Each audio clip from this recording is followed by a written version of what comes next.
Chapter 1 Rebirth 1 week before the apocalypse. A wave of intense pain surged through Chu Feng's head. When he opened his eyes again, he felt completely dazed. What is happening? Am I not dead? The familiar room and the familiar indoor decorations. Although he hadn't seen them for a long time, he was very certain of one thing. This was his home before the outbreak of the apocalypse. Chu Feng clearly remembered that he was preparing to launch a surprise attack on the zombie army with other humans. Just as he broke into the zombie emperor's treasure trove, before he could make a move, the furious zombie emperor appeared out of nowhere and killed him with a single slap. The last image in Chu Feng's mind was him spitting blood directly onto a pearl in the treasure trove. Chu Feng got out of bed, and the sounds of street vendors calling out from downstairs reached his ears. He was still a bit disoriented. When he reached the window and looked outside, he pulled out his phone from his pocket. After seeing the date displayed on the phone, he slapped himself twice and finally confirmed that he had indeed been reborn, and he was reborn 1 week before the outbreak of the zombie apocalypse. Thinking of this, Chu Feng did not hesitate at all and rushed out the door. Master, to the City Hall Square? As soon as Chu Feng got in the car, he quickly said, during the 10 years of the apocalypse, Chu Feng had heard numerous rumors about powerful individuals obtaining ability fruits, and one of the most outstanding among these ability fruits, the space-type ability fruit, was said to appear under the overpass at City Hall Square at noon today. That it was now 11 a.m., and it would take less than half an hour to drive from Chu Feng's place to City Hall Square. By the time he finally arrived under the overpass, panting heavily, the area was bustling with people, showing no signs of any abnormalities. The overpass covered an area of 300 square meters and had 4 bridge bodies. Chu Feng was unsure where exactly the space-type ability fruit would appear, and as time ticked closer, he grew increasingly anxious, running back and forth under the overpass. Suddenly, from a distance, Chu Feng spotted a familiar figure. It was Chun Chong, the space-type powerhouse from the apocalypse. Seeing Chun Chong heading toward the southwest direction of the overpass, Chu Feng dashed over without a second thought. Just as Chun Chong stepped onto the overpass, an unexpected event occurred. The entire city suddenly trembled, experiencing a slight earthquake. Amidst the crowd's gasps of surprise, a crack opened up beneath the overpass, and a dazzling light flashed through before quickly retracting. Chu Feng was the first to rush over, reaching down and yanking out a plant that had just popped its head up, roots and all. At the same time, the earthquake subsided. Before others could react, Chu Feng had already stuffed the plant into a pre-prepared bag and quickly left. After all, a slight earthquake had just occurred, which was quite rare for a city like Luqing, a flatland area. While everyone was still in shock, Chu Feng had already jumped into a taxi parked by the roadside and left. Throughout the journey, Chu Feng was on high alert, fearing that the item he held would be discovered. Although he was confident that no one could recognize the space-type ability fruit he had, one could never be too careful. Moreover, during the apocalypse, Chu Feng had never obtained an ability fruit, nor had he awakened any ability talent. Yet, he managed to survive for 10 years, which was largely due to his resilience and cautiousness. The car finally stopped, and Chu Feng rushed back to his home. As soon as he entered, he locked the door behind him. This moment, Chu Feng excitedly took out the bag he had held tightly, revealing a plant that was crystal clear and seemed to be carved from jade. It really is an ability fruit. Although Chu Feng had never seen a space-type ability fruit before, there was no doubt that this was the same fruit that Chun Chong had swallowed back then. Chu Feng clearly remembered that Chun Chong had become a formidable leader during the apocalypse thanks to his space abilities, not among the top-tier giants, but definitely a standout in the second tier. While Chu Feng was usually cautious, living by the motto, "Be careful to live long," he knew that he didn't need to hesitate in the face of such a great opportunity. This was undoubtedly a significant chance. The ability fruit was the size of a chicken egg, emitting a faint halo that gave it an unreal feeling, as if the fruit itself did not exist. Chu Feng gently plucked the fruit and popped it into his mouth, swallowing it whole. The fruit melted in his mouth without any flavor, but the moment it entered his stomach, Chu Feng felt his body shudder, and he became completely dazed, his soul undergoing a rapid elevation. The whole process didn't last long, and when it was over, Chu Feng felt the changes in his body. After a while, with a thought, a space of 1,000 cubic meters appeared out of thin air beside him. Chu Feng experimented for a while and confirmed that he could only control this space and had no other abilities that IT made sense. He had just gained control over space abilities and was still at the most basic level. To further develop his space abilities, he would need to wait until his power increased. Next, Chu Feng's gaze fell on the remaining stalk of the space ability fruit. Had it not been for his rebirth, he would never have thought that the stalk could also be consumed. Moreover, eating it in conjunction with the fruit could significantly enhance the abilities of the ability fruit and provide immeasurable benefits in the future. Without any hesitation, Chu Feng rinsed the dirt off the root a bit and began to chew on it. He had eaten all sorts of things during the apocalypse: tree bark, grass roots, so having something to eat was already considered good. Chewing on the stalk of the space ability fruit wasn't too difficult to swallow, and since he hadn't eaten much since his rebirth, it took him less than 5 minutes to finish the entire plant. After eating the stalk, Chu Feng felt he wasn't full yet, but he had no other sensations, and the space ability didn't seem to change for now. He wasn't too concerned; such changes surely wouldn't manifest immediately. Since he had been reborn and grasped space abilities, Chu Feng's first priority was to stockpile a large amount of supplies to prepare for the impending apocalypse in a week. Before the apocalypse, Chu Feng was just an ordinary office worker with a low salary and little savings. Checking his bank account, he found he had less than 20,000 yuan. It would be laughable to think of stocking up on supplies with this amount of money. However, since the apocalypse was approaching, things that were previously constrained by rules were now clearly no longer a concern. Thinking of this, a smile unconsciously appeared on Chu Feng's face. Chapter 2: Making the Most of Opportunities. Chu Feng was born into an ordinary family, and ever since his parents passed away 3 years ago, he had been very depressed. He had no habit of saving money, and if it weren't for his parents leaving him a 2-bedroom apartment, his life in Lucheng during this period would have been even more difficult. In the past, Chu Feng would never have considered selling the apartment, as it was the place he had lived since childhood and held his most beautiful memories. But now, the situation was different. 1 week later, these so-called assets and cash would be worthless. Even trading this apartment for a pack of instant noodles and a bottle of water would attract a swarm of people. It is almost impossible to sell a house quickly on online platforms, and there are complicated procedures that require time. The simplest way is to directly mortgage the house for cash.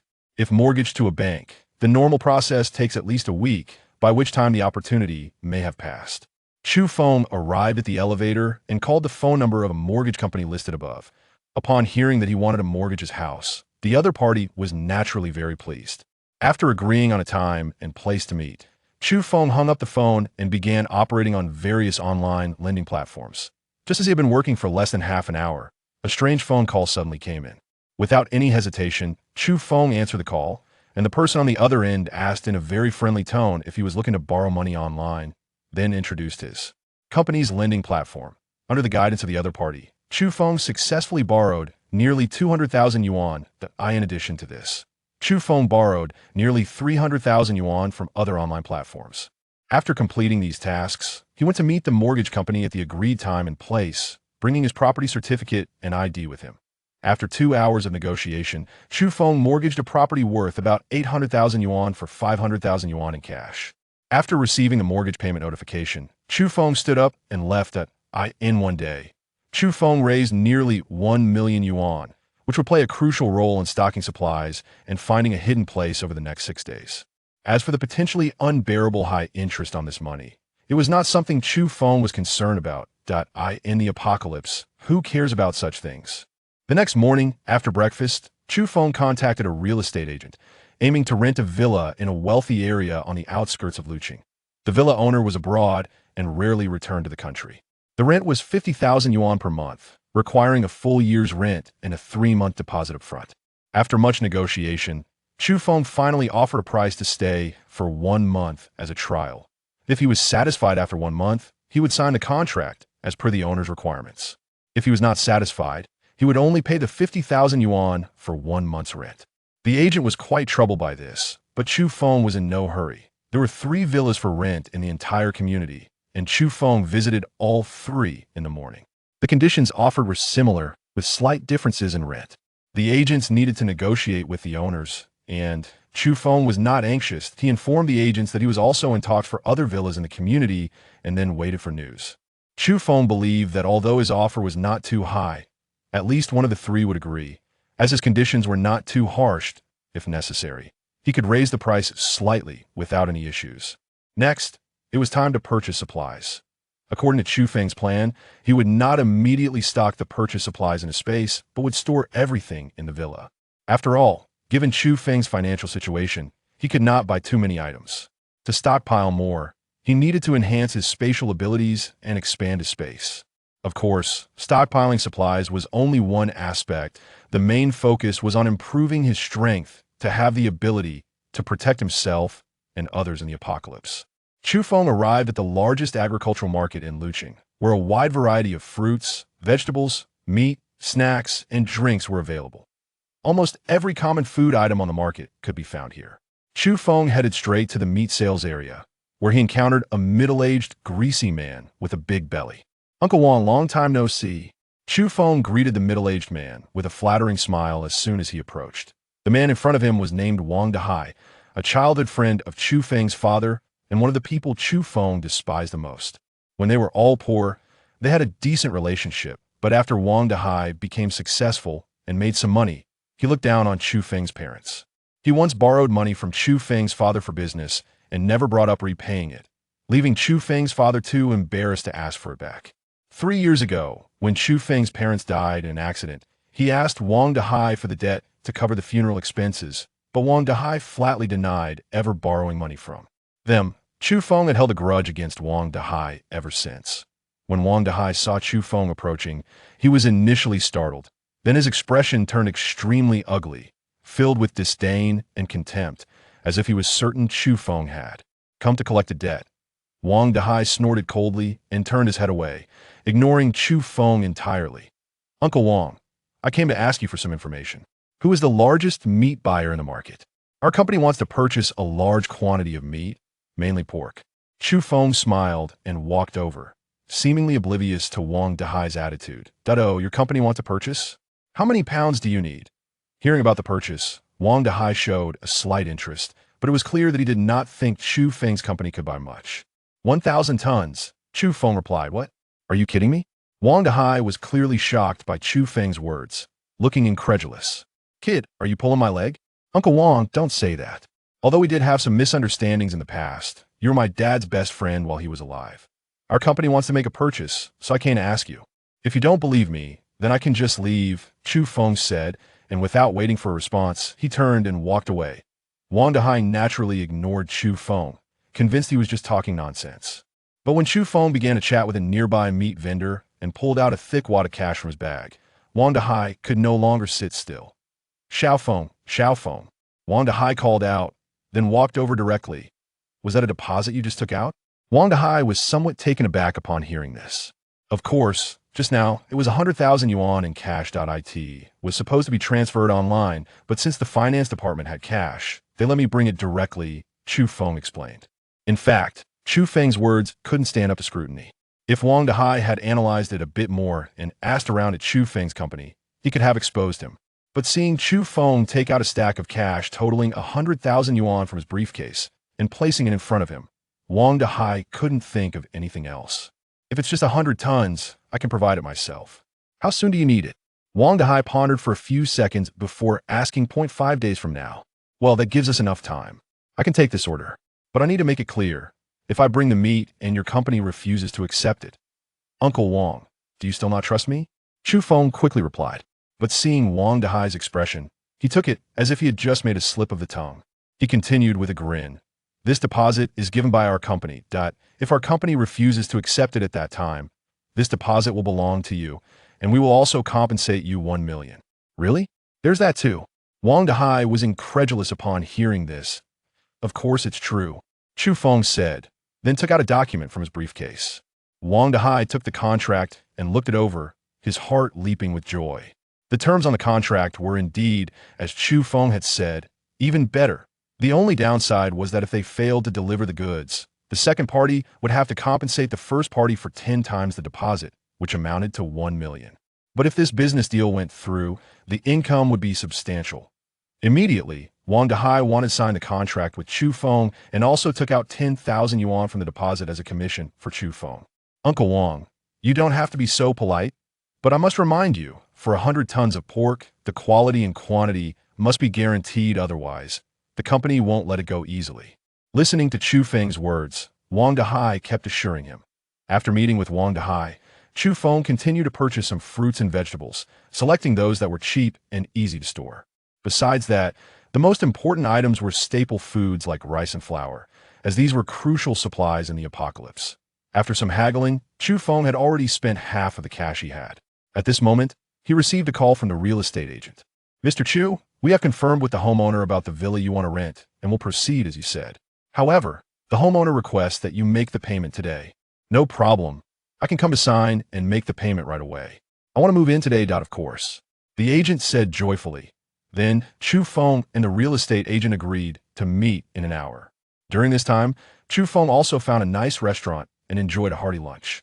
In the afternoon, after signing the simple rental contract, Chu Feng made the payment to the homeowner in front of the agent and also paid a commission to the agent. Feeling very pleased, after seeing the agent drive away, Chu Feng realized that he seemed to need a vehicle. 2 hours later, Chu Feng arrived at the largest car rental agency in town. Upon arrival, he headed straight for a Mercedes-Benz AMG G63 that caught his eye. It's a model that probably no man who likes SUVs could resist. The daily rental price for the G63 was 2,000 yuan. He paid 12,000 for 6 days and an additional 5,000 as a deposit, then happily drove the car away.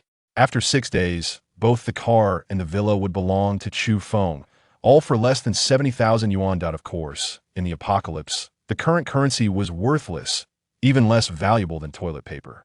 Chu Feng drove to the villa he had just rented, but had no mood to admire the luxurious decoration. For him, it was completely a storage warehouse now. The priority was to transform it into a stronghold against zombie attacks. First, the walls on both sides of the yard were a bit low and needed workers to raise and reinforce them. While the villa's main gate was quite grand, it lacked sturdiness. Time was short, and there was no way to customize a solid door, but that wasn't too much of a problem. He could have a large metal door made quickly at a big door factory, or, if necessary, he could have the workers seal the main gate while raising the walls and leave another exit. After inspecting the house, Chu Feng rushed to a well-reviewed door factory. Upon seeing Chu Feng arrive in the G-Class, the staff treated him with great courtesy. When they heard his requests, they readily promised to make the door in the shortest time possible. "How long will it take?" Chu Feng inquired. "Just half a month." "That's too long," Chu Feng said, his displeasure evident as he frowned. He quickly glanced outside the factory and spotted a sturdy, discarded copper door that barely met his requirements. "That door will do." "Boss, that's from our factory." Before the other party could finish, Chu Feng interrupted. "That one. Deliver it tomorrow. Is that okay or not? Just give me a straight answer." "Okay, but it will cost extra." Chapter 4. Target Smoke Fruit. In the following 3 days, Chu Feng purchased 10 household diesel generators and 20 canisters of liquefied gas. He also hired workers to raise the villa's walls, and the villa's main gate was completely replaced.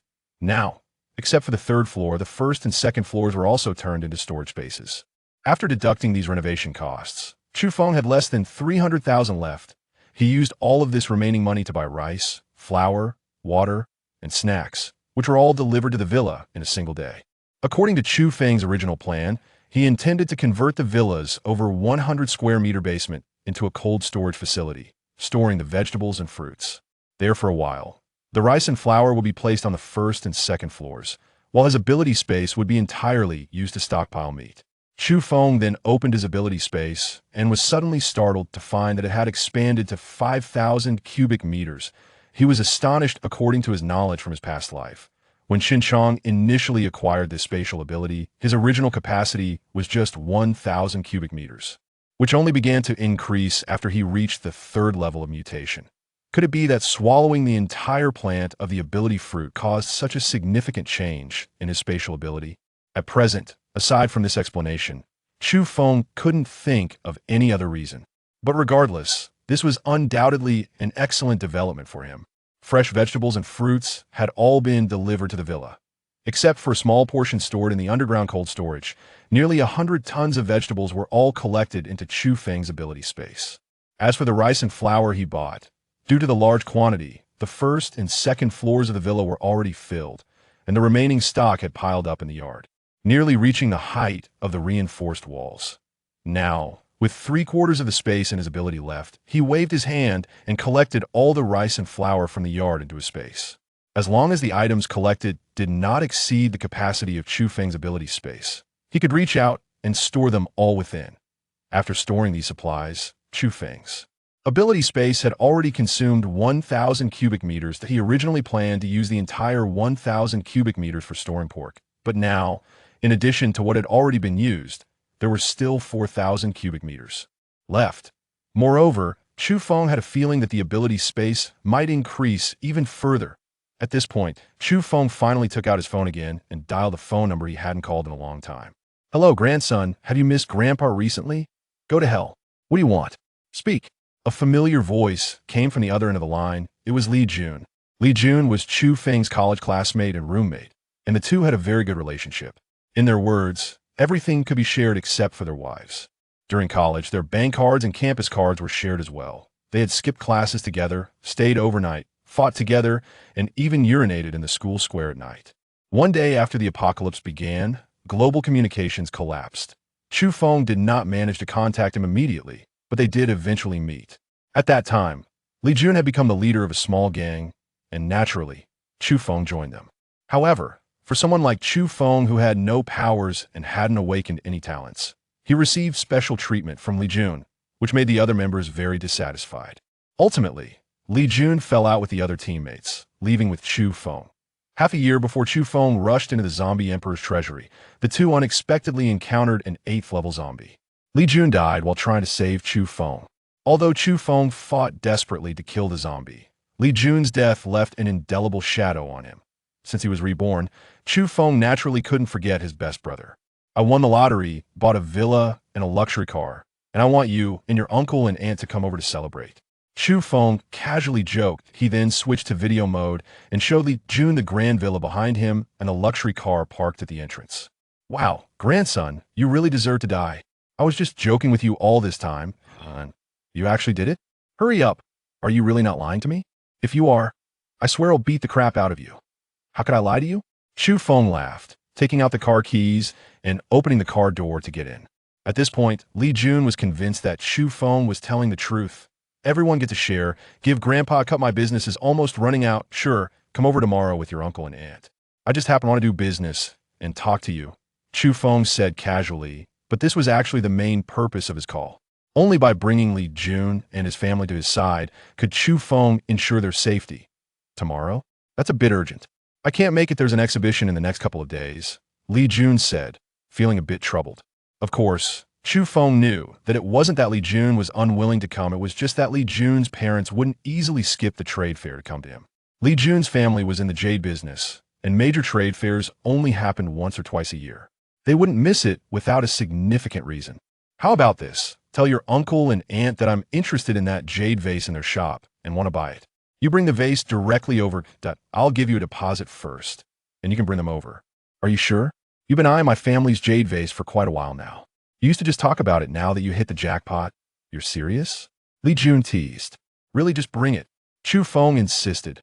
Upon hearing this, Li Jun readily replied, "No problem. I'll take care of it. You don't need to give me the deposit. It'll just tell them you gave it to me." Chu Feng and Li Jun chatted a bit more before hanging up. After that, Chu Feng had lunch and then drove out. According to Chu Feng's memories from his previous life, the first appearance of ability fruits was a week before the apocalypse broke out, and among those, the space fruit was the most significant. The second appearance of ability fruits was at 5 o'clock this afternoon, and among them were powerful nature and animal-type fruits. However, Chu Feng wasn't too clear on these memories. What he cared most about was the nature-type smoke fruit that would appear 200 kilometers away in Shoqing. It wasn't that the smoke fruit was particularly powerful, but because this fruit was something Li Jun had always wanted in his previous life. The reason was simple. This guy was addicted to smoking. He could skip meals, but couldn't skip smoking.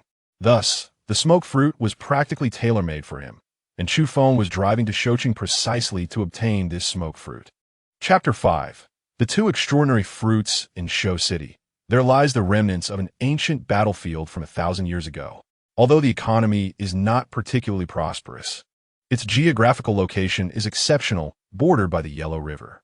When Chu Feng arrived at the ancient battlefield ruins of Shoqing at 3 in the afternoon, He observed the not-so-tall city walls before him, with numerous tourists frolicking outside. Soon, amidst the crowd, he spotted a familiar figure. Chu Feng was certain he recognized this person. It was He, the man who had been the first to acquire the smoke-based superpower fruit in his previous life. A fact that Li Jun had mentioned to him on multiple occasions. Although there may be several superpower fruits with similar abilities, the majority of individuals can only master a single superpower. In his previous life, Li Jun did not obtain a superpower fruit, but instead awakened a talent-based superpower, physical enhancement.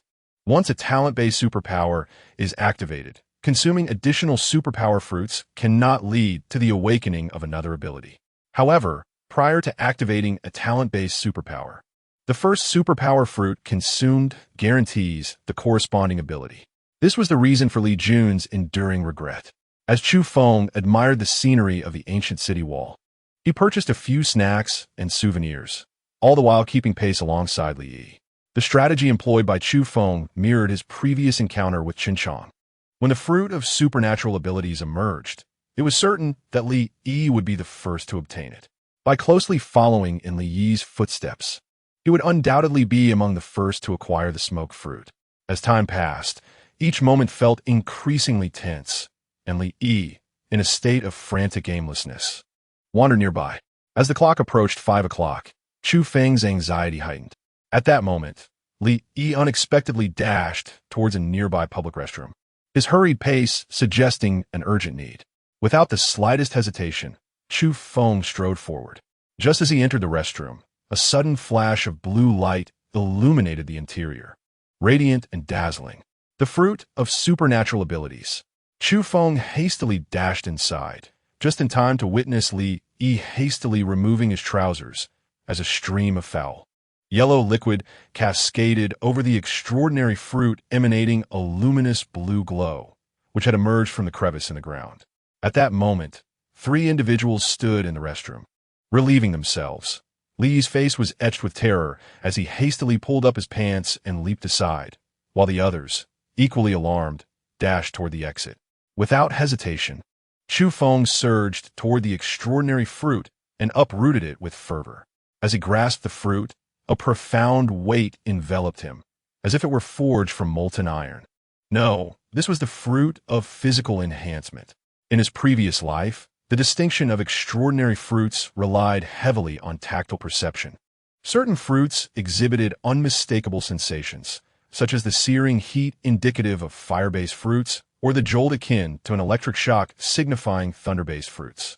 In contrast, the substantial heft he felt in his grasp revealed that this was either the fruit of physical enhancement or a metallic fruit from the nature-based category. With his keen insight, Chu Feng readily identified the extraordinary fruit in his possession. It was indeed the fruit of physical enhancement. But what a smoke fruit! Confusion enveloped Chu Feng's mind, his eyes shifting towards Li, who still bore an expression of shock. My friend, what on earth is that? Is it the peculiar fruit that was featured on television after the recent earthquake? Li muited. Chu Feng fixed his gaze upon Li, yet remained silent. Observing Chu Feng's reticence, Li departed with a sense of discontent. Undeterred, Chu Feng hastily dashed out, resolutely trailing behind Li. Indeed, the first to obtain the smoke fruit was none other than Li.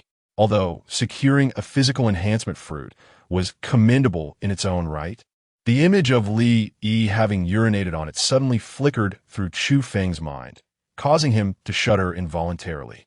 If this fruit were to be presented to Li Jun for consumption, and he were to discover its dubious history, while it might not lead to a complete severance of their friendship, it was entirely plausible that Li Jun would resort to the most humiliating of pranks, such as urinating on Chu Feng's face in the dead of night. After all, if Li Jun were to treat Chu Feng in such a manner, he would undoubtedly retaliate without mercy. Chu Feng continued to trail behind Li, maintaining a distance neither too close nor too far. At the northwestern corner of the city wall, Chu Feng once again beheld a glimmer of gray light shimmering forth. Moreover, this gray radiance was now less than 3 meters away from Li. This cannot be allowed. Li must not be permitted to pluck the fruit. Alas, this is dire. The fruit from earlier was poisonous. With a resounding cry, Chu Feng collapsed to the ground, still clutching the fruit of physical enhancement, his body convulsing as if struck by lightning, and in a mere moment, he lay utterly still. He had initially intended to reach for the smoked fruit, but upon witnessing the dreadful state of Chu Feng behind him, he was seized by fear and fled at great speed, terrified of meeting a similar poisonous fate. As Chu Feng witnessed He fleeing, he ceased to feign and swiftly rose from the ground, dashing to the side of the smoked fruit and uprooting it entirely, along with its stem. Meanwhile, He, who had not ventured far, was taken aback by the seemingly resurrected Chu Feng. By the time he comprehended the situation, Chu Feng had already made his escape. After a brief chase, realizing he could not catch up with the shameless Chu Feng, Li muttered a few curses under his breath before departing. As Chu Feng entered the vehicle and drove away, his movements flowed seamlessly, yet his heart raced uncontrollably. This time, he not only acquired the smoked fruit, but also obtained a physical enhancement fruit, thus exceeding his objectives. Shortly after returning to his villa in the outskirts of Lu City, Chu Feng first retrieved all the supernatural fruits from his spatial storage, ensuring that none exhibited any anomalies. Before he finally returned them to their designated space with a sense of relief, Chu Feng casually took out his phone, eager to see if there were any updates regarding the supernatural fruit online. However, as soon as he glanced at the trending topics, he noticed that the third position was occupied by news of the appearance of the supernatural fruit in various locations today, accompanied by several uploaded photographs of these extraordinary fruits. According to his memories from a past life, it would be tomorrow evening when someone would consume the supernatural fruit and acquire extraordinary abilities. A revelation that would undoubtedly stir a tremendous uproar across the internet. The following morning dawned. The final delivery of snacks and bottled water to the market by Chu Feng has arrived. In an effort to conserve the space of his extraordinary abilities, he instructed the workers to place all the water and snacks in the vacant rooms and corridors on the third floor. Chu Feng had also drawn all the curtains of the villa, concealing the abundance of goods from prying eyes. Of course, he was aware that this was somewhat self-deceptive. With numerous trucks transporting supplies to him recently, it was inevitable that someone in the vicinity had noticed the influx. Once the snacks and beverages were delivered, the villa was completely filled to capacity, excluding the resources stored in his extraordinary space. The food within the villa alone was sufficient to sustain Chu Feng and his companions for 2 years. Chu Feng once again contacted Li Jun, who informed him that he and his parents were already en route. If all goes as planned, they would arrive in Lushur by 3 o'clock in the afternoon. Suddenly, Chu Feng recalled the extraordinary ability of his spatial realm and hastily activated it. Just as he opened the space, he was momentarily taken aback, followed by an overwhelming surge of joy. In Chapter 6, the disparities in luck between individuals become evident. Although Chu Feng had mentally prepared himself, witnessing his extraordinary space expand from 5,000 cubic meters yesterday to 6,000 cubic meters today filled his heart with uncontainable delight. Had he known his spatial realm could reach such dimensions, he would not have so boldly embarked on a quest to acquire copious amounts of vegetables and fruits to transport to his villa upon his rebirth. Initially, Chu Feng intended to reserve his spatial realm exclusively for storing meat. During the outbreak of the zombie apocalypse, while food supplies were scarce, the most coveted commodity was indeed meat. The shelf life of meat is exceedingly short, yet it is desired by all. In contrast, rice and flour were still plentiful in the initial years following the cataclysm, as our nation is a major agricultural power. Consequently, those who could procure fresh meat could easily exchange a pound for dozens or even hundreds of pounds of rice.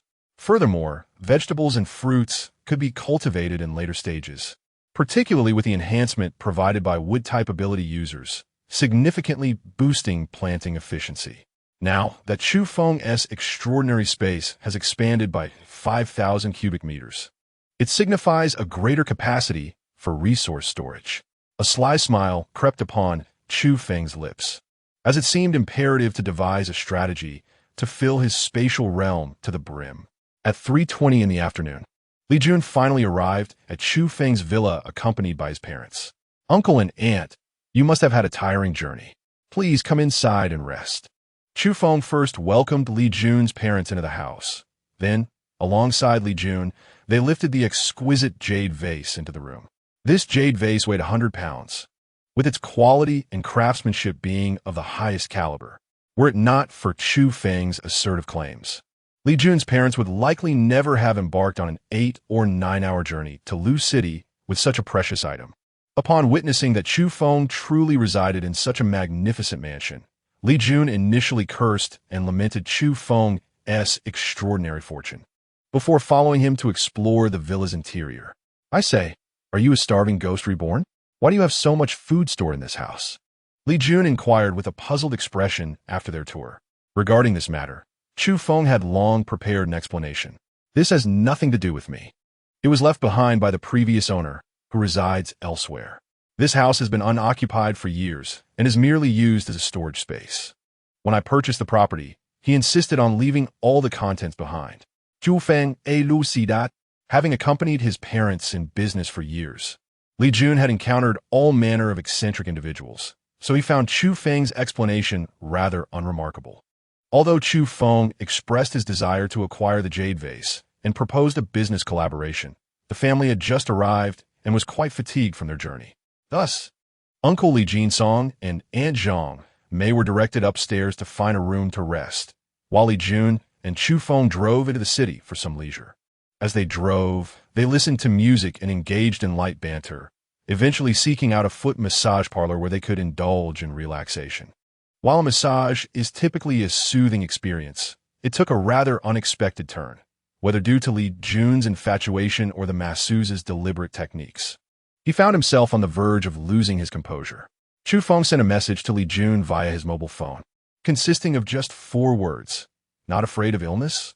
Li Jun chuckled at Chu Feng, continuing to exchange half-joking banter with the massage girl. Yet the glimmer in his eyes suggested that he was perhaps reluctant to engage in any immediate actions. Chu Fu and Li Jun spent a leisurely afternoon in the urban district, and as they were about to return, they happened to pass by a direct store of a tobacco factory. Chu Feng abruptly applied the brakes and turned his gaze towards Li Jun.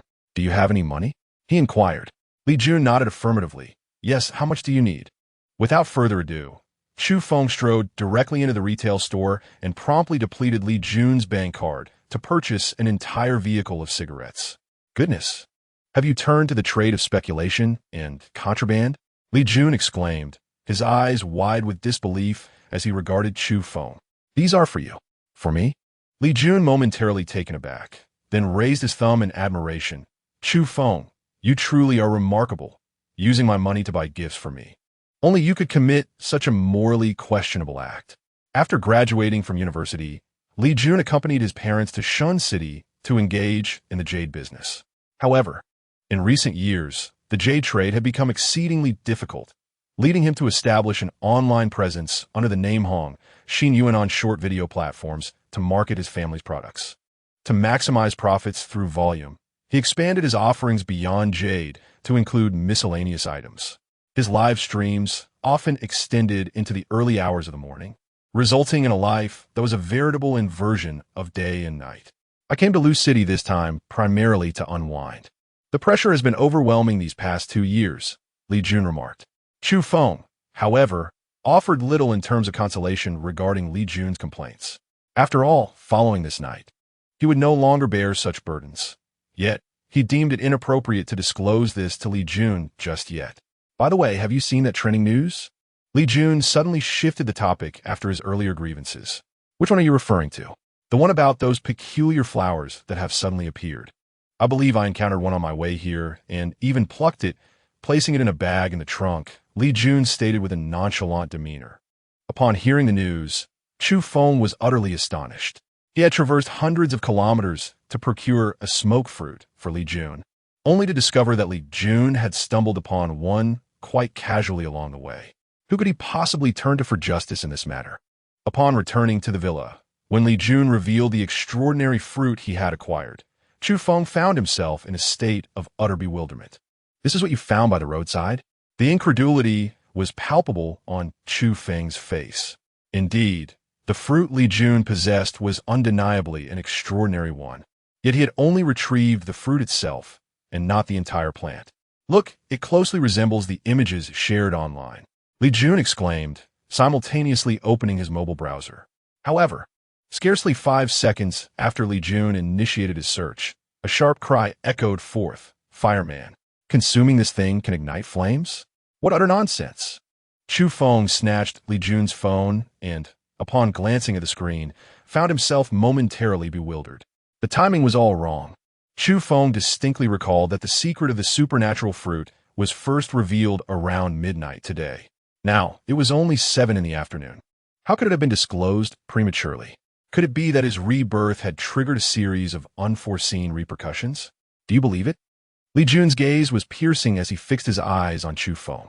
Chu Feng was eager to express his unwavering belief, for in his past life, he had longed for such a treasure in his dreams. Observing the astonishment etched upon Li Jun's face, Chu Feng found himself in a quandary, contemplating how to elucidate the situation and persuade Li Jun to consume the enigmatic smoke fruit. Just as he grappled with his words, Li Jun unexpectedly interjected. "Why don't we give it a try?" Chapter 7. Ingesting the extraordinary fruit. Upon hearing Li Jun's words, Chu Feng was somewhat taken aback. However, upon witnessing Li Jun's pretense of bringing the fruit to his lips, he exclaimed, "Wait a moment." Chu Feng hastily intervened to stop Li Jun, then feigned to return to his room, but in reality, he retrieved the smoked fruit from his ability space. When Li Jun saw Chu Feng emerge from the room, holding an entire plant of the extraordinary fruit, his expression was one of utter astonishment. "You possess it as well." Chu Feng nodded and said, "Let us change our course of dining. I was merely jesting earlier. You cannot possibly be serious about eating, can you? What if someone were to perish as a result?" Li Jun gazed at Chu Feng with an expression of incredulity. Chu Feng truly wished to convey that if one were to comprehend the essence of this peculiar fruit, one would discern who the true fool is. It is unlikely to be fatal. After all, the internet has proclaimed that consuming this fruit may bestow individuals with mysterious powers.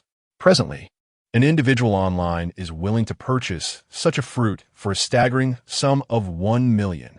Chu Feng reiterated this point with fervor. Upon seeing these developments, he felt rather foolish, realizing he should have been acquiring these extraordinary fruits online long ago. Who could have possibly acted more swiftly than he? However, upon further reflection, he acknowledged that he lacked the necessary funds for such an endeavor. Can one truly trust the information circulating online? What if it were a mere fabrication? How about this? I shall consume it first, and should any complications arise, you can take me to the hospital. If all goes well, you may then partake as well. Does that sound agreeable? With that, Chu Feng seized the extraordinary fruit from Li Jun's grasp, intending to turn away and discreetly swallow it. However, before he could conceal the fruit, Li Jun abruptly grasped Chu Feng's shoulder from behind, attempting to prevent him. "Chu Feng, don't eat it." Caught off guard by Li Jun's abrupt action, Chu Feng inadvertently stuffed the fruit in his hand into his mouth. The fruit melted upon contact, resembling a warm current that surged directly down his throat. Before Chu Feng could react, he had already swallowed the warm current. At this moment, both Chu Feng and Li Jun exchanged bewildered glances. "We must hurry to the hospital." Li Jun was the first to regain his composure, attempting to pull Chu Feng toward the door. "Wait, I'm fine." Chu Feng stood motionless, and after a brief moment, he felt an electric current surging through his body. However, this sensation dissipated in an instant, vanishing as though it had never existed. At that moment, Li Jun, still holding on to Chu Feng, stumbled, nearly losing his balance and falling to the ground, his body continuing to twitch involuntarily. "There's electricity," Li Jun exclaimed, his eyes scanning the area around Chu Feng. Yet he found no signs of any electric shock. "See? Me perfectly fine." Chu Feng reassured Li Jun. Having consumed the fruit of spatial abilities, Chu Feng has awakened his extraordinary powers, rendering the possibility of awakening any additional abilities nearly impossible. In his previous life, many aspired to unlock dual or even triple abilities, ingesting numerous fruits of various powers, yet the number of those who succeeded was indeed scant. "How did you generate electricity just now?" Chu Feng in quit. "It must be due to this fruit. It truly endows individuals with remarkable capabilities. He urged Li Jun to give it a try. Observing Chu Feng's demeanor, Li Jun, without further hesitation, promptly swallowed the smoked fruit. Chu Feng gazed intently at Li Jun, yet observed no trace of change in him. It was all a deception. Li Jun let out a self-deprecating laugh, then retrieved a cigarette case from his pocket and lit one. After taking a few puffs, aware that Chu Feng detested the smell of smoke, he willingly moved to the window and opened it. Chu Feng's gaze was firmly fixed on Li Jun, his lips twitching incessantly. The scene before him was exceedingly bizarre. Li Jun appeared to float ghost-like from the waist up towards the window, while his lower body remained rooted in place. With a spark of inspiration, Chu Feng turned to Li Jun and inquired, "What brand is your lighter? May I have a look?" It was merely an ordinary lighter, the kind that costs a mere yuan. Li Jun, without turning his head, tossed the lighter to Chu Feng. With a mischievous grin curling at the corner of his mouth, Chu Feng ignited a flame with his lighter, directing it towards the space between Li Jun's stationary legs. Chu Feng was curious to ascertain the current state of Li Jun, particularly whether his bodily sensations were interconnected. Suddenly, a piercing scream, akin to that of a slaughtered pig, erupted from Li Jun as he instinctively covered his hands, only to grasp at empty air. With a look of bewilderment, he glanced down at the void beneath him, and then instinctively turned his gaze towards Chu Feng, inquiring, "What are you doing?" "Nothing much, just a lack of hospitality. I thought I'd roast you a chicken." Chu Feng replied with a mischievous grin. At last, Li Jun comprehended the situation, albeit still unclear about the details. He realized he could not genuinely be roasted by Chu Feng. Otherwise, he would forfeit his happiness for the rest of his life. "You rascal, that's truly despicable," he expressed, once his body was fully reconnected, directing his displeasure towards Chu Feng. Disregarding Chu Feng entirely, Li Jun eagerly sought to experiment with his newly acquired abilities. "I have truly become a superhero. Ha ha ha ha," he exclaimed, his demeanor resembling that of a madman. This newfound power was simply extraordinary. "Mother, I have made it. I have transformed into a superhero." In his excitement over the smoked fruit's extraordinary powers, Li Jun eagerly endeavored to master his newfound abilities. After a brief period of experimentation, he turned back to Chu Feng, asking, "What is your ability? Show me." With a shrug, Chu Feng displayed an expression of resignation, confessing that he still felt somewhat unfulfilled, as if something essential were amiss. Chu Feng feigned deep contemplation, casting his gaze towards the remnants of the plant from the smoked fruit. He remarked, "I have a strong intuition that the plant portion of this fruit is also remarkably useful. Perhaps it is precisely what I am missing." "What does that mean? Do we need to consume this as well?" Li Jun expressed some reluctance, for he was accustomed to eating fruits, not the trees that bore them. "Give it a try," Chu Feng suggested once more. Li Jun appeared uncertain. Yet seeing Chu Feng's unwavering insistence, he hesitantly took a bite of the remaining plant, which had already been thoroughly cleaned by Chu Feng. Initially resistant, after a few bites, perhaps due to a chain reaction triggered by the smoked fruit within him, he found himself relishing it, swiftly consuming the entire plant. "How do you feel?" Chu Feng inquired again. "I can't quite describe it, but it feels as though I'm more comfortable and smoother than before." With this revelation, Li Jun, brimming with excitement, urged Chu Feng to accompany him outside, eager to retrieve the trunk of the thunder fruit plant that had been left by the roadside. Chu Feng quickly intercepted Li Jun, for the zombie outbreak was imminent. Although both had acquired supernatural abilities, they were still in the initial stages of development. Even with the military shovels and axes that Chu Feng had meticulously prepared, they could only manage solitary zombies. A horde would surely spell their doom. There was no need to rush the search. Darkness would soon descend, and it was prudent to enjoy a hearty meal with their uncle and aunt before addressing the matter the following day. Chapter 8. Bodily Transformation. Regarding Li Jun's mastery of his powers, they had refrained from informing his parents at once, as such revelations could be difficult for ordinary individuals to comprehend. The current situation differed somewhat from the calamities Chu Feng had faced in his past life. The premature exposure of the supernatural abilities instilled a sense of urgency within him. If the zombie outbreak were to occur not at 10 o'clock tomorrow, but rather this very night, his prior plans to stockpile meat would be rendered futile. Contemplating this, Chu Feng resolved to take action sooner than anticipated. The hour was still early, and the farmer's market remained bustling with activity. Chu Feng decided to rest for a few hours, setting an alarm to commence his endeavors at midnight. Chu Feng reclined, gradually succumbing to slumber. Throughout the years of the apocalypse, he had cultivated a heart of fortitude, fully aware that regardless of the endeavors ahead, his body must first find repose. Otherwise, it would yield nothing but detriment. In a state of hazy consciousness, Chu Feng sensed a strange, yet familiar warmth coursing through his abdomen, a sensation he had previously encountered upon consuming the thunderous fruit earlier that day. Realizing this, he attempted to open his eyes, only to be horrified to discover that he had lost control over his own body. His consciousness began to sink deeper within, as he witnessed an electric current surging from his abdomen, darting restlessly throughout his limbs. Chu Feng endeavored to seize control of his body, yet despite his relentless efforts, he achieved naught but futility. Meanwhile, as these warm currents incessantly surged within him, they gradually transformed into electric currents, assailing various parts of his being. Initially, Chu Feng could endure this tempestuous energy. However, in mere seconds, the intensity of the electric charge surged dramatically, and he distinctly sensed both his body and soul quaking in response. Just as his threshold of endurance approached its breaking point, on the verge of catastrophic collapse, a wave of refreshing energy suddenly surged from his abdomen. This invigorating force flowed like a gentle stream, instantly quelling the previously violent electric energy.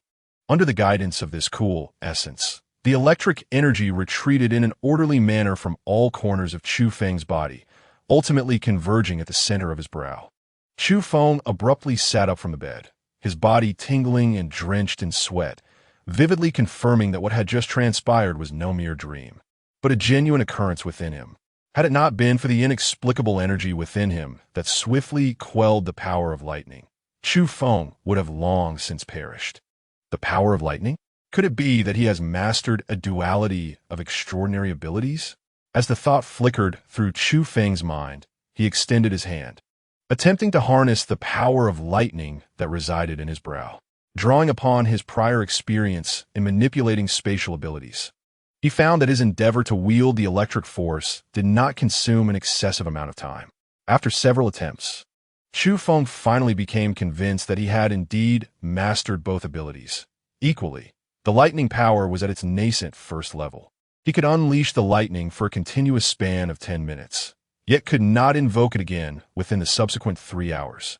Based on his recent assessment of his capabilities, he was confident that a single strike of lightning would effortlessly vanquish a zombie. This indicated that he possessed a guaranteed window of absolute safety for 10 minutes. With this realization, Chu Feng felt a surge of exhilaration. He pulled out his phone to check the time, which had already reached midnight, an opportune moment for him to venture out. Chu Feng spent several minutes in the restroom, cleansing himself of the foul sweat that clung to his body. Subsequently, he seized the military shovel and axe, making his way towards the city in a direct and determined manner. Chu Feng could not ascertain whether the onset of this apocalyptic event would mirror that of his previous life. Even if the timing were identical, he had scarcely 10 hours remaining. In his past existence, precisely at 10 o'clock this morning, an abrupt outbreak of a global zombie virus occurred, resulting in 60% of humanity succumbing to this calamity within a single day. This, however, was merely the beginning. Following the apocalypse, a significant portion of the world's flora and fauna began to mutate, and marine creatures similarly transformed. These oceanic beings ventured onto land, posing a substantial threat to human survival. Upon revisiting the realm of supernatural abilities, Chu Feng noticed that, perhaps due to the passage of time beyond midnight, the original space of 6,000 cubic units had expanded to 7,000 cubic units. This implies that there remains a vast expanse of 6,000 cubic units unoccupied within his current supernatural domain. To completely fill such a considerable space would undoubtedly prove to be a formidable task. Chu Feng's initial target was the largest slaughterhouse in Lu City. which boasts a permanent population of nearly 10 million. In such a densely populated urban center, the demand for meat is undeniably substantial. Consequently, the slaughterhouse processes over 1,000 tons of meat daily, with pork and beef each exceeding 1,000 tons. The security measures at such a large-scale facility are, of course, exceedingly stringent. However, for Chu Feng at this moment, it posed no significant challenge. Chu Feng donned a mask and a hat before scaling the wall with determination. Just as he was about to make his way towards the warehouse, the ferocious guard dog outside let out a fierce bark. The sound startled the security guard, who had been dozing in the guardhouse, prompting him to call out into the night. In a swift motion, Chu Feng concealed himself, and as the three security guards emerged from the security room at a leisurely pace, he unleashed a surge of lightning power, rendering them unconscious. Outside, the large wolf dog, sensing the commotion, intensified its barking. The remaining guards in the security room, aware that something was amiss, cautiously grasped their electric batons and ventured outside. However, before they could make a move against Chu Feng, they too were incapacitated by his lightning strike. Chu Feng picked up a stunned baton from the ground and approached the ferocious wolf dog. With a broad smile on his face, he electrified the once vigorous beast, leaving it foaming at the mouth and incapacitated on the ground. The wolf dog, in its dazed state, remarked, "I am uncertain of my own nature, but you indeed are a true dog." Chu Feng rummaged through the security guard's belongings in the security room, but instead of finding the warehouse keys, he unearthed 10 high-voltage electric batons. Naturally, he showed no hesitation in confiscating them, as they were formidable weapons against the early-stage zombies. After promptly shutting down all the surveillance cameras in the security room, Chu Feng strode purposefully towards the warehouse. With a mighty swing, his axe struck the iron lock of the main gate, and within a few blows, he shattered it open. Chu Feng strode into the warehouse, greeted by towering piles of beef and pork before him. Without a hint of hesitation, he transferred all the meat into his supernatural space. Once the warehouse was emptied of its bounty, he proceeded to the processing workshop, where he similarly cleared out every last bit of meat without any reservations. After completing these tasks, he conducted a cursory inspection of his supernatural space, which had only utilized about 1/3 of its capacity. He had amassed approximately 1,000 tons of pig heads and 600 tons of beef. Having raided the largest slaughterhouse, Chu Feng continued his methodical approach, heading towards other slaughterhouses. Throughout the night, he visited nearly every slaughterhouse he was aware of, resulting in substantial gains. His supernatural space, with a capacity of 7,000 cubic meters, was now filled to 5,000 cubic meters, of which 4,000 cubic meters consisted entirely of meat. A rough estimation revealed 2,000 tons of pork, 1,200 tons of beef, 600 tons of chicken, and 500 tons of duck. Despite his actions during the night, Chu Feng felt no pangs of guilt. He reasoned that if he had refrained from acting, the impending apocalypse would render these meats impossible to transfer swiftly. With the arrival of zombies, the meat would either spoil in the warehouse or become contaminated by the zombie virus. In light of such waste, taking possession of the resources was the most prudent course of action. Moreover, storing these supplies in his supernatural space eliminated concerns of decay, regardless of how long they remained. Their condition upon retrieval was identical to when they were stored, implying that time stood still within his supernatural space. The haul he had gathered was more than sufficient and exceeded his expectations, yet the remaining 2,000 cubic meters of space could not be left unutilized. In his previous life during the apocalypse, laws were non-existent, replaced instead by the treachery of human nature, where survival necessitated relentless conflict and struggle. Chu Feng had grown accustomed to this reality. After the onset of the apocalypse, the darker aspects of humanity were magnified, and due to the extreme scarcity of resources, individuals would fight fiercely, even over a single pack of instant noodles or sausage. Now, with such a fortuitous opportunity to stockpile resources and a significant assurance of his safety, he could not afford to let this chance slip away. Glancing at the clock, he noted it was already 7 in the morning. Despite exercising extreme caution last night, ensuring to park his vehicle at a considerable distance before executing his plans, Chu Feng remained apprehensive about being apprehended. The thought of being detained before the onset of the apocalypse was quite disconcerting. After a moment's contemplation, he resolved to take a risk. With merely 3 hours at his disposal, it seemed unlikely that anyone would unravel the mystery of the inexplicable disappearance of such copious amounts of meat, let alone capture him. Chu Feng drove directly to the agricultural market, which was still teeming with people. Vendors from various vegetable markets in Lu City gathered here to procure their goods. These merchants began their work as early as 2 or 3 in the morning, and even by 7 or 8 o'clock. A steady stream of individuals continued to arrive and depart. Observing these diligent workers, a subtle sense of melancholy stirred within Chu Feng's heart. Despite the fleeting moments of life, they remained inexorably engaged in the relentless pursuit of existence. Upon arriving at the agricultural market, Chu Feng did not immediately proceed to the fresh meat section where fruit.He was located. The market offered a diverse array of goods, including beverages, snacks, salt, condiments, rice, flour, an assortment of fruits, as well as various cured and smoked meats. Chu Feng took note of the largest stores among these. He estimated that if he were to acquire all these items, the remaining 2,000 cubic units of space would be nearly filled. At that point, he could retire in success, enjoying a leisurely life in his villa alongside the Li family. Upon meticulous examination of the swiftest routes to reach these establishments, as the clock struck 8 in the morning, a sense of inexplicable unease began to stir within Chu Feng's heart. An ominous premonition loomed over him. A singular thought surfaced in Chu Feng's mind. He feared he might not make it until 10 o'clock.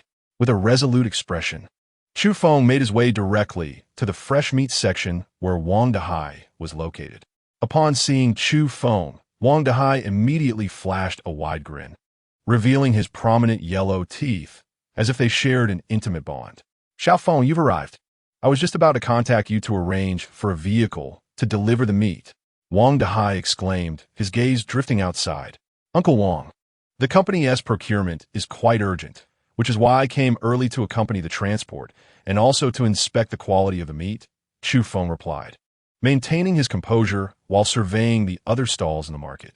This agricultural market notably differed from ordinary supermarkets and community vegetable markets in that it offered ample space, with each stall occupying over 50 square meters. The expansive area primarily served to accommodate cold storage facilities. Thus, the fresh meat section featured rows of small cold storage units, each varying from 40 to over 100 square meters in size. Among them, fruit.He's cold storage unit was notably larger, encompassing approximately 150 square meters. Chu Fu spoke as he followed fruit.He's footsteps toward the cold storage.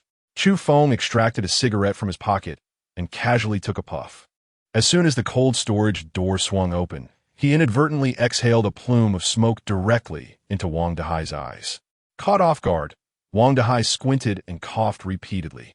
"Uncle Wang, are you jesting with me? Where's the meat?"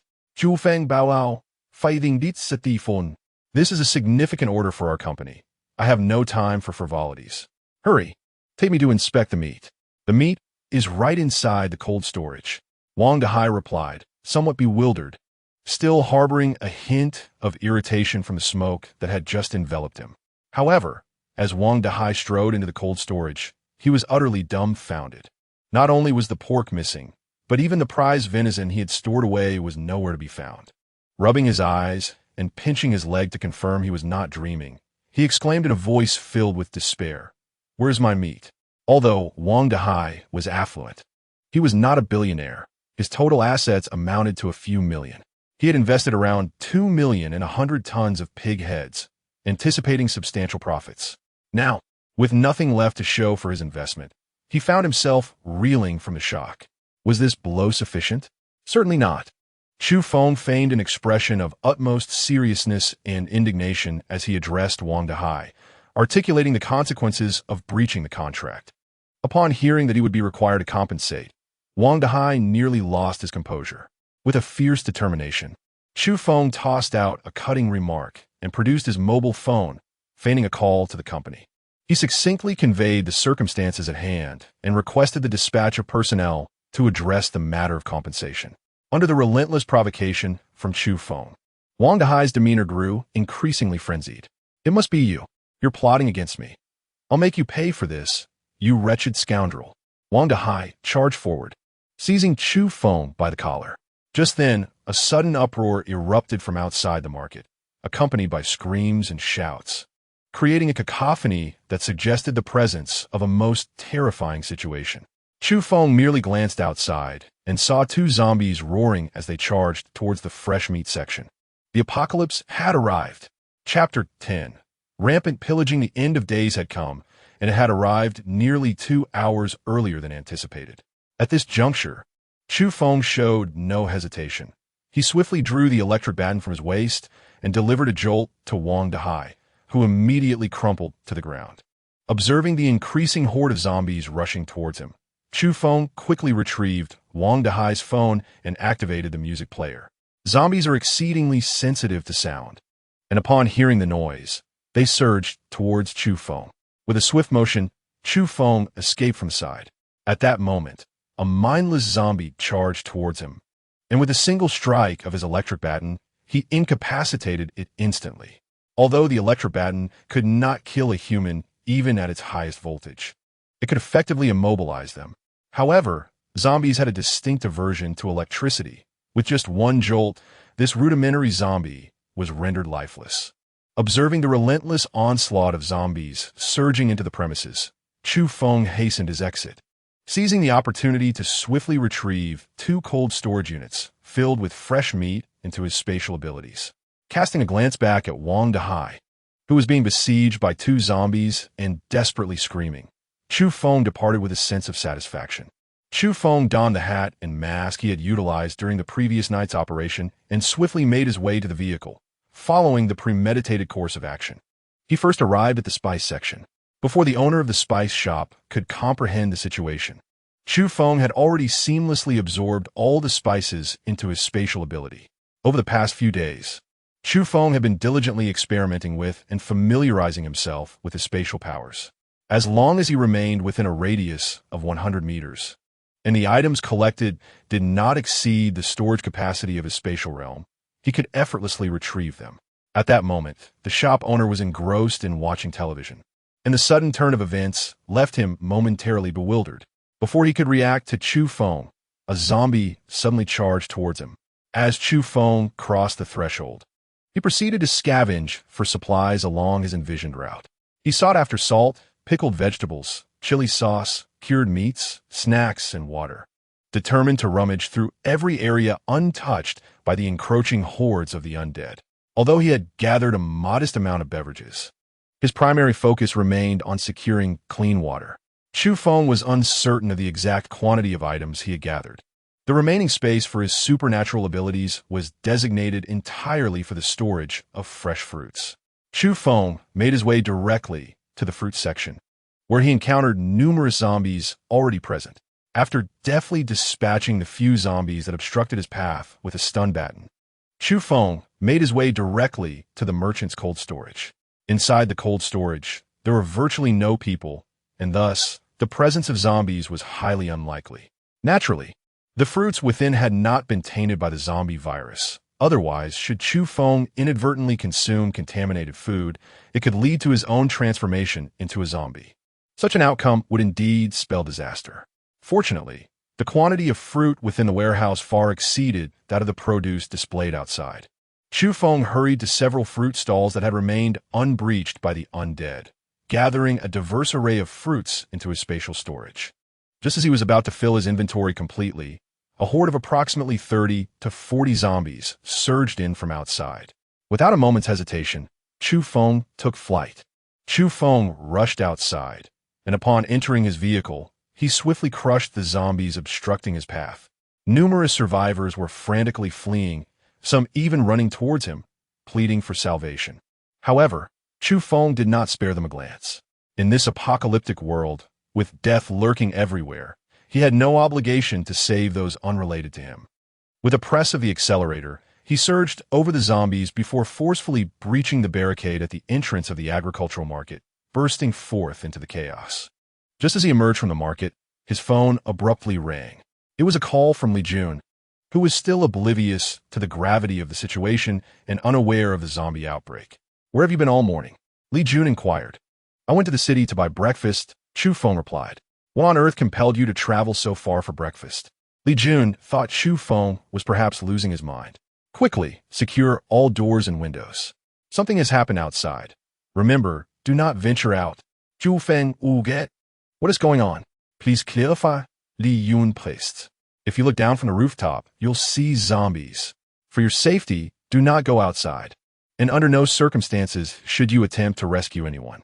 It could cost you your life. Do you understand?" Chu Feng's tone was grave, indicating an unwavering resolve. Though Li Jun and Chu Feng had known each other for years, such a serious tone signified a command that should not be disobeyed. "Zombies? That's absurd."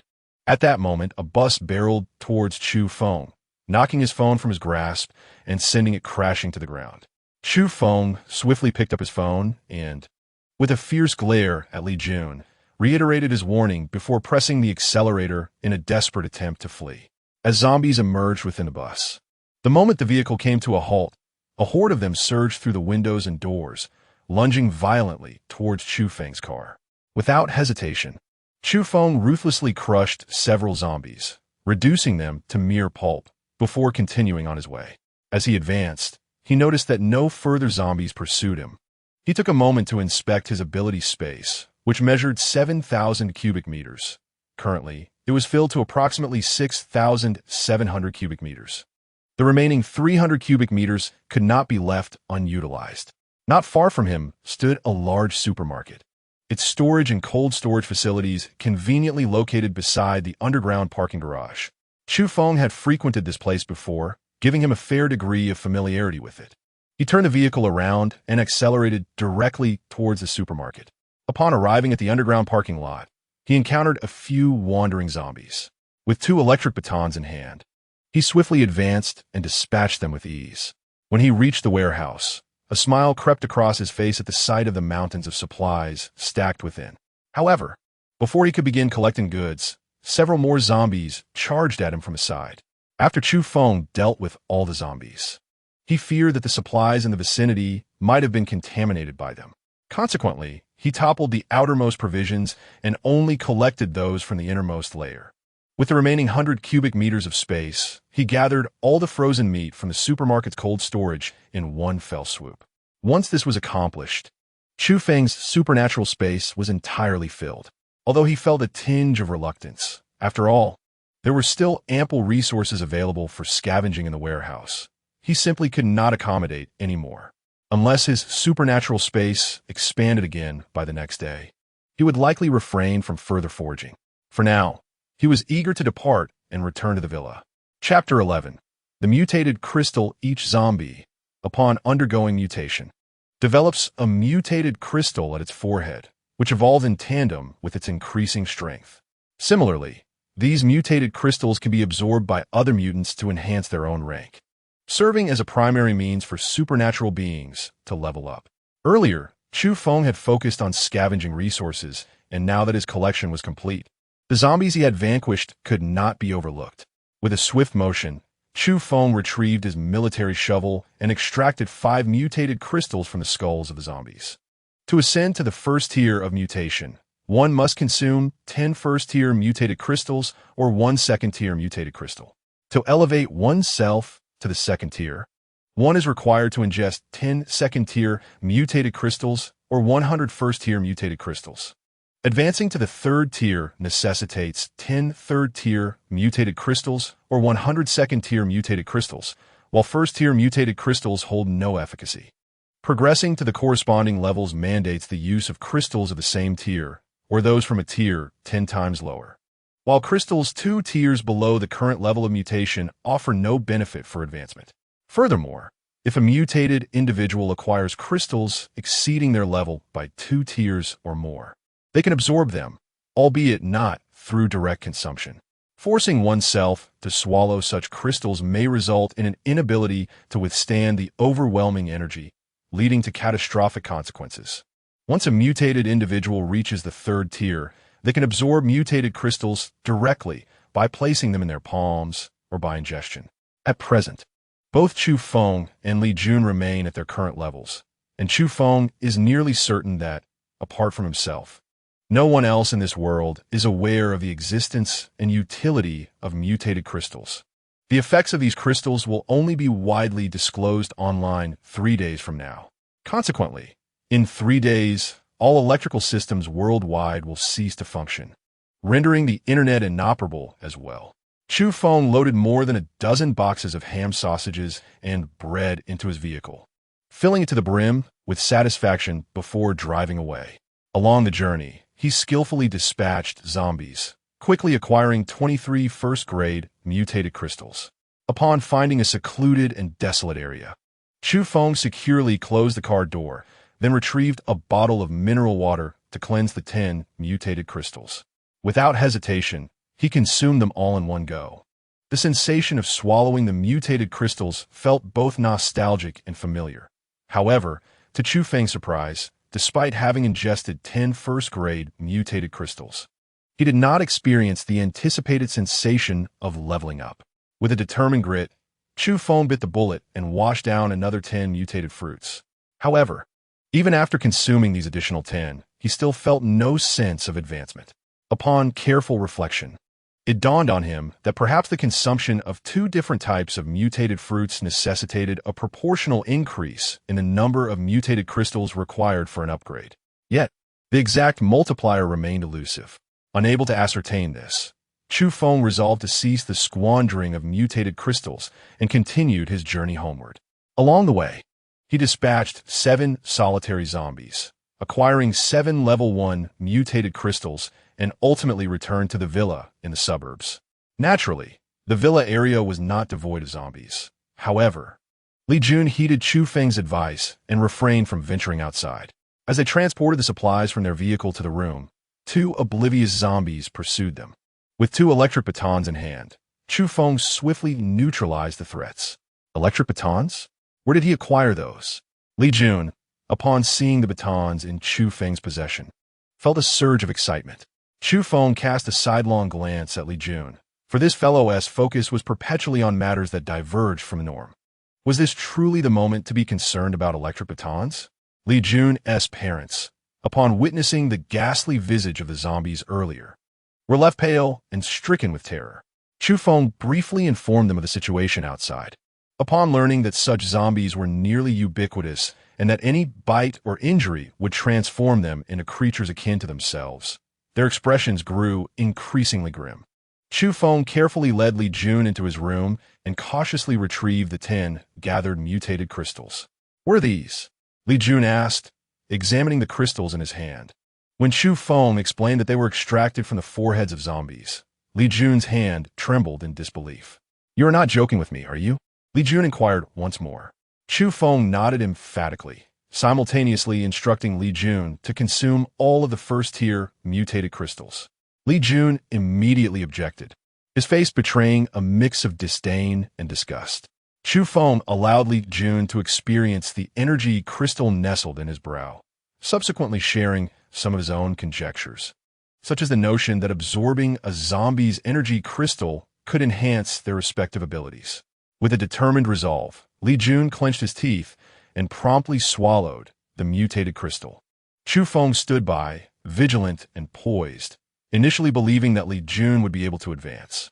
However, after observing for a considerable time, it appeared that Li Jun was devoid of any sensation, having experienced the agonizing ascent of levels in a past life. Chu Feng was acutely aware that each elevation was invariably accompanied by intense physical and mental torment. Though fleeting, such pain would be intolerable for an ordinary person. Moreover, considering that this was Li Jun's first attempt at a breakthrough, it was implausible that he could endure such agony without voicing his distress. The two exchanged glances, both momentarily perplexed about the other's condition. "Do you feel nothing?" Chu Feng could no longer restrain himself and inquired. Li Jun shook his head. This deepened the furrow in Chu Feng's brow. If neither of them could successfully progress, could it be attributed to the changes brought about by consuming the entire plant? On my way back, I also ingested some mutated crystal, and I can distinctly sense transformations occurring within my body. If we were to consume more of these mutated crystals, it should enhance our strength. Chu Feng refrained from fully disclosing the secrets of the mutated crystals to Li Jun, as it was difficult to explain how he possessed such knowledge. Revealing that he had been reborn could lead to considerable complications. Regardless of whether Li Jun believed him or not, Li Jun did not doubt Chu Feng's words. Moreover, there were indeed some zombies present in the villa area, and no one wished to reside amidst such perilous entities. Just as Chu Feng and Li Jun were poised to confront the zombies, however, Li Jun's parents emerged to impede their plans, insisting that they wait for rescue and discouraging any reckless ventures. From the perspective of ordinary people, it was assumed in the wake of such calamity, the state would undoubtedly dispatch aid. They believed that by remaining safely indoors, they would ultimately be rescued when the responders arrived. To alleviate the concerns of the elders, Chu Feng reluctantly abandoned the immediate intention to confront the zombies. Found himself at a loss when it came to elucidating the situation to them. The rules they had once adhered to were now utterly binding upon this world. Chapter 12. The nature of humanity. For 3 consecutive days, neither Li Bo nor Aunt Wang permitted Chu Feng and Li Jun to step outside, fully aware that their intentions were to safeguard the 2 boys. During this interval, the group diligently refreshed the information available online, and, as anticipated, news regarding the mutated crystals and the mutated beings have been disclosed. In the aftermath of the revelations about the mutated crystals, chaos erupted globally. Though precise statistics were lacking, it became evident that countless individuals were transforming into zombies on a daily basis. Concurrently, societal order descended into utter disarray, with looting and arson occurring incessantly. The fabric of society had unraveled completely. From a moment Li Jun's parents first encountered the news, their initial outrage had gradually shifted to a profound concern, and even a hint of despair. Chu Feng understood that they had come to grasp the gravity of the situation. Relying on the government to remedy the current crisis seemed a futile hope. At this juncture, Chu Feng once again broached the subject of venturing out to hunt zombies. Although Li Jun's parents voiced their objections, their resistance was not as fervent as it had been 3 days prior. Just as they were deliberating, the electric lights in the room abruptly extinguished. A power outage had occurred. Chu Feng once again took out his mobile phone to test the connection, and indeed, the network was inoperative. At this moment, global networks and instant communication had succumbed to a state of paralysis. As Chu Feng gathered his equipment in preparation to venture out, Li Jun swiftly followed suit. "You must be cautious," Li Jun's mother cautioned. "Uncle and aunt, do not worry. We shall only seek out solitary zombies. And with our electric batons, we can incapacitate them with a single strike." Chu Feng reassured them with a sense of comfort. As Chu Feng brandished the military shovel, an unexpected crackling sound emerged from beside him. Turning his head, he beheld Li Jun, whose face was alight with inexplicable excitement.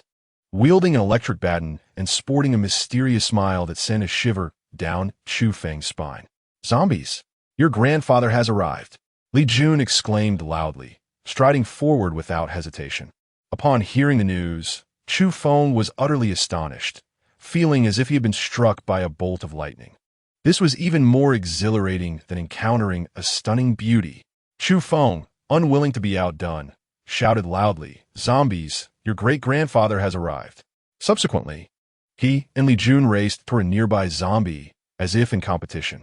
Upon reaching the creature, Chu Feng stood beside Li Jun, wielding an electric baton in a defensive stance, yet refrained from striking first, instead allowing Li Jun the opportunity to act.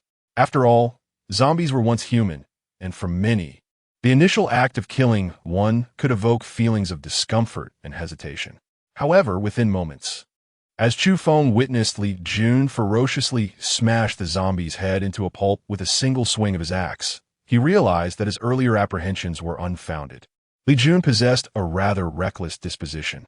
Chu Feng and Li Jun walked along the path, searching for zombies within the community, while simultaneously rummaging through the villas in the area in pursuit of supplies. Chu Feng and Li Jun tirelessly eradicated the zombies while extracting the mutated crystals, all the while navigating through the various rooms of the villas.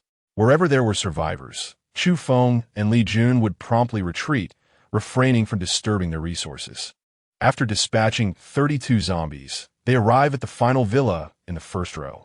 Upon their arrival, they called out into the room several times, but received no response. Chu Feng and Li Jun naturally assumed that the place was deserted, so they forcefully entered. As they stepped into the courtyard, the sound of shattering glass echoed from within the villa, causing Chu Feng to halt abruptly, while Li Jun's expression grew serious. Could there be zombies inside? Both men raised their weapons. Although they were unafraid of confronting the undead, a careless bite or scratch could lead to their downfall.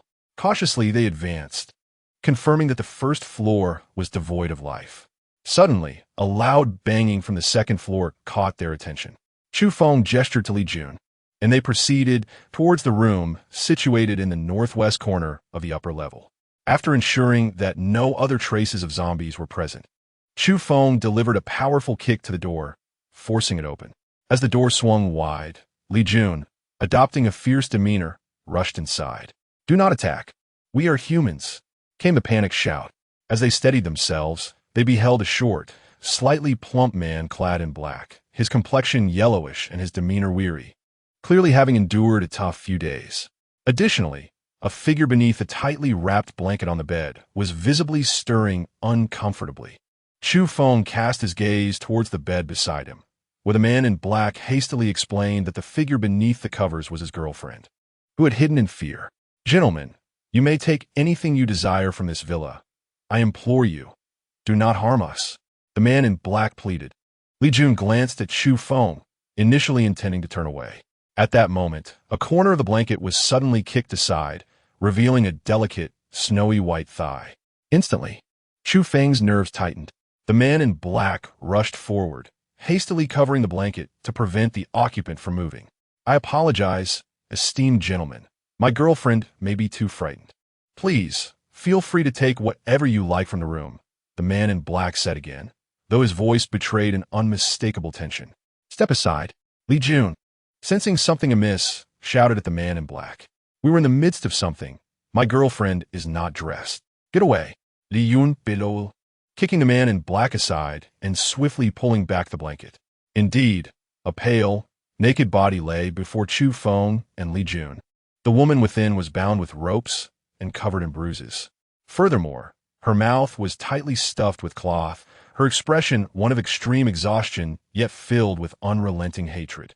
In a sudden move, the man in black lunged towards Li Jun, attempting to escape. The electric baton in Chu Feng's hand struck the man in black without hesitation, causing him to collapse to the ground, convulsing. Witnessing the scene before them, Li Jun and Chu Feng quickly grasped the gravity of the situation. It was evident that, following the outbreak of the apocalypse, this man had intruded into the villa and subjected the woman on the bed to unspeakable torment, leaving her utterly unrecognizable. Li Jun hastily freed the woman from her bindings, without a moment's pause, discarded a knife, and swiftly departed with Chu Feng. Just moments after their exit, a piercing scream echoed from the upper floors. Chu Feng and Li Jun exchanged a glance, yet neither uttered a word as they returned to their respective villas. Chapter 13. Li Jun's ascension upon arriving at their residence. Chu Feng and Li Jun refrained from disclosing the earlier encounter to Li Jun's parents. In his past life, Chu Feng had witnessed such occurrences far too often. This life had only just commenced. Each time Li Jun and Chu Feng procured supplies from other villas, they would promptly deliver the bounty to their own villa's courtyard. At this moment, they meticulously organized their findings, which included enough vegetables for 3 meals and an assortment of pork and beef. Most delightfully, Li Jun discovered a freezer stocked with hot pot meatballs and steaks. After Chu Feng and Li Jun organized the supplies, they took out the acquired mutated crystals. Chu Feng possessed an astute understanding of his circumstances. At this moment, he relied solely on the electric baton in his possession to combat the zombies, having not yet earnestly unleashed his lightning-based supernatural abilities. With unwavering confidence, he believed that as long as he faced no more than 10 zombies simultaneously, his safety was assured. Now, having acquired over 30 first-tier mutated crystals, he urged Li Jun to consume them first. Initially, Li Jun hesitated, but was nearly compelled by Chu Feng to have them forcibly inserted into his mouth. Consequently, Li Jun obediently ingested the mutated crystals one by one.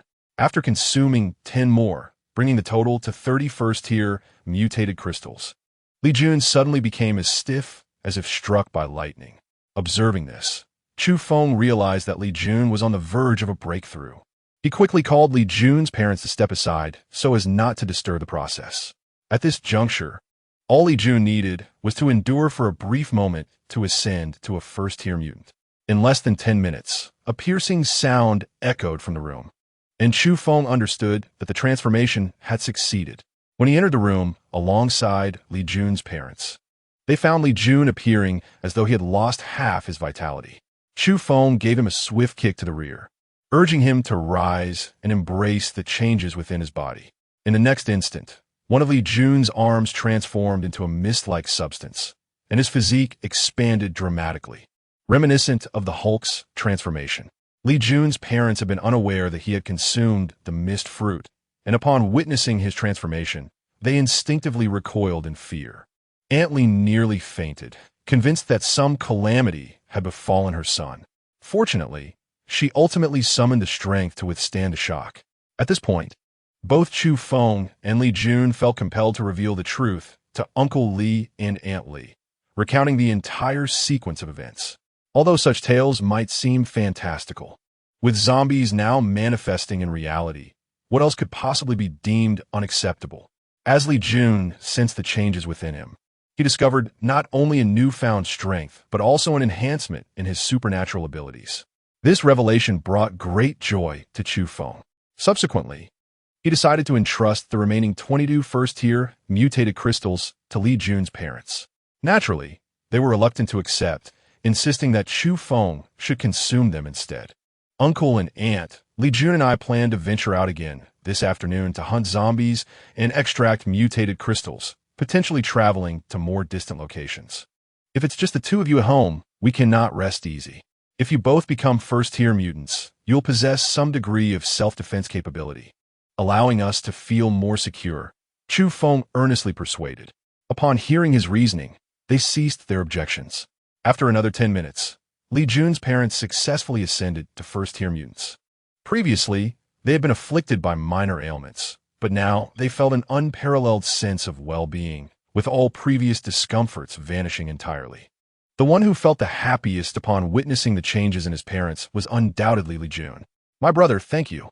This afternoon, I will certainly gather enough mutated crystals for you to ascend," Li Jun exclaimed, vigorously patting Chu Feng on the shoulder, causing him to cough. "Call me Grandpa. Damn it." The two engaged in light-hearted banter and laughter for a while, before Li Jun's parents went off to prepare lunch. Initially, Chu Feng was concerned that Li Jun's parents might struggle to adapt to the drastic changes of the apocalypse.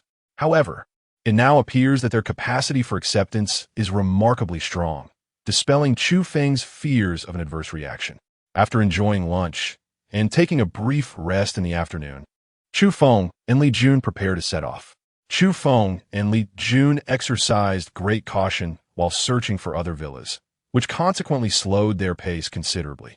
However, the villas were not going anywhere, and for the time being, the other survivors had yet to coalesce into a significant group, let alone arrive here to scavenge for supplies. Thus, they had ample time to explore. In the afternoon, the first villa they looted was uninhabited and notably expansive, likely the largest in the entire villa district. Chu Feng and Li Jun entered the villa with great haste, the grand entrance door wide enough to accommodate even a small truck. "Chu Feng, this place is truly magnificent. Why don't we consider residing here?" Li Jun exclaimed as soon as he stepped inside. "Let's explore further." Once inside, the two were captivated by the opulent decorations and the antique incense table and furniture, instinctively expressing their admiration. It is unlikely that any compatriot would disdain such exquisite traditional decor. Soon, Chu Feng and Li Jun made a remarkable discovery. The house was remarkably still-powered. They must possess a generator. Chu Feng and Li Jun searched eagerly and soon discovered the entrance to the basement. This villa was markedly different from the one Chu Feng had rented. It sprawled over an impressive area of more than 1,000 square meters and boasted a double-layered basement. with the second subterranean level housing the generator. To their astonishment, the first basement was not adorned with the lavish KTV lounges or wine cellars favored by the affluent, but rather a dedicated armory for storing an array of weaponry. The proprietor of this villa was undoubtedly a connoisseur of arms.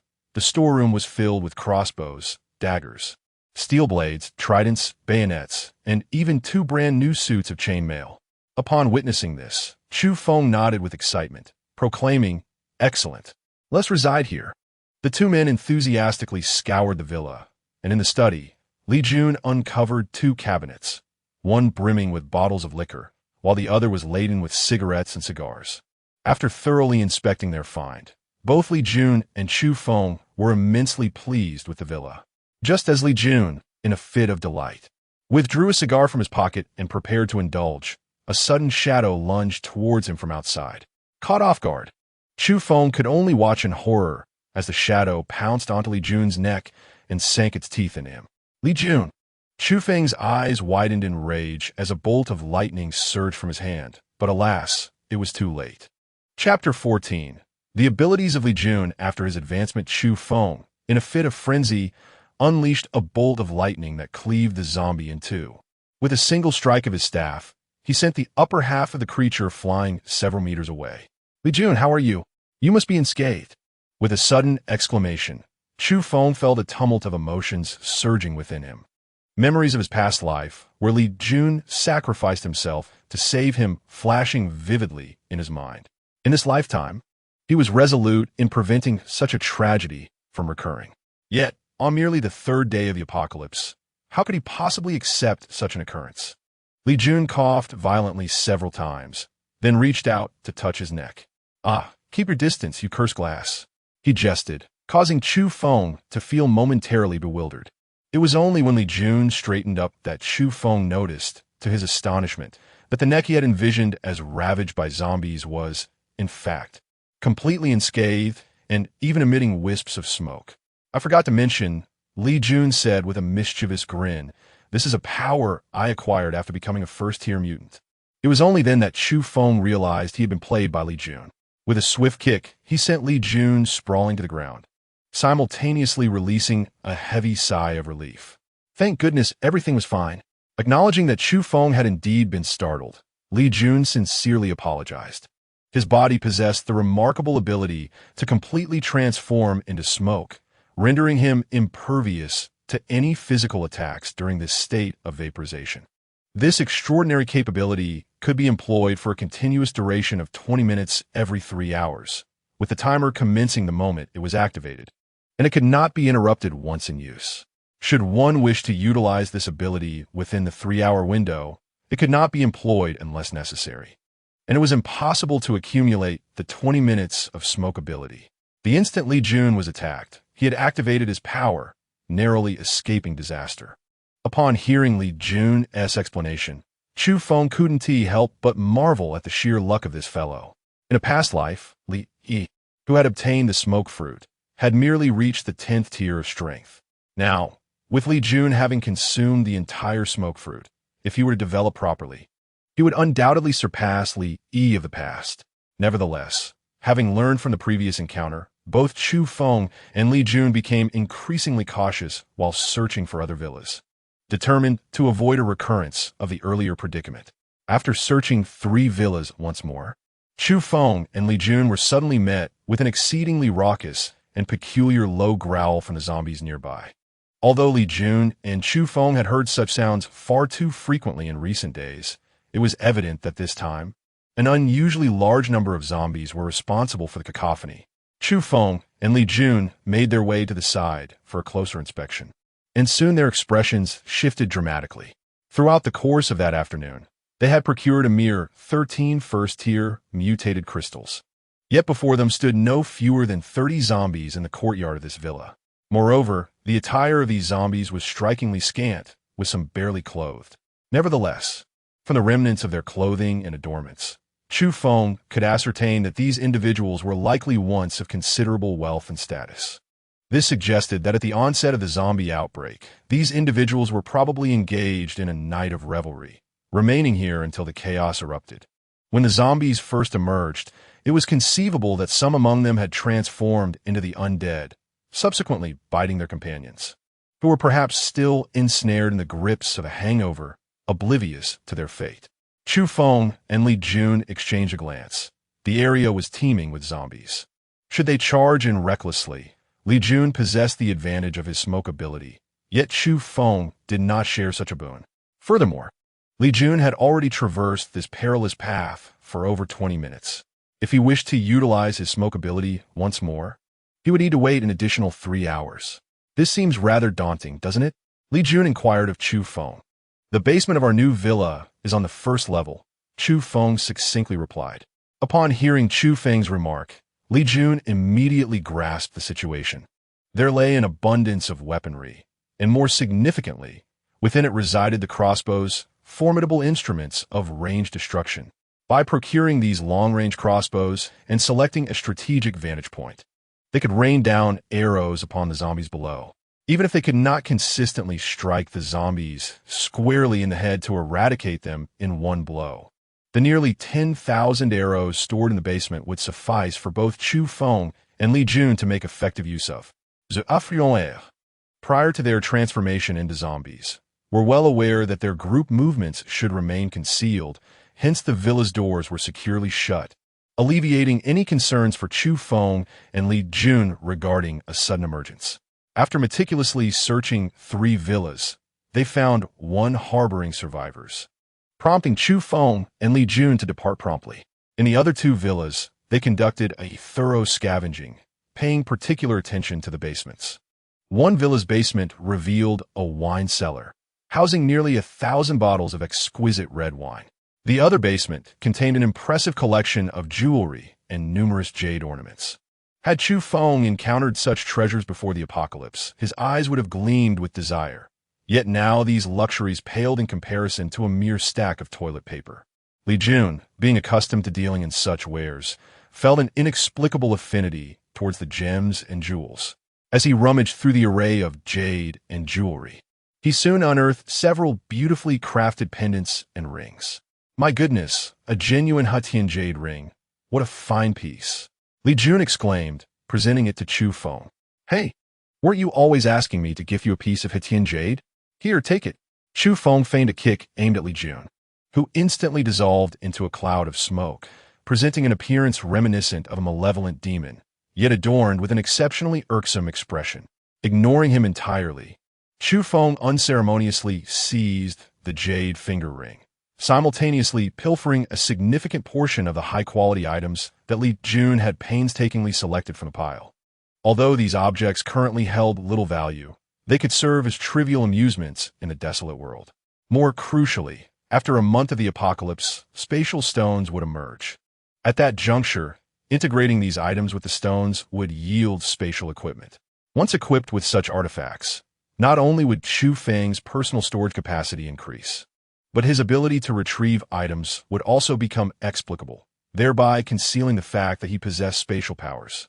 The fewer others knew of his trump cards, the greater his capacity for a counteroffensive in the future, thus enhancing his safety. This principle constitutes the very essence of Chu Feng's survival strategy in the apocalypse. At this point, Chu Feng did not wish to conceal his abilities from Li Jun, nor did he intend to guard against him. His secrecy not only served to protect himself, but also to safeguard Li Jun and the others. His hidden strengths were also their shields. Furthermore, Chu Feng was acutely aware of Li Jun's penchant for alcohol. Once intoxicated, Li Jun transformed into a veritable chatterbox, revealing all that ought to remain unsaid. Should he inadvertently discover Chu Feng's secrets and, in a drunken stupor, divulge them, whom could Chu Feng turn to for solace? Chapter 15. The Abyss of Chu Feng. As the 3-hour cooldown period elapsed, both Chu Feng and Li Jun wielded powerful crossbows, their quivers brimming with over 200 arrows each. On the rooftop of the neighboring villa, Chu Feng and Li Jun stood poised with their crossbows, unleashing a barrage of bolts towards the zombies within. However, as it was their inaugural encounter with such weaponry, their aim was naturally lacking. On average, it took 5 arrows for them to pierce the skull of a single zombie. As Chu Feng continued to shoot, he gradually sensed something amiss. Li Jun, remarkably, was managing to score a headshot with every arrow. Were they not both novices with the crossbow? How could he be so remarkably skilled? Chu Feng no longer aimed his bow, his gaze fixed on Li Jun. After Li Jun sent the last clawing zombie to its eternal rest, he turned to Chu Feng with a series of mischievous chuckles. The military shovel wielded by Chu Feng was ominously positioned against Li Jun's neck, exuding an intimidating aura as he demanded, "You insolent brat, explain to me when you became so adept at archery." Unfazed, Li Jun promptly demonstrated his prowess. However, as he knocked the arrow, Chu Feng sensed something amiss. A fine mist was emanating from Li Jun's body, enveloping the arrow and forming a direct line to the target. Goodness, he's using artificial targeting. This lad is employing a cheat. Upon witnessing Li Jun's air of triumph, Chu Feng couldn't help but extend a thumb in admiration. "You are remarkable." Inspired by Li Jun's prowess, Chu Feng yearned to emulate his success. However, he found himself at a disadvantage. The smoke under Li Jun's command advanced in a flawless, straight line, while Chu Feng struggled to manipulate the arc of lightning, which twisted and turned chaotically. His ability to control the lightning element had yet to reach such precision. The two were uncertain about the number of zombies lingering in the room, but the sounds emanating from within suggested a considerable presence. "Where's your phone?" Chu Feng inquired. Glancing at Li Jun to make a call. "There's no signal," Li Jun reminded him. Chu Feng snatched the phone from Li Jun's hand and opened the video. However, after a mere glance, he cast a mischievous look at Li Jun. "Ah, my dear grandson possesses exquisite taste, favoring the beauty of Europe. Unlike myself, who only admires the land of the rising sun and the land of kimchi," he remarked with a TSK. As Chu Feng continued to sift through the videos, he did not hesitate to offer his commentary. Li Jun, observing Chu Feng's sudden interest in the videos, pondered what his intentions might be. Could it be that he had developed a particular fascination with the stunning figures of the women he had just seen? If that were the case, the imagery would be too enchanting for Li Jun to bear. If Chu Feng were aware of the thoughts occupying Li Jun's mind, a kick would undoubtedly be inevitable. Chu Feng promptly activated a video, cranking the volume to its maximum. Then, under the astonished gaze of Li Jun, he hurled his phone into the vast courtyard of the villa across the way. "What on earth are you doing?" Li Jun exclaimed, only to witness a horde of zombies pouring forth from the villa, roughly estimated in number around 20 or 30. "What are you standing there for? Get moving," Chu Feng urged, simultaneously drawing the crossbow in his grasp. Ultimately, Chu Feng managed to dispatch 5 of the zombies, while Li Jun executed headshots on the remainder. "Chu Feng, what happened to your phone?" Li Jun suddenly inquired. Chu Feng retrieved his phone from his pocket and waved it before Li Jun. "You brought your phone, why not use it?" Li Jun's voice suddenly escalated by several decibels. "I don't have the same taste in movies as you. Damn it." After Chu Feng and Li Jun dealt with the zombies in the courtyard, uncertainty lingered regarding the presence of any remaining undead within. They first excavated the mutation crystals from the corpses strewn about the yard, and Chu Feng subsequently retrieved the mobile phone he had earlier discarded, tossing it into the room. "What's the matter? Do you still want that phone? You can just pick it up later and clean it, right?" Chu Feng remarked nonchalantly. "Try to act like a human." After a considerable wait without the emergence of any additional zombies, Chu Feng and Li Jun cautiously approached the room, with Li Jun leading the way due to his ability to manipulate smoke, rendering low-level zombies harmless to him. After a thorough search, they confirmed the absence of further zombies and commenced their quest for supplies within the room. Their search yielded little beyond a scattering of clothing, which they had unwittingly discarded, and a few bottles of fine liquor, all of which had been significantly depleted. The pungent odor that lingered in the air dissuaded Chu Feng from wishing to remain any longer. Just as he prepared to step away, Li Jun suddenly noticed a cabinet nearby, exclaiming in excitement, "Wow, jackpot!" He retrieved an entire box of car keys from the cabinet, each belonging to luxury vehicles, an exhilarating find for Li Jun, an avid automobile enthusiast. Undoubtedly, these vehicles resided in the underground garage. Let's explore elsewhere. Throughout the day, Chu Feng and Li Jun scoured half of the villa district, yielding a bountiful array of supplies. By evening, upon their return, they organized their spoils. Although the afternoon's haul was not as plentiful as that of the morning, they still amassed a ton of meat and a ton of vegetables, along with an unexpected abundance of beverages and fruits. Additionally, they secured a remarkable 56 first-tier mutation crystals. Li Jun immediately presented the crystals to Chu Feng, urging him to ingest them, hoping to elevate himself to the status of a first-tier mutated being. Chu Feng was not one to hold back. However, what increasingly unsettled him was the realization that, based on the quantity consumed by Li Jun, he had anticipated that after ingesting a total of 50 mutated crystals, he would be nearing the threshold of advancement. Yet, after devouring 30 first-tier mutated crystals, he felt no indication of impending evolution. This left him in a state of confusion, especially considering that he had already consumed 20 mutated crystals prior. With a sense of helplessness, Chu Feng had no choice but to continue swallowing. After consuming all 56 first-tier mutated crystals, he found himself unchanged, leaving both him and Li Jun in a state of astonished embarrassment. Suddenly, Li Jun slapped his forehead in a moment of self-reproach, exclaiming, "It must be that I failed to bring back all the plants of that ability fruit. That is why your advancement is so difficult. This is all my fault." Observing this, Chu Feng couldn't help but admire Li Jun's brilliance. Yet he refrained from providing any explanation. After all, even he himself could not ascertain the situation completely. So how could he convey it to Li Jun? One thing Chu Feng was certain of was that as long as he continued to consume the mutated crystals, a breakthrough would eventually be within reach. However, confronted with the seemingly insatiable demand for his advancement, Chu Feng felt that the path ahead appeared rather bleak. Survival was still paramount. Chapter 16, I Am No Saint. At night, the zombies exhibited heightened mobility and bloodthirstiness, which translated to greater offensive power. Moreover, lower-tier ability users could hardly see at night, significantly diminishing their safety. Therefore, Chu Feng and Li Jun would never venture out to hunt zombies after dusk.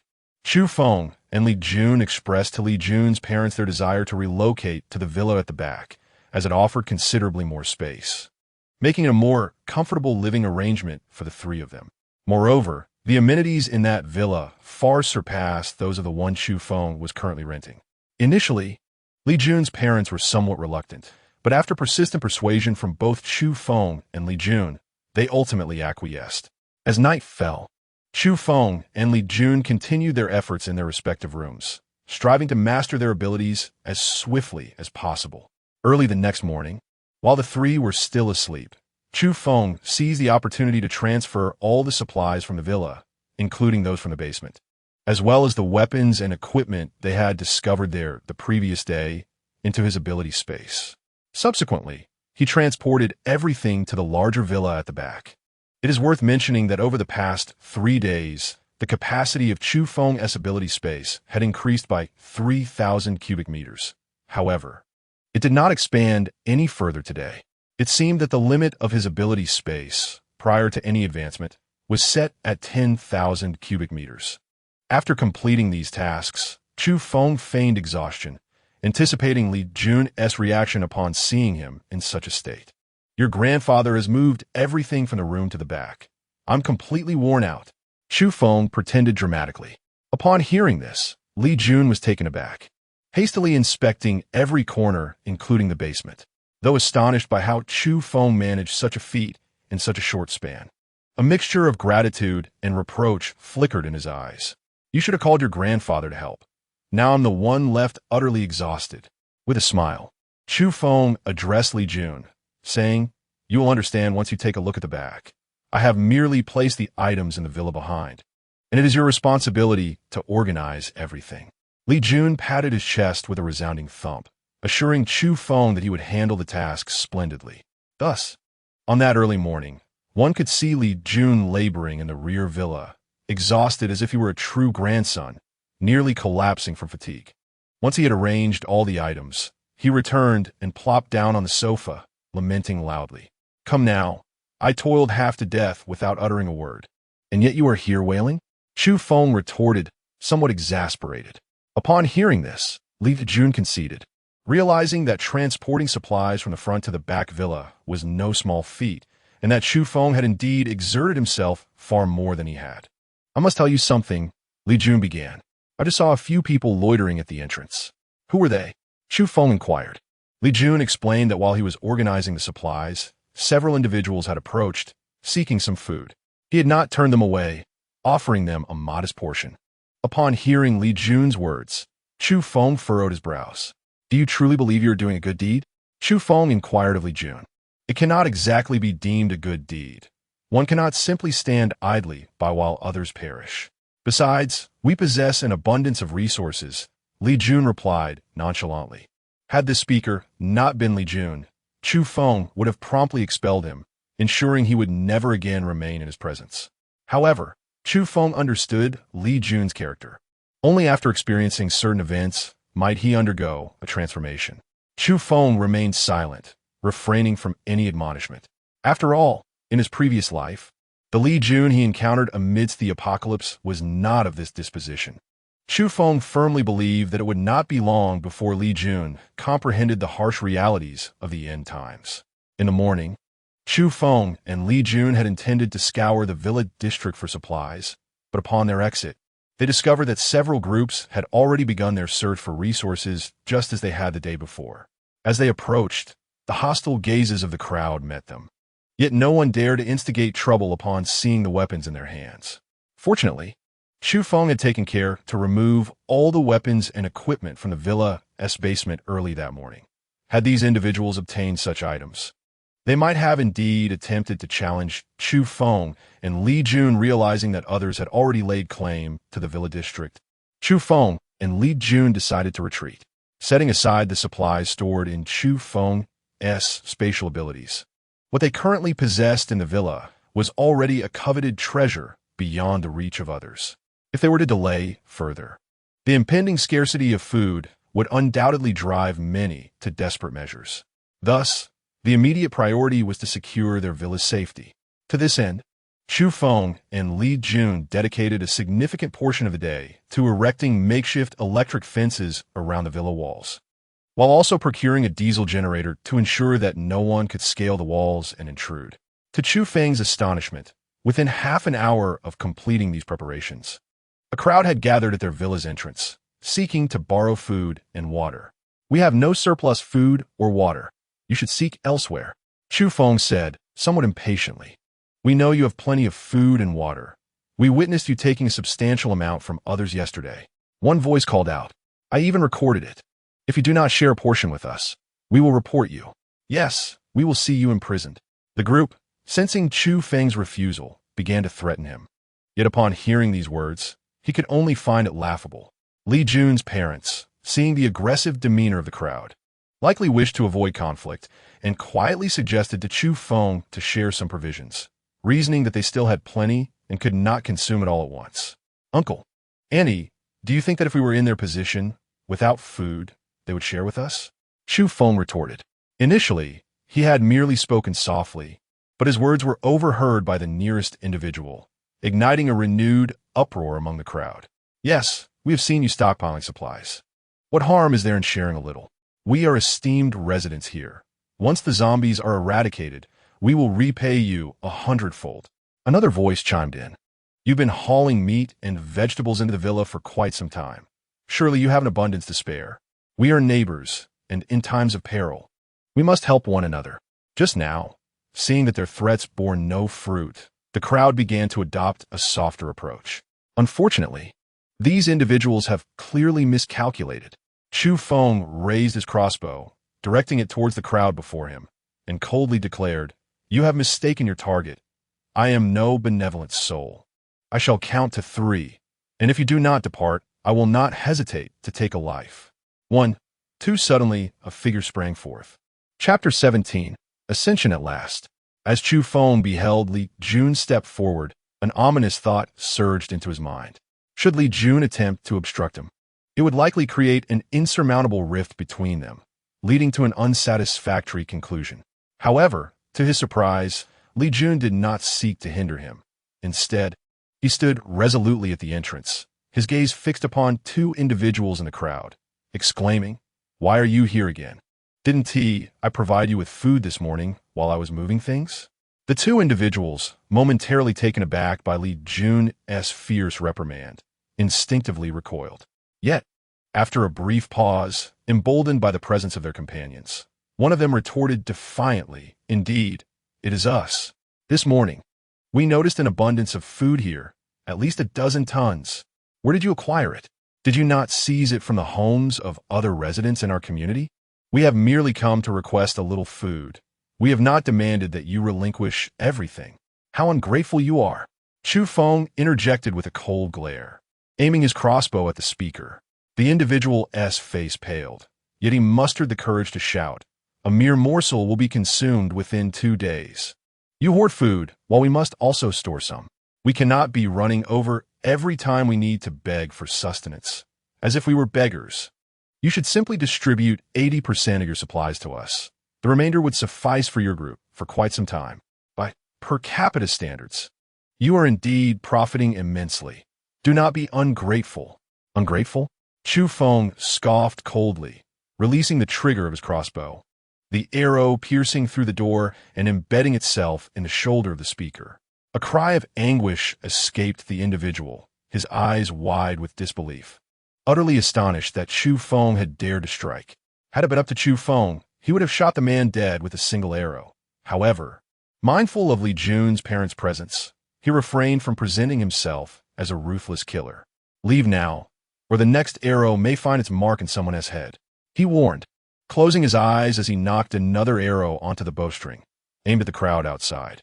The once boisterous group, witnessing Chu Feng's merciless demeanor, began to waver. A few continued to threaten, but Chu Feng began to count 1, 2, 3. As he pronounced 3, another arrow was loosed, striking the door with a resounding thud. The onlookers, recognizing Chu Feng's cold-blooded resolve, scattered in fear, unwilling to remain within his line of sight. Once they had departed, Chu Feng did not offer an explanation to Li Jun's parents. At their age, they had witnessed the entire exchange and required no clarification. Thus, the morning passed in silence. As afternoon approached, Chu Feng resolved to continue his pursuit of zombies and extract the mutated crystals. However, his actions would not take place within the confines of the villa. Instead, he intended to venture outside. After all, the number of residents in the villa was already scant, and, consequently, the zombies were few. At this juncture, it was evident that numerous individuals had attained the status of first-tier mutants, which rendered it rather absurd that Chu Feng, as a reincarnator, had yet to advance in rank. Today, he might still wield his crossbow to intimidate those who had caused a ruckus earlier, but had those individuals been first-tier mutants, it would be unlikely he could easily instill fear in them, should they resort to other tactics. It was entirely possible that Chu Feng and his companions would have to pay a bloody price. In the apocalyptic world, although Chu Feng struggles to survive, he is far from foolish. Now, he and Li Jun undoubtedly represent the pinnacle of human combat strength. Given such a promising beginning, it is imperative to sustain this momentum. As Chu Feng prepared to venture out in pursuit of the undead, Li Jun's parents were filled with apprehension.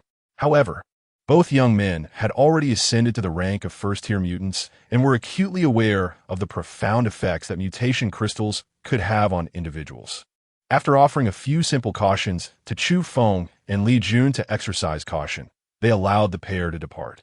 Before leaving, Chu Feng, still harboring concerns, earnestly advised his uncle and aunt to refrain from opening the door should any intruders return and to never offer them food. If they forced their way in, there's an electric baton on the table, he added. With these words exchanged, Chu Feng and Li Jun set off together. Li Yun, having acquired dozens of luxury car keys the previous day, chose to disregard Chu Feng's imposing G-Class vehicle and instead opted for a sleek sports car. Having barely traversed 10 miles from her neighborhood, they soon encountered a small horde of over a dozen zombies. With a sudden surge, Chu Feng pressed the accelerator, swiftly crushing a nearby zombie beneath the vehicle's wheels. Before he could even exit the car, he witnessed an impressive display of skill from Li Jun. Like a master marksman, Li Jun unleashed a flurry of arrows from his crossbow, each bolt striking down a zombie with deadly precision. Chu Feng had just eliminated 5 zombies with his military shovel when the remaining ones were all shot down by Li Jun. "You really are shooting fast, you rascal." Chu Feng couldn't help but express his admiration. Of course, Li Jun replied with pride, but then felt something was off about his words. He cursed again, "You old man. I am your grandfather." With a casual remark, Chu Feng continued to excavate the mutated crystals. Li Jun urged him to consume the crystals. Yet even after Chu Feng ingested all 13, there were no signs of advancement in his physique. No matter, they pressed on to slay more. After vanquishing 3 waves of zombie squads, the number of mutated crystals in their possession reached 40. Once the 40 crystals were thoroughly cleaned, they were once again presented to Chu Feng. As Chu Feng slowly ingested one crystal after another, when he finally swallowed the 20th first-grade mutated crystal, the total number had reached an astonishing 100. A familiar sensation surged within him at last. Chu Feng hurriedly returned to the vehicle, while Li Jun stood guard outside. Despite the absence of any zombies within a radius of several hundred meters, both men remained on edge. After a span of several minutes, an excruciating pain surged through Chu Feng's forehead, and in that instant, he realized that he had finally ascended to a new level. As Chu Feng exited the vehicle, Li Jun hurriedly approached him, inquiring, "How did it go?" "It was successful." Upon hearing this, Li Jun was filled with joy. "Let us continue to hunt the zombies." With that, Li Jun led Chu Feng as they drove onward. Little did they know, amidst their excitement for the impending hunt, a sinister plot targeting the two had silently commenced within the confines of the Villa District. Chapter 18. The Emergence of Second-Stage Zombies. Chu Feng and Li Jun relentlessly pursued the fleeting traces of a small horde of zombies on the outskirts. Their appetite for the hunt had grown significantly. What began as a chase of a mere dozen undead had escalated to a pursuit of approximately 30. As they hunted, Li Jun emitted a series of bizarre howls, leading one to ponder whether he harbored a peculiar fascination for the very creatures they sought to eradicate. As dusk approached, the two decided to cease their relentless engagement. Over the course of the day, their collaboration in confronting the zombies had become markedly more adept and harmonious. Furthermore, following Chu Feng's ascension to a first-tier mutant, his strength had visibly intensified. While his mastery over spatial abilities had not seen significant enhancement, his control over lightning energy had become markedly more proficient. Chu Feng had also developed a novel attack technique, capable of condensing lightning energy into a crescent-shaped blade of lightning, which he could hurl to dispatch his targets. He aptly named this new skill Thunder Slash. It is worth noting that this moniker was not of his own invention, but rather bestowed upon it by a prominent lightning mutant from his previous life. In that past existence, Thunder Slash was a skill that could only be wielded by lightning mutants upon reaching the 3rd tier. This afternoon, after attaining the status of a first-tier mutant, Chu Feng instinctively executed a Thunder Slash while hunting zombies, obliterating one into mere fragments. Witnessing that spectacle left Chu Feng in disbelief at his own capability. Chu Feng attempted to unleash a Thunder Slash, only to find that it consumed 1/3 of his lightning abilities.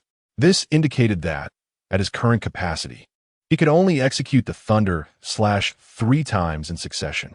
To replenish his lightning powers, he would require a span of 3 hours. However, at present, Chu Feng possessed a mutated crystal.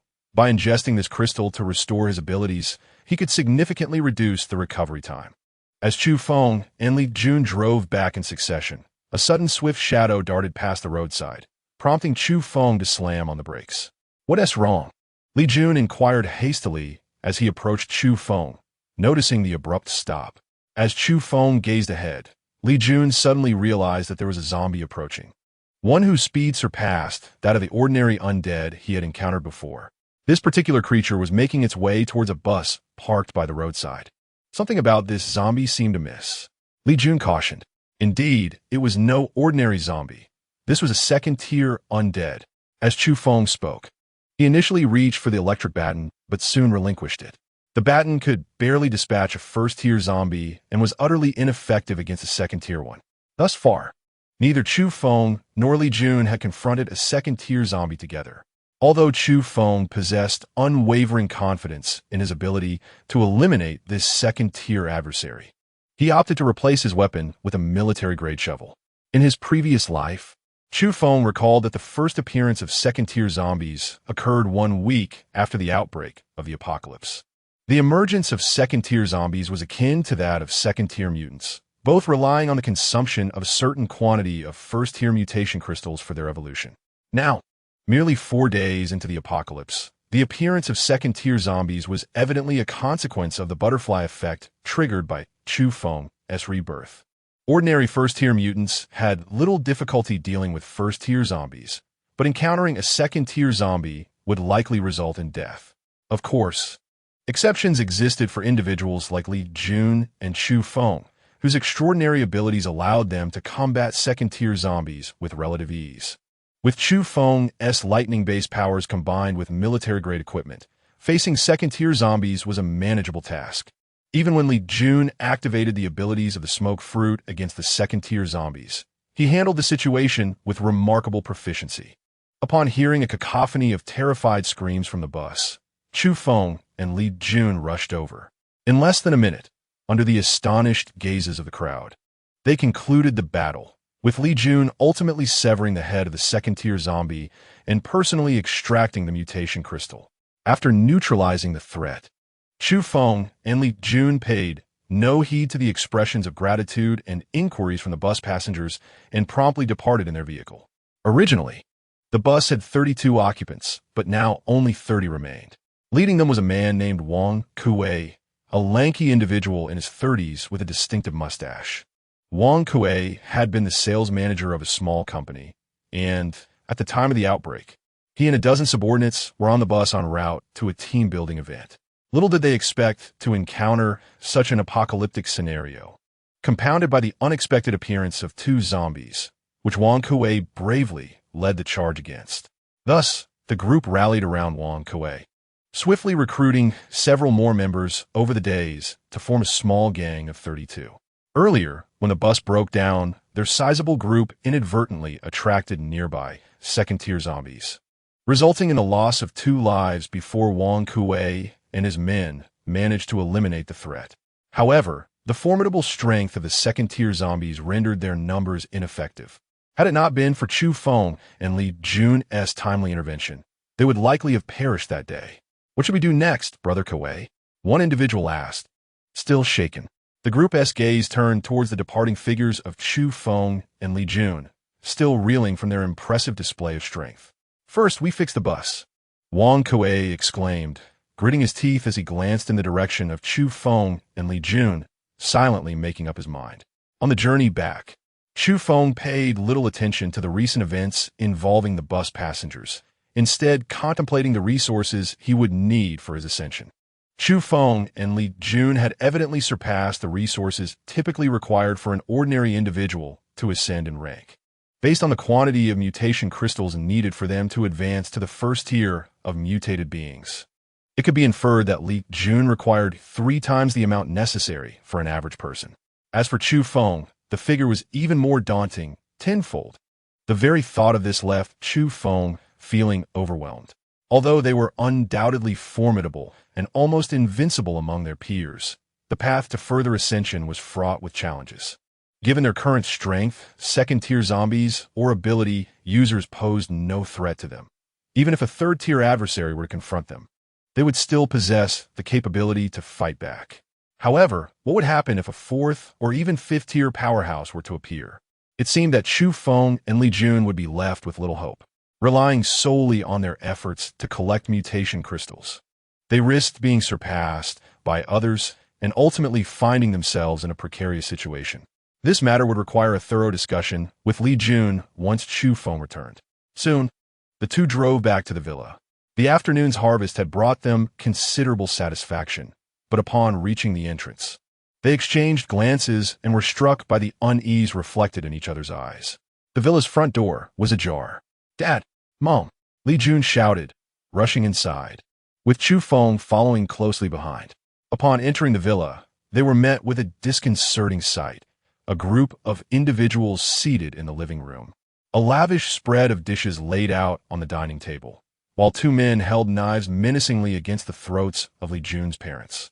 One of the figures seated in the chair wore a sinister smile, accompanied by a mocking, triumphant laugh. Chapter 19. Kill. "Who are you? Let my parents go." As Li Jun moved to confront them, The knife-wielding assailants retracted their blades, nearly slicing through Li Jun's parents' necks. Li Jun's eyes blazed with fury, a crimson hue overtaking his gaze, as he felt an overwhelming urge to pounce and tear the two assailants apart, devouring them whole. Chu Feng grasped Li Jun tightly, fearing he might act foolishly, not out of concern for Li Jun's safety, but rather for the potential harm that could befall Li Jun's parents at the hands of these individuals. Should any misfortune arise, both Chu Feng and Li Jun would find it unbearable. What do you intend to do? If it's the supplies you seek, I shall gladly relinquish them. But you must release them, Chu Feng exclaimed sternly. At his words, the group before him erupted into laughter, as though Chu Feng had just uttered the most ludicrous joke imaginable.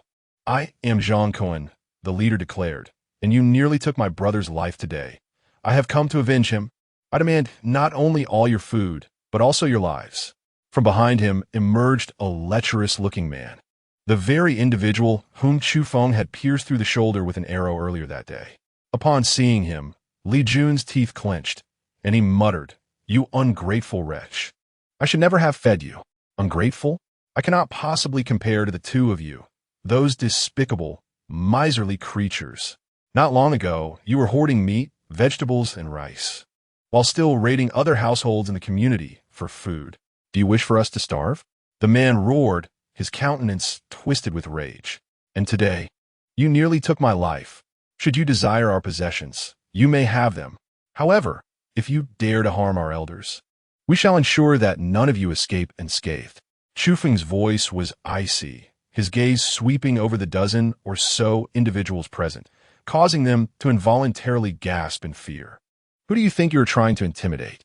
I am not swayed by your threats. Do you know what a mutant is? I am a first-tier mutant. You two are nothing but insignificant pests. Killing you would be as effortless as squashing an ant."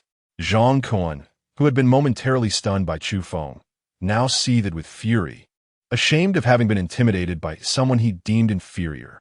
As a first-tier mutant, he believed the two before him were merely armed with crossbows and weapons. Without them, they were nothing more than helpless prey. The disgrace of being cowed by such inferiors was unbearable. Upon hearing Zhang Kun's arrogant remarks, Chu Feng and Li Jun displayed no discernible reaction, a silence that only served to intensify his fury. Zhang Kun, originally a truck driver, had leveraged his superior physique and quick wit to successfully eliminate 10 solitary zombies following the outbreak of the apocalypse. After encountering news online regarding mutated crystals, he consumed 10 of these crystals, thereby transforming into a first-tier mutant and subsequently amassing a small group of followers. As for Zhang Kun's brother, his presence in the villa district was not due to wealth or ostentation, but rather because he worked as a service staff member in the area. When the apocalypse struck, he happened to be in the villa and had not dared to venture outside. Zhang Kun, deeply concerned for his brother, was aware of his entrapment within the villa amidst the global network blackout and had initially intended to reunite with him. However, upon discovering his brother severely injured, Zhang Kun, being a capable mutant, dismissed Chu Feng and Li Jun entirely. Having learned of Chu Feng and Li Jun's approach through hearsay, Zhang Kun devised a ruse. He had one of his female subordinates masquerade as a pregnant woman, pleading for assistance from Li Jun's parents at the villa's entrance, ultimately leading to a dramatic scene where she feigned unconsciousness from hunger. Deceived by the woman, Li Jun's parents were ambushed by Zhang Kun the moment they opened the door. Upon entering the villa, Zhang Kun was astonished to find not only electricity, but also an abundance of food and water, including meat, fruit, and snacks. Resolute, he decided to claim the villa as a stronghold to expand his influence. "Surrender all your weapons, or they will perish at once," Zhang Kun bellowed at Chu Feng and Li Jun. Despite his outward bravado, he was acutely aware of the threat posed by them, for even a first-tier mutant could fall victim to a crossbow bolt piercing through the skull. Without the slightest hesitation, Chu Feng promptly removed the military shovel, axe, and crossbow from his person, with Li Jun doing likewise. As the two men surrendered their weapons to Zhang Kun's subordinates, a sense of invulnerability enveloped Zhang Kun. His gaze swept over Chu Feng and Li Jun with an expression akin to that reserved for fools. A pair of imbeciles. First, break their legs, and then beat them mercilessly until death. Zhang Kuan spat venomously. Moments ago, he and his cohorts had harbored some trepidation towards Chu Feng and Li Jun, but now that the two had disarmed, their vigilance dissipated, convinced that they were merely lambs to the slaughter. As Zhang Kuan's henchmen raised a military shovel and axe to strike at Chu Feng's legs, Chu Feng exchanged a knowing glance with Li Jun suddenly. He produced an object from his bosom and shouted, "Grenade!" The would-be assailants, poised to inflict harm upon Chu Feng and Li Jun, were instantly thrown into a state of panic upon witnessing his unexpected maneuver and hearing his proclamation. Chu Feng eagerly awaited such an opportunity. Suddenly, he surged forward with great ferocity, his body enveloped in the power of lightning. Anyone who came within a meter of him was instantly struck down to the ground. Chu Feng's primary targets were the two individuals wielding knives, poised menacingly against the necks of Li Jun's parents. Chu Feng's assault was indiscriminate, rendering even Li Jun's parents incapacitated. Just as they were about to collapse, Li Jun transformed into a wisp of white smoke and swiftly darted to their side, guiding them to a secluded corner of the room. "You are supernatural beings," Zhang Kuan exclaimed, his eyes wide with disbelief, finally breaking the stunned silence. Chu Feng and Li Jun regarded the crowd before them with an expression akin to that of witnessing a lifeless canine. Li Jun proceeded to escort his parents to a nearby room, subsequently shutting the door behind them. "It's all a misunderstanding. We acknowledge our errors and shall leave at once." Zhang Kuan pleaded for mercy, making an attempt to flee, neglecting even his own younger brother in the process. With a crack of thunder, Chu Feng unleashed a lightning strike that severed Zhang Kuan's legs. The power of the lightning surged through Zhang Kuan's body, charring his skin to a darkened hue. Chu Feng and Li Jun, without uttering a single word, swiftly retrieved the weapons they had just surrendered. At that moment, though they remained silent, a singular thought united them: to kill, to annihilate them all. Chapter 20. The Awakening in the Face of the Apocalypse. Chu Feng would not reveal to Li Jun that he had anticipated all of this long ago. After all, having experienced the apocalypse, Chu Feng had encountered countless treacherous schemes. Although he believed such events would not unfold so swiftly, it was evident that he had miscalculated. Fortunately, no irreparable consequences had ensued. Otherwise, not only would Chu Feng never forgive himself, but Li Jun would likely be left in a state of despair. Through this ordeal, Chu Feng realized that from this point onward, the somewhat naive and kind-hearted Li Jun would be no more. At least in the face of a post-apocalyptic society, it would be impossible for him to uphold the principle of treating others with kindness as he had in his previous life. In this regard, the suffering endured by Li Jun's parents today was not without merit. Moreover, for them, it served as a harsh lesson, ensuring they would not fall prey to such circumstances again. Within the villa, while the scene was not one of rivers of blood, the entire hall was stained with crimson. As Chu Feng and Li Jun made their move, it was evident that they would not spare anyone. When the final adversary fell, an unprecedented aura of malevolence emanated from Li Jun, with drops of blood slowly cascading down his resolute cheek. Chu Feng and Li Jun hurriedly rushed into the room to assess the condition of Li Jun's parents. Upon discovering that they were not seriously harmed, they finally felt a sense of relief. At that moment, however, a cacophony of noise and footsteps suddenly erupted from outside the door. Upon their return, Chu Feng and Li Jun, driven by their urgency, burst through the unlocked door. In the throes of their earlier frenzy, the two men, upon hearing noises from outside, armed themselves and ventured out. A chorus of somewhat exhilarated voices greeted them. As they beheld the figures approaching from beyond the threshold, particularly the leader among them, Li Jun's brow furrowed deeper, demanding, "What do you intend to do?" The newcomers were none other than the group rescued by Chu Feng and Li Jun from the bus earlier. "I am Wang Kuei," he declared, gratitude resonating in his tone. "We are profoundly grateful for your timely intervention. We owe you our lives. We wish to follow you and acknowledge you as our leaders." Wang Kuei spoke with heartfelt sincerity, his expression reflecting an unprecedented earnestness. Upon witnessing this, Chu Feng was not at all surprised. In fact, he had long grown accustomed to such occurrences. In his previous life, He had allied himself with countless factions. In a post-apocalyptic world, such actions were merely fundamental maneuvers for survival. Chu Feng and Li Jun certainly could not believe that Wang Kuei and his companions were genuinely seeking to align themselves with them out of gratitude for saving their lives. Such a notion was utterly implausible. The gruesome scene in the courtyard served as the most compelling evidence of this reality. Although Wang Kuei and his associates were taken aback by the multitude of corpses scattered throughout the villa, they wisely maintained their silence. They understood that if they failed to secure sustenance or protection, their survival would soon hang by a thread. First, dispose of all the bodies in the courtyard outside the community, then gather in the neighboring villa. Chu Feng instructed quietly, while Li Jun issued the command with authority. Upon hearing this, the group's spirits lifted, and they hastily began to clear away the remains from the ground. The countless corpses and zombies they had encountered in recent days had already rendered them numb to such horrors.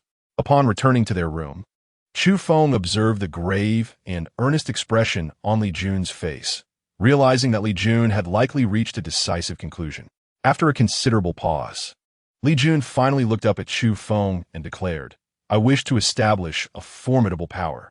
Chu Feng did not inquire further, nor was there any need for him to do so. The two had known each other for many years and shared a deep bond. As long as the other wished to pursue a course of action, support was all that mattered, even if it might be misguided. Moreover, Chu Feng was acutely aware of Li Jun's intentions. Given his own capabilities, even with Chu Feng's assistance, it would be impossible to safeguard his family at all times. Just as in today's circumstances, he sought to establish a force, one that could protect himself and those he wished to shield. The individuals that Wang Kuei had brought earlier could not genuinely be counted on. Some may have even harbored ulterior motives, hoping to exploit the situation for personal gain. However, such concerns were trivial to both Chu Feng and Li Jun. As long as their absolute power was formidable enough, their methods sufficiently resolute, and, most importantly, their resources abundant, they had no reason to fear the ill intentions of others. Any nefarious schemes and wicked thoughts would be quelled beneath the weight of their overwhelming strength. After a brief exchange, Li Jun set off alone to the neighboring villa. While Chu Feng wholeheartedly supported Li Jun's ambition to build a formidable force, he would refrain from involving himself in the management of this new entity. Chu Feng was acutely aware of his responsibilities, which primarily involved providing resources, particularly food and water, to Li Jun, who possessed formidable abilities. The matters of winning hearts and employing various strategies were beyond his purview. In his previous life, Chu Feng was merely an ordinary mutant devoid of any extraordinary powers. Surviving as long as he did was nothing short of a miracle. Had it not been for his reckless intrusion into the corpse emperor's treasury, he would not have met such a tragic fate. When Li Jun returned, Chu Feng glanced at him and presented all the first-tier mutated crystals acquired that day. After a rough assessment, he realized that, combined with a second-tier mutated crystal, it was sufficient for Li Jun to ascend to the rank of a second-tier mutant. However, Chu Feng understood that once a second-tier zombie appeared, it would trigger a cascading effect, heralding the imminent emergence of numerous second-tier and even third-tier zombies. Seeing Chu Feng's demeanor, Li Jun wasted no time. When only 45 first-tier mutated crystals remained, Li Jun successfully advanced to the second-tier mutant, mastering extraordinary abilities in the process. The following day, Li Jun retrieved a portion of food and water from the villa for Wang Kuei and others, then began assigning today's tasks. Since he intended to establish a faction, it was imperative to avoid harboring a group of ineffectual idlers.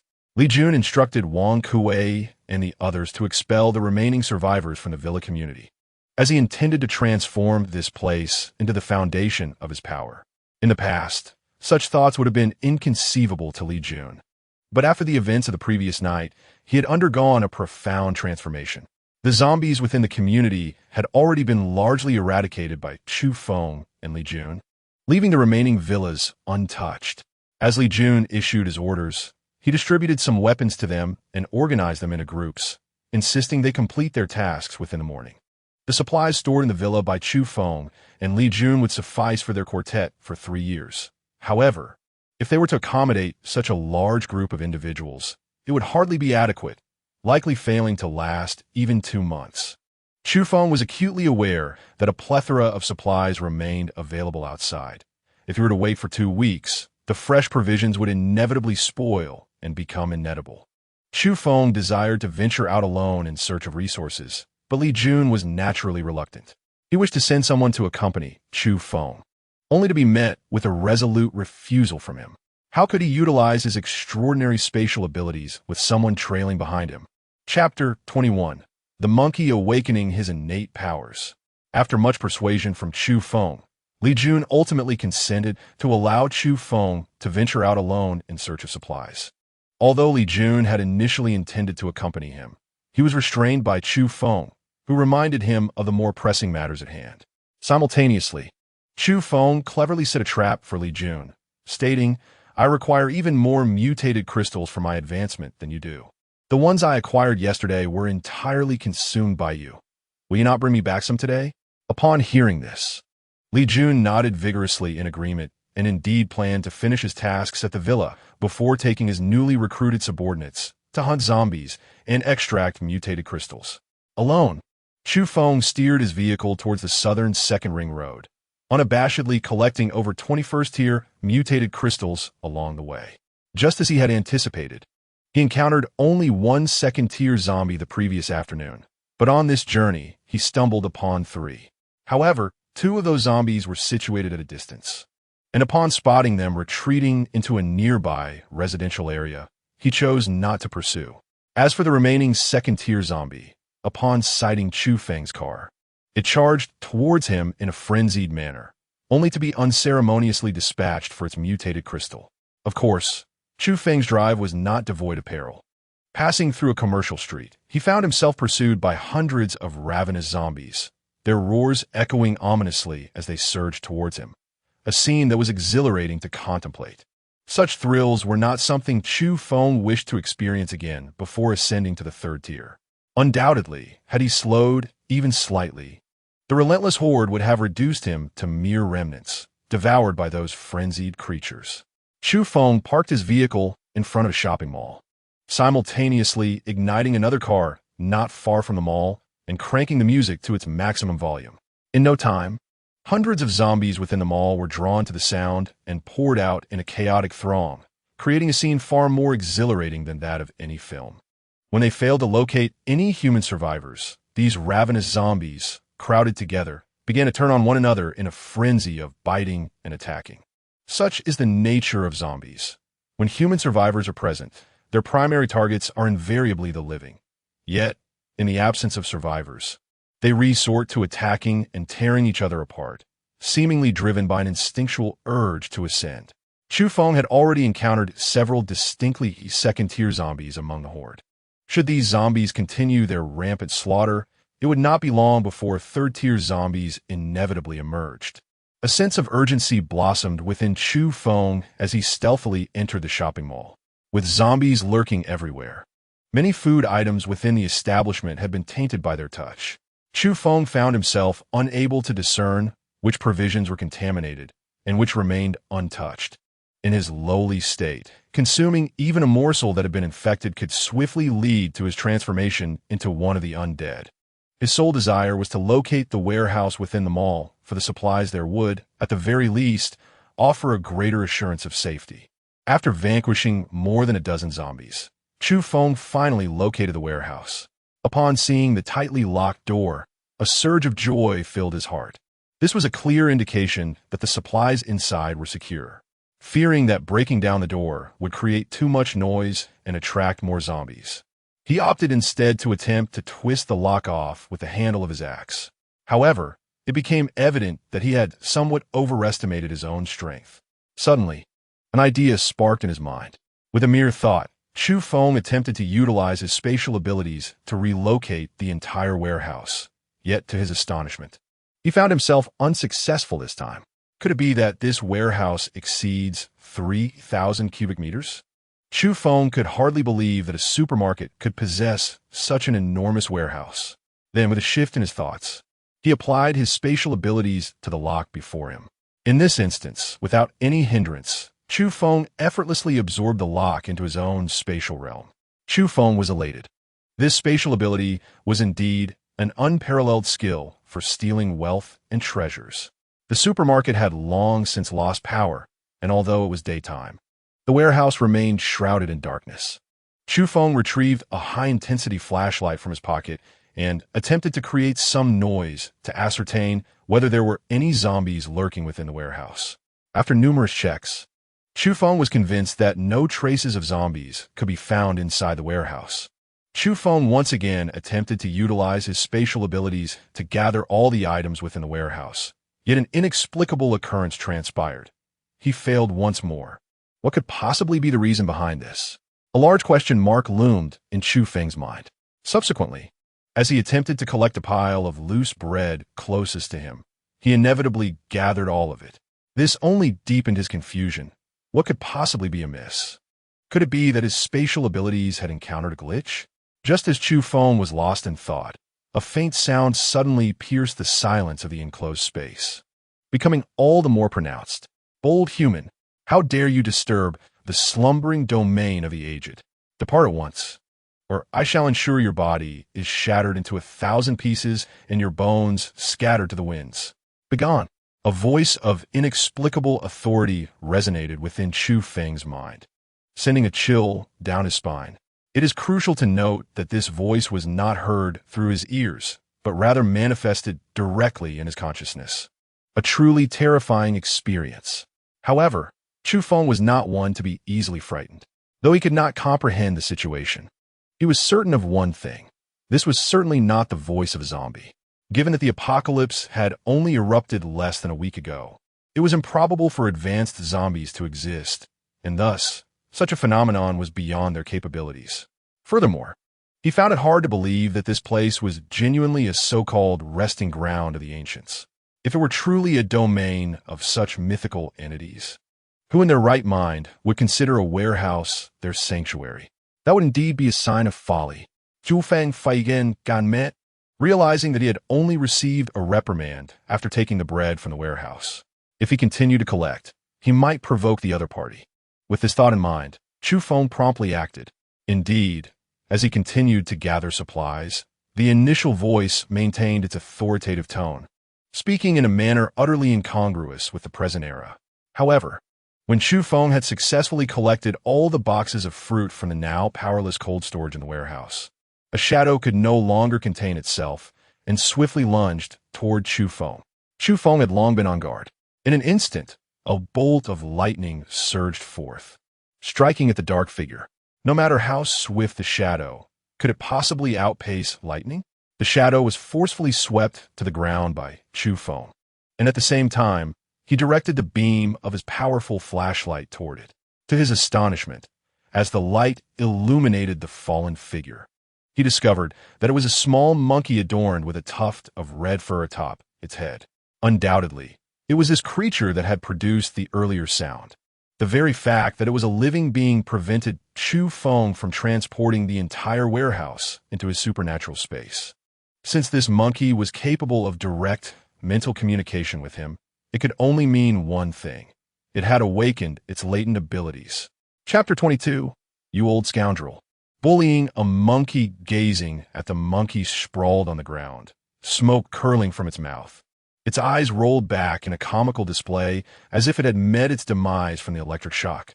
Chu Feng was uncertain whether the monkey was truly dead or merely feigning death, and he was even more oblivious to the extent of its potential peril. Chu Feng once again wielded his spatial abilities, attempting to draw the monkey into his realm. However, the nature of his powers forbade the containment of living beings. If the monkey were still alive, Chu Feng would naturally be unable to enclose it within. Chu Feng unleashed his spatial abilities, yet the monkey remained motionless on the ground, as if lifeless. What remarkable acting! In his hand, Chu Feng once again conjured the form of a lightning slash, directing the beam of light straight into the monkey's eyes. With a chilling tone, he declared, "I am aware that you are not dead. Rise at once, or I shall make you endure that sensation once more. I shall count to 3. 1, 3. With remarkable speed, Chu Feng recited the numbers, startling the monkey that had been feigning death just moments ago. The creature was taken aback by Chu Feng's audacity. Having narrowly escaped a fatal encounter with the Thunder Slash, it had no desire to endure such a harrowing experience again. Moreover, should it face the same peril once more, its life would surely be at stake. The monkey sprang up from the ground, leaping onto a nearby shelf, baring its teeth at Chu Feng in a display of defiance. "You shameless wretch! I have never encountered such a brazen and unscrupulous junior." The voice of indignation reverberated once more within Chu Feng's mind. A cold smile curled at the corners of Chu Feng's mouth as he retrieved the electric baton from behind him. His earlier Thunder Slash had merely been a ruse to intimidate the monkey. After all, he was not yet in mortal peril. It would be unwise to expend his trump card so frivolously, particularly since his current electric abilities could only unleash 2 more strikes. Since this monkey harbored a fear of electricity, it was time to impart a proper lesson. Chu Feng shut the door of the cold storage, simultaneously drawing all living beings within the 2 cold storages into his extraordinary space. He then began to strike the surroundings of the cold storage with the electric baton in his hand. The cold storage was constructed from robust iron sheets, and the shelves inside were also made of iron. With the absence of any obstructions, the monkey could not evade the electric shocks from the baton, no matter where it attempted to flee. In a short while, the monkey could no longer endure the torment and collapsed to the ground, its body convulsing uncontrollably. Chu Feng retracted the electric baton, directing the powerful flashlight onto the monkey before him. Observing this peculiar creature, he felt an inexplicable sensation. The monkey, adorned with a tuft of red fur atop its head, and possessing a manner of speech strikingly reminiscent of a certain mutated beast lord he had encountered in a past life, bore an uncanny resemblance. With its incessant chatter and penchant for feigning death, it reminded him of an old trickster. "You rascal, bullying a monkey." The monkey, with an expression of sorrowful lamentation, spoke in a voice tinged with weeping. Before long, it erupted into a fit of inconsolable tears. The monkey's antics left Chu Feng utterly bewildered. Chu Feng's determination in vanquishing the zombies was resolute. In his previous life, he had slain numerous adversaries. Yet never had he encountered a situation quite like this, where he nearly drove a monkey to the brink of collapse for the very first time across 2 lifetimes. The more Chu Feng gazed upon the monkey before him, the more he perceived its resemblance to that formidable overlord of the mutated beast clan. He vividly recalled how that monkey king once wielded an iron staff, sweeping across the realms and compelling both the zombie horde and the human army to retreat in disarray. Within the same rank, he seldom encountered worthy adversaries, and even an ordinary corpse emperor would find itself overpowered in his presence. "May I ask your name?" Chu Feng inquired cautiously, a sense of trepidation swelling within him. It was indeed a ludicrous endeavor to inquire about a monkey's name. Yet, what was even more absurd was the fact that this monkey responded, fixating its venomous gaze upon Chu Feng. Perhaps fearing further provocation, it replied, "I am called Great Sage." Great Sage? Upon hearing this name, a resonating hum echoed in Chu Feng's mind. Indeed, it was he, the once mighty Monkey King, renowned for his unparalleled strength, had unexpectedly crossed paths with him, and in such a remarkable manner. Chu Feng's gaze fixated upon the monkey, while his mind raced with calculations.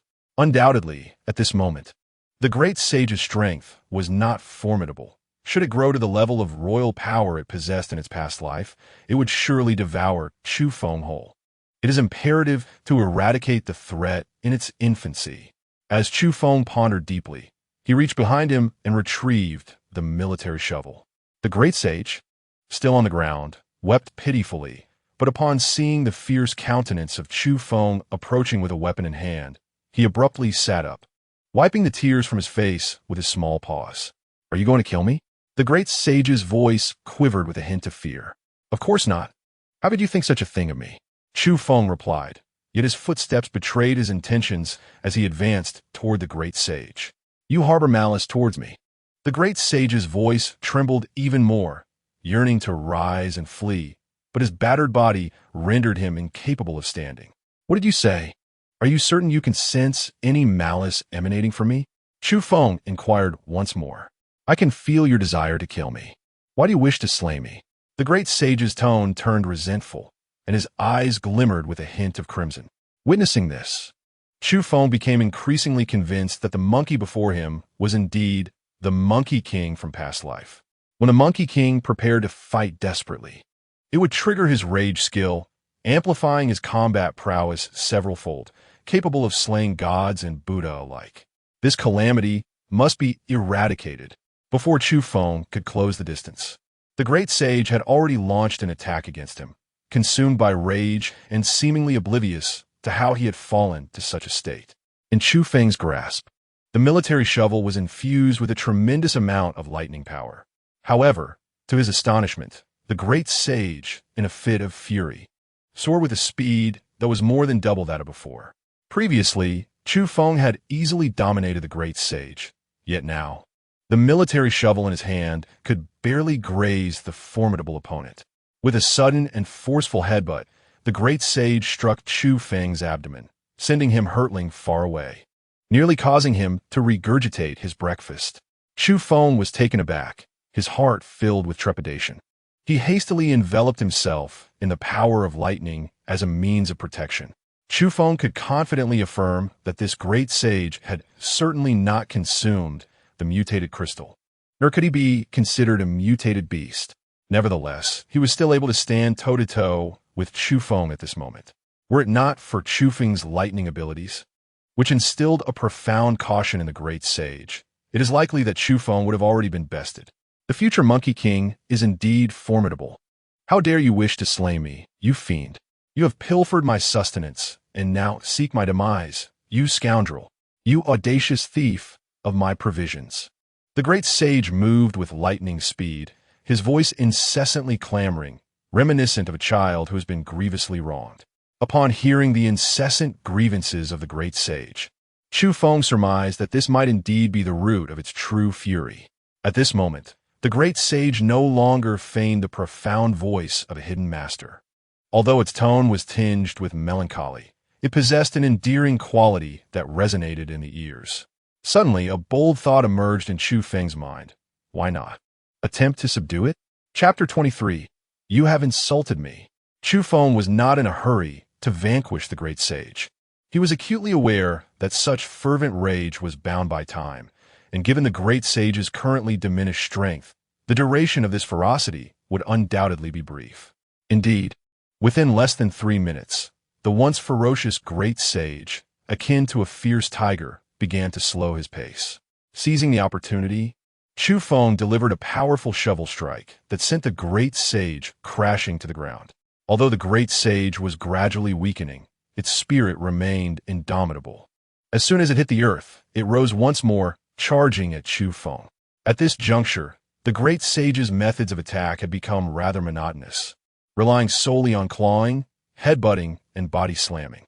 Yet, even in its frenzied state, it found itself unable to triumph over Chu Feng, particularly now that its rage had dissipated. When Chu Feng once again kicked the great sage down, it was utterly exhausted and incapable of rising. You vile fiend, the human race is utterly shameless. You shall pay for this. The great sage's venomous voice echoed once more in Chu Feng's mind. Chu Feng could well imagine the dire consequences for humanity should the great sage escape at this moment. The resentment harbored by the sage could bring unimaginable calamities upon humankind. Am I shameless? When have I ever been shameless? It was you who first insulted me, yet you turn the blame upon me. Chu Feng pressed the military shovel firmly against the sage's neck. Even though the sage was rendered immobile, Chu Feng remained vigilant and did not lower his guard. You speak nonsense. When did I ever insult you? Despicable human. The sage was increasingly incensed.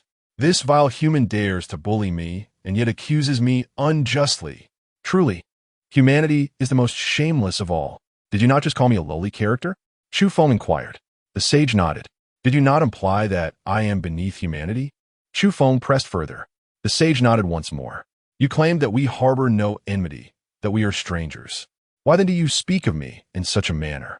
When I first entered, you deliberately pretended to be a specter to frighten me. You nearly scare me to death, and yet you accuse me of being shameless and despicable. Tell me, who among us is truly shameless and despicable.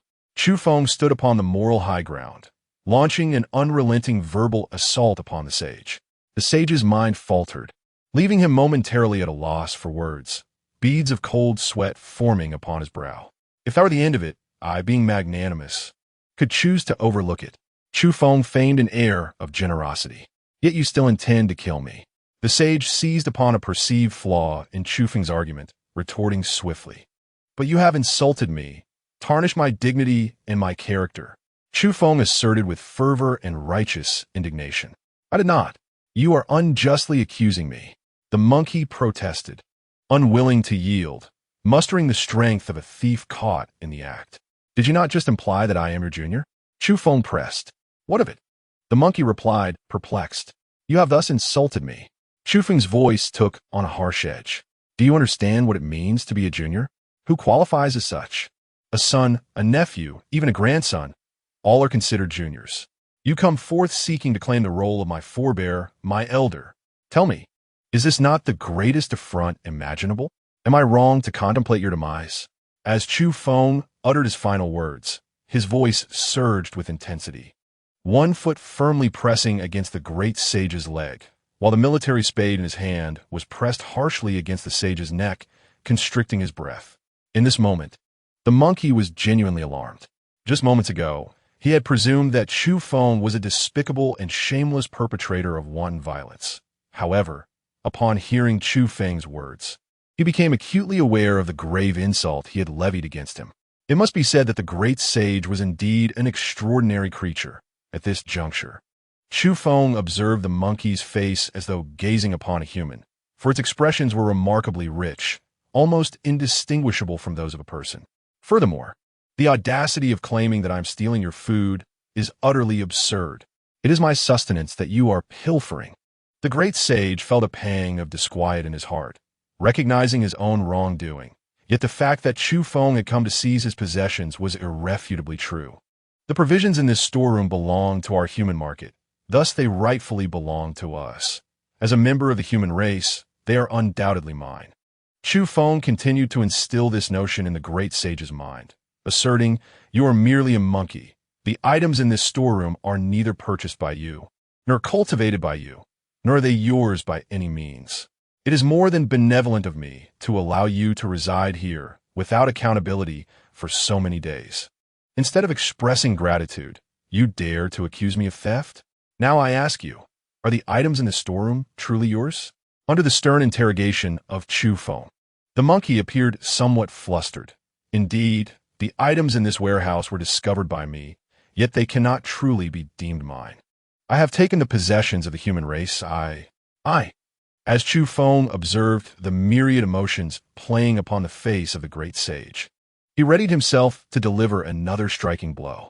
Now that you are aware of your heinous transgressions, do I err in contemplating your demise? He proclaimed, feigning the posture of executing the great sage on the spot. No, please do not take my life. I was in the wrong. I acknowledge my faults. The great sage, no longer defiant, finally capitulated. A surge of joy blossomed within Chu Feng's heart, and at that moment, he distinctly observed a flicker of astonishment on the great sage's face.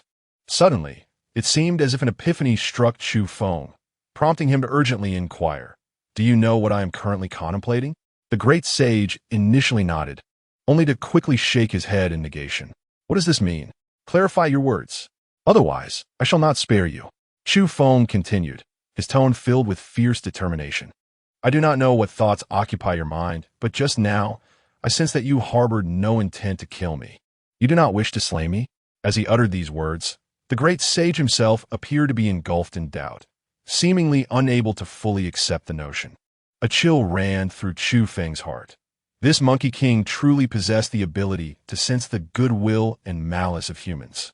Setting aside its formidable future prowess as a king, this singular ability alone served as a robust safeguard against calamities to come. This monkey must be secured.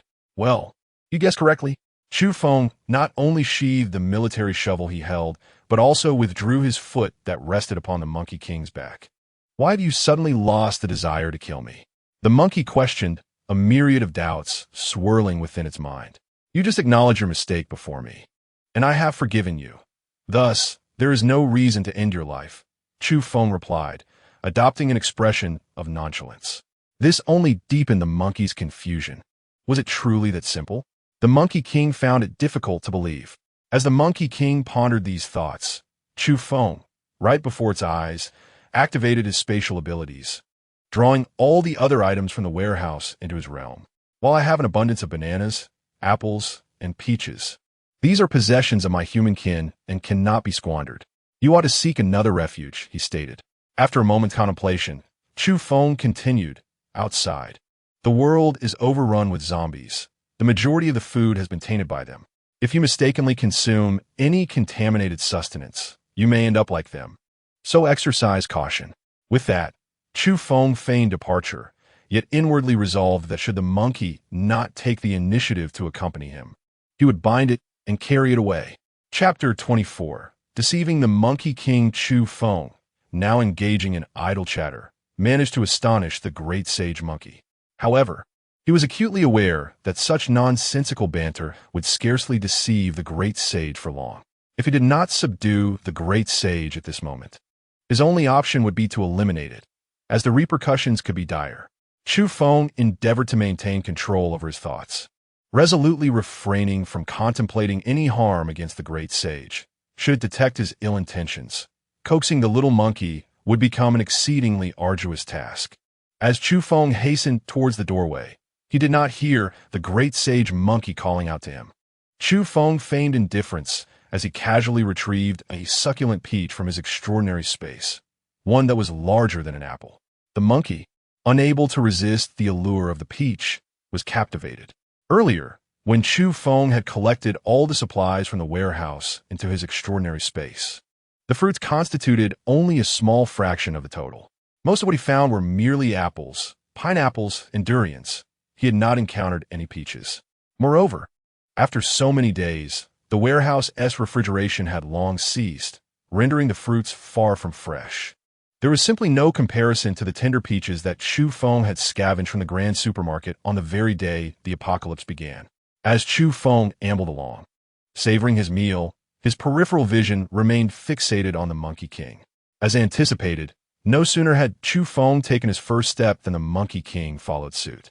Not long after Chu Feng had ventured forth, a chilling and distinctive roar, characteristic of the undead, pierced the air. With a furrowed brow, Chu Feng unsheathed his axe as 3 zombies charged towards him, 2 of which were surprisingly second-tier zombies. Chu Feng cast a glance at the Monkey King, who was cowering in the corner. Just moments ago, the Monkey King had been thoroughly worn out by Chu Feng, and now he was utterly incapable of battling the second-tier zombie. Moreover, it seemed that the Monkey King would not engage in combat with the undead at all. Chu Feng deliberately placed the large peach, from which he had taken 2 bites, onto a clean shelf nearby. He then swung his axe and charged toward the trio of zombies. With a single strike, he decapitated a first-tier zombie, while the remaining 2 second-tier zombies flanked him from either side. Even though Chu Feng was 99% confident in his abilities, he dared not let his guard down in the face of 2 second-tier zombies and immediately activated his lightning-based powers. Chu Feng enveloped himself in the power of thunder and lightning, which danced around the axe in his hand. The first of the approaching second-tier zombies from the left barely had time to open its mouth before Chu Feng's axe came crashing down, shattering its skull into oblivion. Simultaneously, a second-tier zombie from the right charged at him. With no time to withdraw his axe, Chu Feng delivered a powerful kick imbued with the electric force. The zombie was rendered numb by the surge of electricity and convulsed on the ground. Without hesitation, Chu Feng swung his axe once more, decisively severing the head of the last remaining zombie. After Chu Feng excavated all 3 mutated crystals, he turned his gaze towards the monkey great sage. He noticed that the peach, which Chu Feng had taken a couple of bites from, was now reduced to its pit, having been thoroughly devoured by the monkey great sage. As soon as it noticed Chu Feng looking in its direction, it hastily concealed itself behind the shelf, its eyes reflecting a mix of apprehension and anticipation. Was the peach delectable? As Chu Feng spoke, he first washed the bloodstains from his hands with water, and then retrieved a large peach from the space of his extraordinary abilities. Upon seeing the peach in Chu Feng's hand, the great sage monkey's eyes instantly sparkled with excitement. He was about to rush forward, but abruptly halted, seemingly gripped by a sense of hesitation. Chu Feng smiled gently and tossed a peach to the Monkey King without hesitation. The Monkey King, displaying no reluctance, seized the peach and devoured it in mere bites, leaving only the pit behind. Observing the Monkey King's lingering desire for more, Chu Feng graciously produced 2 additional peaches and presented them before him. This time, the Monkey King, no longer apprehensive, snatched the peaches from Chu Feng's hands and eagerly stuffed them into his mouth. In his previous life, Chu Feng had only a limited understanding of the great sage of the monkeys, having encountered it from a distance on 2 occasions, never daring to approach too closely. The great sage was known for its volatile temperament, and most humans or zombies who ventured too near met their demise at its hands. Yet, to his astonishment, this fierce creature turned out to be quite the glutton. A glutton is splendid indeed. Chu Feng had little else to offer but an abundance of food. After the great sage devoured all the peaches in hand, it continued to gaze longingly at Chu Feng. Although Chu Feng's eyes were fixated on the great sage, he refrained from presenting more peaches. Alas, with a sigh and a shake of his head, Chu Feng prepared to depart. The great sage appeared bewildered. Having just been offered peaches, now witnessing Chu Feng's sigh and head shake, wondering what it all meant. What was he lamenting? The voice of the great sage echoed within Chu Feng's mind. With an air of nonchalance, Chu Feng remarked, "It is a pity that you are neither my companion nor my monkey. Otherwise, I would not mind offering you all the peaches and other fruits." Upon hearing Chu Feng's words, the great sage monkey's expression shifted to one of wariness. Before the great sage could respond, Chu Feng continued, "However, if you are willing to assist me with a small favor, I would be delighted to invite you to my home as a guest." The great sage monkey, upon hearing this, remained inscrutable, his gaze fixed intently on Chu Feng. Chu Feng initially believed that the great sage monkey could be easily deceived, yet he was taken aback by the monkey's profound sense of caution. Had he encountered a heedless glutton, he would have undoubtedly subdued it long ago. "I shall impose no restrictions upon your freedom, even if you wish to depart midway, or if you desire to leave my abode at any moment. I shall not impede you," Chu Feng continued. "What would you have me do?" The great sage monkey finally inquired. "There are some individuals residing in my household, yet I am uncertain if they harbor any ill intentions towards me. Since you possess the ability to sense the malice of others, I would be most grateful if you could assist me in discerning their true motives," Chu Feng coaxed, wary of the monkey's potential refusal. He then presented 2 peaches before it, stating, "Should you assist me, you shall be my esteemed guest, and an abundance of fruit shall be at your disposal." How's that sound? After a moment's contemplation, the great sage monkey ultimately succumbed to the allure of the peaches, swiftly snatching them with its tiny paws and devouring them with gusto. Once the peaches were consumed, the monkey contentedly patted its belly. Chu Feng's gaze remained fixed upon the Monkey King, who, perhaps sensing the intensity of that fervent stare, pondered for a moment before finally posing a question. "Will you bind me or confine me within a cage?" inquired the Monkey King, his voice trembling with trepidation. A shiver ran through Chu Feng as he was taken aback by the words of the Monkey King. He then spoke with an unprecedented gravity. "Of course not. Moreover, as long as you are with me, I shall never allow anyone to treat you in such a manner. This I assure you." The Monkey King, sensing the sincerity in Chu Feng's earnest demeanor, finally nodded in agreement. With a Monkey King's consent, a wave of joy surged through Chu Feng's heart. Once aboard my vessel of mischief, it would be a challenge to disembark. Chapter 25. Methods for swiftly acquiring mutant crystals. Chu Feng, accompanied by the Monkey King, departed in their vehicle, discreetly seeking out various supermarkets and stores. Perhaps due to the overwhelming presence of zombies at the largest shopping mall, no survivors dared to venture forth in search of supplies. The smaller shops and supermarkets had already been ransacked multiple times by unknown survivors, leaving little to no remnants behind. Ultimately, Chu Feng managed to locate a small community store, thoroughly scouring its inventory. After discarding the spoiled vegetables and other perishable goods, he acquired approximately 100 cubic units of supplies. coupled with the 500 cubic units he had previously gathered from the large mall's warehouse. He found himself with a total of 2,500 cubic units remaining, his mind racing for ways to fill the remaining space. How did you manage to deplete all those resources? And how did you extract them? The Monkey King, unable to contain his curiosity after a long silence, inquired of Chu Feng. Regarding this matter, Chu Feng had long since prepared a response. He raised the jade ring on his finger high, exuding pride as he proclaimed, "This is known as a spatial ring." "A spatial ring?" The Monkey King responded, his expression one of bewilderment, struggling to comprehend the significance of Chu Feng's words. Chu Feng elucidated that spatial equipment is formed by the fusion of spatial stones with various objects. When a spatial stone merges with a ring, it becomes a spatial ring. When it combines with a bracelet, it transforms into a spatial bracelet. There are also spatial necklaces, spatial jade pendants, and spatial bags. Food stored within spatial equipment remains unspoiled, particularly fruit. Upon hearing that fruit would not decay when placed in spatial equipment, the great sage of monkeys was overjoyed and eagerly inquired further. What exactly is a spatial stone? A spatial stone is an extraordinary gem imbued with the power of space, emitting a soft white glow during the night. Chu Feng explained earnestly. Although spatial stones have yet to manifest, their existence is indeed genuine. According to Chu Feng's recollections from his previous life, these spatial stones would emerge a month after the onset of the apocalypse, though he could not ascertain whether they would appear earlier or later at this moment. You must not divulge my possession of the spatial ring to anyone else, understood? If word gets out and my ring is stolen, you will find yourself without fresh fruit. Chu Feng cautioned the great sage of monkeys sternly.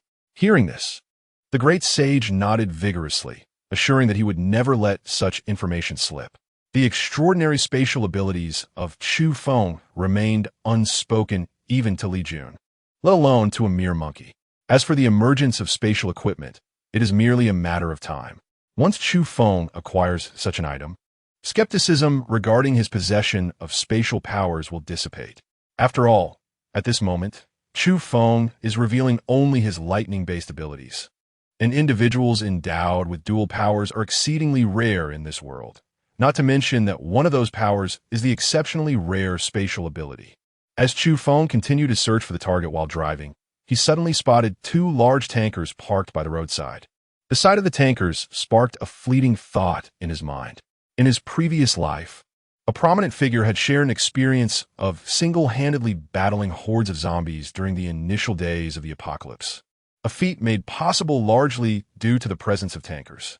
Drawing from the wisdom of that past experience, Chu Feng began to contemplate the logistics of his own plan.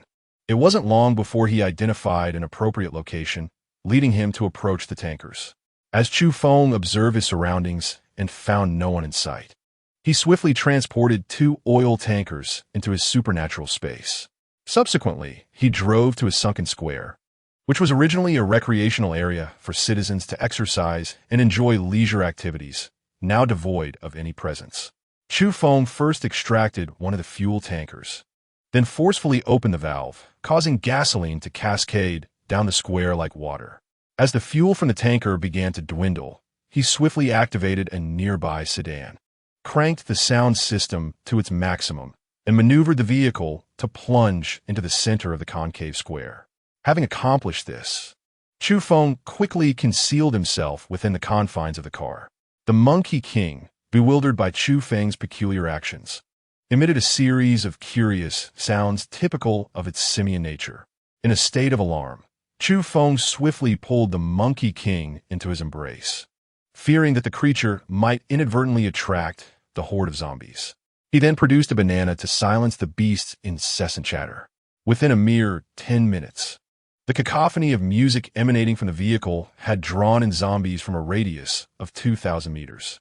Once these undead creatures stumbled into the square, which was saturated with gasoline at its base, there would be no hope of their escape. The resounding thuds of their falls echoed around, for even a rational human would find it nearly impossible to ascend from such a predicament, let alone the mindless zombies that now roamed freely. Chu Feng produced a lighter, retrieved a tattered garment from the ground, and ignited it before casting it into the square. Within a mere 10 seconds, the entire expanse beneath was engulfed in flames. Hundreds, if not thousands, of zombies wailed and roared amidst the inferno, desperately attempting to claw their way upward, yet finding it utterly impossible. In just a few minutes, these wretched creatures were consumed by the fire. One factor that Chu Feng had not accounted for was that the gasoline would not burn out quickly. Of course, the mutated crystals were impervious to flames, and he harbored no concern that they would be incinerated. However, obtaining the mutated crystals in the immediate future seemed unlikely. He would have to wait until all the gasoline had been exhausted. The conflagration raged on, and seizing the opportunity, Chu Feng also took care of several wandering zombies in the vicinity. Yet, he dared not venture too far, fearing that his hard-earned efforts might become the spoils of others. Thus, the fire blazed throughout the night before finally extinguishing.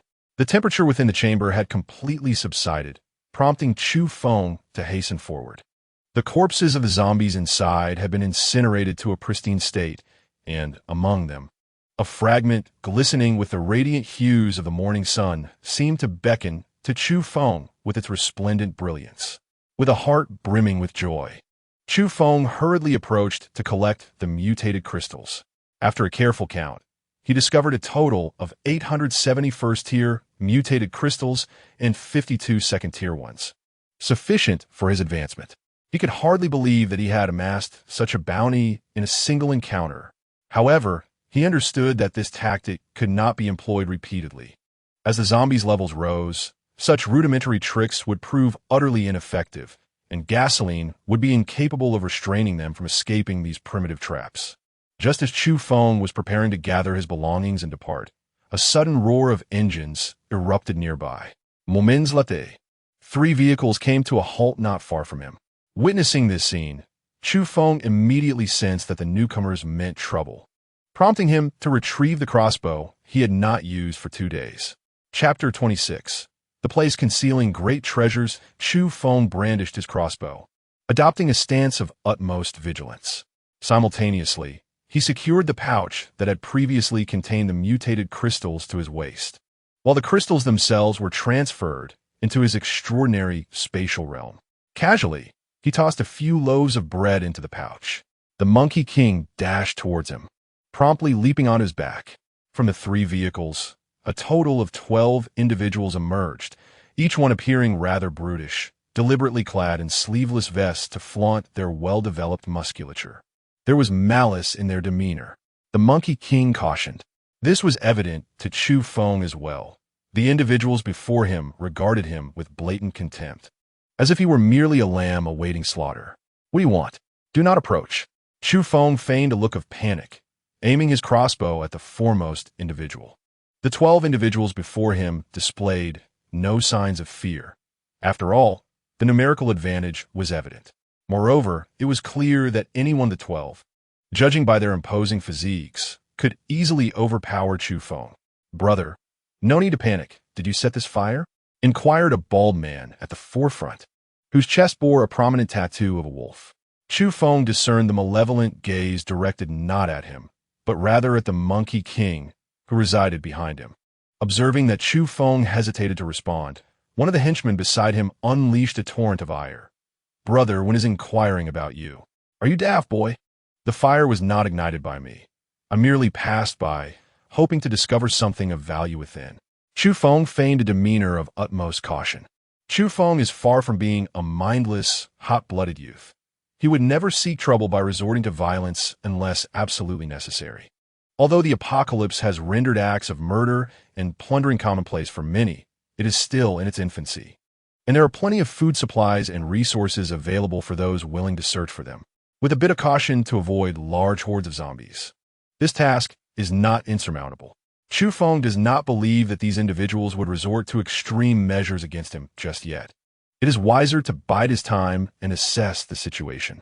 "What have you found? Do you possess any mutated crystals? Hand them over." When Good declared in a tone that brooked no opposition, Chu Feng feigned reluctance, claiming he had not discovered the mutated crystal.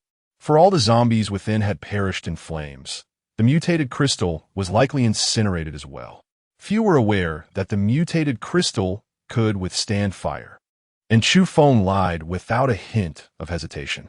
Wen Ge and his companions were not inclined to believe Chu Feng's words. Noticing the black cloth bag strapped to his back, they remembered how he had rummaged through it moments ago. Hand over the black bag, Wen Ge commanded once more, his tone unwavering. When Chu Feng remained unyielding, one of the lackeys approached to seize it by force. To Chu Feng's surprise, as the lackey advanced, he refrained from retaliating. But the Monkey King, perched on his back, suddenly lashed out, scratching the lackey's hand fiercely and drawing blood. The lackey let out a cry of anguish, prompting his companions to rush forward to confront Chu Feng and the Monkey King. Chu Feng quickly seized the Monkey King, simultaneously retrieving the cloth bag from behind him and tossing it into Wen Ge's hands. Upon seeing that the black bag contained nothing but a few scattered pieces of bread, Wen Ge's expression darkened immediately. What a stroke of misfortune to encounter such a destitute individual. Wen Ge exclaimed in anger, spitting on the ground in disdain. I did not deceive you, so may I leave now? Chu Feng feigned a cowardly demeanor. The henchman who had just been captured by the Monkey King, filled with rage, surged forward, declaring, You dare to injure me and then try to escape? Leave the monkey behind. I shall make it pay for its transgressions. After much effort, Chu Feng finally managed to coax the Monkey King out, and naturally, he could not allow these individuals to bully him. With swift steps, Chu Feng retreated a few paces, leaving the lackey grasping at thin air. Had you not attempted to seize my possessions, the great sage would not have targeted you. Though Chu Feng was cunning, he would not permit any harm to come to the monkey sage if these individuals insisted on acting against him. As both parties found themselves in a stalemate, several survivors, noticing the flames that had burned throughout the night finally extinguished, began to converge upon the scene. The national penchant for gathering in times of excitement remained unchanged even in this apocalyptic era. Many likely sought to glean some advantage from the situation. Wen Ge approached with his subordinates, intent on encircling Chu Feng, who remained unperturbed, his crossbow aimed directly at Wen Ge. As he stepped back, he warned, Should you advance any further, I shall take it as a threat against me, and I will not hesitate to act. Young man, I never imagined you possessed such audacity. Do you truly believe we would fear a single individual like you? Wen Ge's face darkened with anger, though his words were far from courteous. He dared not advance any further. Chu Feng aimed his crossbow at a nearby car and unleashed an arrow, which pierced through the vehicle's windshield with unerring precision. In the next instant, he had already knocked another arrow onto the bowstring. Witnessing the power of the crossbow in Chu Feng's hands, Wen Ge and his companions felt a chill run down their spines. This compact crossbow possessed considerable might at such close range. A shot to a person would likely result in severe injury, if not death. Moreover, Chu Feng's swift arrow replacement indicated that he was far from being a mere soft target to be easily manipulated. What infuriated and rendered Wen Ge speechless was the fact that Chu Feng had singled him out, the crossbow aimed solely at him. How could he endure such a threat? Yet, he hesitated to provoke Chu Feng, fearing that if the latter were to recklessly shoot and pierce his skull, he would have no one to turn for justice. Return my belongings, Chu Feng commanded once more, directing his gaze at the black bag held by another henchman. The henchman glanced at Wen Ge, who gave a nod of assent, prompting the individual to toss the black bag over without hesitation. Chu Feng tucked the bag away once more, while the great sage monkey continued to bare his teeth at Wen Ge and the others, exhibiting a clear display of discontent. Chu Feng also sought to placate the great sage monkey. Should these individuals persist in their aggressive demeanor, he would not hesitate to obliterate them all. Chu Fu does not relish violence, yet should someone seek their own demise, he would not hesitate to act. You possess courage. I admire that, he exclaimed. We are all aligned with Hua Xiao, and in this desolate world, it would be arduous for you to survive alone. Why not join us? As long as you prove yourself, I assure you a life of abundance, with delectable feasts and enchanting companions at your disposal. At that moment, Wen Ge shifted his tone and extended an invitation to Chu Fu. Unexpectedly, before he could utter a word, Wen Ge continued, We have discovered a place concealing a great treasure. If you are willing, you may join us. And once we obtain the treasure, Hua Xiao will undoubtedly value your contributions highly. A great treasure? Chu Feng was uncertain whether what he said was true or false. It was highly likely that he was deceiving himself. As Chu Feng was about to decline, a thought crossed his mind, prompting him to casually inquire. What's the name of the Hua shall you speak of? Xiaohua, the heir of Lusher Haiqing electronic technology, came the response. Upon hearing this introduction, Chu Feng felt a whirlwind of confusion. This individual was destined to become a prominent figure in the realm of spatial manipulation. Chapter 27. Another titan of the spatial realm. Chu Feng could never be mistaken. This Xiaohua is indeed the formidable master of spatial abilities from his past life, a giant position within the foremost echelon. Coincidentally, both Chun Chang and Xiaohua, these titans of spatial prowess, hail from Lu City. However, while Chun Chang is also a master in this realm, he pales in comparison to Xiaohua in both influence and combat prowess. The origins of Xiaohua's spatial abilities remain shrouded in mystery. Yet his approach to tasks is a blend of righteousness and malevolence. He serves as an absolute pillar in the fight against the zombie horde and the beast tribes. Yet he employs unscrupulous methods when dealing with humanity. Any woman who catches his eye is inevitably ensnared by his allure. Moreover, those who fail to meet his expectations or offend him often suffer dire consequences. Such a person, Chu Feng had never encountered in his previous life, not for lack of opportunity, but rather due to his own trepidation. Upon further inquiry regarding the precious treasure, Wenge did not withhold any information and divulged everything he knew. The location of the treasure lies in Huai City, which is over 300 miles away from Lu City. According to Wenge, when the apocalypse first erupted, Xiaohua had already learned of the treasure's whereabouts. However, that place is rather sinister, as no matter how many individuals venture inside, none have ever emerged. After imparting this information to Chu Feng, a smug smile graced Wenge's lips. Chu Feng was perplexed by Wenge's intentions. It was only when he observed 5 vehicles coming to a halt that he realized the reinforcements had arrived. Wengu approached Chu Feng, patted him on the shoulder, and said, "Brother, I have divulged everything I know to you. Knowing this secret, yet choosing not to join us.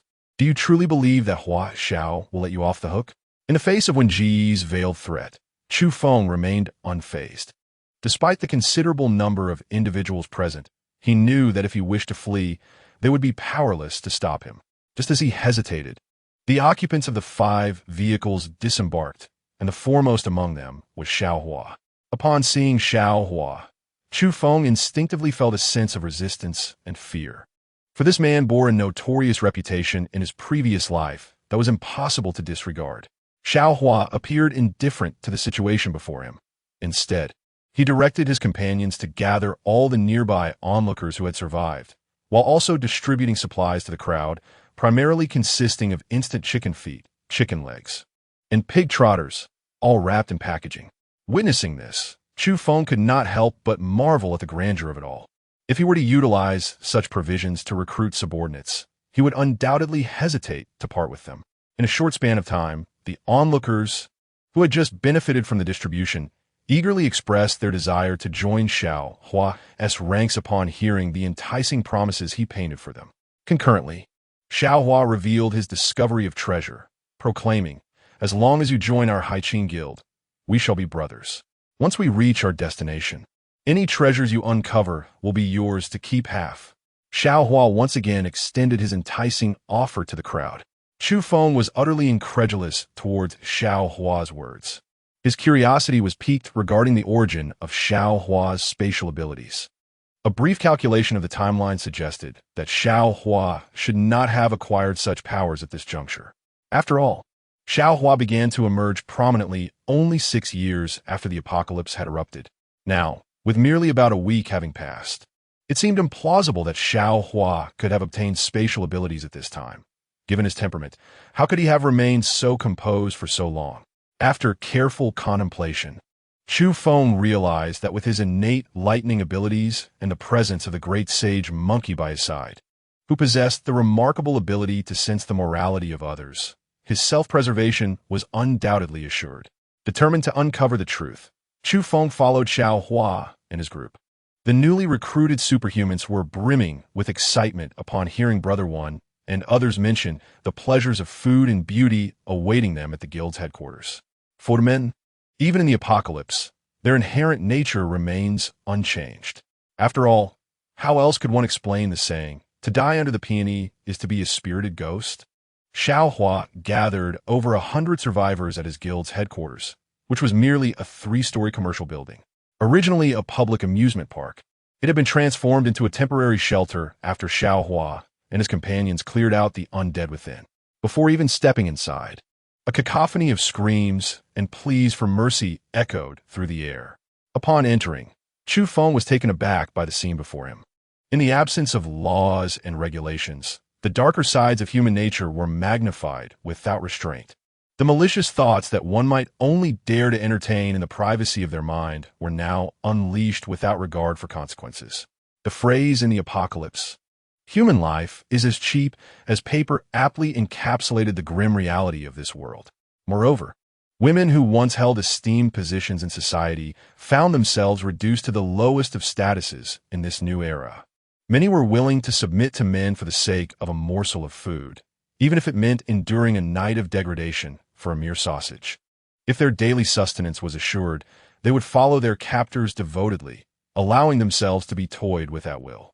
Some men even resorted to treating women as bargaining chips in exchange for supplies or mutated crystals, a situation indeed pitiful.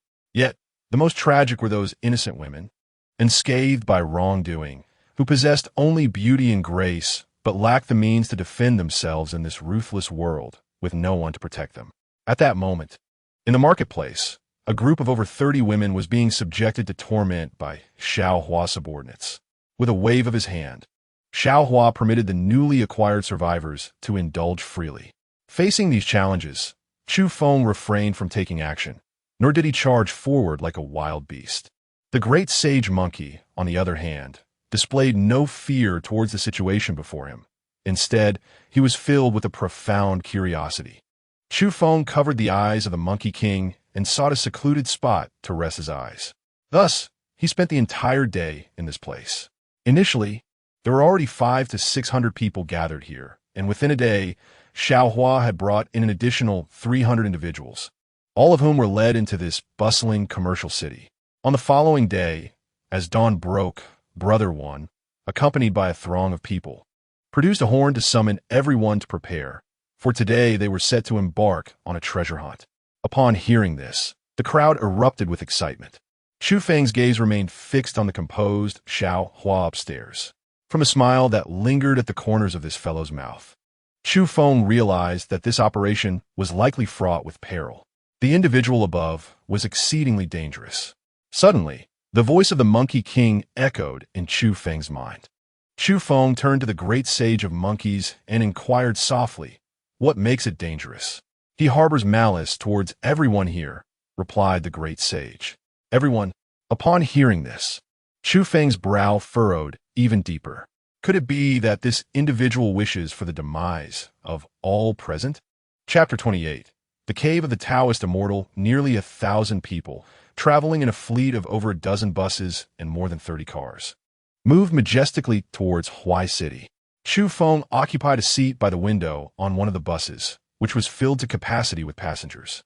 The vehicle was so crowded that there were insufficient seats, leaving many individuals standing in the aisle. Chu Fu's gaze remained fixed outward, while the great sage monkey rested in his embrace. Chu Feng was indifferent to the gazes of others as he retrieved a peach from his bosom to offer it to the Monkey King. Nearby onlookers, upon witnessing this act of generosity, could not help but salivate. After all, since the outbreak of the apocalypse, they had scarcely tasted fruit. The sustenance they had consumed from yesterday to today consisted solely of the packaged fast foods distributed by Xiao Hua, prompting some to covetously desire to snatch the peach from Chu Feng's hands. Without a hint of emotion, Chu Feng grasped the axe firmly in his hand, causing all those who had previously contemplated advancing to stand still in compliance. After a lengthy journey by car that spanned the entire morning, they finally arrived at their destination around 2 o'clock in the afternoon. To Chu Feng's utter astonishment, he discovered that they had arrived at the legendary Mao Xian Cave. In his university days, Chu Feng had visited this place with his classmates, and now, returning here, it felt as if he had traversed through time. It is said that the legendary Mao Immortal Cave is inhabited by three celestial beings, namely the brothers Mao Ying, Mao Gu, and Mao Zhong, collectively known as the Three Maos. The cave is embraced by water on three sides, with the Huai River gracefully meandering around it. The scenery within the mountains is exquisite, reminiscent of eternal spring. Below, the Huai River flows like a silken ribbon, while the rugged rocks create a breathtaking touristic haven. However, with the advent of the apocalypse, it is evident that no one is collecting fees in this scenic area any longer. Ahead, someone exited their vehicle and brazenly smashed the lock on the imposing iron gate, followed by a procession of dozens of cars that surged forward. When the vehicles came to a halt at the square in front of the underground entrance to Mao Immortal Cave, what was once a modest square was now entirely filled with cars, leaving several vehicles stranded on the winding path halfway up the mountain due to the lack of space. "Disembark," called out Brother One, leading a throng of over 1,000 individuals who quickly descended from their vehicles. The sight of such a formidable crowd indeed exuded a palpable sense of momentum. Amidst the throng, Chu Feng ambled along at a measured pace, uncertain of his purpose for being there. His attention, however, was captivated by Xiao Hua, a figure he trusted implicitly. Chu Feng was acutely aware that Xiao Hua would never place him in jeopardy. The lavish hospitality extended to so many was, in fact, a subtle prelude to their unwitting demise. It was only after the great sage of the monkeys had savored the final peach in his grasp that the voice echoed in Chu Feng's mind. "There lies peril within." It cautioned. "Can you sense it?" Chu Feng inquired further. Previously, he had been attuned to the malevolent intentions of those around him, but now he could perceive the lurking dangers within the mysterious cave of the immortal, which filled him with both astonishment and a burgeoning sense of fortune. As Chu Feng's footsteps gradually slowed, he hesitated at the entrance of the cave while others, under the invitation of Wenj and his companions, ventured inside. It was at this moment that Xiaohua also took notice of Chu Feng, for the weapon slung across his back was a conspicuous detail that could not easily be overlooked. "What are you still lingering for? Enter," Xiaohua commanded, dropping the pretense of civility. Chu Feng smiled slightly, but did not take a step forward.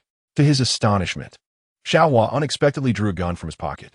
It is well known that our nation maintains the strictest regulations on firearms in the world. How on earth did Xiaohua acquire such a weapon? Clearly, Xiaohua had no intention of offering Chu Feng any explanation. He merely stated, "You can either enter, or I will kill you and throw you in. Make your choice." Confronted with Xiaohua's threat, Chu Feng recognized his miscalculation. A man who typically valued his own life above all, he never anticipated committing such a grave error. Just as Chu Feng prepared to divert Xiaohua's attention and unleash a lethal strike, his body suddenly trembled. It was the fluctuation of spatial abilities. A chill coursed through Chu Feng's heart as he perceived the fluctuations of spatial abilities emanating from the depths of the Maoxian cave. This energy resonated within him, stirring a profound response. Having previously ingested the fruit of spatial powers, he found himself momentarily disoriented by the unknown entity within the cave. However, one certainty emerged. Xiao Hua had acquired spatial abilities here, and such a monumental opportunity was not to be squandered. Without waiting for further encouragement from Xiao Hua, Chu Feng surged into the cave like an arrow. Just as he entered, Xiao Hua, with a grotesque grin, bellowed, "Now there are enough for the blood sacrifice. The treasure is mine." He then hastened into the cave after Chu Feng. Inside, the Maoxian cave was cool and damp, with droplets of water perpetually falling. As Chu Feng ventured further in, he found himself surrounded by an overwhelming throng of people, obscuring his view of the situation ahead. "Great sage, can you sense what lies within here?" Chu Feng inquired aloud. Chu Feng was unaware of the whereabouts of the treasure of destiny. To locate it, he could only rely on the great sage monkey. It lay just ahead, yet approaching it was ill-advised, for the present circumstances were perilous.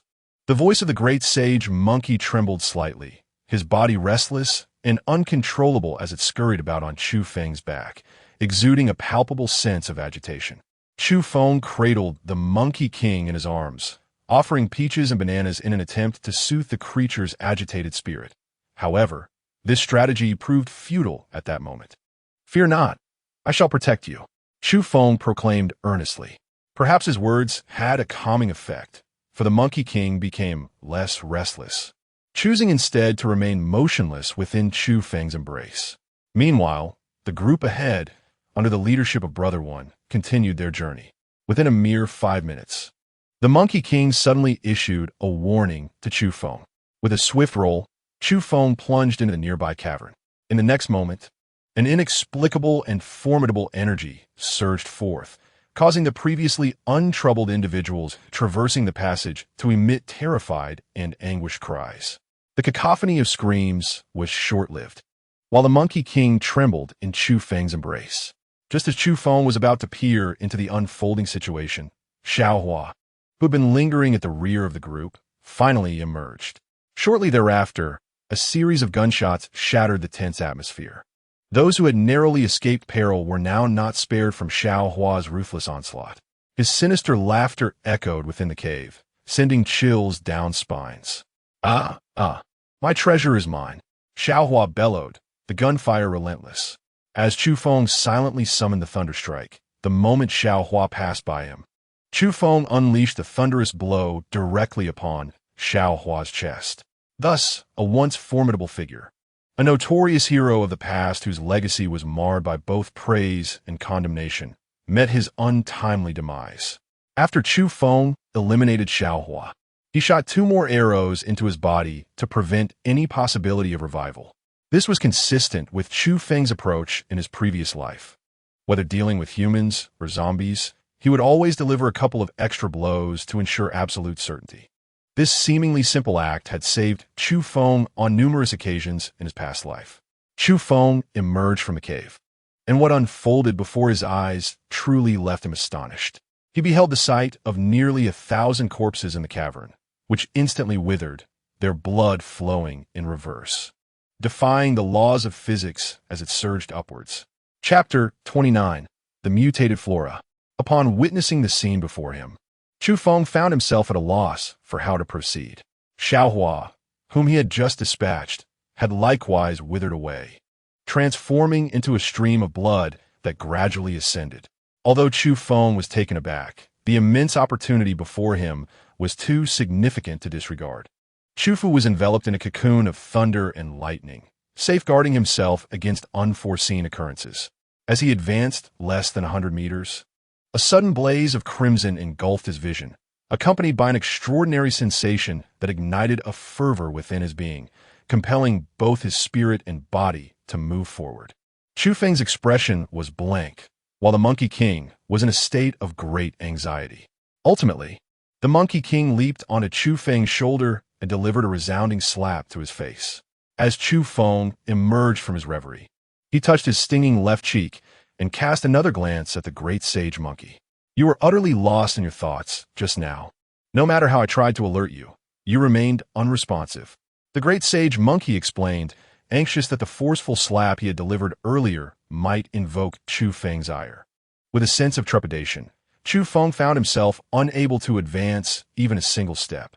He remained unaware of how Xiaohua had acquired his spatial abilities in a previous life. According to the trajectory of that existence, Xiaohua had lured all those gathered to the Maoxian cave, where they met with tragic fates, subsequently enabling him to obtain his powers.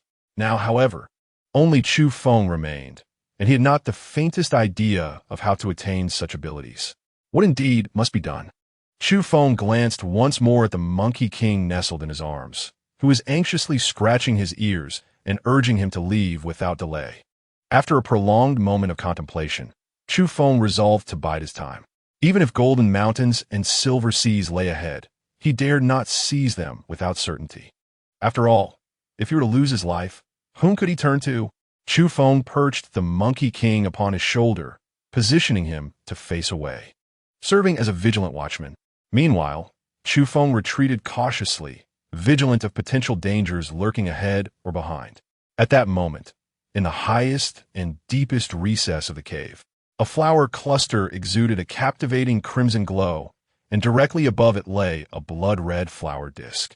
Strangely, this flower disk bore the visage of an entire human face, which at that moment displayed a bewildered expression. What SMS? Why did that person leave? When the apocalypse erupted, the mutated flower had awakened its innate abilities and intelligence. Coincidentally, Xiao Hua and others were nearby, and the mutated flower ensnared Xiao Hua's mind with its pollen, compelling him to bring a multitude of sacrifices for its blood ritual. Now that the blood ritual had succeeded, it merely needed to attach itself to another being, seizing control of their body to target the precious treasure hidden within the cave. The mutated flower had crafted an intricate scheme, but it was unprepared for the unexpected awakening of Chu Feng, who had just been ensnared by its enchantment. Roused by the sudden antics of a monkey, no matter the temptation, the other party sought to flee. This was intolerable. In a fit of fury, the mutated flower unleashed its wrath, sending its steel-like roots burrowing rapidly through the ground, directly targeting Chu Feng's feet. As Chu Feng retreated, a sudden tremor surged beneath his feet. Although he was unaware of the cause, he instinctively dodged aside. In the next instant, a root system stretching 7 to 8 meters erupted from the ground where he had just stood.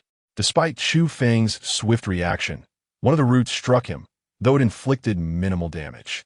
What on earth is this? Roots. A shiver ran down Chu Feng's spine as he swiftly drew his axe, delivering a powerful, decisive chop that severed the exposed root. The Monkey King clung tightly to Chu Feng's clothing, soaring through the air in tandem with his assault. Chu Feng sought to swiftly emerge from the Mausian cave, yet the seemingly endless roots before him rendered his progress arduous. If this continued, it would not be long before he became ensnared by these entangling tendrils. "Halt! Let us converse," Chu Feng exclaimed loudly, disregarding whether the unknown entity could comprehend his words. Upon hearing Chu Feng's call, the great monkey saint emitted a series of curious sounds. Following the great monkey saint's cries, the mutated flower, which had been relentlessly attacking Chu Feng, suddenly ceased its assault. "It permits you to ascend," echoed the voice of the great monkey saint within Chu Feng's mind. Chu Feng was utterly astonished. "Can you comprehend its speech?" The great sage monkey nodded. "What you just articulated was also conveyed to it by me." Chu Feng has once again become aware of the extraordinary nature of the Monkey King. However, this is not the moment for him to ponder or inquire. If the opponent does not relent, it would be exceedingly difficult for Chu Feng to escape, even if he were to exhaust all his extraordinary abilities. "Does he harbor malice towards me?" Chu Feng quietly inquired of the Monkey King. Indeed, his malice is palpable. As soon as the Monkey King finished speaking, Chu Feng's head buzzed with the implications. Wasn't he this tantamount to courting death? Of course, he could not proceed. In an instant, a flurry of thoughts inundated Chu Feng's mind, primarily focused on what items from his realm of extraordinary abilities could be utilized for his escape. In his past life, Chu Feng had mastered the art of survival, making him adept at the intricacies of fleeing from peril. Chu Feng's tumultuous thoughts raced, swiftly leading him to recall an item within his extraordinary space. The liquefied gas canister. It urged him to ascend quickly. The voice of the great sage monkey echoed once more. He informed it that he had a gift he wished to present, and requested to retrieve it before proceeding. After Chu Feng conveyed his message, he instructed the great sage monkey to translate. The response was a firm refusal, insisting that he should ascend without delay, with a twitch at the corner of his mouth. Chu Feng remarked, "Are you so eager to end my life?" This was not an option he could entertain. He pressed on, resolute. Chu Feng had never believed that this peculiar entity would let him off easily. He hurled a liquefied gas canister from his spatial abilities, and almost instantaneously, he unleashed a thunderous slash. A resounding explosion reverberated as the gas canister combined with the electric strike, obliterating the cavernous passage, its formidable power nothing short of terrifying. As Chu Feng unleashed the thunder slash, he simultaneously expended all his strength to flee outward, covering a distance of over 100 meters. He emerged in less than 10 seconds. Had it not been for the significant enhancement of his physique after becoming an aberrant, It would have been utterly impossible for him to run at such a speed. However, just as Chu Feng burst forth from the mouth of the cave, he beheld the aftermath of the explosion. Debris from the cave had collapsed, obstructing much of the exit. If Chu Feng had been any later, he would have found himself trapped within. Is this the gift you wish to bestow upon him? The voice of the great sage monkey resonated once more. With a fierce expression, Chu Feng declared, "Indeed. However, I possess an even grander gift for him." Upon finishing his words, Chu Feng ascended the mountainside with determination. Having previously visited this locale, he retained a vivid recollection of the cave's interior. The cave boasted 3 entrances, one of which was located at the base, the very spot Chu Feng had just obliterated. The other 2 entrances were situated halfway up the mountain and at the summit's pavilion. Given the mountain's modest height, Chu Feng swiftly reached the peak, where he subsequently retrieved the remaining fuel tanker from his spatial storage. "Huh, you harbor such malevolence towards me? Allow me to demonstrate what true malice entails." Chu Feng directly opened the valve of the oil tank, and a deep yellow liquid cascaded down the mountainside in a tumultuous flow. Chapter 30. The Enormous Stone Space. The mutated flower stalk was in a state of deep discontent. Originally, according to its plan, today was to mark the moment when it could realize its dreams, yet now the opportunity had slipped through its fingers.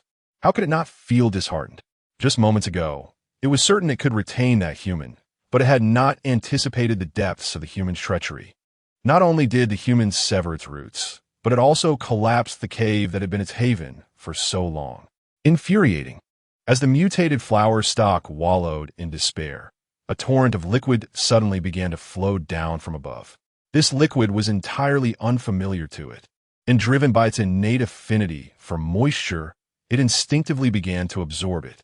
However, it quickly realized that this liquid was decidedly different from the water it usually consumed. Although the mutated flower stalk managed to control its body to cease the intake of this discomforting liquid, the flow continued to surge down from the cavern above. Unperturbed, it focused its gaze on a massive stone before it. This was a treasure of immense value. Since gaining consciousness, the mutated flower stalk had recognized this stone as an absolute gem. It yearned to draw near and claim it for itself. Yet it knew that its plant body would suffer severe repercussions upon contact with the stone, making it impossible to approach even a fraction. Thus, after executing its plan, the mutated flower stalk had believed it would soon leverage the human's form to acquire this treasure, only to find its efforts thwarted once more. Just as it was consumed by frustration, a sudden wave of heat enveloped it, an unbearable warmth that pervaded the cave and its very being. When the mutated flower stalk finally grasped the dire situation within the cave and its own condition, it was too late to remedy its plight. Its body was saturated with gasoline, and no matter how it twisted and turned, it could not extinguish the flames consuming it. Wails of anguish, cries of despair, and a sense of unwillingness filled the air. In no time, the mutated flower stalk was reduced to ashes. Chu Feng sat alone in the pavilion atop the mountain, gazing at the picturesque scenery and the gentle ripples on the lake's surface. He indulged in fruits and ice cream with unrestrained delight. However, once he finished all the snacks he had brought, he became acutely aware of a grave issue. Although the entrance to the cave below was obstructed by stones, it was not sufficiently sealed, allowing gasoline to flow freely downward. As Chu Feng cast his gaze toward the shimmering parking lot below, he was met with a scene of flames engulfing the mountainside. Gasoline cascaded down the road, transforming it into an ocean of fire. Fortunately, there were no authorities present. Otherwise, Chu Feng would have found it impossible to evade the charge of arson. Thus, he took out his phone and spent quite a while engrossed in novels and dramas. Once the temperature in the cave had sufficiently cooled, he finally approached the entrance. "Great sage, go down and see if that creature has been incinerated," Chu Feng instructed. The great sage shook his head vigorously, terrified by the fearsome being they had encountered moments earlier. After much effort, Chu Feng finally escaped from the cave. Had he ventured inside to retrieve something without being consumed by flames, his endeavor would undoubtedly have been a fruitless endeavor, akin to a meat bun thrown to a dog.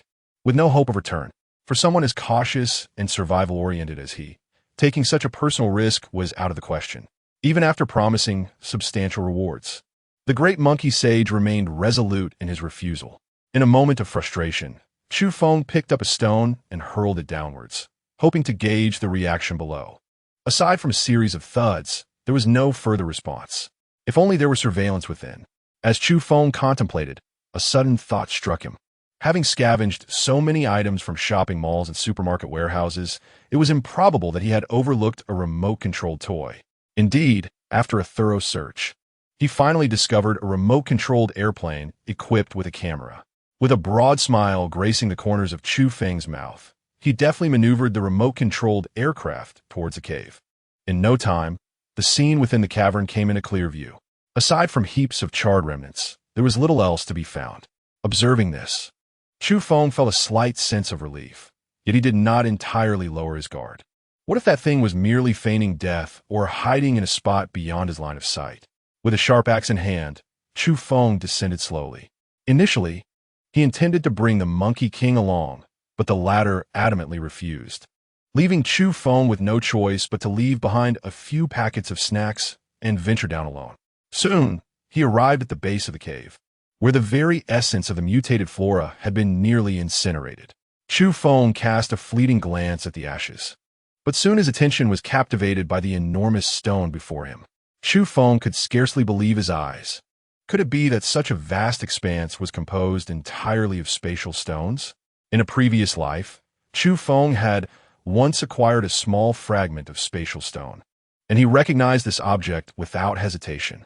Although the simplest method to identify spatial stones is their subtle luminescence at night, Chu Feng's understanding of spatial stones left no doubt that this was indeed one of them. Moreover, as soon as he stood before this colossal stone, the inexplicable resonance and attraction his body felt towards spatial abilities were fully awakened. Even in the post-apocalyptic era, spatial stones were highly coveted materials. Beyond their use in crafting spatial equipment, they served as the ultimate treasure for those adept in spatial powers, enhancing their abilities or sensing their potential. At this moment, Chu Feng realized that Xiao Hua must have discovered a massive spatial stone here, spending years absorbing its energy, which ultimately led to his shocking emergence from mountains. As Chu Feng contemplated opening his spatial ability to transfer the entire stone into it, an unexpected occurrence unfolded. The spatial stone suddenly levitated, defying his control. What was happening? Had the spatial stone come to life? Just as this thought flickered through Chu Feng's mind, an indescribable surge of potent energy erupted from his dantian. The abrupt change caught him off guard. The last time he had sensed the energy within his dantian was the day before the apocalypse, in a dream where that mysterious force had driven his chaotic lightning abilities to his brow. Now, this enigmatic energy re-emerged, seemingly drawn to the spatial stone before him. At this point, Chu Feng felt a pang of panic. Chu Feng's body was relentlessly absorbing the power of space, and he could distinctly perceive his spatial abilities growing ever more formidable. When the spatial energy within him reached a state of saturation, it was as though a barrier had been breached, and suddenly, two distinct imprints surged into Chu Feng's consciousness. Before he could fully contemplate these imprints, a spherical object began to materialize in his abdomen, gradually rising as it voraciously absorbed the power of space, akin to a whale devouring its prey. Chapter 31. The Treasures of the Corpse Emperor. The mysterious pearl. Chu Feng had never realized that within him resided such a spherical orb. Yet it evoked a profound sense of deja vu. Where could this familiar sensation possibly stem from? As the final memories of his past life flickered through his mind, Chu Feng was momentarily stunned. Was this not the circular stone orb from the Emperor of Corpse's treasury? At that moment, Chu Feng was struck dead by the Corpse Emperor, his blood splattering upon the stone orb. Yet, how could this very orb accompany him in his rebirth? Until now, Chu Feng had been perplexed by the reason behind his resurrection, for in his previous life, he was merely a minor character. If he were to claim any uniqueness, aside from his survival instincts, he truly possessed nothing remarkable. Now, however, Chu Feng has come to comprehend that the secret of his rebirth is undoubtedly intertwined with the enigmatic stone orb before him. This mysterious orb voraciously absorbs the energy of the spatial stone. Although the surface of the spatial stone appears solid, it is, in fact, merely a vessel for an immense, controlling power. When the spatial energy is entirely depleted, the consumed spatial stone crumbles to dust. Thus, a wondrous spectacle unfolds. Before Chu Feng, the spatial stone, measuring a substantial 30 cubic units, diminishes visibly at an astonishing pace. As the spatial stone is nearly half consumed, the layers of stone enveloping the orb begin to peel away, gradually revealing its true form, reminiscent of exquisite jade. When the spatial stone is entirely absorbed, the final fragment of stone covering the orb disintegrates and vanishes into nothingness. Such beauty, it is truly breathtaking. Chu Feng could ascertain that even the world's most esteemed jade masters had never encountered such exquisite orbs, nor had they witnessed a jade of such unparalleled perfection. Perhaps it was not jade at all, but rather an entity that possessed the essence of jade. Furthermore, what profoundly astonished Chu Feng was the formidable spatial power encapsulated within it. Were it not for the absence of malice emanating from this orb, Chu Feng was convinced that the mere aura it exuded could reduce him to mere pulp. The orb before him radiated a dazzling brilliance, rendering it exceptionally resplendent in the dimly lit cavern. Although Chu Feng distinctly sensed the immense energy contained within, he felt no hint of oppression. On the contrary, the orb seemed to possess a life of its own, gazing at Chu Feng, evoking an extraordinarily peculiar sensation within him. The final image from his past life lingered in Chu Feng's mind, refusing to fade away. Yet, this orb could not articulate a response to Chu Feng's inquiries. Just as Chu Feng found himself at a loss, the orb began to hover slowly towards his face, coming within less than half a meter of him. Chu Feng could distinctly sense a sense of intimacy emanating from the orb, as if it longed to draw closer to him, yet hesitated, fearful of startling him. As Chu Feng slowly extended his hand, the orb soared directly into his palm without a moment's hesitation. The instant the orb made contact with his hand, a wave of joyous exhilaration surged through his heart. Simultaneously, the orb's cool and soothing sensation gradually eased the tension that had previously enveloped Chu Feng. "What exactly are you?" he instinctively inquired. The orb flickered with a luminescence that seemed to indicate a desire to respond, yet it remained voiceless. Suddenly, the orb burrowed into Chu Feng's body, returning to the Dantian while the term Xianzhu materialized in his mind. Moreover, additional information regarding the Xianzhu also surfaced within his consciousness. The orb, known as the Xianzhu, possesses the ability to enhance spatial powers. Though this information was but a mere fragment, Chu Feng understood that it was far from encompassing the entirety of the Xianzhu's capabilities. His current limited strength only permitted him to grasp these basic aspects. Once again, Chu Feng activated his supernatural realm, eager to observe any changes within. However, he found that the space remained utterly unchanged. Just as he contemplated a more thorough examination, an overwhelming sense of gravity enveloped him, and in the blink of an eye, Chu Feng found himself directly within the confines of the supernatural realm. A profound shock surged through Chu Feng's heart.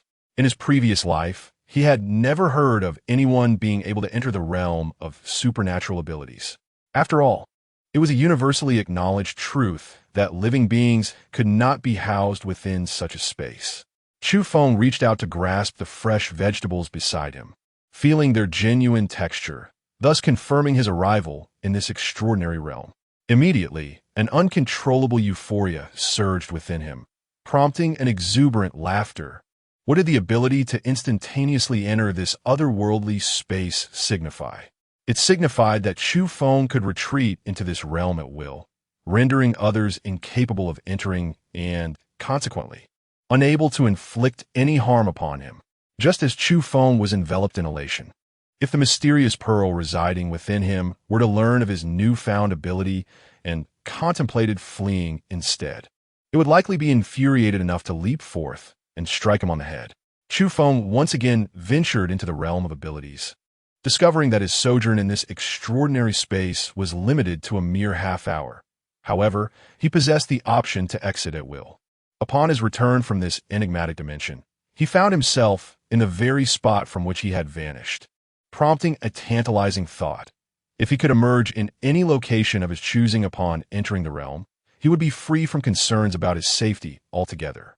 Subsequently, Chu Feng turned his attention to the two marks that had previously imprinted themselves in his mind. Although referred to as marks, they were in fact two distinct spatial abilities, one being instantaneous movement, and the other the arrow of space. Instantaneous movement required a certain expenditure of spatial energy, allowing him to traverse any distance within 100 meters in the blink of an eye. The arrow of space, crafted from concentrated spatial energy into bow and arrow, wielded power commensurate with the strength of its user. With a thought, Chu Feng activated his teleportation ability, instantly appearing 100 meters away, consuming 1/3 of his spatial power in the process. Following this, he attempted the void arrow, which, with a single shot, drained another third of his spatial strength. Yet that solitary arrow obliterated a car 500 meters away. Feeling the formidable nature of both teleportation and the void arrow, Chu Feng could not help but unleash a triumphant roar toward the heavens. He was well aware of the formidable prowess of Chun Chang and Xiao Hua from his past life. Now, the opportunities that originally belonged to the two of them had all been claimed by Chu Feng alone. It was at this moment that he finally comprehended the extraordinary nature of a space-based ability user, even if that extraordinary individual was none other than himself. Chapter 32, Sated with Bloodshed, Part 1. 3 days had elapsed since Chu Feng departed from the villa, devoid of any communication via his mobile phone, likely causing great concern for Li Jun and his parents. The area surrounding the Mao Xian cave had transformed into a raging inferno, and Chu Feng found himself unable to combat the flames alone. After a prolonged search, he finally stumbled upon a vehicle with keys left inside, and without hesitation, he drove away with the Monkey King, De Sheng, by his side. Upon returning to Lu City, Chu Feng recalled the substantial amount of food that Xiao Hua and his companions had gathered. It was not in his nature to leave such provisions behind. To avert any unnecessary complications, he donned a loose-fitting outfit, complemented by a mask, a hat, and a pair of sunglasses, thus enveloping himself in a shroud of anonymity. Chu Feng was not so much afraid that Xiao Hua's death would bring him trouble, but rather it was a deeply ingrained instinct for self-preservation. It had barely been a day since his departure, yet numerous scattered zombies had already begun to encircle him. Without hesitation, Chu Feng decisively extracted the mutated crystals from the zombies before making his way to the previous third-level station of the Haiqin Guild. When he discovered the warehouse where Xiao Hua hoarded supplies, he was genuinely taken aback. Just 2 days prior, during his search for resources in the vicinity, he had found scant provisions. Yet, before him lay a mountain of supplies, vastly surpassing what he had encountered in the warehouse of the great monkey sage by 3 or 4-fold. It was noteworthy that merely 2 days ago, Xiao Hua's subordinates had consumed a considerable amount of food, leading Chu Feng to surmise that the surrounding supplies had likely been seized by Xiao Hua. However, all these goods now belonged to Chu Feng. Before departing, he released the women who had been confined in the room, nearly lifeless, and left them a small portion of food. This act could be seen as his final gesture of compassion. After all, he had witnessed the torment they endured, and the world had proven to be exceedingly unkind to them. This time, Chu Feng found an empty truck and drove away, not rushing back to the villa area, but rather heading towards a gas station, hoping to locate a fuel tanker. If he could not find one, he would devise an alternative plan. Along the way, every zombie that dared to attack him was mercilessly crushed under his vehicle. Fortune smiled upon him. Upon arriving at the nearest gas station, he spotted a fuel tanker parked nearby. Chu Feng inspected the fuel tanker and discovered it was empty. Consequently, he proceeded directly to the underground oil depot located behind a gas station, unceremoniously lifting the lid of the storage. He then acquired a pump from a nearby residence to extract the oil. After a laborious 3 hours, he finally filled the entire tank. Subsequently, Chu Feng drove the tanker while securing the cargo truck behind it with iron hooks and ropes. The truck was brimming with provisions, making its way towards the suburban villa area with great momentum. Though merely 3 days had elapsed, to Chu Feng, This brief period felt like an eternity. Had he not maintained his composure and managed to escape from the Mousian cave in time, burning the mutated creature within to ashes with gasoline, he might have already met his demise. The most unfortunate was the mutated plant within the cave, which perished without ever having laid eyes on him. Mutated plant. Chu Feng. I must thank you, you crafty old fox. On the journey back, Chu Feng felt a surge of joy, but it was the Monkey King who was truly elated. Earlier, while in the warehouse, the Monkey King had been terrified of the zombies, witnessing his beloved fruits dwindle day by day, showing signs of decay, while feeling utterly helpless. Now, however, he lounged in the passenger seat of the tanker like a newly affluent individual, munching on sunflower seeds and indulging in fruits, occasionally quenching his thirst with a bottle of fizzy drink, living life with unparalleled ease. Arriving at the villa, Chu Feng reminded the Monkey King. The Monkey King acknowledged and followed him out of the vehicle. Just as Chu Feng stepped out, a sudden authoritative voice rang out. Who goes there? Stand still. Chu Feng was somewhat taken aback. Turning to the direction of the sound, he unexpectedly discovered that a structure resembling a watchtower had been erected inside the villa's entrance. Perched atop, it was an individual wielding a crossbow, poised and ready, aimed directly at Chu Feng. Upon casting a glance, Chu Feng realized he did not recognize the individual before him. Before he could utter a word, Wang Kuei appeared, unleashing a torrent of indignation towards the person on the platform. Lu Dazhuang, you blind fool, this is our esteemed vice president, Brother Feng. Wang Kuei exclaimed, quickly donning a smiling demeanor to warmly welcome him. Having previously worked in sales, Wang Kuei excelled in the art of hospitality and social interaction. Without any contention, Chu Feng strode directly into the villa. Just as he was advancing, he noticed Wang Kuei producing a walkie-talkie to report Chu Feng's return to the interior. Before Chu Feng could reach the main villa, Li Jun, accompanied by a throng of individuals, rushed over energetically. Where on earth have you been, Chu Feng? Li Jun exclaimed, lunging forward to envelop Chu Feng in an exuberant embrace. Chu Feng could not endure this. Before he could even extend his foot, a shadow surged forward, aiming to deliver a powerful strike to Li Jun's face. He insults you. I shall strike him. The voice of the great sage resonated within Chu Feng's mind. Chu Feng was taken aback, yet it was too late to intervene. The moment the great sage monkey made contact with Li Jun instantly transformed into a wisp of white smoke. Although the great sage had indeed struck the spot where Li Jun had been, the blow had not landed with any real force. What is this phenomenon? In an instant, Chu Feng's form shifted back to normal, while the great sage, who had just attacked Li Jun, found himself grasped by the tail and lifted into the air. Chu Feng, have you been out catching monkeys these past few days? If Chu Feng were truly engaged in such antics, Li Jun would not hesitate to teach him a lesson later. The fact that Chu Feng had been unreachable for 3 days had thoroughly alarmed Li Jun. Chu Feng remained silent, casting a glance at Wang Kuei. Wang Kuei immediately comprehended the unspoken cue and promptly divulged the news of a large oil tanker and a truck brimming with instant food that Chu Feng had brought. Upon hearing about the instant food, including chicken and pig trotters, excitement surged among the crowd. Although it had only been about 10 days since they last savored meat, the post-apocalyptic world had fostered an intense craving for it. With the uncertainty of tomorrow's survival looming over them, they were determined to indulge in the pleasures of the present, particularly their appetite. Let's gather everyone tonight and prepare 100 pounds of meat for a grand feast, declared Chu Feng. The moment the crowd heard his words, they erupted in cheers. Li Jun, well acquainted with Chu Feng, sensed that his sudden generosity concealed ulterior motives. Once they were alone on the road, Li Jun voiced his doubts to Chu Feng. With a sly smile, Chu Feng remarked, "It's quite simple. I intend to take a life."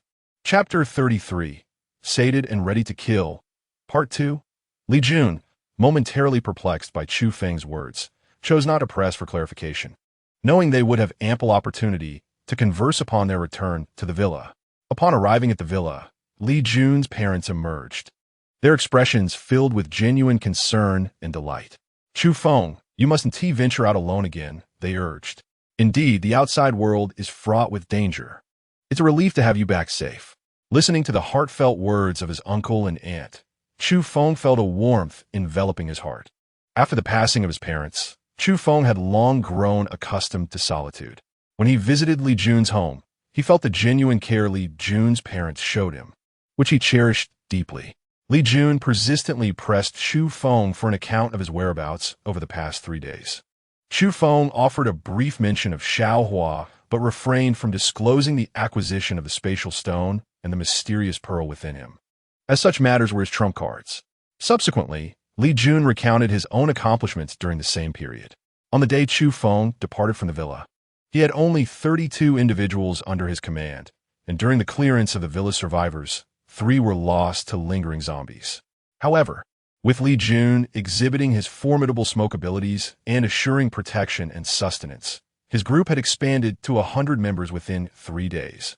With Li Jun as the guild president and Chu Feng as the vice president. As time passed, sourcing supplies outside became increasingly challenging, as easily accessible resources have been scavenged by earlier established guilds, while scattered supplies were sought after by numerous survivors, many of which were tainted by zombies.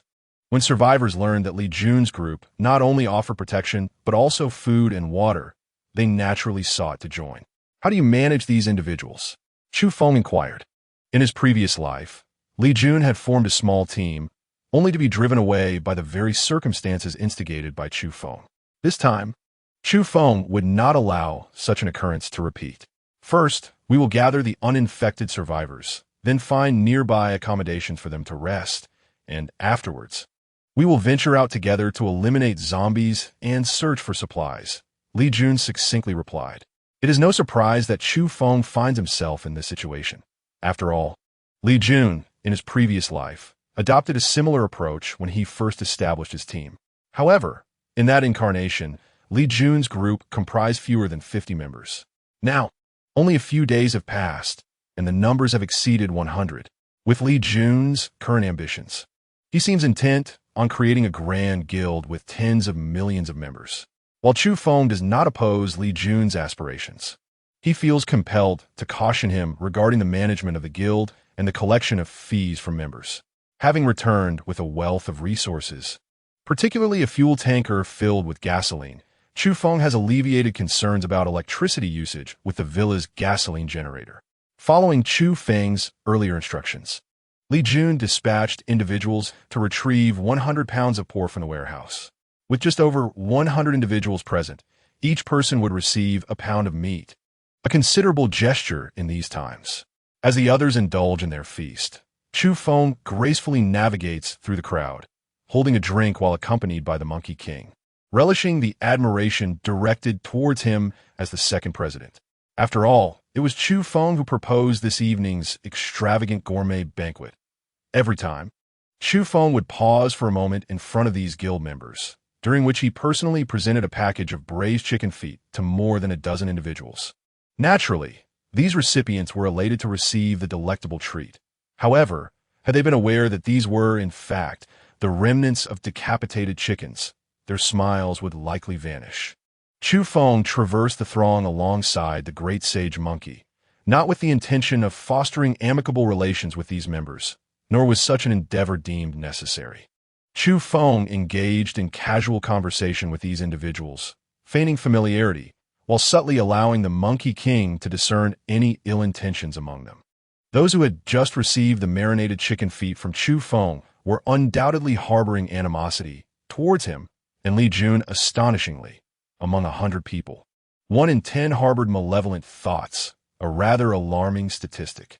Once the dinner concluded, Chu Feng declared, "In fact, during my recent expedition, I discovered a vast warehouse brimming with an abundance of goods that I cannot transport alone. What I brought today is merely a fraction of the warehouse's supplies. Tomorrow morning, I will take 10 individuals with me, and those who assist in relocating the goods will be rewarded." Upon hearing Chu Feng's words, a considerable number of individuals, emboldened by the effects of alcohol, eagerly began to sign up. Chu Feng feigned indifference as he casually selected a few individuals, precisely those 10 who had previously been served braised chicken feet. These individuals were somewhat perplexed, for half of them had not raised their hands. Why then? Did Chu Feng insist on choosing them? They could hardly inquire of him, given his official status as the second vice president. After a night of rest, Chu Feng dispatched personnel to swiftly transfer the gasoline from the tanker for proper storage. At the break of dawn the following day, he set forth with an imposing entourage, driving the fuel truck away.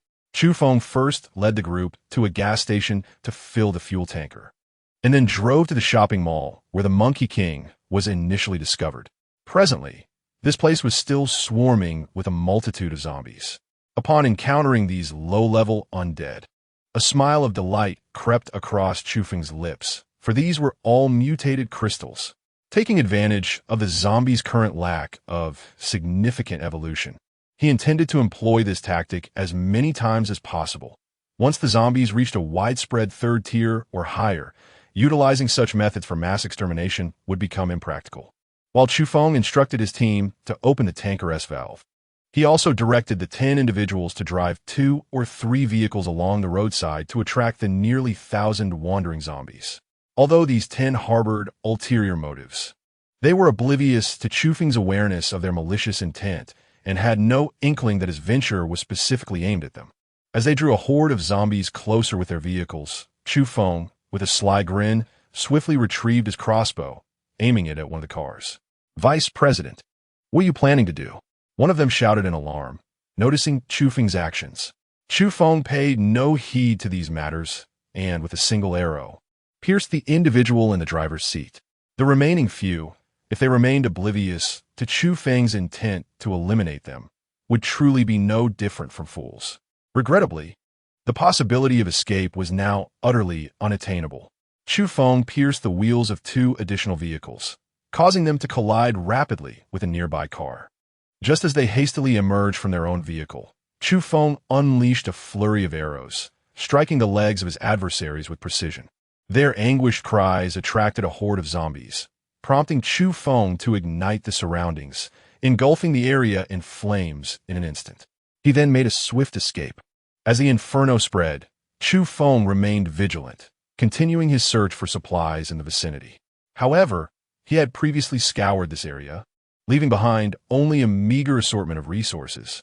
At this juncture, he refrained from venturing into the residential buildings, wary of being surrounded by hundreds or even thousands of zombies. Although such a scenario posed little threat to him, it would certainly complicate matters. He had no desire to find himself in a perilous situation, retreating into his supernatural space only to risk exposure of his abilities. Even a 1 in 10,000 chance of that occurring was too great a risk for him to entertain. Observing the raging fire on the road, he noticed the Monkey King joyfully leaping about while nibbling on a peach, the crumbs cascading onto Chu Feng's shoulder. Chu Fu's gaze was fixed intently on the Monkey King, suddenly struck by the realization that he had overlooked a crucial matter. Throughout this period, Chu Fu had been diligently searching for resources to acquire mutated crystals, yet he had neglected to promote the Monkey King. If this future king of the beast race were to be reduced to mediocrity due to his negligence, Chu Fu would never forgive himself. Without hesitation, he produced 10 first-tier mutated crystals and presented them before the Monkey King. "What is this for?" the Monkey King asked, confusion etched on his face. "They're like candy." "Quite delectable," Chu Fu replied nonchalantly. At once, the Monkey King's expression darkened, and he began to ruffle Chu Fu's hair with his hand. "I'm a monkey, yet you truly resemble a dog." Chu Feng no longer teased the monkey sage. During this period, having extracted the mutated crystal from the zombies, he had encountered the monkey sage far too frequently to be unaware of what it truly was. However, the monkey sage could not comprehend why Chu Feng was offering these items to him. "Once you consume it, you shall understand," Chu Feng replied. "Are you asking me to test this poison?" The monkey sage's imagination ran wild, envisioning a scenario where Chu Feng intended to undermine him and orchestrate his demise. Such thoughts were not unfounded, for just yesterday, the monkey sage had assisted Chu Feng in identifying those who harbored ill intentions towards Li Jun and his companions. And now those individuals have been reduced to ashes on the road below. Could it be that, with his usefulness extinguished, Chu Feng now sought to eliminate the monkey sage as well? Chu Feng was bewildered by the thoughts swirling in the mind of the great sage monkey. Without hesitation, he sees the creature and pried open its mouth, intent on forcing something inside. The monkey protested, expressing its desire to seek a mate, lamenting its incomplete existence and yearning to avoid an untimely demise. Upon witnessing the Monkey King on the verge of tears, Chu Feng could not help but find the situation amusing. However, when the three mutated crystals melted upon entering the Monkey King's mouth, he completely relinquished any struggle, collapsing onto the ground in a state of utter resignation. Chu Feng, in exasperation, finally comprehended the thoughts swirling within the mind of the great sage monkey. With a hint of annoyance, he delivered a light smack to the monkey's rear. Startled, the monkey sprang up from the ground. What? The monkey was not dead? Chu Feng cast a glance at the Monkey King, then proceeded to stuff all the remaining mutated crystals into his mouth. At this moment, the Monkey King became somewhat anxious. The Monkey King could instinctively sense that these mutated crystals were indeed valuable, and since Chu Feng had originally intended to offer them to him, the sudden act of consuming them himself provoked a sense of urgency within the Monkey King. With a gentle smile, Chu Feng retrieved 7 mutated crystals for it. However, to his dismay, after the monkey sage swallowed the 7 first-tier mutated crystals, there were no signs of advancement. Both Chu Feng and Li Jun consumed the entire mutated fruit, which accounts for their significant advancement. However, the presence of the great monkey sage before them remains a perplexing enigma. Chu Feng inquired of the Monkey King whether he had consumed any peculiar fruits prior to the awakening of his intelligence. When no clarity emerged from the gestures, he decided to retrieve the physical enhancement fruit he had kept in his spatial realm. Due to inexplicable reasons, Chu Feng had refrained from presenting this fruit to Li Jun's parents for consumption. On one hand, he grappled with a psychological barrier. On the other, Li Jun's parents, being honest and straightforward merchants throughout their lives, held no interest in the violent world surrounding them. Despite having become first-tier mutated beings, they had never engaged in combating zombies, let alone humans. Typically, they occupied their days cooking at home and tidying up when boredom struck. As soon as Chu Feng unveiled the physical enhancement fruit, the Monkey King became visibly agitated. "I've seen this fruit. It is delicious, and I must have it," he exclaimed, eager to snatch it away. "You have tasted it?" Chu Feng asked, taken aback. Upon further inquiry, the Monkey King recounted how he had once discovered 3 such fruits on a mountain, only to encounter a black, tailless wild dog that not only bit him but also pilfered 2 of the fruits. As he spoke, the Monkey King's teeth ground together in frustration, his anger evidently unresolved. Within moments, he turned to Chu Feng, insisting, "Give me the fruit. I must eat it. Are you certain you wish to consume it?" Chu Feng asked again, his expression revealing a hint of peculiarity. The Monkey King eagerly nodded, brimming with excitement, saliva pooling on the ground. Chu Feng felt a sense of unease as he offered the mutated fruit, tainted by urine, to Li Jun's parents. However, he experienced no such hesitation when it came to feeding it to the monkeys. Previously, he had been uncertain about how to dispose of the fruit. But if the monkeys were eager to consume it, then so be it. After all, he could always devise another means to procure mutated fruits in the future. Chu Feng was not stingy. He directly tossed the extraordinary fruit to the Monkey King. The Monkey King cradled the fruit in both hands, eagerly gnawing at it, his face alight with excitement. Upon witnessing the sight of the Monkey King gnawing on the fruit, Chu Feng found it rather difficult to bear. Turning his head away in dismay, he pondered the potential consequences if the Monkey King were to uncover the truth. Would it not seek to confront him with fury? The Monkey King devoured the entire mutated fruit, and Chu Feng instinctively urged it to consume the remaining parts of the plant as well. Initially, he believed that the mutated fruit would have no significant effect on the Monkey King, yet the outcome proved contrary. After ingesting the flesh of the strength-enhancing fruit, the Monkey King's fur appeared even more lustrous and silky, with the tufts of crimson hair atop its head radiating a vibrant, fiery red. The Monkey King, acutely aware of the transformation within its body, gazed at Chu Feng with keen eyes, demanding more of the first-tier mutated crystals it had consumed earlier. Chu Feng, ever generous, casually distributed first-tier mutation crystals as if they were worthless, eager to ascertain the quantity required for the great monkey sage's ascension. As time elapsed, he finally uncovered the answer. The great monkey sage required 50 first-tier mutation crystals to advance to the first tier of mutation. Correspondingly, to elevate to the second tier, one would need 500 first-tier mutation crystals or 50 second-tier mutation crystals. Upon learning this, Chu Feng could not help but exclaim in astonishment. This truly was a beast that devours wealth, or more aptly, a golden monkey. Although Chu Feng possessed ample mutation crystals to elevate the great monkey sage directly to a second-tier mutant, he was confident that the ascended sage posed no threat to him.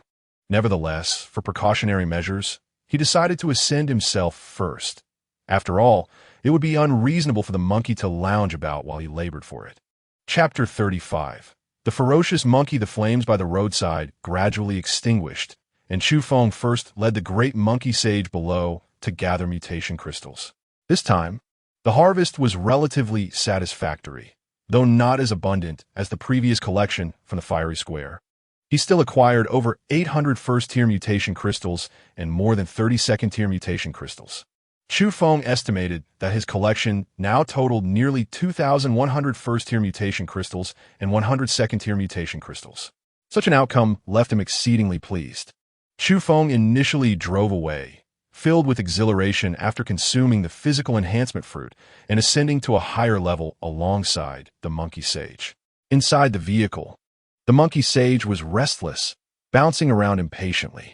Soon, Chu Feng encountered a solitary group of 10 zombies, to which he provocatively honked the horn. Following this, he swiftly shot an arrow that pierced the forehead of the foremost zombie, subsequently tossing the monkey sage out of the vehicle. "Eliminate them," Chu Feng commanded. In a previous life, the monkey sage was a formidable entity capable of fending off thousands. Now, in its first tier, these zombies posed no threat.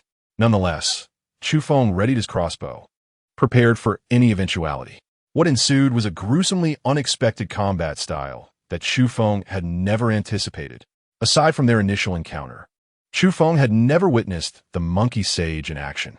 Now, however, the monkey sage moved with a ghostly grace, its speed having more than doubled after its ascension and consumption of the enhancement fruit. The zombies before it were utterly inadequate, unable to even brush against its tail. The monkey sage was acutely aware that the mutated crystals it had just consumed had been extracted from the foreheads of these very zombies. With ruthless efficiency, it drove its razor-sharp claws directly into the zombies' foreheads, forcibly retrieving the mutated crystals. Witnessing the monkey sage's ferocity in battle, Chu Feng came to a realization. The monkey sage had, with the assistance of his enhancement fruit, successfully unlocked its second ability, just as he had. Until now, Chu Feng had assumed the monkey sage had merely activated a latent talent, which had led to his prolonged silence on matter. Today, upon casually inquiring, he discovered that the monkey sage had already consumed the enhancement fruit, with its first being a mental-type fruit. Now, having consumed the physical enhancement fruit, the path to the monkey sage's reign had officially commenced. As Chu Feng pondered these revelations, the zombies before him were swiftly dispatched by the monkey sage. When the monkey sage triumphantly leaped onto Chu Feng's shoulder, its bloodstains soiling his clothing, he paid it no mind. "How impressive am I?" the monkey sage boasted, wearing a delightfully mischievous expression. "Indeed, quite impressive," Chu Feng replied, showering it with praise. Just as Chu Feng was about to enter the vehicle, a low growl erupted in the distance, startling him. As Chu Feng turned his head, he unexpectedly caught sight of a figure that moved with a speed markedly superior to that of the earlier low-tier zombies. With a mere glance, Chu Feng could ascertain that this was a second-tier zombie. Without any prompting from Chu Feng, the great sage monkey took the initiative and charged forward. Upon reaching the second-tier zombie, the great sage monkey leaped into the air, and to Chu Feng's astonishment, he delivered a resounding blow to the second-tier zombie. Chu Feng remained oblivious to the peculiar inclinations of the monkey. When he first encountered Li Jun, he nearly delivered a slap. "Do you not recognize my prowess? I am the formidable Monkey King," he bellowed, reveling in his own bravado. "Is your incessant shouting a testament to your capabilities? Do you dare to challenge me?" The Monkey King? As he relentlessly pummeled the second-tier zombie, his indignation echoed through the air. Fortunately, the Monkey King's exclamations did not resonate within Chu Feng's mind. Otherwise, he would have been left utterly speechless by the monkey's antics. Ultimately, the outcome was inevitable. Once the Monkey King extracted the mutated crystal from the forehead of the second-tier zombie with a final blow, he felt utterly drained. Being merely a first-tier entity, he had just endured 2 consecutive battles, leading to considerable fatigue. More importantly, those endowed with physical enhancement abilities have a substantial appetite, and the Monkey King's exhaustion was significantly compounded by his hunger. Chu Feng gently cradled the Monkey King, first rinsing its body with water for a brief cleansing. He then placed it in the back seat of the car, while simultaneously producing an array of fruits and snacks for its delight. The Monkey King chattered excitedly, quickly immersing itself in the fervent battle against the delectable treats. As Chu Feng was about to drive away, a vehicle suddenly roared to life and sped towards him. Chu Feng was taken aback. He had also noticed the car by the roadside moments earlier, yet he never anticipated that someone was hiding within it. Now, seeing the individual approach, he felt no fear, though he remained uncertain of their intentions. "Brother, are you alone?" The vehicle came to a halt directly in front of Chu Feng, and the window slid down, revealing a person who greeted him first. Chu Feng's brow furrowed involuntarily. Although the individual was addressing him, their gaze remained fixated on the figure of the Monkey King within the vehicle. Had Chu Feng not retrieved snacks from the ability space while inside the car and felt confident that these individuals would not take notice, he might have already entertained thoughts of silencing them permanently. "What is it that you want?" Chu Feng inquired coldly, simultaneously shifting his position to obstruct their line of sight towards the Monkey King. The other party, witnessing Chu Feng's reaction, could not help but be amused. "Brother, do not be afraid. I have my eyes set on your monkey. How about this? If you relinquish the monkey to me, I will offer you a position as a captain in our guild, ensuring your safety. What do you say?" Zhang Su proclaimed with an air of confidence. As Chu Feng observed Zhang Su's self-assured demeanor, he was nearly amused to the point of laughter. "He is my companion. I could never relinquish him to you." Upon uttering these words, Chu Feng prepared to depart in his vehicle. "Young man, do not underestimate the gravity of your situation. Are you aware that we are the most formidable guild here, the Axe Guild?" Zhang Su boasted with a flourish, his tone shifting to one of arrogance. "I am the second in command of the Axe Gang, and should you offend me, you will undoubtedly regret it." Before Chu Feng could retort, the Monkey King, who had been snacking in the vehicle, suddenly poked his head out and leapt onto Chu Feng's shoulder. He harbors malevolent intentions, filled with malice. The last time the Monkey King had expressed such sentiments was when confronted by the mutated plant in the Mausian cave.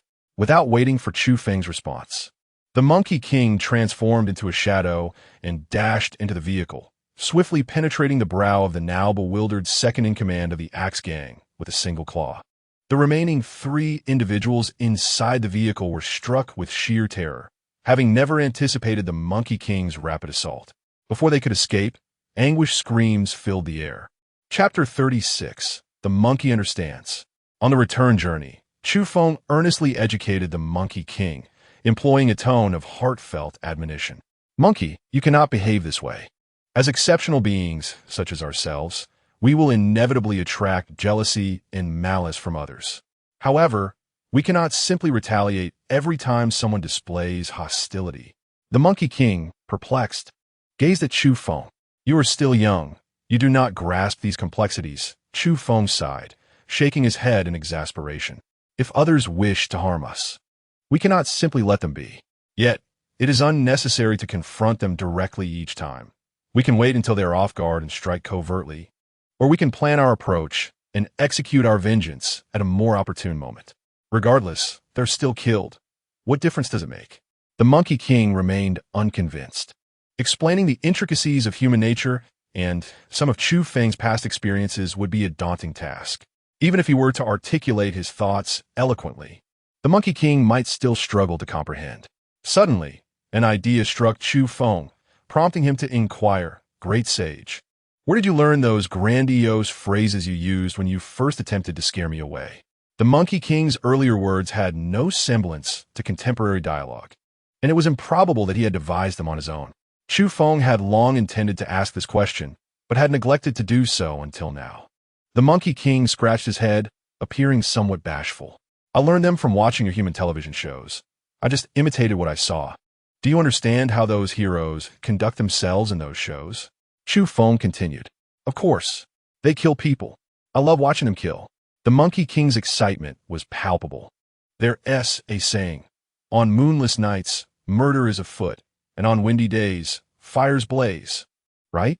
The corners of Chu Feng's mouth twitched involuntarily. What on earth is this? The great sage monkey has undoubtedly misunderstood who the hero that Chu Feng referred to truly is. Chu Feng could only muster his courage and asked, Do you wish to become such a hero? The great sage monkey nodded vigorously, grinning widely, and exclaimed, Yes, I want to be a monkey hero. In a display of his earnestness, the great sage monkey leaped onto Chu Feng's head, playfully tugging at his hair. With a firm grip, Chu Feng seized the Monkey King and, with a tone of earnest admonition, implored, if one aspires to be a heroic monkey, one must engage in good deeds without seeking recognition. It is imperative that no one knows of your benevolent actions. Do you comprehend? Pondering this, the monkey scratched his head and posed a profoundly significant question to Chu Feng. With a vigorous cough, Chu Feng cleared his throat, disregarding his own age, and adopted a tone of utmost seriousness. What I ask of you is indeed a noble task. As the words left his lips, even the seasoned Chu Feng felt a tinge of embarrassment. Unexpectedly, the monkey saint beside him erupted in enthusiastic applause, exclaiming, This is simple. I understand it perfectly. It's exceedingly easy. After managing to sway the monkey saint for the moment, Chu Feng harbored no desire for it to morph into a bloodthirsty fiend in the future. More critically, he anticipated encounters with many individuals, a fair share of whom would harbor hostility towards him. If, during every confrontation with adversaries, the monkey saint were to promptly deliver a fierce blow followed by a relentless battle, how could Chu Feng navigate his life thereafter? It would be no exaggeration to say he would be regarded as an enemy by the entire world. Taking advantage of the moment, Chu Feng continued to impart wisdom to the Monkey King, emphasizing that unless he nodded or signaled, he must never take the initiative to strike. Once he had successfully enlightened the Monkey King, Chu Feng presented him with a bounty of food. Throughout the day, the Monkey King's mouth hardly ceased its movement. Of the provisions gathered that day, he consumed a tenth, which is noteworthy, considering that the quantity he devoured suffices for an adult's sustenance for an entire week. It appears that there is still much work to be done, and the journey ahead is long and challenging. In the midst of searching for supplies, Chu Feng was oblivious to the turmoil brewing within the Axe Guild. The news of the brutal assassination of the second-in-command on the streets ignited a wave of fury among the members. Previously, due to the significant influence of the Sea Clear Guild led by Xiaohua, the Axe Guild had been relegated to the position of the second guild with its over 700 members. However, the Sea Clear Guild mysteriously vanished overnight, leaving the Axe Guild poised to claim the title of the foremost guild in the Southern District. Zhang Su, the leader of the Axe Guild, was initially engaged with a woman in his room when he received the shocking news of his second-in-command's demise. Overwhelmed with rage, he struck the woman several times before hastily dressing and departing. The Sea Clear Guild, which had long overshadowed Jiangsu, had just met its end, and now the Axe Guild was contemplating the gradual assimilation of all factions in the Southern District to establish itself as the paramount force. Yet, the audacity of someone encroaching upon their territory was intolerable. To Jiangsu, the death of the so-called second-in-command was insignificant. The individual had proven to be more of a nuisance than an asset. Had he not selflessly donated his household supplies to Zhang Su following the apocalypse, he would never have been appointed as second-in-command. With the Sea Clear Guild's disappearance, Zhang Su had already resolved to dispose of him, so the intervention on his behalf was, in fact, a welcome development. What on earth happened? Zhang Su demanded angrily, yet no one could provide him with an answer. At that moment, an individual stepped forward, stating, Boss, I saw a person driving from the direction of the second-in-command this afternoon. He wasn't killed by zombies. It must have been that individual. What did he look like? Zhang Su pressed. I couldn't see clearly from afar, but he was accompanied by a gray monkey. A gray monkey? Find him. Zhang Su commanded immediately. As the Axe Guild members dispersed to search for Chu Feng, he had just discovered a vegetable shop within a nearby community. Although most of the vegetables and meat had begun to spoil, he managed to find some storable potatoes and onions. After gathering these items, he unhesitatingly approached neighboring shops to procure various essentials such as milk powder, diapers, and sanitary pads. In the post-apocalyptic world, sanitary pads had become a valuable commodity, and Chu Feng was determined not to miss any opportunity to acquire them. Are we still eating? Let's go back. Chu Feng sighed, glancing at the Monkey King beside him, who was proving to be quite the handful. The mischievous monkey leaped onto Chu Feng's shoulder, clutching a bag of chips and shoving them into his mouth. Just as Chu Feng was about to drive away, a small squad from the Axe Guild had already taken notice of him. Chapter 37. Ascension to the second tier today. Chu Feng's harvest could be deemed quite satisfactory. He once again filled his ability space with 100 cubic units of supplies. And with the goods obtained from the HEIST Guild's warehouse, his ability space was nearing its limit, leaving less than 1,000 cubic units of room. On the way back, the Great Sage Monkey suddenly spotted a general store. I like that, he exclaimed, pointing eagerly at the shop ahead. Seeing the Great Sage's fervent enthusiasm, Chu Feng had no choice but to turn the vehicle towards it. As soon as they disembarked, 3 zombies lunged at them. Before Chu Feng could utter a word, the Great Sage dashed forward and swiftly dispatched the foremost zombie. Chu Feng, not one to be outdone, quickly drew his axe, smashing the remaining 2 zombie skulls with swift precision. The Great Sage, disregarding Chu Feng entirely, bolted into the general store. Although the store's door was initially locked, it could not withstand the force of the Great Sage's charge. Chu Feng entered the room and was greeted by a plethora of items, particularly an array of small trinkets. However, these possessions did not pique his interest. The Monkey King seized a diminutive animated cloak and beside it, a miniature straw hat. It must be said that these 2 items, when donned by the Monkey King, appeared rather peculiar. His entire form was enveloped by the cloak, and coupled with the hat, it was hard to discern what was concealed within. Perhaps the Monkey King had been influenced by Chu Feng's words, which led to his newfound fondness for such curiosities. As Chu Feng internally scoffed at the monkey, he turned to discover a peculiar bronze mask nearby. He hastily retrieved the mask and donned it, finding it surprisingly fitting. Thus, after selecting a few items in the general store, both he and the monkey continued their journey. Upon returning to the villa district, Lu Dazhuang, stationed at the entrance, dared not impede Chu Feng this time. As Chu Feng re-entered, Li Jun accompanied him towards the villa, inquiring about the fate of the 10 individuals he had taken. Chu Feng merely stated that they had been killed, and Li Jun refrained from pressing further, as he had more pressing matters at hand. Finally, the mutated crystals are ready for you, Li Jun exclaimed with excitement. As he spoke, he produced a cloth bag, and upon its contents spilling forth, the entire room was instantly illuminated.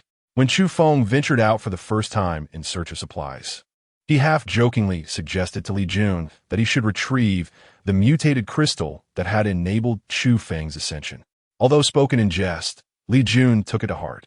During this period, Chu Feng devoted his days to leading half of his subordinates to combat zombies and extract mutated crystals, while the other half were tasked with scouring for supplies. However, the efforts of those searching for resources yielded a mere fraction, less than 1/10, of what Chu Feng managed to collect. Here are 800 first-tier mutated crystals and 22 second-tier ones. This should suffice for your needs, Li Jun exclaimed with great enthusiasm. With a smile, Chu Feng chose not to elaborate further.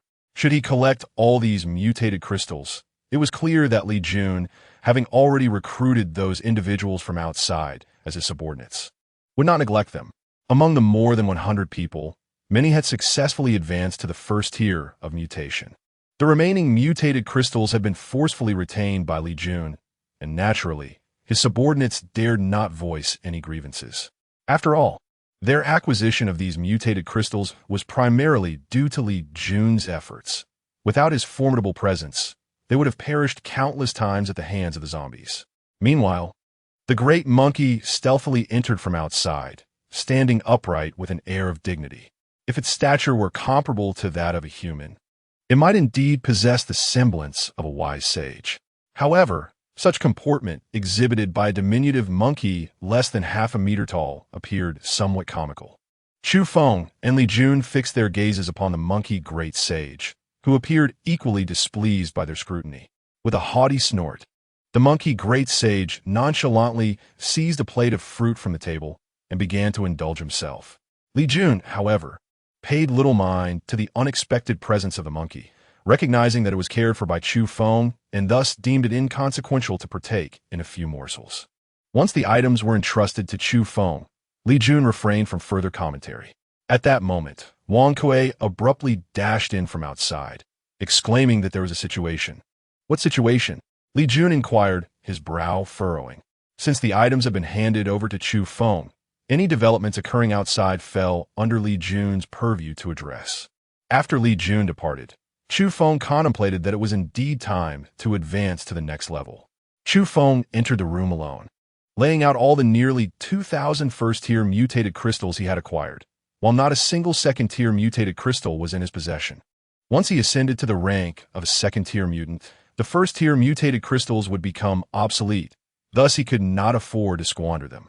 In his chamber, Chu Feng sat upright, consuming the mutated crystals with fervor. After ingesting over 900 first-tier mutated crystals, upon swallowing the 1,000th, that familiar sensation washed over him once more. A fleeting pain pierced his brow, and at last he had ascended to the rank of a second-tier mutant. The duration of Chu Feng's endeavor extended for over 10 minutes. He sensed the alterations within his innate abilities, while simultaneously attempting to perceive the transformations of his lightning and spatial powers. Regarding the lightning abilities, he noted a 30% increase in total capacity compared to the first tier, whereas the spatial force exhibited minimal change. This is understandable, as spatial power is among the most formidable of abilities, and its enhancement is inherently challenging. Moreover, Chu Feng had already acquired 2 spatial skills, teleportation and spatial arrow, through the utilization of spatial stones. After his advancement, Chu Feng felt an abundance of vitality coursing through his body. As he rose to his feet, a commotion reached his ears. Upon hearing the commotion, Chu Feng was taken aback. He was currently in his room, yet the content of the argument was evidently taking place outside the gates of the villa. How could he perceive such sounds from such a distance? Contemplating this, Chu Feng took a moment to reassess his senses and discovered that not only had his hearing sharpened, but all his 5 senses had been significantly enhanced. His vision extended far beyond what it once was, appearing as though a low-grade telescope had been affixed directly to his eyes. This revelation filled him with joy, for in his previous life, he had only experienced such an elevation of senses upon advancing to the 3rd tier. He had not anticipated achieving such a state of the 2nd tier in this life. Before he could fully revel in his newfound abilities, he discerned the nature of the dispute outside the villa. It was the Axeman Guild seeking to trouble him. Chu Feng dashed out, his steps remarkably light, his speed surpassing that of previous days. Upon reaching the entrance of the villa and encountering the members of the Axe Gang, a cold smile graced his lips. These individuals were indeed seeking their own demise. The unfortunate soul you mentioned, the one who lacked foresight, was slain by my hand. He sent people to infiltrate our guild, conspiring with others to ambush me while I was gathering supplies. I refrained from seeking trouble with you, yet you dared to come knocking. Perfect.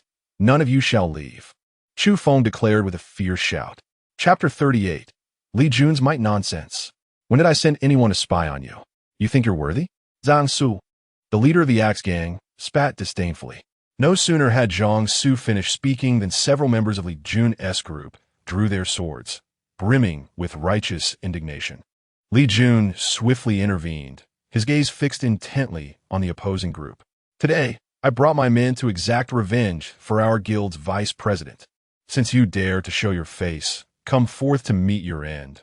Otherwise, I shall reduce your establishment to rubble. Zhang Su, observing no one from Chu Feng's side advancing, grew even more contemptuous, though he had little regard for the worthless vice president's death. It remained a matter of pride. The man had been killed, and this was a direct affront to him. Such a loss of face could not go unaddressed. For how could he maintain respect as the gang leader? Moreover, a more significant factor loomed. Yesterday, while reveling with a newly allied, beautiful woman, Zhang Su inexplicably awakened his fire-based abilities, which greatly bolstered his confidence. Had he activated his powers days earlier, he believed he could easily subdue even twice the number of adversaries from Xiaohua's faction. Li Jun and Chu Feng had a mere 100 men between them, while Zhang Su had brought 600, leaving about 100 to guard their territory. From any perspective, Zhang Su was convinced victory was inevitable. Dominating the opposition would be a trivial endeavor. Previously, Li Jun had not inquired deeply into the deaths of the 10 individuals. Since Chu Feng claimed that those 10 were sent to harm him, there was no further discussion needed. Attack! Li Jun commanded without hesitation. Zhang Su was momentarily taken aback. Was there not supposed to be an exchange of words first? A moral high ground established before the battle commenced? Without any warning, Li Jun initiated the conflict. This was utterly devoid of martial ethics. The individuals who had come to ally with Li Jun, though they had not been with him long, had fought alongside him in recent days and thus developed a certain synergy. The Axe gang members clearly bore ill intentions. Should they not retaliate at such a moment, they would likely find themselves without refuge in the future. Although the members of the Axemen Guild were intent on confronting Chu Feng, he displayed no inclination to engage in combat. Luz Dazhuang and the other crossbowmen stationed at the lookout tower of the villa relentlessly unleashed a hail of arrows, swiftly toppling the foremost ranks of the Axemen Guild. Naturally, the members of the Axemen Guild were not to be outdone. Despite lacking long-range weaponry, such as crossbows, Zhang Su showcased his prowess as a fire elemental abilities user, which indeed astonished both Chu Feng and Li Jun. Since the onset of the apocalypse, it was Chu Feng's first encounter with another ability user apart from themselves. After all, the prolonged duration of the apocalypse meant that while ability fruits would occasionally manifest, they paled in comparison to the vast number of humanity still remaining. Concurrently, the proportion of survivors capable of awakening their innate abilities stood at less than 1%. And this was only after the majority of humanity had reached level 5, at which point a significant number could begin to unlock their talents. As for those who could awaken their abilities in these early stages, they were exceedingly rare and undoubtedly emerged as local leaders. Chu Feng was acutely aware of the weaknesses inherent in those endowed with supernatural abilities, particularly their endurance in the early stages. Though their combat prowess was undeniably formidable compared to ordinary mutants, within the same tier, few ordinary mutants could hope to vanquish a mutant with abilities. However, it was evident that Zhang Su had met his match this time, as Zhang Su relentlessly hurled fireballs towards the crossbowmen on Li Jun's side. Li Jun transformed into a wisp of smoke and charged directly at Zhang Su. Zhang Su's grasp of fire-based abilities was, after all, rather rudimentary. While Li Jun had diligently honed his mastery of smoke abilities during this period, often receiving guidance from Chu Feng. Now, Li Jun's command over the smoke fruit far surpassed Zhang Su's understanding of fire abilities. As Li Jun enveloped himself in smoke and surged toward Zhang Su, the latter's heart raced with alarm upon realizing that Li Jun was also an ability user. After a fierce exchange, it quickly became apparent that Zhang Su was at a disadvantage. Observing their leader being overpowered by Li Jun, Zhang Su's subordinates clamored to rush in and assist him. But as 3 arrows whistled through the air, the heads of the 3 who had just charged past Zhang Su were pierced through by Chu Feng in an instant.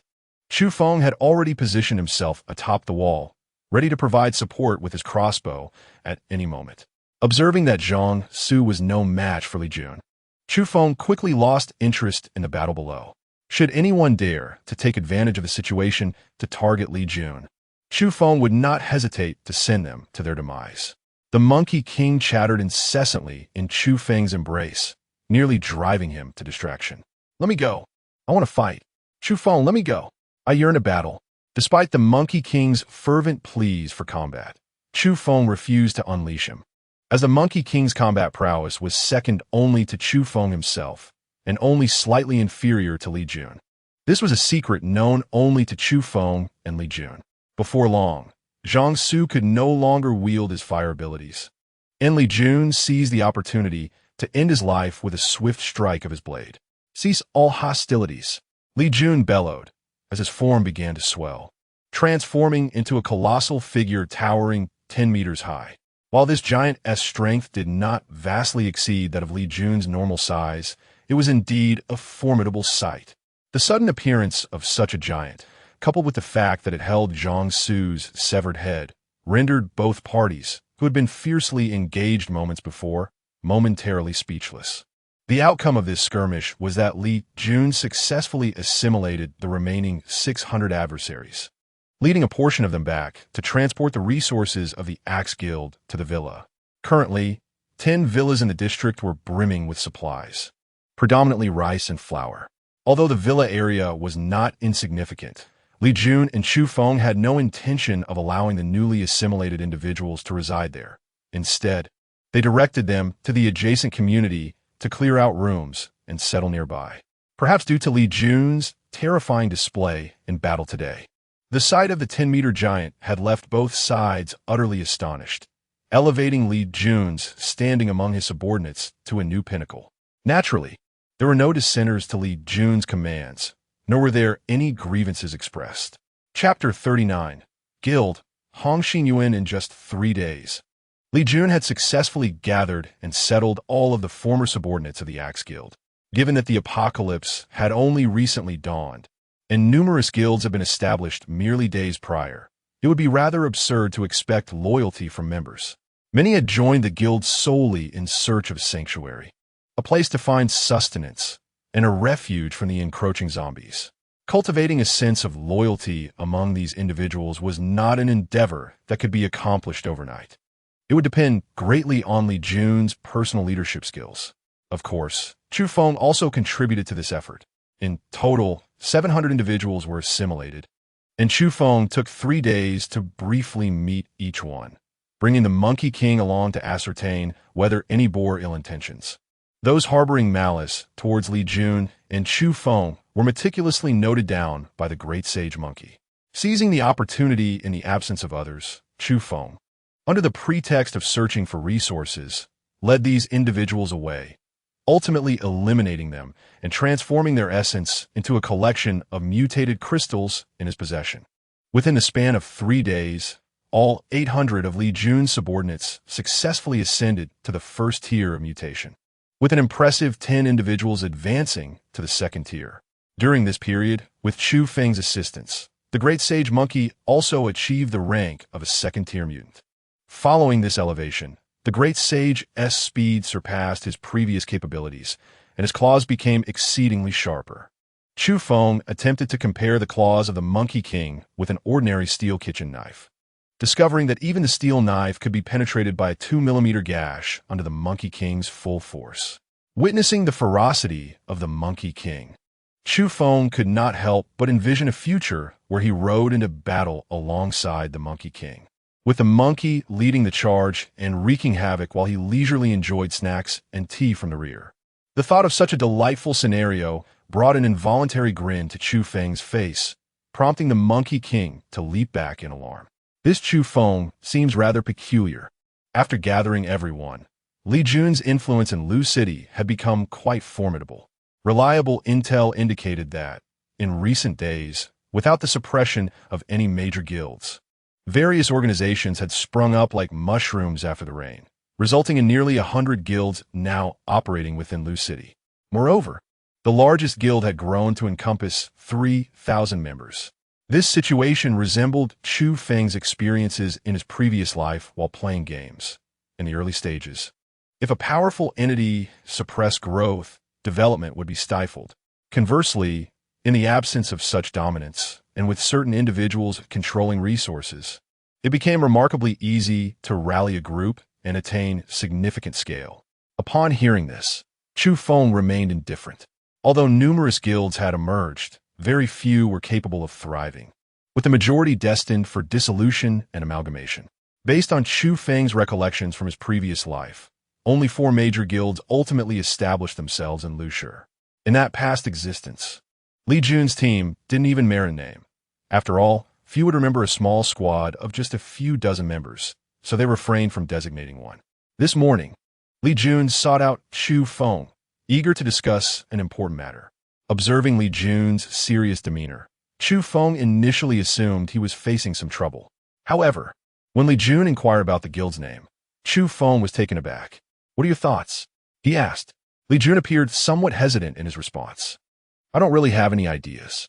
A member brought this up yesterday, and I consulted others for their opinions, but none suggested a particularly fitting name. However, I would like to use Hong Xinyuan." Upon hearing this, Chu Feng was not surprised. He knew that at heart, Li Jun was quite sentimental. Hong Xinyuan represented the culmination of his parents' lifelong efforts, and now, with the sudden onset of the apocalypse, their jade shop had vanished. Both the shop and Li Jun's live streaming account on social media had borne that name. Thus, for Li Jun, this name held profound significance. In choosing such a title, he likely sought to evoke cherished memories of his uncle and aunt. Chu Feng smiled and approached, gently patting Li Jun's shoulder. "You are now the leader of our guild. What name do you wish to bestow upon it? Of course, we shall heed your wishes. There is no need to seek anyone else's opinion. Yours holds the utmost significance, and none would dare to oppose." Upon hearing Chu Feng's words, Li Jun nodded with delight. At that moment, the monkey sage, who had been lounging on the nearby sofa, munching on snacks and nibbling a banana, suddenly sprang up and mimicked Chu Feng, giving Li Jun's shoulder a playful tap. "I have high hopes for you." A strange voice echoed in Li Jun's mind. His expression shifted as he first glanced at Chu Feng, then turned to the monkey sage beside him. Realizing that Li Jun's bewildered gaze was fixed on the monkey sage, Chu Feng understood that it was indeed the monkey sage who had communicated telepathically with Li Jun. Chu Feng smiled gently. There was no need to conceal such matters from Li Jun. It was merely that not long ago, the great Monkey King had harbored a grudge since their first encounter when Li Jun had seized its tail, which led to its reluctance to engage in conversation with him. Now, the fact that the great Monkey King was willing to converse with Li Jun indicated a gradual acceptance of him, briefly elucidated the situation of the Monkey King. And thus, the man and the monkey began to converse as if they had discovered kindred spirits in one another. It was primarily Li Jun who found it exceedingly novel that the monkey could engage in such communication with him. The news regarding the confirmation of the guild's name swiftly spread, and Wang Kuei dispatched individuals to create a sign for the guild, which was hung at the entrance of the villa. From that day forth, the guild name Hong Xinyuan, destined for greatness, finally made its debut. However, within less than half a day of the sign's installation, an unexpected visitor arrived, demanding to meet the president of Hong Xinyuan. At that moment, Chu Feng and Li Jun were engaged in casual conversation. Upon hearing of the arrival, they both stepped outside the community to investigate. Upon their arrival, they noticed a car parked outside the villa's gate, from which 3 individuals emerged, one of whom carried an air of arrogance.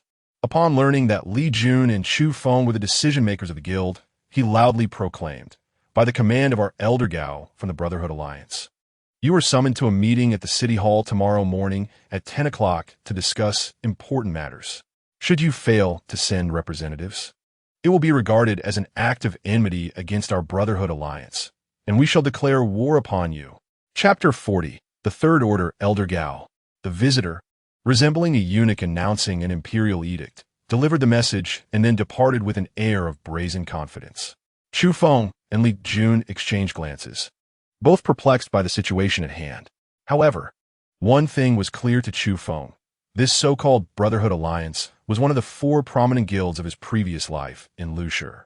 He recalled that the Brotherhood Alliance had only held the 3rd or 4th position among the 4 guilds, yet to his astonishment, its initial approach was marked by such arrogance and overbearing demeanor.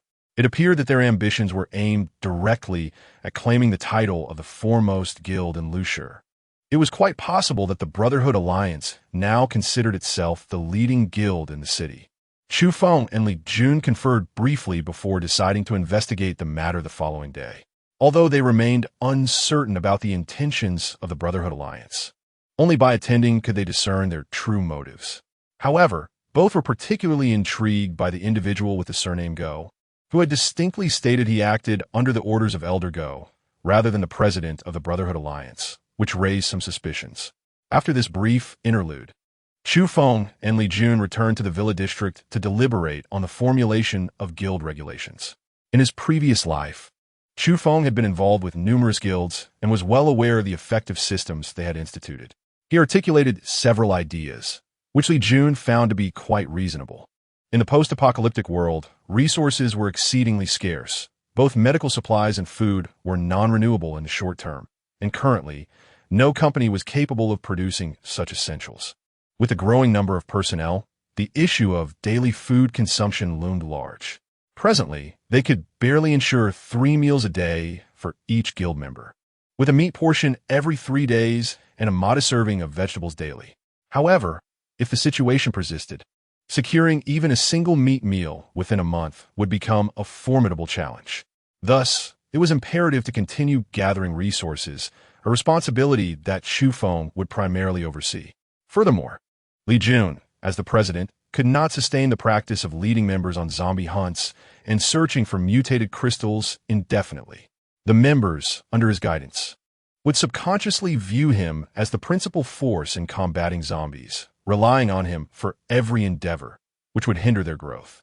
Chu Feng articulated this analysis, and Li Jun, upon hearing it, nodded in agreement, recognizing the validity of the observation. Chu Fu continued, "If the guild aspires to expand, it cannot rely solely on your individual efforts. Each member must also evolve and ascend. However, before these individuals exhibit unwavering loyalty to our guild and to you, it is imperative that none of them surpass you in rank or strength. If that were to occur, your tenure as president would reach its conclusion. I understand this, yet I remain confident that it will not happen. With the two of us here, who could possibly rival our strength?" Li Jun replied, brimming with self-assurance. Observing Li Jun's demeanor, Chu Fu hesitated slightly, yet some thoughts remained unspoken. At this stage, certain matters were perhaps best left unsaid. Chu Feng continued with his previous discourse, stating, "From this moment onward, each individual must earn their sustenance through their own efforts, determined by the quantity of mutated crystals submitted daily. Henceforth, a baseline of 2 first-tier mutated crystals must be surrendered each day. Those who contribute more may exchange their surplus for superior provisions. Conversely, those who either fail to contribute or submit insufficient amounts will undergo an evaluation. Those capable of performing logistical tasks shall receive a bowl of rice. However, those who merely seek to live off the efforts of others will be promptly expelled. Individuals of such ilk are unwelcome among us." Following this, Chu Feng and Li Jun engaged in prolonged discussions regarding various matters, including guild emblems. After deliberating several governance measures for the guild, they promptly disseminated their decisions in the afternoon and convened a general assembly. When the assembly members learned of the necessity to submit 2 first-tier mutated crystals daily in order to secure their meals, a chorus of discontent arose.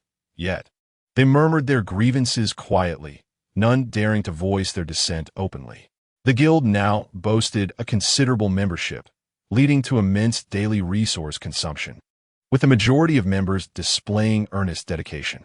Nevertheless, a minority sought to exploit the system, indulging in a life of ease and excess.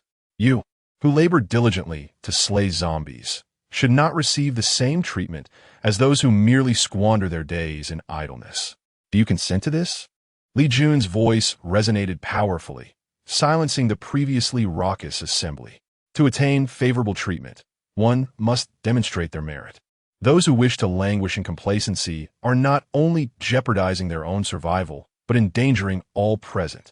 While you fight valiantly against the undead, there are those protecting your back, yet you are incapable of offering the same support in return. Tell me, can we afford to keep such members?" Li Jun's commanding voice continued to echo in the ears of the assembly. "No," the crowd responded almost in unison. The issues raised by Li Jun were starkly pragmatic and piercingly relevant.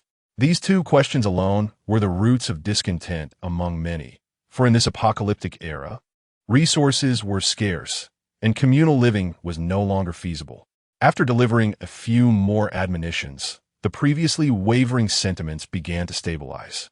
Throughout the entire time, Chu Feng remained a silent observer, compelled to acknowledge that Li Jun indeed possessed the qualities befitting a leader, qualities that he himself could not emulate. Primarily, Chu Feng found himself utterly disinterested in such matters and had no desire to excel in that domain. The following day, at dawn, Chu Feng and Li Jun, accompanied by over 100 individuals, made their way directly to the municipal government building of Lu City. By the time they arrived, a considerable crowd had already gathered outside, with only the guild leaders permitted to bring one companion each, while the rest were barred from entry. Additionally, over 1,000 guards have been stationed around the perimeter of the building to prevent any sudden zombie attacks. Naturally, the members brought by the guild leaders were assigned to ensure security in various directions, as relying solely on the 1,000 members of the Brotherhood Alliance for protection would have proven to be quite challenging. However, neither Chu Feng nor Li Jun found this to be a concern. Instead, they instructed their subordinates to adhere to the established arrangements. Although Lu City currently boasted more than 100 guilds, fewer than half of them exceeded 300 members. Consequently, the Brotherhood Alliance held little regard for the smaller guilds.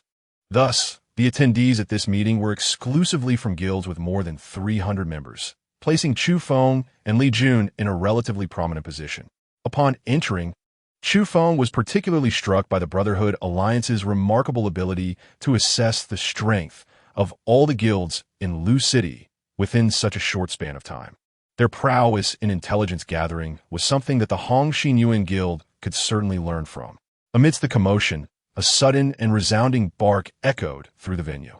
The barking grew louder as a surprisingly sleek black dog, its coat glistening, strode onto the stage, leaving the audience in astonished silence.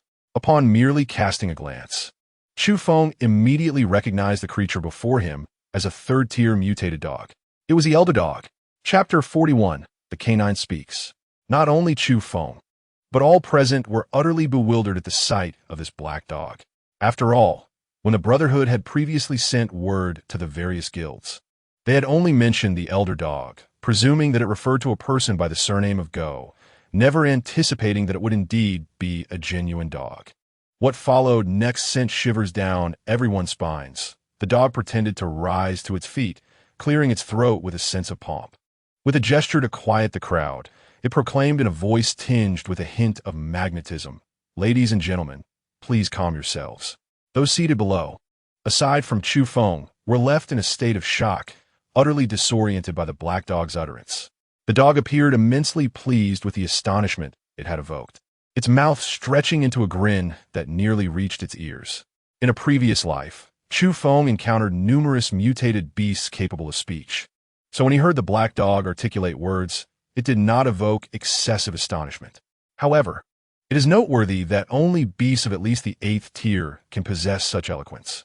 This black dog, evidently only of the 3rd tier, astonishingly exhibited the ability to speak, which is indeed a rarity.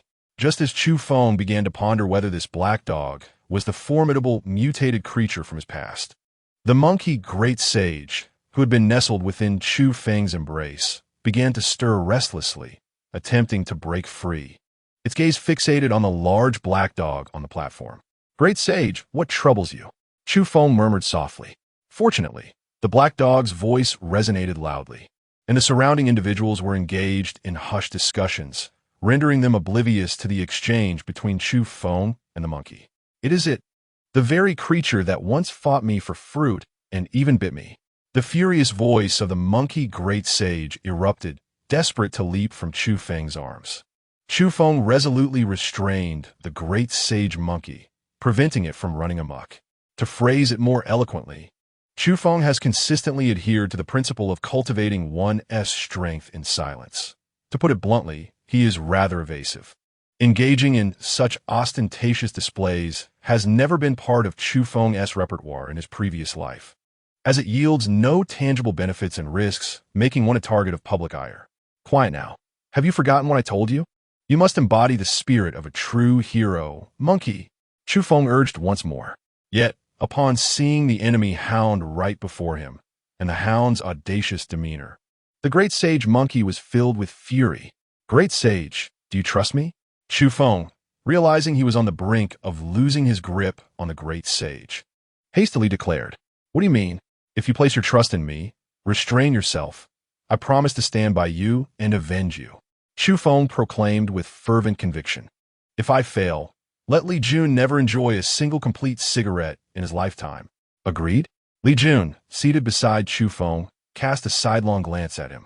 Although he was unaware of the specifics of the conversation between Chu Feng and the great sage, as the latter's words could only be perceived within the confines of the mind, he could clearly hear Chu Feng's solemn vow. Li Jun scrutinized Chu Feng, then glanced at the restless great sage nestled in his arms. A sense of despair enveloped Li Jun. Who have I wronged? Shall I resort to smoking only half a cigarette from now on? Ever since he ingested the smoke fruit, Li Jun's craving for cigarettes had skyrocketed, requiring a minimum of 10 packs daily. During this period, the great sage had grown quite familiar with both Chu Feng and Li Jun and was acutely aware of the latter's intense addiction. Upon hearing Chu Feng's assurance, the great sage finally settled down. Chu Feng's gaze was fixed upon the stage, where a large black dog was articulating words with surprising clarity, while in his arms. The restless monkey sage fidgeted. A sudden realization dawned upon him. In his previous life, Chu Feng had heard tales of the monkey sage's relentless pursuit of this cunning black dog, which had consistently evaded capture. Consequently, during the chase, the monkey sage inadvertently obliterated several grand cities of the human race. In his past life, no one was aware of the deep-seated enmity between the monkey sage and the black dog, both of whom had remained tight-lipped about their grievances. Now, Chu Feng comprehended that the root of their animosity lay in this very circumstance. By this reckoning, the monkey sage's relentless hunt for this wretched creature seemed entirely justified. Clearing its throat, the black dog continued in its deliberately magnetic voice. I presume many of you are unaware of the purpose of this assembly. To put it plainly, the Elder, have summoned you here concerning your very lives. Fortunately, Chu Feng had heard of the dog's treacherous nature in his previous life. Otherwise, he might have been deceived like the others. The crowd buzzed with confusion, utterly perplexed by the situation. Certainly, while the notion of a talking dog was astonishing, it did not imply that anyone would take the creature's words at face value. After all, one does not expect pearls to emerge from a dog's mouth. The leaders of the guilds present were skeptical even of human speech. How could they trust a dog? As the murmurs of the crowd intensified, the black dog cleared its throat again and declared, "Everyone, please focus your attention here." No sooner had it spoken than the black dog closed its eyes, its mouth moving as if reciting an incantation. In a brief moment, 3 billowing clouds of black smoke began to emerge from its form. While others remained oblivious to the significance of this spectacle, Chu Feng recognized it with utmost clarity. It was a summoning-type, supernatural ability. In a previous life, Chu Feng had only heard whispers of the matters between the Monkey King and the Great Black Dog, lacking specific knowledge, let alone understanding the peculiar abilities possessed by the latter. Now, witnessing the Great Black Dog summon 3 zombies before the eyes of 100 onlookers, the expressions of the crowd shifted dramatically. With Chu Feng's discerning eye, he recognized that the 3 zombies bore the strength of the 3rd tier. Should the Great Black Dog choose to command these zombies to launch an assault on the spectators below, it was undeniable that the average person would find themselves in grave peril. After all, the appearance of 3rd-tier zombies was exceedingly rare. Even Chu Feng had yet to encounter one. The guild leaders and vice leaders present were predominantly 2nd-tier aberrants, and an attack from 3rd-tier zombies would surely overwhelm them. Fortunately, the Great Black Dog seemed to harbor no ill intentions towards the crowd. It continued, "Gentlemen, do not panic. This is merely a small trick of mine. I can summon 3 zombies of equal tier to fight on my behalf." Many in the audience, who had previously regarded the Great Black Dog with disdain, now wore expressions of solemnity upon hearing this explanation. The revelation was staggering, so much so that few among those present were willing to accept it as truth. Was this not a real-life manifestation of the adage that one is inferior to a dog? Among the human attendees, none possessed the prowess of the 3rd tier, while the Great Black Dog, standing before them, not only boasted 3rd-tier strength but also commanded 3 3rd-tier zombies. What a blatant affront. "Elder Dog, you claim you'll save us? How do you intend to do so? Are we to face some impending danger?" One individual boldly stood and inquired. The great black dog nodded, feigning a deep demeanor. Yet its canine visage made Chu Feng feel an overwhelming urge to deliver a playful slap to its snout. "Indeed, you are on the brink of calamity," proclaimed the great black dog. Chapter 42. The brink of calamity. As the crowd absorbed the words of the great black dog, they exchanged glances, each suspecting that the creature was attempting to deceive them. Had it not been for the great black dog revealing its strength shortly after taking the stage, it was likely that someone would have risen to point and berate the creature, perhaps even storming out in indignation. However, at that moment, no one dared act in such a manner. It was important to note that even the esteemed Brotherhood Alliance, with its leader present, allowed the great black dog to speak, which spoke volumes. "Please, Elder Dog, elaborate further. We in the audience wish to be prepared," the earlier speaker urged. "If Elder Dog can guide us through this impending crisis, we shall follow you without hesitation." Chu Feng harbored deep suspicions regarding the individual speaking below the stage, suspecting that he might be an agent of the Elder Dog and the Brotherhood Alliance, yet he had no evidence to substantiate his doubts. The large black dog cleared his throat and addressed the assembly. "Ladies and gentlemen, I understand that many of you may be skeptical of my words, but I assure you, a calamity is approaching in 3 days." The crowd's attention sharpened, fixated on the black dog, eagerly awaiting his next utterance. Satisfied with the heightened anticipation, the black dog continued with an air of mystery. "A few days ago, I discovered a ravine left by an earthquake in the eastern part of the city, which has now become a gathering place for countless zombies. I have not counted them, but the number exceeds 100,000. Moreover, their leader is a fourth-order zombie king. In less than 3 days, the zombie king will lead his minions to besiege the city." At the mention of fourth order, the crowd gasped collectively. It is well known that the human race currently lacks even third-order fighters. Encountering a fourth-order zombie would spell certain doom.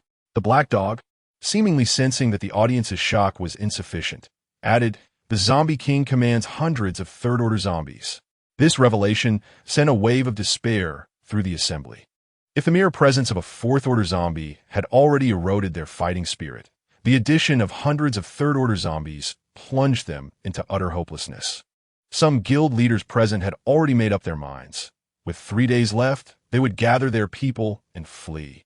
Escaping was surely preferable to waiting for death. "What are your plans to lead us in repelling that fourth-order zombie king?" the earlier speaker queried. At this point, it seemed the crowd had recognized the underlying tension. The speaker's words had effectively coerced the assembly into siding with the black dog, a form of verbal manipulation. Even though many had sensed this, they remained silent, fearing to offend the elder dog. If what he said were true, they might indeed have to rely on the strength of this large black dog, a fact they were reluctant to acknowledge. In truth, repelling the fourth-order zombie king was not insurmountable, as long as you unite and work together. The crowd found this sentiment vaguely familiar, reminiscent of the rhetoric they had once used to rally their subordinates.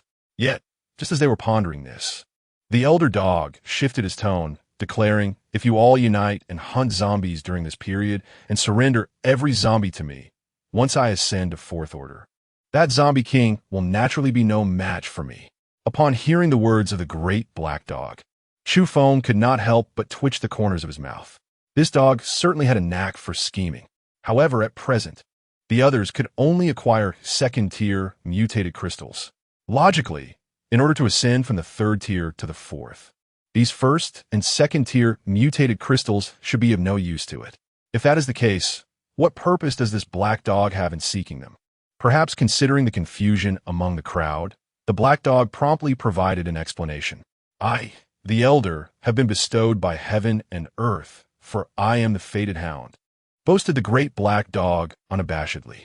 "When I first awakened my intelligence, I battled a certain monkey for 3 days and nights, after which I obtained the treasures of heaven and earth, refining my essence and shedding my former self. Now I have undergone a complete transformation." Upon hearing the grandiloquent utterances of the large black dog, Chu Feng instinctively glanced towards the great sage monkey. It appeared that the two were indeed fated. Their initial encounter was characterized by a penchant for pretense and ostentation, though neither executed it particularly well. The great sage monkey was already gritting his teeth, nearly shattering them in his fury at the despicable and shameless hound for belittling him at such a moment. Had it not been for Chu Feng's earlier remarks, he would have charged forth to confront the creature with reckless abandon. Lower-tier, mutated crystals hold no value for ordinary mutants like yourselves, yet for one such as I, the chosen one, they bear no consequence, provided a vast quantity is procured. Hence, I have sought your assistance.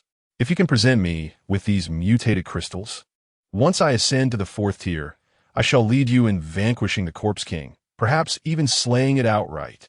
Once the Corpse King falls, the remaining minions shall pose no threat. I shall eradicate them all. The black dog's flamboyant boasting was so artful that Chu Feng could hardly suppress an urge to applaud and exclaim in admiration. Surely, only those lacking discernment would be swayed by such bluster. Yet, to Chu Feng's astonishment, in these times of trepidation, there were indeed those willing to believe such claims. And they were not few in number. As the crowd stared in disbelief, the president of the Brothers' Alliance finally stepped forth. The assembly had not encountered the black dog before, but a few recognized the alliance leader, Jin Hong, who commenced with a brief self-introduction before continuing. Elder Dog recently joined our guild. Just days ago, my brothers and I were pursued by 2 Tier 3 zombies. Had it not been for Elder Dog's intervention, we would surely have perished. Upon hearing this, the crowd was left uncertain whether to trust him, as none but Jin Hong had ever faced a Tier 3 zombie. What he says is true, Li Jun interjected, noticing Chu Feng's skepticism. And how would you know that? Chu Feng inquired. That day, our guild's Wang Kuei witnessed the event. At the time, I did not pay heed to his words, but now I realize he was indeed speaking of this very incident. Li Jun explained. They wish for us to heed this elder dog's commands. What say you? Chu Feng asked Li Jun. Li Jun's brow furrowed deeply. All guilds were striving fervently to expand their power, and a moment's laxity could result in being overtaken by rival factions. Handing over all the mutated crystals acquired over 3 days to this elder dog was clearly unpalatable to him. What do you think? Li Jun countered. Of course I agree, and I shall be the first to stand in support. Chu Feng's voice was resolute, laced with a hint of mockery. Chapter 43.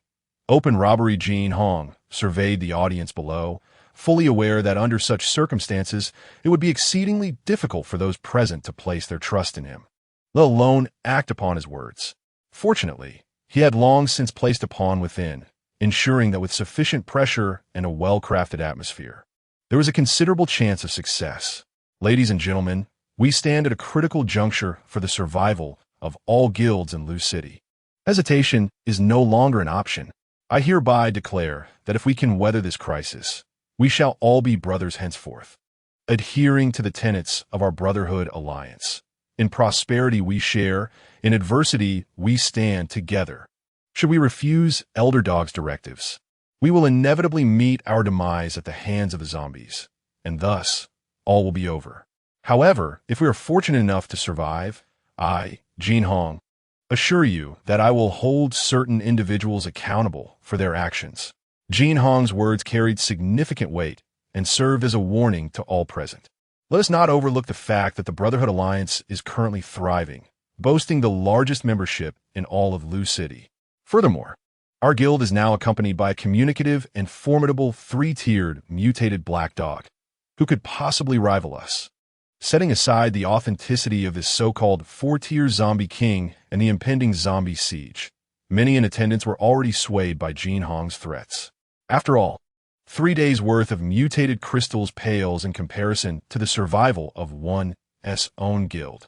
Jin Hong's gaze swept across the audience, landing on the pawn who had been conversing with Elder Dog. Just as this individual was about to speak, another figure rose abruptly. Excellent. The Hongxin Yuan Guild agrees. Li Jun proclaimed first. Upon seeing Li Jun stand, Jin Hong was initially taken aback, but then filled with joy. It was certainly preferable to have others speak on his behalf. Reactions to Li Jun's decision varied among the crowd. Some were surprised, others hesitant, and some perhaps mistook Li Jun for yet another pawn. Very well, Hongxin Yuan Guild. Henceforth, we shall be brother guilds.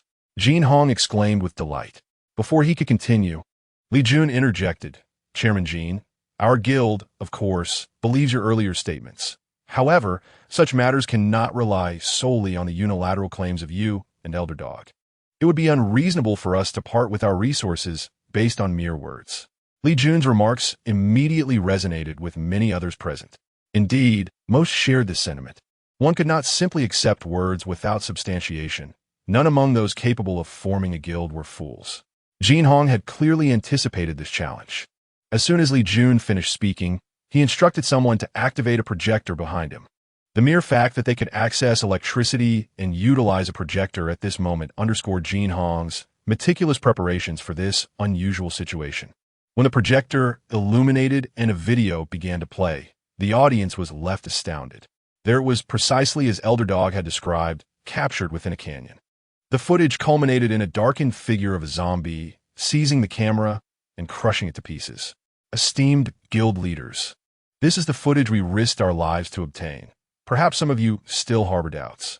Subsequently, each guild may designate a representative.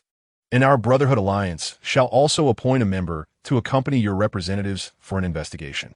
When they all return, the veracity of our earlier claims will be substantiated. However, I must urge everyone to promptly select their representatives, for our time is limited. As Jin Hong's words echoed, a chill swept through the crowd. Given the gravity of the situation, it seemed implausible that he was deceiving them. Furthermore, Jin Hong's ambition to become the leader of Lu City was transparent. He was certainly not a fool.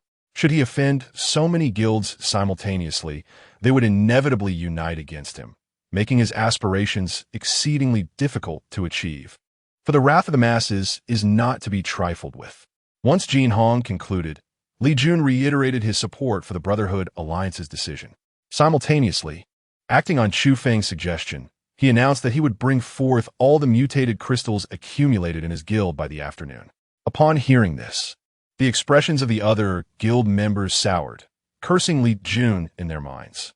Jin Hong merely sought the mutated crystals acquired within these 3 days. Yet Li Jun was prepared to lay bare his entire reserves. Such blatant subservience was hardly subtle. Li Jun, oblivious to the murderous glares directed at him, remained composed. On the surface, he appeared as steady as a seasoned veteran, yet internally, he was in turmoil. These actions were at Chu Feng's behest. Although Li Jun was perplexed by Chu Feng's motives, the latter had assured him of substantial benefits. What hesitation remained? Moreover, should the old dog's warnings hold any truth? It was likely that only that very dog could contend with the fourth-tier Corpse King. Having spoken, Li Jun felt a sense of calm wash over him. The meeting of the guilds concluded in a rather discordant atmosphere, as Li Jun and Chu Feng exited alongside the guild leaders. It was evident that several guilds sought to confront Li Jun. However, upon witnessing the more than 100 subordinates Li Jun had brought with him, they retreated. Faced with the Brotherhood Alliance's overtly aggressive stance, they were left with no choice but to send scouts to investigate. Once the others had largely dispersed and the vicinity was devoid of onlookers, Li Jun finally broached his confusion with Chu Feng, asking, "Why did you instruct me to act in such a manner?" Quite simply, the dog's words cannot be taken at face value, yet some may indeed hold truth. Chu Feng Zipli, Li Jun expressed his bewilderment. Since we cannot discern which of their statements are genuine and which are false, let us disregard their authenticity altogether. We need only grasp one essential truth. At this juncture, Chu Feng adopted a somewhat enigmatic demeanor. "Do not keep me in suspense. Just say it." Li Yun urtit, growing increasingly impatient with Chu Feng's reluctance to divulge further information. All right, my dear grandson. Be patient. I shall inform you this moment." Chu Feng was unwavering in his resolve. While they desired the mutated crystals, so did they. Therefore, why not have the Brotherhood Alliance gather the mutated crystals from other guilds and seize them all at once? Would that not be splendid? What do you think? Li Jun stared at Chu Feng in astonishment, seemingly unable to believe his words. After a brief moment, Li Jun suddenly came to his senses, slapping his thigh, causing Chu Feng to grimace in pain. "You should not strike your own thigh in excitement." Chu Feng grumbled, giving Li Jun a light kick. With a chuckle, Li Jun inquired, "Once we reach the Brotherhood Alliance, how do we procure their mutated crystals?" Chapter 44. A heated encounter between the dog and the monkey. Li Jun's question was met with a cryptic reply from Chu Feng, who merely stated that he had a plan. Li Jun felt a mix of skepticism and hope. After all, achieving such a feat alone seemed implausible. Should they mobilize all their members from Hong Yuan to contend with the Brotherhood Alliance for the mutated crystals, a horde of zombies could easily overwhelm them amidst the chaos. But if that fourth-order zombie king truly arrives, how shall we defend ourselves? Li Jun expressed his concern. This issue weighed heavily not just on him, but on all who had heard the news. Chu Feng, however, smiled in response and countered, "If memory serves, you are not originally from Lushur, are you? Why then does it appear that you harbor such deep feelings for Lushur?" After uttering these words, Chu Feng fell silent. Given their years of camaraderie, Li Jun understood the underlying message. If he wasn't from Lushur, why cling to such sentiments? It was evident that he could leave whenever he wished. As Li Jun hesitated, Chu Feng boarded the vehicle with the group, preparing to retrieve the mutated crystals from the guild. Although Jin Hong had mentioned sending someone to investigate the canyon, this held little significance for Chu Feng. Regardless of the truth behind that matter, he possessed spatial abilities, especially with the aid of the Xian Pearl, to enhance his powers. Thus, he had no cause for concern regarding his safety. Moreover, he held great confidence in his space arrow, should he face the fourth-order zombie king with it. The outcome was uncertain. Upon returning to the Hong Yuan headquarters, Chu Feng gathered all the mutated crystals and prepared to deliver them to the Brotherhood Alliance's guild headquarters. Li Jun remained in the dark about Chu Feng's intentions, but the latter offered a few reminders, hinting that he might be absent for a few days and urging Li Jun to look after the monkey sage. Thus, Chu Feng donned a nondescript outfit and joined the group. Along the way, he specifically instructed Wang Kue, who was accompanying him, to assert that he was the leader. Although Wang Kue did not fully comprehend Chu Feng's words, he would not defy them. Upon returning to the headquarters of the Brotherhood, the members, upon learning that they had come to deliver the mutated crystals, were naturally overjoyed and promptly reported inside. After a brief wait outside, Chu Feng and Wang Kue were suddenly startled by a shadow that emitted a series of chattering sounds before swiftly darting into Chu Feng's embrace. Upon encountering the great sage monkey, Chu Feng was taken aback. "Did I not instruct you to remain at home and refrain from coming here?" Chu Feng felt a sense of helplessness. If the great sage monkey insisted on accompanying him, it would likely jeopardize his plans. "No, I must exact my revenge," the great sage monkey declared with unwavering resolve. Although it was unclear how the great sage monkey had managed to sneak away, he was now present, and sending him back seemed an impossible task. Moreover, with the black dog now within the guild, should he encounter the great sage monkey, a confrontation was nearly inevitable. If that were to happen, Chu Feng's carefully laid plans would be utterly ruined. With the black dog's instigation, a direct conflict between the Brotherhood and Hong Yuan would be unavoidable. "You may seek vengeance, but you must heed my words. Do you understand?"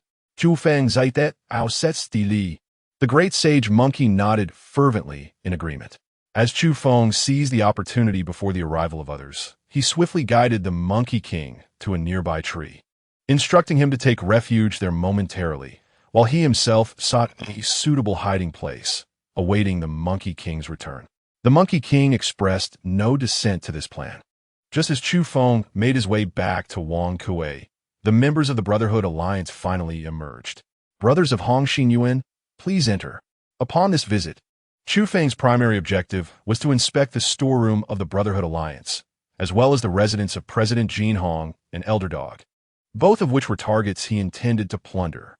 After handing over the mutated crystals to the vice president, despite the latter's courteous request for Chu Feng and his companions to depart, they chose to remain. "Vice President, might you convey a message to President Jin? Our resources at Hong Yuan are rather limited, and we would greatly appreciate a small loan. Rest assured, we will return it promptly once our guild acquires supplies." Van qui articulated etoing Chu Feng's instructions.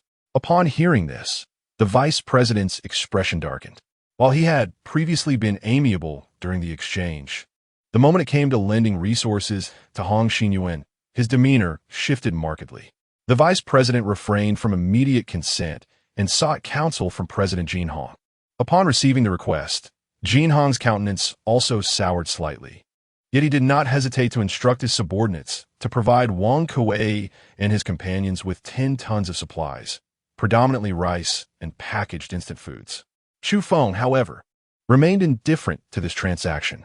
Elder Dog's abode was the second finest within the guild, surpassed only by that of President Jin Hong himself. Had it not been for a shred of dignity, Jin Hong might have even considered relinquishing his own residence to Elder Dog. For the Brotherhood Alliance's future stability in Lu City, as the premier guild relied heavily on Elder Dog's influence. Although some took advantage of Elder Dog's power, Jin Hong remained unconcerned. Currently, those guild leaders wishing to leverage such influence had yet to find the opportunity. The mutated crystals recently delivered by Hong Xinyuan were promptly sent by President Jin Hong to Elder Dog's quarters. When the crystals were placed in Elder Dog's room, he was found seated in a meditative pose, exuding an air of a reclusive sage. The messenger respectfully placed the crystals on a nearby wooden table before departing. Just moments prior, Elder Dog had appeared solemn and serious, but upon the messenger's exit, he sprang to his feet in excitement. "Ha! Mutated crystals, so easily obtained," he exclaimed, elatedly clutching the crystals. Just as he was about to consume them, an elusive scent wafted into his nostrils. During the morning meeting, with so many present, it was understandable that the great black dog could not immediately detect the presence of Monkey Sage, especially as the latter had been concealed within Chu Feng's clothing. However, now that the unmistakable scent permeated the air, he could not possibly overlook it. An inexplicable fury ignited within him. His eyes turned crimson, and his tail stood erect. It was his scent. Elder Dog dashed out in a frenzy, while not far from the door, perched upon a tree. Monkey Sage struggled to suppress the urge to charge inside, only to find the great black dog barreling towards him. In an instant, Monkey's anger surged. Chapter 45. The Fisherman Gains the Benefit. Monkey never anticipated that such shameless dogs could exist in this world. Despite seeking vengeance, the dog exhibited an anger that surpassed even his own. How could this be tolerated? Why do you have to be angry? The one who should be enraged is I, the great sage of the monkey. In an instant, 2 shadows, one large and one small, charged towards each other from the ground and the trees, producing a resounding clash akin to metal striking metal. Meanwhile, 100 meters away from the fierce confrontation between the elder dog and the great sage of the monkey, Chu Feng was mentally strategizing how to infiltrate the Brother Alliance's stronghold for another plunder.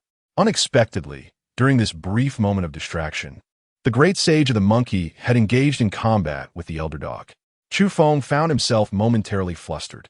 Although he had long anticipated the dog's keen sense of smell, he was still astonished by its remarkable acuity. Observing from the sidelines, Wang Kuei and the others, having been aware of the great sage's presence, realized that their opportunity to act had arrived upon witnessing the monkey fighting with the dog. "Vice President, that accursed black dog dares to bully your pet. We shall rush over and dispatch it for your enjoyment," exclaimed Wang Kuei, brimming with enthusiasm as he took several steps forward. Chu Feng hastily intervened, halting several individuals in their tracks. "What HEIST? Do you truly believe that the combined efforts of you few would suffice to fill the gaps in that formidable black dog's defenses?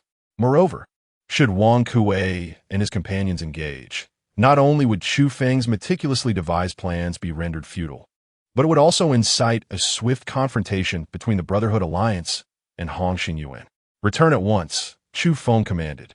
Wang Kuei and his peers, albeit perplexed, understood that Chu Feng, even in the presence of President Li Jun, was an uncompromising authority.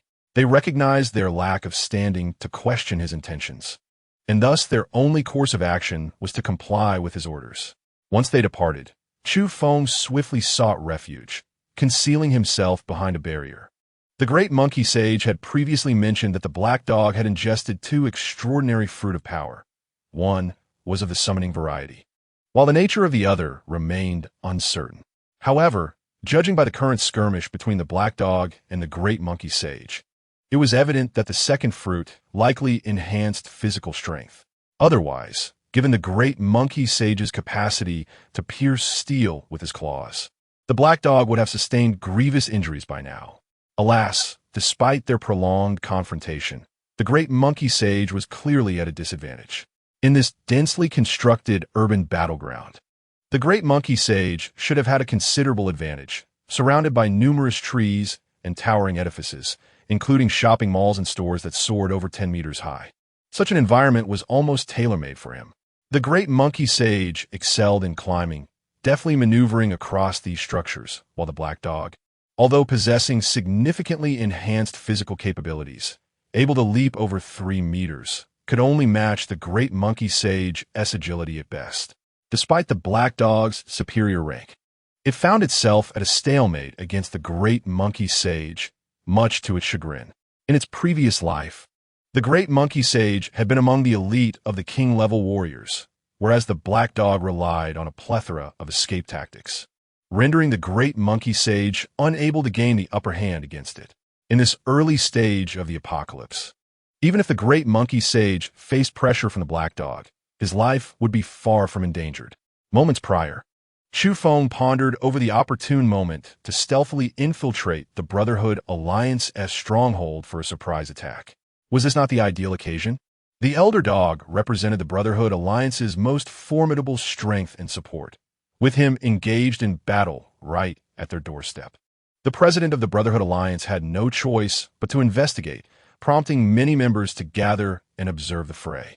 Among the Brotherhood members, while some had already attained second-tier strength, including 3 extraordinary abilities alongside President Jin Hong, they hesitated to assist during the elder dog's confrontation, wary of provoking his wrath, especially considering the precedents set by previous incidents. Chu Feng initially took advantage of the large crowd gathered to watch the performance, brazenly slipping into the throng. Subsequently, he stealthily made his way to the rear of the line, locating a position nearest to the encampment, where he activated his instantaneous movement. In an instant, Chu Feng teleported to the base, donning his hat, mask, and cloak, his usual guise, before commencing his mission. At that moment, the Brotherhood stronghold was already sparsely populated, and with Chu Feng's remarkably swift movements, the individuals present were utterly oblivious to his presence. Chu Feng swiftly infiltrated the Brotherhood's warehouse, which was typically guarded at all times, and this occasion was no exception. However, such obstacles posed little challenge to Chu Feng.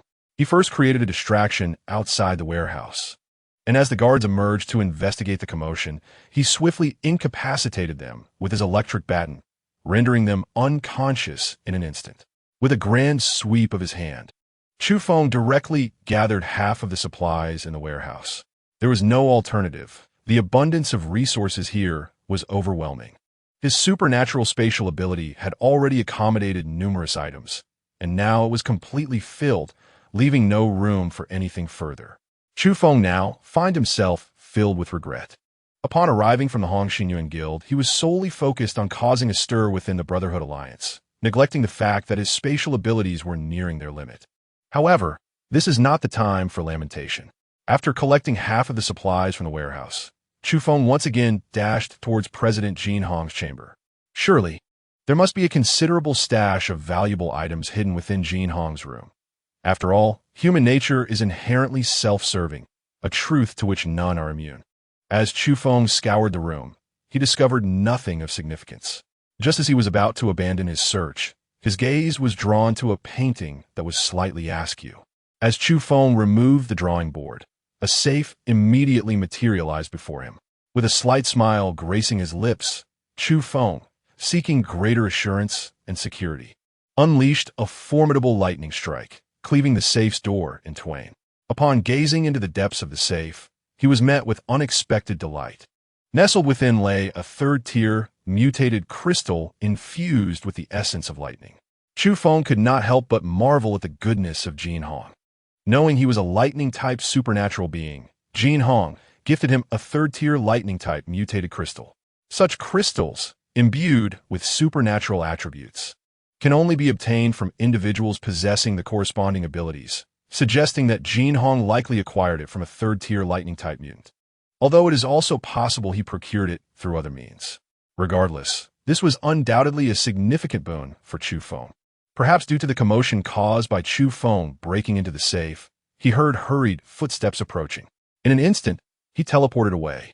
When he reappeared, he found himself in the room of Elder Dog, and without hesitation, he accepted the mutated crystal that rightfully belonged to Hong Xinyuan. Chapter 46. The Arrow of Desolation. Outside the Brotherhood Alliance's base, the battle between the Great Black Dog and the Monkey Sage raged on. While the Monkey Sage struggled to inflict substantial damage on the Great Black Dog, the latter found it equally challenging to capture the former. They exchanged blows for no less than 30 rounds, yet remained locked in a stalemate. Amidst their fierce engagement, a figure darted out from the base and rushed to Jin Hong's side. After relaying the situation he had witnessed in Jin Hong's room, Jin Hong was taken aback, disregarding the ongoing skirmish between the monkey and the dog, and swiftly made his way back to his chamber. The third-tier lightning-type mutated crystal was a treasure for Jin Hong. In his efforts to curry favor with Elder Dog, he had already relinquished everything else he possessed. Now, discovering that his sanctuary had been violently pillaged was something Jin Hong could not tolerate. Upon entering his disheveled room, his eyes turned crimson with fury as he commanded his subordinates, "Investigate, conduct a thorough search." Suddenly recalling something, he bellowed again, "Check the surveillance."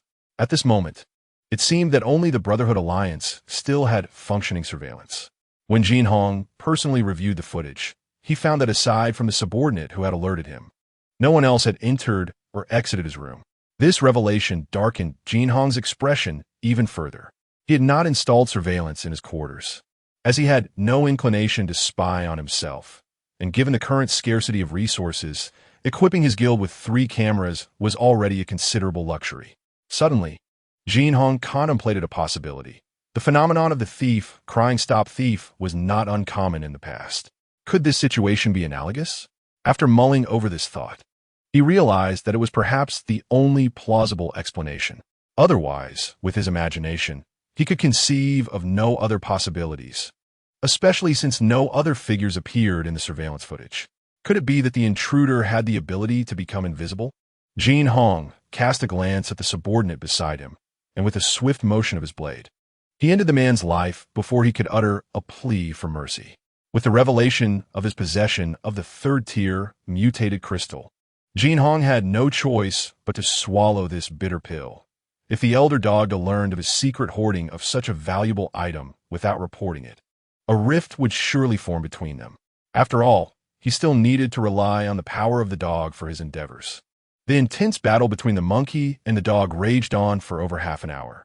Ultimately, the Great Black Dog landed a powerful strike against the Monkey King. In that moment of distraction, a bolt, seemingly shot from nowhere, flew towards the Great Black Dog. Caught off guard, the Black Dog was struck by the arrow. A pained howl escaped him, though it bore a striking resemblance to a wolf's cry. It was not that the arrow inflicted significant harm. Rather, it struck between the dog's legs, causing a sharp pain that nearly brought tears to his eyes.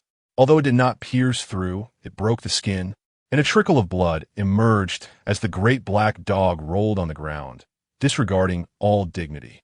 Furious, the Black Dog seethed at the audacity of this despicable being, who dared to threaten his lineage. He had no intention of continuing the pursuit of the Monkey King any longer, but instead turned his wrath upon the cowardly archer.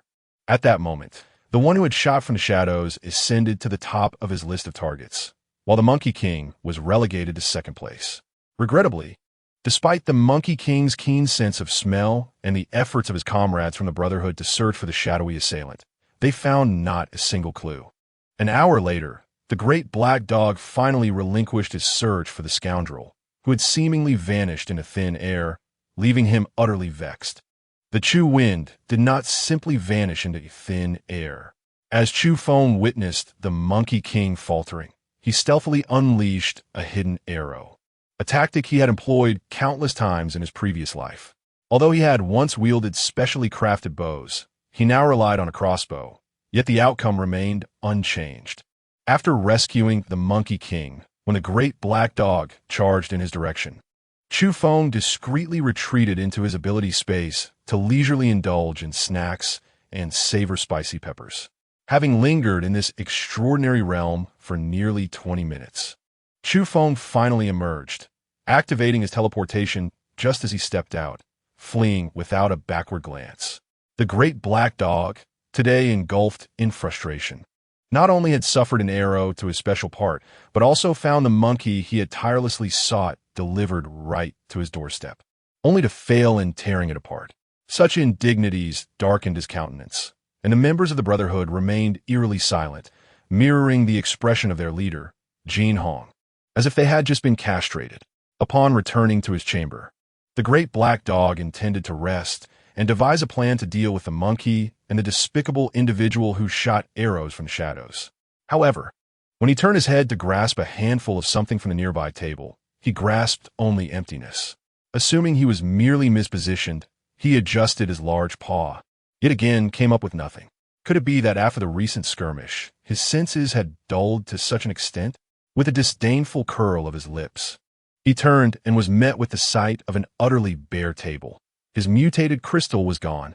The great black dog's furious roar resounded throughout the Brotherhood's stronghold, prompting Jin Hong, upon hearing the elder's bellow, to rush over immediately. As he listened to the elder's words, Jin Hong's expression morphed with alarm.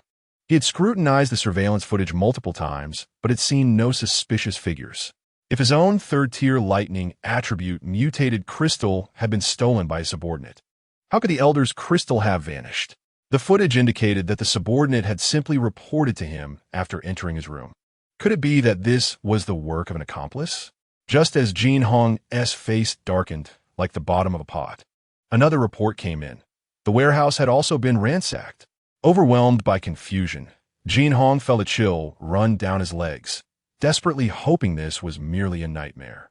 Chapter 47. The plunder plan. Meanwhile, the instigator of Jin Hong and the great black dog's misfortune was reveling in a high-rise room, petting the monkey's head, while he nonchalantly distributed an abundance of snacks and fruits, showering the Monkey King with provisions to restore its vitality. After an hour of indulgence, the Monkey King lay contentedly in Chu Feng's embrace, drifting into slumber. Chu Feng continued to survey his surroundings, searching for the most advantageous point of attack. Today marked his inaugural foray into this endeavor. According to the Brotherhood's assertions, they were to receive a continuous stream of mutated crystals from 50 guilds over the course of 3 days. With such an abundance of mutated crystals, it would indeed be a grave folly for Chu Feng not to devise a plan. Chu Feng quickly deduced that the mutated crystals were intended for him, which implied that all these crystals were indeed his own. The primary task now was to contemplate how to efficiently acquire all these mutated crystals within 3 days.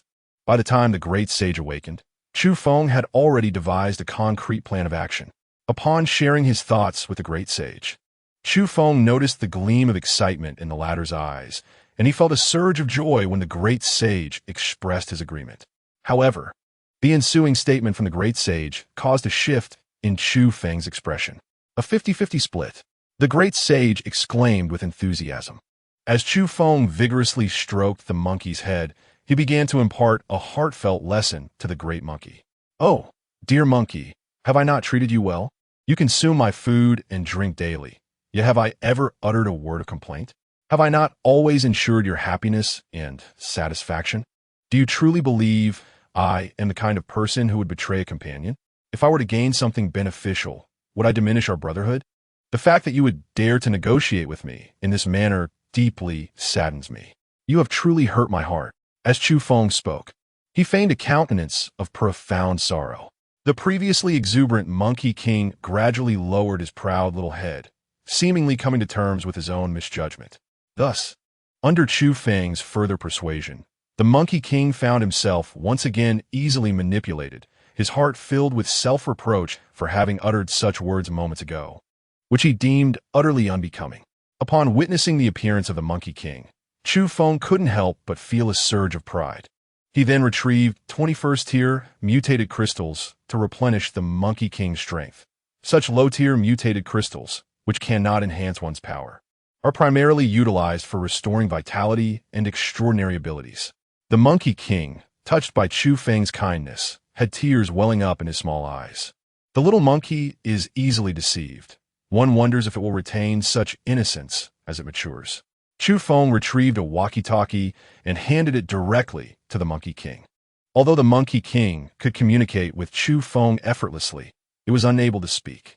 Chu Feng instructed the Monkey King to conceal itself 5 miles away from the Brotherhood Alliance. This distance was trivial for the Monkey King, who could traverse it in less than 2 minutes. According to Chu Feng's plan, he intended to infiltrate the Brotherhood Alliance himself, and when the moment felt right, he would signal the Monkey King to create a distraction, drawing the attention of the Great Black Dog and the members of the Brotherhood Alliance. Meanwhile, Chu Feng would seize the opportunity to collect all the mutated crystals sent by the various guilds. Once the plan was set, Chu Feng proceeded to execute it. However, having visited the Brotherhood Alliance multiple times, he decided to take precautions. He applied some simple makeup to alter his appearance, ensuring he looked somewhat different from his usual self. Then he donned a tattered outfit and glanced at himself in the mirror, finally nodding in satisfaction.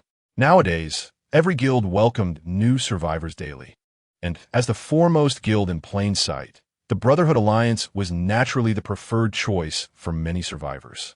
Amidst a throng of weary survivors, Chu Feng, after a brief inquiry, audaciously integrated himself into the Brotherhood Alliance. It is precisely due to the Alliance's open-door policy that it has swiftly amassed a considerable number of guild members in a remarkably short span. Despite the commotion that unfolded outside the Brotherhood Alliance today, its reputation remained unscathed.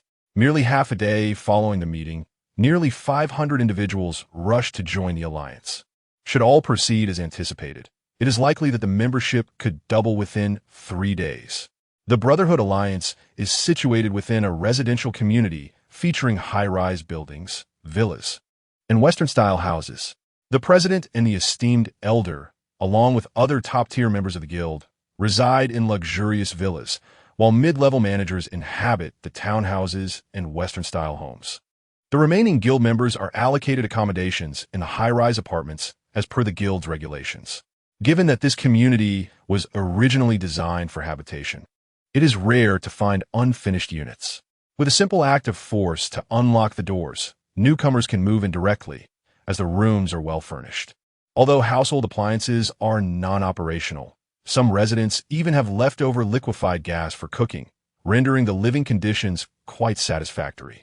For instance, the modest 2-bedroom apartment where Chu Feng currently resides is home to 5 individuals. Chu Feng did not compete with these individuals for housing. Instead, he sought out an unfurnished shell apartment on the lower floor. Standing in the living room of this bare space, Chu Feng's keen eye could survey the entire community's defenses, making it the ideal observation point for his forthcoming actions. With Li Jun's initial declaration and subsequent actions, by evening, over 40 guilds, including some lesser guilds ranked outside the top 50, sent a portion of their mutated crystals to curry favor. Although these guilds would not expose their entire reserves, even a fraction for more than 60 guilds amounted to a considerable sum. As darkness fell, it became apparent that no further guilds would arrive with additional mutated crystals. Chu Feng promptly retrieved his walkie-talkie. Action! With these succinct words, those situated 5 miles away felt an electrifying surge of energy as he leaped and dashed toward the Brotherhood Alliance's stronghold. Within 2 minutes, a sudden blaze erupted at the Brotherhood Alliance's headquarters.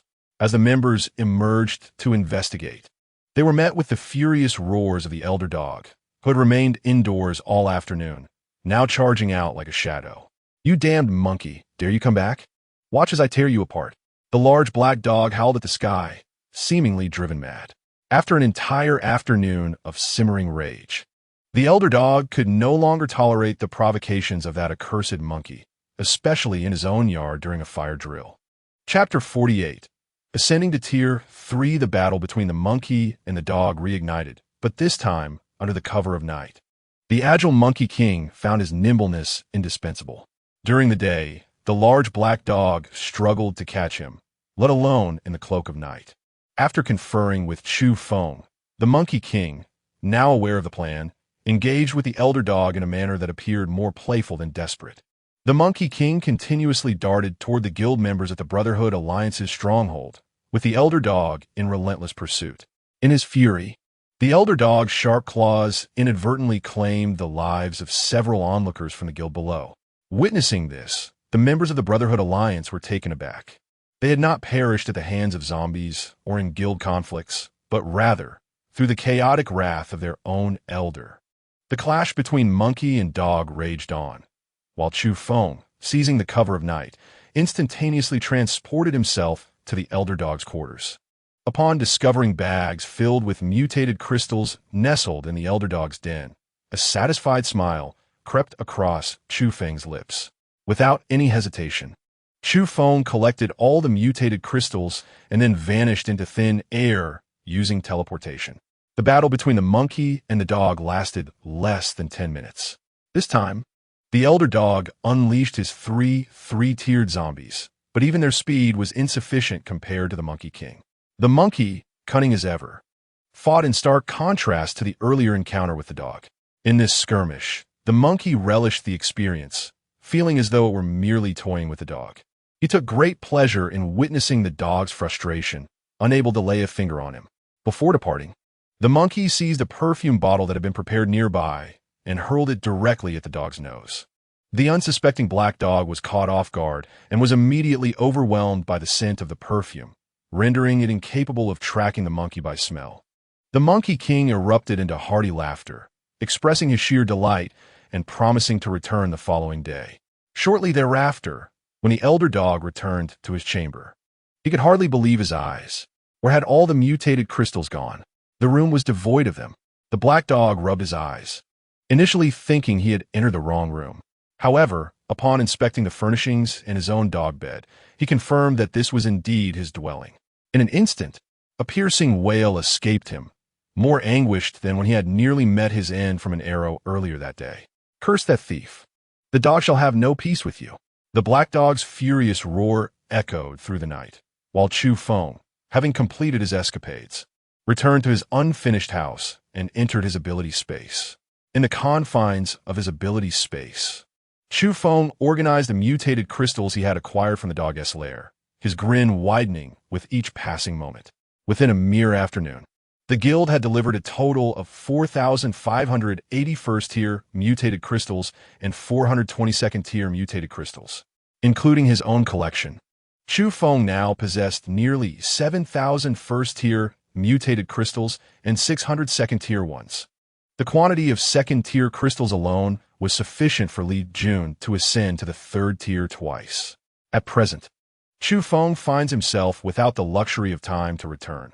Otherwise, he would undoubtedly ensure that Li Jun ascends at the earliest opportunity. After all, in comparison, possessing such a plethora of life-preserving skills renders the prospect of ascension less urgent for him. Although the quantity of the mutated crystals appears remarkably pleasing, a closer examination reveals that the average number dispatched by each guild is, in fact, rather meager. For guilds boasting over 500 members, those willing to venture forth in pursuit of mutated crystals can easily procure 500 to 600 each day without difficulty. This perspective elucidates the apparent indifference of the various guilds, likely stemming from a desire to avoid offending the Brotherhood Alliance while simultaneously being reluctant to part with their precious mutated crystals. While first-tier mutated crystals hold little value for Chu Feng, their sheer abundance makes it somewhat wasteful to leave them unused at this stage. Chu Feng would not generously return these first-tier mutated crystals to the low-ranking members of Hong Xin Yuan for the enhancement of their abilities. While he might consider doing so for Li Jun, those individuals hold no significance for Chu Feng. Their lives and deaths bear little weight in his heart. His concern is solely for Li Jun and his family. More importantly, the regulations Chu Feng established for the guild were designed to encourage its members to elevate their own strengths. Otherwise, he would not require them to contribute 2 first-tier mutated crystals daily. Given this, Chu Feng decided to absorb these crystals himself, utilizing them to replenish the energy expended from his recent use of teleportation twice in quick succession. As Chu Feng absorbed energy, he also contemplated his future plans. Unbeknownst to him, he had unintentionally absorbed the entirety of the pile of over 4,000 first-tier mutated crystals beside him. When he finally realized what had transpired, he was initially taken aback. However, upon sensing a faint indication of a potential breakthrough, he was profoundly astonished. Could it be that what the black dog had said was indeed true? That there exist mutants capable of absorbing mutated crystals that are 2 tiers lower? To verify this hypothesis, Chu Feng laid out all the first-tier mutated crystals he had left. After completely absorbing every last one of them, he had consumed nearly 7,000 first-tier mutated crystals in total. Yet, that was still insufficient for him. Thus, with a resolute heart, he grasped the remaining 300 second-tier mutated crystals, along with a third-tier crystal of lightning attribute. One by one, the second-tier mutated crystals were absorbed, and the signs of his impending breakthrough became increasingly pronounced. When he finally absorbed the last of the third-tier mutated crystal, the long-awaited sensation enveloped him at last. He had broken through to become a third-tier mutant. Chu Feng felt a surge of energy within him, approximately double that of before, and could not help but let out a loud, unrestrained howl. Fortunately, he was currently in his own ability space. Otherwise, such a boisterous cry would undoubtedly attract the entire Brotherhood Guild to his presence. As the echoes of Chu Feng's howl faded, 2 marks once again materialized in his mind. Upon careful examination, Chu Feng discerned that these 2 markings represented a spatial skill and a lightning skill. The Hand of the Void, manifesting as a colossal hand crafted from spatial energy, it strikes down foes unseen, targeting adversaries within a 100-meter radius. The Thunder of Divine Retribution, harnessing the power of lightning, it takes the form of a heavenly bolt, assailing targets within a 100-meter range. Elated by the discovery of these newfound abilities, Chu Feng felt immense joy. The ascension of an extraordinary individual to the 3rd tier is often a formidable challenge. Some lack the innate talent, and no amount of mutated crystals will enable them to transcend to this level. Others may possess slightly greater potential, yet remain unable to surpass the 6th tier, while many find themselves stagnating at the 9th tier, unable to ascend to the royal rank. To his astonishment, Chu Feng had surmounted this initial hurdle with such remarkable ease. Chapter 49. Formidable Strength. Chu Feng initially embarked on this endeavor merely as a simple experiment, never anticipating that it would yield such remarkable success. In his extraordinary space, Chu Feng found it once brimming with supplies. Had it not been for the large assortment of snacks and fruits he had bestowed upon the great sage monkey, he would likely have had no room to even set foot in this realm of his abilities. Chu Feng once again experienced the enhancement of his own strength. Without a hint of modesty, he proclaimed that the 3rd-tier Chu Feng of this life could easily overpower 100 of his past selves. Just as he reveled in his newfound prowess, feeling the surging energy within him, an unexpected sound suddenly pierced the air beside him. Chu Feng was taken aback. Within this realm of supernatural abilities, apart from himself, there were no other living beings, let alone any other person. Thus, what could possibly account for the peculiar sound that resembled footsteps? A sudden stir coursed through Chu Feng's mind, and just as the thought of uncovering the mystery flickered in his consciousness, a wave materialized before him. The wave gracefully undulated until it transformed into a mirror the size of a basin. Through this mirror, Chu Feng could distinctly observe the scene outside. A figure was pacing back and forth in his room, seemingly in search of him. The current scenario was extraordinarily peculiar from Chu Feng's vantage point. He stood face to face with the individual, able to see them clearly, yet they remained oblivious to his presence. Where had the person gone? Just as the figure uttered a word, they turned and exited the door. Chu Feng hurriedly emerged from the realm of his extraordinary abilities and called out to the outside. The other party, somewhat surprised, inquired, "Were you inside the house? Why did you not respond when I called?" Chu Feng, stretching his arms and legs as if just awakening from slumber, replied, "I was napping on the balcony and only roused upon hearing your voice. Is there something you need?" As he spoke, the other individual had already begun to descend the stairs, stating, "The captain has summoned all the newcomers for a gathering today. Everyone is heading down." Chu Feng descended the stairs, already surmising the unfolding situation. It was merely a matter of the elder dog Da's belongings having gone missing today. undoubtedly the work of someone within the guild. Naturally, the newcomers, including Chu Feng, were the prime suspects. The captain meticulously interrogated everyone, and those who had not associated with others during the evening were promptly isolated for further questioning. Chu Fu was certainly unwilling to be confined alone, if that were the case. It would become rather inconvenient for him to exploit the elder dog's resources. Upon witnessing the captain's demeanor, the crowd began to speculate, promptly seeking out witnesses. Chu Feng promptly retrieved a sausage from his pocket and handed it to a nearby young man, who fervently assured the captain that he had spent the entire day playing cards alongside Chu Feng. Even though such inquiries proved utterly ineffective, they still managed to apprehend quite a number of individuals. As Chu Feng returned to his abode, he merely left the door ajar. After all, the lock had been irreparably damaged during the intrusion of these individuals, rendering the door nothing more than a mere ornament in their eyes. Although Chu Feng's strength had seen an enhancement, he remained oblivious to the extent of his improvement. Anxious to hone his skills, he sought encounters with zombies. In this era devoid of electricity, nighttime offered scant entertainment, primarily consisting of a few individuals gathered around candlelight, engaging in card games or mahjong. To avoid detection while he was absent from his quarters, Chu Feng opted to bide his time, instructing De Sheng via intercom to scour the vicinity for any clusters of zombies. When a moment was ripe, Chu Feng was finally poised to make his move. In a mere instant of teleportation, he traversed from the 10th floor to the exterior of the Brotherhood's stronghold. Chu Feng calculated that since his ascension, his teleportation had also evolved, allowing him to traverse a distance of up to 300 meters in a single leap. Chu Feng swiftly rendezvoused with the great sage monkey, who led him to a gathering place teeming with zombies. Without the slightest hesitation or politeness, Chu Feng unleashed a spatial arrow, which swiftly pierced through the air, obliterating the nearest 10 clawing zombies in an explosive display. Perhaps the sheer bloodiness and shock of his initial strike stunned the horde, as a swift figure suddenly emerged from the mass of undead. Recognizing the threat, Chu Feng understood that this was a third-tier zombie. The first and second-tier zombies before him appeared as fragile as paper, and now, having encountered a third-tier zombie, he thought it a perfect opportunity to hone his skills. In the current sea of the undead in Lu City, the third-tier zombie stood undeniably as the sovereign, possessing a degree of intelligence and the ability to think. As Chu Feng charged towards the third-tier zombie, the cunning creature cleverly commanded the horde of zombies surrounding it to rush at Chu Feng, while it itself fled in the opposite direction.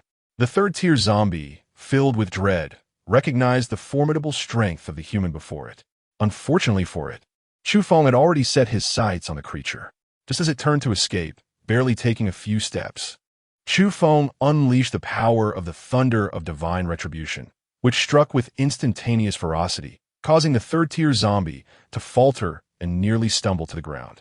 Chu Fu offered no respite to the third-tier zombie, swiftly executing a decisive move that severed its head. Following this triumph, Chu Fu felt an exhilarating surge of joy. However, before he could unleash further carnage, the ever-impulsive monkey sage charged forward. After a frenzied massacre, Chu Fu found himself clutching a third-tier mutated crystal. In the aftermath of annihilating the zombie squad, he acquired nearly 100 first-tier mutated crystals and 30 second-tier ones, not to mention the coveted third-tier crystal. Previously, Chu Fu had merely harbored lofty fantasies of confronting a fourth-tier zombie king, relying solely on his spatial arrows. Now, however, he brimmed with confidence. Even against a mutant with extraordinary abilities, he felt he possessed the strength to engage in battle. His power had surged dramatically, rendering him formidable. After consuming a handful of mutated crystals, Chu Fu replenished the spatial and lightning energies he had expended and prepared to seek out more zombie squads for practice. Through this period of thorough understanding, Chu Fu recognized that upon first consuming the ability fruit, his lack of mutated crystals and insufficient control over his powers resulted in lengthy recovery times after each use of his abilities. Now, with the availability of mutated crystals, he could swiftly recharge his energy by consuming them, and when his energy was abundant, these crystals could serve as a means to elevate his tier. After dispatching 3 more waves of zombies throughout the night, Chu Fu gained a clearer understanding of his new skills. Sage, do you seek vengeance? Chu Fu suddenly grinned at the monkey sage, his smile tinged with a hint of wickedness and cunning. The monkey sage regarded Chu Fu with a look of incredulity, as if to say, "Is that even a question? What kind of look is that?" Chu Fu expressed his dissatisfaction. The monkey sage's expression was rather insufferable, almost inviting a reprimand. "I had intended to procure some second-tier mutated crystals tomorrow, hoping to help you ascend to the 3rd tier. Yet, it seems you have no interest at all," Chu Fu remarked nonchalantly. Just as his words hung in the air, a shadow darted toward him like lightning. The monkey sage stood before Chu Fu, eyes sparkling with anticipation. "Are you serious?" "Absolutely." During this time, the monkey sage had indeed contributed significantly, and Chu Fu, eager to forge a steadfast partnership, could hardly be stingy with rewards. Currently, aside from Li Jun, the monkey sage was Chu Fu's most trusted companion. The following morning, the guild leader, Jin Hong, sent messages to 50 different guilds, expressing his dissatisfaction with their lackluster responses the previous day. Should today prove equally perfunctory, Elder Dog would personally lead a visit to address the matter. Faced with such a threat, the president of the guild could only harbor his anger in silence. This morning, when the first guild delivered 100 first-tier mutated crystals and 50 mutated crystals, Elder Dog directly led a group to confront them. The outcome was that Elder Dog kidnapped the president's younger sister. And only after the other party delivered 3 times the amount of mutated crystals within an hour was she rescued. Today, the great black dog was on the verge of madness, having had his mutated crystals inexplicably stolen twice in succession, leaving him utterly baffled. With only 2 days remaining, if the zombie king from the canyon were to emerge, they would all be doomed. The great black dog had contemplated fleeing, but the outside world was equally perilous. Since Jin Hong regarded him as a savior, it was only prudent to seize this opportunity to bolster his strength rapidly.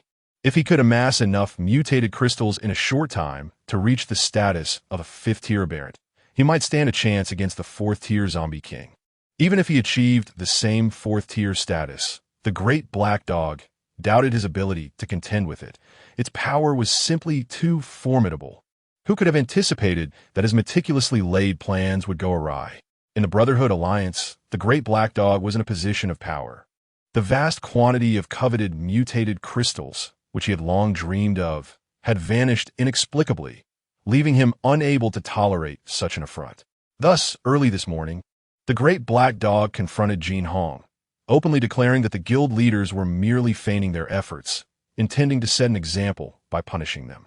With this precedent in mind, the gates of the Brotherhood Alliance were nearly trampled by the influx of guilds expressing their solidarity, offering up a significant portion of their wealth to elicit a smile from Jin Hong. The great black dog was nearly overwhelmed with joy, almost barking in delight. Conservatively estimating, the contributions of these guilds amounted to 31,000 first-tier mutated crystals and over 2,000 second-tier mutated crystals. Given that the great black dog required 50 first-tier mutated crystals to advance a tier, he needed 51,000 first-tier or 5,000 second-tier mutated crystals to elevate from a 3rd tier to a 4th-tier aberrant. The quantity he now possessed was sufficient to facilitate his ascension. Once he achieved the 4th tier, he would continue to gather mutated crystals for 2 more days, then slip away unnoticed. Who could possibly stop him? The great black dog reveled in his thoughts, salivating at the prospect. To prevent a recurrence of the earlier thefts, the great black dog decided to remain in his lair, absorbing every mutated crystal delivered to him. He was eager to see if that wretched thief would dare to steal from him right under his nose. In the view of the great black dog, that despicable thief would certainly not dare to act, for if his strength surpassed that of the great black dog, there would be no need for theft. He could simply resort to outright robbery. Should such a scenario arise, the great black dog vowed he would immediately tuck his tail between his legs and flee. Seated regally in his chamber, surrounded by heaps of mutated crystals, even his dog bed was brimming with treasures. While the great black dog reveled in absorbing the mutated crystals before him, he remained blissfully unaware that just under 10 meters behind him, Chu Feng was intently watching. Yet, the great black dog was entirely oblivious to Chu Feng's presence. Of course, at this moment, Chu Feng was not only in the great black dog chamber, but also within his own supernatural space. When the great black dog stationed guards at the door, forbidding anyone from entering, Chu Feng had anticipated that the great black dog would seize the opportunity to absorb the crystals. He promptly informed the monkey sage via intercom and, without a moment's hesitation, instantaneously teleported into the great black dog's chamber, subsequently entering his own ability space. In less than 5 minutes, the monkey sage had arrived at the Brother Alliance's guild. Although the monkey sage could communicate, he could not articulate human speech as the great black dog did. However, this posed no challenge for Chu Feng, who had prepared a recording speaker for the monkey sage. As soon as the monkey sage arrived at the Brother Alliance guild, he activated the loudspeaker. "Great black dog, you wretched creature with a bald tail, utterly devoid of conscience, consuming filth from around the world, regardless of gender or age. You devour wherever you go, feasting on excrement without even wiping your mouth, perpetually reeking of dog droppings." The loudspeaker's voice reverberated throughout the entire guild. Upon hearing this announcement, everyone was left in utter disarray. This was rather repugnant, wasn't it? Jin Hong's face darkened like the bottom of a pot. Not only was the elder dog embarrassed, but he too felt humiliated beyond measure. How could he expect his subordinates to view him? Or how would others in the guild regard him? Those observing could hardly bear to listen, let alone the subject of the ridicule himself. The great black dog roared, bursting forth from the building and crashing through the roof. Witnessing the great black dog's furious demeanor, the monkey sage felt a surge of delight. The emergence of the dog signified that Chu Feng's plan was indeed in motion. "Everyone, guard my chamber. Under no circumstances must anyone touch even a single mutated crystal within." The great black dog's fury was palpable as he charged towards the monkey sage.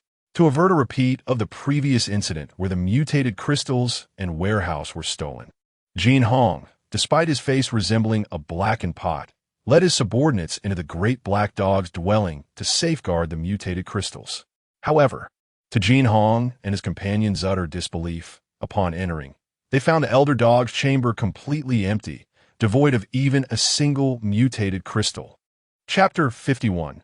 The dog-hitting stick technique. The fierce clash between the great black dog and the monkey sage unfolded yet again, reminiscent of their previous encounters. However, this time, the monkey sage appeared less inclined to engage in prolonged combat, having come solely to vex the great black dog. After the great black dog shattered the loudspeaker held by the monkey sage with a swift paw, the monkey sage, in an utterly unscrupulous manner, seized a dark, unsightly object from behind and hurled it at the great black dog before making a hasty retreat. Fuming with rage, the great black dog's eyes turned a vivid green as it smashed the foul object into oblivion. This monkey was utterly insufferable, resembling a dog more than itself.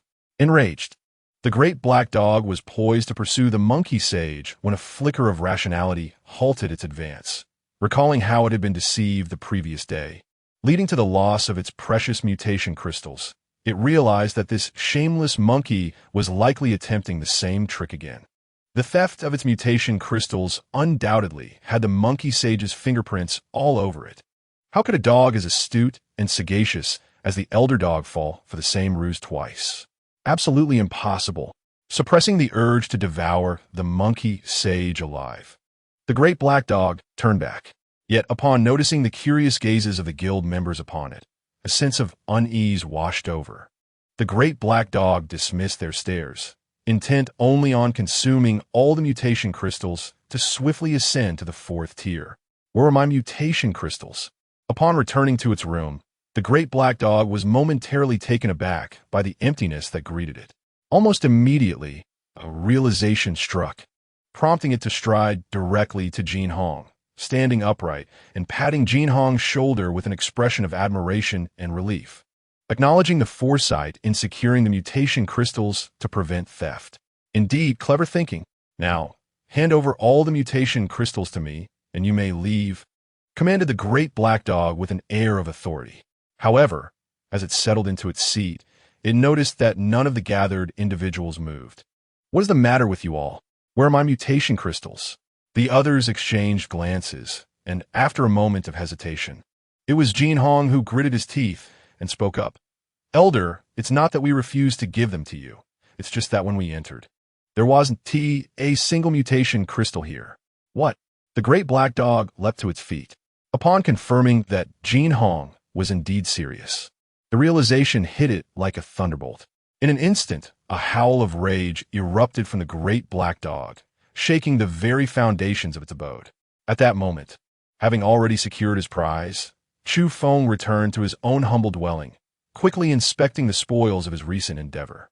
In just a few brief minutes, the great black dog had unwittingly consumed over 2,000 first-tier mutation crystals. The guild was in utter disarray, and Chu Feng, with a swift teleportation, exited the guild, promptly informing the monkey sage of their agreed meeting place. When the monkey sage arrived, bustling with excitement, Chu Feng did not withhold his bounty, producing 5,000 first-tier mutation crystals in one swift motion. The reason Chu Feng refrained from presenting the second-tier mutated crystal was to validate his conjecture. In a moment of fervor, the great sage of monkeys leapt forward, fervently stuffing the mutated crystals into his mouth. When the last of the crystals before him had vanished, he suddenly became still. It was evident that he had reached an impasse. Chu Feng quietly stood by, preventing any unforeseen circumstances from arising. After a span of several minutes, the great sage monkey suddenly leaped from the ground, striking the beam with a powerful blow that created a large hole. The great sage monkey had ascended to the third tier. Simultaneously, this breakthrough confirmed Chu Feng's hypothesis. It was almost universally accepted that mutated crystals deemed to be below the second tier could not facilitate the advancement of a mutated being.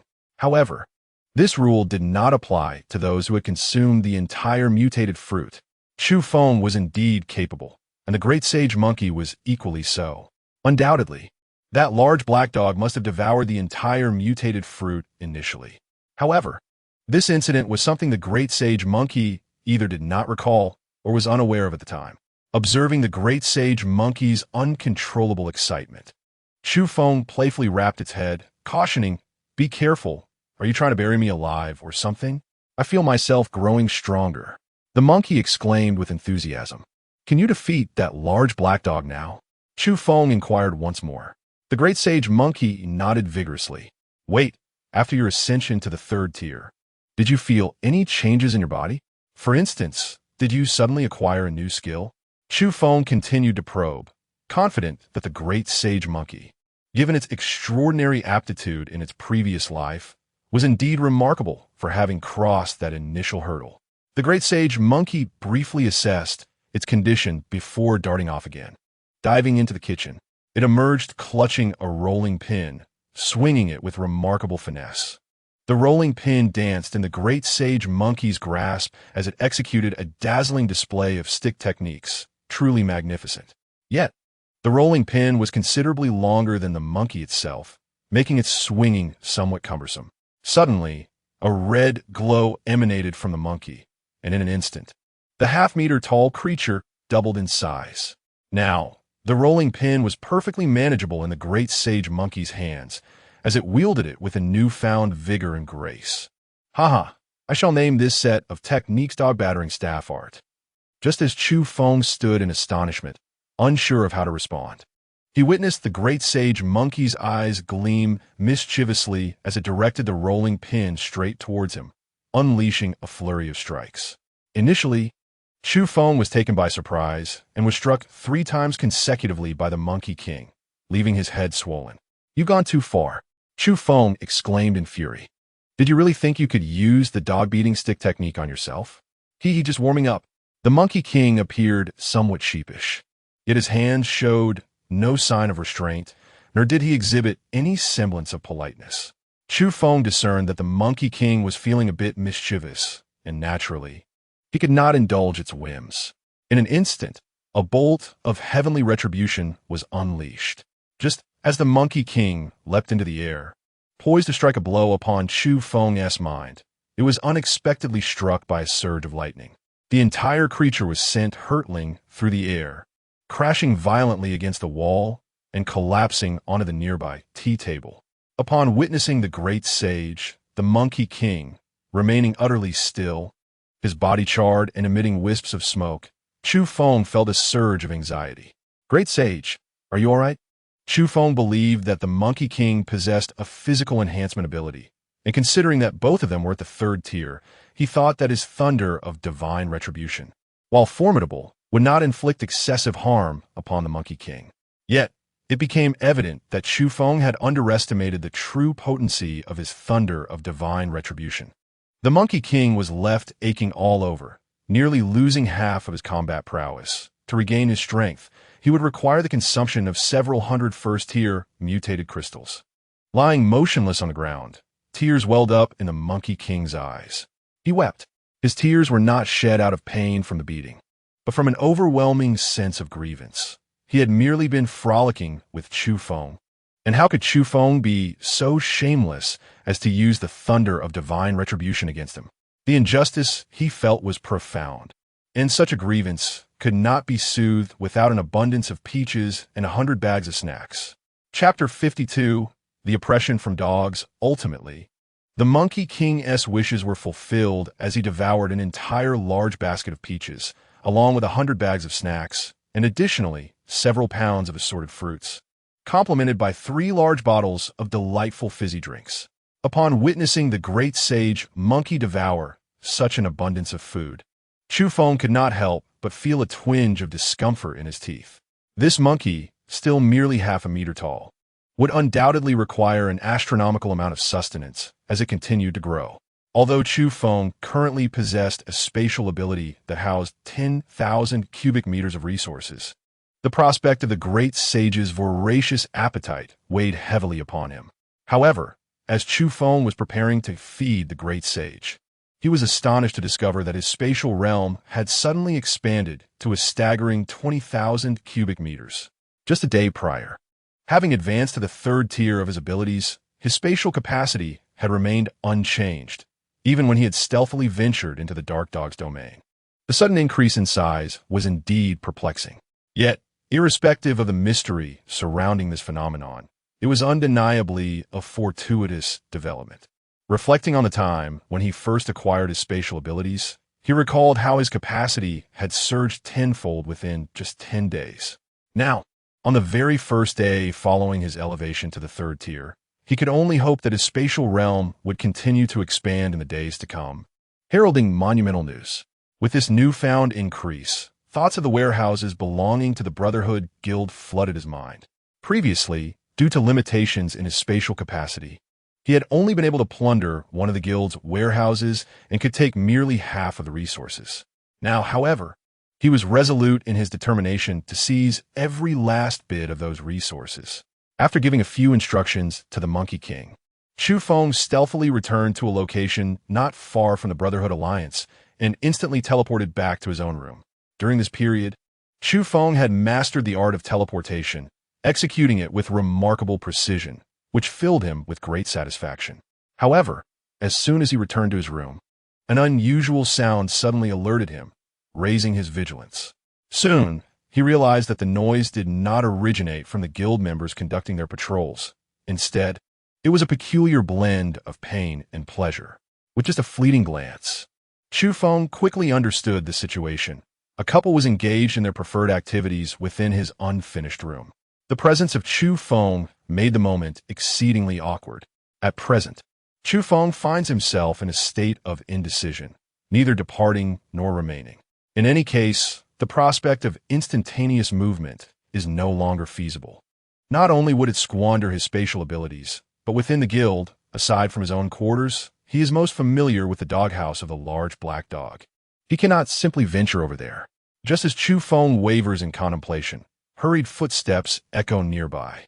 The mutated crystal of the large black dog has been stolen once again, and barely half an hour has passed since the incident. The guild is once more engulfed in a flurry of inquiries and a search for the insidious thief. Anyone lacking an alibi has been confined to a small dark room. As soon as someone ascends to the upper floor, Chu Feng hastens to greet them. Search the rooms. Come out.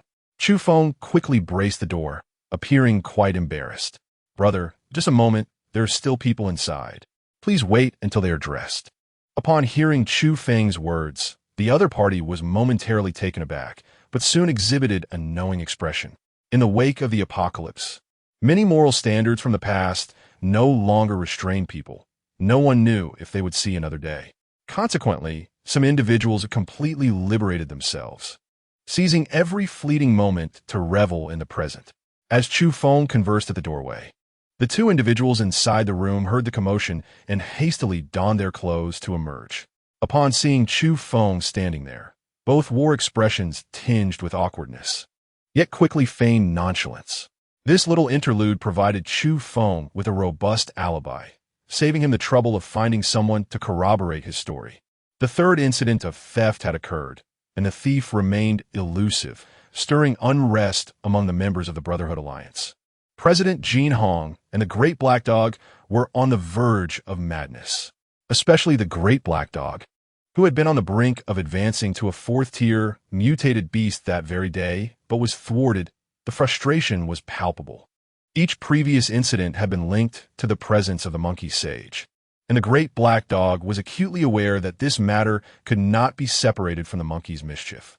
However, time was of the essence, and he could not afford to seek retribution against that troublesome creature. The Great Black Dog was nearing a breaking point, and the pressure shifted to the other dozens of guilds. Under the Great Black Dog's insistence, Jin Hong issued a coercive order to the other guilds, demanding they relentlessly hunt zombies and promptly submit their mutated crystals by the next morning. By afternoon, the Great Black Dog visited each of the small guilds, comprised of fewer than 50 members, until he managed to collect all their mutated crystals before departing. Now, the Great Black Dog was increasingly cautious. As soon as the mutated crystals were handed over, he would swallow them whole. He believed that no unscrupulous thief could pilfer the crystals beneath his vigilant gaze. Within just a day, every other guild, aside from the Brotherhood Alliance, was thrown into chaos, filled with grievances. Had it not been for the undeniable presence of the fourth-tier zombie king witnessed by those guild members, they might have already united against the Brotherhood Alliance. Even so, the animosity had already begun to fester. Jin Hong could not possibly be unaware that such exploitation would only engender enemies. Yet at this juncture, he found himself trapped in a precarious position. If he were to relent now, not only would he face the ire of the other guilds, but the Great Black Dog would certainly not forgive him either. Should the Great Black Dog turn against him, his situation would deteriorate even further. Thus, he had no choice but to continue down this dark path. After an afternoon of relentless exertion, the Great Black Dog had consumed nearly 2,000 first-tier mutated crystals and over 100 second-tier ones. Though the quantity was not particularly vast, it offered some solace to its somewhat wounded heart. It awaited the arrival of more mutated crystals from the guild the following day, confident that it would ascend to the fourth tier, at which point it would settle accounts with that loathsome monkey. The Great Black Dog had resolved that no matter how the dead monkey provoked it the next day, it would refrain from venturing out. However, when the fresh batch of mutated crystals was presented before it, it disregarded all caution and voraciously gulped them down, just as it had swallowed a few morsels. A 1-meter-long monkey brandishing a rolling pin charged toward it, employing the dog-beating stick technique specifically designed to target troublesome dogs. Chapter 53. The Great Black Dog wept. The Great Black Dog paid no heed to the approaching Monkey King. It had previously arranged for its companions, including Jin Hong, to handle any monkey-related disturbances. Based on its observations over the past few days, although Jin Hong and the others might not be able to subdue the Monkey King, they could certainly impede its advance. Unfortunately, the Great Black Dog's expectations proved to be misguided. In its eagerness to absorb the mutated crystals, it did not even glance up as the Monkey King approached, engrossed in devouring the crystals with fervor. Before the Great Black Dog could savor many bites, a wooden stick struck its head with great force, causing a large bump to swell on its skull. With a pitiful yelp, the Great Black Dog looked up to see that the foul monkey had grown significantly larger since the previous day. Initially stunned, its resolve quickly returned, and it resumed its ravenous feast on the mutated crystals. At that moment, nothing could deter it from its quest to consume those crystals. With a fierce snap of its jaws, the great black dog nearly shattered its own teeth in the process. Where are my mutated crystals? This thought flashed through its mind once more, an all-too-familiar sensation washing over it, causing the great black dog to spit out a mouthful of blood. Meanwhile, Chu Feng, concealed within the space of abilities nearby, shook his head at this spectacle, bemused by the great black dog's fragile mental fortitude, so easily incensed that it spat blood. The battle between the great black dog and the Monkey King erupted within the guild, and it remained uncertain whether it was by design. But the sight of their conflict consistently lingered close to the dog's den. Chu Feng yearned to emerge from his ability space, having concealed himself there for an extended period. The security here was formidable. Thus, he refrained from employing teleportation to re-enter his ability space, as such a method posed a significant risk of exposure. For someone as cautious as Chu Feng, such an approach was utterly unacceptable. Consequently, he had been hidden since dawn, and with the continuous use of spatial power to monitor the outside situation, he had already depleted 3/4 of his spatial energy. Although he, as the master of the ability space, could hide within, doing so consumed his energy. Once his spatial power was exhausted, he would be forcibly expelled. To mitigate this risk, Chu Feng constantly ingested mutated crystals to replenish his dwindling spatial energy, all the while silently hoping that the dog and monkey would swiftly engage in battle elsewhere. Their prolonged presence, along with most members of the Brotherhood Guild, posed a threat.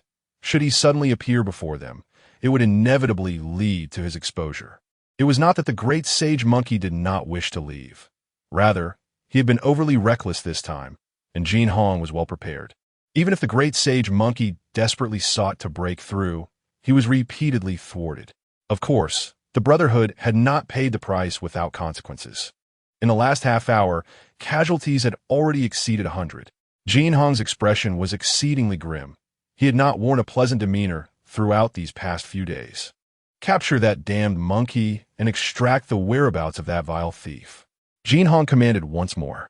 Perhaps Jin Hong's words inadvertently reminded the great sage monkey, who, despite being capable of subduing the black head dog in a one-on-one confrontation, found himself besieged by an overwhelming number of black dog allies.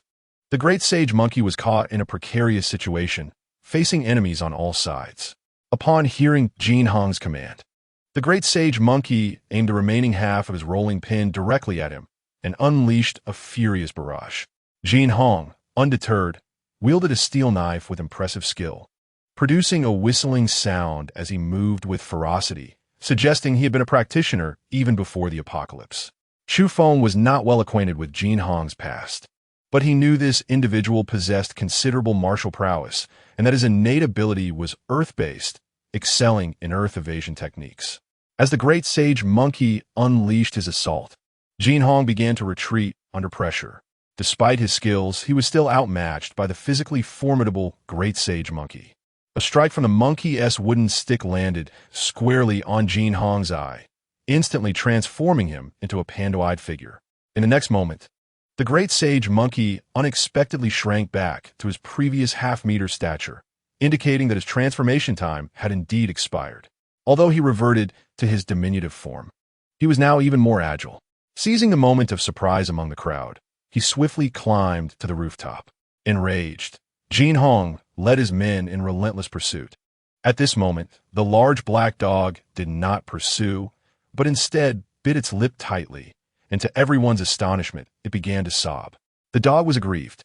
Who could be so heartless as to bully a dog in such a manner? Was it truly so difficult for the canine to advance? The members of the guild, witnessing the elder dog's pitiful state, were momentarily at a loss for how to respond, exchanging bewildered glances, utterly dumbfounded. The large black dog felt an immense sense of indignation. The most troubling aspect was that it had no idea who the thief was. After 3 continuous days of torment, even the strongest psyche would be unable to withstand such pressure. Observing the elder dog's lamentable and woeful demeanor, Chu Feng couldn't help but find it amusing. Had he not secretly overheard the black dog's monologues, He would never have guessed that this creature harbored such a cunning and sinister nature. Now, having managed to reduce such a formidable trickster to tears, he felt a surge of accomplishment. Bullying a dog was indeed exhilarating. After a period of weeping, the black dog suddenly seemed to regain its composure, turning sharply to face the gathered crowd. "Everyone, remain here. Do not leave. I, the elder dog, shall conduct a personal investigation." The black dog, with tears streaming down its face, appeared both comical and somewhat disgusting, not bothering to wipe away its tears and snot as it rushed towards the nearest individual, sniffing vigorously. Naturally, the black dog found no clues on any of them, but its face was now clean, glistening brightly. Nothing, not even a hint of a suspicious scent. The black dog fumed with rage, and just then, a commotion erupted outside the guild. "This is bad. The zombies are coming," one person shouted while fleeing in panic. At the same moment, the black dog was equally astonished by this news, completely bewildered by the situation. However, when a thunderous roar suddenly erupted from outside, the dog's expression fell instantly. "This is not good. How did they act so quickly?" Chapter 54. Li Jun. Fourth tier. The large black dog could no longer afford to continue its investigation into the thief of its mutated crystal, and instead dashed toward the tall building within the guild. Seizing the moment of chaos, Chu Feng swiftly emerged from his spatial abilities and hurried to the entrance of the Brotherhood Guild. As Chu Feng turned his head, his gaze fixated upon the large black dog standing atop the 30th floor of a skyscraper. After his ascension to the third tier of transformation, Chu Feng's senses had been further heightened, allowing him to discern the expressions on the dog's face clearly, even from a distance of 300 meters. At that moment, he observed the large black dog display a look of astonished fear, which was soon followed by what appeared to be a sigh of relief. Chu Feng, perplexed by the situation, could clearly discern that this large black dog was concealing matters from the public. Amidst the members of the Brotherhood Alliance, Chu Feng mingled seamlessly, surging forth with them to vanquish the zombies. His intent was merely to observe the external situation from a closer vantage. The performance of the great black dog was indeed suspect. However, with Chu Feng's enhanced prowess, even if a fourth-tier zombie king were to appear, he could assure his absolute safety. Upon stepping outside, wielding an axe that could cleave through a first-tier zombie with ease, he found that a fifth of the guild had ascended to second-tier mutants, rendering them formidable. Such low-tier zombies were effortlessly dispatched, akin to chopping vegetables. Yet, amidst the carnage, an unexpected howl pierced the air. Following this cry, the zombies that had been fiercely battling the guild members began to retreat like a receding tide. The members were momentarily bewildered. What was happening? How could the formidable horde of zombies simply withdraw? It was utterly perplexing. As they contemplated pursuing the retreating zombies, guild leader Jin Hong returned, disheveled and covered in dust. The swift and cunning monkey sage had eluded capture after a brief chase. Jin Hong could not fathom the situation. His chosen guild stronghold was in the city center, and if the zombie king, as claimed by the great black dog, was attacking, it was illogical for it not to have passed through other guild strongholds before assaulting this location. Yet, upon his return, the zombies had inexplicably retreated. Where was Elder Dog? Jin Hong inquired of his subordinates. His subordinates stammered, unable to articulate clearly. They mentioned that Elder Dog had ascended to the rooftop to observe the situation and then vanished without a trace. Jin Hong's brow furrowed, a sense of foreboding creeping in. In a village 5 miles away from the Brotherhood Alliance, the great black dog maintained a demeanor of utmost reverence before the third-tier zombie that had previously led the attack on the guild. The third-tier zombie muttered incoherently, seemingly conversing. In a stark contrast to its usual demeanor, the great black dog exhibited an obedient and subservient attitude. "Please return and report to the zombie king. I shall certainly bring those humans tomorrow," the great black dog declared, before the third-tier zombie resumed its murmurs and prepared to depart. Chu Feng, concealed in the shadows and having observed the exchange, pondered for a moment before following the third-tier zombie, accompanied by Monkey Sage. The third-tier zombie's pace was not swift. Whenever it encountered clusters of low-tier zombies, it would capture them all, utilizing their mutated crystals as energy for its ascension. After traversing a considerable distance, Chu Feng finally made his move. A bolt of lightning erupted from the void, piercing through the body of the third-tier zombie, leaving only its astonished head on the ground, emitting wisps of scorched smoke. The power of lightning inherently restrains the undead and malevolent entities. In a covert assault, Chu Feng unleashed the thunder of divine punishment upon a third-tier zombie, expecting to inflict severe damage. To his astonishment, the strike obliterated the creature entirely. Chu Feng had originally intended to grievously wound this third-tier zombie, allowing the great sage monkey to engage in dialogue with it, thereby extracting valuable information. However, he never anticipated that the thunder of divine punishment would possess such devastating lethality, reducing the zombie to mere ashes in an instant. With a sense of helplessness, Chu Feng extracted a third-tier, mutated crystal from the forehead of the zombie and swiftly departed. However, this time, he did not return to the Brotherhood's base, but instead found a vehicle by the roadside and headed directly to the villa district where Hong Xinyuan resided. After more than 2 days apart, upon his return, Li Jun was filled with joy. Previously, Chu Feng had spoken ambiguously, but now, as soon as he arrived, Li Jun clung to him, insisting that he divulge the events of the past few days.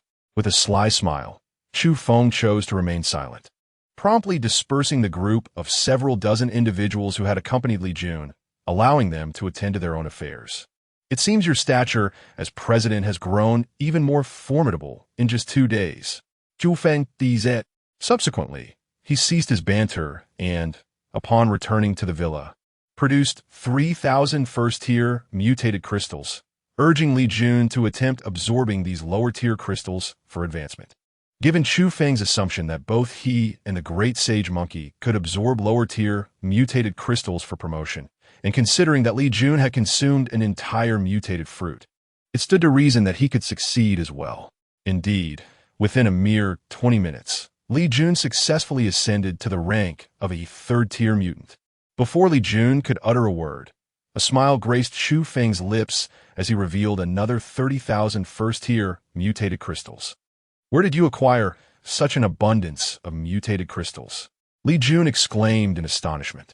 It was worth noting that even when all members of Hong Xinyuan ventured out to hunt zombies, the total daily yield amounted to just over 1,000 first-tier mutated crystals. Upon witnessing such an astonishing display from Chu Feng, how could he possibly remain unfazed? Chu Feng had twice seized a total of 60,000 first-tier mutated crystals and 4,000 second-tier mutated crystals from the formidable black dog.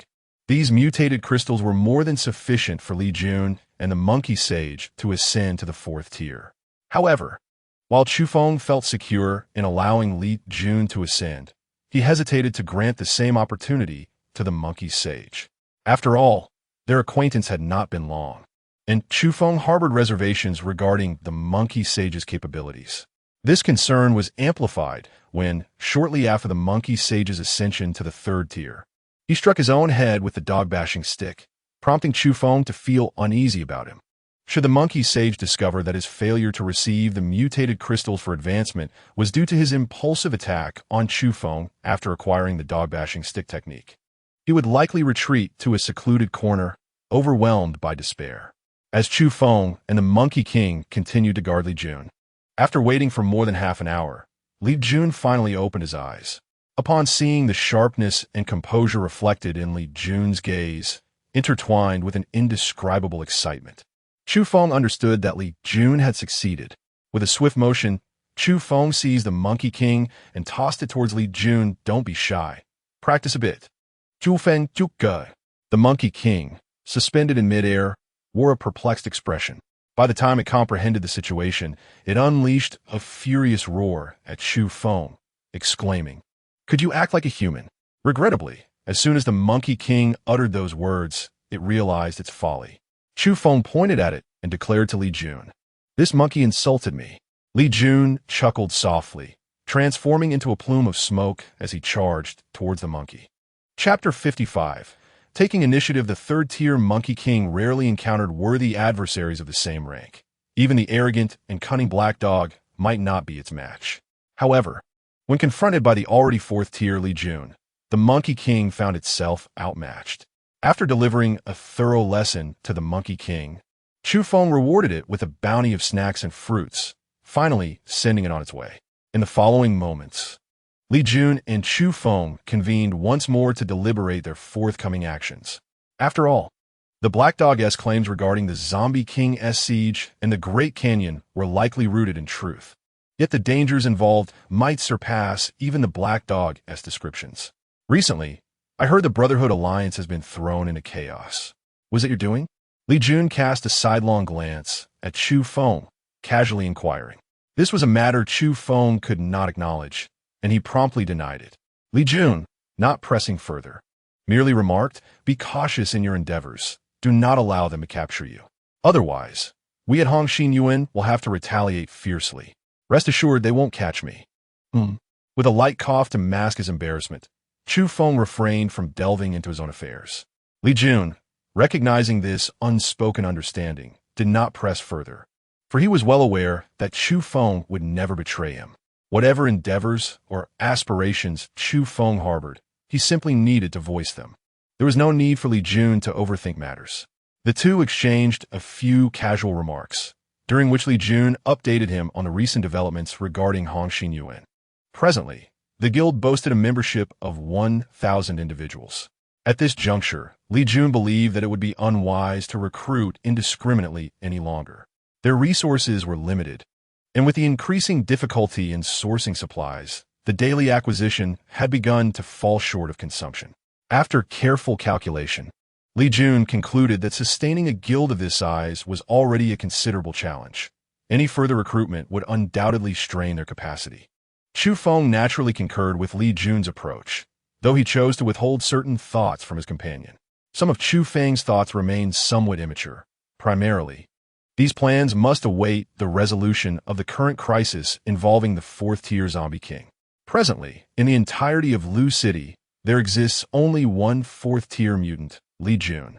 Should he demonstrate his prowess during this operation against the Zombie King, it is inevitable that the title of the most powerful individual in Lu City will be bestowed upon him. By that time, with Chu Feng's collaboration, it will be a challenge for Hongxin Yuan to avoid becoming the leader of the foremost guild. After their conversation, Chu Feng prepared to return to the Brotherhood Guild. Li Jun offered him a series of earnest reminders before finally allowing him to depart. After an hour's drive, Chu Feng arrived back at the Brotherhood Guild. As he instantaneously reappeared in his room, he was unexpectedly greeted once more by that familiar sound of both agony and ecstasy. Chu Feng was rendered speechless from the sound. It seemed to be the same pair of joyous individuals from before. Without a hint of hesitation, Chu Feng reclined on the lounge chair on the balcony to rest. In a short while, both individuals concluded their activities. When they emerged, disheveled and unkempt, Chu Feng was hardly taken aback. Perhaps it was due to the prior incident where they believed he had spied on them. Thus, upon encountering him again, their reaction was devoid of surprise, and they found it quite reasonable. "Ladies, might I kindly request that you refrain from such activities in my vicinity next time? It is rather inappropriate." Chu Feng jested casually. It was uncertain what the breathless woman beside her companion was thinking as she cast a flirtatious glance at Chu Feng and murmured, "Hey there, handsome. Would you care to join on the fun?" Her demeanor suggested that with merely a nod from Chu Feng, they would eagerly plunge back into the fray.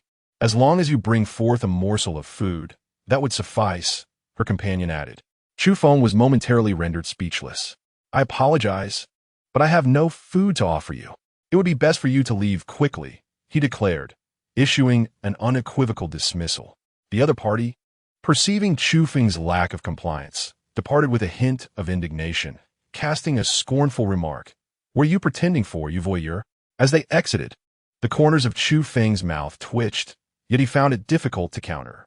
Over the past few days, he had been contemplating the large black dog, yet had not thoroughly examined the entirety of the Brotherhood Alliance's guild premises. Regardless of other matters, Chu Feng was resolutely determined to part ways with this Brotherhood Alliance. If he wished to dismantle this guild, it would indeed be a straightforward endeavor. Chu Feng had long since devised a plan. Once he emptied the guild's warehouse of all its resources, would the members of this guild still heed Jin Hong's commands? Clearly, it was an impossibility.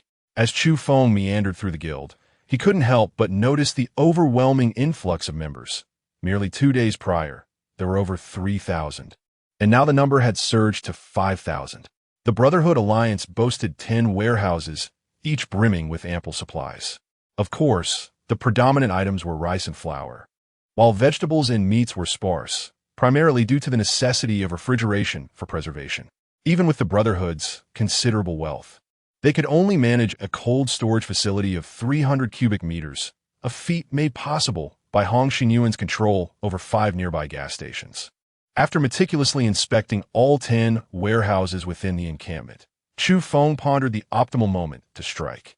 According to the information relayed by the Black Dog, the assault by the Zombie King was scheduled for the following evening. As night fell, the aggression of the zombies escalated, leading to large-scale movements of lower-tier zombies, typically occurring after dusk. The entire Brotherhood Alliance was in disarray that night, with many members unable to sleep in anticipation of the impending siege. The next morning, Jin Hong anxiously summoned the guild leaders for a meeting. Due to the relentless exploitation by the Black Dog over the past 2 days, coupled with his unscrupulous tactics, the guild leaders could hardly conceal their disdain. Whenever they laid eyes on the Black Dog, they felt an overwhelming urge to boil him for a feast. This animosity naturally extended to Jin Hong, for the Black Dog was nurtured by the Brotherhood as well. However, Jin Hong chose to disregard the resentful gazes cast upon him, confident that if he could eliminate the 4th-tier zombies and acquire the 4th-tier mutated crystal, these individuals would pose no threat. The agenda of the meeting was singular. Jin Hong called upon the guild to mobilize their forces for a full-scale assault on the zombies in the canyon that very morning. With the impending threat of the Zombie King looming, he argued that preemptive action was preferable to waiting for disaster. The best defense is a good offense. If we unite our efforts, those zombies will be no match for us. Victory is ours, Jin Hong proclaimed with fervor. Following the meeting, regardless of the guild leader's private thoughts, Jin Hong had achieved his goal. Within the guild, he believed that, apart from himself, no one was aware of his awakened talent, an earth-based ability, with the exception of Chu Feng. Even now, he had yet to notice the unassuming presence of Chu Feng, a seemingly inconspicuous figure within his ranks. Although the guild had recently gathered 3 members with gifted abilities, Jin Hong's superior skills ensured his authority remained unchallenged, as no member dared to defy his commands openly. The resources within the guild are primarily allocated to Jin Hong.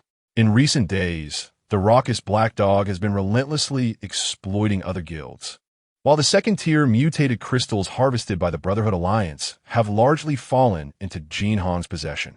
During this period, Jin Hong has also successfully ascended to the rank of a 3rd-tier mutant, although he has kept this news undisclosed. By the break of dawn, the entire guild had mobilized. Chu Feng gazed at the bowl of steaming rice placed before him, accompanied by a packet of pickled vegetables, which promised to satiate his hunger. It appeared that Jin Hong had displayed a rare act of kindness today, recognizing that most of these individuals would not return. Thus, he allowed everyone to indulge in a hearty meal before embarking on their perilous journey. Chu Feng shared this sentiment. Today's mission involved confronting the zombies, and he had refrained from utilizing the supplies stored in the warehouse, not out of pity for these people, but because they constituted the primary force against the undead. Had he raided the Brotherhood's warehouse the previous day, the members of the guild would likely have revolted this morning out of hunger. Such chaos would have posed a dire threat during their confrontation with the zombies. Once everyone had their fill, Jin Hong promptly dispatched individuals to organize the team, preparing them for immediate departure. Naturally, a couple of 100 members from the 5,000-strong guild would remain behind to guard the base. Otherwise, if it were to be raided by those with ulterior motives, Jin Hong would have no recourse for lamentation. Chu Feng approached the vice president, for such matters of personnel arrangement fell under his purview. Chu Feng feigned a demeanor of timidity and trepidation, and soon thereafter produced a packet of ham sausages, 2 small bags of cream-filled biscuits, and even a bottle of sugary soda. The vice president, who had previously displayed an unwillingness to engage with the principal Chu Feng, immediately broke into a satisfied grin. Thus, Chu Feng was seamlessly assigned the task of guarding the guild's headquarters, a scenario that Jin Hong could never have envisaged. This was not merely inviting a wolf into the fold. It was akin to entrusting a feral dog with the stewardship of a prime cut of meat, utterly depriving oneself of any means of escape. Approximately an hour later, the group finally completed their preparations and set forth in grand procession towards the assembly point. Within less than half an hour of their departure, Chu Feng revealed a sly grin. The moment of the hunt had arrived. Chu Feng first stepped outside and activated a pre-prepared loudspeaker. "The zombies are coming. Everyone, come out and slay the undead. The zombies are here. Run for your lives." The booming voice echoed throughout the entire guild. The remaining 100 or so members of the Brotherhood, who had been relieved to avoid facing the zombies, were suddenly struck with terror upon hearing the chaotic cries. Many either fled or sought refuge, with hardly anyone daring to venture out to confront the zombies.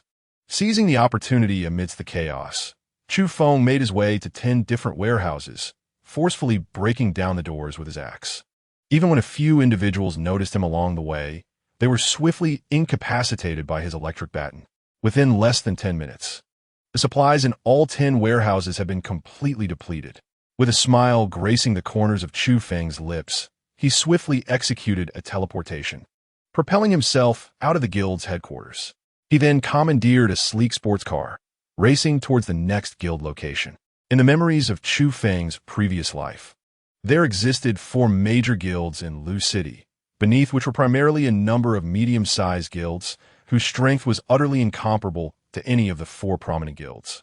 Currently, Chu Feng's objective is to swiftly seize all the resources from the 4 guilds, after which the subsequent matters will be handled by Li Jun. The strategies employed by nearly every guild are quite similar to that of Jin Hong, leaving behind approximately 100 to 500 individuals to guard the guild's stronghold.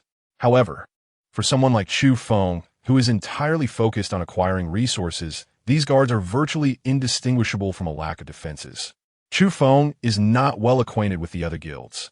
He has only managed to discover their strongholds through inquiries made with other members of his own guild over the past few days. Otherwise, it would have been nearly impossible for Chu Feng to locate the outposts of the other 3 major guilds within such a short time frame. As Chu Feng skillfully executed his plan, he seized the opportunity during a momentary chaos among the 3 guilds. With remarkable swiftness, he scoured the guild for resources, and by the time he concluded his search, the guild supplies had been thoroughly plundered. It took him approximately 2 hours to completely ransack the 3 guilds, the delay largely attributable to the considerable time spent driving. After accomplishing this task, Chu Feng remained unhurried. He drove towards the zombie gorge, casually encountering and dismantling a few minor guilds along the way. He bore no moral burden regarding these actions, as he was unfamiliar with these individuals. Upon inspecting the resources within his ability space, he was astonished to discover that it had expanded by an additional 10,000 cubic units, bringing the total to 30,000 cubic units. This revelation brought an exuberant smile to Chu Feng's face. As he had anticipated yesterday, he noted the time and speculated that his ability space would likely expand by another 10,000 cubic units around 10 o'clock each morning. Based on previous experiences, he surmised that the ultimate expansion could reach a total of 100,000 cubic units. When Chu Feng contemplated the prospect of possessing 100,000 cubic meters of space and envisioned filling it to the brim, he realized that such an abundance of resources would suffice for several lifetimes. Even with the addition of Li Jun and his parents, these provisions would remain inexhaustible. Chu Feng was enveloped in a surge of elation as he meticulously surveyed the spoils of his endeavors. Having plundered from major guilds and 3 minor ones, he amassed approximately 8,000 cubic units of resources, predominantly consisting of grains and oils, with a modest assortment of vegetables and meats. While there were also some essential supplies, their quantity was negligible. Chu Feng felt immense satisfaction, even nurturing the thought that such fortuitous events could occur more frequently. This triumph, amidst a world ravaged by despair, marked the beginning of a disreputable life for a thief, long scorned by millions and cursed by countless beasts and the undead. Chu Feng, I am willing. Chapter 57. The entire army in disarray.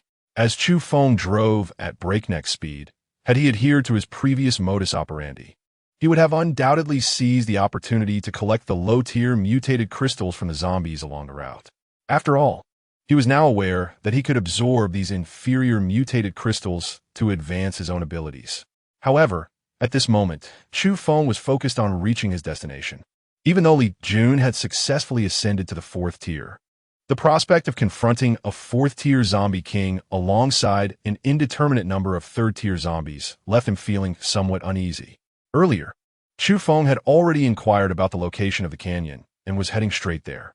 Great Sage, once we arrive, make sure to locate Li Jun immediately, understood? Chu Feng instructed the Great Sage, who was still voraciously indulging in snacks. Does he really need my protection? His strength surpasses mine, the Great Sage grumbled. Clearly still nursing the grievances from the previous day's encounter with Li Jun, Chu Feng was not one to hold back. He delivered a sharp rap to the head, asserting, "If you were to do it, then do it, without all this unnecessary chatter." The Great Sage, Monkey, instantly had tears welling in his eyes. Speaking in a tone laden with grievance, "Chu Feng, you have changed. You were never this way with me before." Feeling both wronged and aggrieved, the Great Sage fiercely gnawed on the snacks in his hands. However, when Chu Feng presented 10 luscious peaches before him, Monkey's irritation evaporated, replaced by unrestrained joy. Throughout the journey, Chu Feng nearly found his foot submerged in the tank, yet it still took him over an hour to reach a point 10 miles from the canyon. Upon arrival, Chu Feng dared not venture any closer by car, fearing that a horde of zombies might be drawn to them, along with the potential arrival of a zombie king. Although Chu Feng harbored no fear that the zombie king would bring about his demise, he still preferred not to assume the role of the primary combatant. Originally, all the disguises that adorned him had been shed, revealing his true visage. He stealthily made his way forward. However, contrary to his expectations of a cacophony of battle cries echoing through the air, he encountered not the anticipated chaos. Instead, there were only minor skirmishes, while large-scale confrontations remained conspicuously absent. With a swift stride, Chu Feng rushed forward and rescued a young man who was desperately battling a 2nd-tier zombie. The young man, who had been engulfed in fear moments before, realizing that his life was on the brink of extinction, found himself suddenly saved and was momentarily taken aback, struggling to comprehend the unexpected turn of events. Chu Feng was indifferent to all of this as he forcefully grasped the collar of his interlocutor. "Tell me, what on earth transpired here? Where are those people?" Chu Feng nearly roared in fury. Upon hearing his vehement outburst, the other party stammered as he recounted the events he had witnessed. Hundreds of guilds had assembled a formidable force of nearly 20,000 individuals, marching resolutely towards the canyon. Initially, the crowd was brimming with confidence, convinced they could eradicate the zombies in their infancy. However, they were utterly unprepared for the shocking revelation that, contrary to the earlier assertions of the Great Black Dog, there were not one, but 3 4th-tier zombie kings. 3 4th-tier zombies. Chu Feng's brows furrowed suddenly. That accursed black dog was truly a menace. "Where's that dog?" he inquired once more. "It fled. Our people were engaged in battle with the zombies when it disappeared," was the reply. "That damn black dog. Should I encounter it again, I shall certainly turn it into a hot pot." "Do you have any idea where the members of the Hong Xinyuan Guild have gone?" Chu Feng pressed on, aware that the likelihood of receiving a useful answer was slim, yet he felt compelled to ask. Unsurprisingly, the individual shook his head, indicating ignorance of the Hong Xinyuan Guild. "Our group was besieged by 3 4th-tier zombies and over a dozen 3rd-tier zombies leading the onslaught, not to mention several thousand zombies," the responder continued, seemingly still in shock from the earlier events. Before he could finish, Chu Feng abruptly interrupted. "How did you survive then? According to your account, this is the main battlefield, with countless individuals fighting for their lives against the zombies, and the number of zombies does not appear overwhelming." "I don't know," the young man replied, his face paling as he recalled a horrifying scene. "Many of our people were killed, and numerous others were taken by the zombies." Suddenly, a strange sound erupted, and the zombie horde retreated significantly, allowing us to flee. "In which direction did they retreat?" Chu Feng inquired again. After obtaining the information he sought, he disregarded the individual before him, swiftly extracting the mutated crystal from the recently dispatched 2nd-tier zombie and hastily proceeding onward. The speed of Chu Feng reached its zenith. With the Monkey King grasping the fabric of his attire, his entire being suspended in a state of levitation. Great sage, can you sense the malevolence ahead? Chu Feng in Guit. It is too distant. I cannot perceive it, came the reply. Chu Feng refrained from inquiring further. It was highly probable that Li Jun had been captured. Every fleeting moment was of utmost importance, for it was conceivable that, in the very next instant, those individuals could be entirely devoured by the undead. Although Li Jun had ascended to the 4th tier and should, theoretically, be capable of fleeing even in defeat, Chu Feng felt compelled to ascertain the situation. As he journeyed, he encountered several mindless zombies that crossed his path. Without a hint of hesitation, he wielded his axe with precision, severing the heads of these creatures. The urgency of the moment precluded him from collecting their mutated crystals. Chu Feng initially intended to stealthily infiltrate the area and subsequently seize an opportunity to ascertain whether Li Jun was within. However, as he approached the canyon, less than 300 meters away, he was suddenly met with a resounding roar. Before Chu Feng, 2 figures shot towards him with remarkable speed, unmistakably revealing themselves as 3rd-tier zombies. Without hesitation, Chu Feng unleashed 2 bolts of heavenly punishment, having previously tested their efficacy against 3rd-tier zombies. Undoubtedly, these 2 strikes obliterated the 2 3rd-tier zombies in an instant. However, before he could collect their mutated crystals, a roar erupted, indicating that the higher-tier zombies had sensed his presence and were converging upon him. Considering the limitations of his lightning abilities, Chu Feng could only summon 5 bolts of heavenly punishment before exhausting his power. He was resolute in not employing his spatial abilities unless absolutely necessary, for, as of today, no one was aware of his possession of such powers. Suddenly, 3 shadows appeared before him, moving with even greater swiftness than before. Chu Feng hurled a bolt of heavenly punishment at the foremost zombie, which fell to the ground but did not perish instantly. Instead, it rose again, smoke emanating from its orifices. At that moment, Chu Feng comprehended that 3 4th-tier zombies had emerged. Glancing back, he noted that the remaining humans had nearly all fled. After a moment's hesitation, he prepared to draw his bow, ready to unleash a spatial arrow. Chapter 58. The Fury of 4th-tier Zombies Facing a 4th-tier Zombie One-on-One. Chu Feng felt undaunted. Yet, the sudden appearance of 3 4th-tier zombies left him somewhat apprehensive. Thus, he unhesitatingly unleashed his most formidable weapon. A spatial arrow pierced through the 4th-tier zombie that had previously been struck by heavenly punishment, cleaving it in half along with the 2 3rd-tier zombies behind it. Although their combat capabilities significantly diminished, they were not entirely vanquished. Nevertheless, this level of devastation was already profoundly terrifying. Zombies beyond the 3rd tier possessed a degree of intelligence. While they could not engage in normal conversation, basic communication was feasible. More importantly, these zombies exhibited emotions such as fear and anger, opting to retreat or flee when confronted by a superior foe. The 3rd-tier zombies before him, witnessing the carnage, retreated back into the canyon, while the 2 remaining 4th-tier zombies, seemingly provoked, charged at Chu Feng in a frenzy. Drawing upon his earlier experience, Chu Feng was unrelenting. He unleashed another spatial arrow that pierced through the current 4th-tier zombie. Yet in the brief interval, the last of the 4th-tier zombies had already closed in on him. At that moment, the monkey sage, who had been lingering behind Chu Feng, finally sprang into action. The 3rd-tier monkey sage had been ineffectual against the smoke-based abilities of Li Jun, like hitting cotton with all its strength, only to be mercilessly pummeled. However, now, facing the 4th-tier zombie, the monkey sage's physical enhancement abilities could be fully unleashed. The figure of the Monkey King suddenly swelled to twice its size. Yet it still only reached the height of a 4th-tier zombie's thigh. However, wielding a steel rod, it exuded an aura of formidable majesty. Seizing the opportunity, Chu Feng charged directly towards the several 3rd and 4th-tier zombies he had previously knocked to the ground. Their mutated crystals were highly coveted, and Chu Feng was unwilling to squander them. The formidable physical prowess of the great monkey saint was on full display as he engaged with the 4th-tier zombie.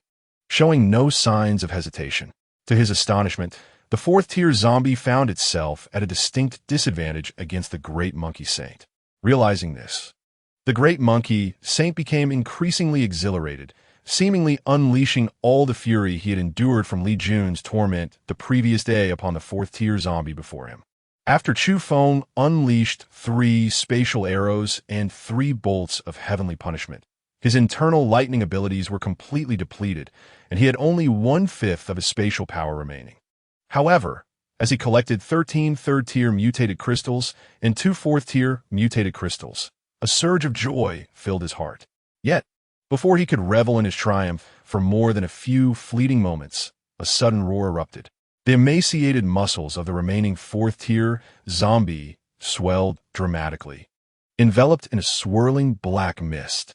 At this sight, how could Chu Feng fail to comprehend? It had gone berserk. Ordinarily, only mutated beasts or zombies of fourth tier or higher could enter a state of fury, instantly doubling or even multiplying their strength. However, the likelihood of such an occurrence was quite low. Moreover, the probability of lower-tier zombies entering this state was even smaller, considering that a period of vulnerability often followed, during which their very tier could be diminished. Chu Feng could hardly believe his fortune. Having just encountered a fourth-tier zombie, he now found himself in such an extraordinary predicament. Chu Feng harnessed the spatial power within him, and at that moment, he was unwilling to engage in a desperate struggle against the frenzied fourth-tier zombie. He continuously stuffed his mouth with mutated crystals and called out to the great sage monkey, preparing to flee. Although the enraged zombie was formidable, its fury was not everlasting. The lower the tier of the zombie, the shorter its rampage lasted. Typically, a fourth-tier zombie would not remain in a state of frenzy for more than 5 minutes. As long as Chu Feng could evade during those crucial 5 minutes, the fourth-tier zombie would subsequently face a fate of utter defeat. Chu Feng was the first to flee, and the transformation of the great monkey sage had reached its limit as it leaped onto Chu Feng's shoulder, clinging tightly to his clothing. Since they could resort to trickery, why exert themselves to the utmost? The great monkey sage had already showcased enough of its prowess, nearly instilling a sense of inferiority in the fourth-tier zombie. The furious roars of the fourth-tier zombie echoed continuously, yet Chu Feng showed no inclination to engage further. He pushed his speed to its maximum. Even so, his pace remained somewhat slower compared to the frenzied fourth-tier zombie, but that was of little consequence. What is abundant in Chu Feng? Resources are plentiful. As Chu Feng fled, he carelessly discarded piles of supplies, as if they were worthless, directly striking the fourth-tier zombies or obstructing their path. After relinquishing approximately 300 cubic units of resources, the violent frenzy of the fourth-tier zombies finally reached its limit. A wail erupted, and one of the zombies staggered, its body momentarily weakening, nearly collapsing. Observing this, Chu Feng let out a cold laugh, taunting them for their pursuit. Casting a glance at the heaps of supplies he had thrown down as makeshift barriers, Chu Feng felt a pang of regret, especially for the cooking oil he had cast aside. Such items, when spilled on the ground, rendered the surface exceedingly slippery, posing significant trouble even for the fourth-tier zombies. These resources had been painstakingly acquired, and witnessing their wastefulness filled him with resentment. "You waste food. You deserve to perish," Chu Feng uttered with a tone steeped in bitterness. The fourth-tier zombie, however, seemed oblivious to his words, for zombies do not consume food. Chu Feng promptly drew his crossbow and unleashed 4 arrows aimed at the legs of the fourth-tier zombie, effectively pinning it to the ground. However, even with this measure, Chu Feng felt a lingering unease. Armed with an axe, he approached with the intent to sever the zombie's arms. The fourth-tier zombie, now visibly distressed, elicited a sense of triumph in Chu Feng. "How dare you pursue me earlier? You nearly frightened me to death. Now it's my turn to instill fear in you. Speak quickly. Where have you taken those people? Have you slain them?" With a fierce expression, he brandished his axe and, in a swift motion, severed one of the creature's legs. The fourth-tier zombie exhibited signs of panic, mumbling incoherently, words that Chu Feng could not comprehend. At this moment, the monkey sage resumed his role as translator. "It claims it does not know, yet challenges you to kill it if you dare. Upon finishing the translation, Chu Feng abruptly turned to the monkey, who, startled, hastily retreated behind him. Chu Feng reached out and seized the Monkey King, vigorously rubbing its face several times before adopting a grave demeanor and sternly declaring, "If you continue to speak recklessly, you shall forfeit a week's worth of snacks." No. The monkey immediately panicked, displaying a hint of guilt as it confessed, "I was merely uncertain." The latter part of the statement was articulated on its behalf. Chapter 59. The Corpse Emperor of Millennia. After severing the arms and legs of the fourth-tier zombie, Chu Feng still found himself unable to extract the information he sought, even regarding the happenings within the canyon. The creature remained obstinately silent. Ultimately, without further hesitation, he decisively decapitated it. Having completed this task, Chu Feng sank to the ground to rest. The remaining scattered lower-tier zombies were left to the capable hands of the Great Monkey Sage. Upon his return after half an hour, the Great Monkey Sage presented a considerable amount of mutated crystals in his small paws. Due to their diminutive size, he could not carry too many at once. Nonetheless, at Chu Feng's insistence, he was compelled to gather all the mutated crystals from the surrounding zombies. Though reluctant, the Great Monkey Sage complied with Chu Feng's directives. During this interval, Chu Feng consumed a substantial quantity of mutated crystals to replenish his depleted lightning and spatial abilities. By now, the trio of fourth-tier zombies and more than a dozen third-tier zombies, as mentioned by the young man previously, had all been vanquished by Chu Feng. However, those who had been captured and brought into the canyon had yet to emerge, indicating that the canyon harbored considerable dangers. It was likely that the three fourth-tier zombies were not the pinnacle of the zombie horde's combat prowess. Chu Feng found himself struggling against the fourth-tier zombies. Should there be fifth-tier zombies lurking within the canyon, he would likely have no choice but to flee for his life, despite his unwavering confidence in his spatial arrows.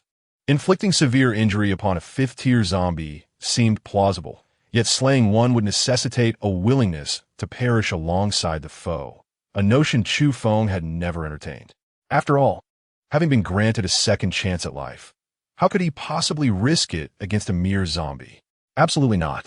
Nevertheless, Chu Feng felt compelled to investigate, wishing to ascertain whether Li Jun was ensnared within. If Li Jun were in peril and he failed to act in time, then Chu Feng's rebirth would hold little significance. Moreover, the spatial abilities he had concealed for so long were intended for moments of dire need, and was it not precisely such a moment? Once his internal powers had fully replenished, Chu Feng finally rose to his feet and made his way toward the canyon. This time, he encountered not a single zombie obstructing his path. As Chu Feng walked, he gradually sensed something amiss. Upon reaching the mouth of the canyon, he encountered a slope reminiscent of a slide. This sight prompted a somewhat morbid curiosity in Chu Feng as he pondered whether these zombies, in their eternal ennui, had fashioned such a contraption to slide down and pass the time. As Chu Feng continued his descent, just as he had found a direction to proceed, a shadow unexpectedly emerged from the darkness. In the dim surroundings, the sudden appearance of this figure startled Chu Feng greatly. Without a moment's hesitation, Chu Feng drew his crossbow and loosed an arrow. He had just exerted all his extraordinary powers in a desperate bid, and now he was here to rescue someone. Thus, it was prudent to conserve a portion of his abilities for his own safety, especially given the numerous unknown horrors that lay within. Although Chu Feng possessed the ability to enter his spatial power at will, ensuring his safety was virtually guaranteed, he remained vigilant, aware that in these times, one could never be entirely certain until the very end. A sharp clang echoed as the steel-tipped arrow struck, akin to metal meeting metal, but in reality, it was effortlessly swatted to the ground by the shadowy figure before him.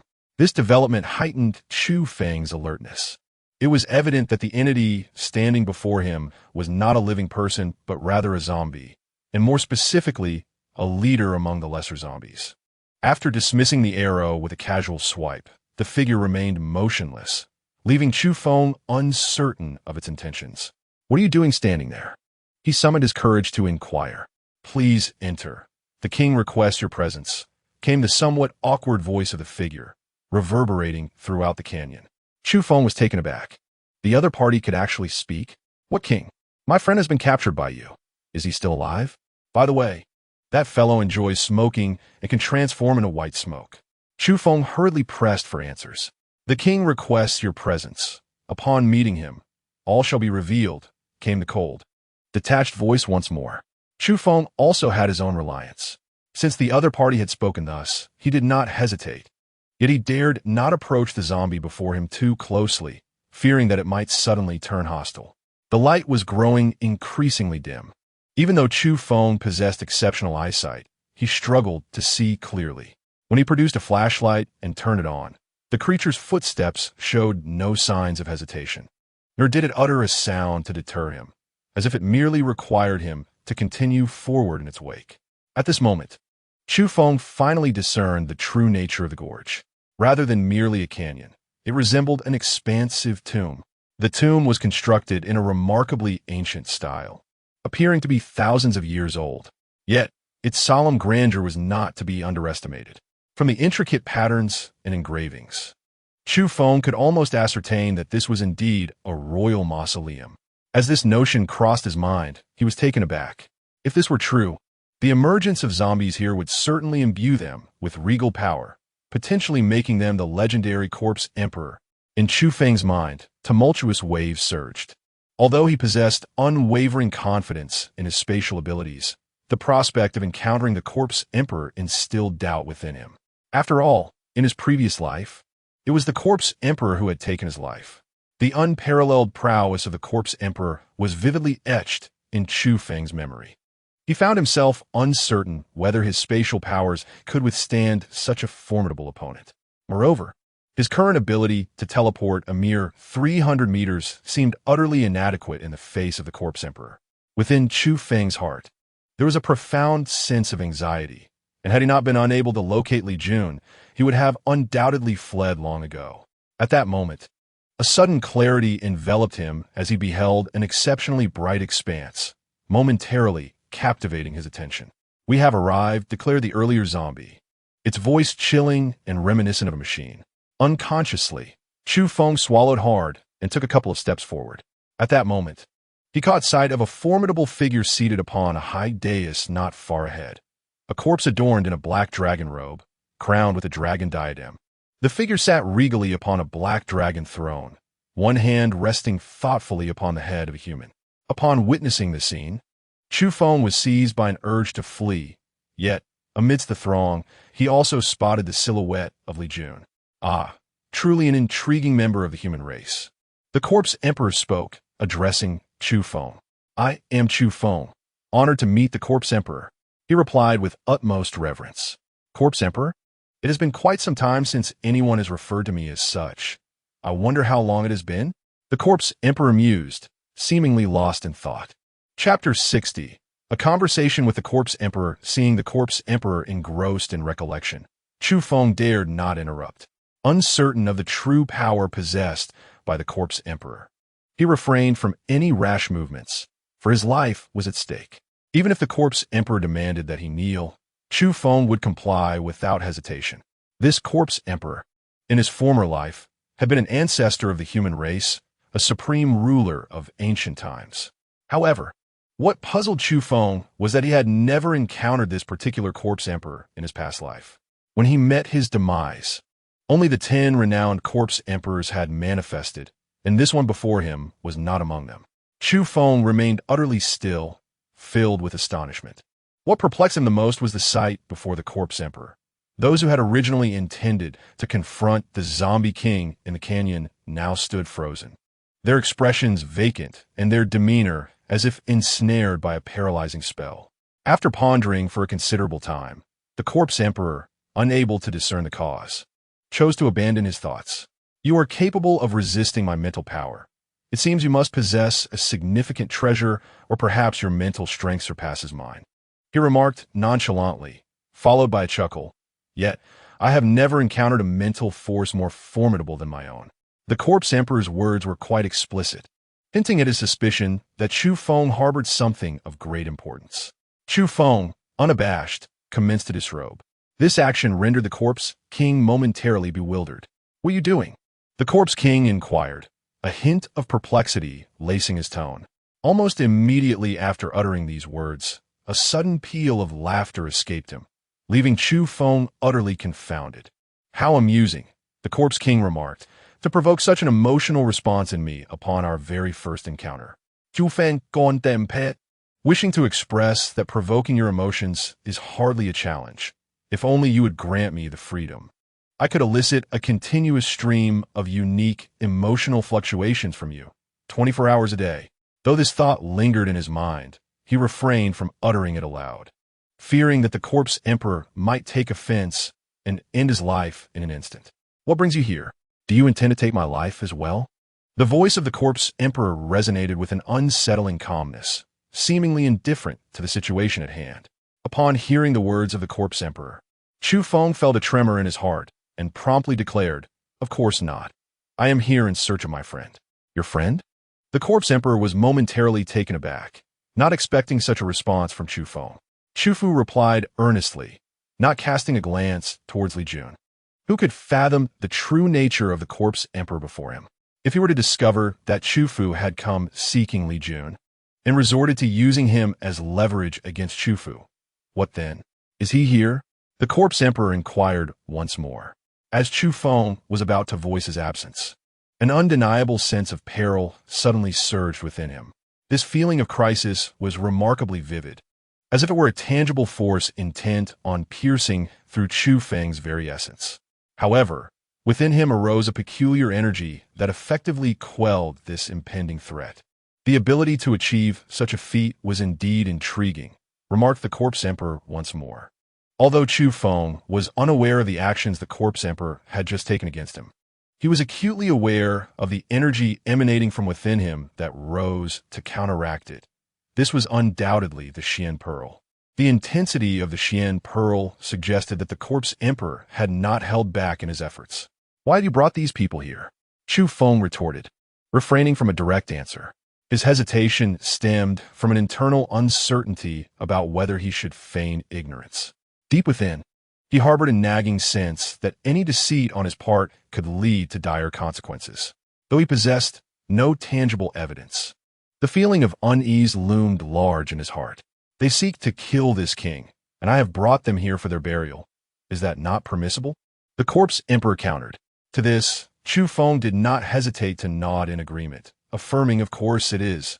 If the roles were reversed, and someone were to approach him in such a manner, Chu Feng suspected he would be even more ruthless than the Corpse Emperor.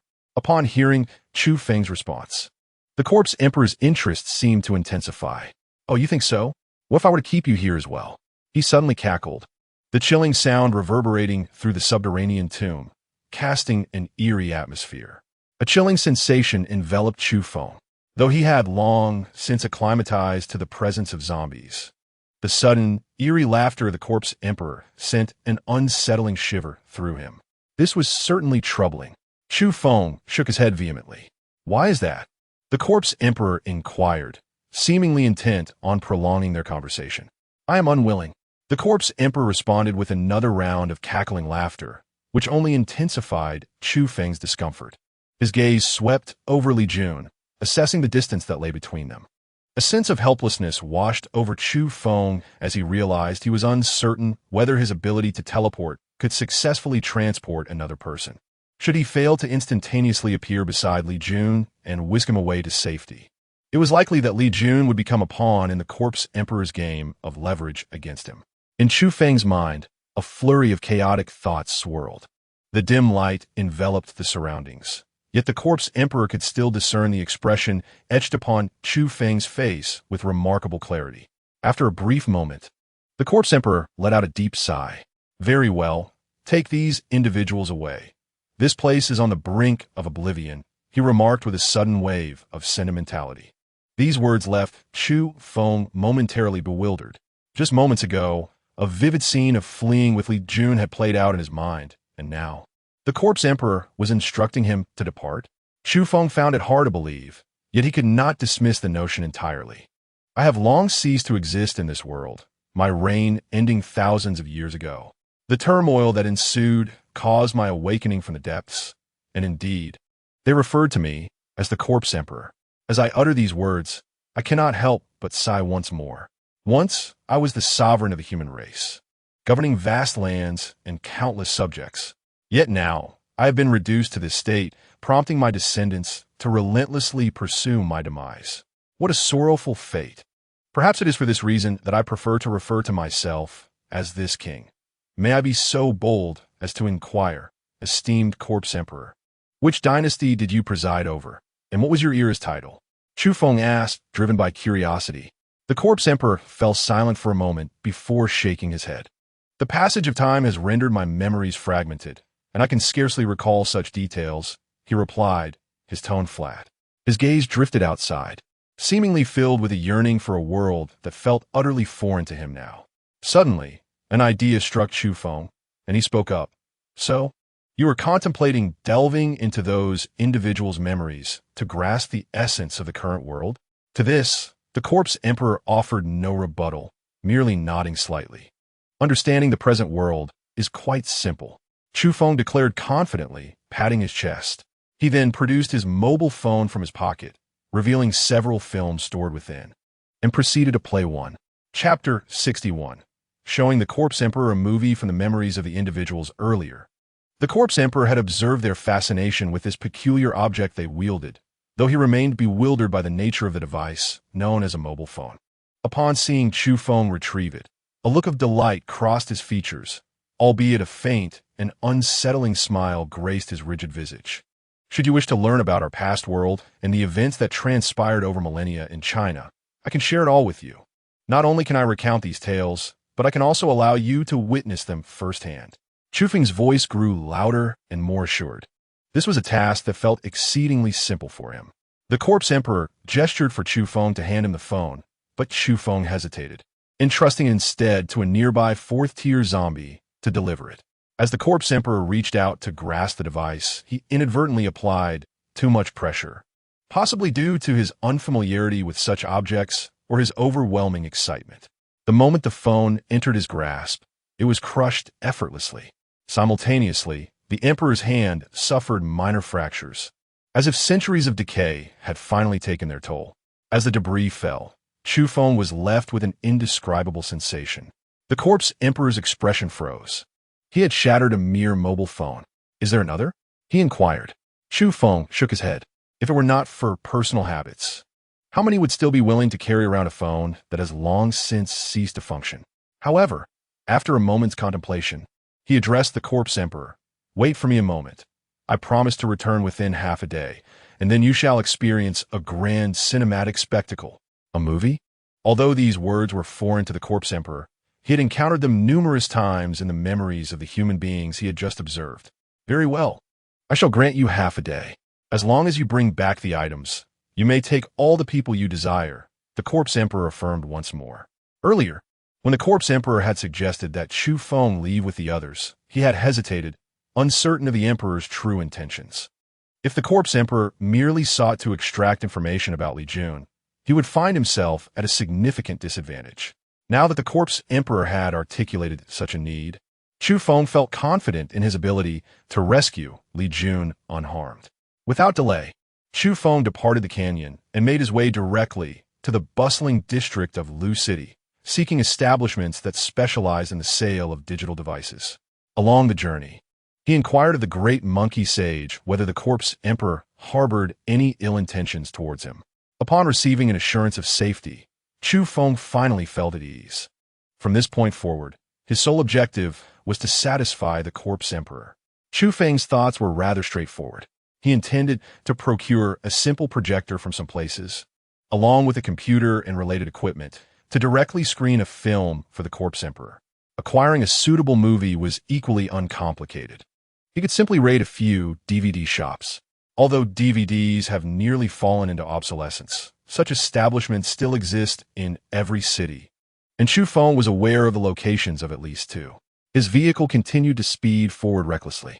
Although he had requested a brief moment from the corpse emperor, in reality, if there were no delays on the road, 3 hours would suffice for Chu Feng to make a round trip. According to the memories etched in his mind, Chu Feng swiftly located the shop's position. It was evident that this place had previously been rummaged through by survivors, yet the items within remained utterly neglected. As he surveyed the shop filled with DVDs, an unexpected thought surged within him. It is worth noting that these seemingly useless items had also been overlooked during the apocalypse of his previous life. After all, clinging to such possessions offered neither sustenance nor were they essential for survival. Thus, they garnered little attention. Who could have anticipated that these items would now prove invaluable to Chu Feng? This experience imparted a significant lesson to him. There are no useless things, only those misplaced in their purpose. After completely emptying the audiovisual shop, Chu Feng discovered a rather antiquated projector within the establishment. Without hesitation, Chu Feng took everything away. This area, being in close proximity to a bustling commercial street, rendered the once coveted luxury boutiques and high-priced electronic stores utterly worthless, attracting not a single glance. However, Chu Feng showed no restraint in his actions. Time was of the essence, and the items he could salvage were limited. After rescuing Li Jun, he had already resolved to allocate at least 10,000 cubic units of space to accommodate all the assorted goods. Many of these items were unpredictable in their potential future utility. If he were to require them later and find them absent, it would be utterly exasperating. In truth, one could hardly fault Chu Feng for his previous limitations. He had lacked the capacity to store such materials, as he deemed the available space insufficient, making it improbable for him to allocate extra room for miscellaneous items. However, circumstances had changed.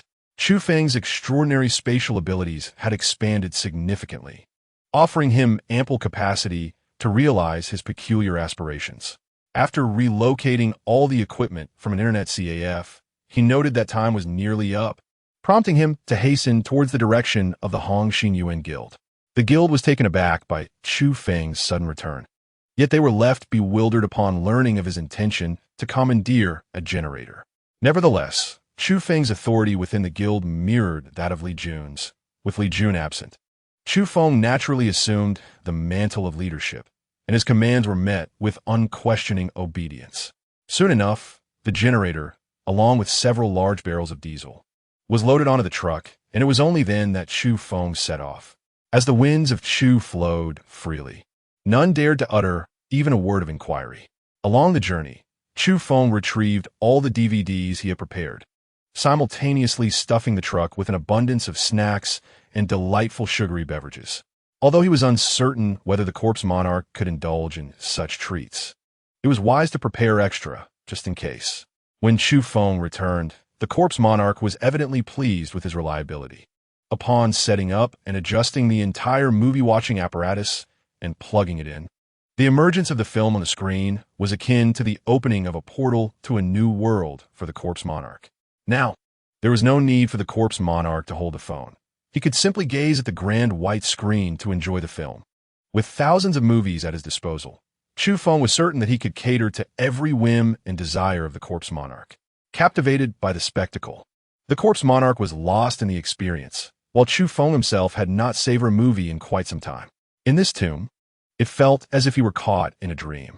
Unconsciously, Chu Feng tore open a packet of snacks and uncapped a bottle of sugary beverage. "What are you eating? Share some with me," the corpse monarch remarked, noticing Chu Feng's actions. Chapter 62. A melancholic conclusion. The gifts brought by Chu Feng were naturally intended for the corpse emperor. However, after an exhausting journey, panting and weary, he merely wished to indulge in a bite to alleviate his fatigue once he had finally calibrated the equipment. To his surprise, he instantly caught the attention of the corpse emperor. When the corpse emperor spoke, Chu Feng, without a moment's hesitation, directly presented a bag of potato chips and a bottle of delightful soda. Subsequently, his gaze remained fixed upon the corpse emperor before him. Chu Feng was filled with anticipation, curious to know what the corpse emperor would think of these modern snacks and beverages. With a crisp crunch, the potato chips emitted a delightful sound as they met the corpse emperor's mouth. Shortly thereafter, he took a sip of the fizzy drink.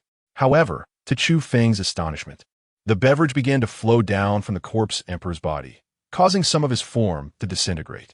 Fragments of his body could be seen falling, leading Chu Feng to wonder if the corpse emperor might turn to ash at any moment. The excitement he once felt began to wane. "Well, it seems there is a hint of flavor," the corpse emperor remarked.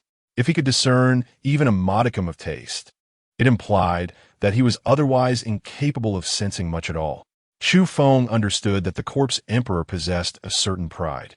Yet he found it hard to believe that the emperor could truly appreciate even a fraction of the flavor given his current state. The corpse emperor chose not to elaborate, instead fixating on the television, abandoning the snacks. To Chu Feng's bewilderment, the corpse emperor, despite remaining motionless, began to experiment with various snacks. With assistance from a nearby fourth-tier zombie, due to his severe decay. Unfortunately, the fourth-tier zombie appeared somewhat dim-witted and clumsy. So Chu Feng ultimately stepped in to help open the snacks the corpse emperor pointed to. Thus, the underground tomb became a peculiar setting for the viewing of film after film. The corpse emperor displayed a keen interest in history. So Chu Feng presented him with specially produced educational programs about the illustrious 5,000-year history of China, followed by dramatized adaptations based on historical events. As time passed, Chu Feng lost track of how long he had been in the tomb. It was certainly not a brief duration. When the corpse emperor finally learned of the historical developments, particularly the century of humiliation, his anger became almost palpable, sending chills down Chu Feng's spine. That is all in the past. Chu Feng attempted to console him. The corpse emperor remained silent, his eyes betraying his uncontainable fury. I will settle these scores in due time, he declared. You? The corpse emperor cast a skeptical glance at Chu Feng. Faced with this doubt, Chu Feng felt a surge of defiance over the past few days. He had grown increasingly confident that the corpse emperor would not harm him. His courage swelled, and he felt less constrained in his actions. Corpse emperor, this is your misstep. You don't trust me, do you? Come now, let your son approach, and see if I can strike him down with a bolt of lightning. Chu Feng's audacity bordered on recklessness, yet the corpse emperor did not display any signs of anger. As for the days of the corpse emperor spoken of by Chu Feng, it pertains to the fourth-tier mutated zombie that had previously led Chu Feng and the great sage monkey into this realm. Even after death, he continued to serve his father, demonstrating undying filial piety. However, Chu Feng was somewhat taken aback to discover that, although the corpse emperor could not recall his own name, he still remembered the name of his son. Initially, Chu Feng believed this to be a poignant narrative, forgetting one's own name while retaining the name of a beloved kin. Yet, upon the corpse emperor uttering the name of the fourth-tier zombie, Chu Feng realized that the name was inscribed upon his very being, Li Wang. Li Wang then stepped forward, ready to engage Chu Feng in confrontation. Chu Feng quickly softened his stance.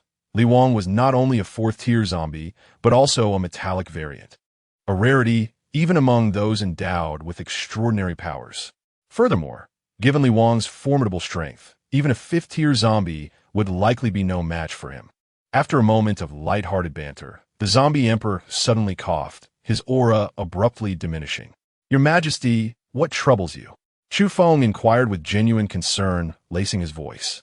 Though the time Chu Feng spent with the corpse emperor was brief, there existed an inexplicable sense of familiarity between them, as if they were old acquaintances. Perhaps it was the corpse emperor's own experiences that resonated with Chu Feng, fostering an unintentional closeness. Each cough from the corpse emperor expelled a cloud of fine dust, akin to a plume of smoke billowing forth. From Chu Feng's perspective, it appeared as though the corpse emperor was nearing emptiness. If this continued, he might truly disintegrate into mere dust. I am unscathed, merely on the brink of becoming dust, the corpse emperor remarked. I should have turned to dust long ago. Yet I have lingered on, which is indeed a folly. His words carried a sense of melancholic fulfillment, as if he were reminiscing about times long past. Observing the corpse emperor's struggle to recall, he ultimately shook his head in resignation. If he could not even remember his own name, how could he possibly recall the myriad of other things? The people and events of yesteryear had long been sealed away for countless ages. Since you have not perished, it must be the will of the heavens. Dear corpse emperor, you must not dwell on such thoughts. Chu Feng exclaimed with a smile, seeking to alleviate the uncomfortable atmosphere. Watching a film here is hardly satisfying. Instead, why not allow me to take you out for a change of scenery? The corpse emperor chuckled, gesturing toward the throne beneath him. I have become bound to this place. Initially, Chu Feng did not examine the situation too closely. primarily out of a hesitation to probe into the secrets of the Corpse Emperor. However, now that the Corpse Emperor had openly pointed it out, Chu Feng unceremoniously directed his flashlight upon him. Upon closer inspection, an involuntary chill coursed through Chu Feng's body, igniting an unnamed fury within him. Who could have wrought such havoc upon you? Chu Feng nearly exclaimed. The Corpse Emperor was now entirely fused with the stone chair beneath him. It was not that he wished to remain seated, but rather that his body had become almost petrified, his lower half resembling a decaying stone sculpture. Surely, his upper half was no better off. For one who had once attained the formidable status of a Corpse Emperor, such a tragic fate should have been inconceivable, save for a dire misfortune or grievous injury inflicted by another. The likelihood of such a significant misfortune occurring was nearly non-existent. For after reaching the realm of the Corpse Emperor, one's strength was so formidable that ordinary tribulations could hardly inflict such damage. Who could it be? The Corpse Emperor mused, seemingly lost in the depths of distant memories. Chapter 63. The Corpse Emperor bestows a treasure. The Corpse Emperor's condition was exceedingly peculiar. He recalled mentioning on their first encounter that this valley was on the brink of obliteration. Now, witnessing the Corpse Emperor in this state, it seemed his words were not mere hyperbole. Corpse Emperor, you have endured for thousands of years, surely. You cannot turn to dust, just as we have only begun to know one another. Rest assured, I shall find a way to cure you. This matter will be entrusted to me, Chu Feng declared, thumping his chest with conviction. In the brief span of a few days, Chu Feng could distinctly sense the Corpse Emperor's desolation and solitude. Yet, paradoxically, the Corpse Emperor did not exude an uncomfortable awkwardness. Rather, it filled Chu Feng with a sense of regret for not having met sooner. You wish to save me? Why? The Corpse Emperor suddenly inquired. Of course, I intend to save you. Chu Feng responded with an air of inevitability. After all, you were once a king of an ancient dynasty, an ancestor of ours. You are now suffering. Is it not our duty to rescue you? So, you claim to be my descendants? The Corpse Emperor asked unexpectedly. Chu Feng felt a sudden pang of toothache. He had merely been speaking thoughtlessly earlier, hoping to prevent the Corpse Emperor from sinking into despair. However, upon hearing the Corpse Emperor's words, it seemed as though he was taking advantage of the situation. Is that so? The Corpse Emperor pressed further, his voice tinged with an unmistakable urgency. Chu Feng truly suspects that this Corpse Emperor is acting with intention. With gritted teeth, Chu Feng nearly crushed them, yet ultimately managed to emit a faint grunt from his nostrils. Am I included as well? At this moment, Li Wang approached, his expression devoid of emotion, which only rendered Chu Feng more bewildered. How long do you intend to take advantage of me? If you wish to benefit from me, that's acceptable.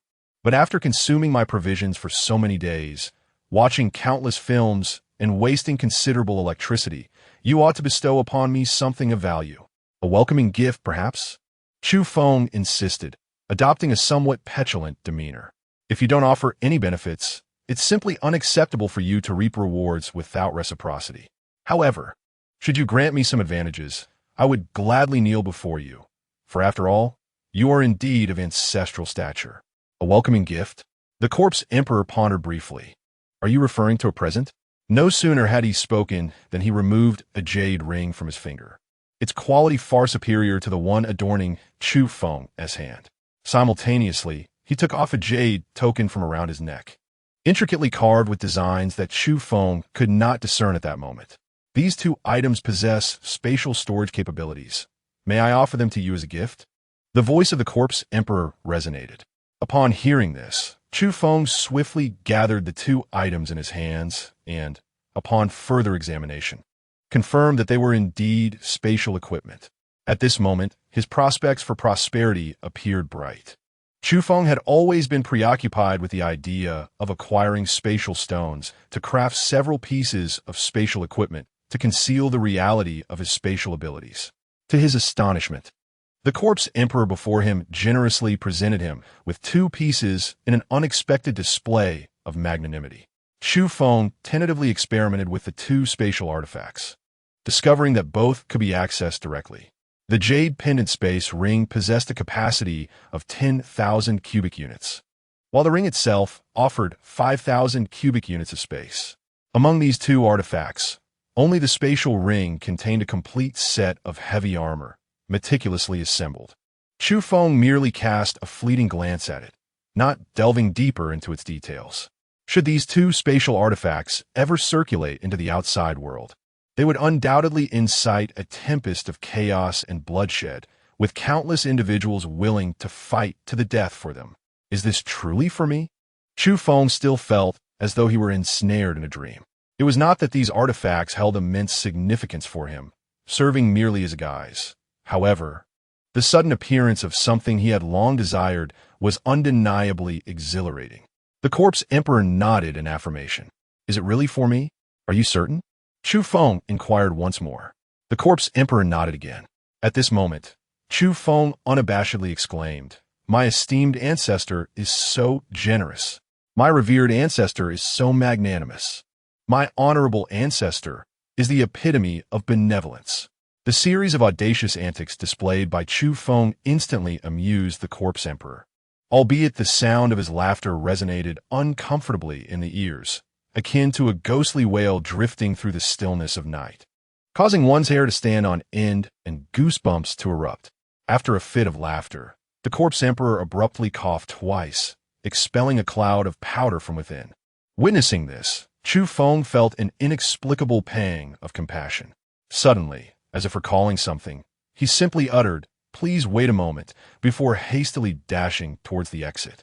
Chu Feng had no intention of doing anything else. He simply did not wish to reveal the contents of his anomalous space before the corpse emperor and King Li. This was Chu Feng's trump card, one that he would never disclose unless absolutely necessary. Chu Feng returned to the ground, and it was now afternoon. He could not recall the specific date, nor could he remember how many days he had spent in the canyon below. Chu Feng returned to the truck in a pretentious manner, then pulled out a bag filled with the mutated crystals he had seized from the black dog during this period. Although these items might be but a drop in the bucket for the corpse emperor and would hardly make a significant impact, they nonetheless represented Chu Feng's earnest intentions. Upon returning to the corpse emperor, Chu Feng presented the array of mutated crystals. As anticipated, the corpse emperor shook his head, declaring, "These items hold no value for me. Take them back." Chu Feng merely wished to express his heartfelt intentions, determined to leave these things behind. The corpse emperor sighed softly and then said, "To encounter a young friend in this world is indeed a worthwhile experience. Yet my fate in this life is already sealed, and I lack the power to alter it. However, there remains one matter I cannot relinquish. Might I ask for your assistance in this endeavor?" "Absolutely not," Chu Feng replied firmly. The corpse emperor, taken aback by Chu Feng's resolute response, inquired, "Young friend, may I ask why?" Chu Feng's gaze was fixed upon the corpse emperor, filled with a sense of reluctant compassion. At that moment, the corpse emperor's heart felt as desolate as the grave. Although he had initially intended to tease Chu Feng and gain some advantage, their bond had long transcended the boundaries of age. The sudden shift in the corpse emperor's address towards Chu Feng made the latter acutely aware that the former's spirit had likely withered. Once such thoughts take root, the absence of any desire for survival renders the corpse emperor incapable of enduring even the slightest glimmer of hope should a means of salvation arise. Should he acquiesce to the corpse emperor's request, it would likely seal his fate. One must handle their own affairs. Even a child understands this concept. "Why do you inquire of me?" Chu Feng replied with a hint of disdain. Had he encountered the corpse emperor at an earlier time, he would never have dared to speak so boldly. Yet, in the present, even uttering such words did not seem to provoke any disapproval from King Li, who stood nearby. It is not that this king is unwilling, but rather, you certainly can, for you were once the king of humanity. If you cannot accomplish this, who else could? Chu Feng shrugged, expressing his limitations with a wave of his hand. Chapter 64. The corpse emperor's last wishes. Listening to Chu Feng's words, the corpse emperor nearly burst into laughter from exasperation. In truth, this task is not insurmountable for you. It may even bring you considerable benefit, the corpse emperor reiterated. Chu Feng maintained a nonchalant demeanor, seemingly reluctant to heed the words of the corpse emperor.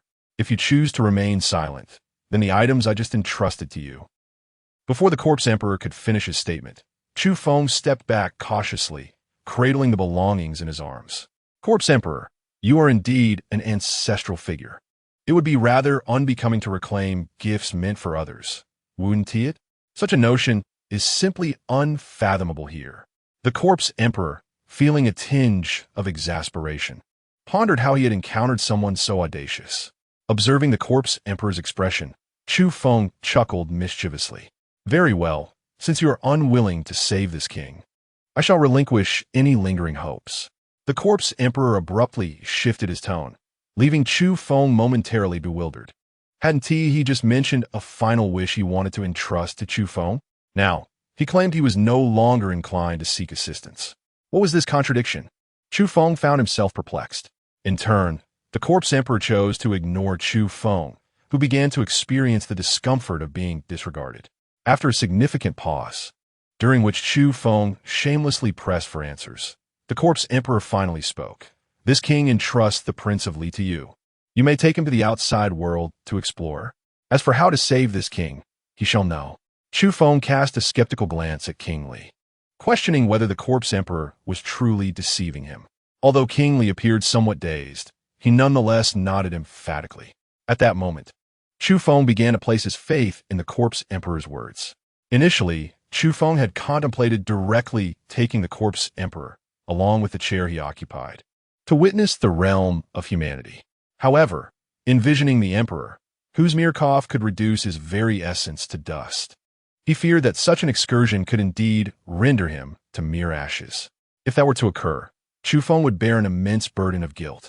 Moreover, if King Li were to depart, would he not be left without anyone to rely upon? A hint of concern creased Chu Feng's brow. Chu Feng had merely spoken casually. He initially expected the corpse emperor to utter words of resilience and strength. To his surprise, the corpse emperor's gaze abruptly shifted towards the monkey king beside him. At that instant, the monkey king trembled and hastily concealed himself behind Chu Feng. Little one, since you possess spiritual abilities as well, why not accompany me for a while? I shall impart all my knowledge to you, the corpse emperor said, attempting to adopt a benevolent tone. However, despite the corpse emperor's earnest entreaties, the monkey king stubbornly shook his head, refusing with an obstinacy akin to that of a rattling drum. Ultimately, it was a predicament of the monkey king's own making. As Chu Feng conversed with the corpse emperor, the monkey king, feeling rather bored, engaged in a few words with the corpse emperor as well. This interaction inadvertently unveiled the fact that he was a psychic ability user. Observing the monkey king's pitiable gaze fixed upon Chu Feng, with tears brimming in his eyes, was indeed a sorrowful sight. Although Chu Feng felt a twinge of sympathy for the corpse emperor, the monkey king was undeniably one of his most formidable allies. Furthermore, the monkey king's most vital skill lay in his ability to sense the malice of others. This talent would prove immensely beneficial to Chu Feng both now and in the future. Thus, he could not afford to allow the monkey king to remain in this situation. Chu Feng also spoke a few words, effectively alleviating the tension surrounding the monkey king. The monkey king cast a grateful glance at Chu Feng, and upon witnessing this, the corpse emperor did not press further. In his previous life, he understood that no one wished to linger in such a place, were it not for his immobility. The corpse emperor would have long since departed, sparing himself this torment. Subsequently, both the corpse emperor and Chu Feng succumbed to an extended silence. In truth, Chu Feng endeavored to engage the corpse emperor in conversation, but the latter appeared to be ensnared in an inexplicable stupor, rendering him momentarily speechless, leaving one to wonder if he had even heard Chu Feng's words. After a considerable pause, the corpse emperor stirred abruptly, as if awakening from slumber. This condition bore a striking resemblance to that of those afflicted with senile dementia. Those individuals, I shall permit them to exit on their own accord. As for the explanations, you may articulate them as you wish, the corpse emperor remarked, before seemingly drifting back into a profound slumber. With a sense of helplessness, Chu Feng pondered the inexplicable situation. Just a few days prior, the corpse emperor had been in fine condition, yet now he found himself in such a state. Before Chu Feng could voice his concerns, the king of Li interjected, stating that the monarch had been exerting himself excessively of late and required tranquility to recuperate. As the son of the corpse emperor, the king of Li was the designated heir to the throne. However, having served his father for millennia as a zombie, he continued to honor him with the title of king, which commanded a certain level of respect. What if we depart, and someone seeks to harm the corpse emperor? Chu Feng inquired further. While he felt reassured by the king of Li's presence, he worried about the safety of the immobile corpse emperor should the king choose to leave. Other arrangements will be made, the king of Li assured. Almost as if in response to his words, a coffin abruptly materialized on the surrounding walls. The wooden lid was forcefully pushed open, and from within emerged yet another zombie. As Chu Feng gazed upon the scene, he was taken aback by the sight of a commander-like zombie clad in ancient armor. Although the armor had suffered considerable corrosion, traces of its former grandeur remained evident. This gorge was a mechanism which would inevitably close on its own after a couple of days, added King Li. Upon hearing this, Chu Feng finally felt a sense of relief. Otherwise, if he and his companions were to depart, and some individuals seeking to capture high-level mutated crystals were to arrive, the corpse emperor would likely find himself in peril. After all, given sufficient time to procure weapons, Chu Feng could effortlessly raze this gorge to the ground, leaving the corpse emperor questioning his very existence. Indeed, the corpse emperor merely retained his title. His strength had long since diminished. Based on Chu Feng's observations over the past few days, he surmised that the corpse emperor could only maintain a 6th-tier level of power. Furthermore, the corpse emperor was unable to fully exert his abilities, as his decayed physique severely hampered his strength. While the 6th tier may seem an unattainable realm for Chu Feng and his companions at present, it is conceivable that in a few years, or even a year and a half, a 6th-level mutated powerhouse could emerge. After all, once the mutated beasts from the ocean ascend, the high-level mutated crystals will no longer be as elusive as they currently are. Moreover, when some of these aquatic mutated beasts become infected and turn into zombies, a bloody storm will ensue, plunging the world into chaos. Chapter 65. Pinnacle of Prestige. When the corpse emperor awakened once more, he unleashed his psychic abilities, compelling the individuals who had unknowingly lingered in the room for countless days to exit in a dazed state. Chu Feng led the group as they traversed from the depths of the canyon. Upon reaching a point approximately 200 meters away from the gorge, Li Jun was the first to regain consciousness. As he opened his eyes and beheld Chu Feng, his mind was still enveloped in a haze of confusion. Chu Feng briefly recounted the circumstances that Li Jun had encountered, then glanced at the others nearby before quietly whispering a few words into Li Jun's ear. Upon hearing this, Li Jun's expression shifted to one of uncertainty. Is this truly advisable, Chu Feng? He hesitated, seemingly reluctant to act upon Chu Feng's suggestion. This moment represents the most opportune juncture. The largest guilds are currently in disarray. Seize the chance to absorb their territories and subsequently rally a force, selecting the finest among them. It would be difficult for Hong Xinyuan not to expand, Chu Feng remarked with a smile. Upon encountering the throng of 2,000 to 3,000 individuals before him, Chu Feng realized that these souls had been delivered to the canyon by the subordinates of the corpse emperor, specifically those of the 3rd and 4th tiers. Remarkably, these individuals had yet to lay eyes on the corpse emperor, yet they had all succumbed to his control. Such a multitude presented an excellent opportunity for Chu Feng to craft a grand narrative. It seemed as though the crowd had experienced an extended dream, and upon awakening, they were beset by excruciating pain in their legs, accompanied by an insatiable hunger, their stomachs churning in distress. It dawned on some that, inexplicably, 3 days had elapsed. At this moment, Chu Feng raised his arm and fervently extolled the remarkable achievements of Li Jun in vanquishing foes. Additionally, the remains of the 3 4th-tier zombies, which had previously fallen to Chu Feng's blade, were now claimed as trophies. Consequently, it became undeniable for the onlookers to dismiss the significance of the event. As for Li Jun, he found himself reluctantly thrust into the fray, compelled to confront the situation head-on. It was not that Chu Feng was intent on coercing Li Jun into this role. Rather, Chu Feng faced his own predicaments. Although Lu City was not insignificant, it could hardly be deemed vast. Even with a population nearing 10 million, The prospect of rapidly fostering growth akin to that of Chu Feng, Li Jun, and the great sage monkey was nearly unattainable. Presently, Chu Feng possessed the capability for self-preservation in nearly any circumstance, owing to his extraordinary abilities. But what of Li Jun? Chu Feng was acutely aware that he lacked absolute certainty. After all, thus far, he could only enter the realm of extraordinary abilities on his own. In terms of lucidity, Li Jun undoubtedly stood as the pinnacle of power. Should he gather a formidable cadre of subordinates and invest substantial resources into his own advancement, Li Jun's overwhelming dominance would likely remain unchallenged. As for Chu Feng, he was not in the same position. The resources required by Chu Feng are exceedingly vast. At present, should Chu Feng aspire to ascend to the 4th tier, he would need 100,000 first-tier mutated crystals or 10,000 second-tier mutated crystals.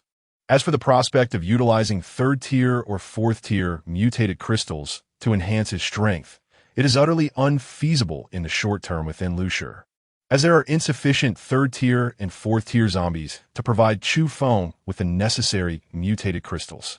Moreover, this merely pertains to the elevation to the 4th tier. The 5th and 6th tiers present even greater challenges. Thus, if Chu Feng wishes to bolster his power, remaining solely in Luxure is not a viable option. It is best for him to leave Luxure to Li Jun. Additionally, there exists an even more pressing reason for Chu Feng's actions. Regardless of the circumstances before the apocalypse or after, Li Jun has indeed been Chu Feng's closest friend. However, apart from him, Chu Feng is also bound by ties to 4 other brothers: Ma Guiyu, Jin Yunkong, Ai Huaqing, and Tao Zi. Currently, these 4 are still strangers to Chu Feng, yet he cannot ignore the imperative to seek them out, ensuring their safety. Furthermore, there is another individual apart from these 4, who has long been the primary reason for Chu Feng's reluctance to pursue romantic relationships over the years. He wonders, however, if she still resides in Angxi, as she did in his previous life. In the depths of his thoughts, Chu Feng's mind drifted far away. News of Li Jun's slaying of 3 4th-tier zombie kings spread like wildfire throughout the city of Lu, and he was revered as a hero by countless survivors. A fervor surged among the populace to join the Hong Xinyuan Guild, with countless survivors flocking to its doors, hoping Li Jun would accept them. After all, with such a formidable guild leader, their safety would be assured. Every man harbors ambitions of dominance, even if they do not possess such aspirations now. They have likely fantasized about it during their childhood, while watching television or listening to stories. Now, what once seemed a mere dream was tantalizingly within reach, making it impossible for Li Jun to remain unmoved. Moreover, securing such powerful influence would further safeguard his own life and that of his family. With Chu Feng's encouragement, Li Jun finally embarked on the journey to establish the largest guild in Lu, unencumbered by the constraints of the 4 major guilds from his past life. The growth of Hong Xinyuan was remarkably swift. The resources of the former 4 guilds had been entirely seized by Chu Feng. Though the guild leaders desperately sought to suppress the news, when mealtime arrived and their stocks were depleted, the populace was not fooled. In such circumstances, who would still be willing to serve them? The 4 major guilds crumbled, ultimately facing betrayal from their own ranks. Although they had not completely disbanded, regaining their former might to contend with Hong Xinyuan was nearly impossible, and both Chu Feng and Li Jun would not permit such an occurrence. However, as Hong Xinyuan expanded rapidly, discordant voices inevitably emerged, the loudest of which belonged to Jin Hong, the leader of the Brotherhood Alliance. Once the head of the most powerful guild in Lu, backed by the only 3rd-tier elder, he wielded considerable influence, dominating other guilds with ease. Yet now, the Brotherhood Alliance had dwindled from its peak of 5,000 members to fewer than 500, with 300 of those being newly recruited by Jin Hong. Currently, the Brotherhood Alliance would struggle to even secure a place among the top 50 guilds in Lu, a reality Jin Hong found intolerable. Even more disheartening was the fact that the guilds they had once bullied were now sending scouts to observe the Brotherhood's surroundings, eager to ascertain whether that accursed big black dog had returned. They clearly sought to unite in order to eradicate the Brotherhood Alliance, avenging their previous humiliation and oppression. In the face of such imminent threats, Jin Hong gritted his teeth and made an unexpected decision. He would lead the remaining members of his guild directly to the stronghold of Hong Xinyuan. Upon learning of his intentions, half of the guild members were instantly deterred. They sought merely a refuge, not a death wish. Observing their retreat, Jin Hong resorted to violence, slaying a portion of his own members to instill fear and prevent further desertion. His eyes blazed with fury. He was unwilling to yield and resolved to fight back. Fighting for a future, striving for a bright and boundless realm. Chapter 66. Establishing authority and settling scores. As Jin Hong and his fellow alliance members hastened to their destination, Li Jun had already received the news. The current state of Hong Xinyuan was ever-changing, with the most significant development being the establishment of 5 major departments: the hunting department, the supply department, the logistics department, the intelligence department, and the security department. The titles of these departments clearly delineate their respective responsibilities. The hunting department is tasked with venturing out to eliminate zombies, making it the most perilous division.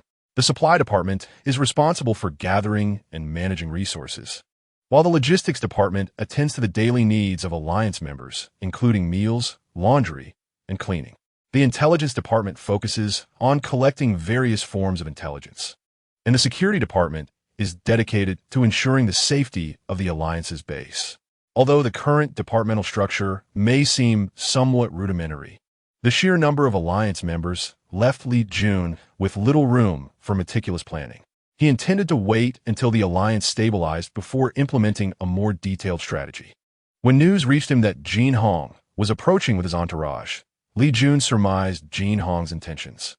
After all, Jin Hong's previous actions had incited considerable discontent among the various alliances, and given his immense ambition, it was clear he was not bringing his men to join forces with Li Jun. The only plausible explanation was that he sought to create trouble and challenge Li Jun. Such a mockery of oneself was something Li Jun could neither tolerate nor allow to occur. With the advantageous situation that Chu Feng has secured for Li Jun, if Li Jun were to squander it, he might as well take his own life. Soon, Jin Hong led his men to the headquarters of the Hong Xinyuan Guild, and his eyes widened in disbelief.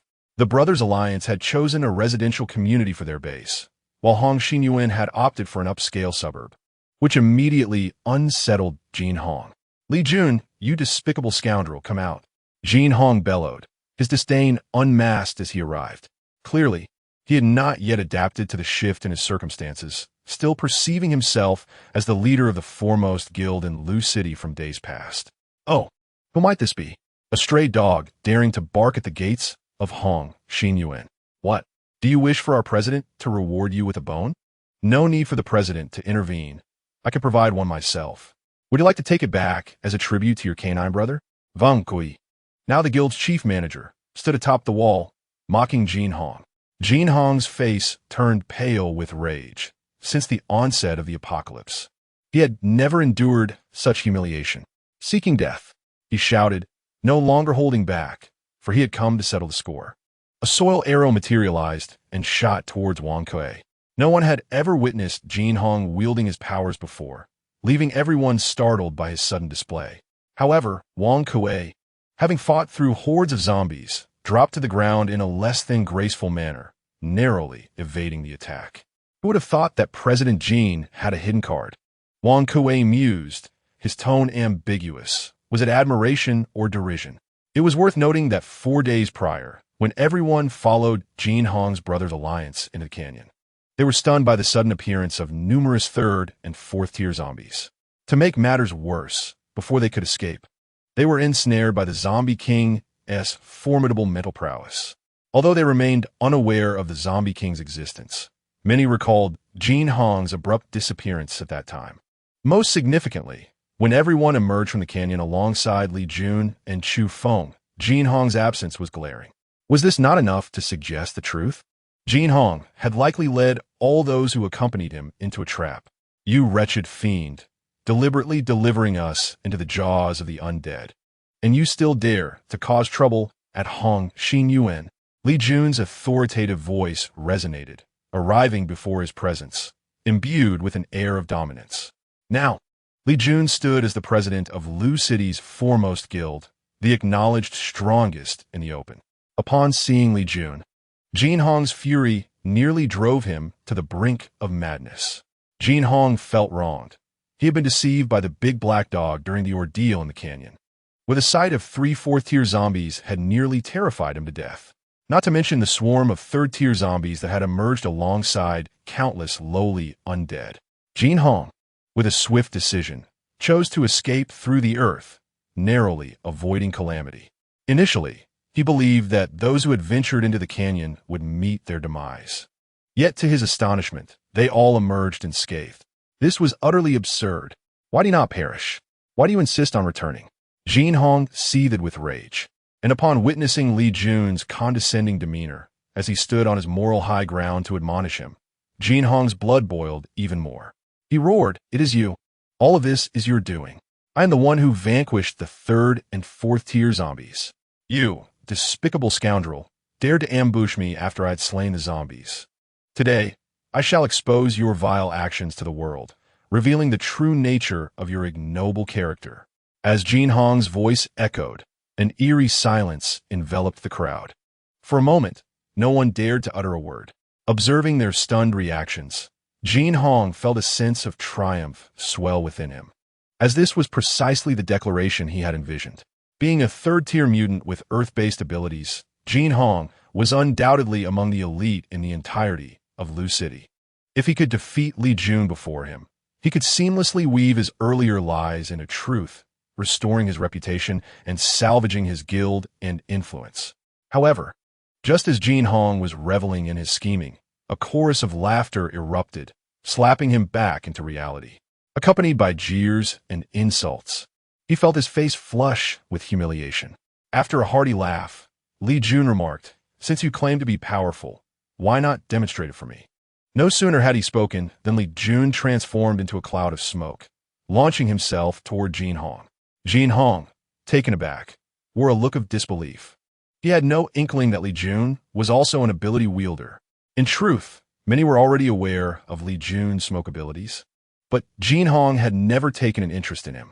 Even during this encounter, he had merely harbored a one-sided desire to swiftly deal with Li Jun and Hong Xinyan, all the while regarding himself as the invincible leader. When Li Jun's fist pierced through Jin Hong's chest, disbelief filled Jin Hong's eyes. How could he be so strong? "I am his strongest." Blood and internal organs cascaded from his mouth, and his once proud Earth abilities failed to yield the anticipated results. With a sense of bitterness, he collapsed heavily into a pool of blood. Chapter 67. A Man Remains a Boy Until Death, Part 1. Jin Hong's fate was but a minor interlude. Presently, within the human realm, aside from Chu Feng, it seemed no one in Lu City could rival Li Jun. The demise of Jin Hong became a stepping stone for Li Jun's burgeoning reputation, as people increasingly believed him to be the hero who had slain over a dozen 3rd-tier and 3 4th-tier zombies, while Jin Hong was merely a foolish clown. Throughout the day, the news spread far and wide, and Chu Feng found great satisfaction in this outcome. Chu Feng was not affiliated with the Hong Xinyuan Guild. Instead, he seized the opportunity of this day to accompany the Monkey King on a relentless quest through the bustling streets of Lushur and various clandestine shops. He showed no disdain for the resources that were inedible or unconsumable, accepting everything without hesitation. Indeed, it was through such thorough scavenging that Chu Feng uncovered a considerable amount of hidden supplies, and he was entirely unreserved in his acquisitions. Beside Chu Feng, in addition to the great sage monkey, stood a bodyguard clad in armor, adorned in a simple yet ancient iron chainmail, complemented by a majestic cloak and a bronze mask forcibly bestowed upon him by Chu Feng. King Li's identity as a zombie was now shrouded in mystery. Since King Li chose to accompany Chu Feng, it was imperative that he did not present himself as a zombie. Otherwise, wherever Chu Feng ventured, he would inevitably be perceived as an outcast, potentially facing hostility. Even though there exist certain summoning abilities, the fact that one summoned a zombie would invariably evoke discomfort among onlookers. If Chu Feng were merely accompanied by the great sage monkey, the task of scavenging for supplies would undoubtedly be far more convenient. However, he chose to bring along King Li, without first securing a place for him to await his return.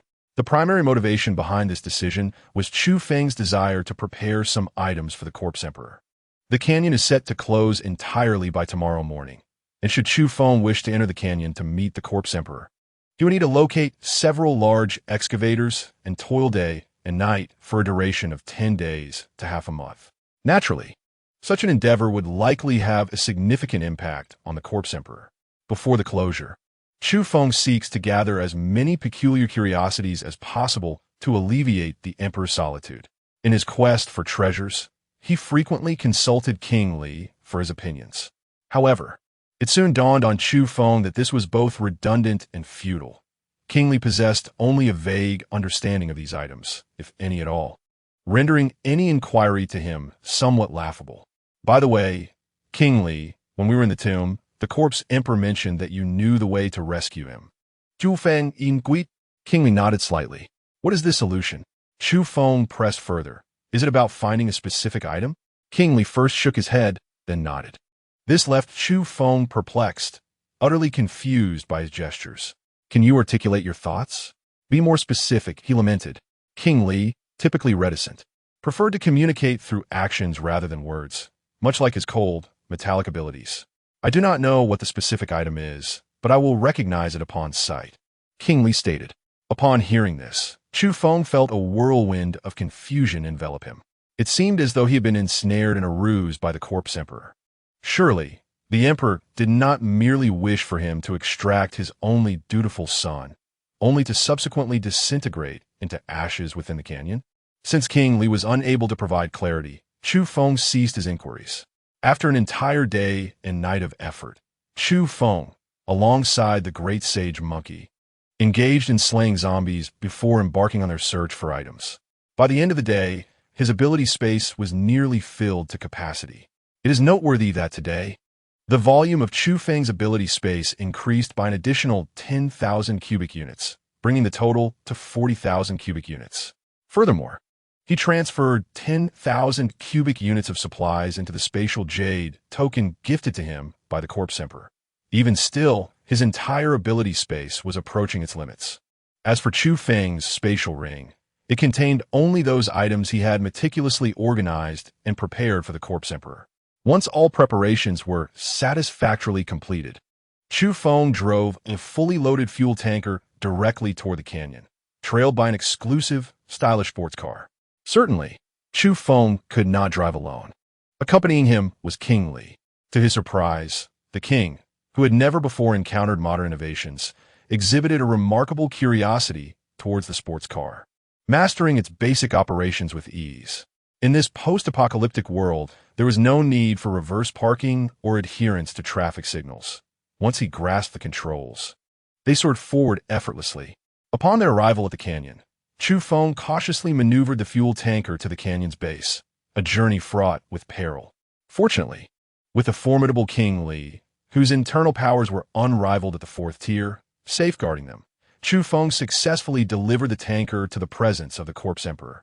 Having previously commanded thousands for 3 consecutive days, the corpse emperor had exhausted much of his mental energy, rendering him somewhat incapacitated with his current strength.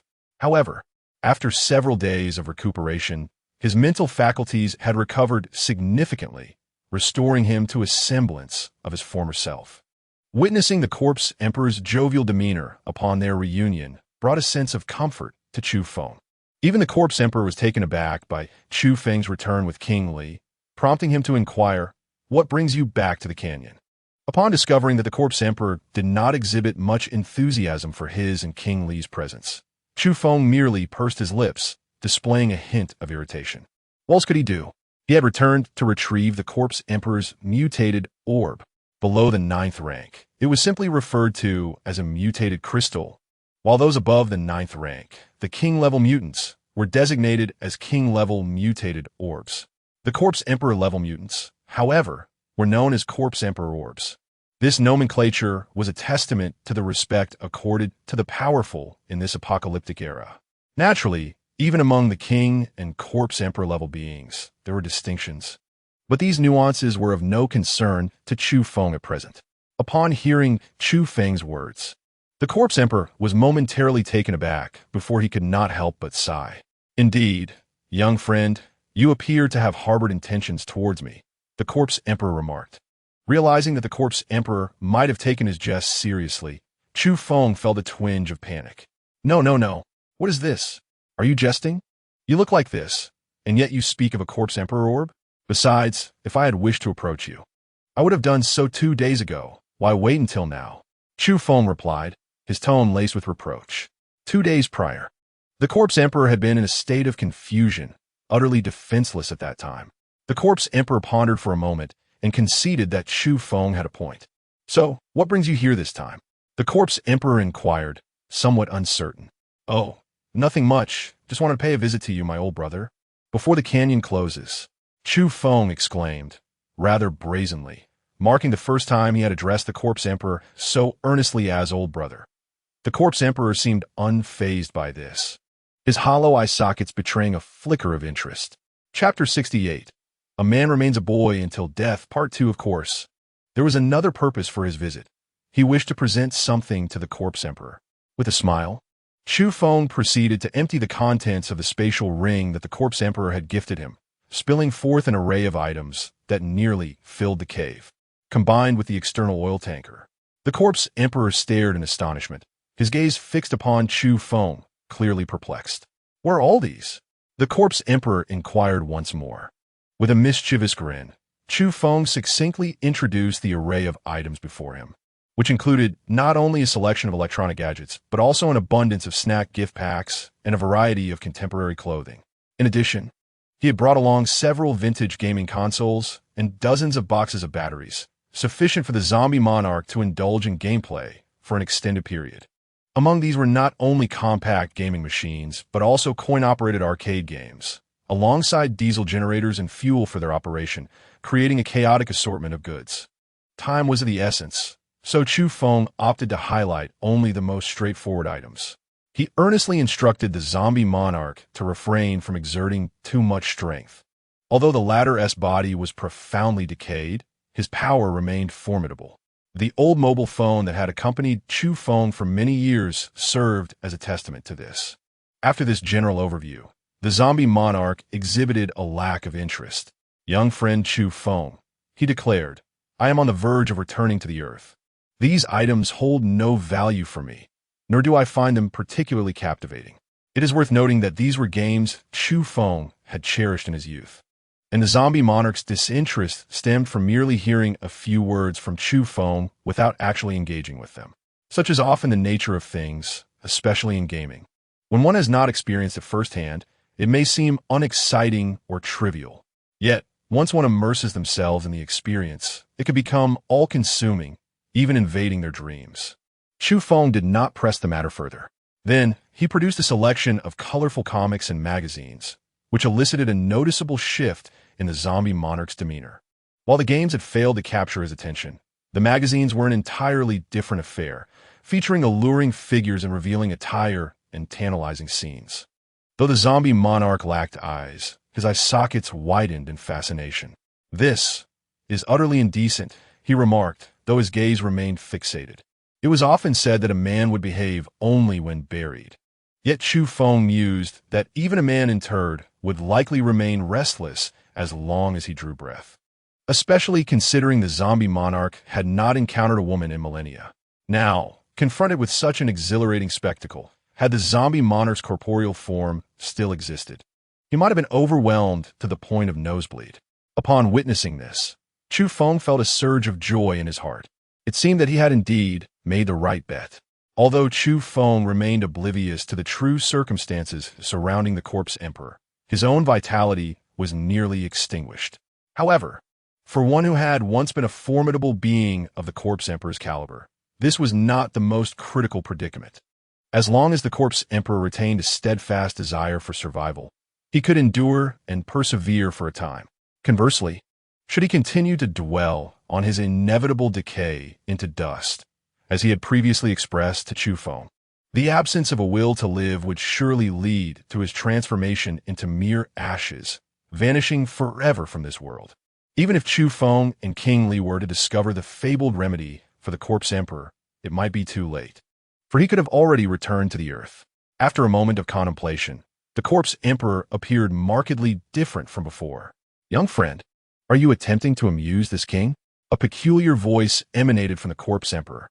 Upon hearing this, Chu Feng felt a twinge of apprehension regarding the potential displeasure of the corpse emperor. Just as he was about to offer an explanation, an unexpected action from the corpse emperor utterly bewildered him. A skilled artisan cannot craft without materials, the corpse emperor lamented, unconsciously glancing at his own barren lower half. Chu Feng was initially taken aback, and then he bit his lip fiercely, suppressing the urge to laugh. The corpse emperor, that lecherous old man, or rather, men in general, seemed to be of such ilk. Without that certain appendage, what was he but a modern-day eunuch? Now, confronted by such a tender young maiden before him, he found himself utterly powerless, without the means to engage. This sensation was so unbearable that it felt as if death would be preferable. Of course, the women featured in magazines were not real. Otherwise, the corpse emperor might have gone mad with desire. As long as you can revert to the form of the corpse emperor, there will naturally be a way to restore your corporeal body, Chu Feng remarked, audaciously patting the emperor's shoulder. Myself and King Li will toil outside. You must wait for our return. Before we come back, do not turn to dust, nor entertain such thoughts. Do you understand? The corpse emperor glanced at Chu Feng and then at the magazine in his hand, yet did not nod in agreement. Did you enjoy drinking in your past? Chu Feng inquired. The corpse emperor nodded. In your time, the alcohol brewed was of such low potency that it hardly qualified as fine liquor. The spirits we craft now are truly potent. A real man ought to savor strong drink. Do you not wish to share a toast with your younger brother? Toasting to the joys of life. Moreover, do you not wish to taste the snacks and sugary beverages before you? Surely, that is far more gratifying than merely quenching your thirst without any flavor. Chu Feng continued to entice him, striving to awaken the corpse emperor's will to survive. The notion of sharing a drink with a young friend is indeed a delightful image. The corpse emperor mused. It has been far too long since I have seen the world outside. I wonder if it truly resembles what you have described? Upon noticing that the corpse emperor finally displayed some interest, Chu Feng intended to elaborate further. However, the emperor's expression shifted slightly, and he hastily urged Chu Feng, young brother, the time is drawing near. You must leave at once, or you shall find it impossible to escape. Chu Feng was taken aback, astonished by how swiftly time had passed. He still had countless words left unspoken. Brother corpse emperor, I shall await your return outside. When the time comes, we must share a hearty drink and revel in our camaraderie. It's a promise, Chu Feng declared with a flourish. Indeed, it is a promise, the corpse emperor solemnly affirmed. Just as Chu Feng was about to depart, he swiftly retrieved a backpack filled with DVDs and began to play one. Before long, a thrilling scene unfolded on the white screen before the corpse emperor. Meanwhile, as Chu Feng darted towards the exit, his laughter echoed, Brother corpse emperor, do not blame me for not informing you. This happens to be one of my favorite films. There are plenty more. Prepare to broaden your horizons. Chu Feng, you scoundrel. The corpse emperor roared, though his voice was tinged with an unusual exhilaration. Chapter 69. Before departure, Chu Feng swiftly departed from the depths of the canyon. Standing still 2 kilometers away, his gaze fixed intently in the direction of the gorge. Within a mere 3 minutes, the canyon gradually closed, resembling a finely tuned instrument, which left Chu Feng somewhat astonished. However, the thought of the corpse emperor being sealed beneath weighed heavily on his heart, filling him with a sense of melancholy at the uncertainty of their next encounter. Well, with the matter here resolved, we can return, Chu Feng declared. After 2 days, he returned to the Hong Xin Yuan Guild for the first time. Upon seeing Chu Feng's return, Li Jun was naturally delighted, but his curiosity piqued when he noticed that, in addition to Li Jun and the great sage monkey, another figure stood beside Chu Feng. Who is this? Why is there no introduction? Li Yun inquired, his eyes fixed inquisitively on King Li. After all, King Li had always donned a mask and was clad entirely in armor, leaving not a single inch of skin exposed. Thus, Li Jun remained oblivious to the fact that King Li was a 4th-tier zombie. Chu Feng has not truly clashed with King Li, yet based on King Li's metallic abilities, his strength is undoubtedly formidable. From their conversation today, Chu Feng learned that King Li has long guarded the corpse emperor, lying in slumber beneath the royal tomb. As time progresses, their powers have gradually diminished. The corpse emperor, once of royal caliber, now possesses merely a 6th-tier strength, while King Li, at his peak, reached the 9th tier, just a step away from attaining royal status. Though their original prowess has waned, the aura and martial techniques they once wielded remain. Should sufficient mutated crystals or other celestial treasures be available, King Li could easily restore his former strength or even surpass it. King Li seemed to regard Li Jun with a hint of unease and turned his gaze toward him. This glance made Li Jun feel quite uncomfortable. This is King Li, our new companion. For now, he is also my bodyguard, and when the time comes for me to depart from Lushi, he will be the one protecting me. Chu Feng remarked with a casual smile. Depart from Lushi? Where are you going? Li Jun asked, somewhat astonished. Previously, his family had been doing well in Shin City, and Chu Feng had deceived them into coming to Lushi. Now that Hong Xinyuan had finally established a foothold in Lushi, becoming the foremost guild in the city, Chu Feng was planning to leave at this moment. Li Jun was perplexed, but Chu Feng patiently explained the situation to him. After hearing Chu Feng's words, Li Jun's brow furrowed deeply. Is there no way to avoid this? Or perhaps we could go together, he suggested, feeling that even if the Hong Xinyuan guild were to be abandoned, it did not truly matter to him. Chu Fu smiled and shook his head, saying of course not. The city of Lu can accommodate your advancement alone, without issue. But even with the addition of the monkey, your progression would likely be significantly hampered. If one wishes to survive in such a post-apocalyptic world, it is essential to venture outside in search of opportunities. Li Jun comprehended Chu Feng's words, yet he remained genuinely apprehensive about the dangers that might befall him outside. Lu City is my final refuge. Should I find myself unable to navigate the outside world, I shall need to return and seek your aid, he asserted. Moreover, regardless of the circumstances, I am still the second in command of Hong Xinyuan, and you cannot relieve me of this position. Otherwise, I shall make a most unpleasant scene in the dead of night. The two engaged in light-hearted banter, and at that moment, Li Jun's parents were delighted by Chu Feng's return, though their hearts were heavy with reluctance and concern upon hearing of his impending departure from Lu City. With a smile, Chu Feng realized that if he did not reveal a hint of his strength now, he might find it difficult to leave. Thus, he directly instructed the great sage monkey to engage in combat with King Li to showcase his prowess. Upon hearing this, the great sage monkey was immediately displeased. If one were to demonstrate their strength, should they not take the initiative themselves? How could it be justified to send him to fight that monstrous opponent? Although the great sage protested vehemently and felt a deep sense of reluctance, Chu Feng unceremoniously cast him into the fray. King Li, under the command of the corpse emperor, was already obliged to heed Chu Feng's orders. Thus, when Chu Feng requested a display of his abilities, he harbored no intention of defiance. The great sage monkey consumed fruits that enhanced his mental and physical capabilities, yet his mental prowess had yet to manifest any offensive abilities. Currently, he relied solely on his formidable physique and speed.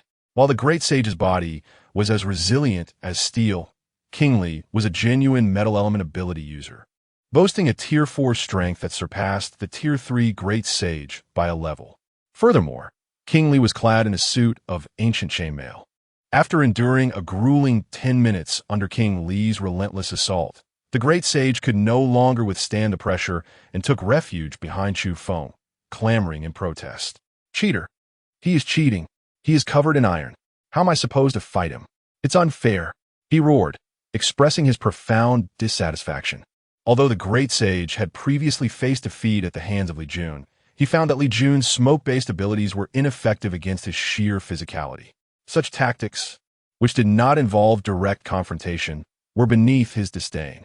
Yet now, in a straightforward battle relying solely on physical strength, the great sage found himself at a distinct disadvantage, which left him feeling utterly discontented. Chu Feng reached out and gently patted the head of the Monkey King, offering a gesture of comfort. Not convinced, are you? When you ascend to the 4th tier, you shall face him again. I have faith that you are the mightiest of monkeys, Chu Feng remarked with a smile. In his previous life, Chu Feng held a particularly vivid impression of the formidable prowess of the Monkey King. Although the Monkey King's current performance is commendable, it nonetheless falls short of Chu Feng's expectations. Perhaps it is due to the presence of Chu Feng that the Monkey King has not endured the myriad trials and tribulations of his past life, which has hindered his rapid growth. Regardless, the confrontation between the Monkey King and King Li has allowed Li Jun and his parents to witness the terrifying strength of King Li. Consequently, there is no cause for concern regarding King Li's ability to safeguard Chu Feng's safety. Are you truly certain you wish to depart? Li Yun inquired, fully aware that he could not dissuade Chu Feng. Chu Feng struck Li Jun with a punch and chuckled. What are you doing? Grandfather is not on the verge of death. He is merely out there honing his skills, battling monsters, and leveling up. Who are you whining to, you old man? The two engaged in a fierce scuffle in the courtyard, neither employing their supernatural abilities as they wrestled with each other, seemingly releasing their pent-up frustrations. How amusing. This is far more entertaining than a monkey show. The voice of the great sage monkey echoed mockingly in the minds of both Chu Feng and Li Jun. Shortly thereafter, a jaw-dropping scene unfolded within the Hong Xinyuan Guild. Lightning and smoke intertwined as the president and vice president relentlessly pursued a monkey, determined to catch it. After the great sage monkey was nearly beaten to a pulp, Chu Feng unceremoniously tossed it onto the sofa, leaving behind an abundance of snacks and fruits. The monkey, which had been feigning death moments before, instantly revived with vigor. Chu Fu casually tossed a jade pendant to Li Jun, chuckling, before I depart, I wish to gift you something. Li Jun was momentarily taken aback, and as he sensed the aura of the jade piece, he involuntarily exclaimed in admiration. Chapter 70, Journey to City. Chu Feng initially intended to depart swiftly, yet Li Jun's parents insisted that he extend his stay for a few more days. Chu Feng, without resistance, decided to remain for an additional week before taking his leave. During this interval, he and the Monkey King meticulously conducted a thorough investigation of all 10,000 members of the Hong Xinyuan Guild. Among them, those with malicious intentions were discreetly dealt with by Chu Feng. Since Li Jun donned the jade token gifted by the Corpse Emperor, his confidence in managing the guild has soared. After all, Chu Feng had already prepared a substantial supply of resources amounting to 10,000 cubic units, sufficient to sustain these members for an entire month. Currently, aside from Chu Feng and Li Jun, 5 members with extraordinary abilities have emerged within the guild's ranks. Among these, 2 possess fire-related powers, 1 wields wood-based abilities, and 2 others command water-related skills. All 5 successfully transcended to 3rd-tier mutants in recent days, unlocking their unique powers. While some individuals may awaken innate abilities upon reaching the 3rd tier, the probability remains relatively low in comparison to the human population. Presently, the Hong Xinyuan Guild boasts fewer than 100 members who have achieved the 3rd tier, with 5 of them having activated their abilities. Though the odds are not exceedingly high, they are not particularly low either. Witnessing the guild's flourishing state, Chu Feng felt little psychological burden regarding his impending departure. Moreover, Li Jun's ascension does not necessitate the complete consumption of 3rd or 4th tier mutant crystals.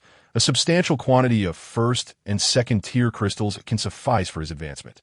Additionally, it is improbable that Li Jun would limit himself to the lowest tier crystals, especially considering that nearly 1/10 of the mutant crystals in the entire Lushur city find their way into his possession daily. A significant figure indeed. Nonetheless, Chu Feng harbored a lingering concern. If Li Jun were to encounter any difficulties, he currently lacked a mobile phone, rendering him unable to assist promptly. To address this issue, Chu Feng consulted the nearby Li Wang, hoping for a potential solution. Unexpectedly, Li Wang suggested the term carrier pigeons. Upon hearing this, Chu Feng was rendered speechless, setting aside the challenge of finding pigeons. Even if he did, he would lack the expertise to train them. He might very well roast and consume the birds instead. Since this problem appeared insurmountable for the time being, there was no need for further contemplation. Even if trouble arose, Li Jun could always escape if he found himself overmatched. For now, no one in Lushur posed any threat to him. After a few days of recuperation, Chu Feng was finally prepared to depart. Before leaving, having learned from Li Jun about his spatial ring, he realized there was no necessity to carry additional supplies. After a brief farewell to everyone, Chu Feng set off for Engshi. Although Engshi was more than 300 kilometers away from Lushe, both cities belonged to the same province, yet their cultural disparities were stark. With Engshi situated in the southern region, throughout the journey, Chu Feng drove at a leisurely pace, embodying a spirit of exploration. In his previous life, during this very period, he had been perpetually evading the relentless assaults of zombies. Now, however, he found himself accompanied by a high-tier zombie to circumvent unnecessary complications along the way. Li Wang subtly emanated his aura as a high-tier zombie. While this strategy spared Chu Feng from numerous predicaments, it also resulted in a significant scarcity of mutated crystals. Periodically, Chu Feng had to allow Li Wang to venture forth and hunt other zombies to procure the much-needed mutated crystals for sustenance. Low-tier zombies rely on consuming human blood to sustain their existence, whereas high-tier zombies, in addition to feeding on human blood, can directly ingest mutated crystals to quell their hunger. Consequently, Chu Feng's aspiration to gather a sufficient quantity of mutated crystals for his advancement appeared to recede further from reach. Not to mention, he also had the monkey Great Sage beside him, who required 5 times the amount of mutated crystals that an ordinary person would need. Casting a glance at the monkey, who was indulging in a feast in the vehicle, his mouth hardly pausing for a moment, Chu Feng delivered a swift kick. The monkey, bewildered, wondered if Chu Feng had lost his mind. No way. I need to consume a few more bags of chips to calm my recently wounded spirit. Throughout the journey, Chu Feng was not idle. Whenever he encountered streets or markets with numerous buildings, he would thoroughly search nearby shops, collecting anything of value. After all, his ability space now boasted a capacity of 100,000 cubic units, and once it expanded to that size, it ceased to grow any further. After Chu Feng bestowed upon Li Jun a substantial 1,000 cubic meters of supplies, he found himself with nearly 80,000 cubic meters remaining in his extraordinary space, ample enough to accommodate anything he wished to transport. Currently, he harbors no concerns about filling his extraordinary space. Rather, his apprehension lies in the scarcity of materials to fill it with. Judging by the current pace of his advancement, Chu Feng is almost certain that as he ascends to the 6th tier, his extraordinary space will expand once more. At that juncture, what might trouble him the most is the lack of supplies to fill his extraordinary space. As he traveled, hastily yet steadily, they covered a distance of 300 kilometers, gathering approximately 30,000 cubic meters of materials. Among these, 20,000 cubic meters comprised food and water, while the remaining 10,000 consisted of a haphazard assortment of various items. There was nothing he could conceive of that Chu Feng did not possess. After 2 days of travel, they finally reached the outskirts of the city. Chu Feng's memories of the city are not abundant, yet they are profoundly etched in his mind. Since graduating from university, the girl who has occupied his thoughts is Lin Ying'er from the city. Lin Ying'er was a classmate of Chu Feng's during his university years. From the moment he first laid eyes on her, he experienced an instant infatuation. While such feelings may often stem from superficial desires or ulterior motives, Chu Feng does not shy away from acknowledging his sentiments. Lin Ying'er possesses a captivating combination of beauty and grace, her demeanor enchanting and her voice sweet, though she tends to be rather reserved, often creating an air of detachment. Even during their 4 years of university, the number of conversations between Chu Feng and Lin Ying'er did not exceed 100, a remarkable statistic given the span of 4 years. Just as Chu Feng was lost in these recollections, the voice of the Monkey King unexpectedly echoed in his mind. Chu Feng turned to look at the great monkey sage, his brow furrowed, seemingly displeased with its words. "If you do not provide a satisfactory explanation, I shall pluck every hair from your body," Chu Feng remarked, his tone laced with a hint of menace. Well, it's about when a mother monkey desires to bear offspring, and the matters concerning the male monkeys." The great monkey sage pondered for a considerable time before arriving at such a conclusion. In that fleeting moment, Chu Feng's face turned crimson, only to subsequently darken like the bottom of a cauldron. Chapter 71.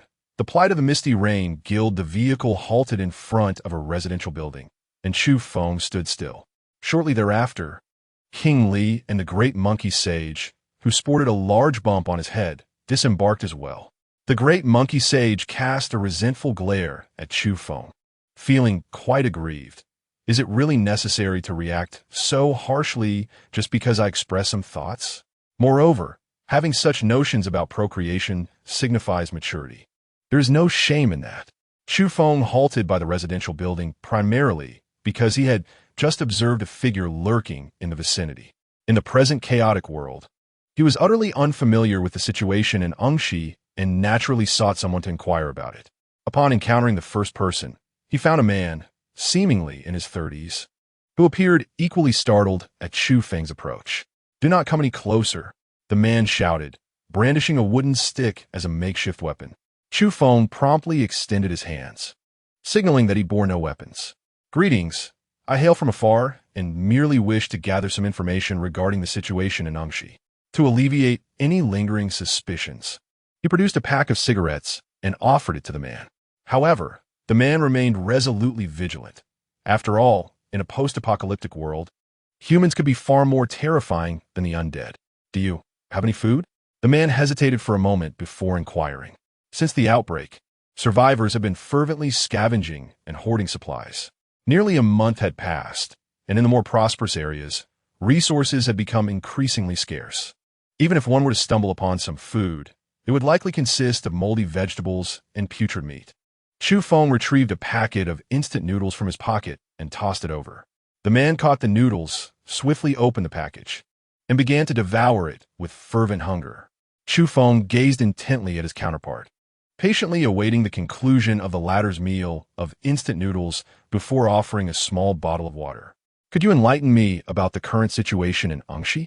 Chu Feng inquired once more.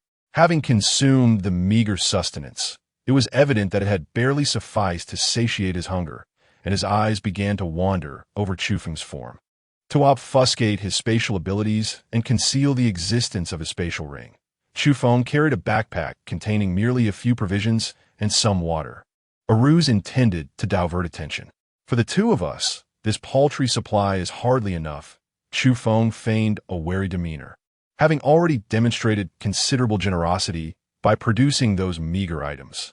Noticing Chu Feng's reluctance to yield any more, the other party initially contemplated imposing further demands. However, at that moment, King Li, armed with a steel blade, stood directly behind Chu Feng. This sudden presence swiftly quelled any intentions of further extortion, compelling him to divulge all he knew regarding Engshi.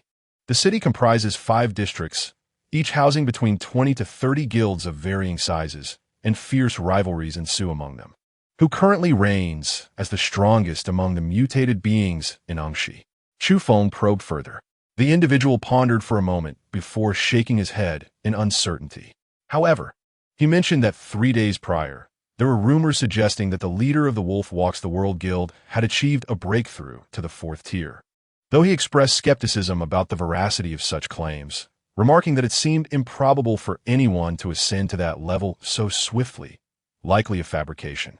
On Chu Feng's face lingered an expression of peculiar intrigue.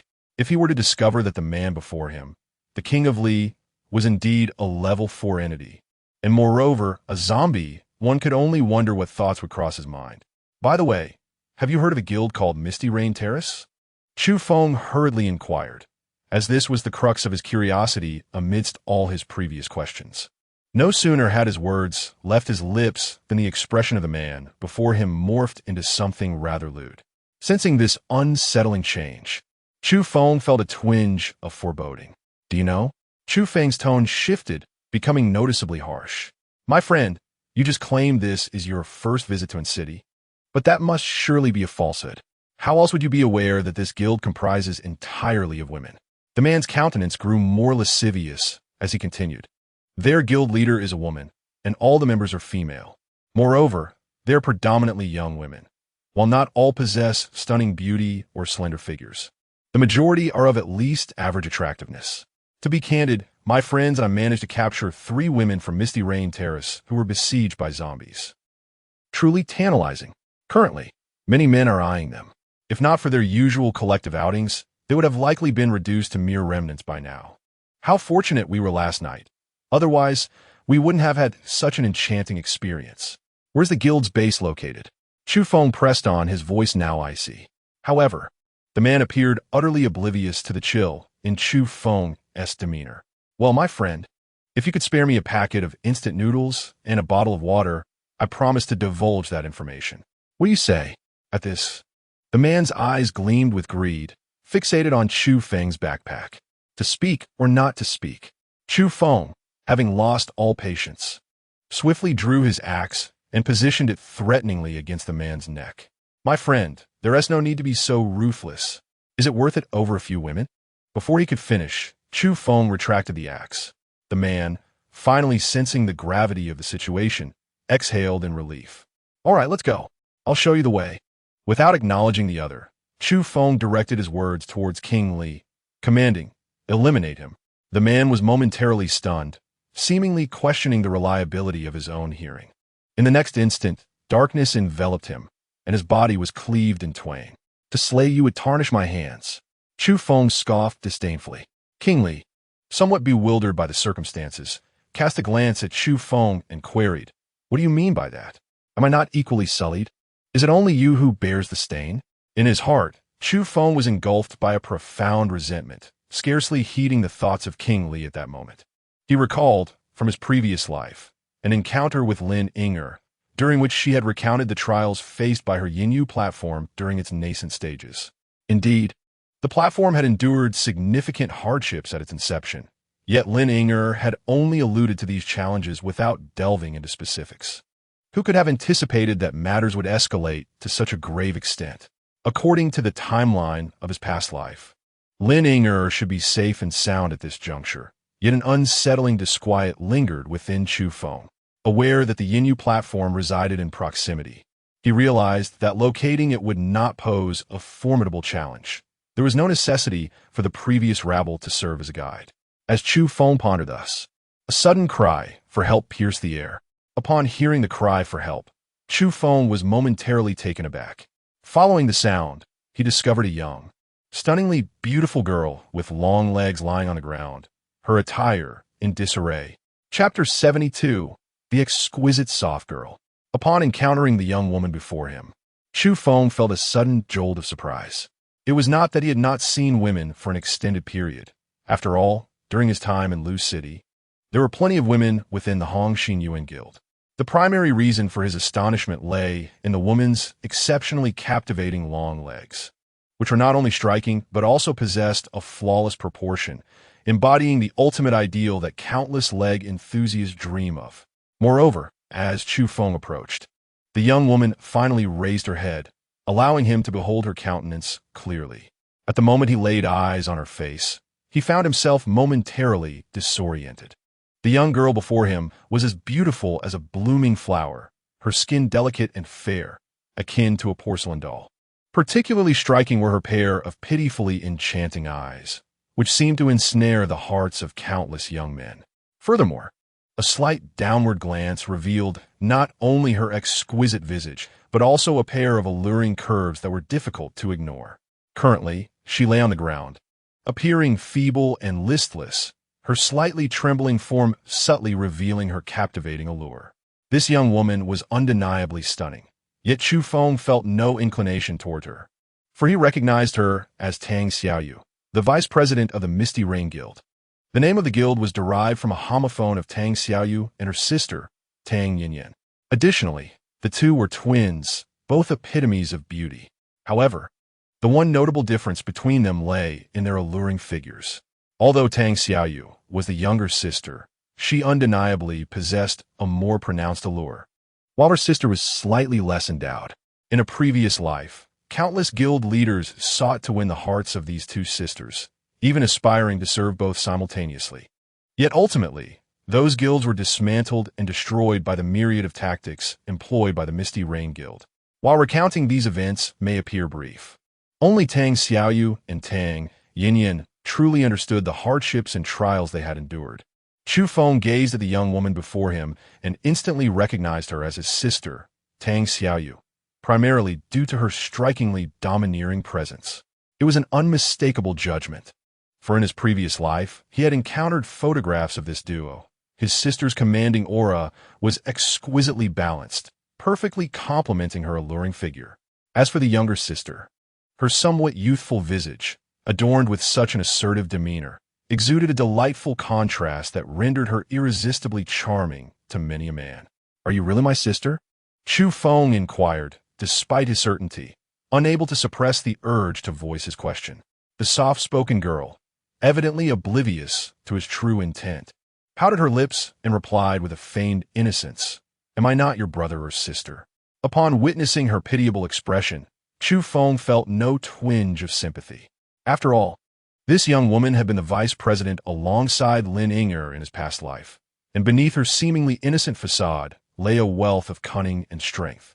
Surviving the apocalypse alongside a group of girls amidst a sea of men demanded more than mere naivete. It required resourcefulness that no one would dare to dismiss lightly. Even now, Chu Feng remained unaware of the exact means by which the two sisters had navigated their perilous existence, a fact that unsettled him deeply. Moreover, he was acutely aware that the sisters were typically inseparable. With the younger sister present, it was all but certain that the elder, Tang Yanran, was not far behind, perhaps lurking in the shadows, watching their every move. "Don't you even think to come and help me?" Tang Xiaoyu implored, her innocent eyes sparkling, her lips slightly bitten, striking a pose of utmost vulnerability. Chu Feng glanced at King Li beside him and gestured for him to come forward. King Li, without much thought, complied. Soon, he lifted Tang Xiaoyu from the ground as effortlessly as one might lift a chick. In that brief moment, as she was raised, the loose-fitting t-shirt she wore revealed a fleeting glimpse of her delicate undergarments, which were unmistakably clear to Chu Feng's eyes. He felt as though a meteor had streaked across his vision, and suddenly, Tang Xiaoyu's somewhat dazed and unresponsive face appeared mere inches from his own. Typically, when two individuals stand so close, it either signifies an impending kiss or a confrontation. Alas, neither scenario was applicable to the pair before him. After a moment of fluster, Tang Xiaoyu's complexion began to settle, though her cheeks remained a rosy hue, complemented by her exquisite features and porcelain skin. Chu Feng couldn't help but marvel. Among the likes of Tang Xiaoyu, she was undoubtedly a standout beauty. At least in terms of appearance, her sweet and gentle demeanor was the epitome of many men's ideal. "Are you feeling unwell?" Chu Feng inquired upon noticing her flushed visage, his words escaping him perhaps due to the novelty of conversing directly with such an enchanting woman. Misinterpreting his concern, she pouted her lips in displeasure and retorted, "You're the one acting all flustered." Chu Feng found himself in a perplexing situation. The soft girl before him, clearly upset, seemed baffled by his indifference to her previously effective charms. Even more frustrating was the notion that he might be deliberately toying with her emotions. It dawned on her that he must be one of those men who simply do not take an interest in women. After some contemplation, Tang Xiaoyu realized the crux of the matter. Yet, her guild lacked any male members. Otherwise, she could have summoned some suitors from outside the guild to test the waters. As she pondered which of her or her sister's admirers to enlist to handle Chu Feng, the previously motionless monkey sage unexpectedly climbed onto Chu Feng's shoulder. Her thoughts were quite peculiar. "I sense something," the monkey sage remarked. At this, Chu Feng was taken aback. Could it be that Tang Xiaoyu harbored ill intentions upon their first meeting? "What exactly do you sense?" he inquired softly. Tang Xiaoyu was momentarily startled by his question. She hesitated, uncertain whether to confess that she indeed felt he might not be fond of girls. After all, with her stunning beauty, it seemed improbable that he would remain entirely unresponsive. The monkey sage scratched her head, attempting to articulate her thoughts in a manner that Chu Feng could comprehend. "It's more about the matters between male monkeys and male monkeys," she stammered. But how could that even be possible? It was all rather perplexing. The monkey sage, still confused, scratched her head again, indicating her inability to grasp the intricacies of human relationships. Chapter 73. The soft girl is quite dangerous initially. When he heard the monkey sage's words, Chu Feng appeared utterly bewildered. However, after fixing his gaze on Tang Xiaoyu for a considerable time, he gradually began to discern some of her thoughts. With a twitch at the corner of his mouth, Chu Feng was taken aback by the perilous thoughts of this girl. "Where do you reside? Would you like me to escort you home?" Although he felt a wave of discomfort, he restrained himself from expressing it. He could somewhat fathom Tang Xiaoyu's intentions. Given the circumstances, he decided to adhere to the conventional script, first inquiring about her residence, and then offering to take her home. With no ill intentions, he intended to leave her with a means of contact. If his intentions were less than honorable, he would simply close the door after dropping her off and proceed with his own desires. Lost in her own tumultuous thoughts, Tang Xiaoyu momentarily found a smile at Chu Feng's suggestion, though it still struck her as somewhat peculiar. "All right," her melodious voice chimed in response. "Indeed, men are all the same. You had me quite worried just moments ago." Chu Feng, however, had no interest in unraveling Tang Xiaoyu's thoughts. He merely wished to understand her true intentions, and one thing he was certain of was that this was their first encounter in this lifetime. In his past life, he had never heard of Yin Yutai engaging in malevolent dealings, barring those who intended harm against it. Thus, accompanying Tang Xiaoyu did not fill him with excessive trepidation. Meanwhile, Tang Yinran, who had been observing the situation from a distance, furrowed her brow. To her, Chu Feng appeared to be the epitome of a hypocritical gentleman. Otherwise, he would not have refrained from any physical contact with her sister, Tang Xiaoyu.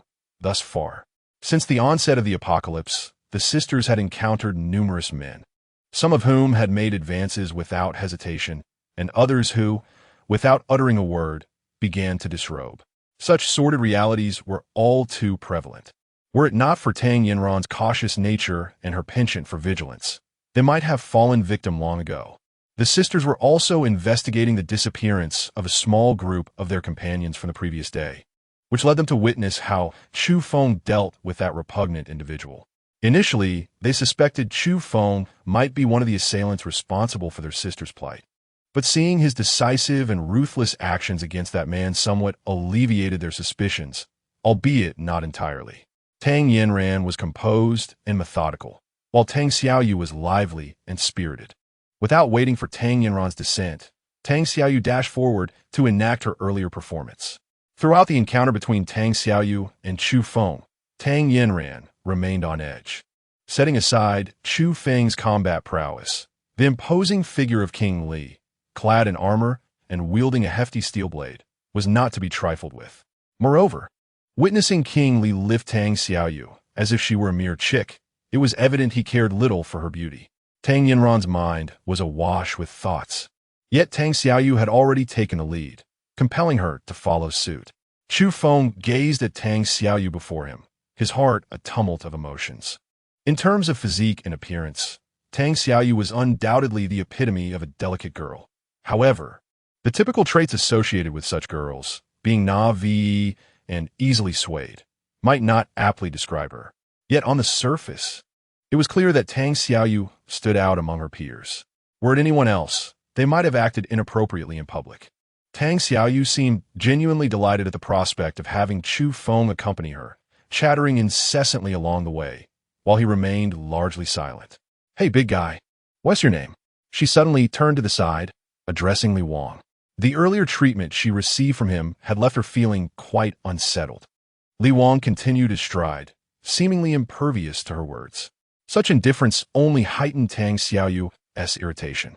Uncertain if her actions were deliberate, she intentionally slowed her pace and stepped on Li Wang's foot. Unfortunately, this minor act of retribution was laughable to him. Li Wang towered over her at nearly 2 meters tall and clad in armor and a helmet. He appeared even more imposing. Moreover, as a metal elemental ability user, his defensive capabilities and strength were formidable. When Tang Xiaoyu stepped on his foot, he felt nothing. As he strode forward, he inadvertently sent her stumbling to the side. Startled by the sudden force, Tang Xiaoyu lost her balance and was on the verge of falling headlong when Chu Feng rushed forward and caught her in his arms.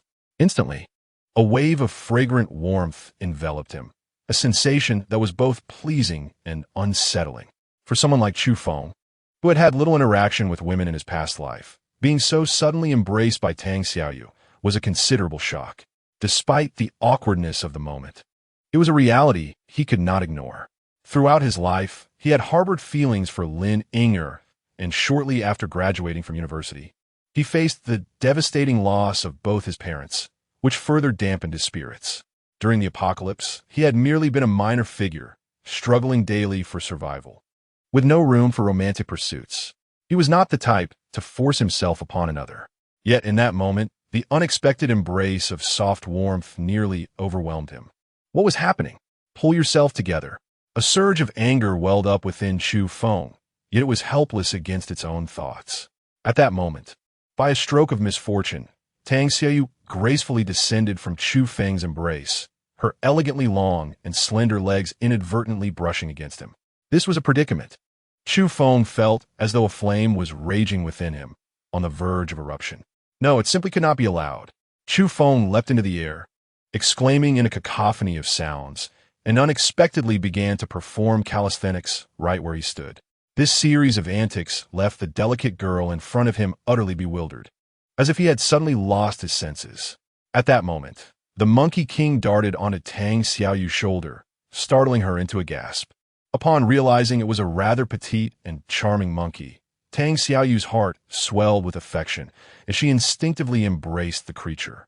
The Monkey King immediately sensed the girl's overwhelming affection, but he harbored no ulterior motives. First, he patted Tang Xiaoyu, then pointed towards a spot where Chu Feng was still struggling. At that instant, Tang Xiaoyu's cheeks flushed a deep crimson, akin to the Monkey King's backside. Chapter 74. The astonished girl. For the remainder of the journey, Chu Feng maintained a sullen demeanor, while Tang Xiaoyu's face blazed as if she were inebriated, occasionally stealing glances at him. However, her gaze was decidedly peculiar, and even her seemingly casual glances toward Chu Feng's physique made him quite uncomfortable. What left Chu Feng utterly speechless was the fact that while she observed him, she couldn't help but stifle giggles behind her small hand. With a suppressed growl, Chu Feng delivered a sharp rap to the head of the Monkey King. The Monkey King, feeling quite aggrieved, thought to himself that this chaos was instigated by Chu Feng alone. He merely pointed Tang Xiaoyu in a certain direction. Chu Feng's actions now seemed nothing short of vindictive. The Monkey King, feeling wronged, leaped into Tang Xiaoyu's embrace, relishing the comfort of her domineering presence. Observing Chu Feng's brusque treatment of the monkey, Tang Xiaoyu pouted in discontent, fiercely defending her furry companion. "You mustn't bully the monkey. It's so adorable. How could you mistreat it? You're a big bad guy." Her tone, tinged with a hint of playful coaxing, nonetheless carried an accusatory edge that irked Chu Feng immensely. Particularly vexing was the sight of the Monkey King deliberately rubbing against Tang Xiaoyu, baring its teeth in exaggerated expressions, seemingly echoing her sentiments from moments prior. Chu Feng turned his head away, refusing to glance at the great sage monkey. This monkey would inevitably require a stern lesson in due time. Chu Feng continued to walk forward. Although the earlier embarrassment left him feeling quite uncomfortable, his mind was now filled with thoughts of the upcoming reunion with Lin Ying. For Chu Feng in this life, it had been more than 3 years since he last saw Lin Ying, but when considering the apocalyptic times he endured in his previous life, it had already surpassed a decade. In other words, it could be said that he had experienced the passage of an entire lifetime, leaving him with a myriad of emotions. After walking for a short while longer, the voice of the great sage suddenly reached Chu Feng, warning him of impending danger. Chu Feng cast a fleeting glance at the Monkey King beside him, who was reclining on Tang Xiaoyu's throne, appearing utterly indulgent. Its pair of crafty, glimmering eyes suggested that it was far from an innocent creature. Chu Feng cast another glance at Tang Xiaoyu. Although she wore an innocent smile and her demeanor seemed cheerful, he discerned a subtle hint of something amiss in her gaze. After all, Chu Feng had encountered a myriad of individuals in his past life, and the experiences of life and death he had endured were countless. Even though Tang Xiaoyu concealed her emotions skillfully, Chu Feng remained perceptive enough to detect the slightest anomaly in her expression. With a slight cough, Chu Feng directed his gaze towards the nearby King Li. Though words did not pass between them, King Li was well acquainted with Chu Feng's mannerisms. Consequently, he strode ahead, while Chu Feng followed closely in his wake. Tang Xiaoyu, observing this unexpected behavior, felt a tinge of surprise. Just ahead lay the ambush trap that she and her sister had meticulously set, which had previously ensnared many nefarious men. While she did not perceive Chu Feng as one of those wicked individuals, She deemed it necessary to teach him a lesson. Although she harbored no desire for Chu Feng's demise, inflicting a modicum of pain upon him to extract his intentions regarding the Misty Rain Terrace seemed imperative. Even with King Li leading the way, Tang Xiaoyu doubted the outcome would differ significantly. She merely awaited the unfolding drama. However, the subsequent scene left Tang Xiaoyu utterly astounded, her stance frozen as if she were witnessing an extraordinary spectacle from a science fiction film. After King Li had traversed several paces, the ground suddenly gave way, and he plummeted into a pit filled with an array of barbed implements, shattered blades, and steel rods. Yet, contrary to the anticipated cries of agony, King Li simply strode forward without hesitation. His armor was no ordinary attire, as he had previously informed Chu Feng. It had resided within the spatial ring of the Corpse Emperor, serving as his battle armor from yesteryears. Fashioned from celestial meteorite iron and millennia-old abyssal black iron by the most renowned blacksmith of the era, this armor had taken 5 years to create. Setting aside King Li's innate metallic constitution, this armor was impervious to mere steel and iron. A symphony of cracking and clattering echoed as the steel spikes failed to leave even a trace upon King Li's formidable armor. Moreover, he traversed the treacherous terrain with ease, the traps posing no hindrance to his resolute advance. Chu Feng followed closely behind King Li, meticulously stepping into his footprints as he advanced. Tang Xiaoyu stood at the edge of the trap, daring not to take a single step inside. Although she was well acquainted with the layout of all the traps, she was nonetheless taken aback by the scene before her. Is this King Li still human? Of course, strictly speaking, King Li could no longer be considered part of the human race, though Tang Xiaoyu remained oblivious to this fact. As Chu Feng took but a few steps, King Li abruptly halted, turning his gaze towards Tang Xiaoyu. Chu Feng was acutely aware that Tang Xiaoyu had deliberately brought him to this place, which was undoubtedly a trap set by her and her sister. If Li Wang were to advance unimpeded, he might very well obliterate all the traps that lay ahead, rendering the efforts of Tang Yanran and Tang Xiaoyu entirely futile. The path here was treacherous, clearly established by unscrupulous individuals. We should consider an alternative route, Chu Feng suggested to Tang Xiaoyu in a calm tone. Tang Xiaoyu clenched her silver teeth, having mentally berated Chu Feng countless times. You are the one lacking in integrity. Your entire family is lacking in integrity. Despite her discomfort, she maintained a facade of composure, feigning ignorance of her surroundings. Chu Feng yearned to reach the Misty Rain Terrace and meet Lin Inger as soon as possible. Though his heart was filled with urgency, he refrained from directly inquiring about her from Tang Xiaoyu, for such a question would undoubtedly arouse her suspicion.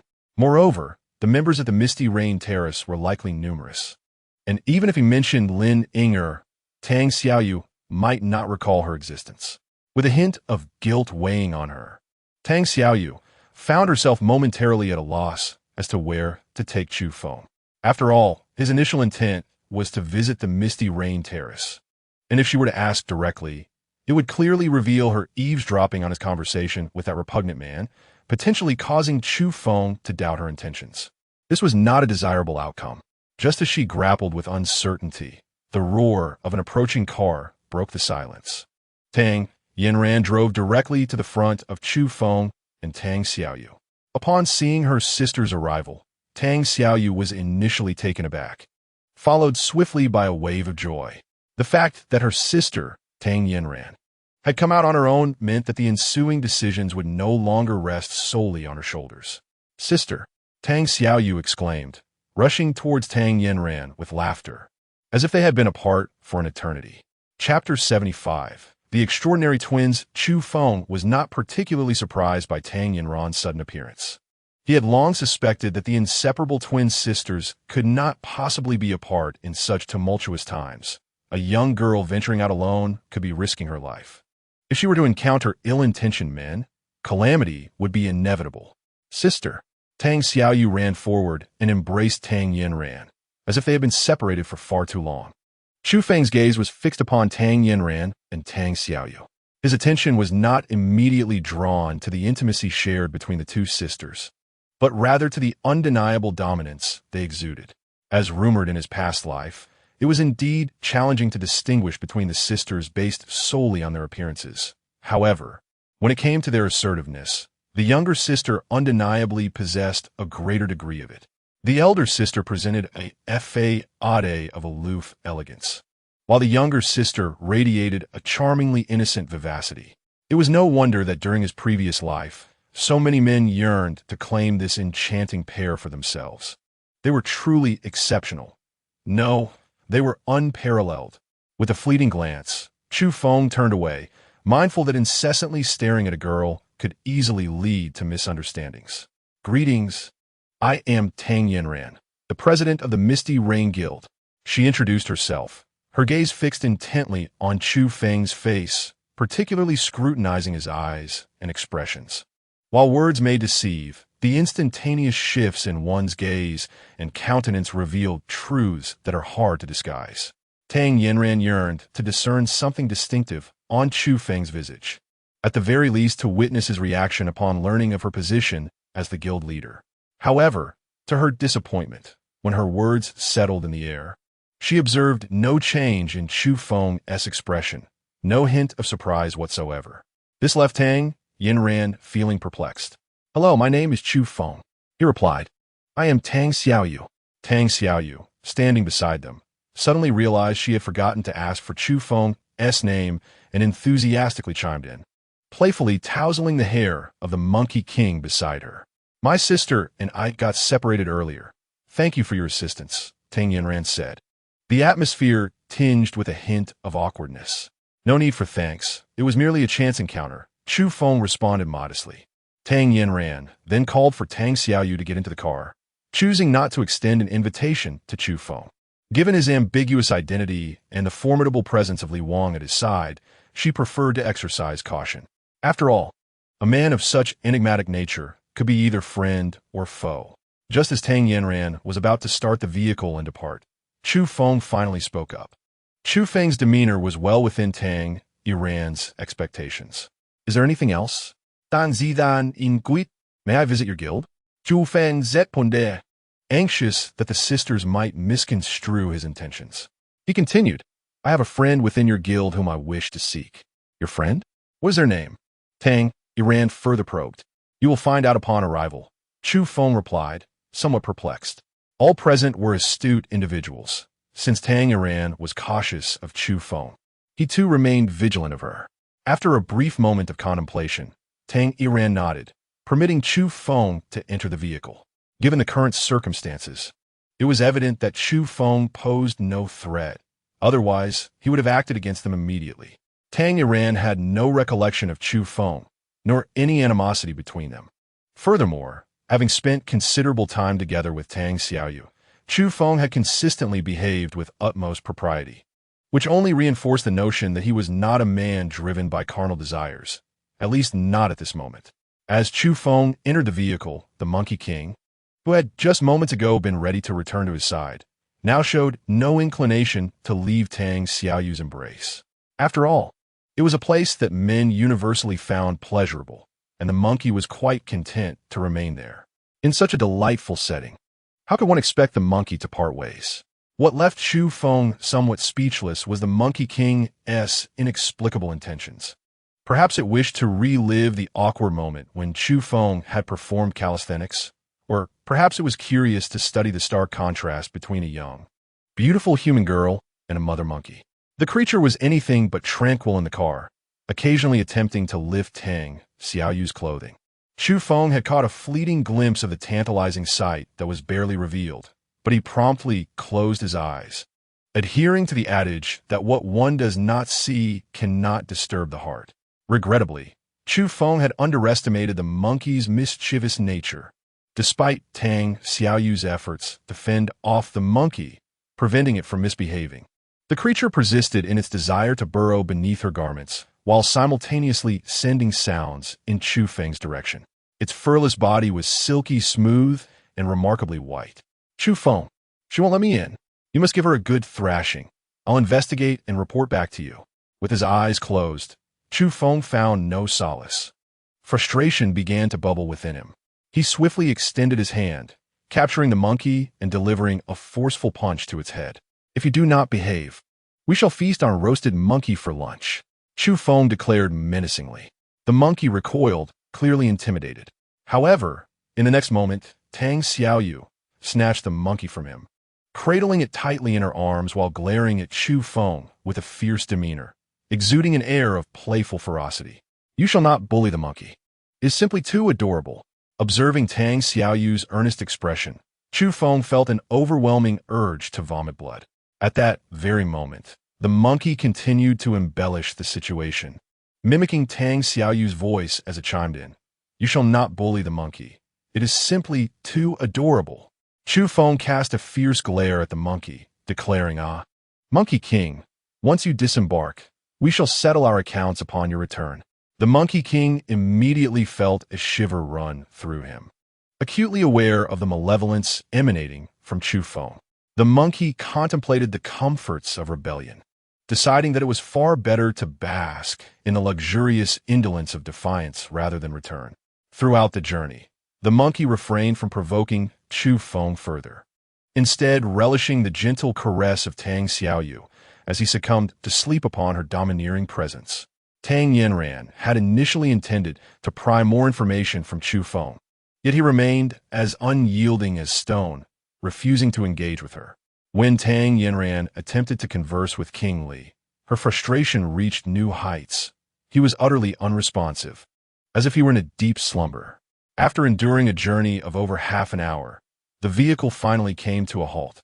But not at the entrance of the Misty Rain Pavilions Guild. It merely pulled over to the roadside. Chu Feng cast a glance at Tang Yanran, somewhat perplexed. Dan dan dan. However, spared no time on unnecessary words. Her gaze fixed on Chu Feng, she stated, "If you wish to avoid becoming the target of my suitors outside the guild, I would not mind escorting you directly into the guild."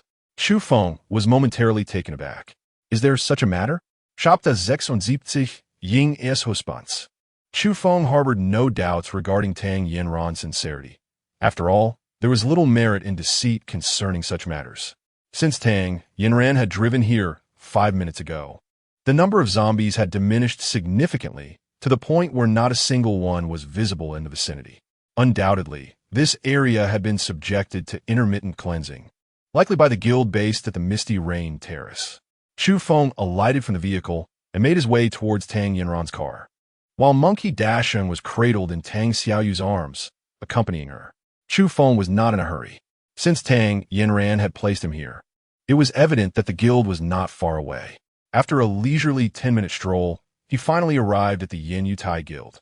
Upon encountering the somewhat dilapidated residential complex before him, with the tallest building barely reaching 6 stories, it was clear that this was an aging structure, likely lacking even an elevator in its earlier days.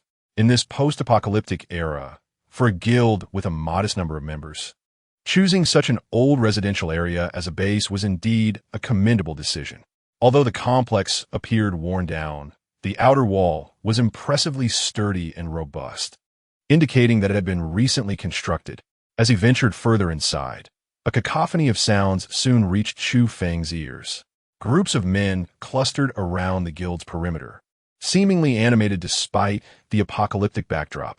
They were engaged in lively discussions about the recently returned sisters, Tang Yanran and Tang Xiaoyu.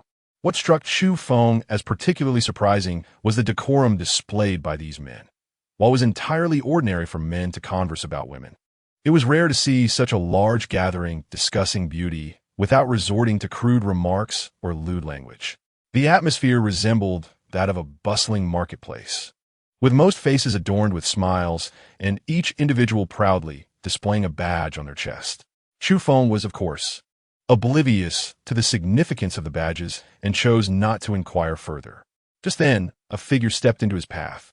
"Brother, you must be new here," the person began, introducing himself with an air of self-satisfaction. "My name is Su Kachong, and I am Ingera's husband." "Wow," Chu Feng involuntarily exclaimed, caught off guard. Before he could fully process this revelation, another individual appeared beside him, patting him on the shoulder with a beaming smile. "Brother, I am also Ingera's husband. My name is Yang Xiaocheng." Chu Feng's fists had clenched tightly, These individuals were undoubtedly acting with intent. But how could they possibly know he was here to seek out Lin Ying? Could it be that someone he knew was among them? Or were these individuals dispatched by Li Jun in advance to provoke him? If that were the case, the next time he encountered Li Jun, he would ensure to break every one of his teeth. "We are all Ying'er's husband." Several voices echoed in unison. Chu Feng's expression darkened significantly, rendering any need for makeup redundant if he were to impersonate Bao Gong. What does this mean? His words were almost forced through clenched teeth. Had he not restrained himself, he might have already taken down those individuals. The speaker, Su Kejong, despite noticing Chu Feng's displeasure, maintained a cheerful demeanor and offered a brief explanation. It was only then that Chu Feng grasped the situation, astonished that such a thing could transpire. In essence, those who proclaimed themselves as Ying Er's husbands were merely fervent admirers, a collection of men united by their aspiration to win her heart. In the past life of the Sun Kingdom, countless obsessive fans devoted their lives to their idols, foregoing marriage and spending their earnings on merchandise and attending concerts and fan meetings. This phenomenon was rampant in the Sun Kingdom, yet similar individuals could be found across various nations. Even in the current apocalyptic world, this group of somewhat idealistic individuals had successfully congregated, leading others seeking refuge to be swayed by their fervor. Many who had initially arrived without such intentions found themselves unwittingly indoctrinated, under the pressure of the crowd's inquiries. Chu Feng felt reluctant to admit he had not come for Ying Er, yet he did not deny it either. Within the Yinyu Guild, numerous young women were present, but the most renowned were indeed the top 10 in the beauty rankings. The first and second spots were held by Tang Yanran and Tang Xiaoyu, respectively. Although there was a greater clamor for Tang Xiaoyu to be ranked first due to her more assertive nature, she repeatedly opposed the idea. And since Tang Yanran was the guild leader, the top position was ultimately granted to her. Upon hearing Su Kejong's introduction, Chu Feng could not help but think they were all rather idle. After all, the sisters were twins. Did it truly matter who was ranked first or second? Consequently, due to their positions atop the beauty chart, the number of husbands for the sisters was also the highest, exceeding over 1,000. Chu Feng, lost in malevolent thoughts, pondered the astonishing image of 1,000 individuals, too beautiful to behold. What position is Ying Er in? He hastily inquired. He had no interest in the rankings of others. His sole concern was for Ying Er. Fifth, Yang Xiao Chang replied. Only fifth? Chu Feng felt that this ranking was indeed too low. Although his favorite girl might not be in first place, considering the exceptional duo of Tang Yanran and Tang Xiaoyu, it was undoubtedly challenging for other girls to compete. However, aside from the two of them, Lin Ying should at least be in third place. Brother, the moment you arrived, you stood firmly in our area without budging. I knew you must be here for Ying. Here, let me present you with a badge of Ying's husband. From now on, we shall all be her devoted husbands. Su Ku exclaimed with a hearty laugh, as he reached out to place the so-called Ying husband badge on Chu Feng. At first, Chu Feng was reluctant, but then a thought suddenly crossed his mind, prompting him to inquire, is it true that everyone who admires Ying wears this exclusive badge? Su Ku nodded in affirmation. If that were the case, donning the badge would imply that Chu Feng was indirectly confessing his feelings for Lin Ying. In his past life, Chu Feng was plagued by timidity, compounded by the fact that Lin Ying had always been surrounded by numerous admirers and suitors. He never dared to reveal even a hint of his affections for her.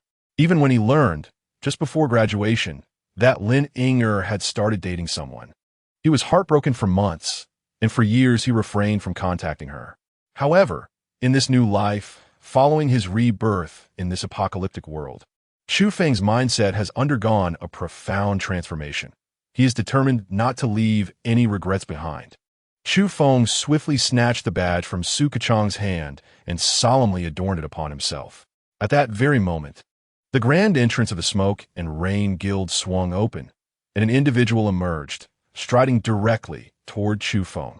Chapter 77. The long-awaited encounter with Lin Ying, a young woman from the guild, approached Chu Feng, hesitating briefly. After casting a glance at the newly affixed badge of Ying on his chest, she inquired, "Greetings, are you Chu Feng?" Chu Feng nodded, straightened his chest, as if to make his badge stand out more prominently. "Please follow me," the sweet voice of the young woman beckoned. Su Gedang, intending to promote and adorn Chu Feng with a badge of honor, was taken aback as Chu Feng followed the charming maiden out, with Li Wang naturally trailing behind without hesitation. As Chu Feng advanced, many gazes fixated upon him, and he found this attention, under the scrutiny of so many, quite distasteful. After a considerable wait, they finally arrived at the guild. Although the Smoke and Rain Guild was situated within a dilapidated residential building, the interior was impeccably clean and tidy, a testament to the meticulous nature of the young women residing there. "Did your president send you to bring me in?" Chu Feng inquired. The sweet maiden nodded, urging him to proceed, casting a knowing glance at his badge, her expression one of understanding. Upon being scrutinized by the young lady, Chu Feng felt a tinge of embarrassment. Now, adorned with a badge, his entrance unmistakably conveyed to Tang Yanran and Tang Xiaoyu the purpose of his visit. It was solely for Lin Ying'er. Earlier, when Tang Yanran inquired about his intentions, Chu Feng remained silent, but now, having just arrived, his objective was laid bare without ambiguity. Under the guidance of the charming young lady, Chu Feng was led directly to a reception room. The room was quite spacious, approximately 100 square meters, and at that moment, only Chu Feng occupied the space. "The president and the others are inside. Please wait here for a moment," the sweet young lady remarked before she departed. Chu Feng stood alone, somewhat perplexed. Could it be that Tang Yanran had kindly brought Lin Ying'er to meet him? In his mind, Chu Feng continuously imagined what he would say upon meeting Lin Ying'er, pondering the appropriate posture, tone, and expression. Though Lin Ying'er had yet to appear, Chu Feng had already staged an elaborate performance in his thoughts. In the adjacent room, a large mirror adorned the wall, allowing a clear view of Chu Feng seated in the reception area, yet he remained oblivious to their presence. The house was specially designed for soundproofing, rendering him unable to hear any sounds from next door. Tang Yanran's serious gaze fixated on a youthful maiden, seemingly around 17 or 18 years of age, enveloped in a black cloak that shrouded her entirely. Her features were not overly delicate. She appeared slightly gaunt, her complexion pallid, and the hands that emerged from the cloak were even more ghostly white than scallions, presenting an exceedingly ghastly sight. "Lingling, do you sense anything?" Tang Zidan inquired. In the room, aside from Ho Lingling and Tang Yanran, there was also Tang Xiaoyu, who was preoccupied with feeding snacks to a monkey, seemingly indifferent to the situation unfolding on Tang Yanran's side. After a brief moment, Ho Lingling wiped the beads of sweat from her forehead before nodding. "This individual is quite extraordinary. It's very challenging to sense, but I've picked up on some things." "What about it? Does he pose a threat to our guild?" Tang Yanran pressed eagerly. Ho Lingling shook her head. "No, I did not perceive any malice from him." Nearby, the monkey, observing Ho Lingling, scoffed, a hint of disdain evident in its demeanor. "We are both of the psychic type, yet I sense effortlessly why you struggle like that. Truly a disgrace to our kind." The monkey expressed little interest and returned to its battle with the snacks in its embrace. "No malice?" Tang Yanran murmured, her previously furrowed brow finally relaxing. "Certainly no malice. Did you not see the badge he wore?" Tang Xiao pouted, seemingly dissatisfied. "What? You're not pleased that he isn't coming for you?" Tang Zidan didet Tang Xiao, a rare moment of levity breaking through her typically icy demeanor. In truth, Tang Yanran was not inherently cold. Circumstances had compelled her to adopt such a demeanor, revealing her gentler side only in the company of her family. "Of course not. If he were coming for me, I would be even less pleased." Unbeknownst to Chu Feng in the adjacent room, who was being scrutinized by the group of young women, his mental performance continued unabated. Just then, he heard a familiar voice outside the door. Lin Ying'er's voice. With his heightened senses, he could distinctly hear the sounds from downstairs. Initially taken aback, he quickly approached the window to take a look. Although Chu Feng had spoken to Lin Ying'er only a few times, her voice was deeply ingrained in his soul, resonating with familiarity. Looking down, he indeed beheld the person he had long cherished in his dreams. Chu Feng had been waiting in the reception room for quite some time when, to his surprise, he spotted Lin Ying'er appearing downstairs. Naturally, he assumed she was summoned to meet him. After all, the insignia he wore clearly expressed his intentions. Lin Ying'er, with a surge of excitement, Chu Feng called out and leaped forward, instructing Li Wang to remain in place and not venture outside, lest he frighten Lin Ying-er. Initially, Lin Ying-er was engaged in light-hearted banter with the other young woman, but the sudden appearance of a man who descended from the upper floor right before her was startling. Both women gasped in surprise and instinctively took a step back. Upon recognizing the figure before her, Lin Ying-er quickly identified Chu Feng. After all, he was merely a university classmate she hadn't seen in 3 years, and how could she not remember him? Upon hearing Lin Ying-er call his name, Chu Feng felt a wave of emotion wash over him, leaving his eyes unexpectedly moist. He had envisioned this moment countless times in his mind. Yet now that it was unfolding before him, standing face to face with her, he found himself momentarily at a loss for words. As Chu Feng gazed at Lin Ying-er before him, his eyes brimmed with unshed tears. The carefully prepared words that had once filled his mind now eluded him entirely.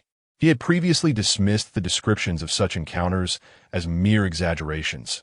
Yet when faced with the reality, he found his thoughts rendered utterly blank, leaving only the enchanting presence of Lin Ying-er.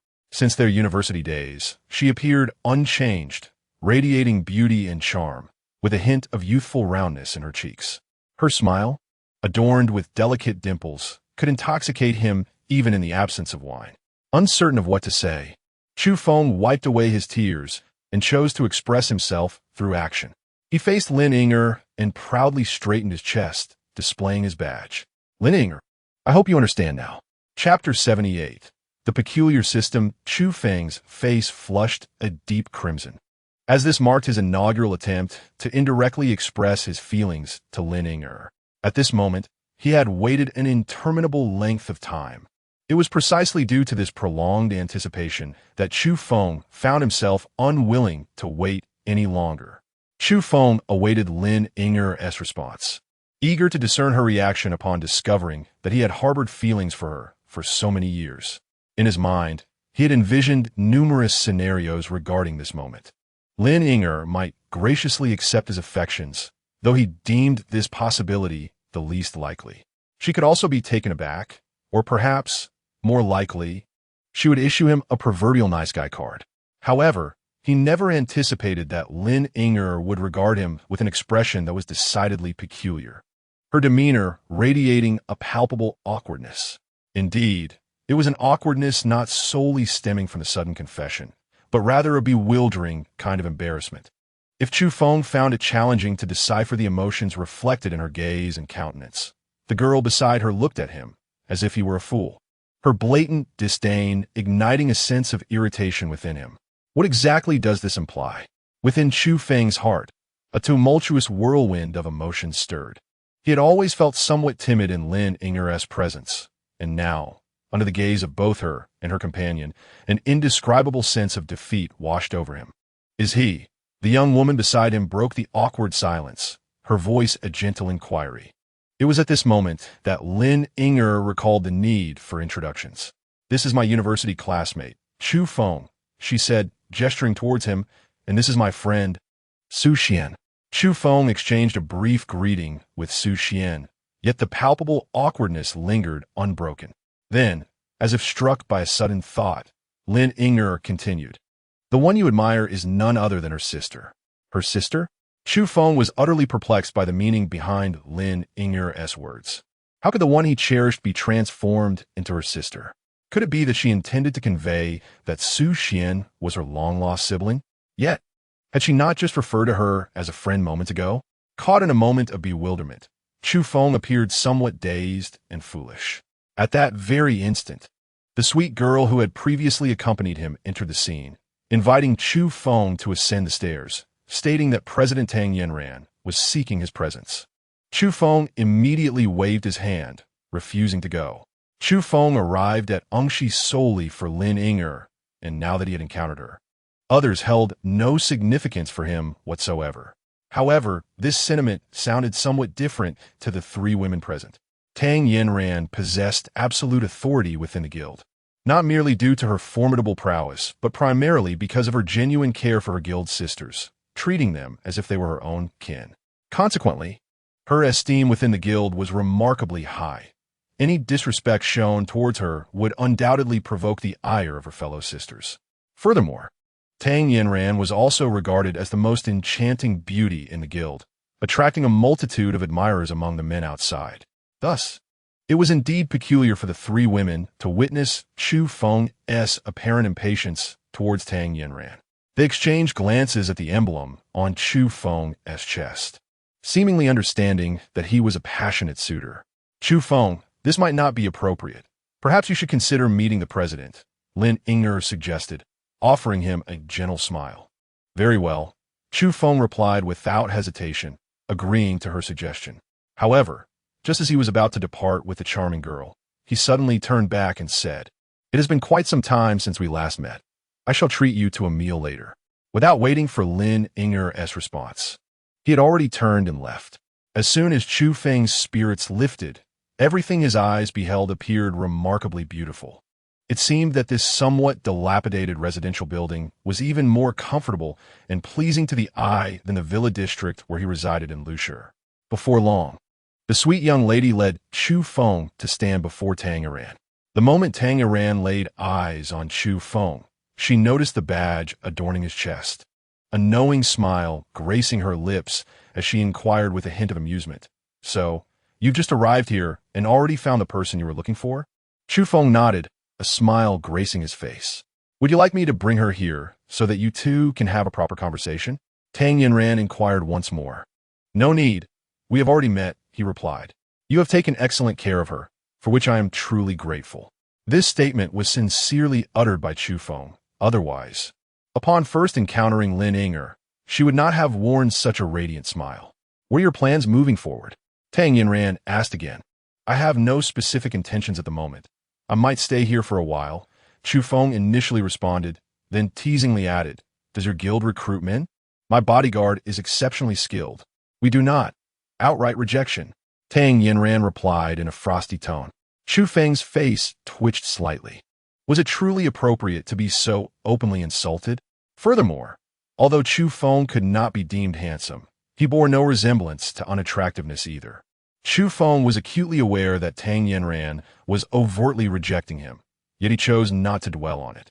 The safety of Lin Ying'er in this place was of paramount importance, surpassing all other concerns. After a brief moment, to Chu Feng's surprise, Tang Yanran began to elucidate the point system governing some external members of the Yen Yutai Guild. Initially, he harbored no interest in such matters, but since Tang Yanran was eager to discuss it, he reluctantly lent her an ear. However, upon listening, he couldn't shake the feeling that something was amiss. Chu Feng found himself utterly astonished today, unable to comprehend how many times he had been taken aback. The assembly was predominantly composed of young women, most of whom were university students and corporate professionals, and there existed a peculiar point system for so-called external members.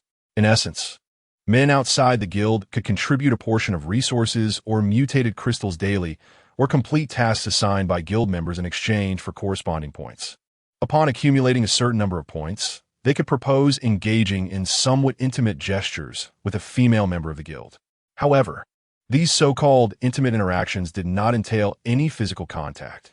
They merely involved leisurely strolls, casual conversations, shared meals, or enjoying a month of companionship, just slightly closer interactions. In Chu Feng's view, this external member system was an absurdity of the highest order. While such a system may have seemed reasonable prior to the apocalypse, its implementation in the current dire circumstances was perplexing. He could not fathom what Tang Yanran was thinking. More importantly, what were the men outside contemplating? In a more rational scenario, one might expect a group to rush in and seize the women, yet they abided by this bizarre system instead.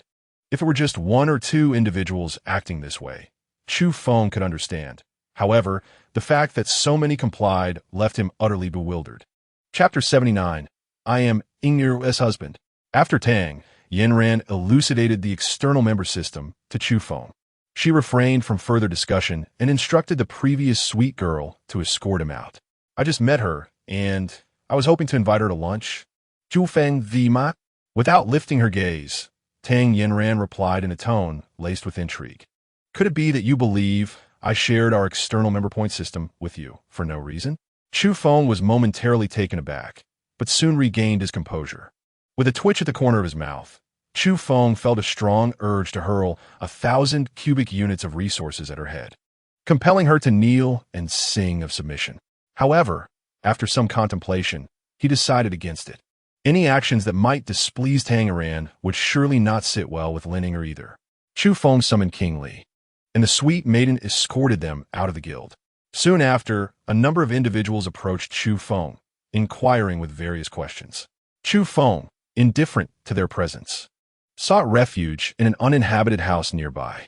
The king of Li required the consumption of mutated crystals daily to sustain his energy expenditure. Otherwise, he would resort to preying upon humanity, an outcome Chu Feng was keen to avoid, despite his lack of personal ties to the other humans. He firmly commanded the king of Li to refrain from indiscriminately taking lives for sustenance. The zombies surrounding the Misty Rain platform had been largely eliminated, forcing the king of Li to venture further afield to hunt for zombies and procure mutated crystals. As for Chu Feng, his supply of mutated crystals was rather limited. Aside from the 1,000 second-tier crystals he reserved for emergencies, he had allocated the remaining crystals to Li Jun to facilitate his advancement, to exchange for points as an external member of the guild at the Misty Rain platform. One could either contribute the requisite resources and mutated crystals or undertake tasks assigned by the guild members. The notion of surrendering resources merely to gain points was far more distressing to him than facing death itself. Thus, he opted to complete the appropriate tasks. Simultaneously, he sought to gather resources to replenish his ability space while fulfilling these tasks. However, given the vastness of his ability space, filling the nearly 50,000 cubic meters remaining in his city seemed nearly impossible. Chu Feng reasoned that finding around 20,000 cubic meters of resources would suffice for his needs. The monkey sage had temporarily betrayed him, now clinging to Tang Xiaoyu for sustenance and refusing to leave her side. This left Chu Feng and the king of Li to scavenge for resources and diligently complete the tasks assigned by the guild's female members. In truth, the tasks posed by these women were not particularly challenging, as the items they sought were largely already within Chu Feng's possession. Upon his arrival, Chu Feng realized that if the young women were to produce the items for their tasks, he would inadvertently reveal his secrets by conjuring them from thin air. Thus, he decided to adhere to a more prudent approach, methodically scouring the city, reassured by the presence of King Li, who rendered it unnecessary for him to engage with the zombies. In the ensuing days, numerous solitary survivors and guild members scavenging for supplies in his city would occasionally witness a most peculiar sight: two individuals confidently traversing the streets, even amidst hordes of zombies. The undead posed no threat to them. One of the pair, clad in formidable armor, harvested zombies with an efficiency that resembled the arrival of death itself. Low-tier zombies offered no resistance against the towering figure, while the occasional third-tier zombies, upon sensing King Li's presence, would flee in terror. With King Li by his side, Chu Feng enjoyed a life of remarkable ease, free from the burdens of dealing with zombies. Yet, despite this newfound tranquility, there were still those who approached them, incessantly seeking to recruit or extract information from the duo. The formidable prowess exhibited by King Li was indeed intimidating. It was unlikely to find another private bodyguard of such strength, not just within his city, but throughout the entire province. Unbeknownst to these individuals was the fact that King Li himself was a fourth-tier zombie. Had they known, they would likely have fled faster than anyone else. Over the course of 3 days, Chu Feng managed to amass 6,000 cubic units of supplies, of which less than 2,000 cubic units comprised food, primarily consisting of rice, flour, and some vacuum-sealed meat products. In comparison to the tasks posted by the guild sisters at the Misty Rain platform, Chu Feng has now accumulated nearly 3,000 points from his completed quests, an abundance sufficient for over 10 delightful dinners with the enchanting Lininger, who ranks third on the beauty leaderboard. Upon arriving at the guild's headquarters, Chu Feng drove in a massive truck, instantly astonishing the men gathered outside with the sheer volume of supplies he brought. While it is not uncommon for individuals like Chu Feng to make a grand entrance with significant resources, such feats are typically accomplished by groups collaborating on missions. rather than by a solitary figure boldly returning with such a bounty. After all, although zombies do not pose a threat to large trucks, the numerous guilds eyeing the supplies would not simply allow such treasures to pass by unchallenged. Fierce battles for resources unfold daily. However, in recent days, Li Wang's performance has been nothing short of extraordinary, leaving nearby guilds in awe. More than 30 guilds have extended olive branches to Chu Feng and Li Wang, even offering them positions as vice presidents should they choose to join. Nevertheless, Chu Feng remains utterly uninterested, politely declining the advances from those sent by various guilds, asserting that he does not provoke others unless provoked himself. For Chu Feng and Li Wang, while guilds are eager to curry favor, they would never dare to rob him of his supplies. The truckload of goods is undeniably eye-catching. Su Kechang and Yang Xiaocheng, who had previously interacted with Chu Feng, swiftly made their way through the crowd to stand before him. Although the supplies and quest items were indeed brought back by Chu Feng, their excitement seemed to surpass that of the others. "It's our Ing's husband's team," Su Kechang exclaimed joyfully. The throng surrounding Chu Feng, especially those adorned with Ing's badge, erupted in cheers, collectively celebrating the triumph of their beloved Ing's husband's team. Chu Feng was bewildered by the cacophony of voices, unable to comprehend what these individuals were so brazenly clamoring about before him. The audacity with which they proclaimed themselves as Ing's husband was utterly intolerable to him. Without a moment's hesitation, Chu Feng leaped into the vehicle, raising his voice to declare to the crowd, "I'm the true husband of Ing." With a resounding shout from Chu Feng, everyone was left speechless. At that moment, Chu Feng also spotted a group of young women at the entrance of the guild, among whom was none other than Lin Ing. Chapter 80. The First Physical Contact. Chu Feng had just been infuriated by the men before him. In a moment of impulsiveness, he climbed onto the truck's hood and began to assert his dominance with a fervent declaration. However, when he noticed the members of the Smoke and Rain Guild emerging to inspect and account for the items he had brought, as well as to begin calculating points, he also spotted Lin Inger among the crowd. Instantly, his face flushed with embarrassment.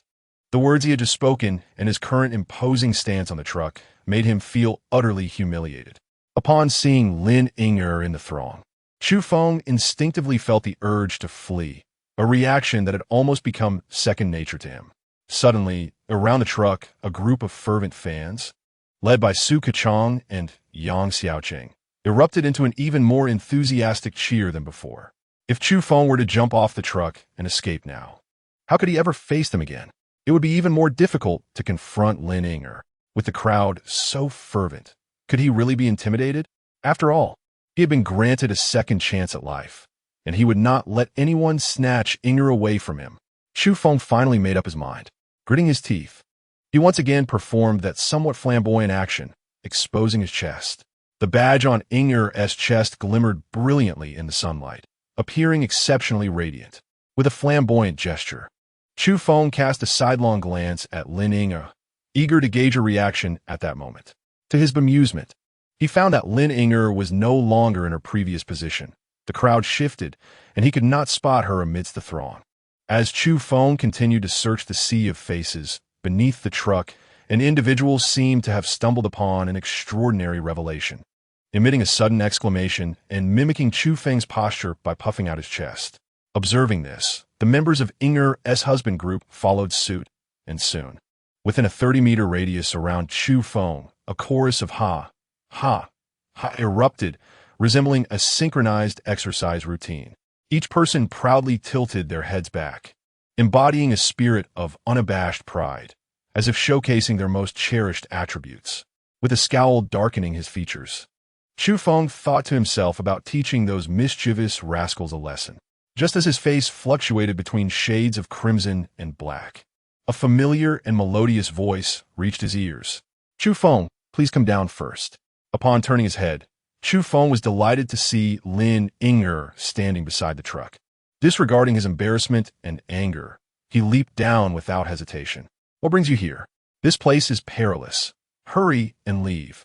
Chu Feng hastily uttered a phrase, then grasped Lin Inger's hand as he dashed into the guild, fearful that the wild and uncontrollable men outside might seize the opportunity to take advantage of her.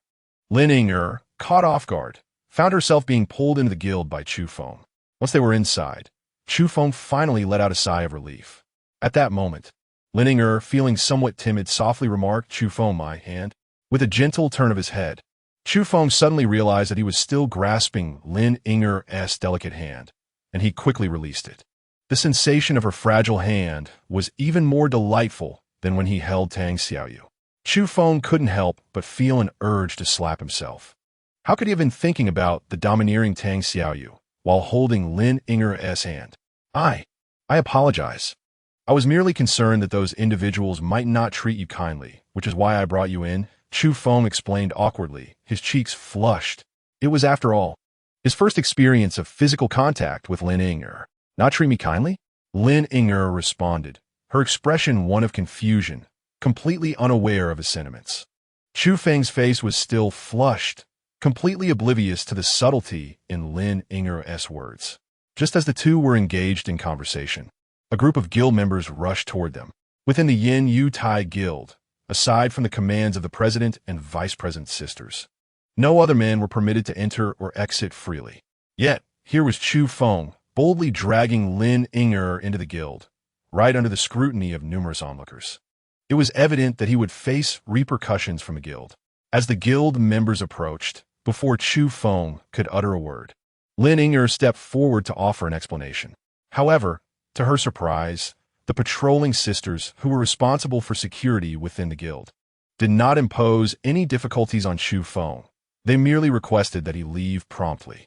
Chu Feng was unaware that intruding upon the Misty Rain Guild was a significant taboo for them, nor did she contemplate the possibility of them causing her trouble.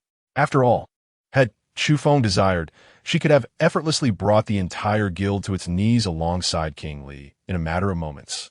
With a tinge of reluctance, Chu Feng departed, concealing the hand that had just held Lin Ying'er's delicate fingers within the confines of his pocket. He resolved not to wash his hands for the next couple of days. Not far from where he stood, on a second-floor terrace, Tang Yinran observed Chu Feng's departure. Over the past 3 days, she had heard of the remarkable feats he had accomplished outside, or more accurately, those attributed to his bodyguard, Li Wang. Naturally, Tang Yinran was wary of such formidable prowess. Simultaneously, she discerned an intriguing notion, particularly in light of Chu Feng's recent behavior. It appeared he had misconstrued a matter. A realization that momentarily softened her icy demeanor into a rare smile. "Sister, are you yearning for a man?" suddenly chimed in Tang Xiaoyu. Just moments ago, Tang Yinran had been smiling, but upon hearing her sister's words, her expression turned icy as she delivered a swift reprimand to Tang Xiaoyu. "Ouch!" Tang Xiaoyu exclaimed, feigning pain. "If you hit me again, it will swell even more." She pouted playfully, ignoring Tang Xiaoyu. Tang Yinran cast a disapproving glance at the monkey nestled in her sister's arms and remarked, "Return that monkey at once. It seems rather dubious to me." The Monkey King, who had been snacking in Tang Xiaoyu's embrace, raised its head at the sound of Tang Yinran's voice, only to have Tang Xiaoyu's domineering demeanor obscure its view. After a struggle, the monkey finally managed to poke its head out for some air, clearly feeling quite aggrieved. "Chu Feng, that rascal is certainly no good. But the monkey is not." Tang Yinran called someone over, gave a few instructions, and then wore a mischievous expression. "Sister, you're done for. Spring has arrived. And it's the season for," Tang Xiaoyu murmured while patting her own domineering demeanor, as if something incredible had transpired. Before Tang Xiaoyu could finish her ominous words, Tang Yinran swiftly delivered a roasted chestnut, striking her on the forehead. "If you're looking for a man, don't involve me," Tang Yinran retorted indignantly. And then, as if recalling something, she added, "Men are nothing but trouble. If you dare to flirt with one, I'll deal with every single one I encounter." Chapter 81. The Banquet. As Chu Feng exited the Smoke and Rain Guild, the gazes of the crowd outside were firmly fixed upon him. Previously, there had been men who attempted to force their way into the guild, but the outcomes were disastrous. Not only were they severely reprimanded by the guild's female members, but they were also silently dealt with by the furious male compatriots waiting outside. Now, as Chu Feng stood at the entrance, he remained unfazed and unafraid, despite the scrutiny. King Li approached Chu Feng from the throng, ready to heed his commands. However, at that moment, someone unexpectedly grabbed Chu Feng's leg, and others swiftly joined in, lifting him into the air. Yingat, Yingat, Yingat. A chorus of cheers erupted, leaving Chu Feng somewhat bewildered. King Li, prepared to advance, was ordered to remain in place by Chu Feng. As it became evident that these individuals did not intend any harm, but rather viewed him as a heroic figure. This was something Chu Feng found difficult to comprehend. While it might be understandable for one person to be delusional, the fact that so many shared this perception left him utterly perplexed. After much effort, Chu Feng finally managed to escape from the crowd. Soon after, a member of the Smoke Rain Pavilion approached him with a grave expression and stated, "In light of your recent unauthorized intrusion into the guild's inner sanctum, we have decided to deduct half of your points. You currently possess a total of 1,624 points." Upon hearing the news, Chu Feng remained utterly indifferent. According to the points system, 300 points would allow him to invite Inger to a meal. Having just experienced his first physical contact with Lin Inger, he felt that his left hand was fragrant, and he had no intention of washing it for the next few days. This signified a notable progression between him and Lin Ing. With that in mind, he was determined to seize the moment, to cultivate their budding relationship, and perhaps even envision a future filled with little Chu Fengs. As he fantasized about a beautiful future with Lin Inger, he unhesitatingly exchanged his points for the opportunity to share lunch with her. After redeeming the points, he paid little heed to the remaining balance of over 1,300 points. After noting the address for lunch, he hurried back to prepare the meal. Nowadays, there was no one to act as a chef for Chu Feng, but he felt no concern whatsoever about that. In his previous life, Chu Feng had always lived in solitude.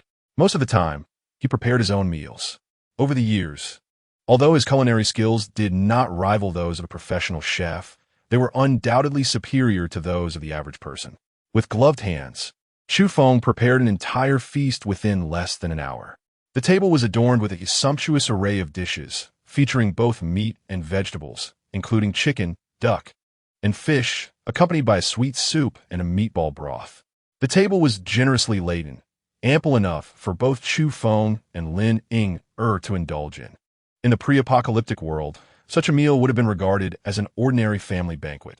However, in this post-apocalyptic era, many individuals struggle to even find a single leaf of vegetable each day, let alone fresh produce and meat.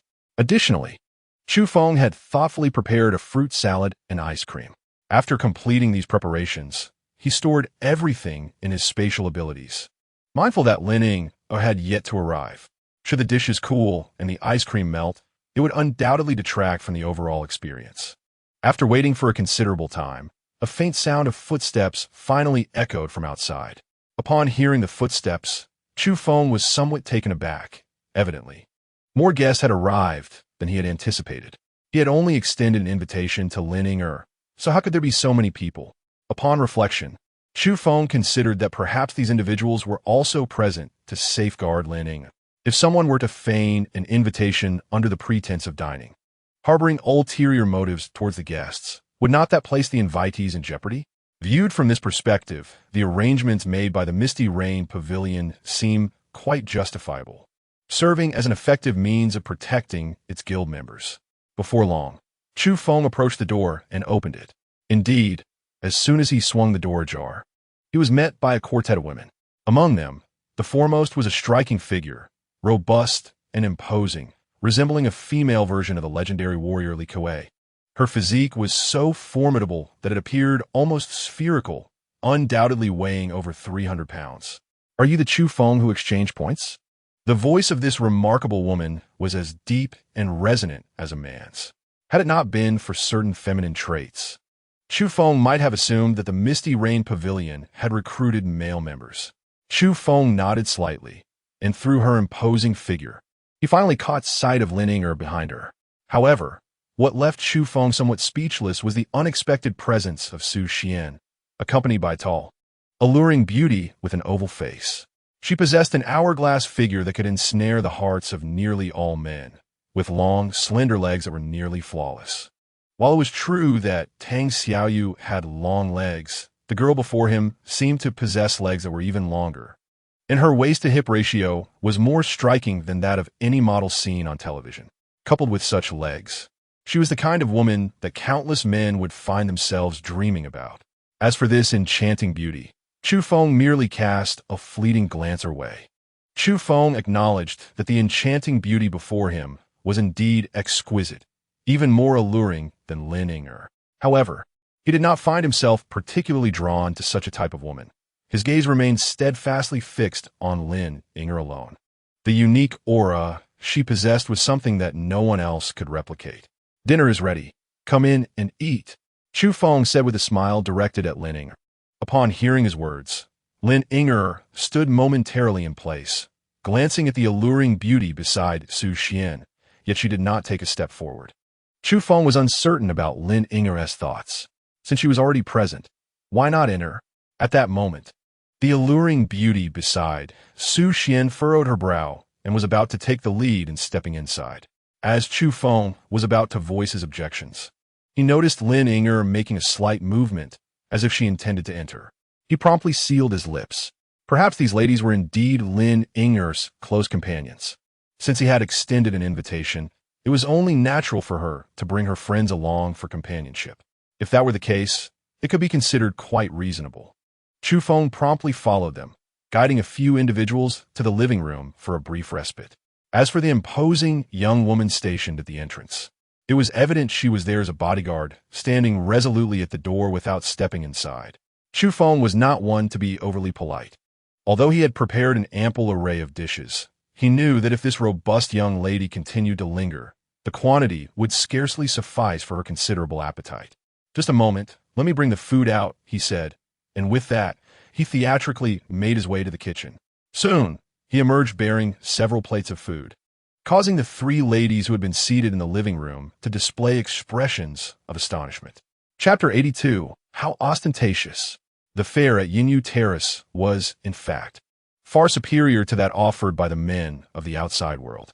Yet, it consisted mainly of rice or other coarse grains accompanied by durable vegetables such as potatoes and onions.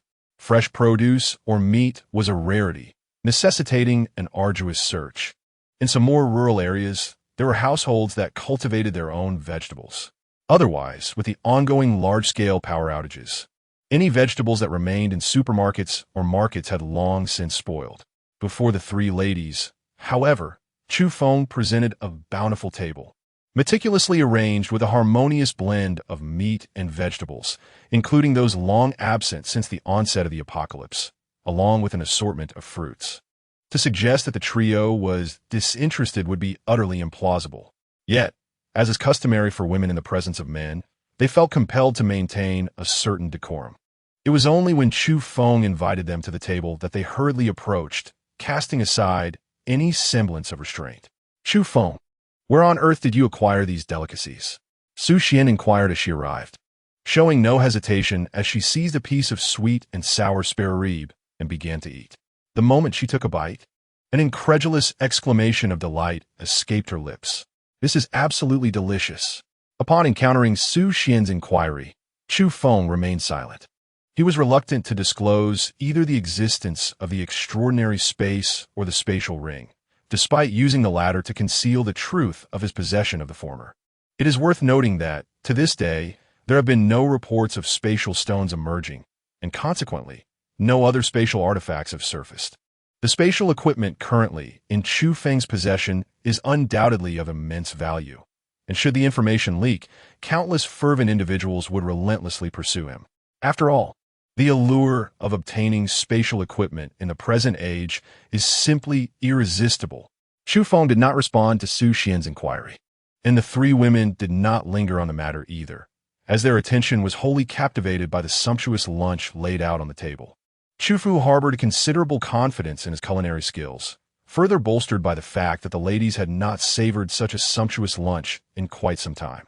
They cast aside the decorum of refined ladies, indulging heartily in the feast before them.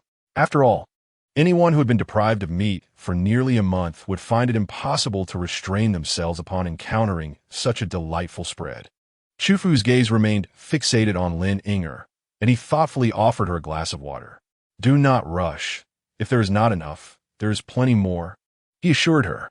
As Chu Feng turned his head, he was suddenly confronted by a colossal figure blocking the doorway, with eyes wide open, as if it intended to devour the very table itself. "Luo Li, why don't you join us for a meal?" Su Xian's sister unceremoniously beckoned. "Luo Li, Luo Li." Upon hearing that name, Chu Feng was taken aback. It must be said that the name bore no resemblance to the robust young lady before him. These thoughts danced through his mind without him voicing them aloud. However, this afternoon, Chu Feng had painstakingly earned points over several days, specifically to treat Lin Ying'er to a meal. Unexpectedly, Su Xian's sister behaved as if she were the mistress of the room, which left Chu Feng somewhat dissatisfied. I think I shall pass on the meal. I'll just wait by the door," Luo Li said, even as her mouth watered at the prospect. At that moment, Lin Ying'er extended an invitation for Luo Li to join them, indicating a good rapport between them. Once more, Luo Li declined, steadfast in her refusal to enter. Upon witnessing the scene, Chu Feng recognized that Luo Li was steadfast in her duties. He rose and entered the room, feigning a search for something. Moments latte. He emerged with several vacuum-sealed bags, filled with an assortment of delicacies such as marinated meats, pig's head, pig knuckles, and roasted duck. Noting Luo Li's robust physique, he took out a generous quantity, believing it would suffice for her appetite. The three women were taken aback by Chu Feng's display. But recalling that he had exchanged an entire truckload of supplies for points that day, they found his abundance of personal goods less surprising. Although they did not eat at the table, the gifts Chu Feng presented to Luo Li brought her immense joy. During the meal, Chu Feng's chopsticks moved sparingly, his gaze predominantly fixed upon Lin Ying'er, Su Xian, and her alluring sister, while mostly focused on the feast before them. Could not help but notice the unmistakable expression and intent in Chu Feng's eyes, which seemed rather deliberate to them. Was he employing a strategy of feigned indifference? The notion intrigued Su Xian's sister, who, amid the lavish lunch, found herself mildly captivated by Chu Feng's playful intentions. After all, it would be rather impolite not to acknowledge such a bountiful meal. As the dishes on the table began to dwindle, Su Xian's sister exchanged a knowing glance with her, prompting Su Xian to gently tug at Lin Ying'er's arm. Lin Ying'er turned to acknowledge Su Xian's silent communication. The two women rose in unison and made their way outside. "Lin Ying'er?" Chu Feng called out instinctively, his focus having remained solely on her. He had not paid much mind to Su Xian and her captivating sister, yet now, seeing Lin Ying'er being led away, he felt a pang of confusion. Surely, it should have been Su Xian and her sister exiting, leaving her behind for what purpose? Lin Ying'er, catching the intensity of Chu Feng's gaze, felt a tinge of shyness and softly murmured, "Thank you for your hospitality, Chu Feng. I shall not intrude upon you and sistering." With that, she and Su Xian departed. At the entrance, Luo Li continued to devour a roasted chicken heartily. However, Chu Feng felt a wave of despondency wash over him as he watched Lin Ying'er's retreating figure, momentarily at a loss regarding her earlier words. Cough, cough. Su Xian's sister deliberately cleared her throat, then gracefully picked up a napkin to dab at the grease at the corner of her mouth. "You must be Chu Feng, correct? It seems you put considerable thought into today's lunch. I'm quite pleased," she remarked, offering him a smile she deemed utterly enchanting. In the past, whenever she smiled at a man, he would invariably become entranced, utterly captivated by her charm. Today, she was somewhat taken aback. Chu Feng did not even spare her a glance. Su Xian, feeling a twinge of irritation, thought to herself, "If you wish to capture my attention, your current display is rather excessive, isn't it?" "Hello." Chu Feng then turned his head to look at her and said, "We are not acquainted. Could you please leave?" Chapter 83. You have benefited from her. Suing was quite furious. Chu Feng was quite pleased with the sumptuous lunch she had prepared. Yet the man's pretentiousness was truly over the top. Just after finishing lunch, he had the audacity to send her away. How infuriating! If he believed that such antics would capture her attention, then this fellow named Chu Feng had miscalculated entirely. His approach only served to annoy her profoundly. Fuming, Su Ying returned to the guild's headquarters, but not long after her arrival, The sweet girl who had previously escorted Chu Feng reappeared before Su Ying, flashing her a delightful smile and saying, "Sister Ying, your charm is undeniable. The guy who just treated you to lunch has redeemed points for dinner again." "What?" Su Ying nearly leapt from her chair. He asked back. Su Ying truly could not fathom what Chu Feng was thinking. Did he seriously believe that such actions would draw her attention? This was utterly nonsensical. Ignoring the curious gazes of her sisters, she resolved to confront Chu Feng immediately. However, after taking just a few steps, she suddenly halted. Why am I having such thoughts? How could I possibly confront him now? Yes, he must think this way, believing that by ignoring him, he could achieve an unexpected victory. Although he successfully managed to irritate her, he also ensured that she remembered him. Indeed, he had succeeded in making an impression. That was his true intention. Ah, that cunning man. At this moment, Su Ying had conjured an elaborate scenario in her mind, envisioning a scheming, cunning man at play, and soon she calmed herself. Dinner, was it? Very well. As evening approached, Chu Feng meticulously prepared a dinner that was equally as lavish as the lunch. Having witnessed Lin Yinger relishing her meal at noon, Chu Feng felt a sense of joy. Although he regretted bringing 2 additional guests and lacked the opportunity for a private conversation with Lin Yinger, he was nonetheless satisfied. After all, this was merely the first encounter. There would be ample opportunities in the future. With a heart full of joy, Chu Feng eagerly awaited the arrival of Lin Yinger. To mark the occasion, he had taken the time to adorn the room with a variety of colorful light strips and had lit numerous candles, creating an ambience that was nothing short of enchanting. Satisfied with his handiwork, he stored the prepared dinner in his spatial ring, eagerly anticipating Lin Yinger's arrival. "Li Wang, kindly refrain from lingering in the room. Go outside and seek the mutated crystals," Chu Feng called out, noticing Li Wang in the guest room. With Li Wang as his formidable ally, many challenges became effortlessly manageable for Chu Feng. Even the task of hunting zombies for mutated crystals had been temporarily set aside, as Lin Yinger had become his utmost priority. Moreover, Chu Feng was acutely aware that, given his current capabilities, the number of mutated crystals required to advance to the 4th tier was substantial. 100,000 for 1st-tier crystals alone. Should he pursue 2nd-tier crystals, he would need 10,000. Presently, the quantity of 3rd-tier zombies was relatively limited, and over the past few days, he had only acquired a mere 7 3rd-tier mutated crystals. Nevertheless, endowed with absolute self-preservation abilities, he did not feel an overwhelming urgency to ascend. As time gradually passed, excitement surged within him when he finally heard footsteps approaching from outside the door. He couldn't help but wonder if Lin Yinger would feel even a hint of appreciation for the efforts he had devoted to preparing this special moment for her. Chu Feng adjusted his collar and opened the door. However, upon encountering a strikingly beautiful woman outside, evidently adorned with care and exquisite makeup, his expression stiffened. "What brings you here?" The smile on Chu Feng's face vanished in an instant. Su Ying, observing Chu Feng's demeanor, felt a surge of calculation within her. "Still pretending? I wonder how long you intend to keep up the charade." As Su Ying approached, she had already exchanged pleasantries with several 3rd-tier mutated women from her guild, instructing them to lie in wait nearby. Tonight, she had meticulously prepared herself, donning a low-cut strapless dress that would have turned heads even in the pre-apocalyptic world. Su Ying could hardly believe that after all her sacrifices, Chu Feng could maintain his facade. Once his true self was revealed, she planned to signal her sisters to restrain him at the first opportunity. "What's wrong? Not welcome?" Su Ying remarked, casting a cursory glance into the room. Upon seeing the carefully arranged decor, a smile crept across her lips. "Your stubbornness is amusing, but the setup in this room has betrayed you completely." Just as Su Ying attempted to step inside, Chu Feng blocked her path, showing no intention of yielding. "I'm sorry, but I have an appointment tonight. Please leave." With that, he promptly shut the door.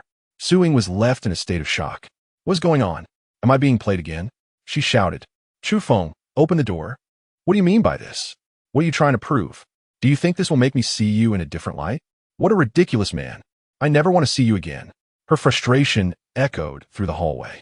Meanwhile, Chu Feng, inside the room, overheard her outburst and thought her behavior was nonsensical. "I'm just waiting for Lin Yinger at home. What are you doing here?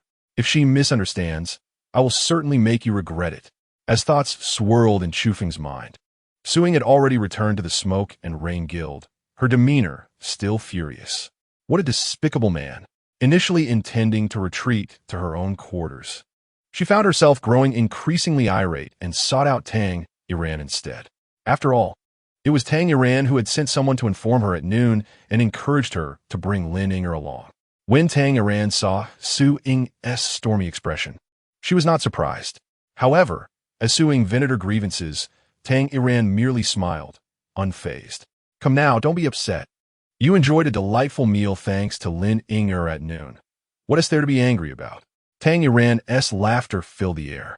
What do you mean? Su Ying was momentarily taken aback by Tang Yiran's words, but soon a realization dawned upon her. After all, Chu Feng's behavior at noon had been rather conspicuous. At that moment, Su Ying was taken aback. Now, with Tang Yiran's mention, she finally realized that there might have been some misunderstanding. That fool Chu Feng probably thought that the badge referred to Lin Yinger, as they were university classmates, and Chu Feng had come to An City precisely for her. Tang Yiran asserted with conviction. Before Su Ying could further digest Tang Yiran's words, someone outside announced that Chu Feng had arrived. Chapter 84. A sincere effort. Su Ying was incensed, and Chu Feng's anger was no less than hers. They had explicitly agreed on a dinner exchange with Lin Yinger. Yet Chu Feng had waited until 11 o'clock at night. It wasn't that he lacked the patience to continue waiting. Rather, he was acutely aware that Lin Yinger would not come at this hour. Instead of having Lin Yinger come, they sent an unfamiliar woman in her place, which left Chu Feng extremely dissatisfied with the Smoke and Rain Guild. As Chu Feng stood before Tang Yiran, Su Ying, who had arrived earlier, was already hiding in the adjacent room, quietly observing the situation between Chu Feng and Tang Yiran. Is Tang Yiran playing me for a fool? Chu Feng entered, speaking rather rudely. Tang Yiran found no surprise in Chu Feng's demeanor. A faint smile lingered on her lips, hinting at her amusement. Had she not witnessed Chu Feng's behavior towards Lin Yinger from the upper floor, doubt may not have crossed her mind. Coupled with Su Ying's account upon her return, Tang Yiran was nearly certain that Chu Feng had erred. Chu Feng, please take a seat and share your thoughts at your leisure, she said, her tone remarkably composed, showing no trace of discontent towards his anger. With a somber expression, Chu Feng took a seat. Had it not been for the revelation in his previous life, where he personally heard Lin Yinger mention that Tang Yin and Tang Xiaoyu treated their guild members exceedingly well, including her, he would never have shown such courtesy towards Tang Yin, who had been a formidable presence in Lushur. What is going on with your guild? I have clearly redeemed points for Yinger's dinner, yet I have yet to see her. Chu Feng questioned Tang Yin with urgency. Oh, she has tea gone? That's impossible. She has already visited and even sought me out just moments ago, Tang Yin replied with a continued smile. Chu Feng, I truly cannot comprehend you. You have repeatedly invited Su Ying to dine, yet your demeanor has been anything but amiable. You even kept her at bay last night, and now you come to me? What logic is this? Su Ying? Chu Feng finally recognized the peculiarity in Tang Yin's words. What's Su Ying? I intended to invite Lin Ying. As he spoke, he deliberately puffed out his chest, showcasing the emblem upon it. At this, Tang Yin could not contain herself, bursting into laughter with an exuberance that was simply enchanting. It must be said that while the younger sister was more domineering, the elder sister was not lacking in charm either. The younger sister exuded a lively and endearing demeanor, making her quite likable. However, the elder sister embodied the essence of an icy beauty, and witnessing such a poised figure reveal a delightful expression was truly captivating. The third most beautiful woman in the guild is Su Ying. Yinger is an affectionate moniker bestowed upon her by her many admirers. Tang Yin laughed until she was nearly doubled over, as if she had not encountered such an amusing jest in ages. A man, intent on confessing his feelings, inadvertently misdirects both his affections and his intentions. Chu Feng's expression faltered, and he felt a twinge of anxiety. Upon further reflection, it seemed that since his arrival at the Misty Rain Guild, he had not inquired deeply into the significance of the emblem associated with Yinger. He had unconsciously concluded that the Yinger in the emblem referred to Lin Yinger. This realization was rather awkward. Is what you said true? Chu Feng asked, still somewhat uncertain. Tang Yinran nodded affirmatively, questioning how such a matter could be fabricated. We are not professional fraudsters. If you doubt it, you may simply ask anyone outside the guild whether the creators of the Ing emblem crafted it for Su Ying. In truth, even without her words, Chu Feng could ascertain this. Su Ying was undeniably more alluring and exuded a more pronounced femininity in comparison to Lin Inger. Furthermore, in terms of physique and appearance, it could not be said that Lin Inger surpassed Su Ying, although she certainly held her own. However, Chu Feng had never been particularly fond of women like Su Ying. His affections had always been reserved for Lin Inger, which led him to unconsciously associate the name Inger with Lin Inger. Well, I understand now, Chu Feng admitted, feeling a bit embarrassed. Yet, his demeanor remained resilient as he inquired about the number of points required to invite Lin Inger to dinner. There is no need for that, Tang Yinran replied with a smile. Did I not mention before that any member of the guild who is not on the leaderboard can be invited at any time, provided they consent? Chu Feng reflected for a moment, recalling that Tang Yinran had indeed uttered those words. However, he soon found himself displeased. It was utterly absurd. Tang Yinran was also momentarily taken aback, pondering the implications. How could Lin Inger disregard the necessity of redeeming points for a date? Was this a slight against someone? I shall present all my points to invite her to lunch tomorrow. Chu Feng expressed his dissatisfaction, deeming this an affront not only to himself, but also to Lin Inger. Tang Yinran chuckled softly before replying. It appears you possess little understanding. What do you mean? Chu Feng inquired, somewhat bewildered. There are countless individuals like you who come solely for one girl, yet we cannot assure the safety of every girl under the guild's protection. On the day we encountered you, one of our guild's teams fell victim to an ambush. This is not an isolated incident. It has transpired for 4 consecutive days now. At this juncture, Tang Yinran's previously cheerful demeanor darkened, her expression turning grave. The individuals featured on the so-called beauty ranking are, in reality, merely leveraging their allure to fend off a multitude of admirers and fans. They surrender resources in exchange for coveted moments with their desired companions, achieving dual benefits. However, if ordinary guild members were to attract attention, given the sheer number of them, we could not possibly guarantee the safety of everyone. Therefore, rather than allowing them to appear on the ranking, it is preferable for them to remain sheltered within the guild, where we can provide protection. Do you comprehend this perspective? As Tang Yinran concluded her explanation, her gaze remained fixed on Chu Feng. You imply that while ordinary members may seem easily approachable, should they face rejection, it does not truly harm them. Yet those on the ranking, upon redeeming points, are compelled to attend the date, correct?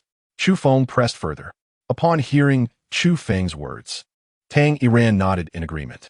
At this moment, Chu Feng finally comprehended. However, there remained a crucial point that had eluded him for quite some time. How could they ensure that the individuals outside would not collectively turn against their guild? If that were to occur, it would surely be a formidable challenge to withstand. Tang Yinran's expression darkened. She was taken aback by Chu Feng's unexpected inquiry. This matter, she implied, did not warrant his concern. Her demeanor shifted, revealing her unwillingness to engage in further discussion on the topic. Since your questions have been addressed, you should return now, she stated. Just as her voice faded, a cacophony of shouts and chaos erupted from outside the guild. Both Tang Yinran and Chu Feng's expressions shifted dramatically at the sound. Chapter 85. The stifling of genius Tang Yinran was filled with worry. Uncertain about what turmoil was unfolding outside and whether it would result in casualties among the guild members. Conversely, Chu Feng was astonished. Who would dare to seek trouble with the Misty Rain Terrace at such a late hour?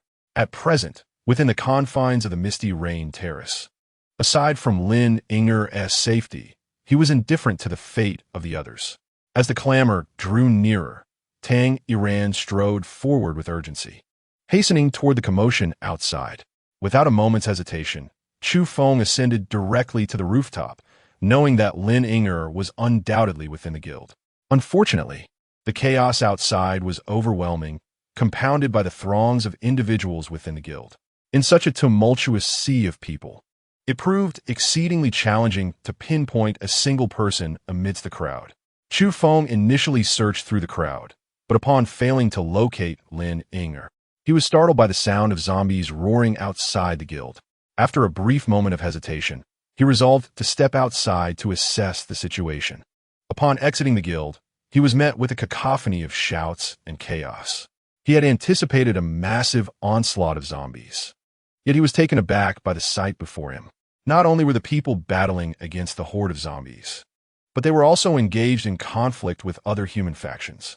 This revelation indicated that the nocturnal assault was a coordinated attack involving both humans and zombies, a scenario that rendered the situation profoundly alarming. Although Chu Feng moved alongside the zombies, their numbers paled in comparison to the hundreds and thousands before him. However, in terms of strength, King Li was overwhelmingly superior to the low-tier zombies that surrounded him. Nevertheless, it was indeed a peculiar sight for Chu Feng to witness humans and zombies collaborating in an offensive for the first time in his life. King Li, with a resounding shout, Chu Feng felt a presence materialize directly behind him almost instantaneously. "Come, let us descend and uncover the truth," he commanded, taking the lead not to engage with the encroaching zombies or the threatening humans, but rather to investigate the enigmatic figure lurking behind. Given the multitude of both zombies and humans, maintaining a grasp on the situation was imperative. If Chu Feng's suspicions were correct, the individual capable of commanding such a horde of zombies must possess abilities related to summoning or controlling the dead. Otherwise, such a phenomenon would be inconceivable. Throughout the journey, King Li followed closely behind Chu Feng. Despite the overwhelming number of zombies, none dared to attack Chu Feng. Even when a few brazen zombies approached him, they were swiftly dispatched by King Li, who effortlessly snapped their necks. Soon, Chu Feng spotted an unusual figure amidst the throng. The peculiarity lay in the fact that this individual remained motionless in the shadows, surrounded by numerous protectors. If he was not mistaken, this person was likely the source of the zombie control. Onward! With a commanding shout, Chu Feng directed Li Wang to charge forward, confronting the crowd before him. The group of over 20 individuals, astonished at the speed with which someone could penetrate their encirclement, quickly revealed their surprise. However, they soon rushed towards him, determined not to allow Chu Feng to harm the person they had surrounded. Li Wang, with a body as formidable as adamantine, faced their onslaught. The weapons of the attackers, aimed directly at him, were as ineffective as mere tickles in the face of his might. With each punch, Li Wang dispatched his foes. It is worth noting that his strength could easily propel an entire truck. Despite these assailants having transformed into mutants, they were no match for Li Wang, who effortlessly knocked them down as if they were mere children. In the center of the encirclement, a man dressed in purple observed the scene with astonishment. As a necromancer, his sensitivity to the undead surpassed that of ordinary individuals. The charging Li Wang was unmistakably a zombie, and a high-ranking one at that. The zombies he had summoned were clearly of an inferior caliber compared to this formidable foe. As Chu Feng rushed forward, he was taken aback upon seeing the visage of the individual before him. This face was indelibly etched in his memory, notorious from the cataclysmic past. "Ma Xin, I never anticipated encountering you here." Chu Feng's smile betrayed a mixture of surprise and intrigue. It was astonishing that the traitor of humanity, a figure whom all wished to eliminate, now stood before him. Ma Xin was undoubtedly a prodigy within the realm of summoning. While others typically managed to summon one or two beasts or a handful of zombies upon mastering the necromantic arts, those capable of conjuring dozens were deemed extraordinary. Yet, Ma Xin had singularly distinguished himself by summoning 100 zombies at the very inception of his abilities. Moreover, it was rumored that by the time he reached the 3rd tier, he could command nearly 2,000 zombies in combat. In Chu Feng's previous life, he had heard whispers of Ma Xin achieving a 9th tier strength, perilously close to the rank of a king, and possessing the terrifying ability to summon 3 king-level zombies simultaneously. Despite Ma Xion's formidable prowess, his character was marked by cruelty and lechery, having brought untold suffering to countless women. The ramifications of his depravity had ensnared innumerable members of humanity, rendering him a veritable demon among men. The mere thought of this filled Chu Feng with venomous rage. For this harbinger of doom now sought to target the Yin Yu platform, home to Lin Inger and her guild. This meant that Ma Xin could very well lay his hands on Lin Inger, and for that reason alone, he could not be allowed to live.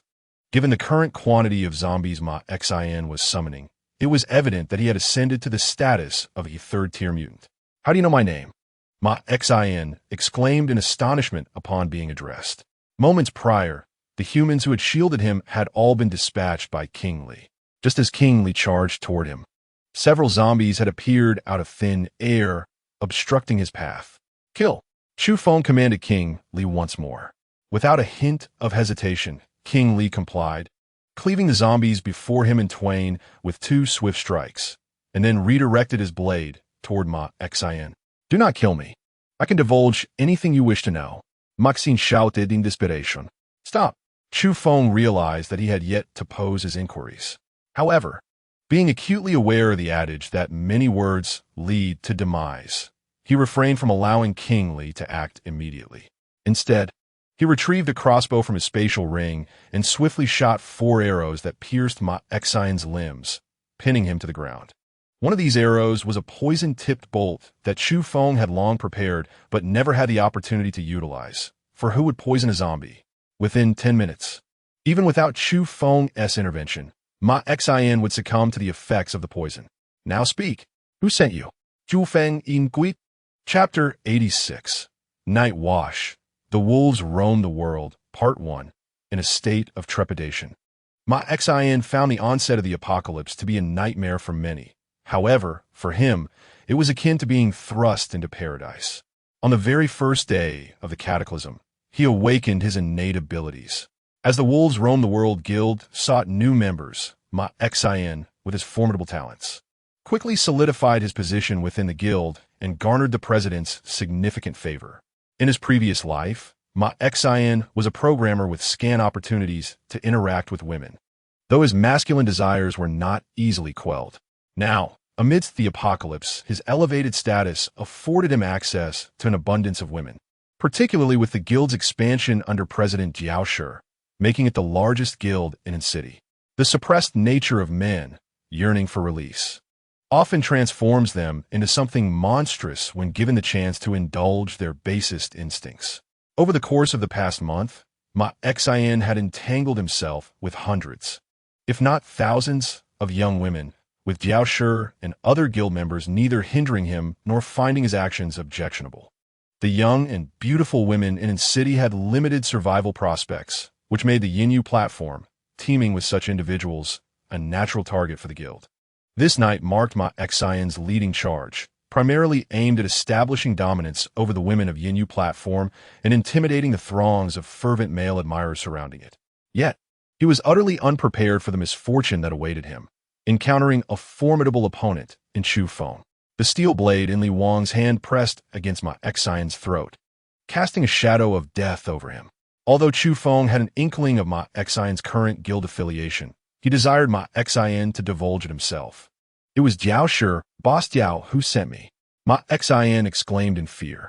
"What did he send you for?" Chu Feng inquired further.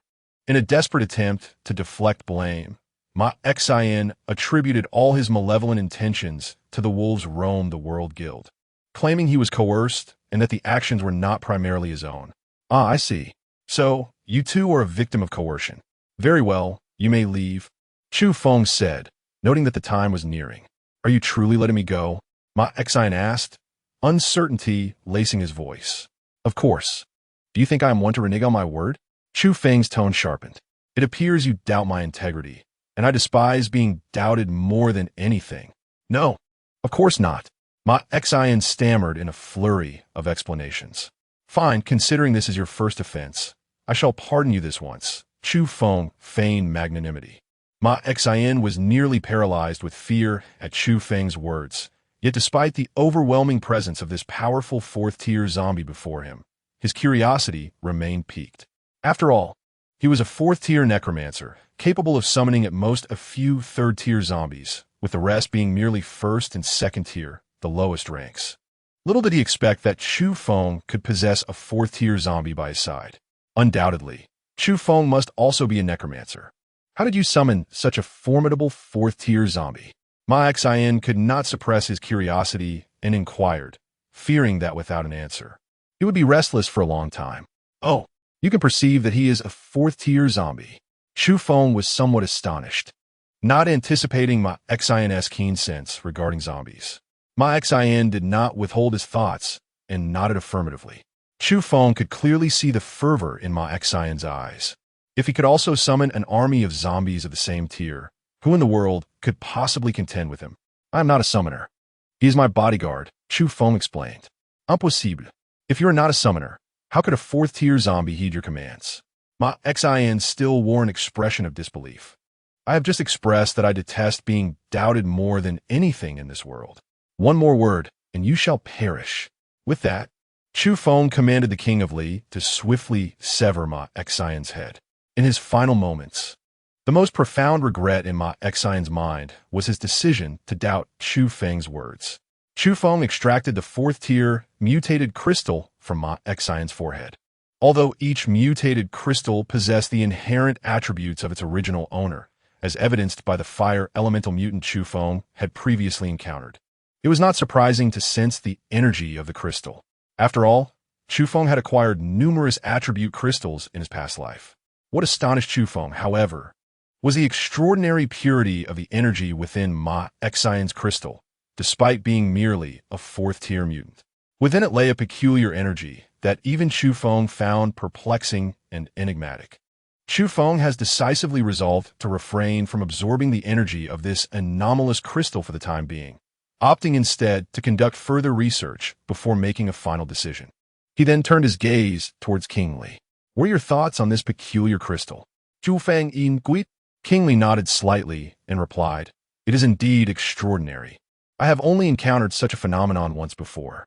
Chu Feng initially intended for King Li to elaborate on his encounters with this peculiar crystal, but after pondering for a moment, King Li shook his head, indicating that he had forgotten. With a slight curl of his lips, Chu Feng casually remarked, "Could it possibly be referring to yourself?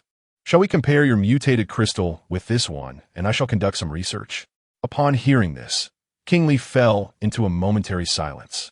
Chu Feng initially believed that King Li was still contemplating the matter at hand, and was about to clarify that his previous remarks had merely been a jest.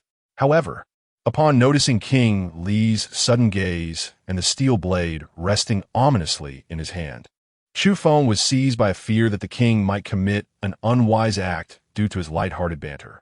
King Li then thundered in a deep voice, "My father commanded me to accompany you for your protection, yet he did not prohibit me from taking your life." Chu Feng was momentarily rendered speechless, as he had never anticipated that King Li possessed such a facet. Ceased his playful banter with King Li, redirecting his gaze towards the now quiet battlefield at the entrance of the Smoke and Rain Guild, pursuing a small group of fleeing individuals. "Wolf walks the world? Tonight, allow me to showcase the prowess of your elder, Chu Feng." Meanwhile, within the Wolf Walks the World Guild, the guild leader, Diao Shi, was in a room with several young women, engaged in spirited conversation. Suddenly, a cacophony erupted, accompanied by flickering lights outside the door. "What on earth is happening?" Diao Shi bellowed as he rushed out, not even having time to don his attire. Upon his exit, he was utterly taken aback by the scene before him. The entire guild was engulfed in flames. Chapter 87. The Night Fire at Wolf Walks the World, Part 2. Diao Shi was incredulous that at the moment of his greatest joy, his sanctuary had been set ablaze. "What is going on? Someone extinguish the fire," he shouted furiously. Hearing his roar, members of the guild hastened to report the situation. However, upon hearing their accounts, Diao Shi's fury intensified, and he lashed out, exclaiming, "What nonsense are you spouting? Someone is supposed to be guarding against fire in my guild, and yet not a single shadow of an intruder has been seen."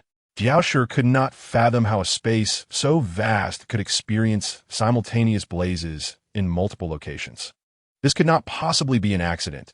It was undoubtedly a deliberate act of arson.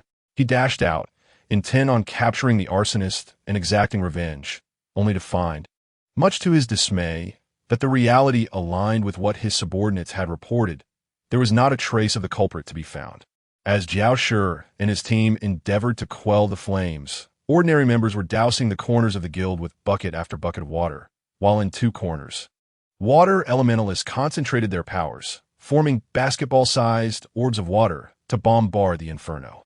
The members of Wolf Walks the World were bustling within the guild.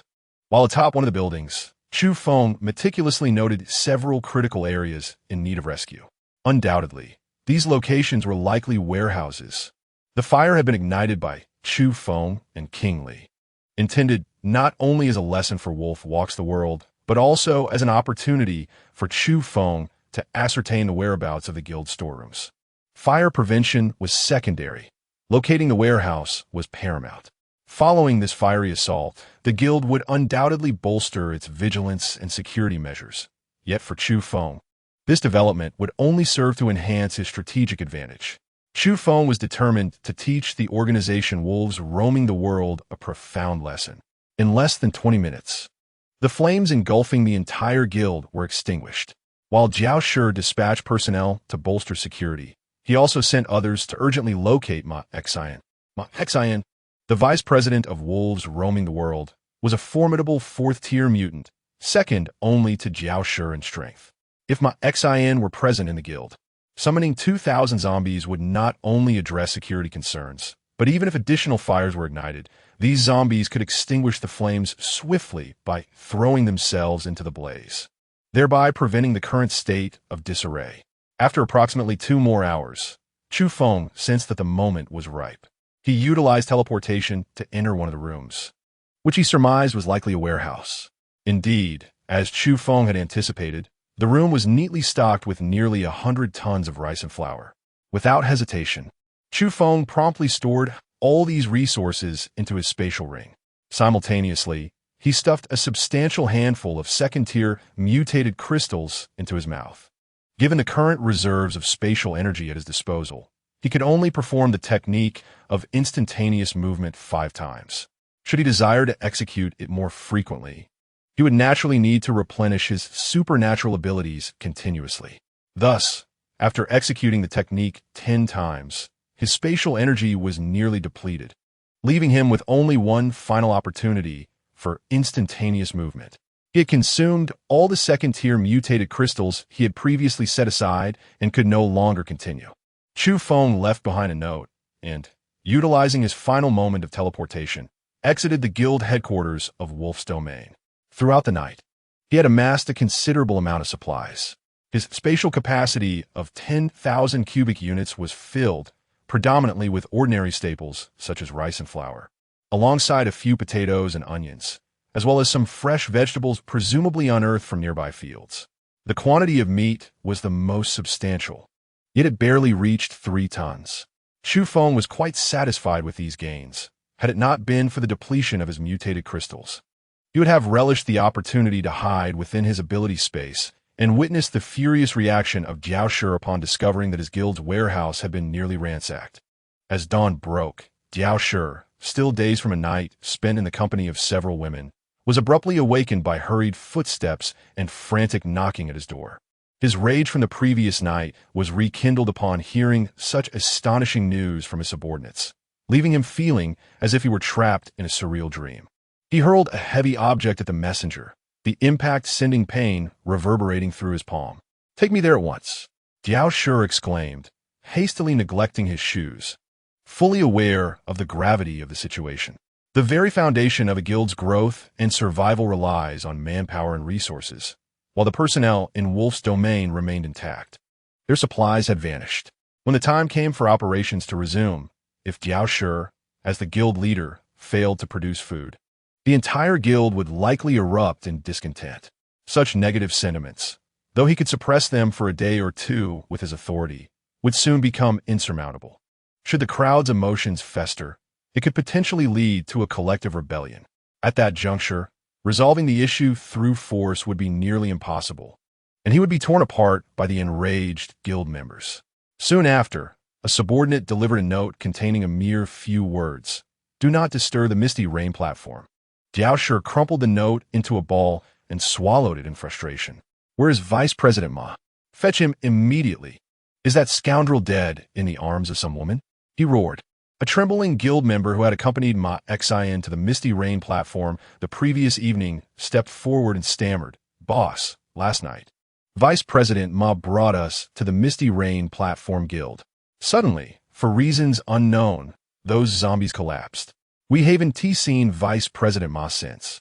The tremor in his voice reflected his fear, as even he struggled to believe what he had witnessed, let alone convince Guild leader Jiao Shi of such an improbable occurrence. Impossible. The bodyguards around Ma Xian are elite fighters from our guild, and he himself is a fourth-tier powerhouse. He cannot have simply vanished. As Jiao Shi articulated his thoughts, his emotions surged with fervor, for he was confronted with a terrifying possibility. Although he desperately wished to dismiss such a notion, he was acutely aware that perhaps Ma Xian's disappearance was linked to the same individuals who had silently pillaged his guild's warehouse the previous night. How could this be? Who could possess the audacity to execute such an act? Chapter 88. Tang Yinran's Decision. As Chu Feng returned to the vicinity of the Misty Rain Platform Guild, tranquility had already descended upon the surroundings. Having scarcely rested throughout the night prior, Chu Feng fell into a deep slumber the moment he arrived, with King Li stationed nearby as a sentinel, allowing him to sleep soundly and peacefully. In a deep slumber, Chu Feng remained undisturbed, while others endured a restless night. Tang Yiran, accompanied by her guild members, had ventured out to confront an enemy. Despite the throngs of fervent fans numbering nearly 1,000 outside, she was acutely aware that only her guild members would stand firm until the very end. However, the outcome took her by surprise, as the assailants were able to advance alongside the zombies. To compound matters, the sheer number of zombies was staggering, exhibiting an alarming level of organization and discipline, akin to a battalion of trained soldiers launching a coordinated assault, causing significant distress to the guild members of the Misty Rain platform.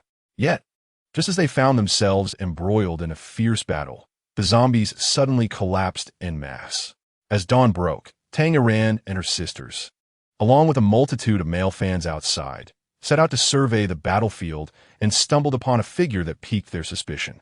Tang Yiran was already familiar with Ma Xian and his disturbing past. However, she also recognized his formidable strength, which was not easily countered. Remarkably, this powerful individual was found dead a mere mile from the Misty Rain platform, with his mutated crystal extracted from his forehead. Such an occurrence left Tang Yiran utterly astonished. The only person she suspected capable of such an act was Li Wang, who had been closely following Chu Feng.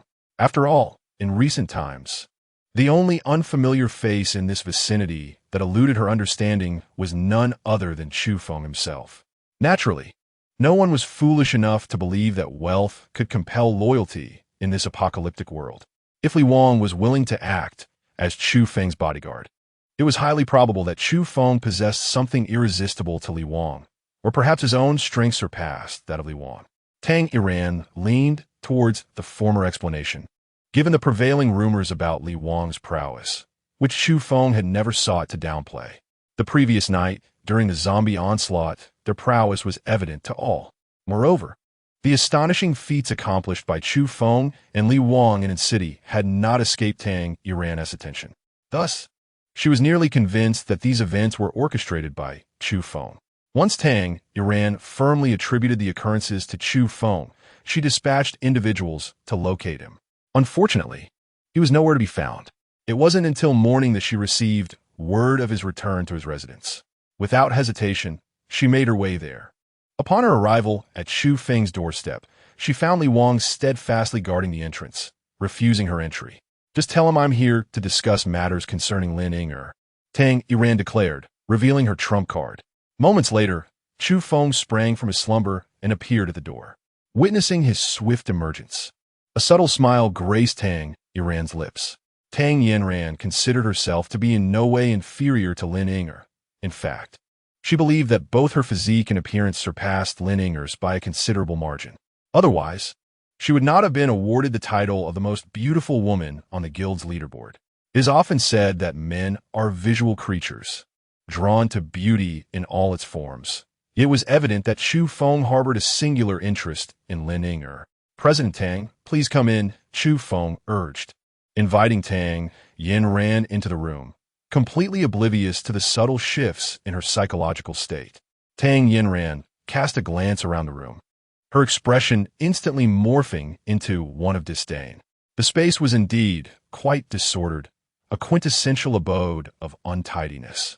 However, Chu Feng showed no signs of disdain. After all, it was not his home, merely a temporary refuge. President Tang mentioned wanting to discuss matters concerning Lin Ying. Chu Feng stated candidly, eschewing any pretense. "Dan, note that." Fixing her gaze on Chu Feng. "Before we proceed, there is something I wish to ask you, and I implore you to answer me truthfully." Upon observing Tang Yinran's demeanor, Chu Feng slightly curled his lips in disdain, yet ultimately nodded in acquiescence. "If there is something you wish to inquire about, please proceed." "Did you murder Ma Xin?" Tang Yinran queried. Chu Feng was momentarily taken aback, surprised that Tang Yinran's inquiry pertained to this matter. He promptly shook his head in denial, asserting that he was not the one responsible for the act. Tang Yinran furrowed her brow, pondering whether she had misjudged the situation. However, as she cast another glance at the nearby King Li, particularly fixating on the steel blade gripped in his hand, she came to the realization that her line of questioning may have been misguided. "He did it?" Tang Yinran inquired while observing King Li. Indeed, Chu Feng did not refute. A satisfied smile then graced Tang Yinran's lips, affirming that her suspicions had been correct. "This morning, I received news that the Wolf Walks the World Guild was set ablaze last night. Was that also your doing?" Tang Yinran continued her probing. Chu Feng nodded once more. There was no need for him to conceal or fabricate the truth regarding these matters. "Did you do all of this for Lining?" Tang Yinran pressed on with her inquiries. Chu Feng continued to nod. Suddenly, a smile appeared at the corner of Tang Yinran's mouth, imbued with a hint of mockery, as she said, "But do you know that Lin Inger has a boyfriend?" Until that moment, Chu Feng had maintained a demeanor of calm composure. Yet upon hearing Tang Yinran's words, his expression shifted slightly. This was indeed something he was unaware of. He recalled that during their university days, Lin Inger had a boyfriend, but their relationship was brief, and they parted ways. Chu Feng had once heard from Lin Inger's roommate that the reason for the breakup was that her boyfriend found her too aloof and lacking in romantic spirit. Now, the sudden revelation of Lin Inger having a new boyfriend was something Chu Feng found difficult to accept. "How is that possible? I have never heard of this," he said, furrowing his brow. "It is said to be your college boyfriend, who found a job in Engshi after graduation and then re-established contact with her," Tang Yinran explained. Chu Feng's countenance darkened further. That fellow, Chu Feng was well aware, was certainly not a good man. And now he had the audacity to approach Lin Inger with such shamelessness. "Chu Feng, I recognize your formidable prowess. In light of your performance last night, I would like to extend an invitation for you to join our Yin Yu Tai Guild and even offer you the esteemed position of honorary president. Would you consider it?" Tang Yinran continued with a smile. Now, it was Chu Feng's turn to be astonished. "Could you enlighten me as to why?" he inquired once more. "It's quite simple, because you are exceptionally strong." Dan Zipli Ao Set Stili. Chapter 89. The Trials of a Man, Part 1. Exceptionally strong? Chu Feng is undoubtedly formidable. Thus far, he has yet to encounter anyone among the human race who surpasses him in strength. Yet, what significance does this hold? Chu Feng does not consider himself the most formidable among the human race, yet he firmly believes he is the safest, setting aside his instantaneous teleportation abilities. The mere fact that he can retreat into a realm of extraordinary powers renders him invulnerable. You must understand the purpose of my visit to An City. Beyond that, I harbor no interest in other matters, Chu Feng declared with unwavering resolve. I am indeed aware. But what if I were to suggest that I possess a means to assist you in achieving this objective? Tang Yinran's voice continued, laced with mockery, which only served to heighten Chu Feng's discomfort, as if he were being toyed with by a beguiling little fox. How do you propose to assist? I dispatched individuals yesterday to investigate, and it appears Lin Inger's boyfriend, Zhang Qigong, is not a commendable man. During our time outside the guild, he had previously been a member of Inger's fan club, Tang Yinran remarked with a smile. As she spoke, Tang Yinran seemingly nonchalantly cast a glance at Chu Feng's chest, where the insignia had long since been discarded by him. Chu Feng certainly noticed Tang Yinran's gaze, yet he brazenly feigned ignorance. If that man, surnamed Zhang, is not a good person, shouldn't it be your responsibility as the guild leader to deal with him? Why drag me into this? Chu Feng retorted. Tang Yinran subtly tilted her body, seeking a more comfortable position as she replied with a smile. I have 500 members in my guild, and I cannot possibly intervene in the romantic lives of each one. If it were not for your deep affection for Lin Inger, I would likely still be unaware of her existence beyond her name. As for how that man, surnamed Zhang, treats Lin Inger, as long as she remains silent, I truly have no reason to intervene. After all, the consequences are hers to bear, are they not? Chu Feng gazed into Tang Iran's eyes, and she could distinctly sense the complexity of this woman.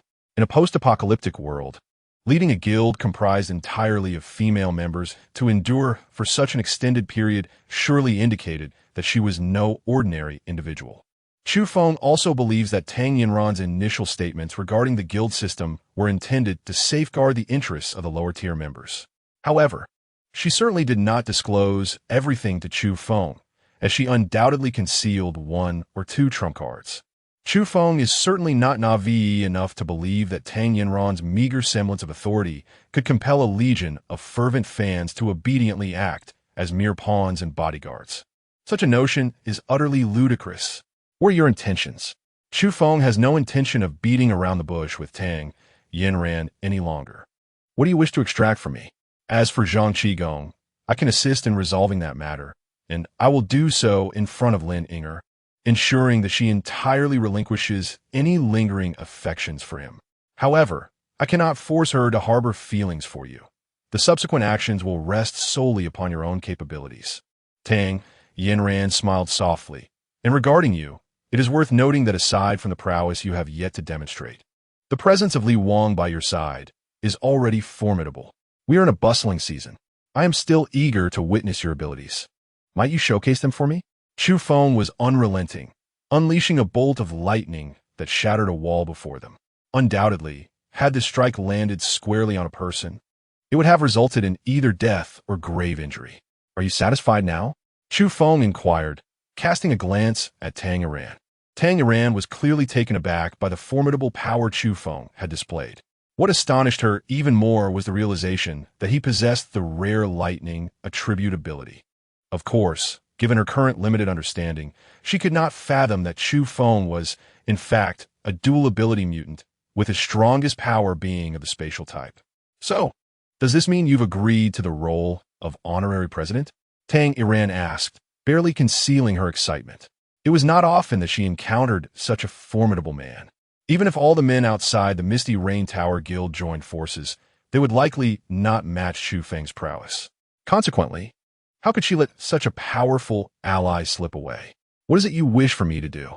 Chu Feng queried once more. Of course, it is to protect the members of our guild. Isn't that obvious? Moreover, safeguarding our guild essentially means protecting Lin Inger. This should be a mere, trifling matter for you. Tang Iran responded, her tone reflecting a sense of entitlement. However, Chu Feng shook his head, unwilling to be bound. After all, he had not remained in the city of Lu for long, let alone in the small city of In. Tang Yinran also noticed the indifference in Chu Feng's gaze, which suggested he had little interest in her opinions. You cannot keep me, Chu Feng stated once more, his voice remarkably calm, as if he were discussing a matter of little significance. Then what would it take to make you stay? Dan dan dan zito. Chu Feng merely smiled faintly, choosing not to respond, for he was reluctant to engage in extensive conversation with Tang Yinran. The more he spoke, the more he would reveal himself, a prospect he found undesirable. Tang Yinran seemed to sense some of Chu Feng's thoughts, and with a playful smile, she said, "Tonight, I invite you to be our guest at the Misty Rain Pavilion. I shall ensure you witness a splendid performance." With that, she rose and departed, her graceful figure fully displayed as she stood. As nightfall descended, Chu Feng made his way to the Misty Rain Pavilion Guild. Chu Feng was indeed curious to see what Tang Yinran had in store and what delightful surprises she would present to herself. When Chu Feng arrived at the entrance of the Misty Rain Pavilion, the sweet girl who had escorted him earlier reappeared, guiding him directly to an upper floor. As Chu Feng entered, he discovered that Tang Yinran and Tang Xiaoyu had long been awaiting his arrival. Just as he stepped inside, The Monkey King flashed a series of toothy grins, seemingly protesting against Chu Feng's treatment, while simultaneously flaunting the blissful life it enjoyed each day. Upon encountering the figure of the Monkey King, Chu Feng remained silent, perceiving that this fellow seemed to be itching for trouble. "President Tang, what is my purpose for being here?" Chu Feng directly inquired, disregarding the Monkey King. Tang Yinran smiled, and then instructed someone to draw back the enormous curtain before them, revealing a vast expanse of glass. From Chu Feng's vantage point, he could clearly observe the scene within. To his astonishment, it was Su Ying, adorned in an exceptionally alluring and breezy nightgown, presenting herself as if she were awaiting someone to come and claim her. S expression was somewhat awkward.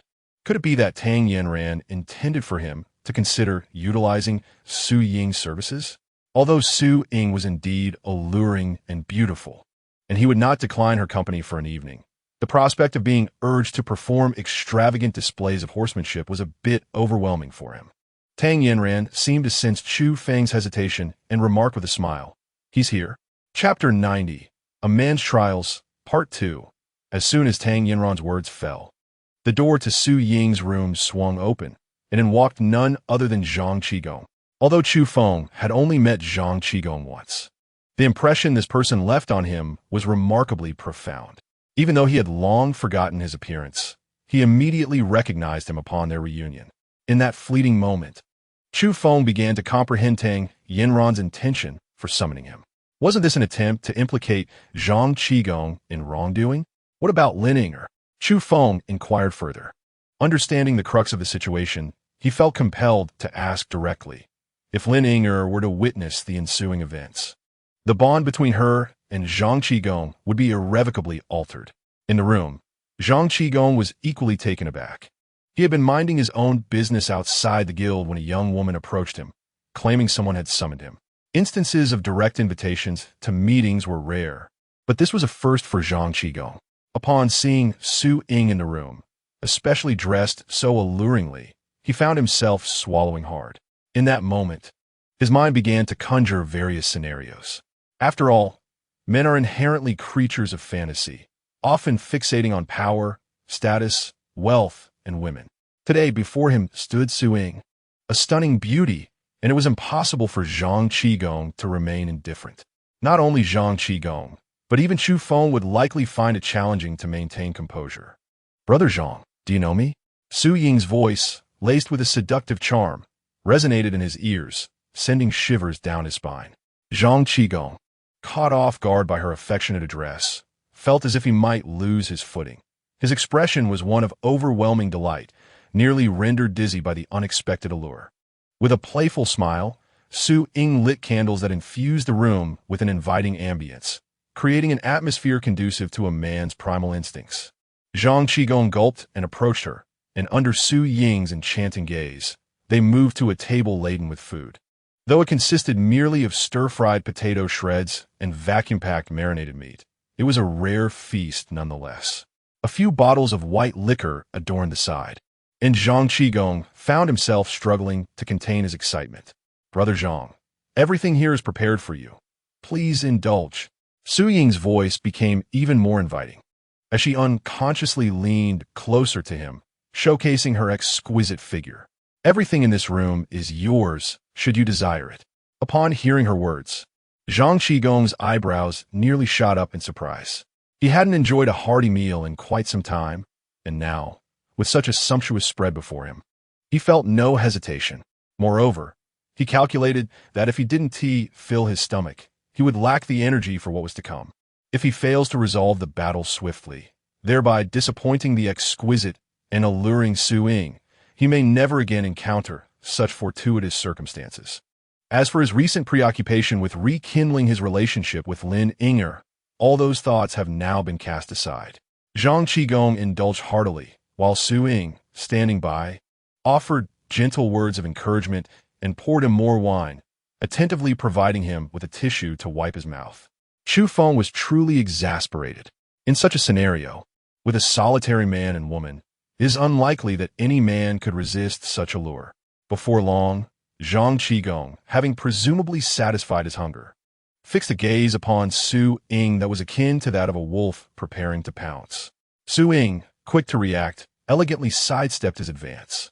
"Do not be so hasty," she spoke, her tone imbued with an air of melancholy, as if reproaching Zhang Qigong for his impulsiveness. Zhang Qigong recognized that haste would yield no fruitful outcome, especially since he was confident in his hold over Su Ying in the current situation. Why rush when he could risk displeasing her and potentially be cast out? Sister Yingar, I must have acted a bit rashly. Zhang Qigong quickly adopted a gentlemanly demeanor, yet his eyes remained fixated upon Su Ying, brimming with an intensity that suggested he yearned to claim her at once. Su Ying, having encountered countless men, was all too familiar with such gazes. Though her insides churned with revulsion, she managed to suppress it. "Brother Zhang, you're calling me Sister Ying, saddens me." Su Ying feigned a tone of grievance. How could that be? Zhang Qigong was momentarily bewildered, unsure of his misstep. Yet, as he beheld the sorrowful look in Su Ying's eyes, she continued, "You have called Lin Ying by that name countless times before. How can I not feel a pang of sadness now?"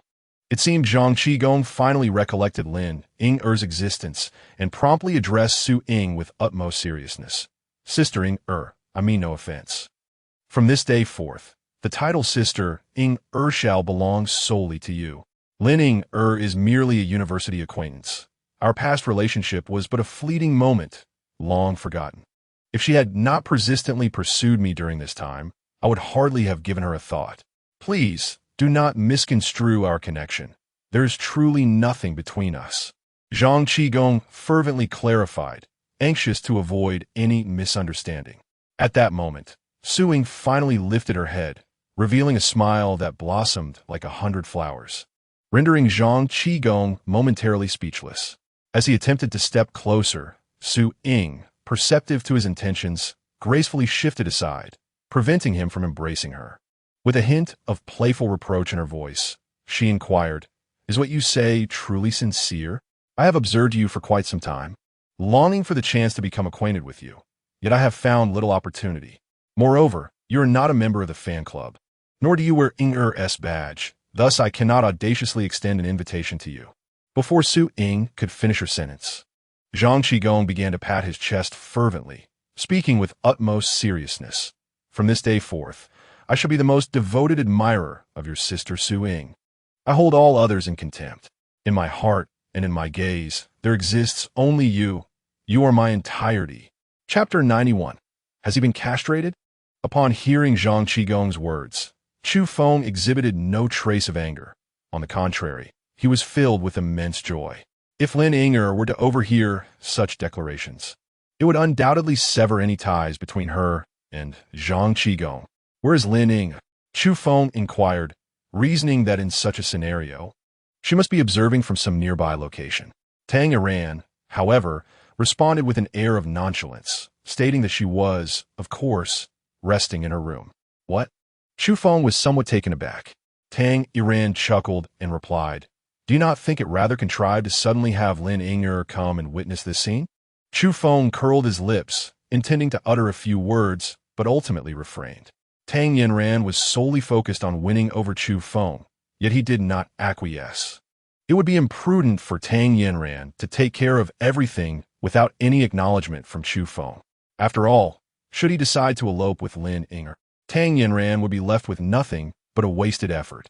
After Chu Feng comprehended the intricacies involved, he chose not to elaborate further and continued to observe the performance of Zhang Qigong before him.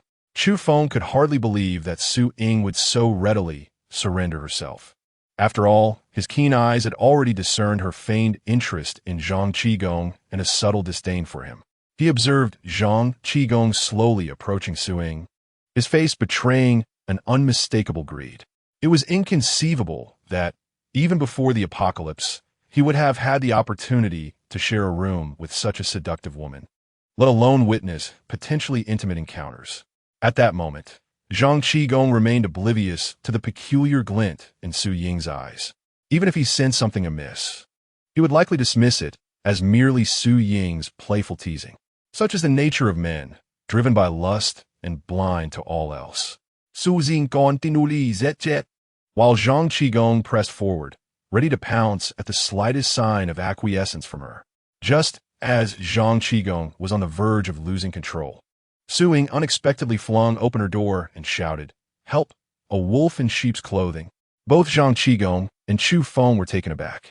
Was it truly that straightforward?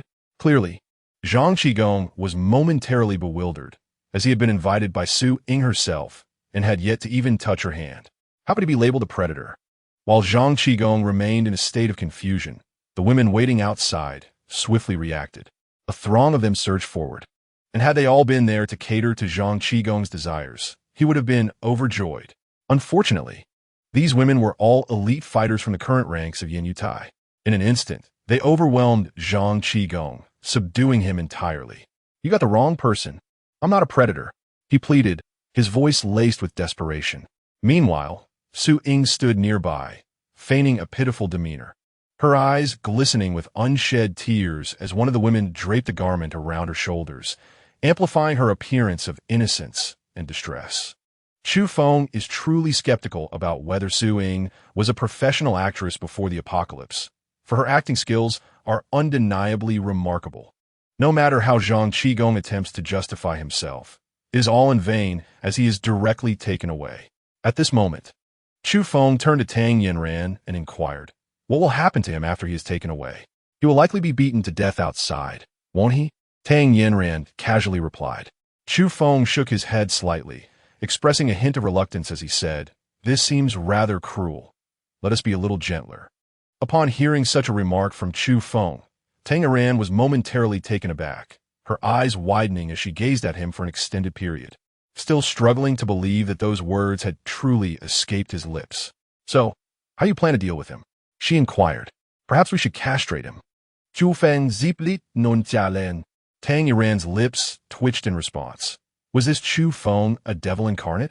If Zhang Qigong were to discover such an outcome, it would surely be more agonizing for him than facing death itself. As Chu Feng observed Tang Yinran remaining silent for a considerable time, he turned to her and inquired, "What is it? Is there a problem?" Tang Yinran smiled gently and replied, "Of course, there is no issue." She held firm in her intuition and judgment, recognizing that Chu Feng alone was undeniably more formidable than all the members outside the guild combined. Given that the apocalypse had only erupted a month prior, his prowess was astonishing. What might he achieve in the future? Tang Yinran was indifferent to her guild's reliance on others. In fact, she had longed for a powerful ally to bolster her guild. However, despite her diligent efforts during this time, she had been unable to find a suitable patron. Although some guilds, far superior to hers, had extended olive branches, their true intention was merely to acquire the talents of her sisterhood. She understood all too well that if they were to align with such factions, she and her sisters would inevitably become mere playthings, facing a most tragic fate. Now, with the emergence of Chu Feng, a person of considerable strength and adept at concealment, before her, she noted his unwavering affection for Lin Inger. As long as Lin Inger remained within the guild, should any danger befall the Misty Rain Terrace, Chu Feng would undoubtedly take notice. Yet, Tang Yinran also recognized that his concern was solely for Lin Inger. The well-being of others was likely of no consequence to him. Only by truly integrating Chu Feng into the Misty Rain Terrace could she hope to bind him to her guild members. Outside, a cacophony of agonized wails erupted. At that moment, Zhang Qigong became the last of the eunuchs, a sensation of castration that defied verbal expression. "Chu Feng, are you satisfied?" Tang Yinran asked with a smile. "Satisfaction is one thing, but as the honorary president of your guild, I dare not feel too comfortable." Chu Feng responded nonchalantly, though his expression was earnest. Now, it was Tang Yinran's turn to feel a twinge of doubt. "What do you mean? You employed such a strategy against a mere Zhang Qigong. What if one day you reuse similar tactics against me? I might not be able to withstand it, so I believe it is best if I refrain from joining. Have you given it no thought at all?" Tang Yinran pressed further. Chu Feng nodded slightly, truly disinterested in joining the Misty Rain platform. After all, being surrounded by women was simply too troublesome. "Oh, very well. In that case, I shall inform Lin Inger that Zhang Qigong's current state is entirely due to you. I believe she will come to understand your position. Tang Yinran spoke with an air of lightheartedness. Are you threatening me? Chu Feng involuntarily emanated a hint of murderous intent. Chapter 92. The Restless Wolf Roams the World, a Threat? Tang Yinran fixed her gaze upon Chu Feng, seemingly unfazed by the hostility he exhibited. Am I mistaken? Were it not for you, we would hardly concern ourselves with whether a guild member is deceived by a man. After all, which man does not resort to deception in order to win a woman's heart? Chu Feng found himself in disagreement with Tang Yinran's assertion. However, it was undeniably true that had it not been for him, she would never have enlisted Su Ying to deal with a mere minor character like Zhang Qigong. If you join our guild, I can assure you that you will possess rights equivalent to mine. At that point, not only Lin Ying, but any sister within our guild whom you wish to pursue will be within your reach, provided that you adhere to one condition. As Tang Yinran spoke, her expression grew exceedingly serious and solemn. If the sisters of our guild do not consent, you must never employ forceful or despicable means to compel them into submission. Otherwise, I will not rest until I have avenged myself, even if it costs me my life. Does that include you? Chu Feng kasu inquit emin to provoked yan. Everyone in our guild is fair game, should you possess the capability to conquer me. Tang Yinran replied earnestly. Chu Feng found himself utterly speechless. His affections were solely reserved for Lin Ying. However, the current predicament was that Tang Yinran intended to recruit all the female members of his guild to serve under her. Naturally, he would need to demonstrate formidable strength to protect them.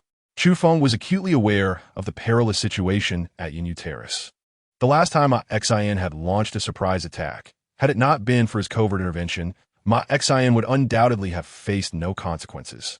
It was highly likely that the Yinyu Terrace Guild would have suffered significant damage.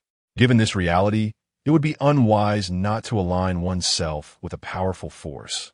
Yet enticing formidable fighters with promises of substantial rewards was indeed a prudent strategy. You need not rush to respond, she remarked. Take your time to ponder this matter. I shall grant you 2 days. With that, Tang Yinran did not await Chu Feng's reply and left immediately. Chu Feng was afflicted by a sudden toothache. Realizing that his eagerness to assert himself was not without consequences, in just a few days, he had attracted such unwelcome trouble. Over the next 2 days, he roamed the vicinity of an city, tirelessly scavenging the dwindling supplies while continuously harvesting the mutated crystals. The monkey great sage returned to Chu Feng's side the day after Zhang Qigong was castrated, fervently professing loyalty and claiming that his days spent alongside the domineering Tang Xiaoyu were all for Chu Feng's sake. However, Chu Feng paid little heed to the monkey great sage's empty words, as their bond was still quite superficial, forged over a brief period. Furthermore, the monkey great sage had merely been in the company of Tang Xiaoyu these past few days, not lost or missing. And thus Chu Feng felt no inclination to concern himself with the matter. Should he so desire, he could easily take the monkey great sage away, regardless of the latter's willingness. The only reason for the monkey great sage's hasty return was likely a craving, for there were no such delectable peaches or other fruits within the Smoke and Rain Guild. Without further inquiry, Chu Feng directly presented it with a basket of peaches, followed by a handful of bananas. In no time at all, the Monkey King had devoured them all. Chu Feng, accompanied by the great sage Monkey and King Li, traversed nearly every remaining corner of a city within the span of 2 days. Along the journey, Chu Feng encountered several challenges, yet all were effortlessly resolved by King Li.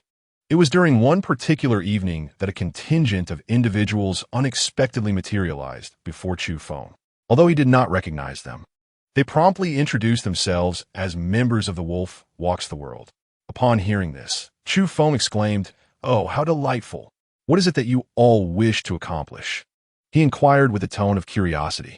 Upon being questioned by Chu Feng, the individual in front of him grinned widely, his smile resembling a blooming flower. He cheerfully remarked, "My friend, are you two wanderers?" The term wanderer refers to survivors who have not affiliated themselves with any guild. Chu Feng responded with a smile, "Yes. Is there something you need?" He harbored no fondness for the people before him. Had it not been for his desire to extract useful information from them, he would have long since instructed Li Wang to extract their mutated crystals. "My friend, We are members of the largest guild in the city, the Wolf Pack. Would you consider joining us?" Without waiting for a response from Chu Feng and his companion, the man continued with a smirk, displaying a knowing expression that only men could understand. "I noticed your impressive skills when you dealt with those zombies. If you join our guild, I assure you a life of luxury and indulgence. Moreover, we have some significant plans in the works." He leaned in closer, adding, "Do you desire women? Young and beautiful women." At this, Chu Feng's brow furrowed. The audacity of those from the Wolf Pack was remarkable. They appeared utterly unafraid of danger. However, this was within the parameters of Chu Feng's initial strategy, as he had effectively betrayed the Misty Rain Terrace when he left his note behind. Logically, such foolish actions should not have transpired, but Chu Feng believed that if the Wolf Pack were wise enough to recognize the danger posed by the Misty Rain Terrace, they would refrain from retaliation. Conversely, if they indeed chose to act against the Misty Rain Terrace, it would not be surprising, as the Wolf Pack had always intended to do so. In this light, Chu Feng's actions could be seen as a means to weaken the Wolf Pack's power. Regardless of the outcome, he felt no sense of wrongdoing. "When do we make our move?" Chu Feng inquired, adopting an eager demeanor. In this post-apocalyptic world, women had become a commodity of little worth. Those who fell into the hands of nefarious individuals rarely met favorable fates.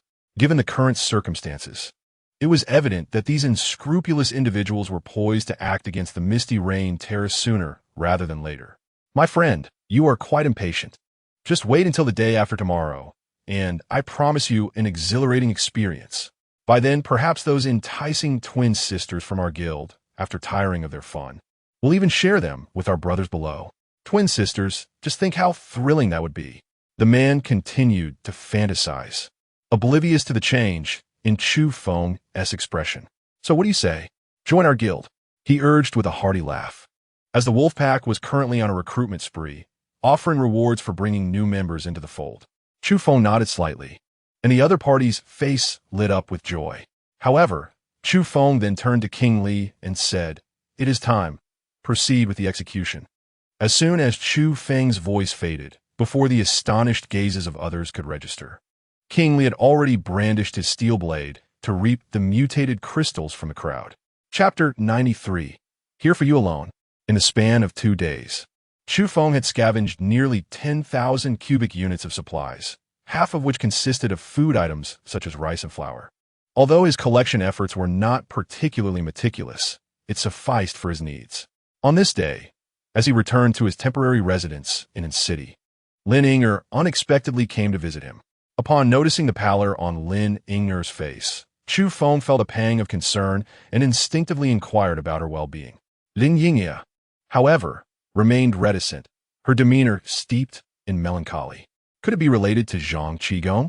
Chu Feng ventured to ask.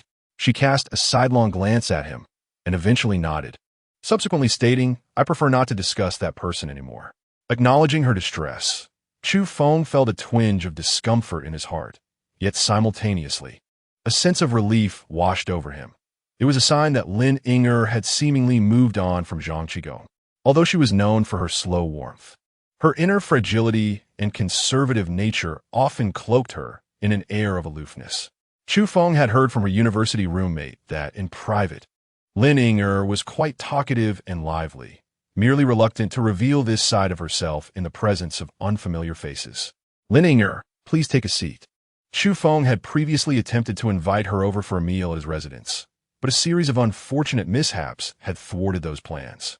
Now that Lin Ying'er had come on her own accord, his heart brimmed with joy. Yet, she took only a couple of steps forward and did not sit. "I am here on the president's behalf to relay a message," Lin Ying'er stated. "What message?" Chu Feng inquired. After a brief contemplation, she replied, "The president would like you to visit the guild tomorrow, as there is an important announcement to be made."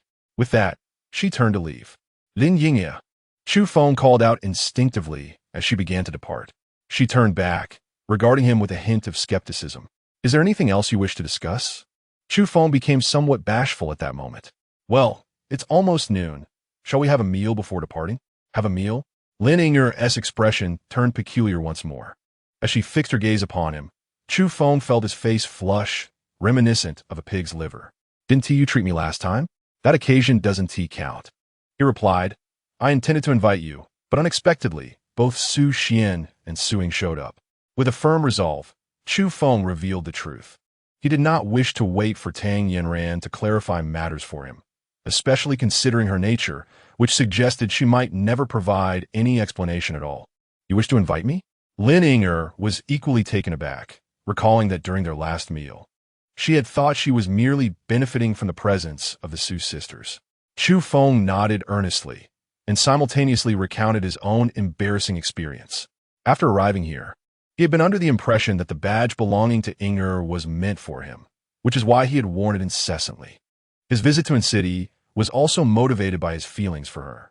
With all his might, Chu Feng uttered these words, and once he had spoken them, he felt an unexpected lightness in his being, as if the burden of his subsequent words had dissipated. Such is the nature of humanity.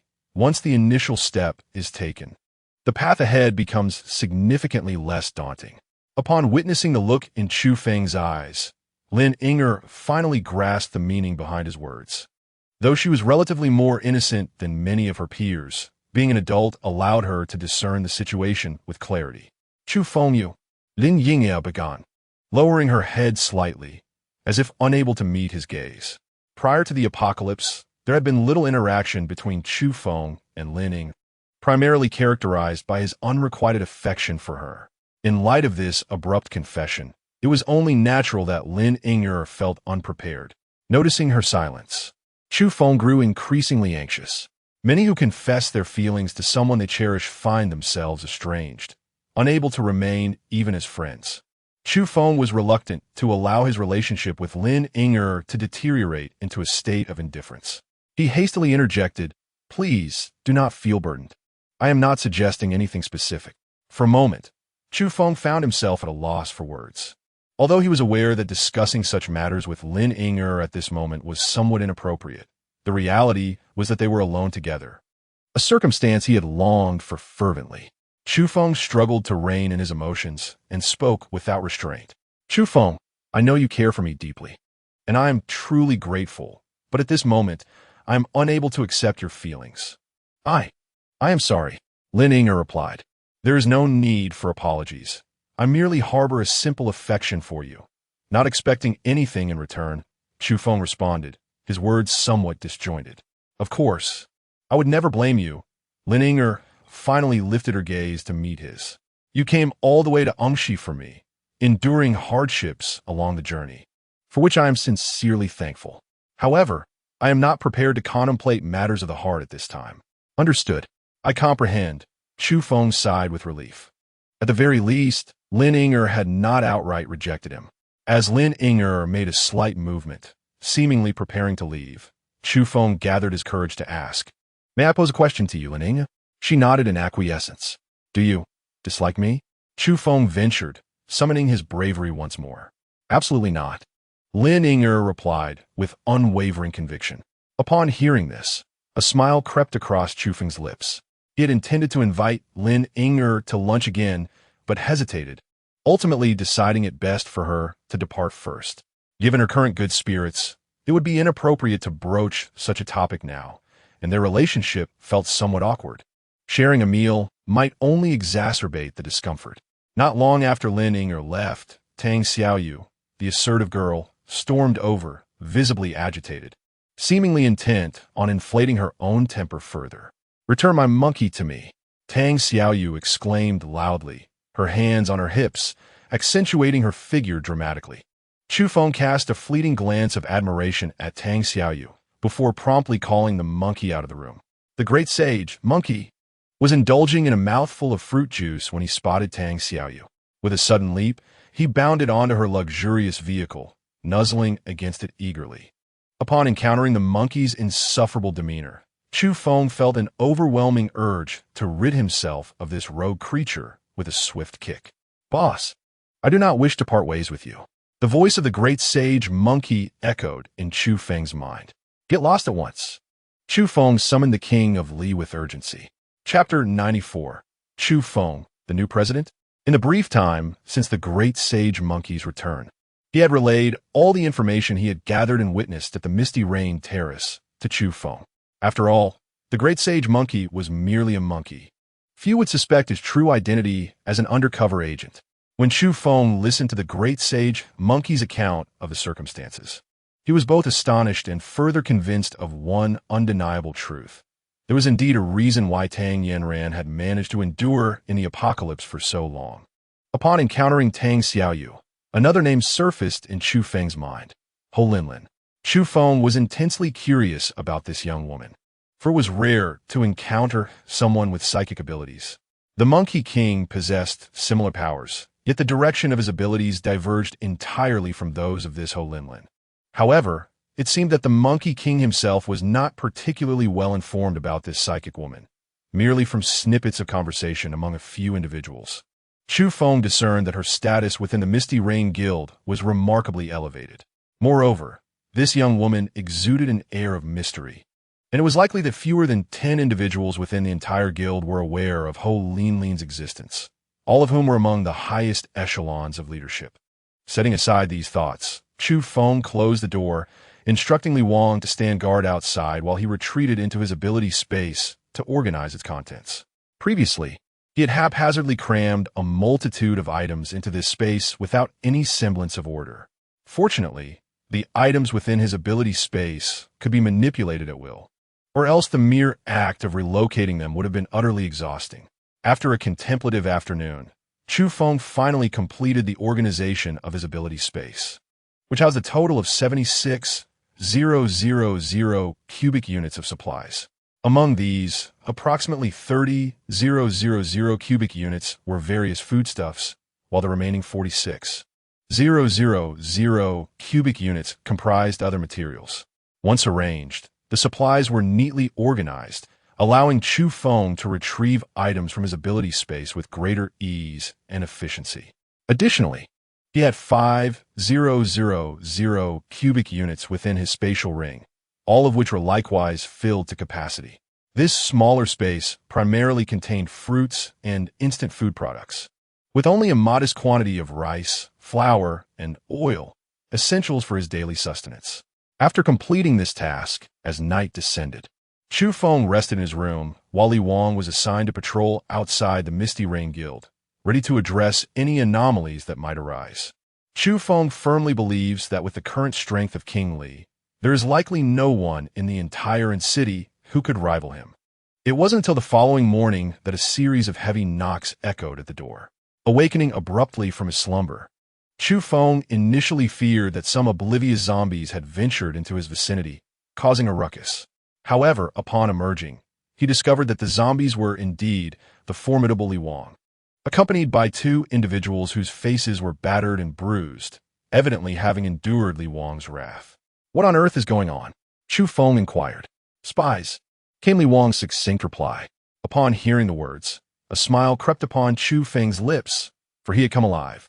Such tormenting affairs were not to his liking, yet he relished in observing them.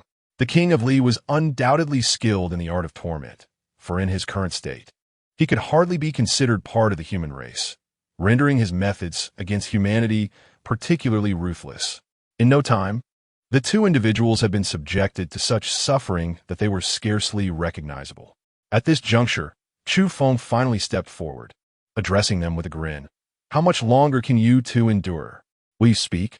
Big brother, what is it that you truly wish to know?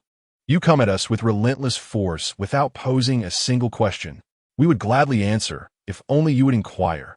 One of them replied, his voice tinged with desperation. "Am I to understand that I am in the wrong?" Chu Feng's smile widened. This revelation nearly left the two before him utterly dumbfounded. The other, summoning his remaining strength, kicked his companion aside and fervently apologized to Chu Feng. "Big brother, it is this fool's fault. How can you hold it against you? If you have any queries, direct them at me. I assure you, I shall disclose everything without reservation." "Who sent you?" Chu Feng continued without a moment's pause. "If you claim to be from the Wolf Traveling the World Guild, dispatched by Jiao Shi to surveil the Misty Rain Terrace, and beyond that, know nothing else, then I shall have no choice but to end your lives." With a smile that concealed the blade, Chu Feng instilled a tremor of fear in the two individuals before him. "Brother, you are utterly oblivious, yet you still dare to inquire of us? Grant us a swift conclusion. One of them had already closed his eyes, resigned to his fate. In this dire situation, they held no further value to offer Chu Feng. In this apocalyptic world, death loomed daily, whether at the hands of the undead, fellow humans, or succumbing to starvation along the way. Upon witnessing the anguish of the two individuals, Chu Feng exchanged a significant glance with King Li, who promptly raised a steel blade. "Brother, we do not wish to perish. We were merely jesting. Please do not take our lives." Alas, their pleas for mercy came too late. King Li's hand descended swiftly, and soon the mutated crystals from the two men lay in Chu Feng's possession. The ground was stained with blood, a grim testament to the lives lost. Chu Feng had no desire to linger in such a dreadful place. With an abundance of vacant rooms above, he ascended the stairs, seeking a locked chamber. With a decisive kick, he breached the door and boldly made himself at home. Lin Inger had visited him the previous day, mentioning that Tang Yanran would summon him today to announce a matter of great importance. Initially, Chu Feng had little inclination to involve himself in such affairs. But finding himself with nothing to occupy his time, he resolved to pay a visit. Upon arriving at the Inu Terrace Guild, he was surprised to find not the sweet companion who had previously escorted him, but rather Lin Inger herself, who had come to greet him. This unexpected encounter stirred a mixture of surprise and discontent within him. Lin Inger was a woman he held dear. It seemed beneath her to be tasked with such menial duties. Yet, as she led the way before him, he could not help but admire her even more. Under the weight of conflicting emotions, Chu Feng swiftly arrived at the conference room of the Misty Rain Pavilion. Upon entering, he quickly composed himself, striving to maintain a serious demeanor. As he stepped in, Tang Yanran rose to her feet. "All right, he has arrived. Do you all recall what I just shared with you?" Tang Yanran's expression was solemn, as if she had made a momentous decision. The crowd's gaze fell upon Chu Feng, their expressions enigmatic, leaving him momentarily perplexed. What is happening? Have these women collectively lost their senses? Just then, Tang Yanran called out to Chu Feng, "From this day forth, I shall no longer serve as the president of the Misty Rain Pavilion. The leadership shall be entrusted to Chu Feng. Let us welcome our new president. Greetings, President Chu." The crowd echoed almost in unison, bowing deeply to him. Chapter 95. Forcing Chu Feng to take charge as he witnessed these young women bowing before him. Chu Feng felt bewildered and inwardly resisted the notion. In such a vast guild within Lu City, he had no desire to take on the burden, let alone in a guild comprised entirely of women. He was utterly disinterested. "Ladies, let's not jest, shall we?" Chu Feng declared, attempting to turn and escape. However, Tang Yanran seemed to have anticipated this reaction. As soon as he turned, several young women at the door forcefully shut it. Though these women posed no real threat to Chu Feng, and he could easily leave if he wished, he was reluctant to resort to force against them, let alone showcase his ability to teleport in their presence. "Is this truly how we are to proceed? How have I become your new president? We are hardly acquainted, and should I assume this role, there would undoubtedly be dissent." Chu Feng spoke as diplomatically as possible. His gaze remained fixed on the women before him, hoping that any scheming individuals would step forward to support his stance. Alas, upon finishing his statement, not a single voice echoed his sentiment. This scenario left Chu Feng in an uncomfortable predicament. "Chu Feng, the trust placed in the president's proposal has been unanimously agreed upon by our entire leadership team." Tang Yanran interjected, shattering any lingering illusions he harbored. Upon hearing the news, Chu Feng could not help but twitch his lips in disbelief. In truth, the only individuals he recognized from the so-called leadership of the Misty Rain Pavilion were the two sisters, Tang Yanran and Tang Xiaoyu. The rest were mostly strangers to him. Yet, despite this, could they truly affirm their allegiance? It was utterly absurd. Eventually, Chu Feng came to understand that Tang Yanran wielded undeniable authority within the entire guild. Nearly all the sisters present had either benefited from her kindness or had been rescued from perilous situations by her. Who among the guild members would dare to oppose Tang Yanran's decisions? Even if there were a few discordant voices, they would ultimately wither away under her steadfast resolve. Moreover, a consensus had been reached among the assembly. No matter what Chu Feng said, their conviction remained unshaken. As for the rationale behind Tang Yinran's decisions, it stemmed from her careful contemplation and the myriad events that had transpired recently. Firstly, Chu Feng was a man shrouded in numerous secrets. His formidable prowess was undeniable, and he excelled in concealing his true capabilities.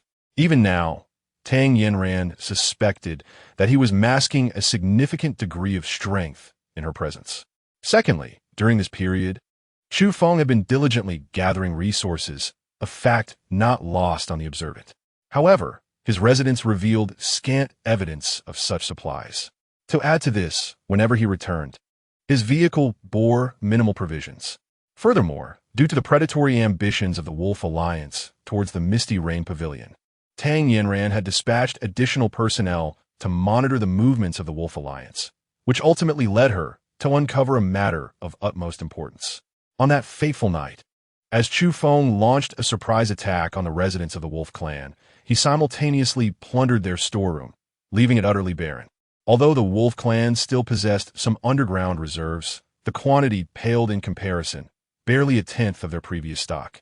This revelation left Tang Yinran utterly astounded. If her suspicions were accurate, then a certain rumor must indeed hold truth. Recently, individuals who had fled to City spoke of strange stones that emitted a white glow at night. When these stones came into contact with a person's belongings, they could transform into spatial equipment. Such equipment resembled ordinary accessories, yet once donned, it granted the wearer immediate awareness of the space contained within. Moreover, spatial equipment could hold vast quantities of goods, preserving them in pristine condition. Initially, Tang Yinran was skeptical upon hearing this news. However, reflecting on Chu Feng's recent displays, she felt nearly certain that he possessed at least one piece of such equipment. Otherwise, it would be impossible to explain how he managed to prepare such a sumptuous lunch for Su Ying and others without any visible vegetables in his room. These signs pointed to Chu Feng's extraordinary nature and enigma. With a leader of his caliber, the safety of her guild was undoubtedly assured. Thus, Tang Yinran resolved to take action. Meanwhile, in recent days, her bond with Lin Yinger had blossomed into a close friendship. Though it was Tang Xiaoyu who spent the most time with Lin Yinger, Tang Xiaoyu's vivacious personality, coupled with the emotional turmoil inflicted on Lin Yinger by Zhang Qigong's actions, had only strengthened their connection. These developments were unbeknownst to Chu Feng. Had he been aware, he might have merely remarked on the impressive synergy between the twin sisters. Is there truly no room for negotiation? Chu Feng inquired once more. The thought of taking action against such enchanting maidens was unfathomable to him. However, if it meant allowing Li Wang to eliminate them all, he might consider it, albeit with concern for Lin Yinger's feelings. This is truly challenging. Please step outside. I need to have a word with President Chu. Tang Yinran commanded the group. In the room, only Tang Xiaoyu remained, while the others departed. Upon seeing the pair of twin sisters before him, Chu Feng cast a glance at the monkey sage nestled in Tang Xiaoyu's embrace. The monkey sage, fully aware of Chu Feng's unspoken thoughts, conveyed telepathically, "They harbor no ill intentions towards you. They merely wish to keep you close." The corners of Chu Feng's mouth twitched once more, bewildered by the absurdity of the situation. "Chu Feng, is it truly so undesirable to join our guild?" Tang Yinran inquired again. "Should you decide to come, you would assume the role of our guild leader. At that point, any maiden you desire, provided you treat her with sincerity, would likely have no objections, including us sisters." Tang Xiaoyu chimed in at the opportune moment, her face beaming with delight as she fixed her gaze upon Chu Feng. Chu Feng exhibited no interest in the lively young girl before him. She was both small and mischievous, and indeed, quite domineering. This little girl delighted in playing pranks, and Chu Feng was utterly skeptical of her words. "What if Lin Yinger wishes for you to join our guild?" Tang Yinran, observing Chu Feng's hesitance to acquiesce, ultimately resorted to her trump card. Chapter 96. A single word from Inker triumphs over 1,000,000 soldiers. Upon hearing Tang Yinran's words, Chu Feng was momentarily taken aback, and deep within, he felt a twinge of discontent. Chu Feng was unwilling to allow anyone to use Lin Yinger as a means to threaten him. Just as the color of his face shifted, Tang Yinran immediately noticed this change and hurriedly clarified, please do not misunderstand me. I have merely discussed this matter with Lin Ying previously, or rather, I have conversed about it with nearly all the sisters in the guild. If the majority were to oppose it, I would not pursue this decision. Even though this choice may seem somewhat abrupt and may leave you feeling uncomfortable, I believe you will ultimately acquiesce. Tang Yinran unexpectedly expressed her genuine feelings, her demeanor calm and sincere. It has been said that superficial tactics cannot retain hearts. Only sincerity can win over others. The sudden display of sincerity from Tang Yinran left Chu Feng somewhat bewildered. Despite his occasional displays of despicable behavior, at his core, he still cherished genuine interactions with others, even though he himself preferred to keep certain matters private. What does Lin Ying say? Chu Feng inquired once more. Upon hearing his words, Tang Yinran smiled, sensing that the matter was nearly resolved. You might as well speak to her directly, she suggested before promptly exiting. Although Tang Xiaoyu was somewhat reluctant, she had no choice but to follow Tang Yinran's lead. If you look down on me, then I certainly do not regard you highly either.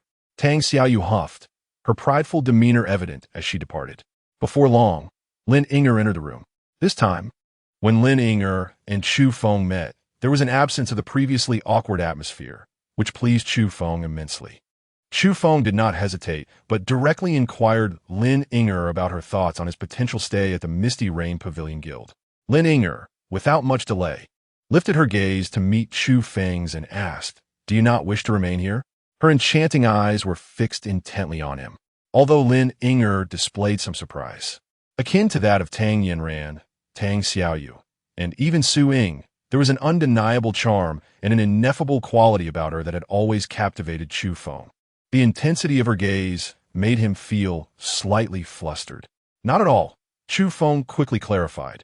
If you choose to stay at the Misty Rain Pavilion, I would gladly remain as well, but stay. Lin Ying interrupted him, leaving Chu Feng momentarily stunned. Are you truly asking me to stay? He asked, still uncertain. Lin Ying nodded again, stating, currently, apart from you, all my former classmates and friends are gone from the guild. They have treated me well, yet I cannot articulate it. I simply feel it would be best if you remained. Upon hearing this, Chu Feng's heart soared with joy.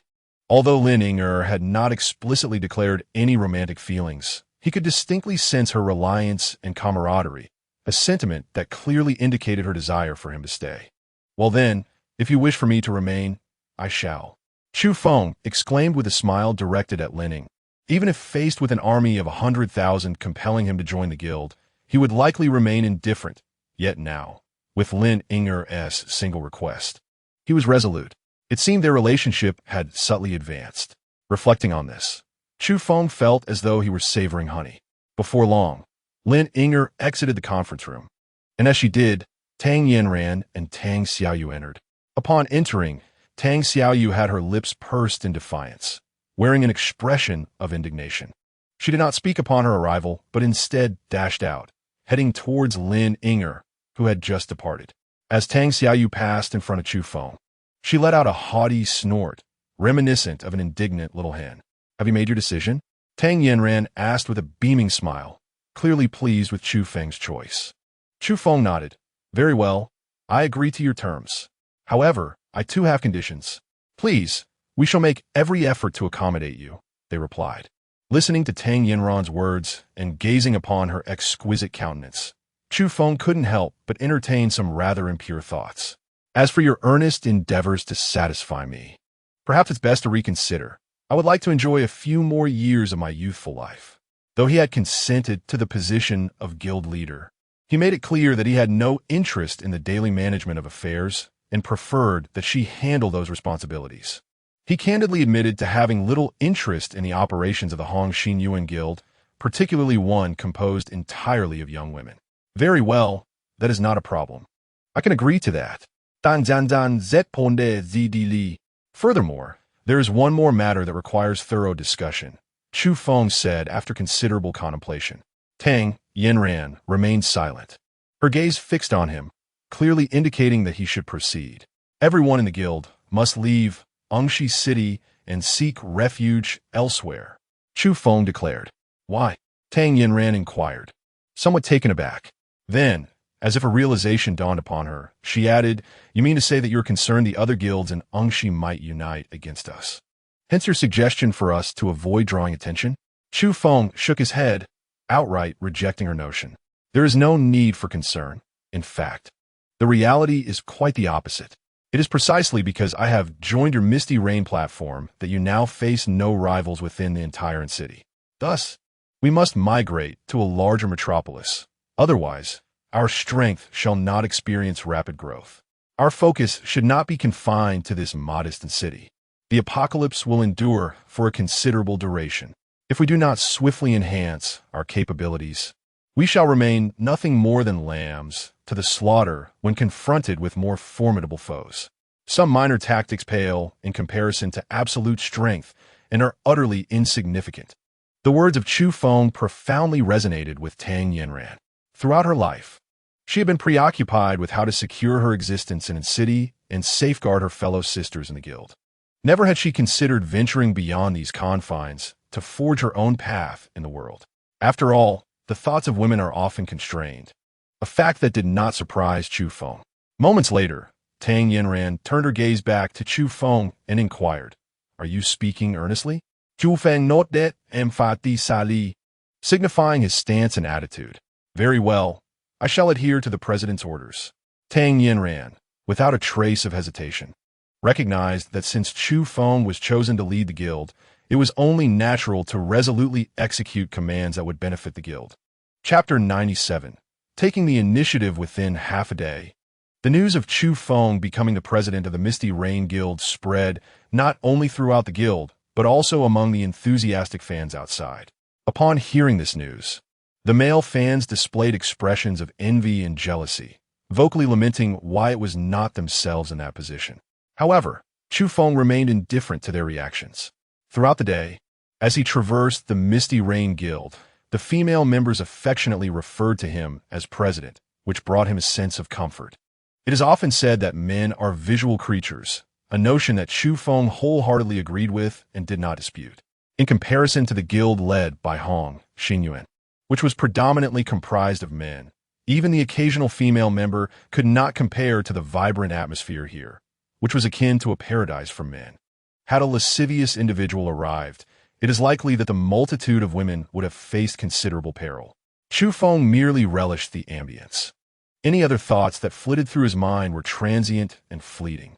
Lin Inger was his truest affection. He had conferred with Tang Yinyan regarding the impending actions of the wolf pack against the Misty Rain Pavilion. Tang Yinyan's counsel was to enhance their defenses, remain vigilant, and prepare all necessary defensive resources. Should they detect any members of the wolf pack approaching, a swift counterattack would be imperative. The most effective defense is indeed a good offense, Chu Feng asserted. Although Tang Yinyan shared numerous insights, she was taken aback by the brevity of Chu Feng's statement, clearly not having anticipated such a perspective. In truth, if the majority of male members were to ponder this issue, many would likely arrive at a similar conclusion, highlighting the differences in thought processes between men and women. Furthermore, Chu Feng possessed unwavering confidence in his ability to create chaos for the wolf pack. While he could not guarantee the safety of every female member of the guild, after all, he could not attend to each individual. He understood that in this apocalyptic era, casualties were an inevitable reality of warfare. For Chu Feng, while the safety of these women was significant, without experiencing the trials of combat and the baptism of blood, even if he could protect them momentarily, he could not safeguard them for eternity. Ultimately, they would have to confront danger head-on. On the inaugural day of his presidency, Chu Feng issued his first command, which elicited some dissent from Tang Yinran. For a long time, Tang Yinran had been resolute in her desire to safeguard all the sisters within her guild, naturally reluctant to expose them to peril. Chu Feng's directive, however, stood in stark contrast to the principles she had consistently upheld. In that fleeting moment, Tang Yinran found herself grappling with self-doubt, questioning whether entrusting the leadership of the guild to Chu Feng was indeed the right decision. In truth, both Chu Feng and Tang Yinran were acutely aware that, even if the mantle of leadership for the Misty Rain Guild were bestowed upon Chu Feng, the sisters would still regard Tang Yinran as their true leader. Her voice resonated with far greater authority than his. Indeed, if Tang Yanran were to incite the sisters to resist Chu Feng and bind him. They would do so without a moment's hesitation. How long can you protect them? Chu Feng could not help but inquire. Upon hearing such inquiries from Chu Feng, Tang Yanran was momentarily taken aback. I comprehend your intentions and recognize the kindness you have shown them.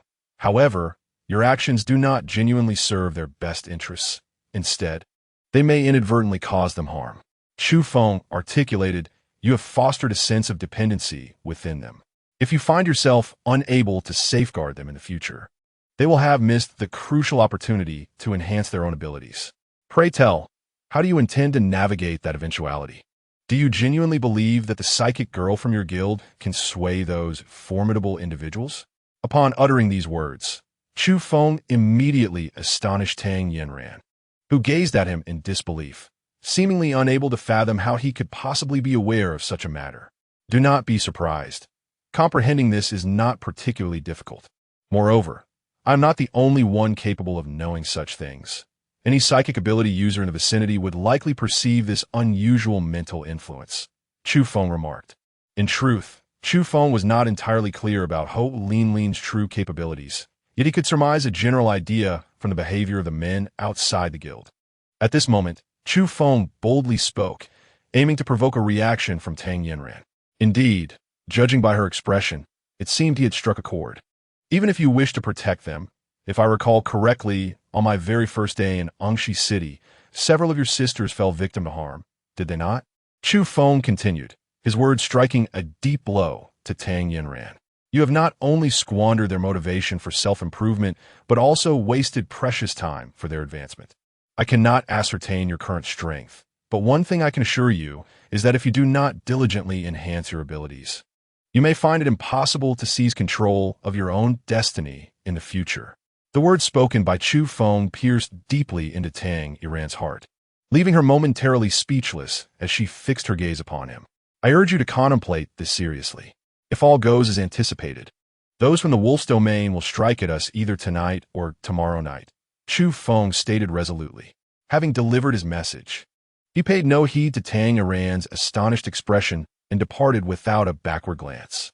Chu Feng had made his intentions abundantly clear. The course of action now rested solely in her hands. Within half an hour, all members of the Misty Rain Guild had gathered at the designated location. Upon witnessing this scene, Chu Feng could not help but smirk. Before long, he summoned Tang Yanran to bring Ho Linlin before him. The sight of Ho Linlin's petite figure, juxtaposed with her pallid skin reminiscent of a vampire, left Chu Feng momentarily speechless. Do you find joy in hiding away in the shadows all day? He inquired, the first words escaping his lips. Ho Linlin, summoned by Tang Yanran, felt a flutter of anxiety. After all, she was exceedingly introverted. Apart from interacting with a select few in the guild, she had scarcely encountered outsiders. Moreover, her experiences within the guild had solely involved interactions with women, leaving her unacquainted with men. Thus, she was caught off guard by Chu Feng's unexpected query, momentarily at a loss for words. Very well, unleash your abilities. Since we are heading into battle, we cannot afford to overlook those outside. If they perform admirably, we might consider taking them along as well. However, after today, we shall no longer hold sway over them.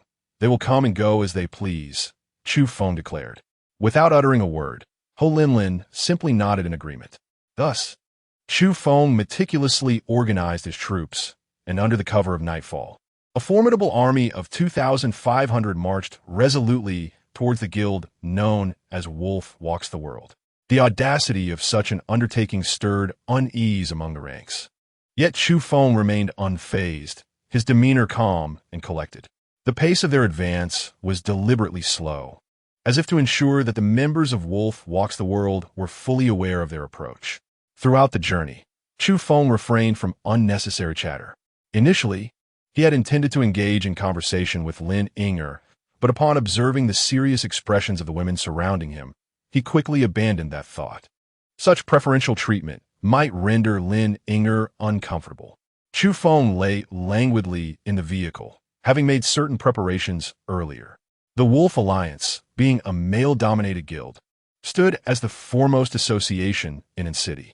Although Chu Feng had plundered a substantial portion of their resources, Diaosher deftly redirected the attention of the members and produced the provisions he had hidden away in the cellar. For the time being, the members of the Wolf Alliance were pacified, yet the scarcity of supplies would eventually necessitate a resolution. Since this predicament stemmed from the Yinyu platform, it was only fitting that the Wolf Alliance retaliate against them. Diaosher believed that if he could incite his nearly 5,000 subordinates to unleash their wrath, the women of Yinyu platform would surely be brought to their knees. In such a scenario, all resources from Yinyu platform would rightfully belong to the Wolf Alliance. As for the individual responsible for their current plight, Diaosher had resolved that if he could locate this person, he would ensure a fate worse than death. According to the plan, he intended to further brainwash and soothe his newly recruited subordinates tomorrow night, seizing the opportunity under the cover of darkness to take down the Yinyu platform. However, just as Diaosher was preparing to retreat to his quarters to indulge in some mischief with the two women he had recently captured, an unwelcome sound suddenly erupted. Diaosher felt a surge of dread. The last time such chaotic noises occurred, his guild had suffered devastating losses, with their supplies nearly depleted. At this moment, he could not afford another calamity. Disregarding his unbuttoned trousers, he rushed outside, only to be struck dumb by the scene before him. What was happening? Was it possible that Ma Xian had survived and betrayed them? Diaosher was entirely bewildered by the unfolding chaos. Yet the horde of zombies converging from all directions instilled terror within him. Although his guild boasted a considerable number of members, more than half were freshly recruited within the past 3 days. These individuals lacked organization, discipline, and even the most fundamental planning. Diaosher had initially intended to utilize these 2 days to train them, but now, with such an overwhelming wave of zombies approaching, he was thoroughly frightened. Kill them, Diaosher commanded, his voice laced with fear. He understood that a large-scale zombie assault was an extraordinary situation. After all, the vicinity of their base had been scoured countless times. The sudden emergence of such a scene left Diaosher in a state of panic. Apart from Ma Xian, he could not fathom who else possessed the capability to orchestrate this attack. Should he find that treacherous individual, he would ensure his head served as a chamber pot. Diaosher dispatched his subordinates to intercept the massive horde of zombies, unwittingly playing into Chu Feng's hands. Chu Feng, leading the members of Yinyu platform, charged into the territory of the Wolf Alliance, not out of mere impulsiveness, despite the absence of experts like Li Wang and himself. The sheer number of their forces was formidable. Chu Feng single-handedly infiltrated the stronghold of the Wolf Alliance, relying on his extraordinary abilities, including spatial manipulation and instantaneous movement. He could ensure his own safety. However, the other girls from the Misty Rain Terrace were not as fortunate. Although Chu Feng's words to Tang Yanran seemed utterly ruthless, the thought of sending each of these girls to face the executioners of the Wolf Alliance pained him. He knew that Lin Inger would undoubtedly be heartbroken and might even hold him accountable. Such a scenario was something Chu Feng was determined to avoid. Long before daylight, Chu Feng had resolved to launch a proactive assault against the faction known as Wolf Walks the World. He had orchestrated a plan for King Li to scour the vicinity for substantial zombie congregations, subsequently unleashing his 4th-tier aura to drive the undead horde toward the stronghold of their adversary. Initially, these zombies were frantically fleeing, while Diaosher commanded his subordinates to resist the oncoming wave of the undead. Thus, it was fortuitous. Once King Li successfully herded the zombie army to the stronghold of Wolf Walks the World, he promptly concealed himself. The formidable aura that had once filled the air abruptly dissipated, and at that moment, a throng of human warriors surged toward him, their intentions clear. They sought his demise. Yet, did not the zombies regard these humans as mere prey? Thus, a grand battle was ignited. As Chu Feng led his forces within a mere 5 miles of Wolf Walks the World, the cacophony of battle cries echoed ahead, a harbinger of the chaos to come. Chu Feng commanded everyone to remain stationary and on standby before dashing forward. Upon witnessing the scene of the Wolf Walks the World guild, a smile crept upon his lips. After nearly an hour of fierce battle, the guild was now a desolate landscape, filled with cries of despair. As Chu Feng surveyed his surroundings, he noted that less than 1,000 members remained in the guild. "Run quickly. The president is dead," Hurry, the president is dead. Chu Feng was almost shouting hoarsely, for it was known that the remaining 1,000 individuals had persevered thus far, primarily out of fear of the guild leader, Diao Shi. The leader held significant sway in the hearts of all guild members. Without him, the morale would inevitably crumble. Those who had endured the hardships until now might well flee in droves if their leader perished. Who the hell is spouting nonsense? I'm still here, Diao Shi exclaimed, witnessing the weary group on the brink of victory. At that moment, the cacophony of dissent threatened to unravel their resolve. While some still recognized Diao Shi's relentless fight, the majority had already fled, indifferent to the truth of his words. Fueled by fury, Diao Shi struck down a fleeing member with a single, decisive blow. I am still alive. Who dares to escape? I shall slay you all. His rage was palpable. Earlier, he had been unable to halt the onslaught of the undead horde. Yet now, as their numbers dwindled, the guild members' retreat felt like a betrayal, leaving him isolated. Ah, so you are here. Chu Feng's voice suddenly pierced through Diao Shi's thoughts.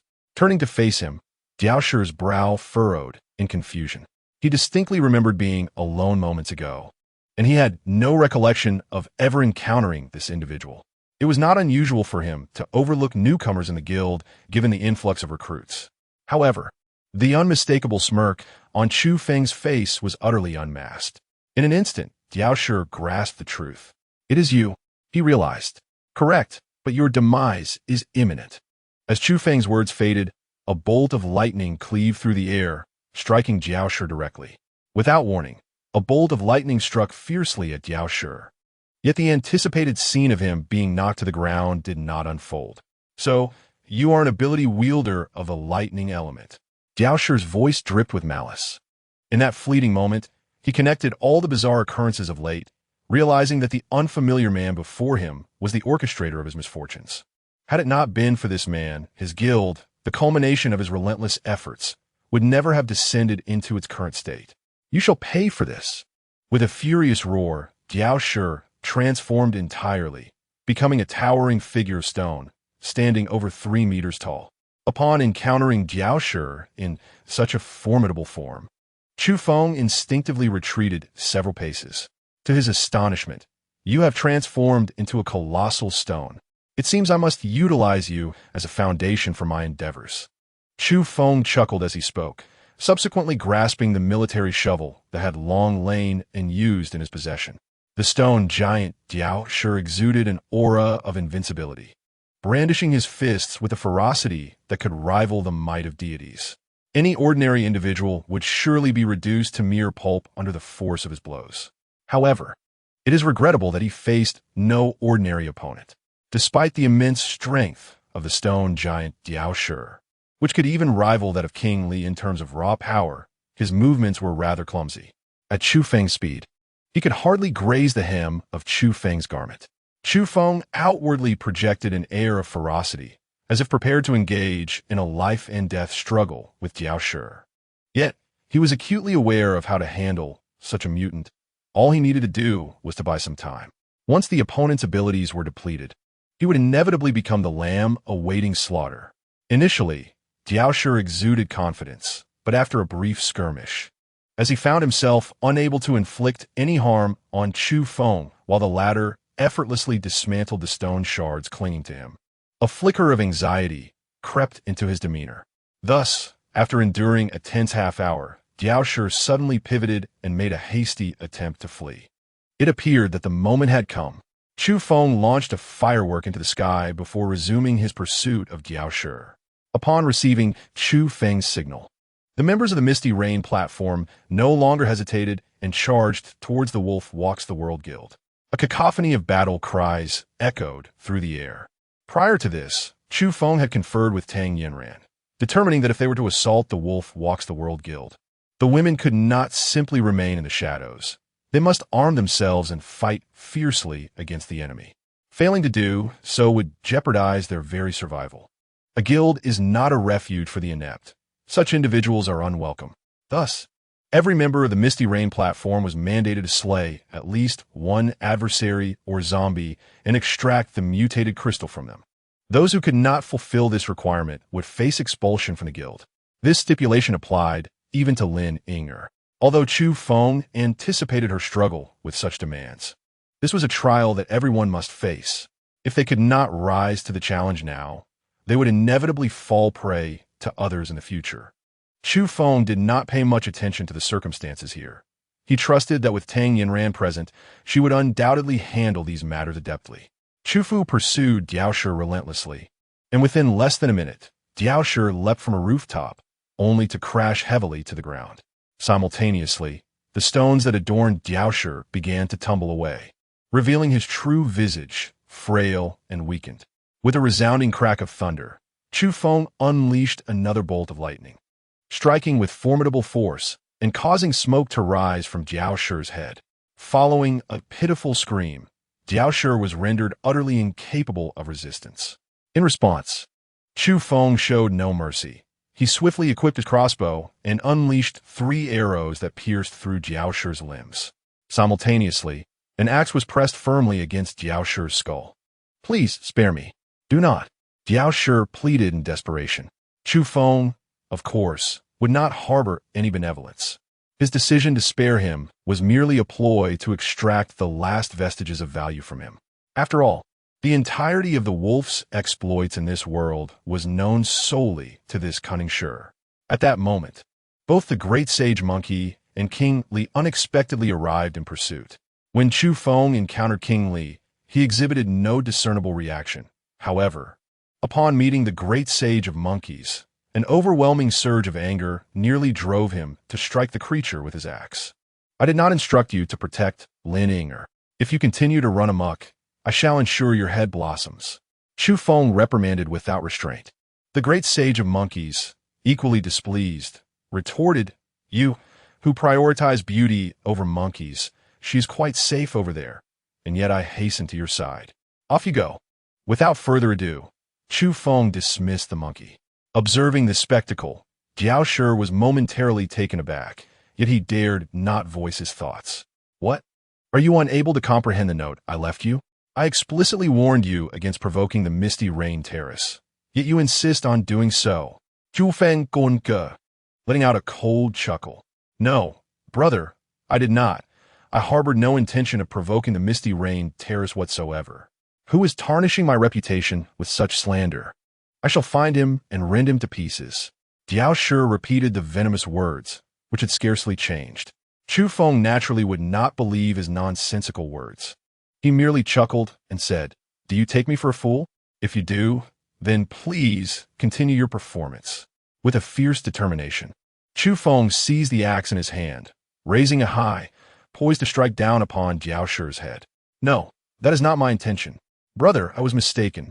I shall never dare again. Spare my life, and I vow to serve you loyally, to toil for you as a beast of burden. I will do anything you desire." At this juncture, Diaoshi seemed to have a sudden realization and hastily added, "Brother, I just witnessed you retrieving those items, and I am certain you utilize spatial equipment. If you spare me, I too shall gift you a piece of spatial equipment." Spatial equipment? Upon hearing the news, Chu Feng felt a surge of joy. After all, spatial equipment was exceedingly rare and undeniably precious. "I will hand over the items. Allow me some time to ponder," Chu Feng stated with a smile, fully aware that the items were likely in the possession of Diaoshi. However, he was reluctant to search immediately, as he did not wish to risk encountering any lethal techniques or hidden weapons that Diaoshi might possess.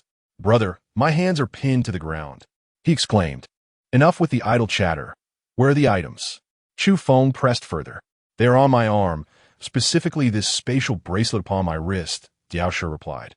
Chu Feng was rather unceremonious, directly severing Diaoshi's arm with a bolt of lightning while simultaneously seizing the spatial bracelet into his possession. Chu Feng merely glanced at it and revealed a satisfied smile. "Brother, you promised not to kill me," Diaoshi implored once more. "Indeed, I promised." "Very well. I shall not take your life," Chu Feng replied nonchalantly, then signaled to King Li with a glance. In an instant, King Li raised his blade and severed Diaoshi's head. "I said I wouldn't kill you, but I never mentioned that King Li would spare you." Diaoshi, it seemed, still retained a hint of naivety. Chapter 100.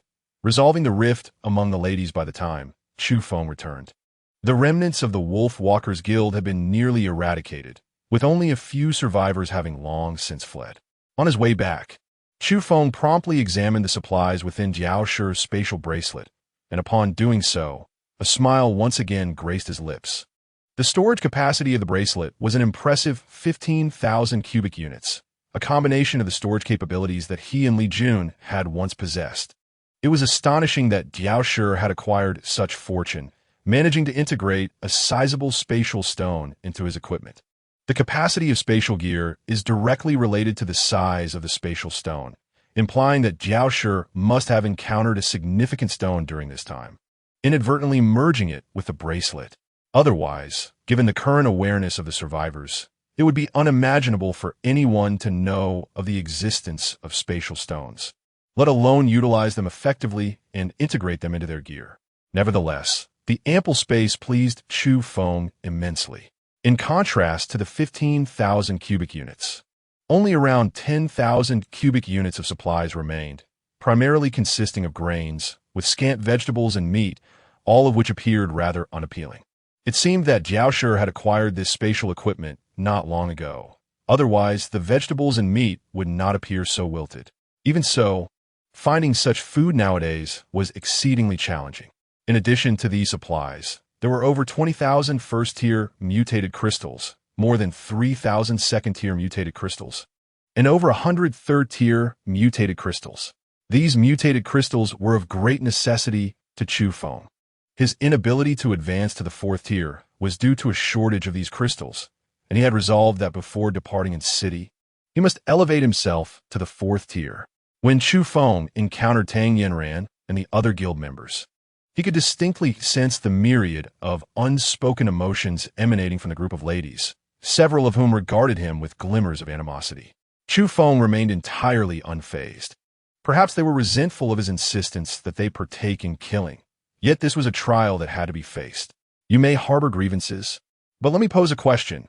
Had we not taken the initiative to confront them today, and had they coincidentally encountered a zombie onslaught? Do you think you would have survived if those 5,000 or 6,000 individuals charged at you?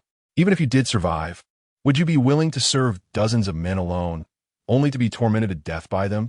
With a tone devoid of courtesy, Chu Feng spoke with a fierce gaze, casting several piercing looks at those who had earlier regarded him with expressions of reproach.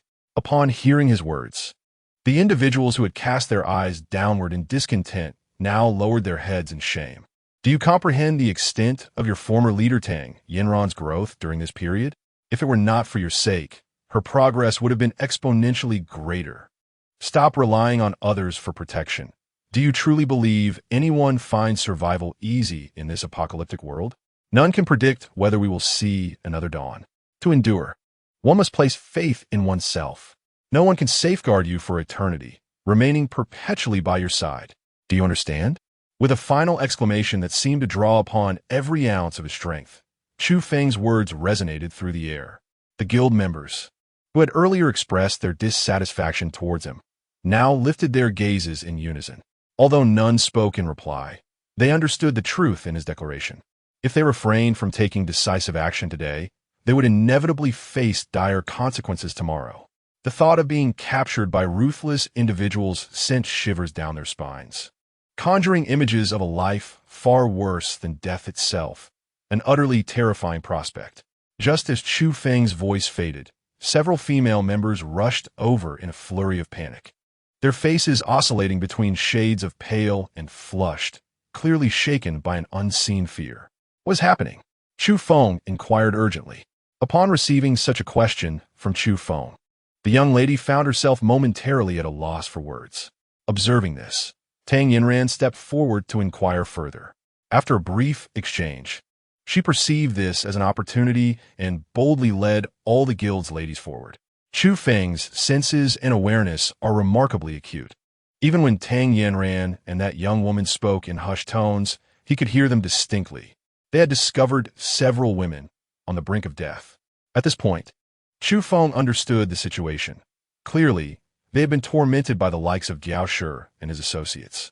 Moments later, the anguished cries of women, filled with overwhelming joy and sorrow, resonated throughout the guild, soon followed by wails of despair. During this harrowing period, they had endured unimaginable suffering.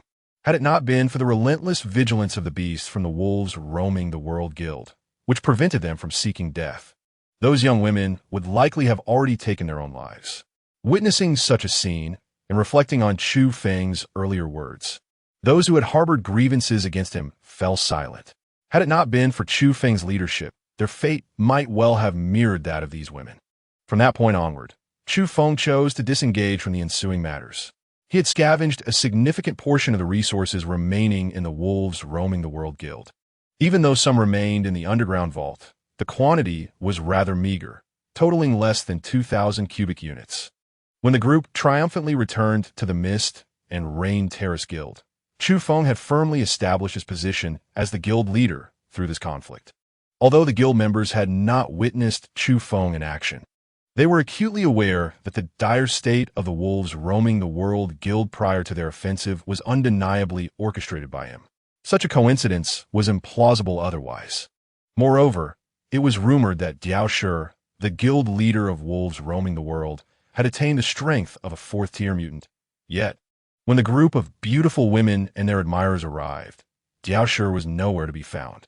What they were unaware of was that Diao Shi, as fourth-tier mutant crystal, was currently resting in Chu Feng's spatial domain.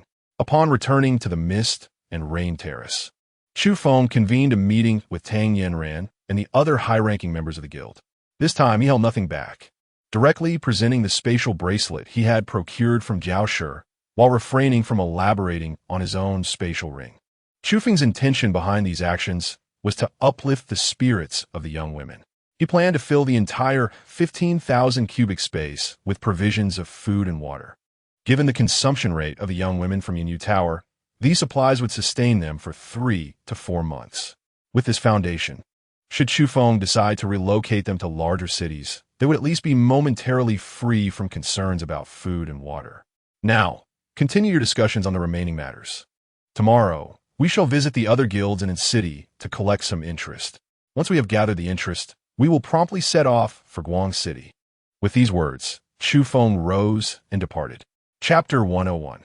The hypnotist Ho Linlin Chu Feng had no interest in the deliberations between Tang Aran and her companions. His current dilemma was how to deal with the fervent crowd gathered at the entrance. Chu Feng directly summoned Ho Linlin, and the room on the second floor contained only the two of them. Upon entering, Ho Linlin grew anxious at the sight of Chu Feng, prompting her to instinctively attempt to flee. "Wait, where are you going? I called for you." Chu Feng expressed his exasperation, observing her flustered demeanor. He realized that if she fled and someone witnessed it, they might misconstrue the situation, thinking he had committed some unspeakable act in the room. "President Chu, why did you call for me? Yanran's sister and Xiaoyu's sister are not here." Ho Linlin stammered, her little head nearly buried in her clothing, unable to meet Chu Feng's gaze. This girl was a quintessential, shy individual. Who would have imagined that such a socially anxious person could forge a close bond with someone as extroverted as Tang Xiaoyu? Ho Linlin, do not misunderstand. I summoned you merely to inquire about your abilities. Otherwise, I would struggle to manage the crowd outside. We cannot have them following us to Guang City. Chu Feng sighed in resignation. Why can't they follow us? Ho Linlin tilted her head, countering with a question of her own, leaving Chu Feng at a loss. How will we take them along? They are neither members of our guild, nor are they willingly waiting outside. What if one day they break free from your mental control and launch an attack on our guild? There are over 2,000 of them out there. Chu Feng, how says the Atmonits? But you're here, right? I heard from the other sisters that you are very powerful, she replied, her voice filled with curiosity. At this point, Chu Feng was at a loss for words. Have you ever witnessed me in action? Did the sister who mentioned this to you see me fight? How do you know I am strong or formidable? He bombarded her with questions, leaving Ho Linlin somewhat bewildered. Caught off guard by his inquiries, Ho Linlin struggled to formulate a response. So, all you have heard are mere rumors. In truth, I am not that remarkable. I'm only slightly stronger than the average person. Do you really think I could protect so many of you at once? Am I a sorcerer, or do I possess multiple arms? Chu Feng retorted, exasperated. It seemed that Ho Linlin began to grasp the situation. realizing that the Chu Feng before her was merely a bit stronger than average. With this newfound understanding, their conversation flowed more smoothly. Initially, Chu Feng had only speculated about Ho Linlin's abilities, but now he was genuinely curious. Moreover, he did not believe that one person's mental prowess could control so many individuals, especially since Ho Linlin was merely a third-tier psychic mutant. The notion of her controlling 2,000 people was utterly preposterous. Initially, when Chu Feng heard Tang Yinran suddenly mention Ho Linlin's name and appropriately remark on her abilities, it caught Yinran completely off guard, leaving her unable to respond in a timely manner. As for the present, given that events have unfolded to this extent, there seems little need to dwell on the past. When Chu Feng inquired further about Ho Linlin's capabilities, he found himself astonished, his mouth agape. Ho Linlin's psychic abilities, beyond merely sensing the goodwill and malice of others, also extend to influencing the subconscious of individuals. It is noteworthy that the fervent fans outside must first undergo Ho Linlin's moral discernment before they are permitted to linger outside the guild. Subsequently, if these individuals harbor affection for any of the guild members, Ho Linlin can invoke a form of hypnotic effect on their subconscious, ensuring their loyalty to their cherished admiration and fervor, while simultaneously eradicating any malevolent thoughts. Although this form of hypnosis is indeed draining on mental energy, it pales in comparison to the overall mental exertion required for direct manipulation of another's psyche. What would happen if this hypnotic effect were to be lifted? Chu Feng inquired further. It is not particularly difficult to speculate. Those outside have passed through rigorous assessments before being allowed to remain. Their persistence is, in truth, a reflection of their innermost desires, albeit the fervent aspect of their hearts has been significantly amplified by Ho Linlin's hypnosis, ultimately leading to this outcome. One cannot help but acknowledge Tang Yinran's brilliance in devising such a method to compel others to serve her, though it would be impossible to execute this plan without a formidable assistant like Ho Linlin. The repercussions for them would not be excessively severe. Some individuals might remain entrapped by the effects of hypnosis, unable to break free, while others may experience fleeting amnesia, forgetting all prior events. Yes, it should be something like that, Ho Linlin contemplated before responding. Upon hearing this, Chu Feng felt a twinge of surprise, and an odd thought suddenly crossed his mind. He inquired of Ho Linlin, "Why did you not hypnotize me back then?" Seeing Chu Feng's inquiry, Ho Linlin appeared somewhat reserved. Observing her demeanor, Chu Feng seemed to grasp certain implications. It is not that there is nothing, but perhaps due to the overwhelming strength of your mental prowess, I was unable to succeed. Ho Linlin explained, "Yet I am aware that you harbor no ill intentions towards our guild members." With a resigned shake of his head, Chu Feng realized that this young lady was indeed quite naive. Although her actions were hardly endearing, they were motivated by a desire to protect herself. He found no fault in her behavior. "Very well, let us lift the hypnosis from these individuals today," Chu Feng stated calmly. However, Chu Feng sensed Ho Linlin's apprehensions, but before she could articulate her concerns, he waved his hand, interrupting her. "Enough," he said. "You need not worry about such matters. I am now the president, and you shall follow my lead. Should any issues arise, I shall take responsibility. There is no need for you to fret." Observing Chu Feng's resolute demeanor, Ho Linlin ultimately nodded in agreement. With leisure time on his hands, Chu Feng ventured once more into the warehouse of the Misty Rain Pavilion to inspect its contents. The supplies housed within were reasonably adequate. However, Chu Feng's primary objective remained the elusive mutated crystals. Upon observing the pitifully scant amount of these crystals, he shook his head in dismay, realizing that he would have to seek out other guilds the following day. Chapter 102. Settling old accounts. Once the collective hypnosis upon the crowd at the entrance was lifted, the anticipated chaos failed to materialize. Chu Feng did not afford those present any time to react. He ascended the stage, expressing his gratitude to the assembly before announcing the decision to relocate the Misty Rain Pavilion to another city. The previous day's excursion to the Wolfpack Guild had resulted in significant casualties, with over 100 lives lost, including a dozen from the Misty Rain Pavilion itself. Before the nearly 2,000 gathered fans, Chu Feng maintained a composed demeanor. After delivering a few brief remarks, he entrusted Tang Yanran with the responsibility of managing the proceedings. The vast majority of the crowd, though largely unaware of the recent events, were captivated by the array of enchanting young women before them, and thus, none dared to disrupt or inquire further. Once Tang Yanran concluded her address, Chu Feng returned to the stage and candidly stated, "We extend our heartfelt gratitude for your unwavering support of the Misty Rain Pavilion. Furthermore, I have an important announcement to make. Although our guild has traditionally not admitted male members, we shall now accept a limited number of male provisional members.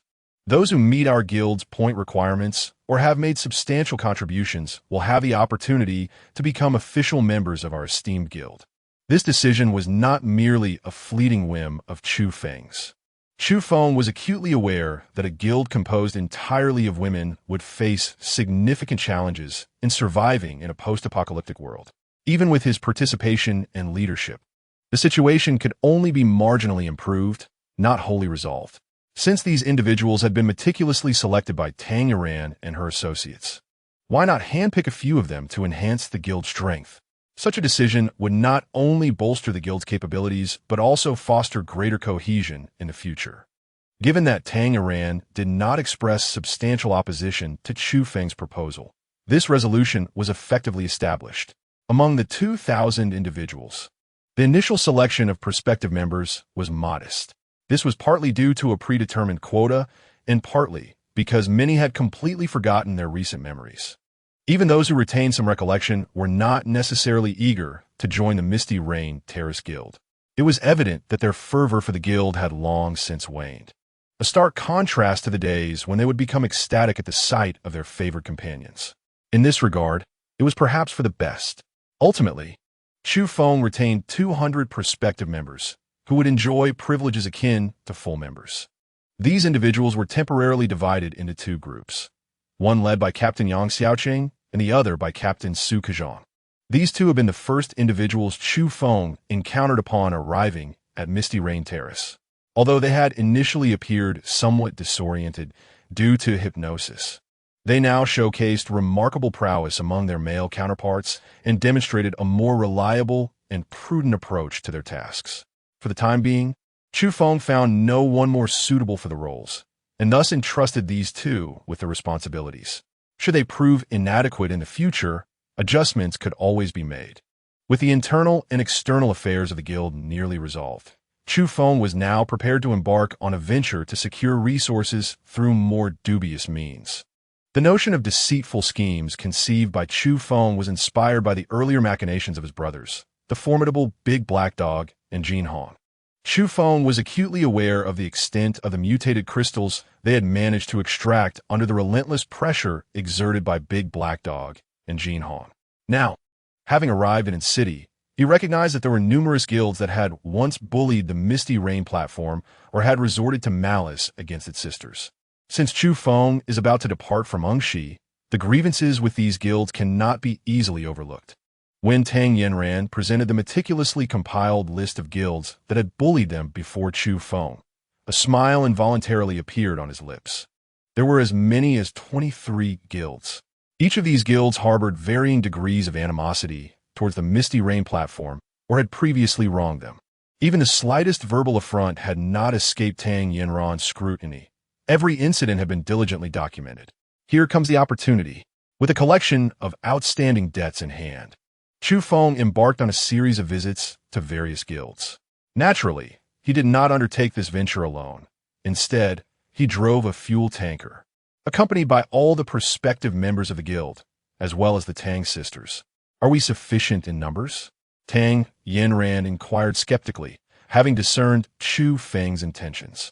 After all, his approach seemed rather audacious, and it was likely that no guild would easily capitulate to such a tactic. Observing Tang Yanran's lack of faith in his success, Chu Feng merely smiled. Some matters must be witnessed firsthand to be believed. Before long, they arrived at the headquarters of a guild known as the Hurricane Guild. While this guild was not particularly renowned in the area, it was the closest guild to the Misty Rain platform, boasting a membership exceeding 600 individuals. "Chu Feng, accompanied by a small entourage, approached with a sense of purpose. Although the opposing party maintained a vigilant stance, they did not appear overly concerned. Who goes there? One of them barked. It is the president of the Misty Rain Pavilion visiting. Chu Feng replied in a commanding tone. Before long, he was ushered into the Hurricane Guild.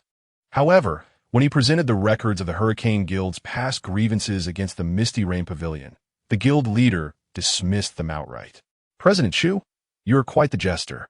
While I am unaware of when that woman from the Misty Rain Pavilion appointed a new leader, if you think to impose upon us at the Hurricane Guild, you are sorely mistaken. Oh, so you claim to be even more formidable than the Wolf Alliance? Chu Feng retorted with a smirk. We annihilated the Wolf Alliance just yesterday. Surely, your guild is not so out of touch as to be unaware of this news? He exchanged a knowing glance with King Li. Without a hint of hesitation or politeness, King Li strode forward, brandishing his steel blade at the opponent's throat. What are you doing, President Chu? Though they had anticipated a potential confrontation, they were unprepared for the swiftness and skill displayed by King Li, leaving them no opportunity for resistance. Let us put it this way. Do you wish to live or die? Chu Feng inquired with a smile. Perhaps I can grant you a peaceful end, so you do not think I am deceiving you. Now, send someone to the Wolf Alliance's headquarters to verify what I have said, and upon their return, you will understand. With no further argument, they complied with Chu Feng's request. 2 hours later, satisfied with the acquired resources and mutated crystals, Chu Feng departed from the Hurricane Guild stronghold, indicating that he intended to visit other guilds and would ultimately leave in city in 3 days. Chu Feng, why did you divulge that information? Tang Yuan inquired, puzzled. Are you not concerned that they might conspire to ambush us? With a sly smile, Chu Feng remarked, if it were you, and someone capable of taking your life at any moment was about to depart, would you still consider causing them trouble?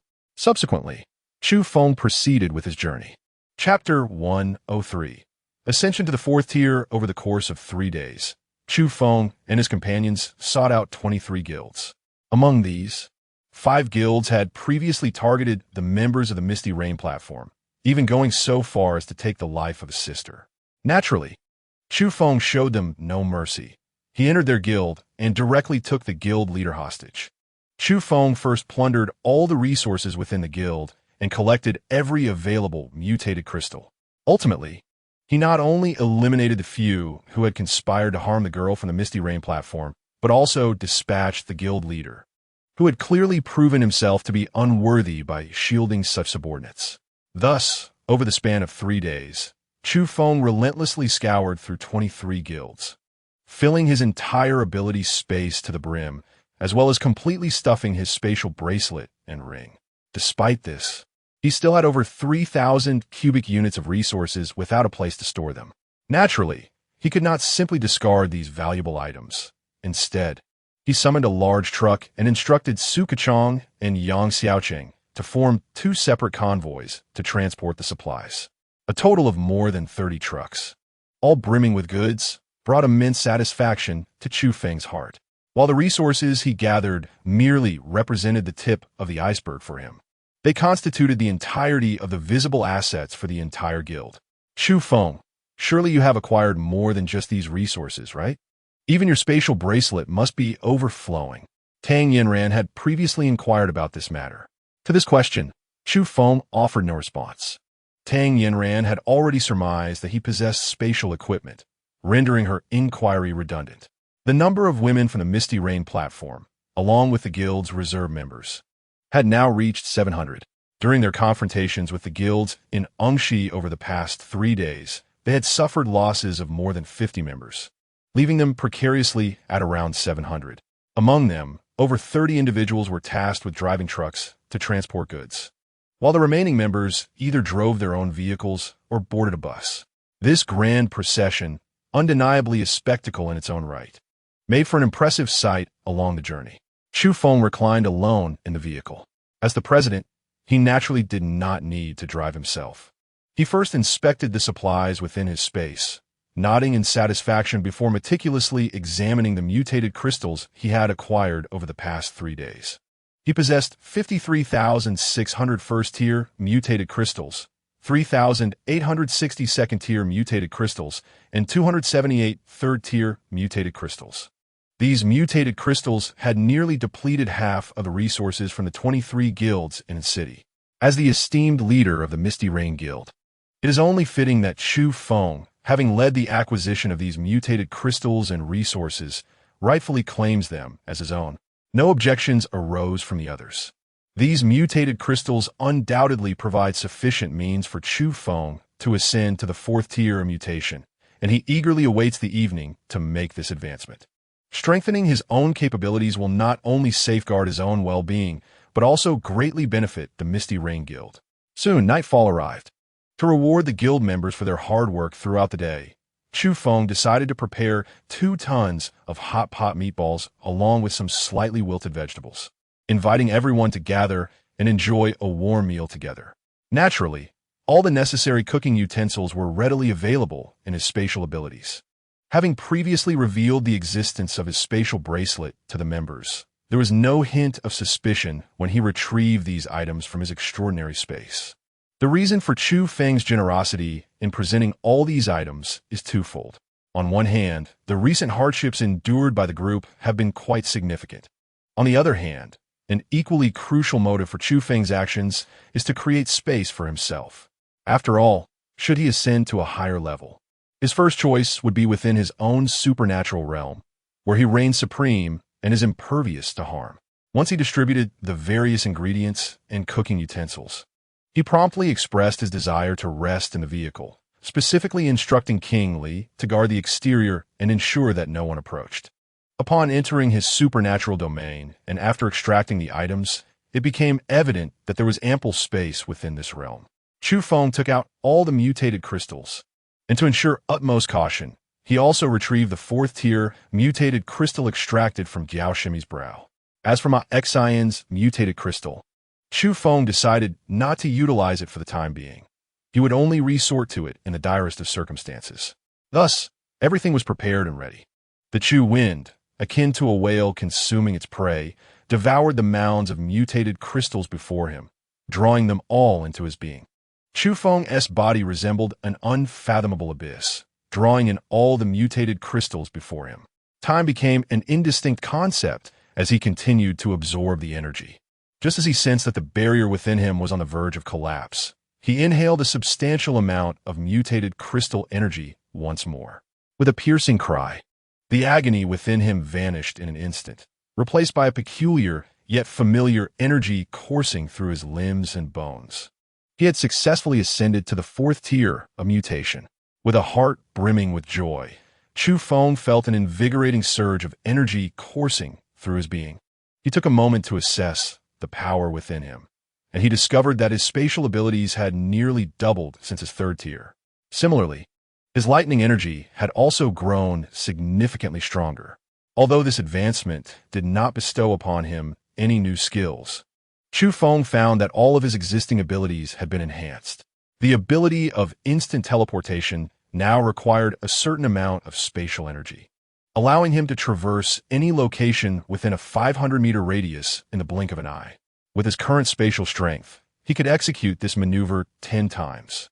The spatial arrow, formed by condensing spatial energy into bow and arrow, was directly correlated to the user's strength, enabling him to unleash 2 arrows at a time, with a spatial power permitting 10 such attacks. The Void Hand transformed spatial energy into a colossal hand, capable of striking foes invisibly within a range of 1,000 meters. The Heavenly Punishment Thunder summoned 3 bolts of lightning, targeting enemies within 500 meters. The lightning slash manifested as a Grim Reaper-esque scythe, striking adversaries within a 300-meter radius. Overall, Chu Feng experienced a substantial enhancement in his prowess. His instant teleportation distance increased from 300 to 500 meters, signifying that should he engage in assassination or retreat, he would do so with unparalleled safety and convenience. Chu Feng cast another glance at the nearly 200 third-tier mutated crystals remaining beside him, as well as the 2 fourth-tier mutated crystals. To avoid waste, he had always begun his absorption with the lowest-tier mutated crystals. Now, these remaining mutated crystals were regarded as his personal collection, reserved for unforeseen circumstances. Once Chu Feng successfully ascended and emerged from his ability space, he happened to overhear a conversation taking place between several individuals and the two Wang Li. Chapter 104. Fifth Tier Mutated Beast Blood Centipede. Upon hearing the sound, Chu Feng was slightly taken aback. His initial reaction was that someone was seeking his attention for a matter of importance. However, upon closer listening, he realized that it was none other than Lin Yinger who had arrived. Without a hint of hesitation, Chu Feng opened the car door and stepped outside. The night had long since fallen, and everyone had finished their hot pot meals and retired for the evening. According to Tang Yinran's arrangement, the guild's preparatory members had formed a large circle with their vehicles, dividing themselves into two groups to guard the first and second halves of the night. Neither Su Kachang nor Yang Xiaoqing voiced any objections to this arrangement. Lin Yinger, did you call for me? As Chu Feng exited the vehicle and spotted Lin Yinger, a smile instinctively graced his lips. Lin Yinger nodded, illuminated by the dim moonlight, which made her appear almost ethereal. You haven't eaten yet, have you? I saved some food for you. Yinran asked me to bring it over, Lin Yinger murmured, avoiding Chu Feng's gaze. If it was left for me by Tang Yinran, I'm not hungry. However, if you saved it specifically for me, then I shall eat, Chu Feng replied with a chuckle, his eyes fixed intently on Lin Yinger. Having just advanced to the fourth tier, his spirits were high, and he felt considerably more self-assured. I. Lin Yinger was momentarily taken aback by Chu Feng's unexpected remark, unsure of how to respond. What? Is it not acceptable for the illustrious president to have some leftovers saved for him? You seem a bit too hypocritical. Tang Yinran had approached unnoticed, her tone dripping with sarcasm. Indeed, I can be quite hypocritical, Chu Feng retorted without reservation. You. Seeing the escalating tension between Tang Yinran and Chu Feng, Lin Yinger quickly intervened, pulling Tang Yinran away while reminding Chu Feng, it's still warm. Hurry and eat. After saying this, Lin Yinger and Tang Yinran departed together. In recent days, Chu Feng and Tang Yinran had found each other increasingly irksome. Primarily, Chu Feng was reluctant to take on the mess that was the Misty Rain Guild. Yet Tang Yinran insisted on handing it over to him, which fueled his dissatisfaction. Unfortunately for him, during this time, it seemed as if Tang Yinran was deliberately fostering a closer bond with Lin Yinger, their friendship blossoming into a sisterhood where they shared everything. This left Chu Feng feeling quite uncomfortable, yet he felt powerless to voice his concerns. Additionally, Tang Yinran's intention in entrusting the Misty Rain Guild to Chu Feng was to ensure that her sisters would enjoy a safer and more stable existence under his leadership. However, in just a few days, despite the acquisition of significant resources and a revitalized guild under Chu Feng's management, dozens of her sisters had already suffered casualties. This outcome was difficult for Tang Yinran to accept. Even though she understood that Chu Feng's actions were justified, she struggled to reconcile with the reality of the situation.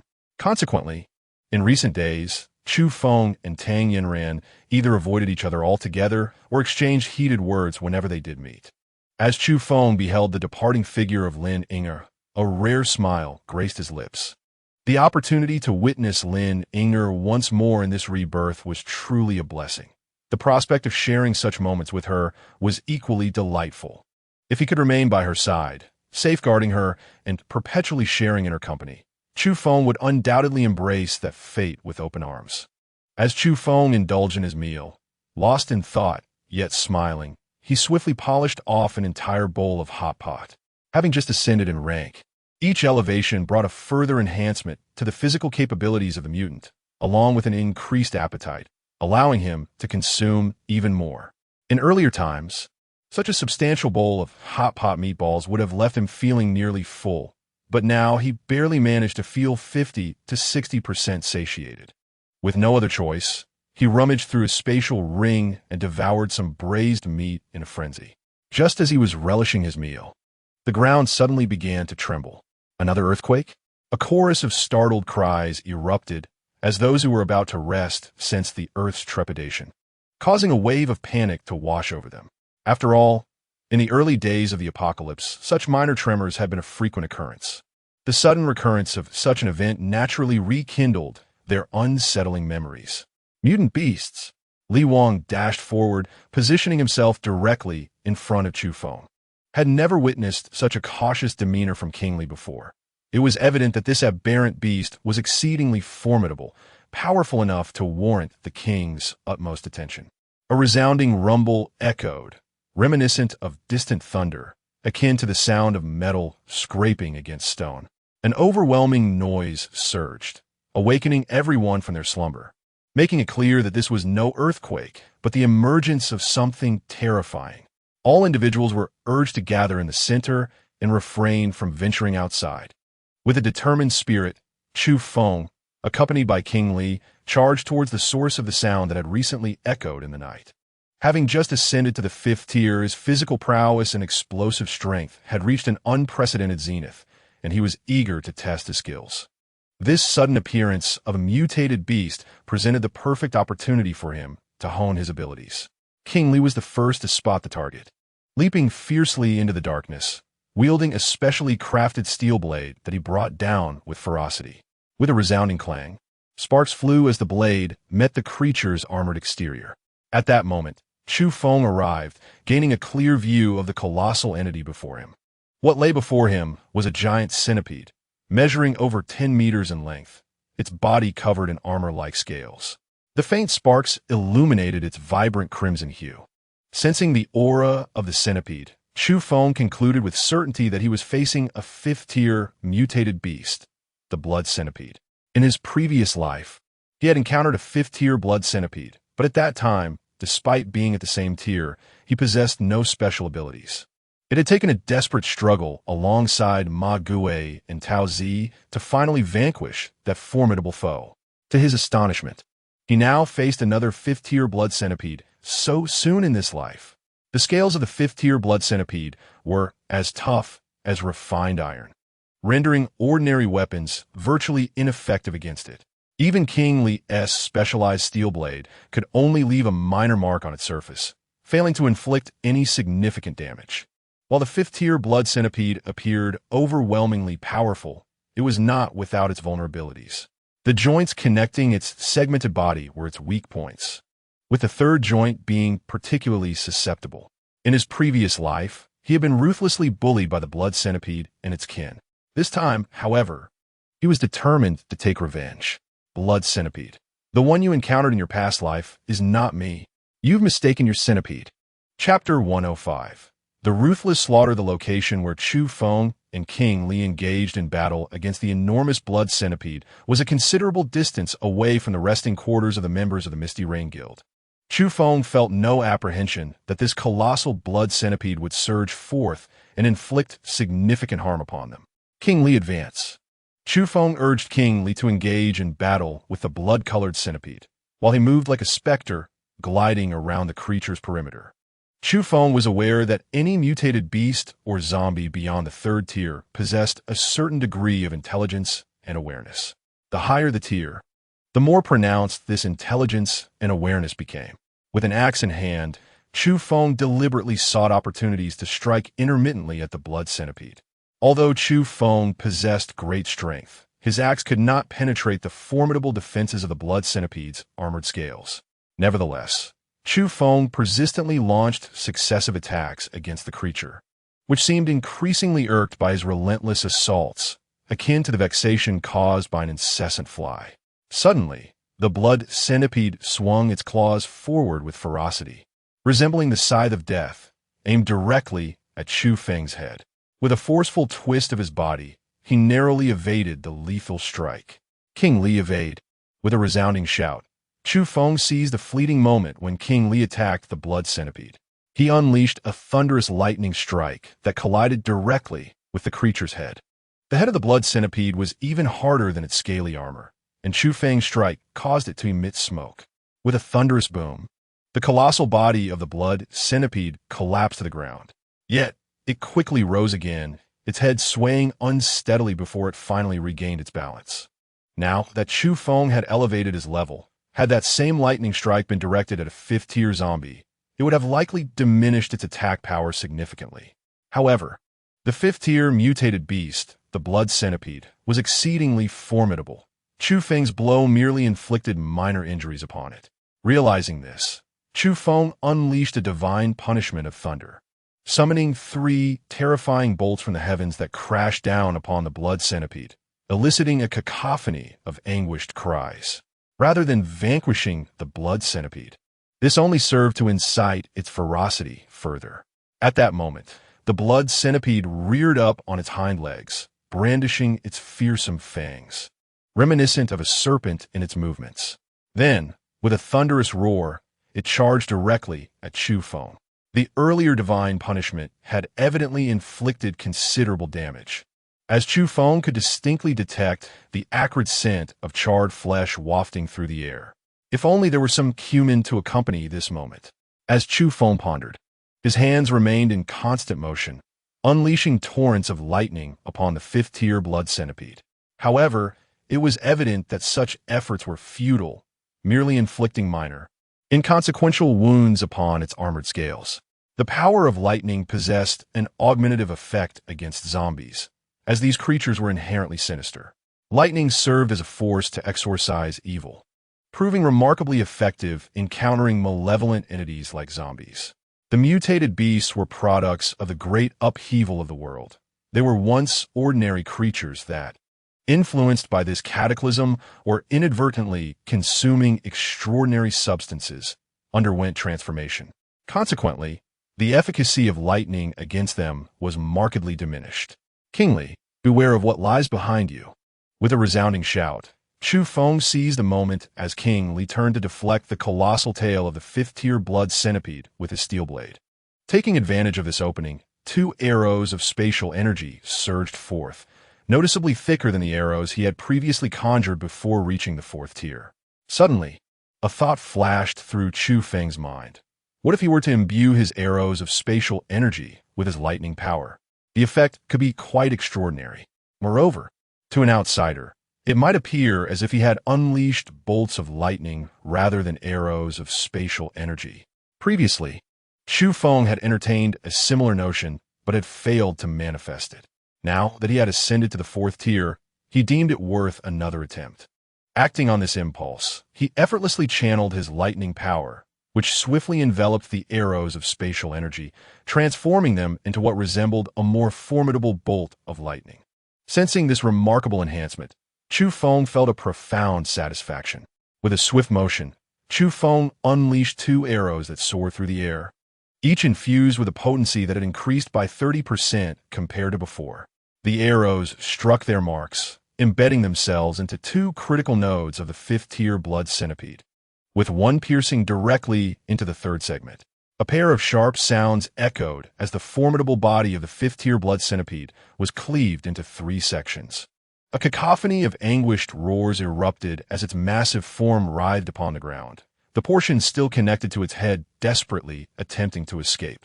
In this moment, Chu Feng summoned the divine retribution of thunder, unleashing a series of strikes that fell mercilessly upon the creature. The celestial punishment unleashed by Chu Feng this time was exceedingly fierce, striking directly at the wound previously pierced by the arrow of space. The lightning surged inward, scorching the body of the 5th-tier blood centipede, rendering it utterly powerless to resist. Its mouth, slightly ajar, still stubbornly sought a means of escape. The movements of Chu Feng were extraordinarily swift. The events transpired in the blink of an eye. As King Li blocked the colossal tail of the 5th-tier blood centipede and turned around, he was astonished to find that Chu Feng had already slain the creature. King Li exclaimed, "Who am I? Where am I? Am I dreaming? Why are you still dawdling? Quickly extract its mutated crystal." Chu Feng uket panting he vi li. Even in the presence of King Li, he feigned severe exhaustion, appearing nearly depleted of strength. In truth, he had exerted little effort in dealing with the 5th-tier blood centipede. The energy consumed from the spatial force was less than 1/10, and only 1/3 of the lightning energy had been utilized. If he were to disclose such a remarkable feat to the Na'vi young women hiding in the camp, they would likely be frightened half to death. Before long, a 5th-tier mutated crystal was unearthed. The crystal, clear and translucent, emitted a faint glow. As Chu Feng held it in his hand, he could distinctly sense the immense energy contained within. Chu Feng felt a surge of delight in his heart. Just as he was about to store away the fifth-grade mutated crystal he had just admired, King Li strode over with determination. "This mutated crystal is of great use to me," King Li declared. Upon hearing this, Chu Feng could not help but think, isn't this obvious? If you wish to ascend to a fifth-tier mutated being, then you undoubtedly require this fifth-tier mutation crystal.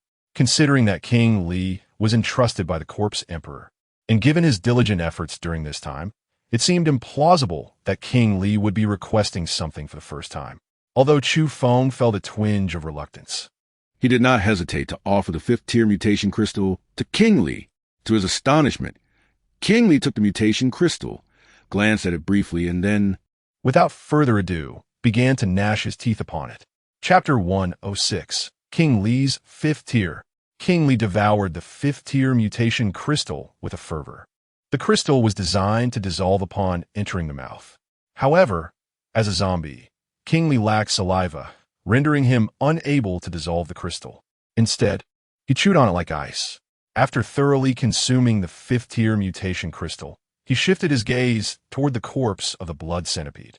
Just as Chu Feng was engulfed in confusion, he witnessed King Li stride over and, with brute force, tear the blood centipede's exoskeleton from its flesh. Subsequently, he began to voraciously devour the carcass of the blood centipede. This scene was grotesquely sanguinary. "Do not allow anyone to approach me," King Li's voice echoed once more. In an instant, Chu Feng realized that the moment of significance had arrived for King Li. Previously, he had lacked sufficient resources to facilitate the ascension of King Li. But now, having recently consumed a fifth-tier mutated crystal, coupled with the residual energy within the blood-colored centipede's body, it seemed that King Li was on the verge of advancement. With this thought in mind, Chu Feng exhibited no hesitation, raising his axe in a posture of readiness. King Li, undeterred, ravenously devoured the flesh of the blood-colored centipede before him. The centipede itself measured over 10 meters in length, with a total span of approximately 25 meters from head to tail, resembling a small vehicle in size, exuding an immense presence. King Li was hunched over, voraciously gnawing at the severed sections of the centipede's body that Chu Feng had cleaved apart, and under his relentless consumption, the once massive flesh gradually transformed into two empty husks. Just as Chu Feng anticipated that King Li would continue to feast upon a third segment of the body, he suddenly stood still, motionless. A shiver ran through Chu Feng's heart. It seemed the moment had arrived. Chu Feng stood ready, yet around him, a gathering of wandering zombies and lower-tier mutated beasts began to coalesce. After all, the demise of the fifth-tier blood centipede rendered its flesh a substantial boon for any zombie or mutated beast below the fifth tier. Even driven by mere instinct, these creatures would hasten toward this direction, hoping to partake in the spoils. Upon witnessing the situation, Chu Feng hastily gathered the remaining carcasses of the blood-colored centipedes into his unique spatial realm. Fortunately, he had previously allocated a substantial portion of this space for his own breakthrough. Otherwise, he would now be troubled by the dilemma of where to store these bodies. The remains of the fifth-tier blood-colored centipedes vanished without a trace, and a horde of zombies and lower-tier mutated beasts, which had been poised to converge, immediately erupted into chaotic disarray akin to headless flies. In his grasp, Chu Feng had already equipped himself with a crossbow, though its offensive power was relatively modest. It compensated with an abundance of bolts. Though Chu Feng's Thunder Slash and Heavenly Punishment Lightning are formidable, they pale in comparison to the horde of lowly zombies and mutated beasts lurking in the shadows. With a swift motion, Chu Feng pierced the skulls of the two mutated beasts charging forward. Indeed, some of these creatures possess remarkably low defenses, only marginally stronger than ordinary animals, rendering them vulnerable to the lethal force of a crossbow. Once the two low-tier mutated beasts were dispatched, the nearby lowly zombies ravenously descended upon their remains. Observing this, an idea sparked in Chu Feng's mind, and he unleashed a flurry of bolts from his crossbow towards the adjacent mutated beasts. The convergence of zombies and mutated creatures here is attributed to the alluring scent of the blood and flesh of the Crimson Centipede. Now that the carcass of the fifth-tier Crimson Centipede has vanished, the scent has significantly waned. Many third-tier and above zombies, sensing the aura emanating from King Lee, have already fled in panic, leaving only the most primitive of zombies waiting to scavenge. Nearby, low-tier mutated beasts continue to fall, and the lowly zombies relentlessly surge forward in their pursuit. With the mighty King Lee at the center, Chu Feng ensured that no zombies or mutated beasts breached the perimeter of 100 meters. Whenever his crossbow was not readily available, Chu Feng would unleash a bolt of lightning, cleaving through hordes of enemies with ease. Were it not for his concern over disturbing King Lee's ascension, he would have summoned divine retribution to reduce these zombies and mutated beasts to ash long ago. Thus, for over 10 minutes, Chu Feng held his ground, expending nearly all his lightning ability in the process. Suddenly, a thunderous roar erupted, and an overwhelming surge of energy enveloped King Lee. The surrounding zombies and mutated beasts, sensing the formidable aura emanating from him, immediately prostrated themselves, devoid of any thought of resistance. King Lee ascended to the 5th tier, triumphant. Observing this, Chu Feng collapsed onto the ground, feeling utterly drained after his efforts to fend off the zombies and lower-tier creatures without disturbing King Lee. All he desired was to lie there, indifferent to everything else. King Lee, noticing Chu Feng's exhausted state and glancing at the remaining mutated beasts and lower-tier zombies, furrowed his brow. With a swift motion, he hurled his steel blade, which soared through the air with tremendous force, striking down a group of zombies in a single, devastating blow. The gruesome scene shocked all the mutated beasts present, who began to flee in terror. Although the lower-tier zombies instinctively knelt in submission, they surged toward King Lee once his imposing presence receded. Thus commenced a one-sided massacre. Meanwhile, Chu Feng lay serenely at the center of the carnage, just as he had previously protected King Lee. Now, it was King Lee who safeguarded him, ensuring that no zombies dared approach within 100 meters of Chu Feng. After a brief respite, Chu Feng set out a small table, brewing tea and enjoying snacks, exuding an air of leisurely contentment. Meanwhile, several hundred meters away, 3 individuals stood in astonishment at the unfolding scene.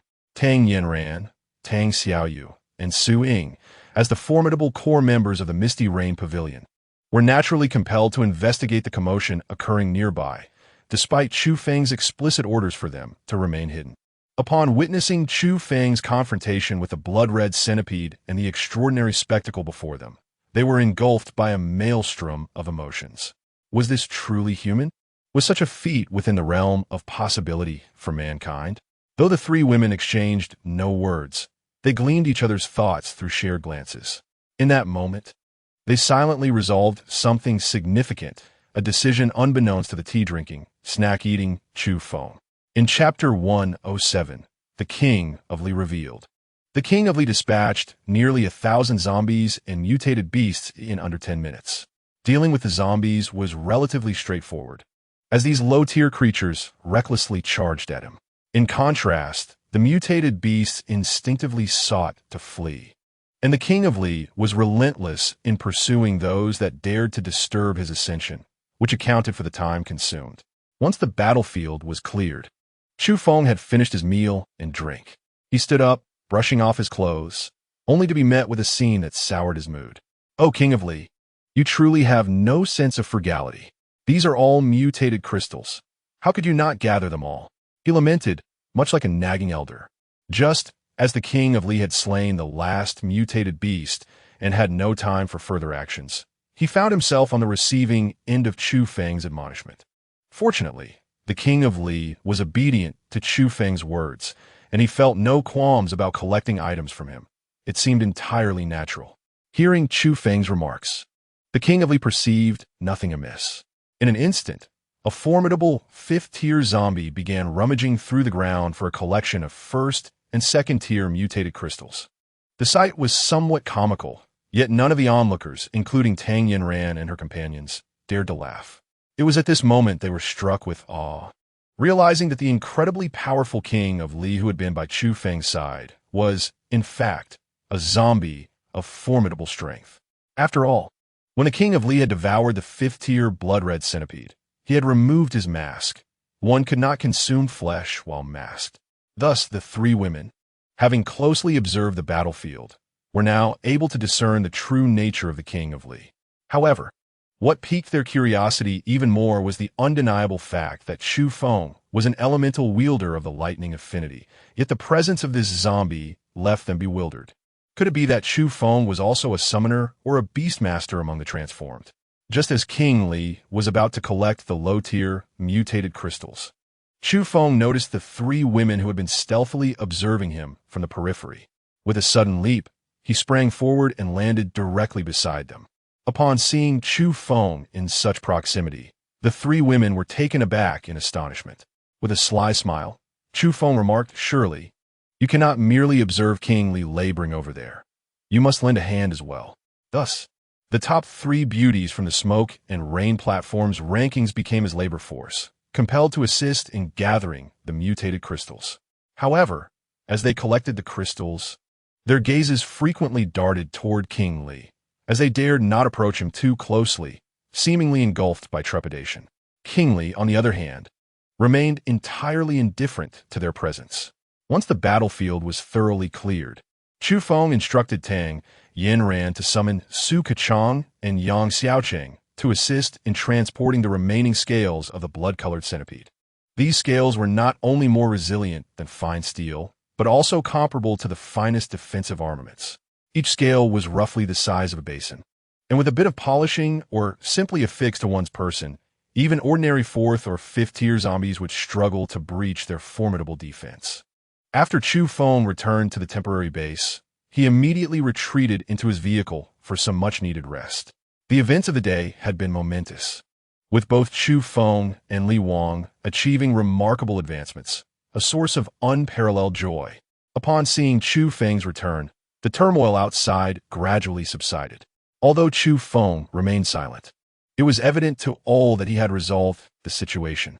Shortly thereafter, Tang Yinran approached.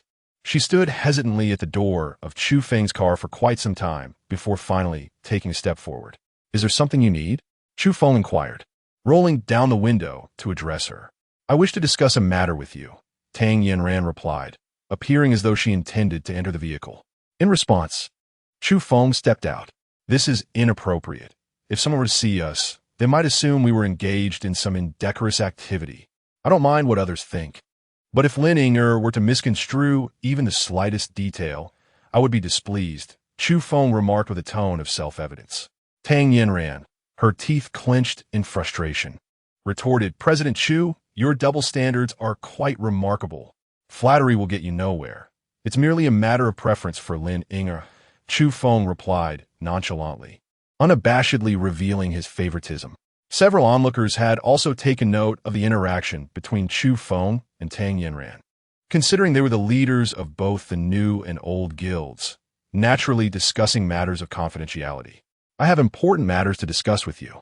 It would be inappropriate to do so here," Tang Yinran stated, her gaze inadvertently drifting towards Li Wang. Li Wang showed no surprise at Tang Yinran's glance. His identity would inevitably be exposed. If others could not come to terms with it, Chu Feng could simply take Li Wang and Lin Yinger away. After all, Chu Feng had no emotional ties to the Yinyu Platform Guild. Recognizing that some might struggle to accept Li Wang's identity, Chu Feng nodded and led Tang Yinran to a secluded area. Once they confirmed that no one was within 100 meters, Tang Yinran finally spoke.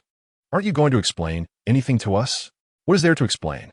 Are you referring to Li Wang's identity or my capabilities?" "I'm under no obligation to clarify those matters," Chu Feng replied dismissively, as this so-called guild leader position had been thrust upon him by Tang Yinran against his will. The secret of Chu Feng is inherently personal, belonging solely to him, and there exists neither reason nor necessity to divulge it to others. At the very least, as for King Li. Indeed, King Li is undeniably a zombie. However, rest assured, since I have known him, he has exclusively consumed mutated crystals, displaying no interest whatsoever in the flesh of humans. Chu Feng further elucidated. "Are you certain?" Tang Yinran inquired, still harboring some doubts. Chu Feng nodded and said, "If you do not believe my words, you may reclaim the position of president." S. words were articulated with remarkable clarity, yet exhibited an expression of hesitation. as if she were torn between speaking and remaining silent. Contemplate this matter carefully. Moreover, should you wish to disclose the identity of to all, I harbor no objections. However, should anyone dare to threaten, I shall not hesitate to eliminate them entirely." Once he had finished speaking, without a glance at his countenance, turned and departed. Chapter 108. A journey to upon returning to the vehicle, disregarded the presence of others and reclined to slumber. With safeguarding the perimeter, he felt no apprehension regarding unforeseen events. Although the members of the guild were rife with questions, none possessed the audacity to approach, fully aware that his rest commanded absolute respect. Had it not been for his own initiative to emerge, would likely have prohibited from nearing the vehicle. In the ensuing days, with acting as an unparalleled protector, they encountered several minor hordes of zombies along their path, all of which were efficiently dispatched by and his companions. Resolutely refrained from engaging in such trivial skirmishes, instead focusing on acclimatizing the women to the current reality of violence. Should these women, akin to their past selves, remain feeble and reliant on male protection, would be indifferent to their fates. However, there was one exception. Chu Feng had explicitly instructed King Li and the great sage monkey that in the event of danger, at least one of them must remain by Lin Ying'er's side to ensure her protection. While Chu Feng yearned to protect Lin Ying'er himself, he understood that she needed to undergo certain trials through combat. If he were to stay by her side, he would undoubtedly prevent any zombie or mutated beast from laying a finger on her, which, although seemingly protective in the short term, would ultimately be detrimental to her growth. Thus, Chu Feng restrained himself, permitting neither King Li nor the great sage monkey to intervene unless the attack was life-threatening. Their group journeyed onward, pausing intermittently, and after approximately half a month, they finally arrived at the city center of a neighboring city to Guangqing, located less than 200 kilometers away. If they continued at their current pace, it would take them less than 3 hours to reach Guangqing. Chu Feng commanded everyone to rest in place, and then sought out Tang Yanran and Tang Xiaoyu. The two sisters were already aware that their destination was Guangqing, but upon realizing they were so close yet had suddenly halted, they couldn't help but feel a twinge of surprise. Guangqing was a populous metropolis, boasting over 15 million residents. When considering the influx from surrounding cities, the population swelled to nearly 20 million. Such a vast city undoubtedly housed intricate guilds. If our guild were to make an abrupt entrance, those with ulterior motives would surely seek to assimilate us at the earliest opportunity. Rather than facing potential troubles later, it would be prudent for us to first gather intelligence. My plan is to take a few individuals ahead while you stabilize the situation here. Upon hearing that Chu Feng intended to leave, the sisters expressed their concerns. After all, the closer they approached Guangqing, the stronger the zombie creatures encountered along the way would become. Although all these zombies had ultimately been dealt with by King Li, if Chu Feng and King Li were absent, even a fourth-tier zombie could prove formidable for them. Unlike Chu Feng, whose heart was seemingly cold and singularly focused on Lin Ying'er, Tang Yanran could not bear to witness the tragic demise of any of her companions, who had been with her from the very beginning. Recognizing Tang Yanran's apprehension, Chu Feng reassured her, saying, "Rest assured, I have left King Li behind. Your safety is not in question.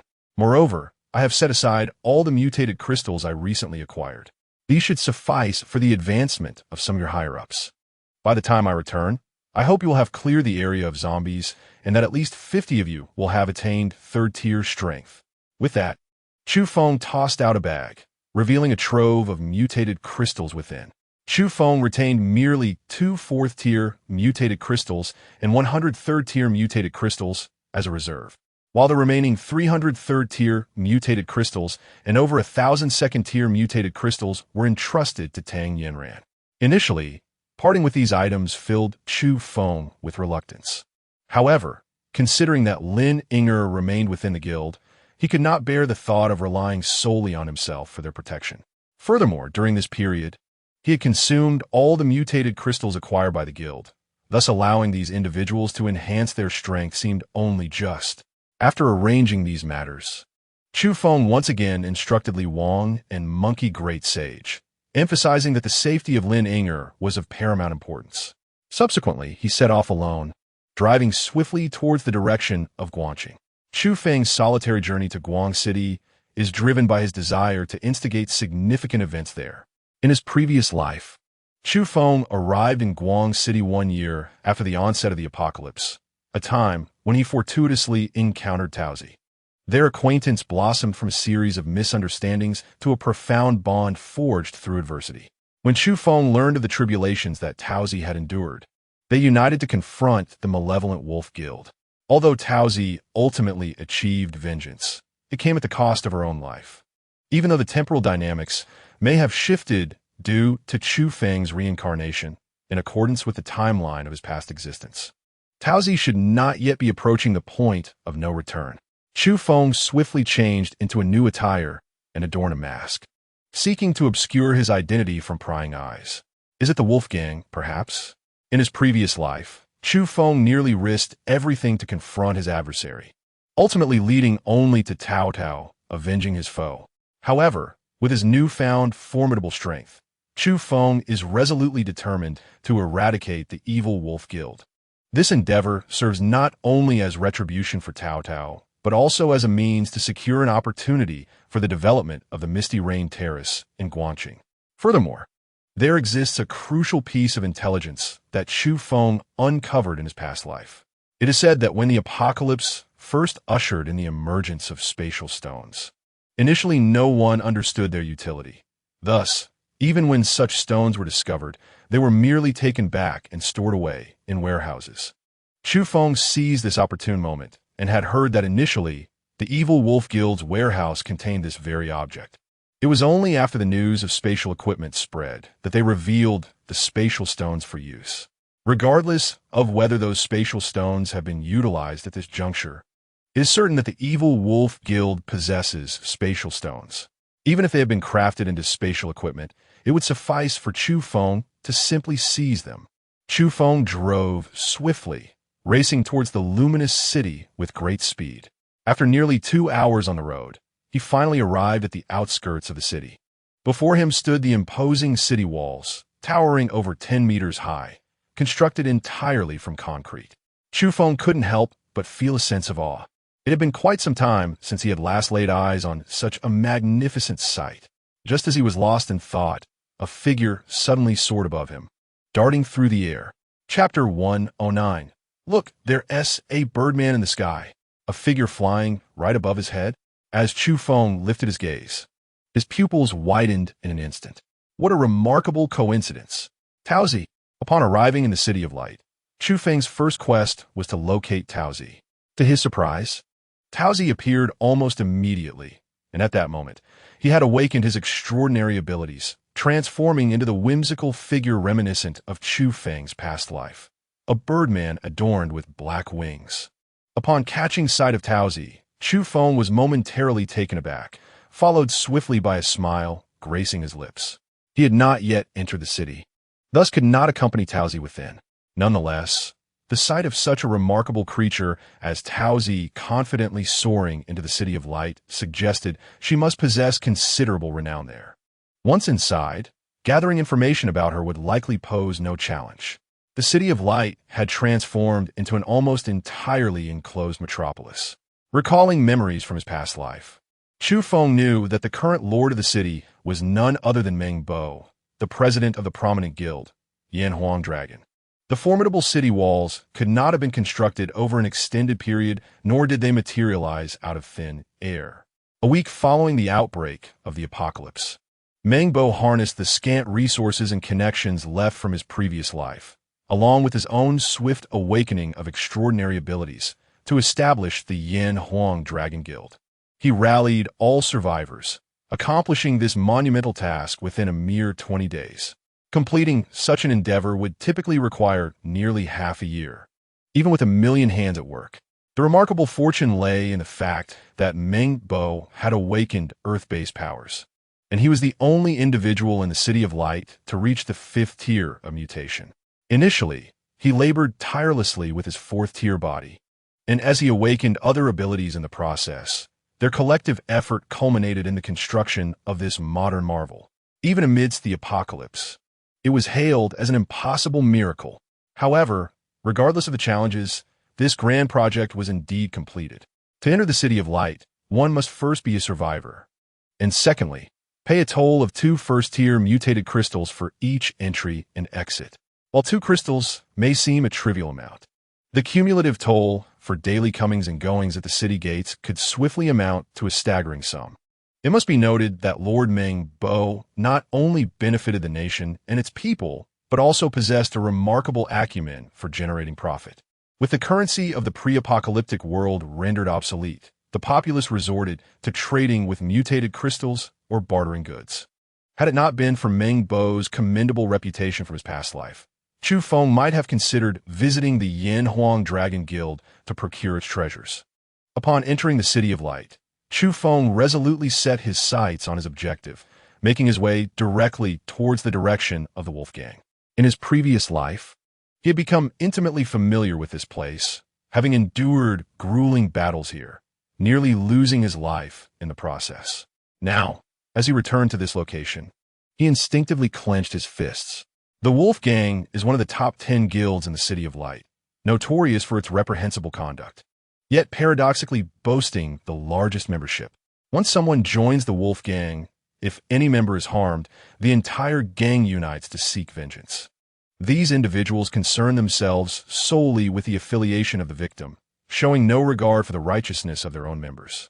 This facade of brotherly loyalty merely masks their true intentions of violence and plunder, which has perpetuated the Wolf Gang's poor reputation throughout the City of Light.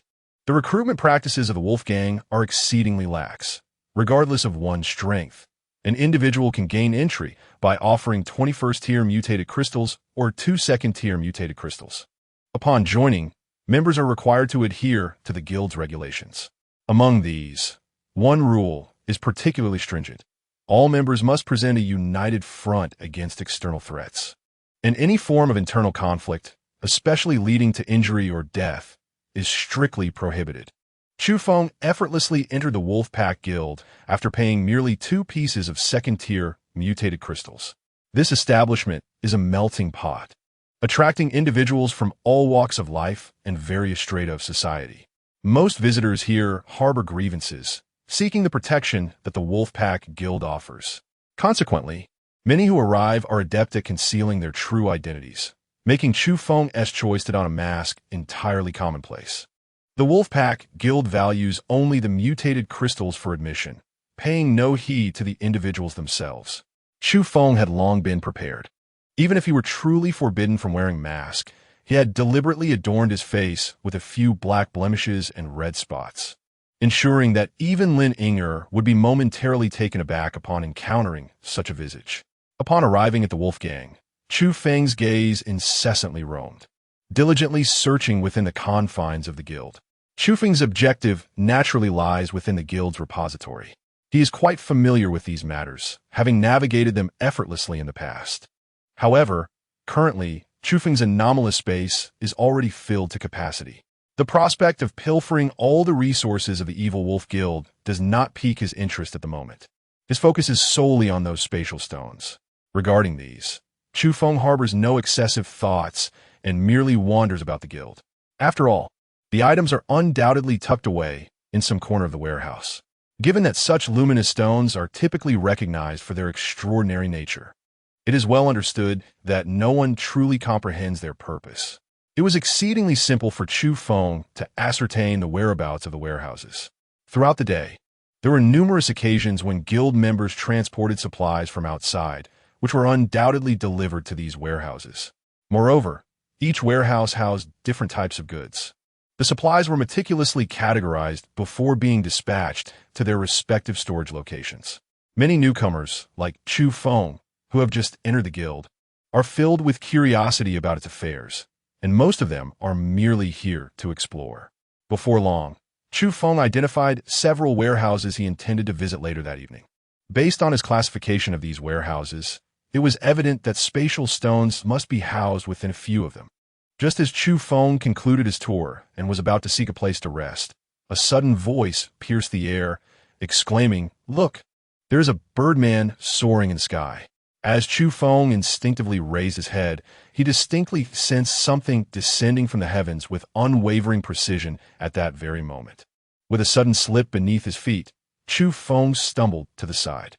At that very moment, a large mass descended from the heavens, crashing haphazardly upon several heads. Instantly, a cacophony of anguished cries erupted. "Damn it! Who could be so malicious as to unleash this upon us?" Following this, a series of nauseating retches ensued. As Chu Feng gazed upwards at Taozi, who was suspended in midair, a single thought echoed in his mind. Utterly despicable. In Chapter 110, using the treasure as a light, Taozi unleashed a torrent of invectives directed at the evil wolf guild, vehemently declaring that she would ensure the big bad wolf paid a grievous price. The moniker Big Bad Wolf belonged to the leader of the evil wolf guild, a name so resounding that many could recall it, while few remembered his true name. When the evil wolf guild brandished their powerful crossbows and high-flying arrows, Taozi, exhibiting a surprising degree of compliance, muttered a few curses before soaring away. Chu Feng recalled the first time he met Taozi. She had eloquently recounted the misdeeds of the evil wolf guild, yet she had never mentioned her own escapade of throwing confetti at their gathering. That rascal certainly had a cunning streak. Nevertheless, Chu Feng found himself appreciating her style. As the afternoon unfolded, Chu Feng dutifully followed the guild's designated officer responsible for new member arrangements. He was allocated a spacious bunk, but to receive a blanket, he would need to exchange either mutated crystals or supplies. Chu Fu harbored no desire for such trivialities. His sole objective was to locate the spatial stone, after which he planned to depart by nightfall. As for the resources of the Wolf Gang, they would remain untouched for the time being. Chu Fu had meticulously memorized the routes to the gang's warehouse, and when the moment arose for resource acquisition, he would seize everything in one swift action. As dusk descended, Chu Fu reclined on the communal bunk, and it was not until the clock neared midnight that he seized the opportunity to slip out under the pretext of visiting the lavatory. Upon reaching the latrine, he executed a swift teleportation and found himself inside one of the designated warehouses. The interior was shrouded in darkness, devoid of any luminous objects. When Chu Feng instantaneously relocated to the second warehouse, he found no trace of any luminous objects. This left him feeling somewhat perplexed. Logically, there should have been something here. Subsequently, Chu Feng hurried to explore the other warehouses. After thoroughly searching all the surrounding facilities, he still could not uncover any sign of a glowing object. At this point, Chu Feng was utterly bewildered. What on earth was happening? It was entirely different from what he had anticipated. With a mind full of questions, Chu Feng promptly ascended the nearby high-rise to survey the entire guild. Before long, his gaze was drawn to a particular room, which he had learned during the day was the residence of the notorious leader of the evil wolf guild, the Grey Wolf. If the spatial stone had indeed been integrated into a piece of spatial equipment, then that equipment must undoubtedly be in the possession of the Grey Wolf. Chu Feng resolved to storm directly into the big bad wolf's chamber. Should the fiend awaken, he intended to deliver a swift and decisive blow to sever the creature's head with an ethereal grasp, thereby preventing any future entanglements with Taozi. Conversely, if the wolf remained in slumber, he would merely abscond with the spatial equipment adorning its person. With this determination, Chu Feng executed a sudden teleportation, materializing within the confines of the wolf's room. However, upon his arrival, he found himself momentarily bewildered. The spatial stones. To his astonishment, Chu Feng discovered that the big bad wolf had carelessly employed these precious stones as mere lamps for illumination. The absurdity of such a waste was staggering. As he surveyed the room, the sight of several spatial stones elicited a faint smile upon his lips. This venture was undoubtedly a lucrative one. By mere visual estimation, there were 4 spatial stones in the wolf's chamber, 3 weighing approximately 5 pounds each, and 1 weighing around 10 pounds. It is noteworthy that even a half-pound spatial stone is considered a significant find, yet here in the lair of the evil wolf guild lay such a bounty. The weight of a spatial stone is directly correlated to the volume of space it can amalgamate. Generally speaking, a 1-pound stone can integrate into 10,000 cubic feet of spatial equipment. and the stones in Chu Feng's possession could potentially yield over 200,000 cubic feet of spatial gear. This was indeed an immense fortune. He recalled, in his previous life, during the fierce confrontations between himself, Taozi, and the Evil Wolf Guild, he had heard tales of the guild's vast reserves of spatial equipment. It was said that apart from the city lord, Meng Bo, the wolf possessed the most extensive and capacious inventory. Now, with such an abundance of spatial stones in his grasp, should the big bad wolf ever comprehend their true value, he would likely be driven to fury.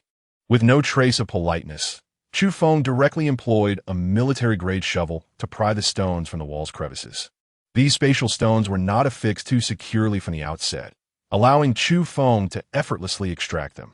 In a mere moment, all 4 stones were in his possession, and with a swift movement, he departed. Yet, rather than immediately vacating the lair of the Evil Wolf Guild, Chu Feng chose to return to the vicinity of his communal quarters, subsequently entering his own extraordinary space. Chu Feng now wishes to promptly fuse the spatial stones with the equipment in order to create a batch of spatial gear. Chu Feng first employed a military-grade shovel to evenly divide a piece of spatial stone weighing approximately 5 pounds into 5 portions. Subsequently, he retrieved a string of emerald necklaces, a ring, and a jade pendant from the realm of his extraordinary abilities. All these ornaments and jade artifacts were acquired by Chu Feng from various jade shops in Lu City, and he possessed an abundance of such items. Chu Feng first fused 1 piece of the spatial stone with an emerald necklace and ring, while the remaining 3 pieces were entirely merged with a Hetian jade pendant. With anticipation and patience, the spatial equipment was finally completed.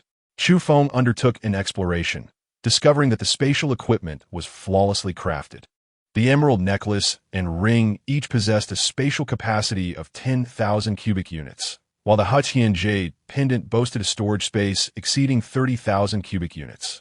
Although the resources of the Evil Wolf Guild were plentiful, the sheer number of members resulted in significant daily consumption. Consequently, the guild's warehouse was evidently left with less than 20,000 cubic units of supplies. Thus, Chu Feng no longer needed to fret about the logistics of transporting resources should he decide to take action against the Evil Wolf Guild. After all, he still had 3 additional spatial stones at his disposal. A wicked grin involuntarily crept across Chu Feng's lips at the thought of merging them all into spatial equipment. Chu Feng resolved to energetically transform all remaining spatial stones into spatial equipment. As he casually grasped a stone weighing approximately 10 pounds, he was suddenly taken aback as he felt the spatial energy within him stirring to life, almost instinctively.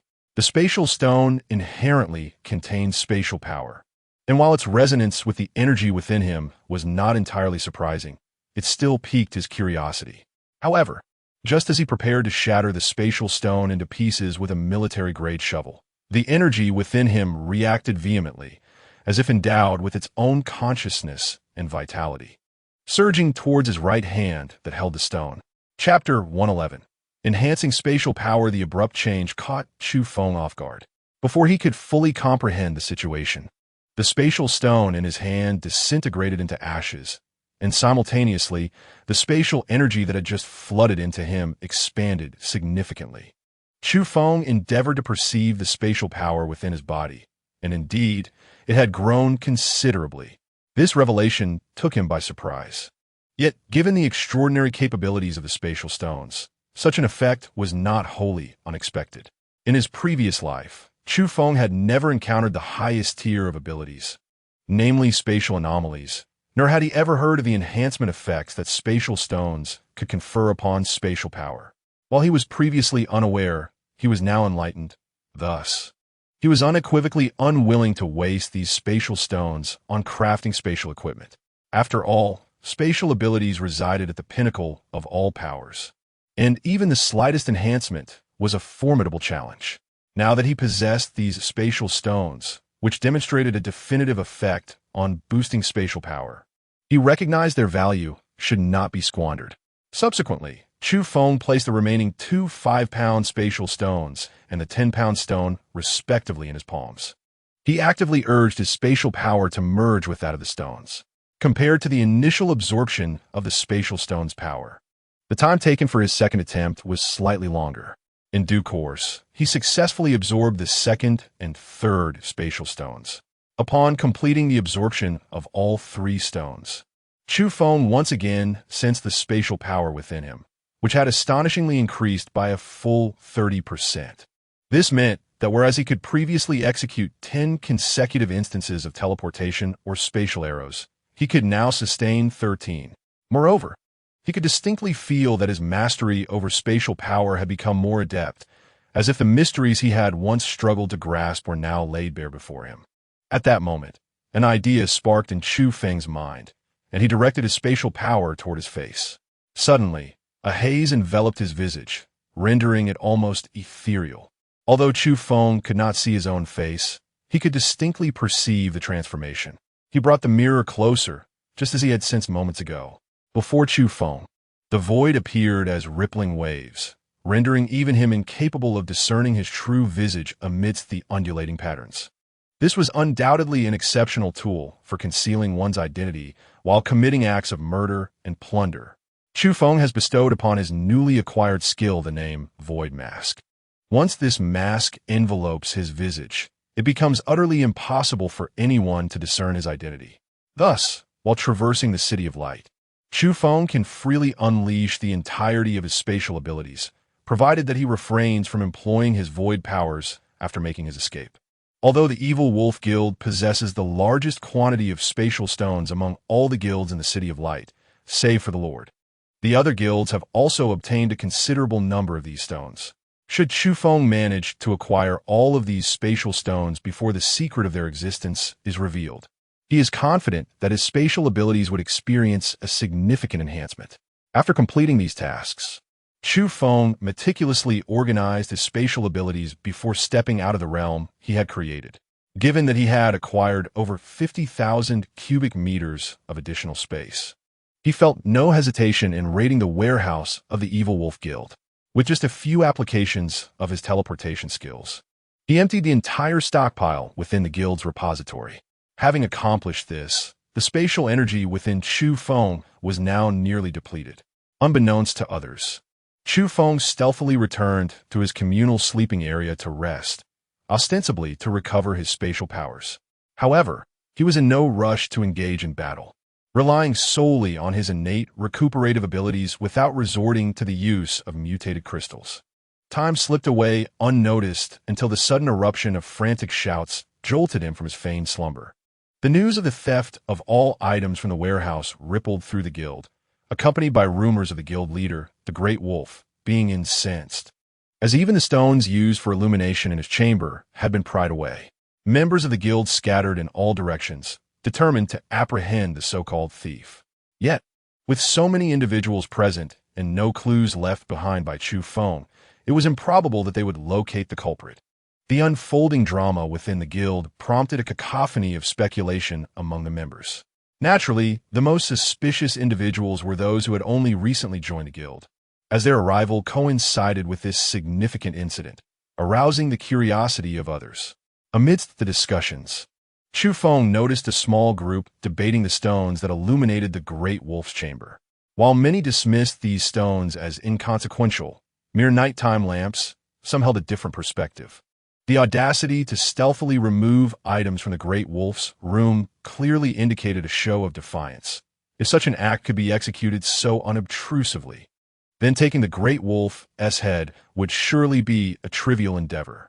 Thus, it was evident that this act was a challenge directed at the Great Wolf, implying that the perpetrator was an enemy of the Wolf Guild. As the members animatedly conversed about the events of the previous night, Chu Feng feigned keen interest. After all, he recognized that the sources of information varied among them, and within their discourse, he might glean the intelligence he sought. Gentlemen, regarding those luminous stones, I am aware they are merely fluorite, are they not? Chu Feng remarked, adopting a tone of astonishment. The members, upon hearing his comment, reacted with displeasure. My friend, it seems your ignorance is showing. Those stones emit only a faint glow at night. The ones in our leader's room shine as brightly as electric lamps. There's simply no comparison. They retorted without reservation. Chu Feng was aware that the other party was merely jesting. The luminescence of the spatial stone at night could hardly compare to that of an electric light, resembling more closely that of an ordinary candle.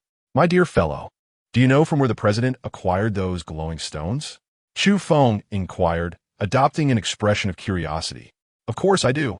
They were discovered to the west of the city. It was during the time when I accompanied the captain on the expedition, and, subsequently, the captain brought them to curry favor with our president. The other replied, his countenance clearly displaying discontent. Chu Feng inquired further, seeking the precise location of the spatial stone's emergence. He intended to explore it at dawn, hoping to uncover some remnants of shattered stones that might yield small spatial equipment, which are currently in high demand. Chapter 112. The unwitting scapegoat. The news of the wholesale plundering of supplies from the Evil Wolf Guild's warehouse sent shockwaves throughout the entire organization. Concurrently, within 3 days, Chu Feng and the others who had recently joined the Evil Wolf Guild underwent rigorous scrutiny by the guild members. The ultimate conclusion, of course, was an inconclusive one. The big bad wolf, seething with rage, found himself confronted once more by the flamboyant Tao Tai, who audaciously descended upon the guild, hurling a considerable amount of ollie into the fray. You shameless scoundrel, big bad wolf. I will not rest until I settle the score with you.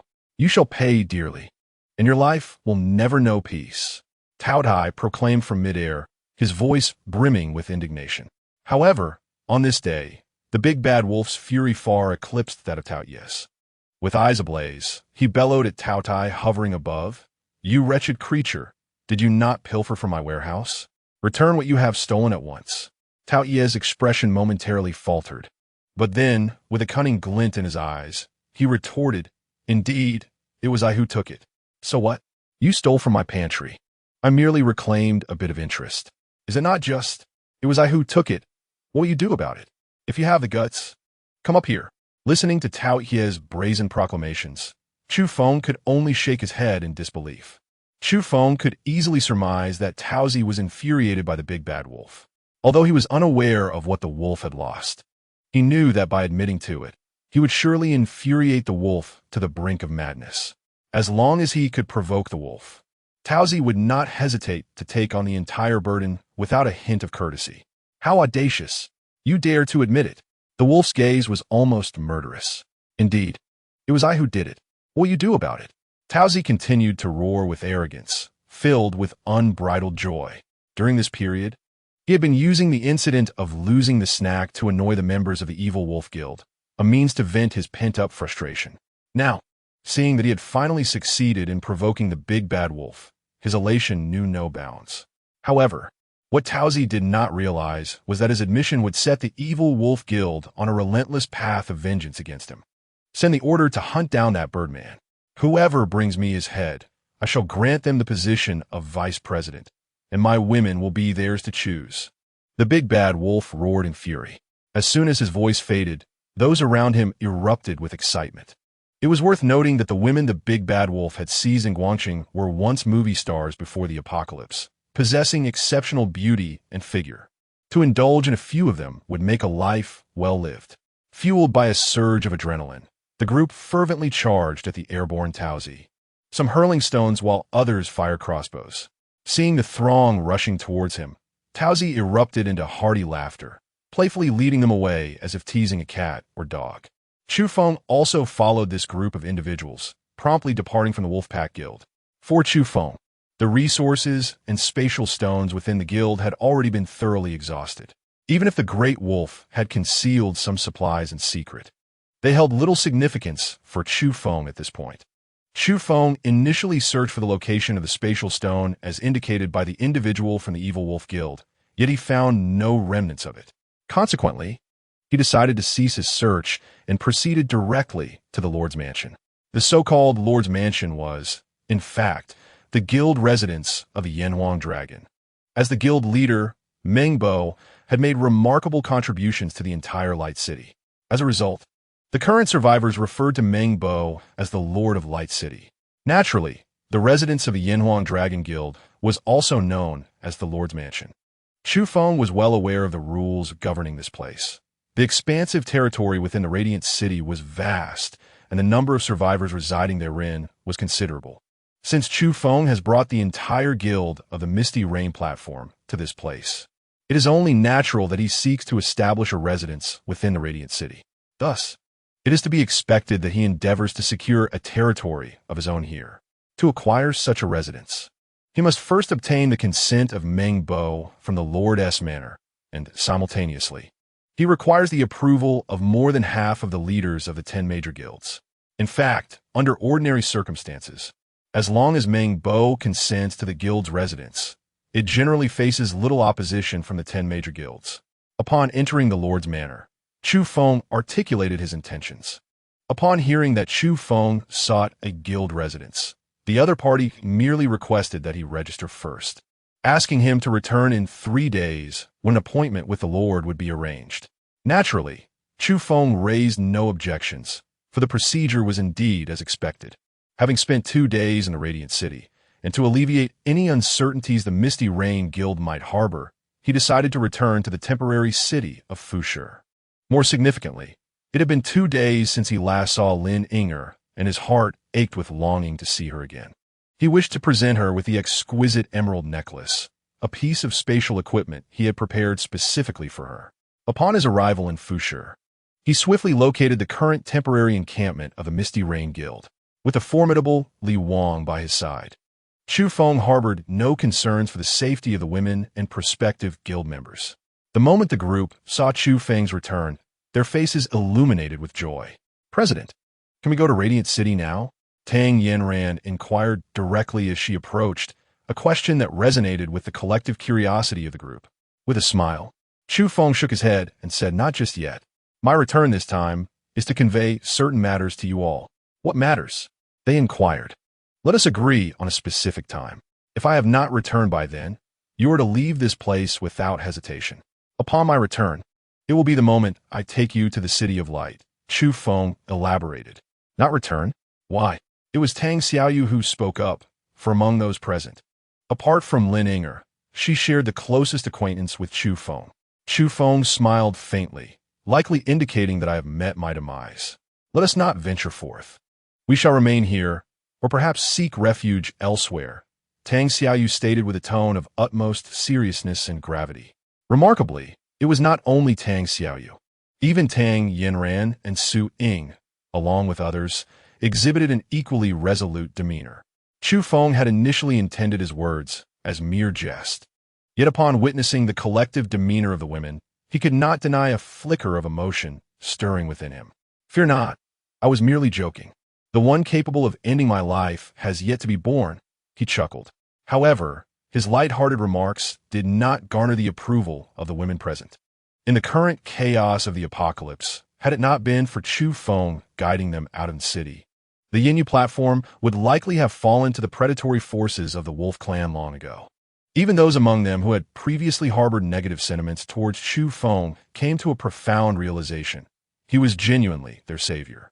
"President, there is a matter on which I seek your consent." A courageous young woman suddenly spoke up, summoning her courage to address Chu Feng. Chapter 113. A discussion on affection. Chu Feng certainly remembered this sweet girl. Previously, when he was in city, he had entered the Misty Rain Pavilion numerous times, all guided by her. Now, upon seeing her with a hesitant demeanor, she finally mustered a resolute gaze and said, "President, I would like to request that if we encounter the families of our guild sisters on the road, we may bring them along." As she finished speaking, her eyes fixed intently on Chu Feng, as if pleading for his response. With a slight furrow of his brow, Chu Feng's demeanor immediately signaled to those around him that something was amiss. Before anyone could voice their concerns, Chu Feng spoke first. "Isn't this the least we should do? If one encounters their family on the road, how could they fail to take them along? That would indeed be less than human. Moreover, whenever we arrive in a new place, if we know the whereabouts of any guild members' families, we ought to send someone to search for them." As Chu Feng's words resonated, a visible joy spread across the faces of those present. This was in essence a rather straightforward matter, one that ought to be taken for granted. However, prior to Chu Feng's return, the women had engaged in extensive discussions regarding this very issue, primarily contemplating how to persuade him should he express dissent. After all, Chu Feng's previous actions had often appeared rather unsympathetic. He had compelled the young women to take lives to slay zombies. While his methods were not inherently flawed, the emotional toll on the women remained palpable, leading to lingering discomfort among a few even to this day. It was precisely these seemingly callous decisions that had led many to believe he would not acquiesce to their desire to include their burdensome relatives upon reuniting with their families. Thus, his sudden agreement caught them somewhat off guard.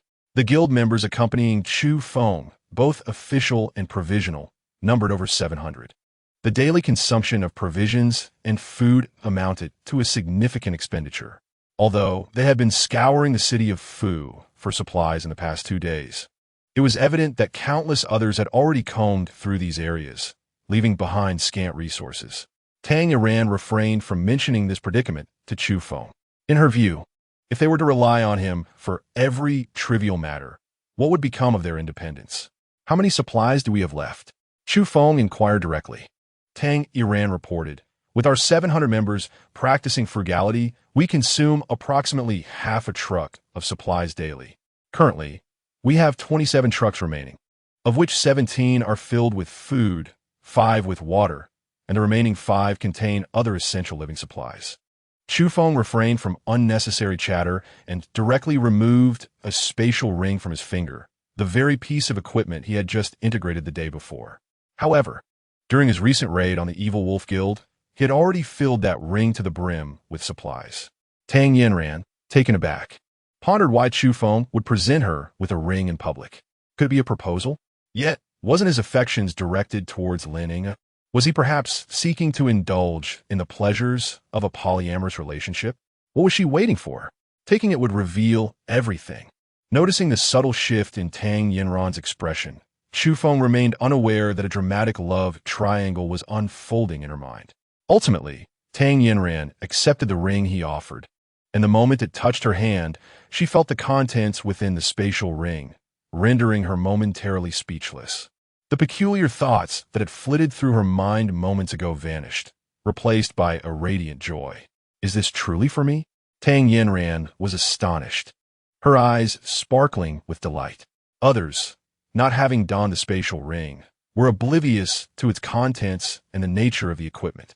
Thus, those who had witnessed Tang Yiran's initial hesitation in accepting Chu Feng's ring saw her transformation into a figure of uncontainable excitement, her smile illuminating her face. I want one too. Tang Xiaoyu chimed in, pouting. Observing Tang Xiaoyu's reaction, several other young women, particularly Su Ying, also stepped forward. Women, regardless of the apocalypse, retain an unwavering desire for beauty, a trait that transcends time and circumstance. Chu Feng naturally lacked the ample supplies to distribute among these women, and even if he had, it would be impossible to share them with all. Tang Yiran, after all, served as the leader among these women, and Chu Feng held a profound faith in her leadership abilities. During his absence from the guild, it would be imperative for them to rely on Tang Yiran's guidance. He deemed it unnecessary for these women to suffer from malnutrition or live in constant anxiety due to a scarcity of resources. After all, they were not currently lacking in supplies, and Chu Feng was preparing to venture into the Light City to scavenge for more. The items stored within his spatial ring would merely take up space if left untouched. Noticing Chu Feng's silence, Tang Xiaoyu and the other women were relentless in their pursuit, for each of them had exerted tremendous effort to survive since the onset of the apocalypse. They adorned themselves with not a single piece of jewelry, and even cosmetics were a luxury few could afford. Witnessing Chu Feng's apparent double standards as he presented jewelry to Tang Yiran before them, despite the ring's modest appearance, kindled a desire in them all to receive a share. Seeing the eager expressions of the crowd, Chu Feng was struck by inspiration. He promptly retrieved a selection of jewelry and decorative items from his spatial ring and laid them out as if he were a humble street vendor. Ladies, feel free to take whatever you desire. With that, he departed without delay. Lin Ying was not present at the moment, and having concluded his business here, Chu Feng's thoughts were solely focused on finding her. A day apart felt like 3 autumns, and considering their prolonged separation, it had been 6 years since he and Lin Ying last met. When Chu Feng found Lin Ying she was engaged in cheerful conversation with her close friends. Observing their joyous interaction, he hesitated to intrude. Shortly thereafter, one of her companions noticed Chu Feng and promptly greeted him with respect, addressing him as the president. Within the guild, it was well known that Chu Feng harbored feelings for Lin Ying. Consequently, during this period, Lin Ying enjoyed the privileges akin to that of the president's wife. After all, Chu Feng's affection for her was evident to all.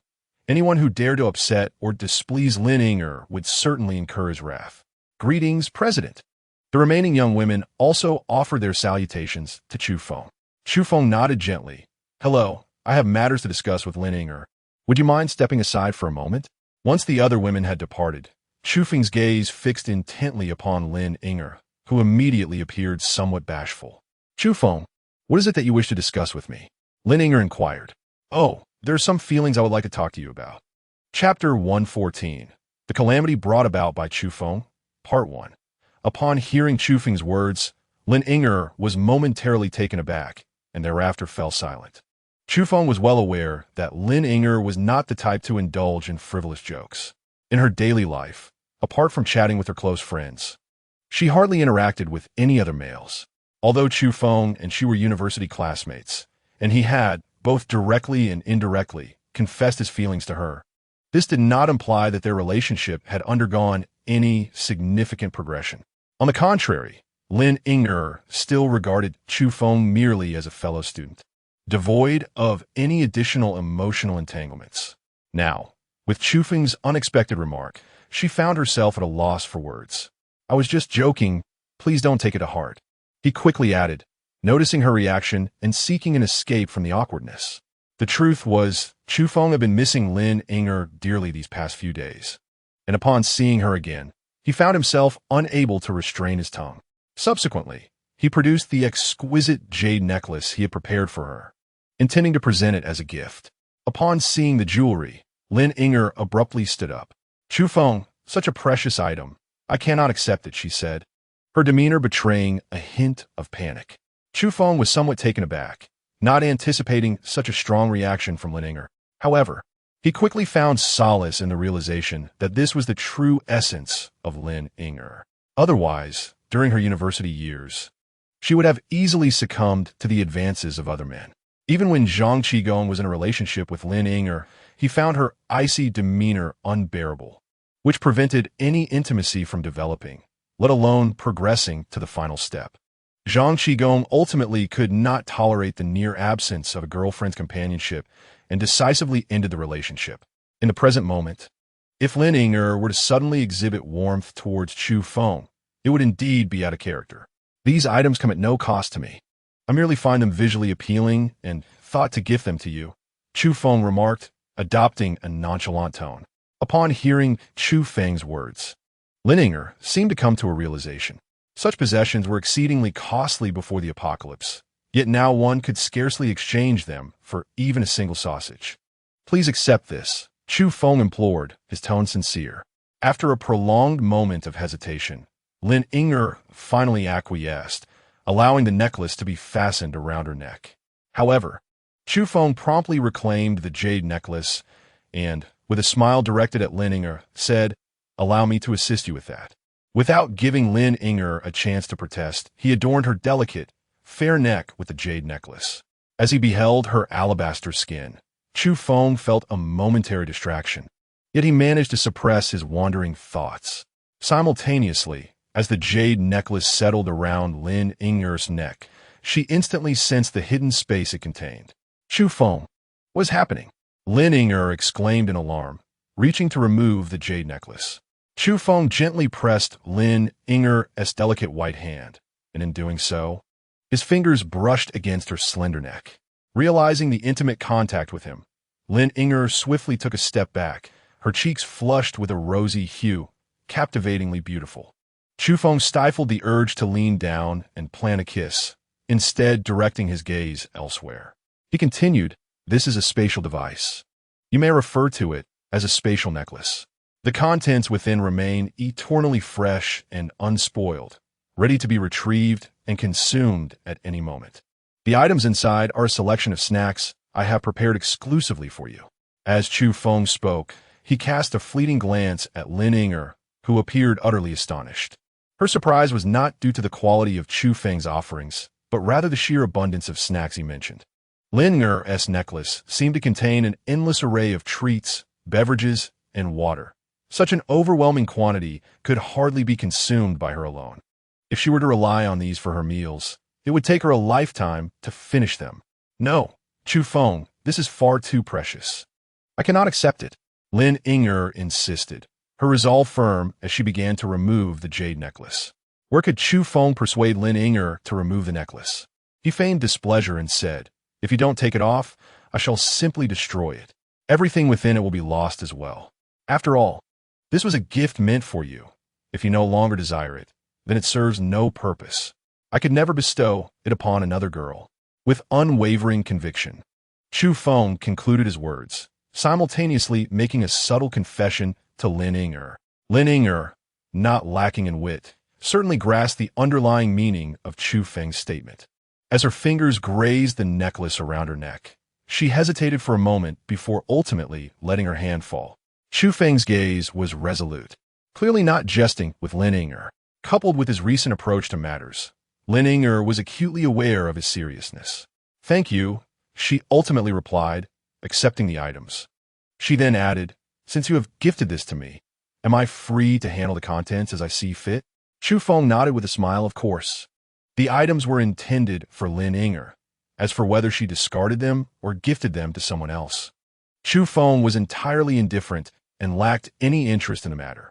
After meeting Lin Inger, his time spent within the guild was brief. Before departing, he reiterated his instructions to Li Wang and Monkey Great Sage, simultaneously leaving behind several baskets of fresh fruit for Monkey Great Sage. Only then did Chu Feng drive off in the direction of Light City. Chu Feng currently adorns his neck with a jade pendant capable of holding over 30,000 cubic spaces. With such ample capacity, this jade talisman could easily clear out the storages of 2 or even 3 guilds. As for the guilds Chu Feng intends to target, he has long since formulated his plans. In his previous life, among the top 10 guilds in Guangxing, 5 were notably corrupt. In fact, each of the top 10 guilds engaged in unsavory dealings, though the remaining 5 conducted their mischief with great discretion and were not entirely devoid of morality. Thus, Chu Feng resolved to first set his sights on the remaining 4 guilds. That very day, he returned to Guangxing. This time, he opted not to wear a mask. Instead, he applied some paint to his face to create the illusion of birthmarks, allowing him to seamlessly blend into a guild known as the Dragon Slayer Guild. The guild led by Lord Mengbo is named Yin Huang Long, and it is evident that the Dragon Slayer Guild, with its president known as the Butcher, harbors intentions to undermine Yin Huang Long, aspiring to claim supremacy over Guangxing. Compared to the Evil Wolf Guild, the Dragon Slayer Guild has committed its fair share of misdeeds. However, the 2 guild leaders often collaborate, which has led Mengbo to hesitate in provoking them simultaneously. Otherwise, should a conflict arise, it could precipitate a fierce battle throughout the city with untold casualties. After successfully infiltrating the Dragon-slaying Guild, Chu Feng adopted tactics remarkably similar to those he had employed in the Wolf Guild. However, this time he exhibited a touch of cleverness, engaging in casual conversations with certain individuals within the guild regarding the ransacking of the Wolf Guild, while feigning indifference and casually mentioning the spatial stones. Chapter 115. The Calamity Brought About by Chu Feng, Part 2. As the saying goes, good news seldom travels far, while misfortune spread like wildfire. The news of the Wolf Guild's plunder circulated throughout the entire Radiant City, as such events are nearly impossible to conceal.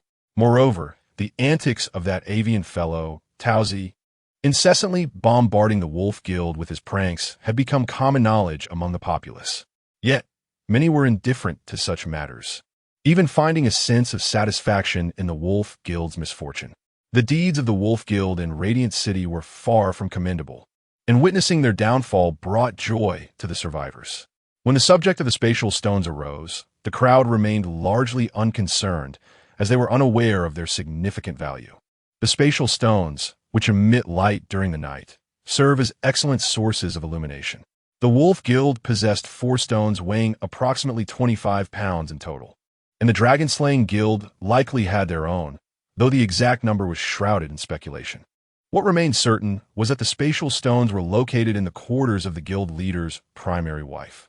She, being his first spouse from the time before the apocalypse, was formidable yet somewhat feared by him. Following the onset of the apocalypse, he had taken on 7 additional wives, but his trepidation towards his first wife remained steadfast. Whenever there was something valuable within the guild, if she requested it, the leader would never dare to refuse. Naturally, the spatial stones, being useful for illumination at night, were first allocated to her chambers. Having gathered some intelligence, Chu Feng proceeded to scout the location of the warehouse, eagerly awaiting the arrival of night. Around 1 o'clock in the morning, he stealthily ventured out once more. This time, however, he donned the void mask, rendering his face imperceptible to outsiders. In an instant, Chu Feng teleported directly into the room of the butcher's wife, where he indeed discovered 3 spatial stones. The largest of these stones weighed a mere 5 pounds, while the other 2 weighed approximately 4.5 pounds and 3.5 pounds, respectively. Without a hint of hesitation, Chu Feng decisively claimed all 3 pieces of spatial stones. In the blink of an eye, he teleported directly into the warehouse, commencing a rampant looting spree. Due to the recent incident involving the Evil Wolf Guild, the atmosphere in the entire Light City was fraught with anxiety. Although they unanimously believed that the thief from the Evil Wolf Guild was none other than the avian figure, the specifics of how he executed his plans remained a mystery to all. Should this nefarious birdman choose to target their guild next, these individuals would find themselves at a loss for refuge. Consequently, guilds have intensified their vigilance over their warehouses in recent times. Yet, would this precaution be effective against Chu Feng? Clearly, it was futile. Chu Feng surged into the warehouse, utilizing his spatial abilities to swiftly extract all the supplies within, subsequently transferring them into his spatial jade pendant. Unlike conventional spatial equipment, which could only accommodate items incrementally, Chu Feng possessed the unique capability to instantaneously seize vast quantities of goods. Thus, he stood alone in this extraordinary ability to abscond with an entire warehouse's worth of supplies in a mere moment. Moments prior, the patrolling guards were left in a daze, as if caught in a dream, witnessing the mountain of supplies vanish before their very eyes. Catch the thief. A cacophony of shouts shattered the night sky over the dragon-slaying guild. One by one, the members scrambled from their beds, embarking on a frantic search for the elusive thief. Unperturbed by the commotion, Chu Feng continued to teleport to other warehouses, raiding them with abandon. In no time at all, he had plundered 10 medium-sized warehouses, filling an entire 10,000 cubic space with provisions. Chu Feng did not intend to eradicate the guild entirely, akin to the ruthless Wolf Guild. He understood that if these individuals were left without any sustenance, the entire Radiant City would inevitably descend into chaos. As Chu Feng was about to depart, a 3-meter-long fire dragon suddenly surged toward him with a deafening roar. How audacious to dare disturb my guild! Today, I shall undoubtedly flay your skin and strip your tendons. At that moment, the butcher charged forward, unleashing his fire-based skill, the fire dragon, directly aimed at Chu Feng. With an air of calmness, Chu Feng raised his right hand slightly, conjuring a colossal imprint of a hand in the void. This formidable grasp seized the neck of the fire dragon that was hurtling towards him, and, with a decisive force, he shattered it into scintillating sparks. The butcher, witnessing the spectacle, was struck with astonishment. Within the grand expanse of Light City, he, a 4th-tier fire element ability user, considered himself among the elite at the pinnacle of power. Yet, to his disbelief, his most potent attack was effortlessly dismantled in a mere instant. The butcher, unable to fully comprehend the scene before him, soon found that the ethereal hand previously directed at the fire dragon was now advancing towards him without mercy. In a single motion, it sent him careening through the air. He coughed violently, blood spilling forth, his eyes burning with rage as he prepared to charge at Chu Feng. However, at that moment, Chu Feng summoned another hand from the void, swatting at the butcher as one might dismiss a bothersome fly, propelling him away with ease. Chu Feng paid no heed to whether the butcher was alive or dead. He had intended to depart, Yet unexpectedly, the butcher sought him out. Was this not an ill omen? It was indeed a case of self-inflicted suffering, as Chu Feng was on the brink of teleporting away from the dragon-slaying guild. He abruptly turned his head for just a fleeting glance. In that moment, a smile graced his lips. If memory served him correctly, his gaze fell upon the chamber of one of the butcher's concubines, rumored to be the one he cherished most dearly. Given this context, it was hardly surprising that the butcher had discreetly left behind a few pieces of spatial stone within her quarters. As Chu Feng burst through the door, a delicate beauty lying on the bed was startled, her complexion paling at the sight of him. The butcher wielded absolute authority within the dragon-slaying guild, and it was strictly forbidden for any man to enter the chambers of his wives. Those who dared to trespass rarely met with a favorable outcome. Now, in the dead of night, amidst the cacophony of shouts and chaos outside, the sudden intrusion of this man left no doubt in the woman's mind. She believed Chu Feng had come to claim her for himself. "Please, do not kill me. Whatever you desire, I shall comply." No sooner had she uttered these words than she began to disrobe, without awaiting Chu Feng's response. Although she was undeniably beautiful, evident from the butcher's discerning taste, Chu Feng had neither the time nor the inclination to admire her.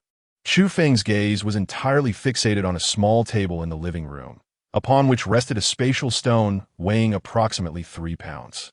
He collected the spatial stone and, without a backward glance, leaped through the window. Chapter 116. The Calamity Brought About by Chu Feng, Part 3. Chu Feng emerged from the dragon-slaying guild, a surge of exhilaration coursing through him. Although the haul amounted to merely 10,000 cubic units, it was nonetheless commendable. Most significantly, Chu Feng acquired nearly 16 pounds of spatial stones. Should he absorb these, there is no doubt that his mastery over spatial power would be significantly enhanced.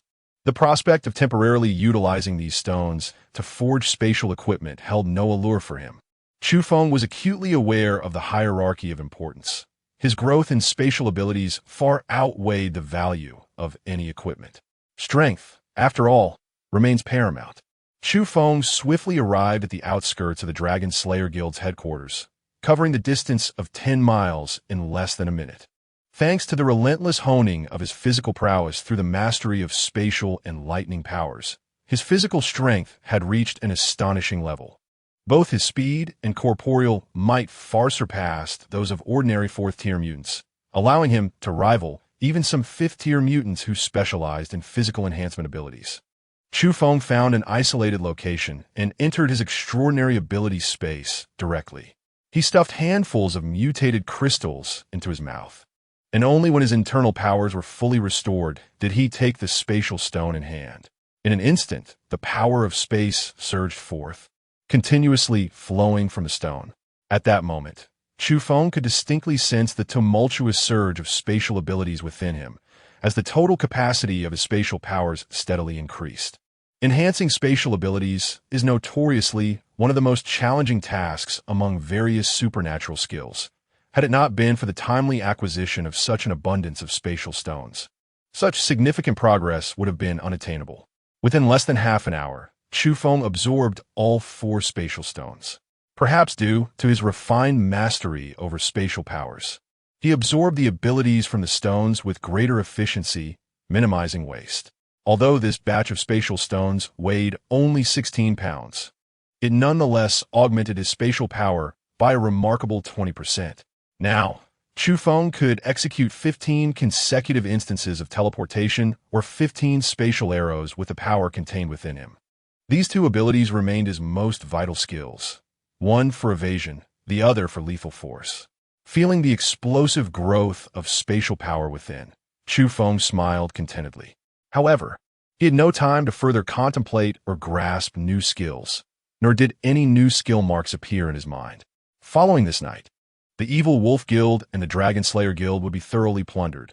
Not only would their warehouses be ransacked, but also the luminescent spatial stones would be taken away. Undoubtedly, even those guilds that had previously disregarded the spatial stones would now safeguard them diligently upon learning this news. Such events would serve as ample proof that spatial stones were treasures, far more than mere tools for illumination at night. As for the true purpose of spatial stones, Very few were privy to that knowledge. In the past, when in city, Diaoshi had fortuitously obtained a 1.5-pound spatial stone, which undoubtedly catalyzed his supernatural abilities and the iron bracelet on his wrist. Without that stroke of luck, he would never have acquired the spatial bracelet. Yet, it was merely coincidence. And City is over 1,000 kilometers away from Light City, and given the lack of modern communication tools, even if such devices existed, Diaoshi would not be foolish enough to divulge such confidential information. Tang Yanran, during her time in City, had only heard rumors regarding spatial equipment. She was uncertain and had no idea that the so-called spatial equipment mentioned in those tales was, in fact, in Jiaoshi's possession. Even individuals within the same city were unaware of the veritable facts, let alone those situated over 1,000 kilometers away. However, after night, it was likely that those with ulterior motives would begin to study spatial stones with great interest. Chu Feng could not guarantee that those individuals would remain oblivious to the secret of the spatial stones. In truth, the process was rather simple. By merely allowing the spatial stones to come into contact with certain jewelry and simultaneously channeling some extraordinary abilities to activate the spatial stones, they could voluntarily merge with the items to become spatial equipment. The crux of the matter lay in the deliberate input of extraordinary abilities as a medium. Many individuals, despite having brought the spatial stones into contact with their accessories, would fail to achieve the fusion effect if they did not activate their powers. To preempt the possibility of being unable to acquire spatial stones in the future, Chu Feng resolved to undertake a few significant endeavors that very night. With ample time remaining, the 3 remaining guilds were not too distant from his location. After all, although Light City was vast, Chu Feng's driving speed was commendable. An hour later, he arrived at the 3rd guild, the Wulong Guild. Upon his arrival, his mood soured significantly. It was the dead of night, yet a truck had come to a halt right outside the Wulong Guild's entrance. Subsequently, a dozen young women were unceremoniously forced out of the vehicle, akin to animals, their cries for mercy falling on deaf ears. One girl attempted to flee, but was swiftly silenced by a knife, rendering the others compliant in their despair. Witnessing this scene, Chu Feng's anger boiled within him. This was nothing short of barbaric. He drew his bow and loosed 2 arrows of spatial energy, imbued with a formidable might that surpassed even the previous days. They soared directly toward the entrance of the Wulong Guild, a clear testament to the enhancement of his spatial abilities. With a thunderous crash, the guild's grand entrance was obliterated. The individuals who had been forcefully escorting the women into the guild stood dumbfounded at the sight. Chu Feng afforded them no opportunity whatsoever. Once again, 2 spatial arrows pierced through the bodies of more than half of them. Subsequently, with a swift surge of movement, Chu Feng dashed directly towards the stronghold of the Wulong Guild. The commotion caused by Chu Feng was indeed rather overwhelming. As a result, everyone who had been resting and enjoying themselves at the campsite rushed out. The arrows of space, swift and piercing, were unleashed by Chu Feng in chaotic succession at the residence of the Wulong Guild. Many of the members who rushed out were utterly unprepared for the onslaught, resulting in their complete annihilation, leaving no trace behind. In an instant, Chu Feng teleported and seized one of the terrified individuals attempting to flee. "Where is the chamber of your guild leader?" Chu Feng demanded, his voice firm. The frightened individual, trembling in fear, nonetheless managed to indicate a direction to Chu Feng. Chu Feng displayed no semblance of courtesy, promptly seizing the opponent's mutated crystal. Having heard Chu Feng's voice, leaving any survivors was simply not an option. In Chapter 117, the calamity wrought by Chu Feng unfolds, Part 4. To avert any unforeseen circumstances, Chu Feng once again stuffed the mutated crystal into his mouth, while simultaneously switching his weapon to an axe and a military shovel. In terms of sheer physical strength, these individuals were no match for him. The Wulong Guild, too, harbored numerous mutated beings with extraordinary abilities. As Chu Feng wreaked havoc among the crowd, several water serpents and fireballs hurtled towards him, swiftly evading their onslaught. He found himself ensnared as a series of vines erupted from the ground, binding his feet. The resilience of the vines was remarkable. Even with the axe and military shovel in hand, Chu Feng could not sever them. Seizing this opportunity, the approaching assailants unleashed a barrage of supernatural abilities upon him.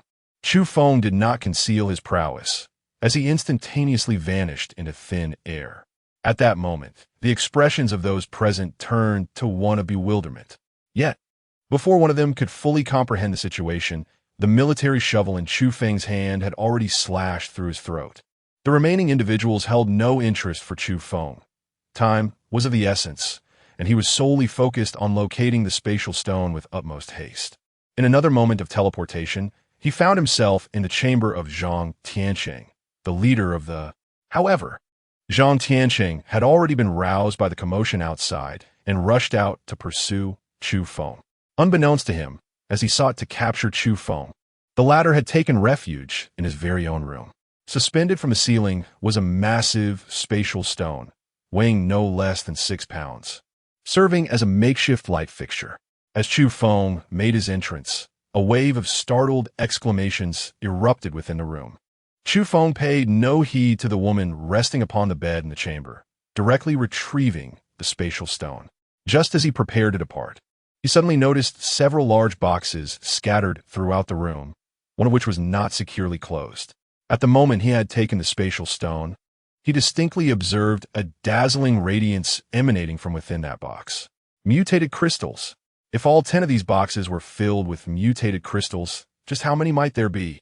Earlier, during his visits to the Evil Wolf Guild and the Dragon Slayer Guild, Chu Feng had sought after mutated crystals, but had found none. Only some scattered ones on the ordinary members, which he had no time to seize, as their numbers were meager and too dispersed, rendering the endeavor futile. It could be surmised that the majority of those mutated crystals had been consumed by the leaders of the 2 guilds, with others concealed in secret locations. Yet now, this Zhang Tiancheng appeared exceedingly confident, or perhaps excessively avaricious, to have placed all these treasures within his own chamber. Was this not a boon for Chu Feng? Chu Feng unceremoniously gathered all 10 boxes. "Please don't kill me," the woman in the room pleaded, desperation lacing her voice. "I was taken against my will. I'm a victim too. I implore you, help me escape." Chu Fu originally intended to eliminate the woman before him. Yet upon witnessing her desperate pleas and recalling the sight of a group of suffering girls he had encountered earlier, a flicker of compassion unexpectedly arose within him. In the past, such sentiments would have been utterly foreign to him. However, perhaps due to the prolonged company of Tang Yanran, Lin Inger, and others, his heart had softened somewhat. "Aside from this place, where else can I find the stones I gathered earlier?" Chu Fu inquired once more. "There are 3 more, all located in the rooms of those 3 wretched wives of the association president. I will guide you to their quarters." The girl before him seemed to grasp at a lifeline, eagerly directing Chu Fu. Chu Feng was not courteous. With 3 swift movements, he directly infiltrated the chambers of Zhang Tiancheng's 3 wives. However, he did not discover 3 spatial stones, but rather only 2. Following that, Chu Feng perused the warehouse, effortlessly plundering 5,000 cubic units of provisions before retreating into his own dimension, wishing to briefly survey the situation within the Wulong Guild. Often, when unexpected events transpire, especially in the fleeting moments of calm that follow, individuals instinctively check to ensure their most valuable possessions remain intact. Given the earlier incident with the Wolfpack Guild, Zhang Tiancheng was naturally concerned about the stability of his own guild. Although the warehouse's supplies had been pilfered, the majority remained, a fact Zhang Tiancheng found somewhat acceptable. As for the few spatial stones used for illumination in his room, he had no understanding of their purpose and felt no regret. When he discovered that all 10 of the large chests in his room had vanished without a trace, Zhang Tiancheng could no longer contain himself and let out a furious roar. "Who did this? Find that person for me." At that moment, the woman whom Chu Feng had spared earlier rushed out and threw herself into Zhang Tiancheng's embrace. "President, I was terrified just now. That person barged in and stole everything. I had to plead with him before he let me go. Oh, I almost didn't get to see you again," the woman cried, her tears streaming down like rain, a stark contrast to her earlier demeanor when she had pleaded with Chu Feng. Through the window of the anomalous space, Chu Feng gazed outside, a bittersweet smile gracing his face. It was indeed a rare moment of benevolence on his part, yet he had inadvertently miscommunicated his intentions. How utterly ludicrous. Suddenly, a spatial arrow shot forth, and Zhang Tianqing, already engulfed in fury and vigilance, instinctively leaped aside upon sensing the imminent threat of death. In the next instant, the young woman who had been weeping in his embrace was instantly obliterated by the arrow. It appeared that there were no other significant locations remaining, prompting Chu Feng to teleport directly outside the guild. He hastened towards his next destination, and this time his endeavors unfolded with remarkable ease. He swiftly entered the guild, seized an individual, and extracted information regarding the whereabouts of the spatial stones. In an instant, he transported to a chamber and claimed all 3 spatial stones, along with a substantial cargo of 10,000 cubic units of resources. However, he was unable to ascertain the location of the mutated crystal. Similarly, upon reaching the final guild, dawn was already approaching. With swift decisiveness, Chu Feng seized the spatial stones and filled the remaining capacity of his spatial jade pendant within the warehouse. After a thorough search, he found no trace of the mutated crystals and, feeling somewhat disheartened, departed. Nevertheless, throughout the night, Chu Feng plundered 4 guilds. Aside from the spatial stones already absorbed by the kitchen from the first guild, he acquired an additional 10 stones, totaling an impressive 45 pounds of spatial stones. Chu Feng first sought out an unoccupied room in the City of Light, swiftly teleporting himself inside. He then entered his extraordinary ability space, where he began to voraciously consume the mutated crystals. Once his internal powers were fully replenished, Chu Feng finally took out the space stones. Absorbing the power of space and integrating it within himself had become second nature to him. By the time he had absorbed all the space stones, the power of space within Chu Feng had increased by an impressive 50%. Chapter 118. The city in awe. Chu Feng felt the surging power of space within him, a wave of boundless ambition swelling in his heart. Indeed, the enhancement of the spatial energy within him brought forth numerous advantages. He could distinctly sense that his meridians had expanded by a remarkable 10%. It is worth noting that the expansion of one's meridians is an exceedingly arduous endeavor, let alone achieving such a significant increase in such a short span of time. Now, the spatial energy within Chu Feng could sustain him in executing instantaneous movements and spatial arrows consecutively 20 times. This astonishing outcome was a source of immense delight for Chu Feng, nearly doubling his combat prowess. Chu Feng believed that if the guerrilla warfare continued as it did this evening, it might not be entirely impossible for him to annihilate the entire City of Light. However, this notion was merely a fleeting thought for Chu Feng, one that he could never truly act upon. Chu Feng once again sensed the transformation of his spatial abilities within. Although he did not experience any novel applications of spatial energy, he was enveloped by a peculiar sensation, as if the force of space within him was in a state of inexplicable exhilaration. Chu Feng was uncertain about the validity of his feelings. Nonetheless, they were undeniably intense. It appeared that the power of space was still in its nascent stage of development. Once this power matured to a certain level, it was likely to bestow upon Chu Feng unforeseen delights. Subsequently, Chu Feng took stock of the mutated crystals and supplies he had acquired. The 30,000 cubic units were entirely composed of food, primarily rice, flour, and some vacuum-sealed items. Given the limited capacity of 30,000 cubic units, he had refrained from storing any other materials. As for the 10 crates of mutated crystals obtained from Zhang Tianqing of the Wulong Guild, he estimated possessing approximately 100,000 first-tier mutated crystals, 12,000 second-tier crystals, and 1,000 third-tier crystals, while there were none of the fourth-tier or above. Chu Feng made a rough estimation. If he could acquire such a substantial amount of mutated crystals from every guild, he might be able to gather enough to elevate himself to a fifth-tier mutant today. However, it was merely fortuitous that he managed to obtain the mutated crystals from the Wulong Guild. Otherwise, he would have struggled to acquire even a meager quantity.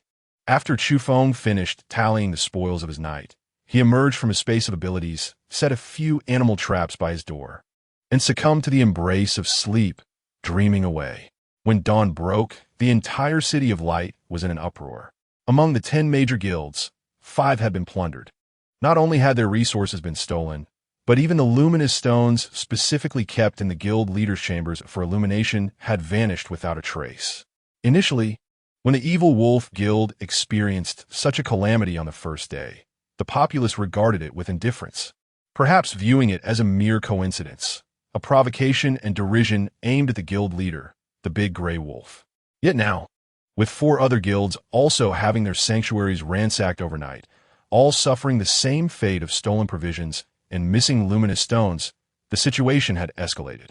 According to certain insiders, it appeared that the thief had a particular fondness for these glowing stones, relishing in their theft. A rumor spread that anyone possessing such luminous stones would inevitably attract the attention of this mysterious burglar, who would surely pay them a visit on subsequent nights. Some speculated that the thief had an unusual penchant for collecting gleaming objects.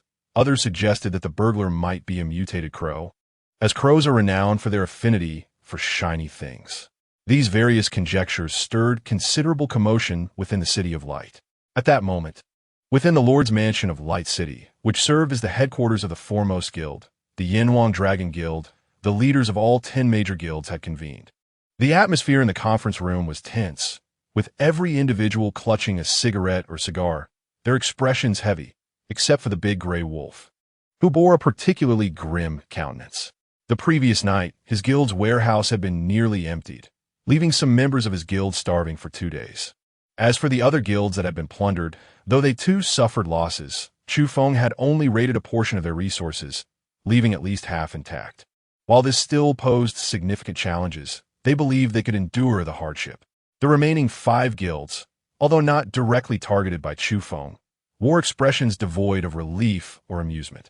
After all, the principle of mutual dependence was well understood. The audacious thief had already ravaged 4 guilds, and it was highly likely that he would continue his spree that very night, an outcome that seemed almost inevitable.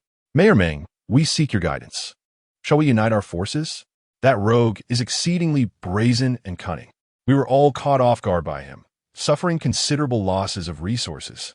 If we do not capture him and dismantle him piece by piece, we shall lose all face as a grand guild. The Big Bad Wolf stood up, radiating indignation. Ironically, he who was the loudest in protest was also the most anxious. With the resources depleted, the issue of feeding the guild members would become a significant dilemma. As the guild leader, if he could not resolve such a basic problem, the consequences would be dire. Within a few days, without the need for external attacks, the Evil Wolf Guild might face extinction, possibly even being swallowed by the other 9 guilds. Even the leader of the Dragon-Slaying Guild, the Butcher, who usually had a close relationship with him, hesitated when the Big Bad Wolf requested resources, revealing the unsavory nature of these individuals, himself included. To be fair, had this misfortune befallen another guild, the Big Bad Wolf would likely have been the first to consider subjugating their forces and seizing their resources. Thus, despite his habitual disdain for the other 9 guilds, even for the Lord of Light City, Meng Bo, the Big Bad Wolf, now found himself unexpectedly supporting a united front among the top 10 guilds. His scheming was meticulous, yet no one responded to his call. Ultimately, it was the Butcher who spoke up, stating, "If that fellow continues to view us 10 guilds as mere crops to harvest periodically, none of us will fare well." "What do you mean?" Zhang Tianqing inquired. "That guy will undoubtedly visit your other guilds tonight. At that moment, if our 10 guilds unite, we can surely capture him." The Butcher, too, harbored resentment, rivaling the Big Bad Wolf's intensity. Chapter 119.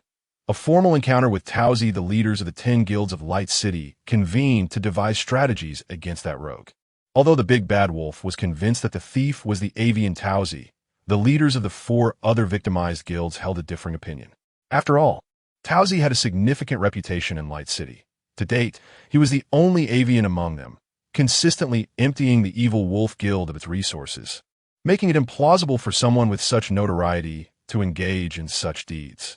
According to descriptions from the victimized guilds, Chu Feng possessed the ability to move swiftly and change positions, coupled with formidable attack power, both melee and ranged, that could not be underestimated. Zhang Tianqing, whose wife was killed by Chu Feng, recounted one of Chu Feng's techniques, which involved no tangible arrows yet unleashed an explosive force capable of instantaneously eliminating foes. Initially, everyone stood united in their pursuit of Chu Feng, yet upon hearing of his extraordinary abilities, some began to falter. This only reinforced the belief among many that such capabilities could not possibly belong to the avian Taozi. As for the big bad wolf's insistence that Taozi suddenly acquired such extraordinary abilities, while there may be a slim chance of this being true, the likelihood is exceedingly low, nearly improbable. A person capable of moving freely and wielding remarkable lethal power, should they become a sworn enemy, would undoubtedly seek to assassinate their rival at any opportunity. Who would desire to cultivate such a formidable adversary? If one were to be marked by such an enemy, it would surely disrupt their peace every night. Regardless of the thoughts swirling in the minds of the esteemed leaders, ultimately, the 10 individuals managed to forge a united front. Before nightfall, the guild that had previously suffered a plundering dispatched representatives to the guild that remained unscathed, and the two factions converged to collectively confront their foe. Regarding the complete looting of the resources belonging to the Wolf Guild, Meng Bo, concerned that the big bad wolf might act out of desperation, decisively determined that each guild would provide 100 tons of supplies to the Wolf Guild, amounting to a total of 900 tons, so that the Wolf Guild could navigate this immediate crisis. Chu Feng slept until the sun was high in the sky, and upon awakening, he noticed that the animal traps at the entrance, along with other snares, remained undisturbed, indicating that no one had come to intrude upon his slumber. Chu Feng first stretched lazily and then retrieved a large bucket of fried chicken and a refreshing beverage from his spatial abilities, indulging in them alone. Just as he was relishing his solitary feast, a figure suddenly descended onto the balcony of his room. The room where Chu Feng resided was a semi-furnished abode, sparsely adorned with only a few basic pieces of furniture, such as a bed and a sofa. It was evident that this place had been devoid of its owner for quite some time. The sudden appearance of a shadowy figure startled Chu Feng immensely. Upon raising his gaze to the approaching figure, Chu Feng was momentarily taken aback. "Taozi," Chu Feng instinctively uttered. Upon hearing Chu Feng's call, Taozi's expression grew increasingly wary. "Who are you? What are you doing here?" Her demeanor was unfriendly, and her gaze scrutinized Chu Feng intently. At this moment, Chu Feng suddenly realized that he and Taozi were still unfamiliar with one another. Calling out his name so casually could certainly lead to misunderstandings. "I was once a member of the Evil Wolf Guild. It is not surprising to hear your name," Chu Feng remarked. As Chu Feng's words fell, he witnessed Taozi swiftly draw 2 long knives from beneath his ribs, resembling a street thug from days of yore. It turned out they were members of the Wolf Gang, which explained much. Taozi, poised to strike at Chu Feng, was met with his hurried explanation. "I have long since departed from that gang. My involvement lasted merely a day, during which I almost found myself drenched in a veritable deluge of trouble. Subsequently, when supplies were pilfered from the Wolf Gang, I and several others who had recently joined promptly withdrew. The individuals within that gang are truly despicable. I have recently arrived from afar, having just come to Guang City the day before, intending to gather some information. I never anticipated stumbling into the clutches of the Wolf Gang. In hindsight, it is indeed quite revolting." Despite Chu Feng's repeated explanations, Taozi remained utterly unconvinced by his words. Observing Taozi's evident intent to continue her aggression towards him, Chu Feng realized that his previous remarks had been unwarranted. What business did he have mentioning the Evil Wolf Guild? It appeared that if this young man did not recognize the situation, he would have to be subdued first. Just as Chu Feng was preparing to take action, Taozi unexpectedly turned her gaze to the fried chicken on the table and inquired, "Did you make this?"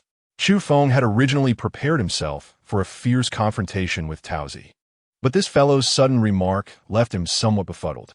In that moment, Chu Feng came to a realization. Before the apocalypse, Taozi had been a restaurateur, and due to his extraordinary talent for flight, his demand for energy was exceedingly high.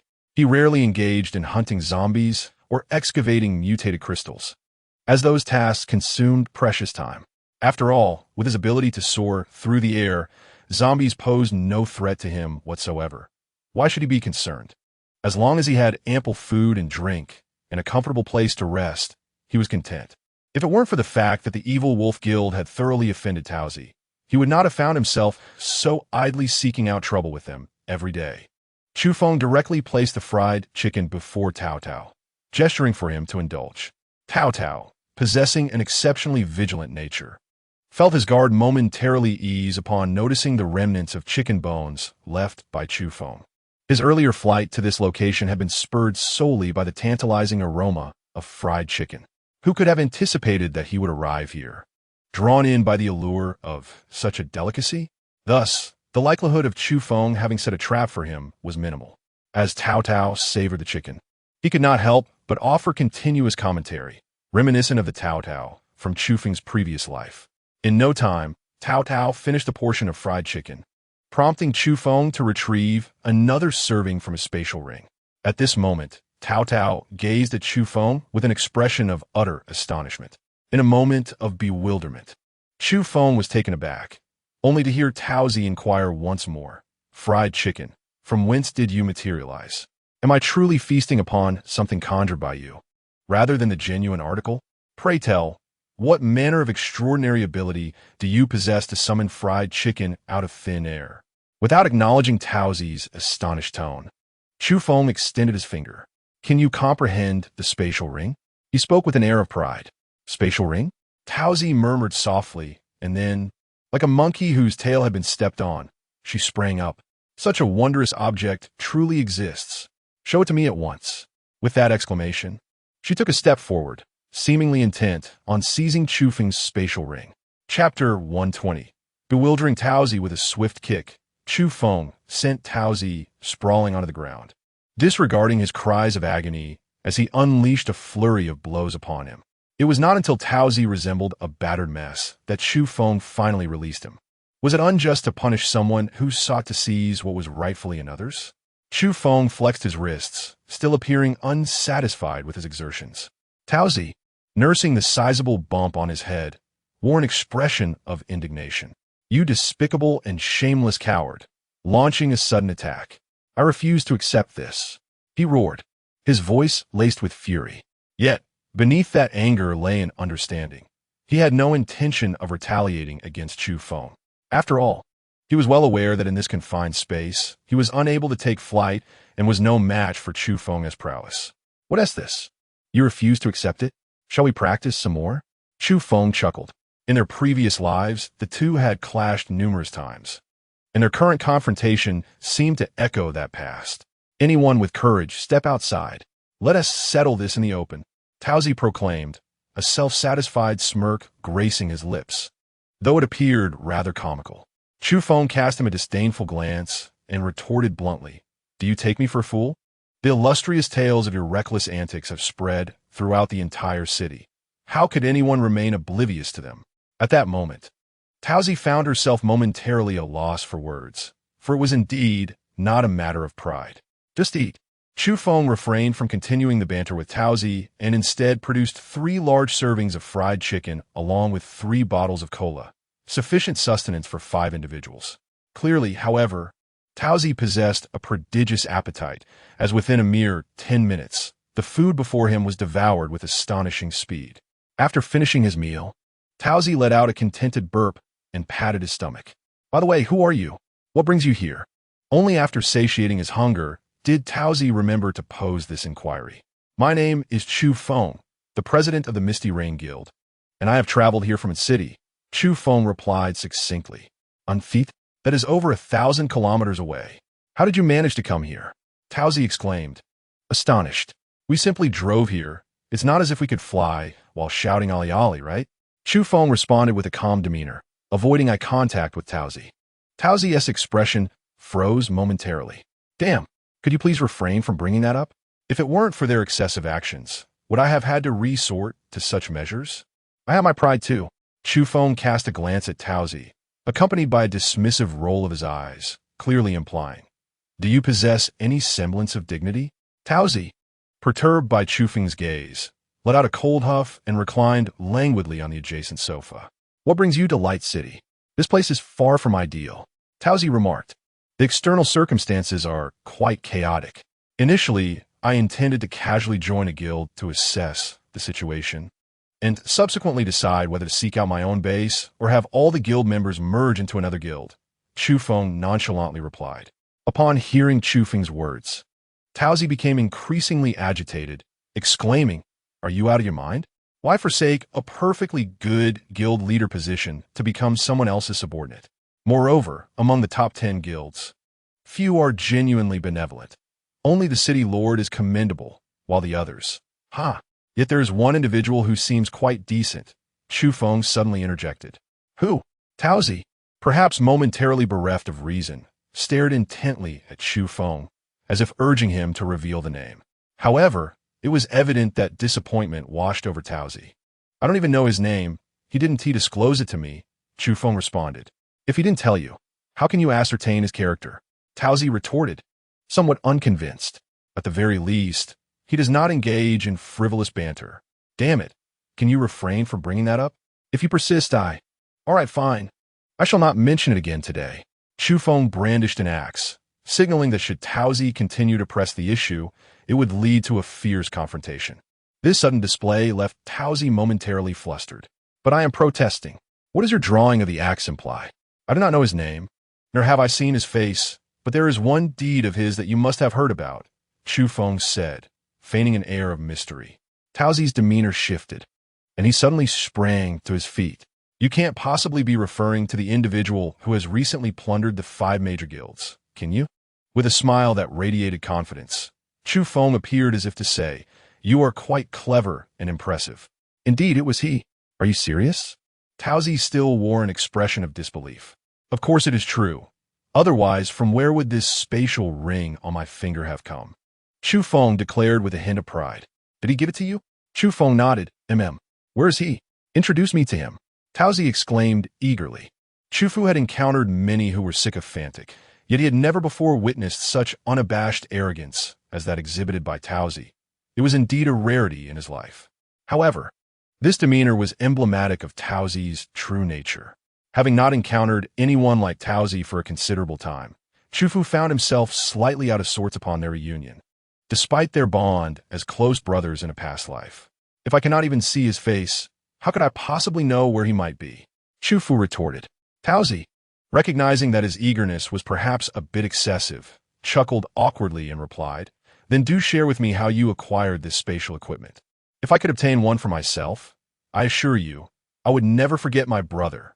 Chu Feng chuckled softly, then concocted a tale of fanciful nonsense, claiming that a mysterious individual had enlisted his aid to gather certain information. He asserted that he had infiltrated 5 guilds and discovered the locations where the luminous stones were concealed, as well as the whereabouts of a warehouse. "So, this mysterious person has bestowed upon you the spatial equipment?" Tauzi expressed skepticism. "Of course. What other option is there? Leave this matter to me. I handle it effortlessly. I can fly, and uncovering such information is a mere trifle." Tauzi's excitement surged. "But the mysterious person no longer requires your assistance." Chu Feng doused his enthusiasm with a splash of cold water. "What does he need then?" Tauzi inquired, perplexed. "I cannot say. If that enigmatic figure requires my help, he will contact me directly," Chu Feng remarked, likely intending to instill a sense of urgency in Tauzi. "I shall remain here awaiting his arrival. I have shared all the knowledge you sought. You may take your leave." "Come on, we hit it off so well. Let's wait together," Tauzi replied, appearing rather nonchalant. "By the way, do you have any of that food left? Could you spare me some more?" Chapter 121. Better to let them deliver. Chu Feng was well aware of Tauzi's audacity, and it was precisely this familiarity that rendered him somewhat endearing. The so-called mysterious individual was, in fact, none other than Chu Feng himself. Chu Feng, reluctant to reveal his spatial abilities to others, naturally chose not to speak the truth to Tauzi. He was well aware that Tauzi had a propensity for loose lips. Persuading him to keep a secret would be more arduous than taking his life. Shortly thereafter, seizing an opportune moment while Tauzi was preoccupied with food, Chu Feng feigned a need to use the restroom. In reality, he slipped into his own dimensional space and promptly printed over 500 promotional flyers using a copier. Upon emerging, he made his way to the balcony of his bedroom, feigning astonishment. Chu Feng first picked up the top A4 sheet and proceeded to read its content aloud. The essence of the message was a directive for him to distribute these flyers among the remaining 5 major guilds, and then await further instructions later that evening. Upon glancing at the flyers, Towsy could only express her astonishment, as it was evident that such audacity could only stem from a mysterious individual. Who else would possess such boldness? Under Chu Feng's influence, she began to harbor admiration for this enigmatic figure. "Leave this task to me, and I shall execute it splendidly," she declared, not waiting for Chu Feng's response before sprouting wings and soaring out of the window. Witnessing Towsy's transformation, a smile crept across Chu Feng's lips. There was no escaping the consequences for her now. As she ascended into the air, Towsy headed directly towards the guild headquarters of the other 5 major factions. Laughing heartily and exuding an air of arrogant pride, the onlookers on the streets, upon seeing her flight, grabbed their weapons in an attempt to bring her down. Yet none succeeded. While Towsy flew towards the guilds, Chu Feng busily inquired about the other factions within Light City, for beyond the 5 major guilds, numerous others also possessed space stones. To Towsy, the skies of Light City appeared as unguarded as ever. Soon, she arrived at the 6th-ranked giant guild, casually scattering a handful of flyers as she proclaimed, "Take heed, I am merely the messenger for that individual. Should you dare to attack me, he will be most displeased." With that, she erupted into laughter and departed.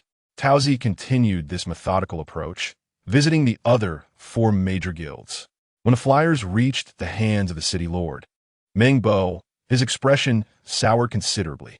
The message was straightforward: surrender all luminous stones within their guilds, and they would no longer be disturbed. Upon receiving this news, the leaders of the remaining 5 major guilds felt a stirring of intent. Rumors of these luminous stones had surfaced a week prior around Light City, and each guild had gathered some. As of now, the true nature of these stones remained a mystery, with most treating them merely as free light sources. Yet now, someone dared to boldly demand their surrender, seemingly unafraid of becoming the enemy of the top 10 guilds. Clearly, the origins of these stones were significant. Throughout the day, nearly everyone fixated on the luminous stones, yet none could discern their deeper significance. In a previous life, the emergence of space stones occurred approximately a month after the onset of the apocalypse. But the revelation that they could be fashioned into spatial equipment did not circulate widely until 6 months later. This illustrates just how sluggish the dissemination of information regarding space stones was, and the considerable gap that existed in the interim. Although the utilization of spatial stones is remarkably straightforward, achieving all requisite conditions is not an instantaneous endeavor. Firstly, it is imperative to possess suitable items capable of accommodating the spatial stone, such as rings, jewelry, or bags. Furthermore, it is essential to channel one's extraordinary abilities at the moment of contact between the two, given that individuals endowed with such abilities are already scarce. The number of those adorned with rings or other jewelry is even more limited. When these 2 conditions are considered together, the likelihood becomes exceedingly minimal. Had it been feasible to research the creation of spatial equipment within the span of a mere afternoon, such equipment would not have taken so long to emerge widely. Chu Feng initially chose to come to Guangqing, partly because it was the place where he first encountered Towsy, and it was here that she bore an irreversible pain throughout her life. Chu Feng wished to arrive early, to avert such tragedies from occurring. Furthermore, he was aware that, on a national scale, Guangqing produced the greatest quantity of spatial stones during the apocalypse, while other regions were not devoid of spatial stones. The consensus drawn from various reports indicated that Guangqing had the most. As the sky darkened, the time for contemplation dwindled for the crowd. Previously, the 10 major guilds had conspired to capture the thief Chu Feng, but now, the situation and the prevailing winds had evidently shifted. Should they willingly risk having someone come to shatter their guild doors, create chaos within their ranks, and ultimately fail to prevent the other from seizing their resources and luminous stones, or should they simply surrender the luminous stones directly? Faced with these 2 options, it was clear that anyone would make the most prudent choice, as the answer was glaringly obvious. Consequently, the agreement reached in the morning by the 10 major guilds was, by evening, amicably and predictably rescinded. The 5 guilds promptly withdrew their spatial stones, though none extracted all of them. For these coveted items were undoubtedly of great interest to the mysterious figure and possessed some extraordinary properties. However, they dared not leave behind too many, as Chu Feng had already plundered the other 5 guilds.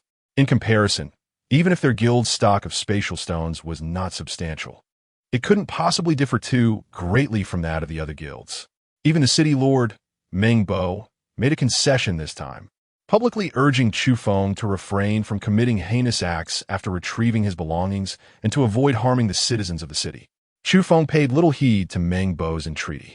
He was not a demon, nor did he harbor such thoughts. By nightfall, Chu Feng intentionally left behind a note instructing him to collect spatial stones from the 5 major guilds. This task was one that Tao wholeheartedly embraced.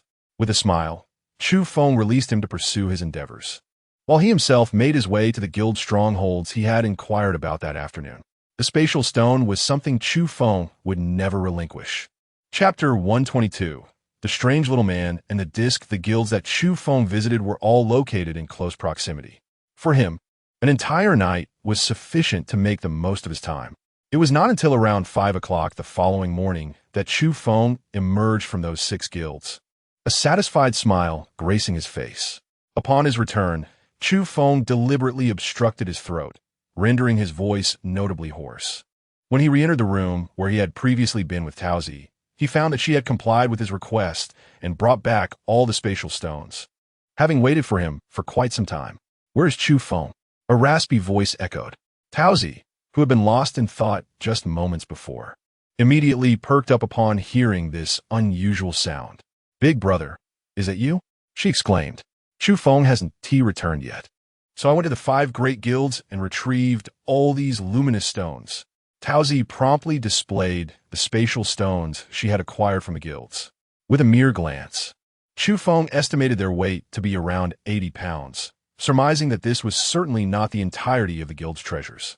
According to his memories from a previous life, the city lord's mansion likely possessed far more than 80 pounds of spatial stones. Nevertheless, he chose not to dwell on this matter. He had no desire to provoke a conflict with Meng Bo and his associates, which was one of the reasons he had refrained from personally collecting the stones from the guilds. Of course, his decision to send Tao alone to fetch the stones was not born out of indifference to her safety. After all, she had made it clear that she was acting under the orders of a mysterious figure when distributing flyers and was not intrinsically involved.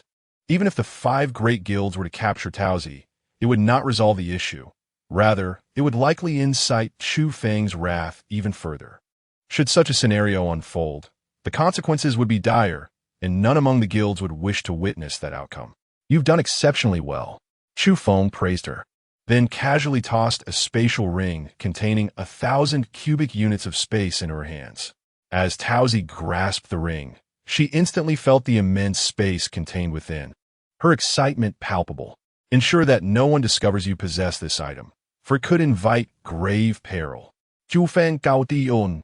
Having gathered all the spatial stones before him, he then executed a swift movement, disappearing in an instant. Though Chu Feng has departed, he has not ventured far. In no time, he heard a resounding burst of laughter echoing through the night sky. The numerous wandering zombies, upon hearing Tao's hearty laughter, swiftly surged towards this direction. Chu Feng found himself in a state of helplessness. Just as he had finished giving his instructions, events took an unexpected turn. Nevertheless, he was unconcerned for Tao's safety, for that fellow had the ability to soar.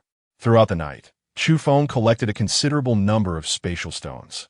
Such an abundance of these stones would surely have stirred the interest of even the corpse emperor in his past life, and would have led to fierce competition among those of royal rank, resulting in a bitter struggle. Chu Feng accumulated all these spatial stones together, which in his eyes resembled a small treasure mountain. Except for a minuscule portion of spatial stones used to craft a spatial ring for Tao, the rest were all gathered here. Chu Feng roughly estimated that there were at least 140 pounds of spatial stones. Without hesitation, Chu Feng absorbed the spatial stones once more into his being, However, this time, the extraordinary sensation he had initially experienced surged back to his heart with remarkable swiftness. Chu Feng perceived this peculiar energy and naturally understood that such an extraordinary sensation was hard-won. He immersed his entire being in it, allowing his spatial energy and consciousness to become enraptured, meandering freely within him. A slight pain pierced the center of his brow as the lightning energy grew restless, seemingly drawn by this strange force, yearning to wander.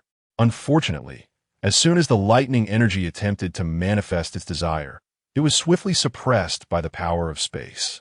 Offering no resistance whatsoever, the spatial force surged ceaselessly from the palm of Chu Feng's hand. Yet this voracious intake seemed insufficient to satisfy the exceptionally active spatial energy within him. Thus, all the pores of Chu Feng's body opened wide, and the petrified spatial energy continuously flowed in through every pore, ultimately converging in his dantian. Chu Feng's body gradually ascended into the air, surrounded by an aura of spatial energy so dense that it was almost visible to the naked eye. Within his extraordinary realm, the fabric of space itself appeared to warp slightly. Had anyone been present to witness Chu Feng at this moment, they would surely have been struck with terror. Their faces drained of color. With his eyes tightly shut, Chu Feng seemed to be subjected to an incessant tugging by the very essence of space. His form oscillated between visibility and obscurity, half his body vanishing while the other half emerged, and vice versa, in an endless cycle. Thus, time gradually slipped away, as Chu Feng's entire consciousness became enraptured in the transformations occurring within his being. As Chu Feng became increasingly immersed in the profound sensations within his body, he seemed to transform into the very essence of spatial power, traversing through himself. Ultimately, when he arrived at his dantian, this surging and tumultuous force of spatial energy began to rotate incessantly in a clockwise direction. Amidst the whirlpool of spatial power, Chu Feng found himself enveloped. Although the surrounding forces surged like a tempestuous sea, they exerted no influence upon him whatsoever. Within the embrace of the spatial forces, Chu Feng found himself acutely aware of their potency, as if he had forged an extraordinary connection with the very essence of space itself. This bond was ineffable, transcending description, yet undeniably real.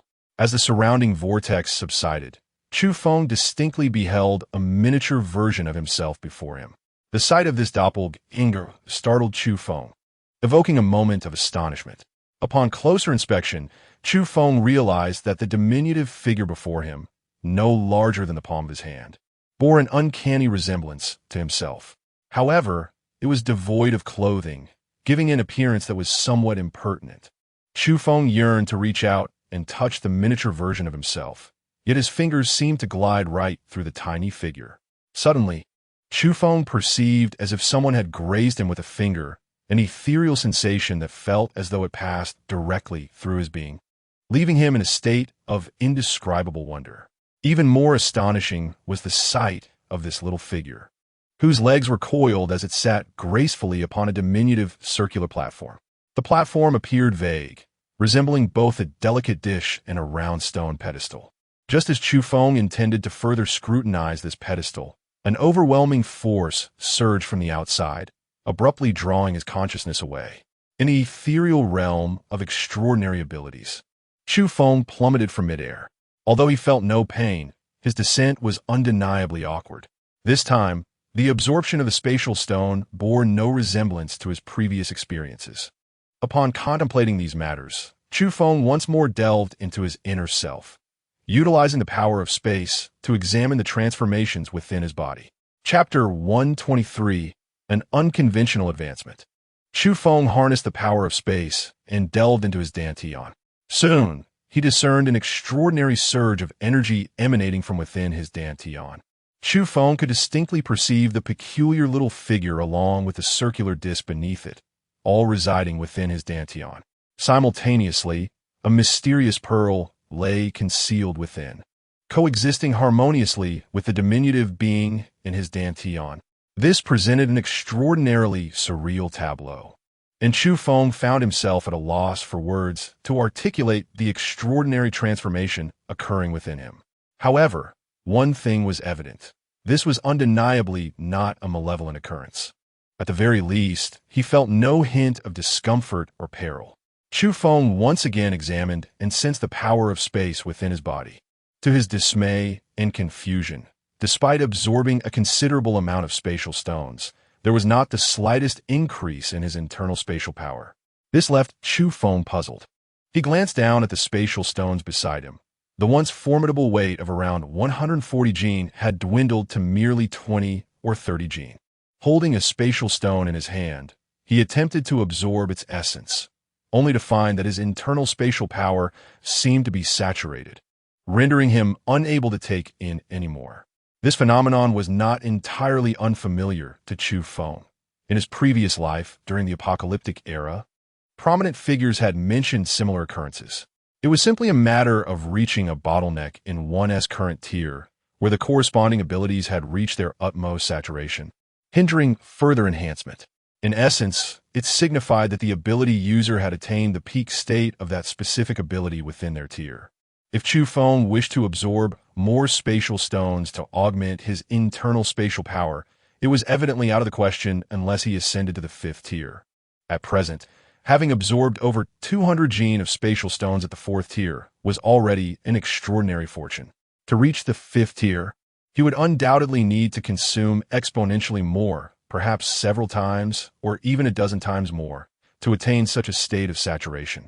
This notion was something Chu Feng dared not even contemplate, unless he could find a sufficient quantity of spatial stones or items that could serve as substitutes. Such aspirations would remain mere fantasies. Upon reevaluating his spatial abilities, Chu Feng found that neither the range nor the power of his skills had seen any corresponding enhancement, which left him in a state of bewilderment. Could it be that, akin to the previous instance when a mysterious pearl absorbed the vast spatial stone, the immense force of spatial energy expended merely served to unlock the peculiar little figure and disk within him? As Chu Feng once again endeavored to unleash the arrow of space, a profoundly familiar and comforting sensation surged within him just as he was poised to draw the bowstring. This feeling enveloped Chu Feng in a profound sense of ease, as if he were effortlessly guided by an unseen force. Chu Feng attempted to shoot an arrow directly forward. Previously, when he had launched the spatial arrow, it had naturally struck its intended target. However, now, with merely a thought, the spatial arrow that had just soared ahead was able to change direction at will, in accordance with Chu Feng's intent. This ability was truly formidable. A wave of elation surged within Chu Feng's heart. The prospect of enhancing his skills in such a manner was exhilarating. Even without an increase in his innate spatial power, the mere possibility of this enhancement was sufficient to fill him with joy. After all, in his previous life during the apocalyptic era, he had never heard of anyone capable of manipulating the trajectory of an arrow once it had been loosed. Should he employ such a tactic in battle, it was highly likely that his opponent would be caught off guard, leading to their swift demise. With this thought, Chu Feng's spirits soared. Regardless of the outcome, his journey to the City of Light had proven to be a resounding success. When he eventually emerged from his unique space, he was unaware of how much time had elapsed. Upon returning to his room, he was surprised to find the avian being, Tauzi, peacefully asleep in the adjacent chamber. Chu Feng walked over and promptly kicked him awake. "Huh? Who kicked me?" Tauzi, still somewhat dazed from sleep, exclaimed. Upon recognizing that the visitor was Chu Feng, he immediately sat up, his face lighting up with delight. Chu Feng stepped back several paces, a look of displeasure etched upon his face. "Do not come so close, lest I kick you to your demise." Yet, Tauzi was unperturbed by the threat of Chu Feng's boot. Previously, his circumstances had been rather unfortunate. Ever since he had awakened his innate abilities, his physical stamina had diminished at an alarming rate. These days, he often found himself with a meal that barely sustained him, as his appetite rivaled that of 5 or 6 individuals. For an ordinary person, merely securing a full meal each day was a challenge, let alone for Tauzi. To compound his woes, ever since he had tasted the fried chicken from the pre-apocalyptic era, His yearning for food had reached unprecedented heights. If he were to subsist solely on plain rice or a watery gruel, he feared he would be unable to endure it. Thus, upon seeing Chu Feng's return, he immediately approached, hoping to procure some sustenance from him. When Chu Feng discerned Taozi's intentions, a smile crept upon his lips. "Do you truly wish to eat?" Taozi nodded vigorously. "I could certainly share, even if I were to offer you more than enough." Chu Feng feigned a mischievous demeanor. "That enigmatic elder must have provided you with spatial equipment, for that ring on your finger was not worn before. How about this? You relinquish your goods to me, and I shall provide you with an abundance of food, plenty to satisfy your cravings. What do you say?" Upon hearing this, Taozi immediately retreated several steps, his gaze directed at Chu Feng as if he were a bandit intent on plundering. Chu Fu found himself in a state of helplessness. Did that piercing gaze truly reflect upon him? After all, the ring was a token he had bestowed upon her. He merely intended to tease Taozi a little. He never anticipated such an exaggerated reaction from her. Under Taozi's watchful, almost suspicious eyes, Chu Fu reluctantly retrieved some of his snacks and other delicacies, including marinated meats and self-heating rice. After all, Taozi's appetite was quite substantial, and if he were to indulge her with fried chicken at every meal, even his reserves would be insufficient to sustain such a demand. Chu Feng feigned a casual interest as he inquired with Taozi about the discussions she had with the enigmatic figure. Initially, the conversation between them was rather brief, and there was little for Taozi to conceal. She recounted the circumstances with remarkable detail. "Did you glimpse what the mysterious person looked like?" Chu Feng probed further. Taozi shook her head, indicating that she had not been able to discern his features. "The mysterious man is indeed mysterious. I too wish to see his face clearly. Yet it seemed as if his visage was absent from this world. No matter how hard I tried, I could not perceive it. However, his stature bore a striking resemblance to yours." In a light-hearted manner, Taozi jested. "Could it be that the mysterious figure is merely you in disguise?" Her flippant remarks startled Chu Feng considerably. Chu Feng feigned calmness, adopting a facade of utmost seriousness as he said, "I initially intended to befriend you in a manner befitting ordinary acquaintances. Since you have already discerned the truth, I shall concede. Please return the ring I gifted you. Get lost. I can't believe a word from you, you scoundrel." Taozi was utterly incredulous of Chu Feng's declarations. Chapter 124. The new guild residence for the time being. The matter concerning the mysterious individual was set aside. Chu Feng's spatial power had now reached a state of saturation. Should he desire further enhancement, it would necessitate a promotion in rank. Chu Feng adhered to the information disseminated in the promotional materials, affirming that he had indeed refrained from harassing the 5 major guilds or pilfering any spatial stones. However, he did visit the 6 surrounding medium and small guilds, yielding results that left him exceedingly satisfied. Presently, he has no intention of utilizing the nearly 30 pounds of spatial stones he possesses.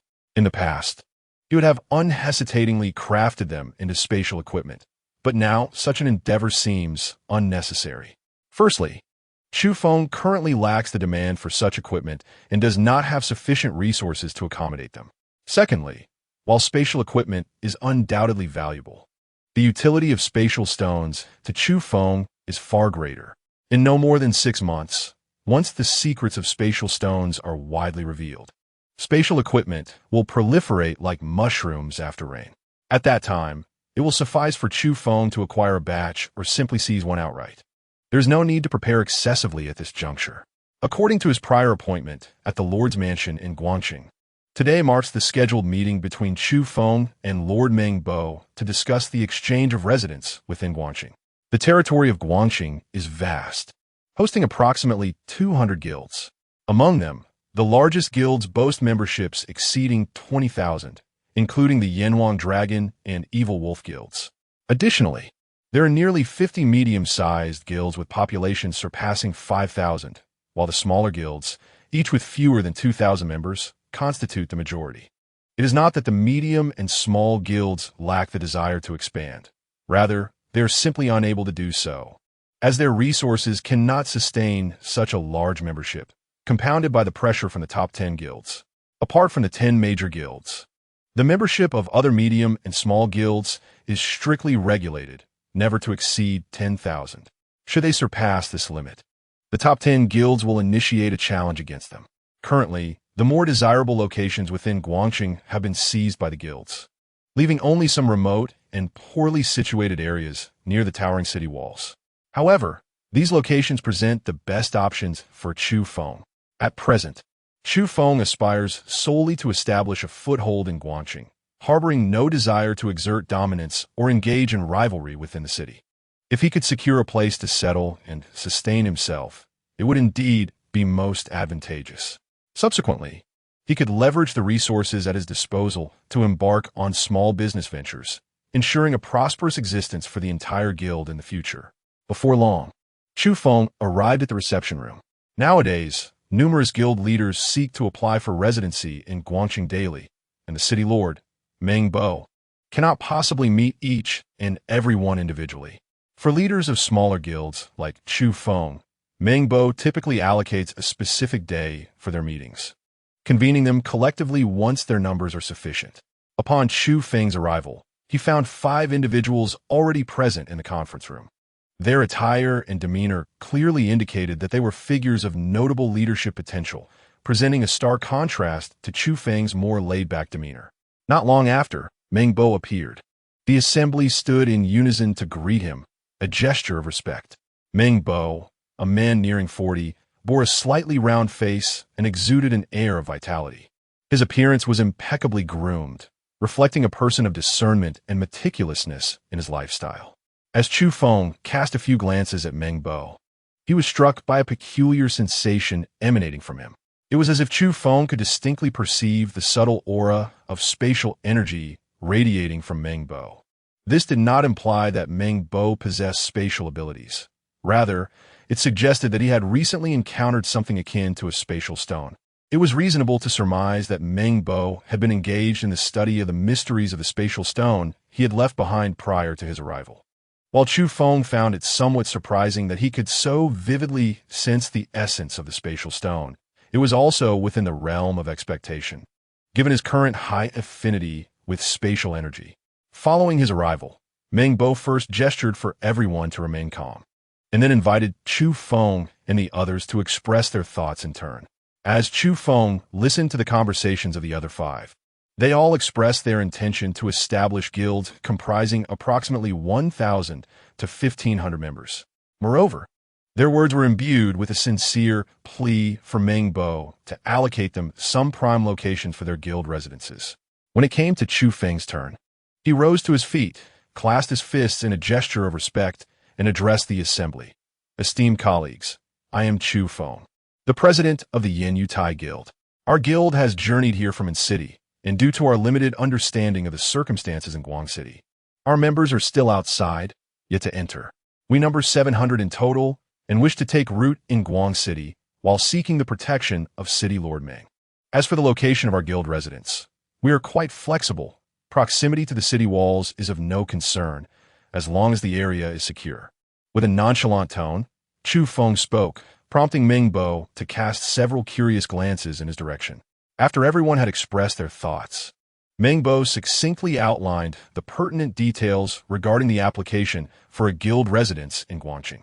To establish a guild and apply for a residence in Guangxing, one must adhere to the city's regulations, refraining from engaging in casual brawls or, even more gravely, causing injuries or fatalities. Acts of oppression against the weak, plundering resources from other guilds, and engaging in unscrupulous market practices are all strictly prohibited. Meng Bo elaborated on these rules with great thoroughness. In truth, the attendees were merely listening.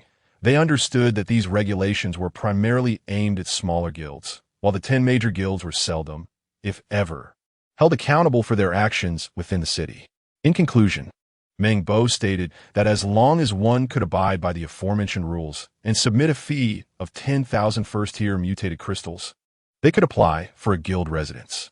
This final requirement was already well known to the attendees. The application for a small guild residence merely necessitated the payment of 10,000 first-tier mutated crystals. whereas a medium-sized guild residence demanded a hefty sum of 100,000 first-tier mutated crystals.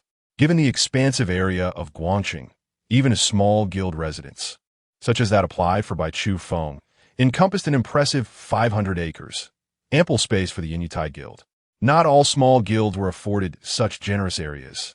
Typically, prime locations boasted smaller plots, while distant locales offered larger expanses.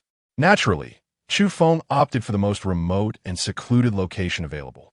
Following the meeting's conclusion, Chu Feng, alongside the other 5 guild leaders, proceeded to apply for the residence by submitting the payment receipt for 10,000 first-tier mutated crystals. After all, 10,000 mutated crystals represented a significant sum, and they merely needed to gather the amount within 3 days and deliver it to the Lord's office. Having accomplished these tasks, Chu Feng felt elated and was eager to head to Fushi to bring everyone over. Chapter 125. A piece of cake.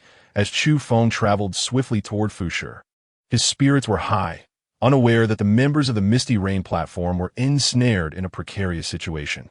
The presence of the beautiful Tang Yanran, Tang Xiaoyu, and their companions had undoubtedly attracted the covetous eyes of the local guild members, for in this lawless society, there existed no order or legal restraints to deter malevolence. In this chaotic world, strength dictated one's ability to indulge in the finest pleasures, including the company of women. This grim reality often led to the abduction of attractive young women into the clutches of unscrupulous men.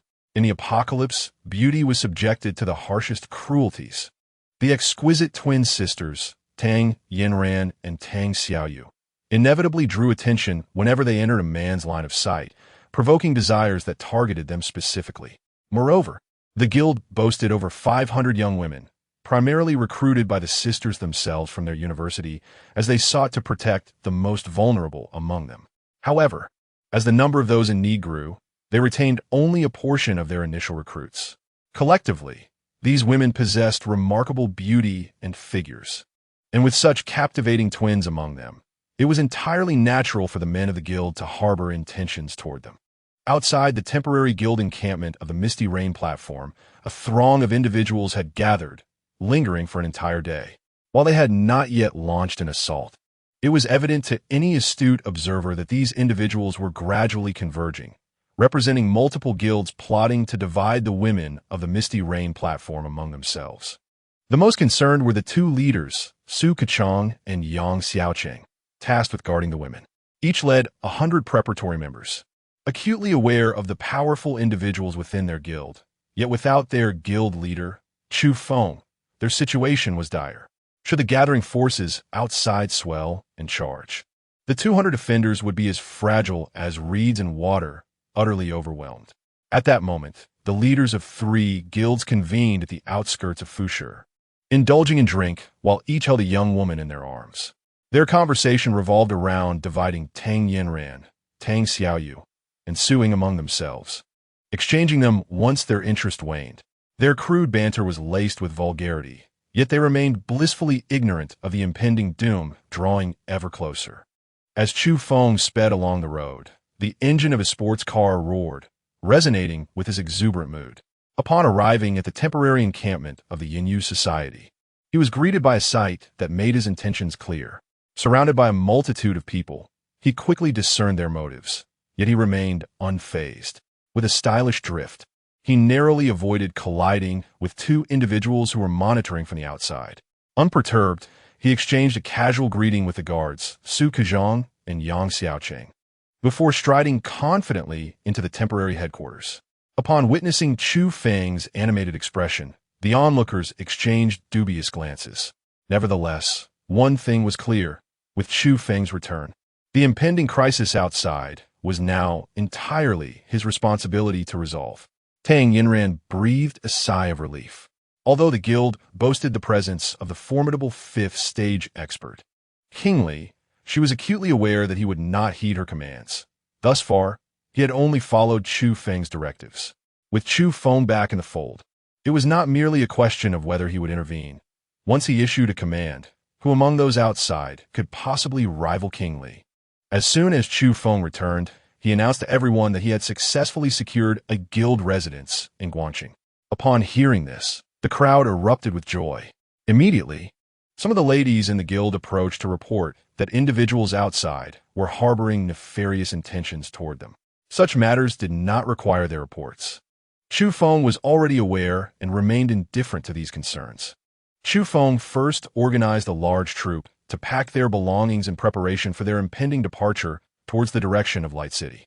Meanwhile, with a snap of his fingers, he took Wang Li out. The young women, fully aware, understood that Chu Feng's intention in taking Wang Li out was solely for the purpose of retribution. The previously tense atmosphere dissipated, and at that moment, the young women realized the profound significance of Chu Feng within their guild. Historically, beauty has been paired with heroism. The emergence of a hero invariably stirs the hearts of many. Even though Lin Yinger held no romantic feelings towards Chu Feng, the enthusiastic praises from the surrounding young women compelled her to steal glances at his departing silhouette. Indeed, he appeared far more dashing than during their university days. Chu Feng was utterly oblivious to the reactions of the guild's female members, and he paid no heed to Lin Yinger's expression. Had he been aware that her gaze was fixated upon him, he might have struck a more ostentatious pose. Outside a temporary tent at the Yinyu platform, 3 guild leaders were reveling in merriment, awaiting the assembly of their team. Suddenly, a fierce gust of wind howled past them. In an instant, a warm breath enveloped the faces of the other two. Before they could comprehend the unfolding events, 2 strangers had materialized within the tent. While the jovial companion they had just been toasting lay decapitated nearby, his head still grinning in a grotesque semblance of a smile. This shocking scene left the 3 present utterly stunned. Who are you? One of them began to draw his weapon, but Li Wang swiftly lunged forward, severing his head with a single stroke. Now, only one individual remained. Just as Li Wang was poised to strike again, Chu Feng unexpectedly sensed a faint yet familiar aura emanating from him. Though this essence was exceedingly tenuous, it was distinct enough for Chu Feng to recognize. Wait! Chu Feng called out, halting Li Wang in his tracks. The blade of Li Wang's steel knife hovered perilously close to the last guild leader's head, the force of the earlier strike having left a painful sting on his face. Please spare me, brother. Do not kill me, pleaded the final leader, disregarding any semblance of dignity as he fell to his knees, his trousers soaked in fear. Chapter 126. You two have been surrounded by us. Upon casting a glance at the 3 women beside him, who were already rendered senseless with fright, Chu Feng extended his hand and delivered a swift slap to the nape of each, rendering them unconscious. The last guild leader, witnessing this spectacle, mistakenly surmised that Chu Feng had taken a fancy to their women. He promptly exclaimed, "Brother, feel free to take them. I have several beautiful women in my guild as well. I shall have them brought to you shortly." It seemed that only then did he realize the gravity of the situation, as he frantically gestured towards the direction of the Yinyu guild, stating, in that guild residence ahead, "There are many lovely maidens. If you desire them, I will lead my men to procure them for you right away." Had it not been for the aura of the spatial stone emanating from him, Chu Feng would have already dispatched him before he could finish his sentence. Without further ado, Chu Feng retrieved a piece of spatial stone from his spatial ring. "Have you ever encountered such an object?" he inquired sharply. Upon seeing the stone, King Li instinctively murmured, "Spatial stone." Naturally, King Li was familiar with this item, having once lived through tumultuous times. The Corpse Emperor had previously provided Chu Feng with 2 pieces of spatial equipment. Thus, he was well aware that this stone was the most crucial component in the crafting of spatial gear. "I have indeed seen it. Our guild possesses such items," the other party responded. At that moment, the commotion outside the tent, spurred by the recent screams and the desperate pleas of the last guild leader, drew a crowd. Before Chu Feng could utter a word, King Li unsheathed his steel blade once more. Those who dared to charge forward stood no chance against King Li's lethal strikes. With each swing of his sword, he claimed yet another life, his relentless assault instilling terror in many. The continuous screams echoed, and the members of the guild outside, upon witnessing the gruesome scene, were left aghast. One individual fled, prompting others to follow suit. King Li was not a foe they could contend with. especially after he violently tore open the tent, revealing the horrifying sight of the dismembered bodies of two guild leaders. The remaining members lost all will to resist and fled in panic. "Take me to retrieve it," Chu Feng's voice thundered. Chu Feng realized that he had been mistaken about a certain matter. Although his memories from a past life indicated that the City of Light possessed a considerable quantity of spatial stones, it was not the sole location for such treasures. Spatial stones were, in fact, distributed globally, with the greatest concentration found in the land of Yanhuang. Neighboring countries also had their fair share. Given the vast expanse of Yanhuang's territory, which naturally led to a prominent presence of spatial stones. Numerous cities surrounding Light City also contained a significant number of these stones. However, he had never heard of any spatial stone rivaling the size of the one he encountered in the magic fairy cave. Soon, under the guidance of his companion, Chu Feng found himself face to face with spatial stones that were similarly serving as light sources in his guild room. To his surprise, this individual possessed 2 spatial stones, each weighing around 6 or 7 pounds. Such a discovery filled Chu Feng with elation. This further affirmed that, while most were oblivious to the value of spatial stones, seizing them in abundance would play a crucial role in enhancing his spatial power once he ascended.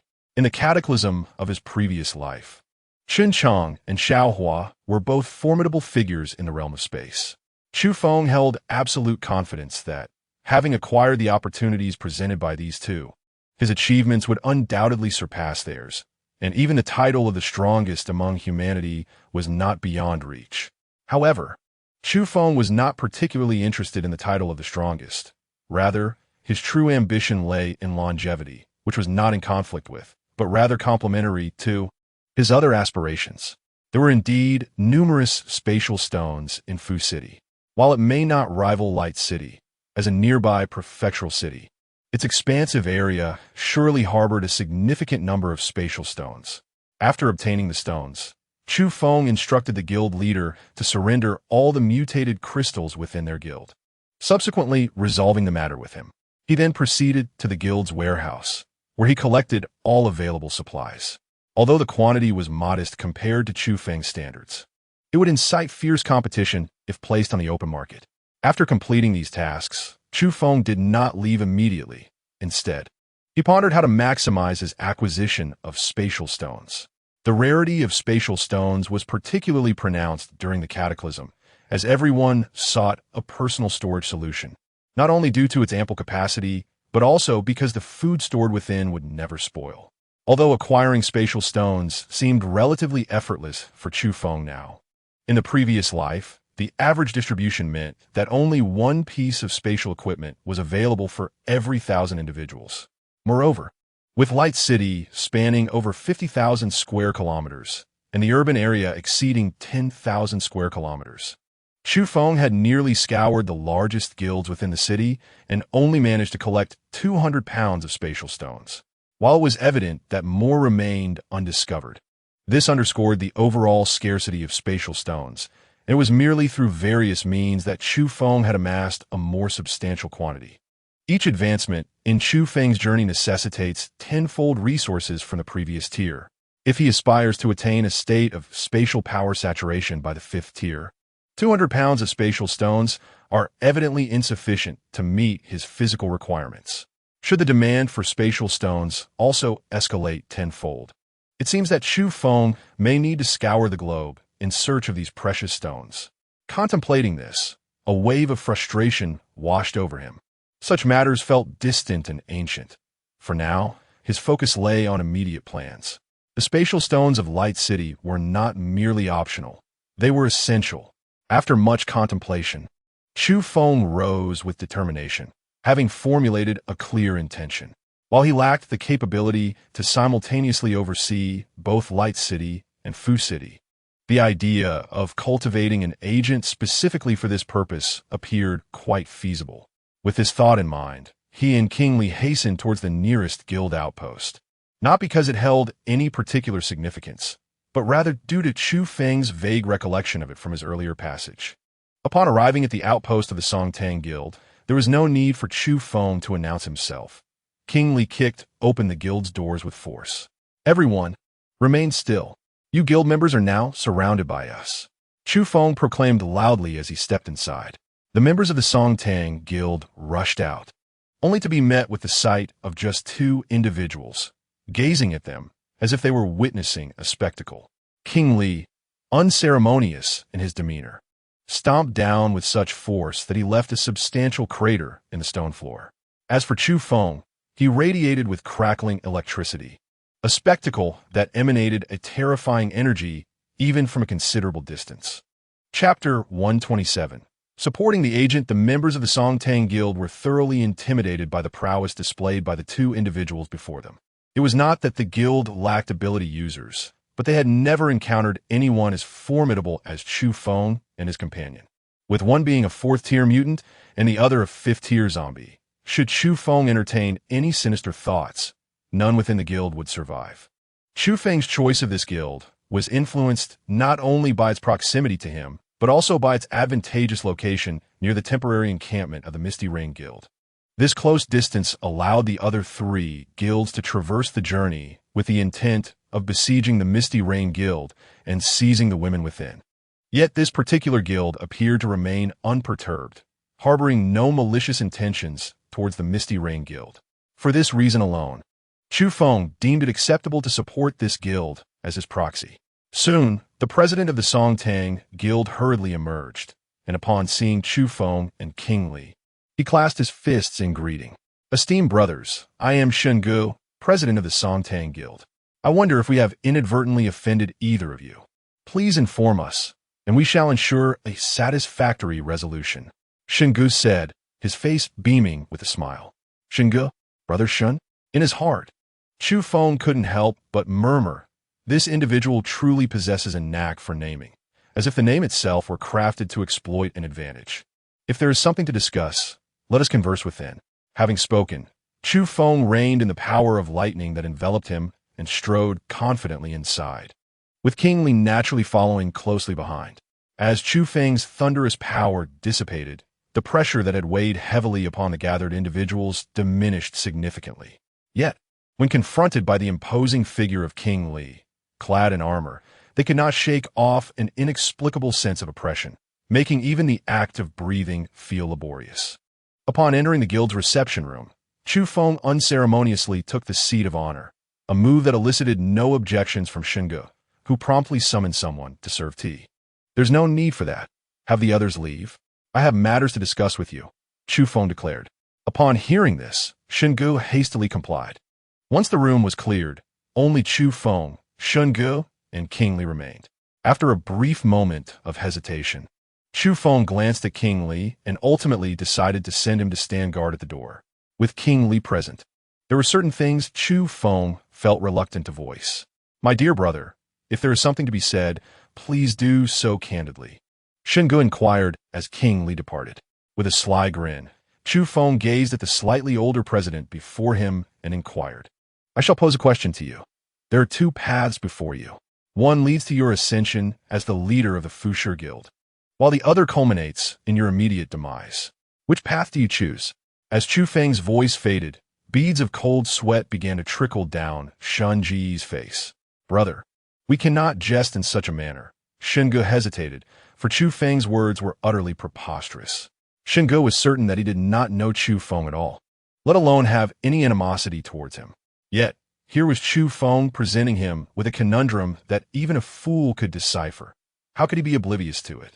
Nonetheless, the absurdity of his statement was undeniable. Do you think I brought people here merely to jest with you? Chu Feng chuckled, then abruptly shifted his tone, his expression turning serious. To speak frankly, the person from earlier and I are both under the command of our esteemed brother. He has garnered immense fame in Guangxing and now seeks to explore the opportunities in Fushur, casually supporting a faction to accomplish certain tasks. If you are unwilling, I shall seek others. However, rest assured, this information will not leave you unscathed. Do you grasp my meaning? Yes, I understand, of course, but Shengu found himself in a quandary, uncertain of how to respond appropriately. At this moment, the demeanor displayed by Chu Feng was evidently intended to compel him into servitude. However, to heed the words of another without question would indeed be the height of foolishness. I shall not impose upon you. I will grant you a moment to contemplate. Nevertheless, I advise you that opportunities are fleeting. Should you fail to provide me with a response within 10 minutes, I shall commence my reign of terror." Chu Feng smiled subtly, retrieving a cup of coffee from his spatial ring and sipping it leisurely. The existence of such spatial equipment was largely unknown to the outside world, and Chu Feng's revelation of it before Shungu left him utterly astounded. "Pray tell, esteemed brother, whom do you refer to as your big brother? Has he ever made an appearance in the bustling city of Fu?" Shungu yearned to unearth more information. In response, Chu Feng merely smiled, stating that only upon your agreement to my terms will I divulge further details. Otherwise, do you truly believe I would squander these precious moments? I may yet have to visit other guilds shortly. The seemingly bland remarks from Chu Feng, however, conveyed a palpable sense of threat. After a brief moment of contemplation, Shungu gritted his teeth and nodded decisively. "Very well. I choose the first condition. Now, could you enlighten me regarding our leader?" Upon observing Shun Ji's perceptiveness, Chu Feng smiled and inquired, "Which guild holds the title of the largest in Fu City?" "Qing Feng Tower," Shungu replied. "Indeed, the name possesses a certain elegance. How does this guild conduct its affairs? Do they frequently engage in nefarious deeds?" Chu Feng probed further, adding, "Our elder brother operates with integrity, only taking decisive action against those guilds that act recklessly." After a moment of contemplation, Shungu responded, "While they may not be utterly depraved, they have certainly committed their fair share of misdeeds. Virtually every guild has." "And what about you?" Chu Feng seized upon a gap in Shun Ji's words, pressing for an answer. "There are some, but not many," Shungu admitted. Chu Feng chuckled softly, patting Shungu on the shoulder. "At least you possess a modicum of honesty. By the way, I am Chu Feng. The individual outside was kingly. Greetings, Brother Chu." Shungu promptly extended his salutations. Although Shanji's demeanor exhibited a hint of sycophancy, he deemed such behavior as mere embellishment, provided it could serve Chu Feng's interests. Chu Feng sought not Shanji's loyalty, but rather his assistance in various matters. Naturally, Chu Feng would ensure Shungu would not suffer any detriment. It could merely be described as a mutually beneficial arrangement. Our elder brother's name also contains the character for maple, specifically referring to the maple leaf, which is why we affectionately refer to him as Brother Feng. Since you have accepted Brother Feng's invitation, he will escort you to the Qing Feng Tower this evening. With that, Chu Feng burst into hearty laughter and departed without a glance back. "Wait a moment, this evening? Isn't that a bit too soon? I need to prepare." Shungu found himself rendered somewhat speechless by Chu Feng's words. Yet as he observed Chu Feng striding forward, he realized the man showed no intention of pausing. Chapter 128. Invincible among peers, the moon hung high in the night sky. Chu Feng first ensured the comfort of the young ladies from the Misty Rain Guild before setting off towards Light City at dawn. If it were just Chu Feng, he could reach his destination in a little over 2 hours. However, with a group in tow and the necessity to clear the zombies along the way, it would likely take at least half a day, if not an entire day, to arrive in Light City.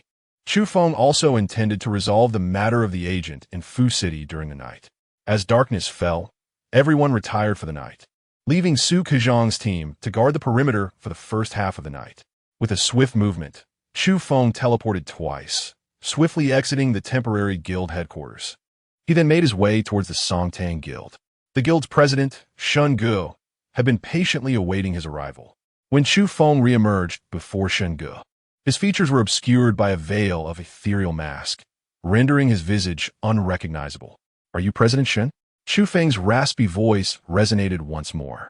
Startled by the sound, Shungu quickly regained his composure and exclaimed, "Fenggu, is that truly you?" Chu Feng nodded slightly, but remained silent thereafter. At this moment, Shungu found himself at a loss for how to proceed, as Chu Feng's behavior was increasingly enigmatic. After a brief contemplation, the seemingly profound Chu Feng finally spoke. "How are the preparations coming along?" "Brother Feng, everything is ready as per your instructions," Shungu promptly replied. Chu Feng nodded, gathering everyone to embark on our journey. When Shungu first saw Chu Feng in such a demeanor, he couldn't help but feel a twinge of doubt. After all, To confront the Chu Feng Guild in such a direct manner and expect them to submit seemed rather implausible. Chu Feng is acutely aware of the thoughts of these individuals. To follow someone inexplicably and aim to conquer the largest guild in Fushi seems rather far-fetched. Your guild shall not return henceforth. With a simple utterance, Chu Feng swiftly drew his bow and released an arrow that soared towards the headquarters of the Songtang Guild. Two long arrows cleaved through the air, directly targeting the guild's stronghold. With a resounding crash, Chu Feng's arrows struck two vulnerable support points within the guild's premises, which he had meticulously observed beforehand. The arrows tore through the structures with the ease of a hot knife slicing through butter.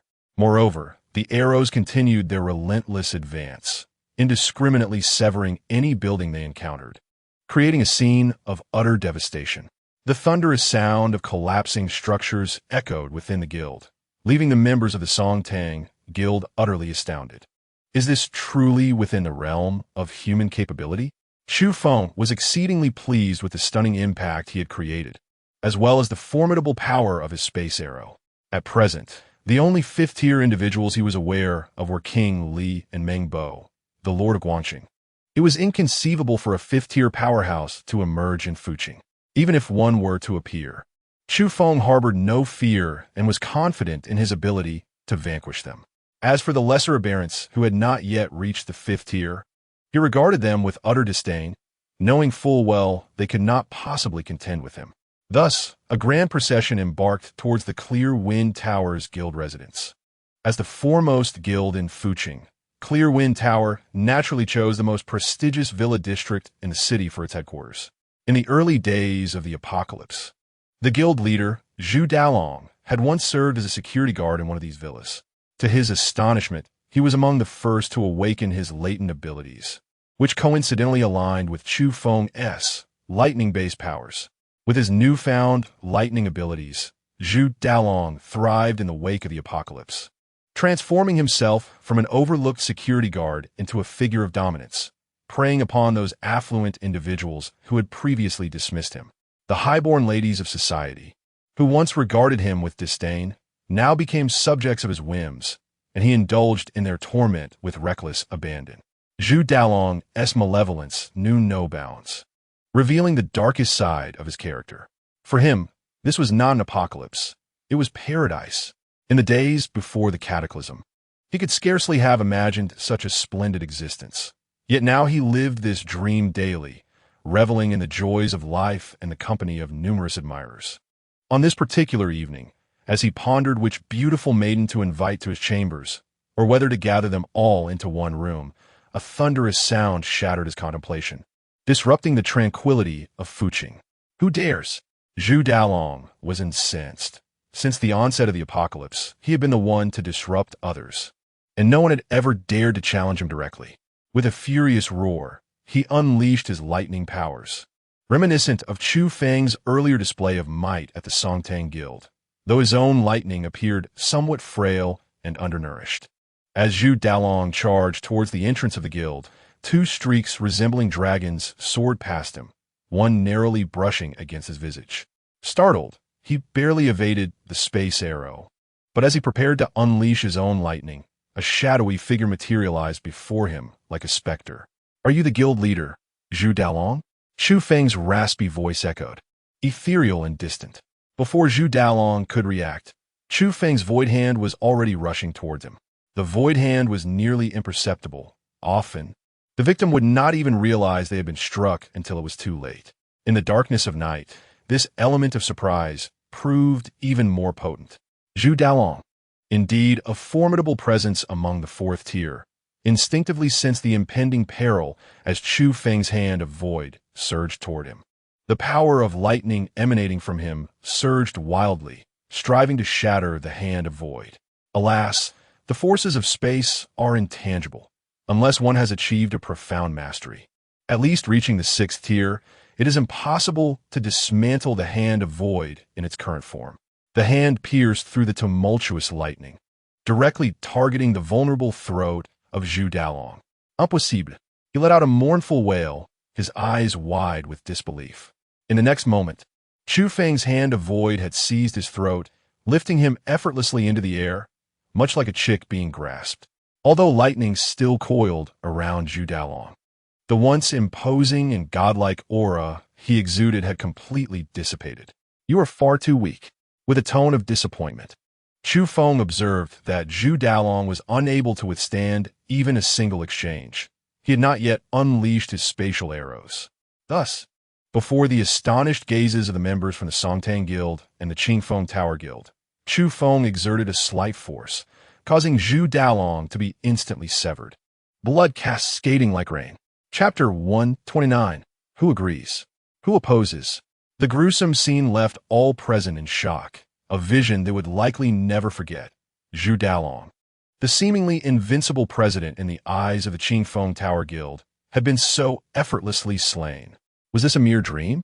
The crowd struggled to regain their composure, while Chu Feng stood confidently on a high platform before them. "Members of the Qingfeng Tower, heed my words." Chu Feng's voice resonated powerfully, amplified by his abilities, reverberating like thunder, pulling everyone from their astonishment back to reality. At this moment, the vast Qingfeng Tower Guild, comprising nearly 20,000 members, found no one daring to step forward to avenge President Zhu Dalong. They all understood too well that the formidable Chu Feng was not someone they could contend with. Truly terrifying, this dread had enveloped their hearts with a profound sense of horror, likely to haunt their dreams at night. From this day forth, the Qingfeng Tower will cease to exist. You will merge with the Songtang Guild to form a new guild, named the Listening Wind Pavilion. I shall be the master of the Listening Wind Pavilion, with Shun Gu serving as the vice master, temporarily managing all affairs. Having stated this, Chu Feng ceased to speak further, his gaze piercing through the multitude, his eyes infused with spatial power, rendering him even more enigmatic and transcendent. "Who among you supports this? Who opposes?" Chu Feng's voice thundered, striking the hearts of the crowd, overwhelming them to the extent that many bent over, nearly collapsing to the ground. "I support it. I agree." A chorus of agreement erupted, as these individuals, having endured the apocalypse, were merely striving to survive. Now, with a stronger leader emerging, who would risk their life for that man? Zhu Dalong. Such a notion was evidently absurd. Furthermore, Zhu Dalong had been ruthless not only towards beautiful women, but also cruelly treated the guild members. Beatings and even murders were commonplace. In such dire circumstances, who would be foolish enough to provoke Chu Feng? Chu Feng had little inclination for the integration of the guild, even if the Listening Wind Pavilion were to face calamity. He would not extend a helping hand. If Chu Feng has already established such a solid foundation for Xingge, coupled with the 3,000 to 4,000 members of his own guild, it would indeed be rather pathetic if he could not maintain his position as the foremost authority in Fushi.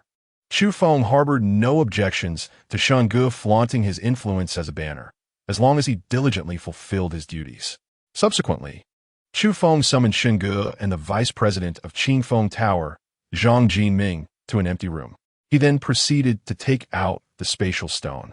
From this point onward, your primary responsibility in Fushi will be to gather such stones that emit a faint white light at night, Chu Feng instructed, his gaze fixed intently upon the two of them.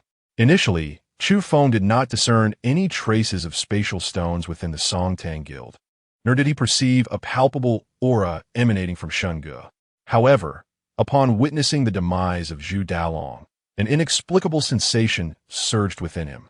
Thus, Chu Feng was nearly convinced that spatial stones indeed existed within the confines of Qingfeng Tower. After all, Qingfeng Tower was the foremost guild in Fushi. It would be rather implausible for it to lack such extraordinary stones. "We possess such stones within our guild." Upon uttering this declaration, Zhang Jinming promptly apologized to Chu Feng, and then, accompanied by several trusted confidants, he dashed towards Zhu Dalong's quarters in the storage room. In less than 10 minutes, Zhang Jinming returned, each of his companions cradling a piece of the coveted spatial stone. Upon encountering these more than 10 pieces of spatial stones, Chu Feng's heart was filled with immense joy. He had not anticipated that he would acquire a greater quantity in Fushi than any of the top 10 guilds in Guangxing had ever obtained. Of course, the total amount of spatial stones Chu Feng had garnered in Guangxing still surpassed that. Yet now in Fusher, Chu Feng Tower stood unrivaled, possessing approximately 100 pounds of spatial stones within their guild. How could Chu Feng not be elated? With a sweeping gesture, Chu Feng effortlessly gathered all the spatial stones into his extraordinary space. At present, he had amassed approximately 150 pounds of these stones, a bounty that left him thoroughly satisfied. Henceforth, your task is to collect these luminous stones. I shall send someone to retrieve them every weekend morning. Should you fail to present a quantity that meets my expectations, well, you understand the consequences, Chu Feng declared. Earlier, Zhang Jinming had intended to seek favor, but the newly enriched Chu Feng had little inclination to entertain him. These individuals were merely laboring for his benefit, foolishly seeking rewards. Furthermore, you are required to dispatch individuals daily to eliminate zombies, and each week you must submit no less than 100,000 first-tier mutated crystals. Do you comprehend? If first-tier crystals are insufficient, second-tier ones may be substituted, with one second-tier crystal equating to 10 first-tier crystals, and so forth. Is that clear? Chu Feng added. The two guilds combined could muster a staggering 25,000 members. Even if each person were to slay just a single zombie daily, they could fulfill their quota within 4 days. Moreover, if even one second-tier zombie were to be dispatched, the task could be accomplished in mere half a day. In relative terms, Chu Feng was exceedingly lenient, and any surplus mutated crystals would naturally be theirs to allocate. In truth, Chu Feng was well aware that these individuals might not dutifully pursue zombies or seek spatial stones. As the foremost guild, they wielded absolute power, and such exploitation of the weak was second nature to them. After all, Zhu Dalong had long engaged in such practices. Currently, Chu Feng did not impose specific methods for achieving their goals, which afforded them an opportunity to exploit. However, he had anticipated all of this and was unfazed. Even if Chu Feng refrained from intervening or appearing in Fusher, the survivor's circumstances would hardly improve, now that the deranged Zhu Dalong had been dealt with.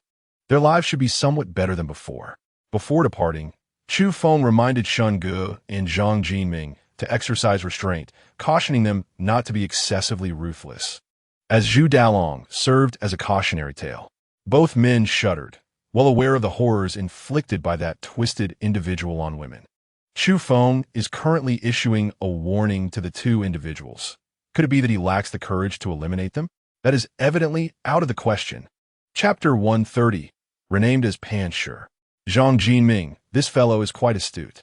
Just after Chu Feng had delivered his cautionary words, as he was about to depart, Zhang Jinming unexpectedly called him back and instructed his men to swiftly retrieve nearly all the mutated crystals that had been collected in the warehouse over this period. Upon witnessing the situation, Chu Feng nodded repeatedly at Zhang Jinming. Indeed, Zhang Jinming handled this matter with great finesse. Originally, these mutated crystals were a personal collection of Zhu Dalong. Although Zhu Dalong has passed away, it does not imply that these treasures now belong to anyone else. Chu Feng had explicitly appointed Shun Ge to take full responsibility for the affairs of the new guild.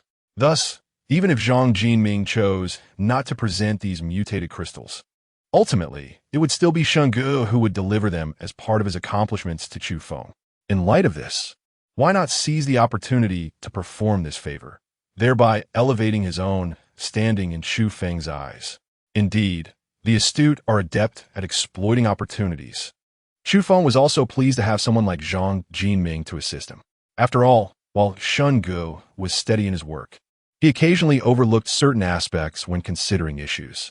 Chu Feng once again opened his mouth, suggesting that Zhang Jinming collaborate with Shun Ge to manage the guild.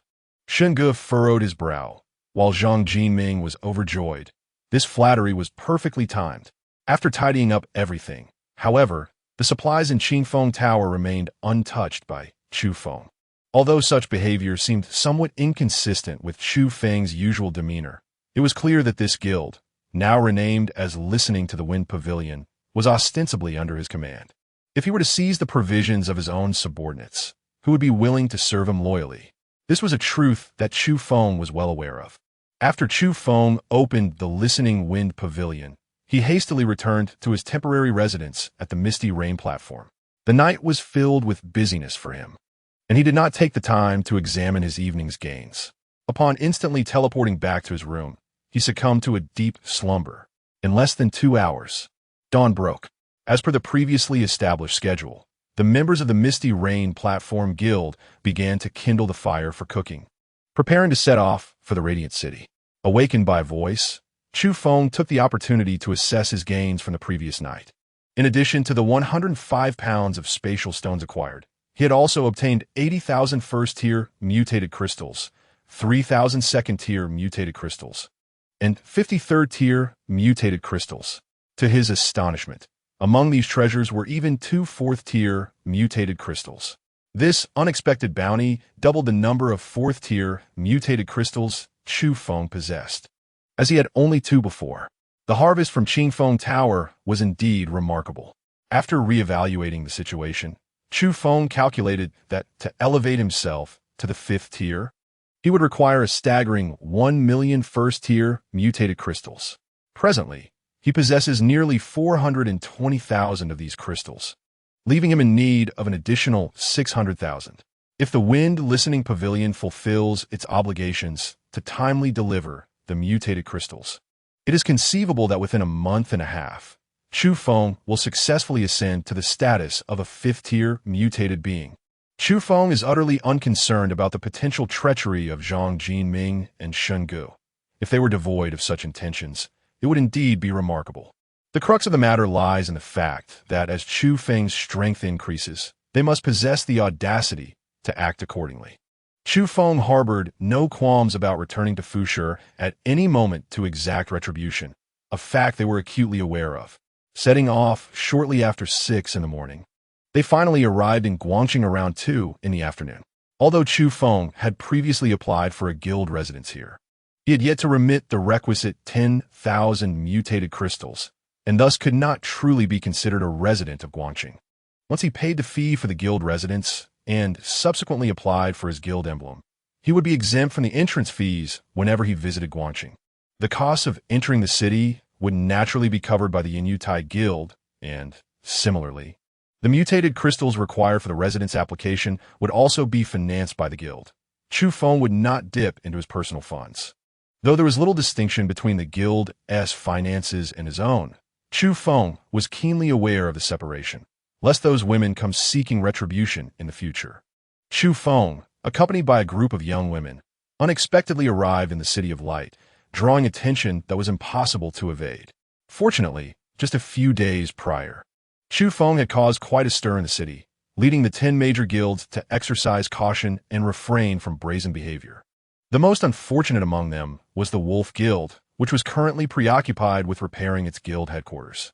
Meanwhile, the Great Wolf was desperately seeking ways to uphold the dignity and power of its status as the second-largest guild.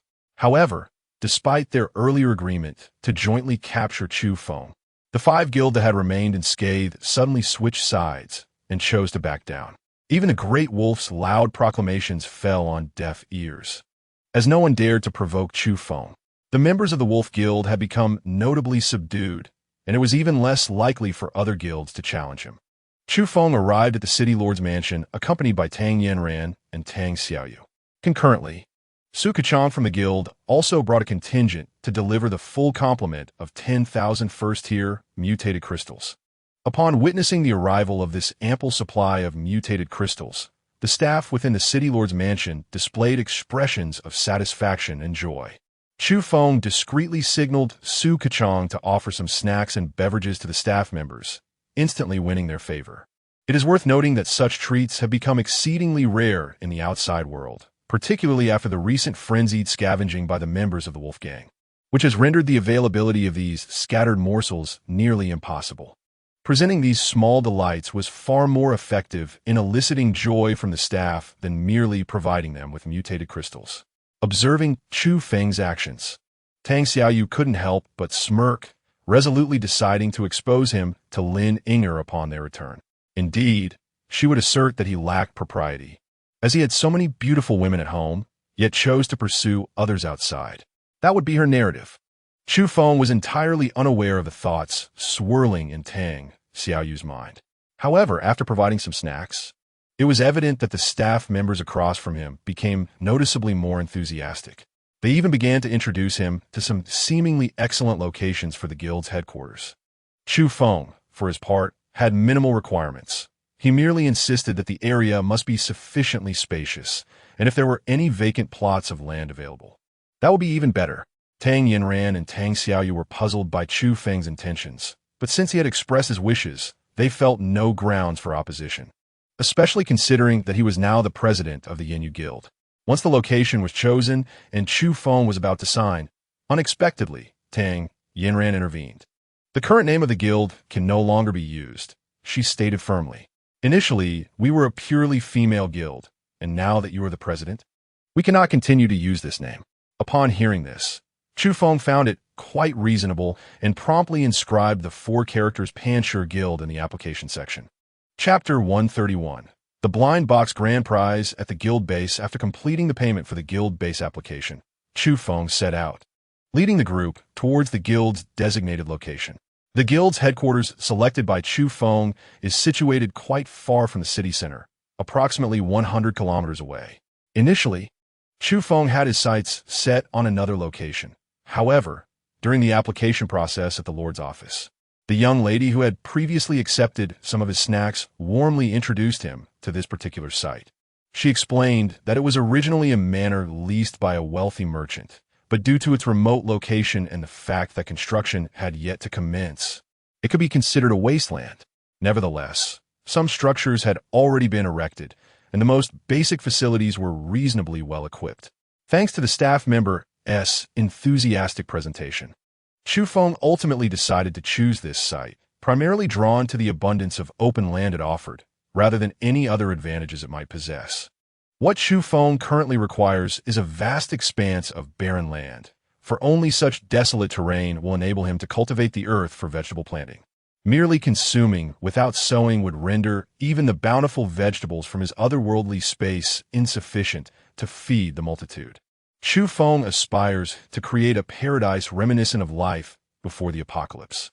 If survival were his sole intention, he could simply remain hidden within his supernatural space. Yet he cannot endure such a monotonous and solitary existence. Over time, the desolation might drive him to madness or even lead to self-destruction. After a journey of approximately 1.5 hours covering a distance of 100 kilometers, the group arrived at their destination. Upon arrival, they discovered a few survivors lingering in the area. Chu Feng, displaying no malice towards them, generously distributed a modest amount of supplies before urging them to depart.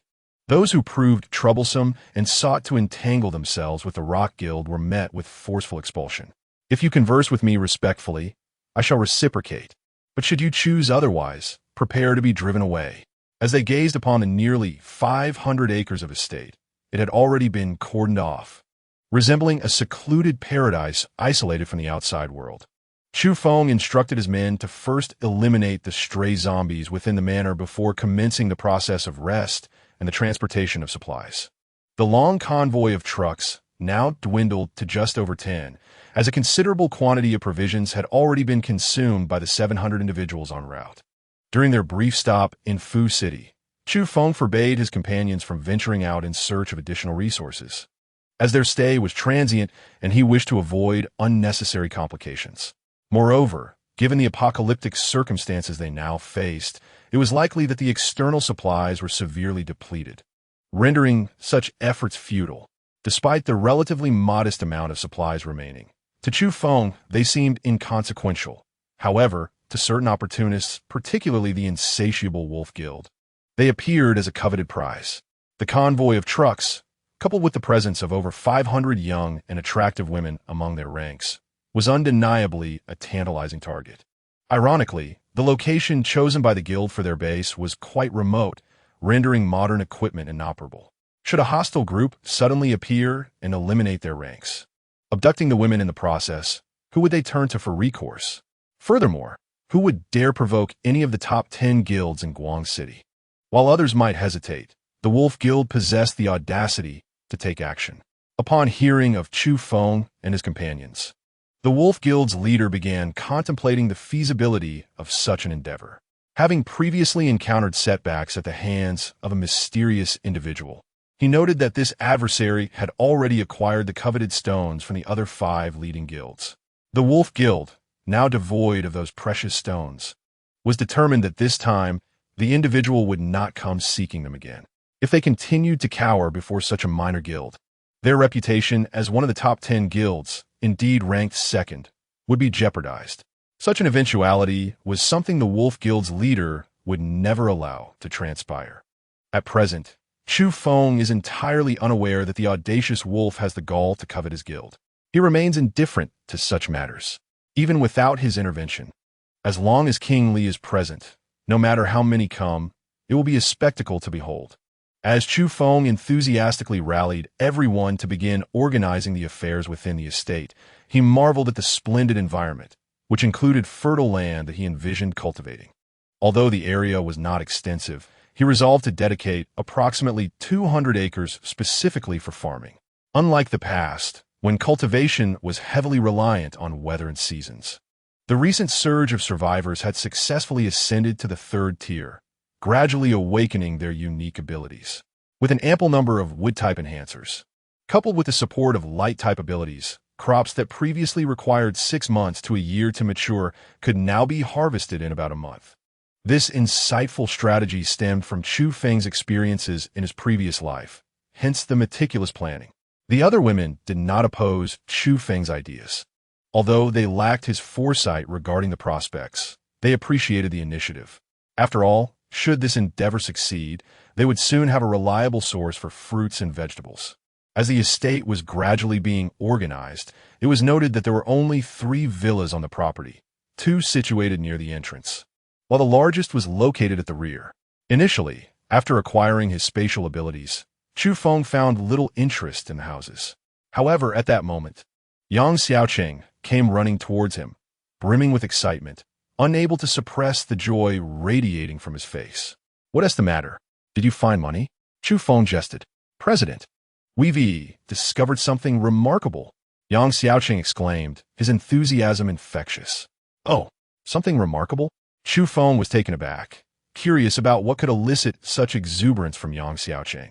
As he followed Yang Xiaoqing further ahead, he was soon confronted with an astonishing sight, a modern mode of transportation that took him completely by surprise.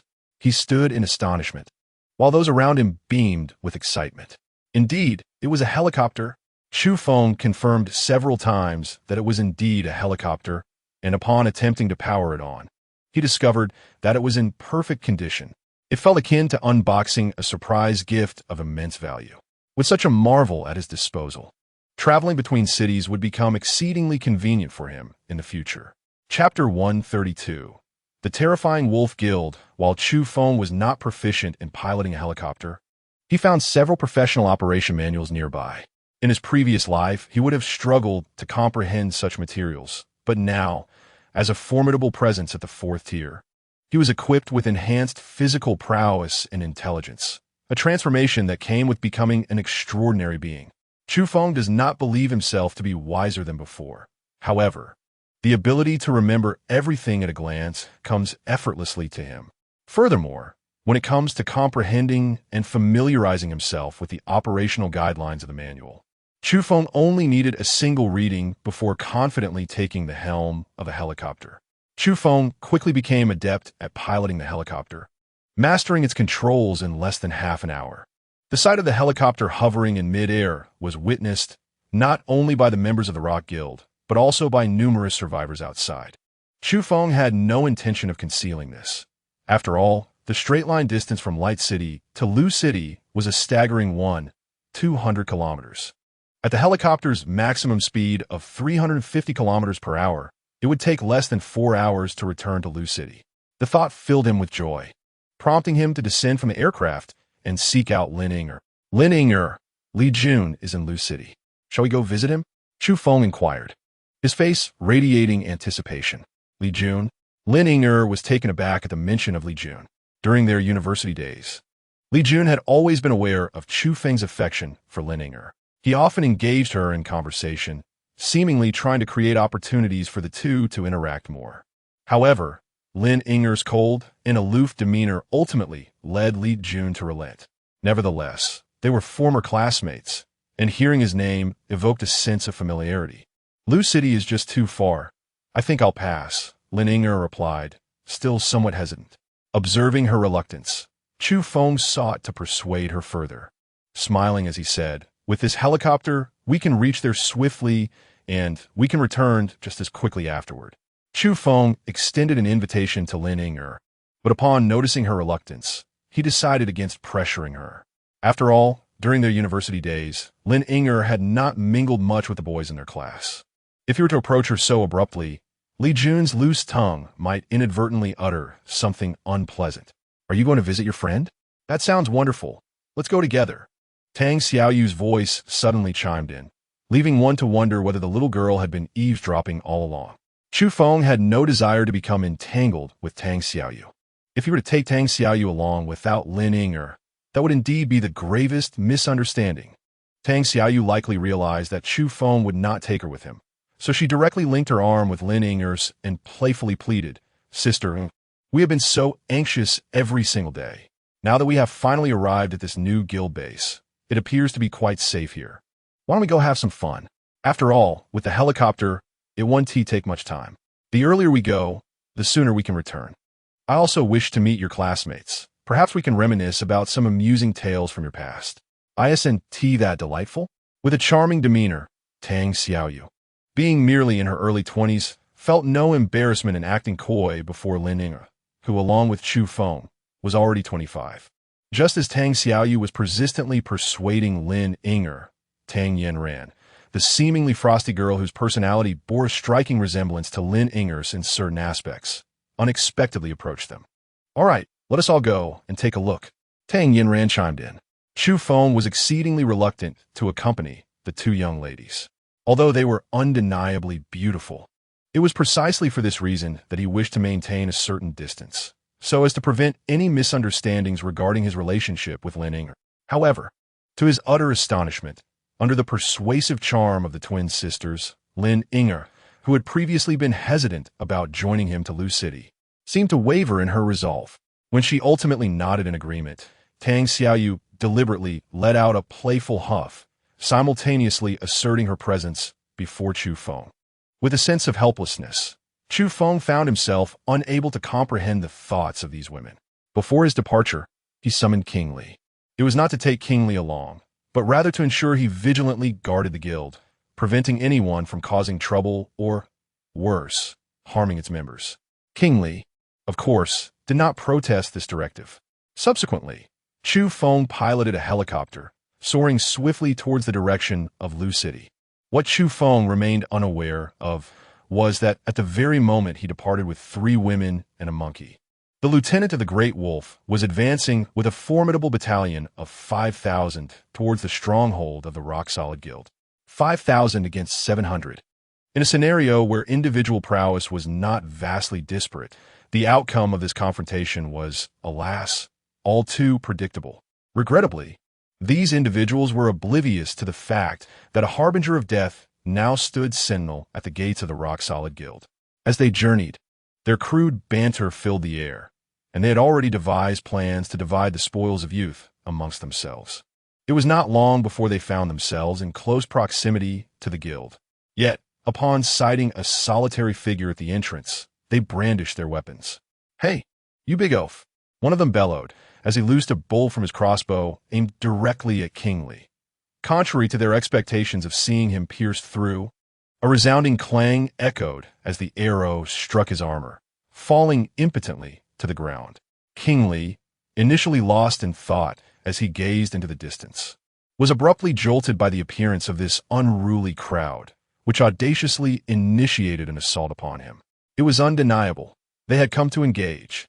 Gripping his steel blade tightly, he surged forward into the throng without a moment's hesitation. The cacophony of battle erupted, startling Yang Xiaoqing and Su Kejong, who were patrolling nearby. Tasked with the security of the Rock-Solid Guild members during this tumultuous period, they quickly formed a defensive formation, encircling the entrance of the guild. As the skirmish unfolded, the members of the Great Wolf Guild were seized by terror, with many succumbing to panic and fleeing. They had witnessed the gruesome act of extracting mutated crystals from the slain, but had they ever seen it done directly from the living? The scene was horrifically bloody, mercilessly brutal. The members of the Great Wolf Guild were utterly paralyzed by fear, with several descending into madness on the spot. Chapter 133. A rare moment of leisure, the helicopter roared overhead, its deafening noise drawing hordes of zombies in pursuit of Chu Feng's aircraft. Yet in mere moments, these undead were left trailing far behind. Departing at 3 in the afternoon, Chu Feng returned to Lushur around 6:30. The familiar sights of Lushur evoked a wave of nostalgia within him. Though he had been away for less than a month, it felt as if an eternity had passed. Upon arriving at the residence of the Hong Xinyuan Guild, an atmosphere of tension enveloped the place, as Chu Feng observed that preparations for combat were already underway. He refrained from unnecessary words. After all, he was in a helicopter during the twilight hours, and apart from a select few with keen eyesight, the majority could not discern the occupants within. After the helicopter came to a halt, members of the guild rushed over, eager to encircle Chu Feng and his companions at the earliest opportunity. After all, in this uncertain climate, it was prudent to be cautious of both friend and foe alike. Go and inform your guild leader, stating that the second vice president, Chu Feng, has returned. With a resounding shout, Chu Feng's voice resonated, drawing the attention of those gathered around him. Among the crowd were some newcomers, yet many were already acquainted with Chu Feng. Upon hearing his declaration, several individuals instantly recognized him. The vice president has returned. The vice president has returned. A chorus of exclamations erupted, and in response to the commotion, a thick cloud of smoke swiftly billowed forth from the guild. As the smoke dissipated, it transformed into a human figure, none other than Li Jun. Upon realizing that it was indeed Chu Feng who had returned, Li Jun erupted in a hearty laughter, enthusiastically patting Chu Feng on the shoulder. "You rascal! Unable to survive out there, have you finally decided to come back?" After exchanging greetings with Chu Feng, Li Jun turned slightly and beheld Tang Yanran and Tang Xiaoyu descending behind him. This pair of sisters invariably captured the attention of men wherever they went, their beauty and figure undeniably striking. Moreover, the fact that they were sisters only added to their allure, making it impossible not to steal a few glances. "You little rascal!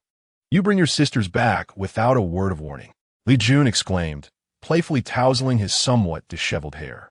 He approached Tang Yanran and Tang Xiaoyu, striving to present an air of maturity as he greeted them. "Greetings, dear sisters. Chu Feng is my brother. If this fellow has wronged you in any way, do not hesitate to inform me, and I shall ensure he receives a proper lesson." Tang Yanran appeared momentarily taken aback, while Tang Xiaoyu beamed with delight, vigorously nodding her head. "Absolutely. If he treats me poorly, I will inform you, and you can simply beat him to a pulp. Rest assured," Li Yun replied, thumping his chest with confidence, eager to reassure Tang Xiaoyu of his sincerity. In a moment of carelessness, Chu Feng did not anticipate that Li Jun and Tang Xiaoyu would engage in such trivial chatter. Without hesitation, he delivered a swift kick to Li Jun, sending the fellow sprawling to the side. Just as the commotion between Chu Feng and Li Jun ensued, Lin Inger finally descended from the helicopter. Upon catching sight of her, Li Jun nearly erupted in a scream. "You, my friend, have truly flourished. The iron tree has bloomed, and suddenly it bears so many branches. Even the girl you've longed for throughout your university years, Inger, has made her way home with you." With this proclamation, Li Jun managed to cast a deep blush upon Lin Inger's cheeks. Consequently, not only was Lin Inger flushed, but Chu Feng also found himself blushing deeply, all thanks to Li Jun's exuberance. "Get out of the way." Chu Feng refrained from allowing Li Jun to indulge in idle chatter any longer, and instead guided Lin Inger and the others into the villa district. Presently, Li Jun's parents were merely second-tier mutated beings, as both uncle and aunt harbored a distaste for the evolution of such aberrations. For them, the paramount concern was to lead a stable and secure life. In this current society, the notion of engaging in business seemed utterly implausible. Their daily hopes rested solely on the wish for Li Jun's safety and well-being. During the time that Chu Feng was away, his uncle and aunt frequently spoke of him to Li Jun, expressing their deep concern over his departure.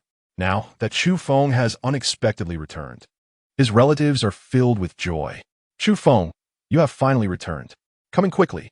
They warmly greeted him upon his arrival. "Is this your friend you brought back? Come inside. I will prepare a delicious meal for you at noon." Currently, his aunt has taken to the culinary arts as her primary hobby. Her skills were already commendable, and with daily practice, they have only improved. Despite the severe scarcity of resources, they are fortunate to have the 10,000 cubic units of supplies that Chu Feng left behind, sufficient to sustain them for an extended period. As for the resources within the spatial jade pendant, Li Jun has not fully extracted them for the guild, primarily reserving them for personal expenses. Presently, Hong Xinyuan, as the leader of the largest guild in Lu City, faces no shortage of supplies whatsoever. Upon his return, Chu Feng found that Li Jun and the others had organized an intimate bonfire gathering in the courtyard, complete with a barbecue grill sizzling with delectable treats. During this lively affair, Li Jun, ever perceptive, recognized that Chu Feng's thoughts were consumed by Lin Yinger. After departing from Lu City, he had promptly ventured to An City, only to return with Lin Yinger in tow. This was undeniably a scheme that could rival Sima Zhao's intentions.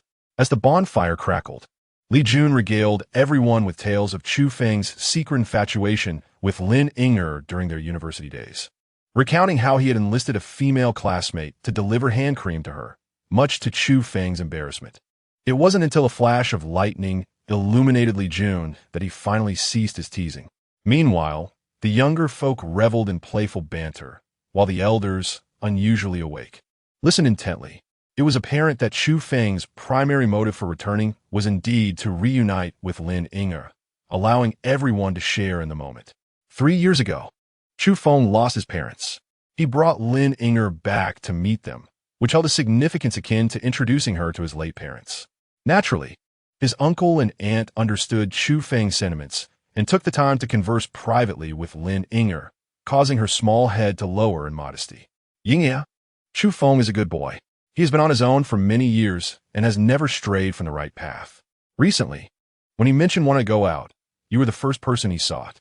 Although these words had already been spoken by Li Jun, the weight of such sentiments from a respected elder carried an entirely different resonance than when expressed by the carefree Li Jun. Before long, Chu Feng noticed a newfound sparkle in Lin Yinger's gaze directed towards him, causing his heart to flutter unexpectedly.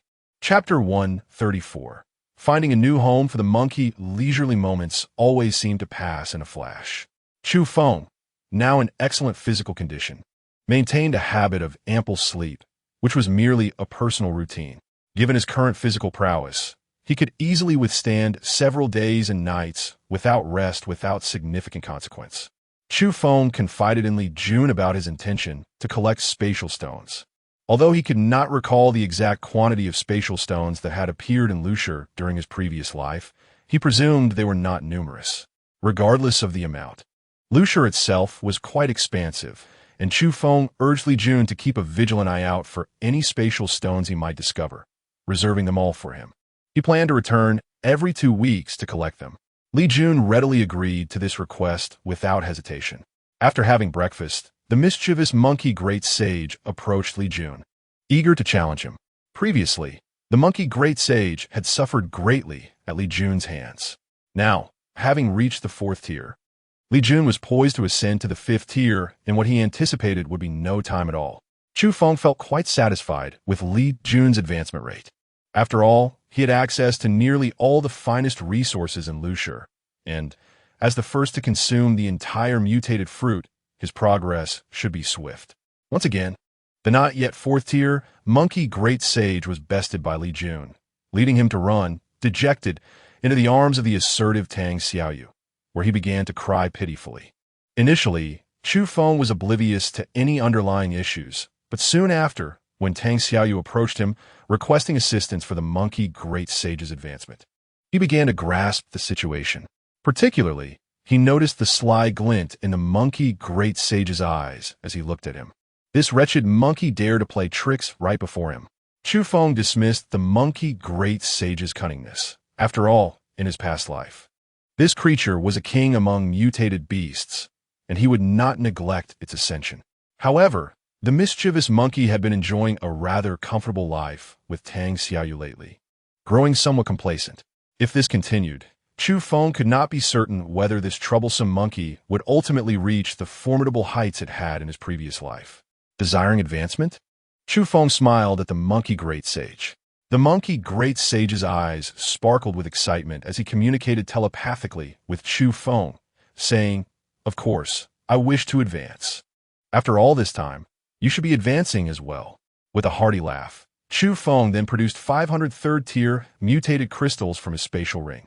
Upon seeing such an abundance of third-tier mutated crystals, the monkey great sage erupted with exuberance, nearly embracing Chu Feng with fervent affection. "Great sage, you must ponder this carefully. Once you consume my mutated crystals and ascend to the 4th tier, you shall be obliged to assist me with a few minor tasks," Chu Feng remarked, striving to exude an air of benevolence. The monkey great sage instinctively recoiled, taking several steps back as he sensed a hint of malice emanating from Chu Feng. This underlying malevolence left him feeling quite uncomfortable. Yet, he could not fathom why Chu Feng, who clearly had the power to elevate him, harbored such a trace of ill intent. Thus, the monkey resolved to forego the ascension. Just as the monkey great sage prepared to flee, Chu Feng was quicker, seizing the monkey's head with a firm grip. "Humph, seeking to escape? Too late." With a chuckle, Chu Feng directed his laughter towards the great sage monkey, then proceeded to shove handfuls of third-tier mutated crystals into the latter's mouth. Although Chu Feng's actions appeared somewhat crude, it was worth noting that this was precisely what Tang Xiaoyu had just requested. He could hardly refute it and risk slapping his own face. The great sage monkey initially protested, but soon realized that Chu Feng had no immediate intentions of further action. "Let us ascend first," he thought. Subsequently, without any further prompting from Chu Feng, the great sage monkey began to consume the 3rd-tier mutated crystals in great quantities. Now, at the 4th tier himself, he mused that perhaps after his own elevation, he would be able to overpower Chu Feng. Lost in these thoughts, the great sage monkey soon swallowed all the 3rd-tier mutated crystals before him. With a piercing yet exhilarated cry, the great sage monkey finally ascended to become a 4th-tier mutated beast. In the very moment of his elevation, he lunged at Chu Feng, who had already been on guard. This monkey was inherently rebellious. With a swift strike of lightning, Chu Feng unleashed a powerful blow that sent tufts of fur cascading from the monkey's head. Stunned by the electrifying impact, the monkey found itself in a daze, pondering, "Who am I? Where am I?" With a playful grin, Chu Feng teased the Monkey King. "What do you say? Shall we continue this little game?"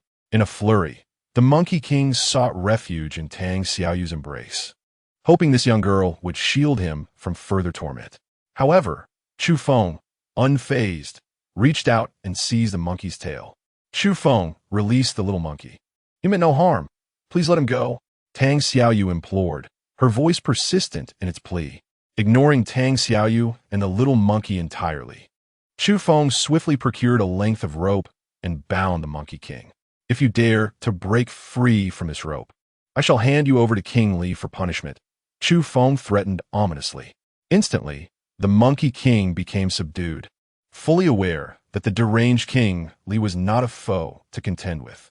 Moreover, the Monkey King understood perfectly well that King Li would unconditionally obey Chu Feng's commands. Even if Chu Feng ordered King Li to sever the Monkey King's head for a feast, there would be no hesitation. While the Monkey King had resigned himself, Tang Xiaoyu was intent on continuing her pursuit. At that moment, Tang Yinren pulled her back, and the young girl finally complied. Regardless, the Monkey King rightfully belonged to Chu Feng. Although Tang Xiaoyu had enjoyed her time with the monkey, the girls were acutely aware of the Monkey King's extraordinary nature. Having lingered long enough, Chu Feng declared, "It is time for us to return. I shall come back in a few days." With that, he boarded the helicopter, followed closely by the others. However, this time, instead of heading directly to Guangqing, Chu Feng piloted the helicopter towards a nearby mountain range. Inside the helicopter, special headsets allowed for communication among the passengers. "Chu Feng, where are we headed?" Tang Yinran inquired, puzzled. "I am finding a new home for the monkey. Chu Feng replied. The Monkey King sensed trouble, yet at that moment, he had no power to resist. As they descended near the mountain, Chu Feng smiled at the monkey and grasped its tail. I shall visit you once every week, he proclaimed. With that, Chu Feng flung the monkey into the mountainous terrain. The Monkey King was struck with panic and disbelief. No, monkey doesn't he want this? He cried. If you cannot become the king of the mountain within a week, I shall feast upon roasted monkey. Chu Feng Gao Dion. It was well remembered that the legendary Monkey King of the past had emerged from this very place, notorious for his ferocity. As the time approached for the impending outbreak of mutated beasts, Chu Feng was determined not to let an unparalleled beast perish in his hands without a fight. Upon returning to Guangqing, it was already midday. Su Kejong provided a brief report to Chu Feng regarding the previous day's events, where King Li's brutal assault on the Evil Wolf Guild had resulted in a chaotic retreat. Chu Feng was not overly concerned about these matters, particularly with King Li present. If it were not for the direct involvement of Chu Feng and the city Lord Meng Bo, accompanied by a multitude of guild members, he would have felt utterly untroubled. Over the course of yesterday, the entire estate had been thoroughly cleared of zombies, and the 3 houses within the manor had been meticulously organized.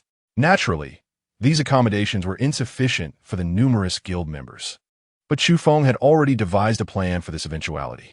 He then retrieved 3 small villas directly from his spatial equipment. These quaint abodes were 3D printed, each capable of comfortably housing approximately 20 individuals. Chu Feng had encountered these particular structures at a factory dedicated to their production and had deemed them beneficial, thus bringing them back to avoid the cumbersome process of construction. However, the remaining space in his spatial equipment was limited, preventing him from transporting a larger quantity at once.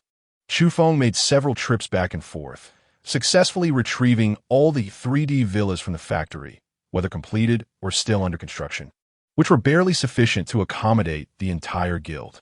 However, these arrangements were merely temporary. It was evident that new houses would need to be built, and the estate restored to its former glory. Before long, Chu Feng summoned all the high-ranking members of the guild, having resolved to establish a stronghold in Guangqing. The survival of the entire guild had become a matter of utmost significance and urgency. The extraordinary spatial abilities of Chu Feng, coupled with the vast reserves of food and water amounting to nearly 100,000 cubic meters within his spatial equipment, represent his very lifeline. These resources are solely his own. If an entire guild were to rely on Chu Feng to financially sustain it, the purpose of the guild, or its significance to him, would seem to be utterly devoid of meaning. Moreover, nearly 40,000 units of food are irretrievable, having been seized from the City of Light. Should the inhabitants discover that it was Chu Feng and his companions who pilfered their provisions, he would not fear them. Rather, he would dread the possibility of those individuals recklessly launching an assault against the guild, resulting in the annihilation of the remaining members of the Rock Guild. Therefore, to secure sustenance, one must earn it independently. Chu Feng gathered everyone together and first addressed the matter of the guild's construction. Originally, within his extraordinary spatial realm, there remained nearly 40,000 units of non-edible resources. Now, he planned to allocate at least half of these for the purpose of constructing the guild. It was not that Chu Feng was particularly generous. Rather, despite the vastness of his spatial realm, it was ultimately limited, and he found himself with scarcely any surplus space for personal use. The spatial stones were reserved for his future advancement in spatial power and would never be squandered. Moreover, those resources served little purpose within the confines of his spatial realm. Thus, extracting them to aid in the establishment of the guild's base was undoubtedly the most prudent choice. Upon hearing that Chu Feng intended to release such a significant quantity of resources, diverse in nature, the crowd expressed their admiration for the guild leader, their satisfaction palpable. After managing the allocation of 2,000 cubic units of resources, Chu Feng felt a slight sense of relief. His intention for these resources was straightforward: to recreate the various forms of entertainment that existed before the apocalypse, as he possessed ample supplies to do so.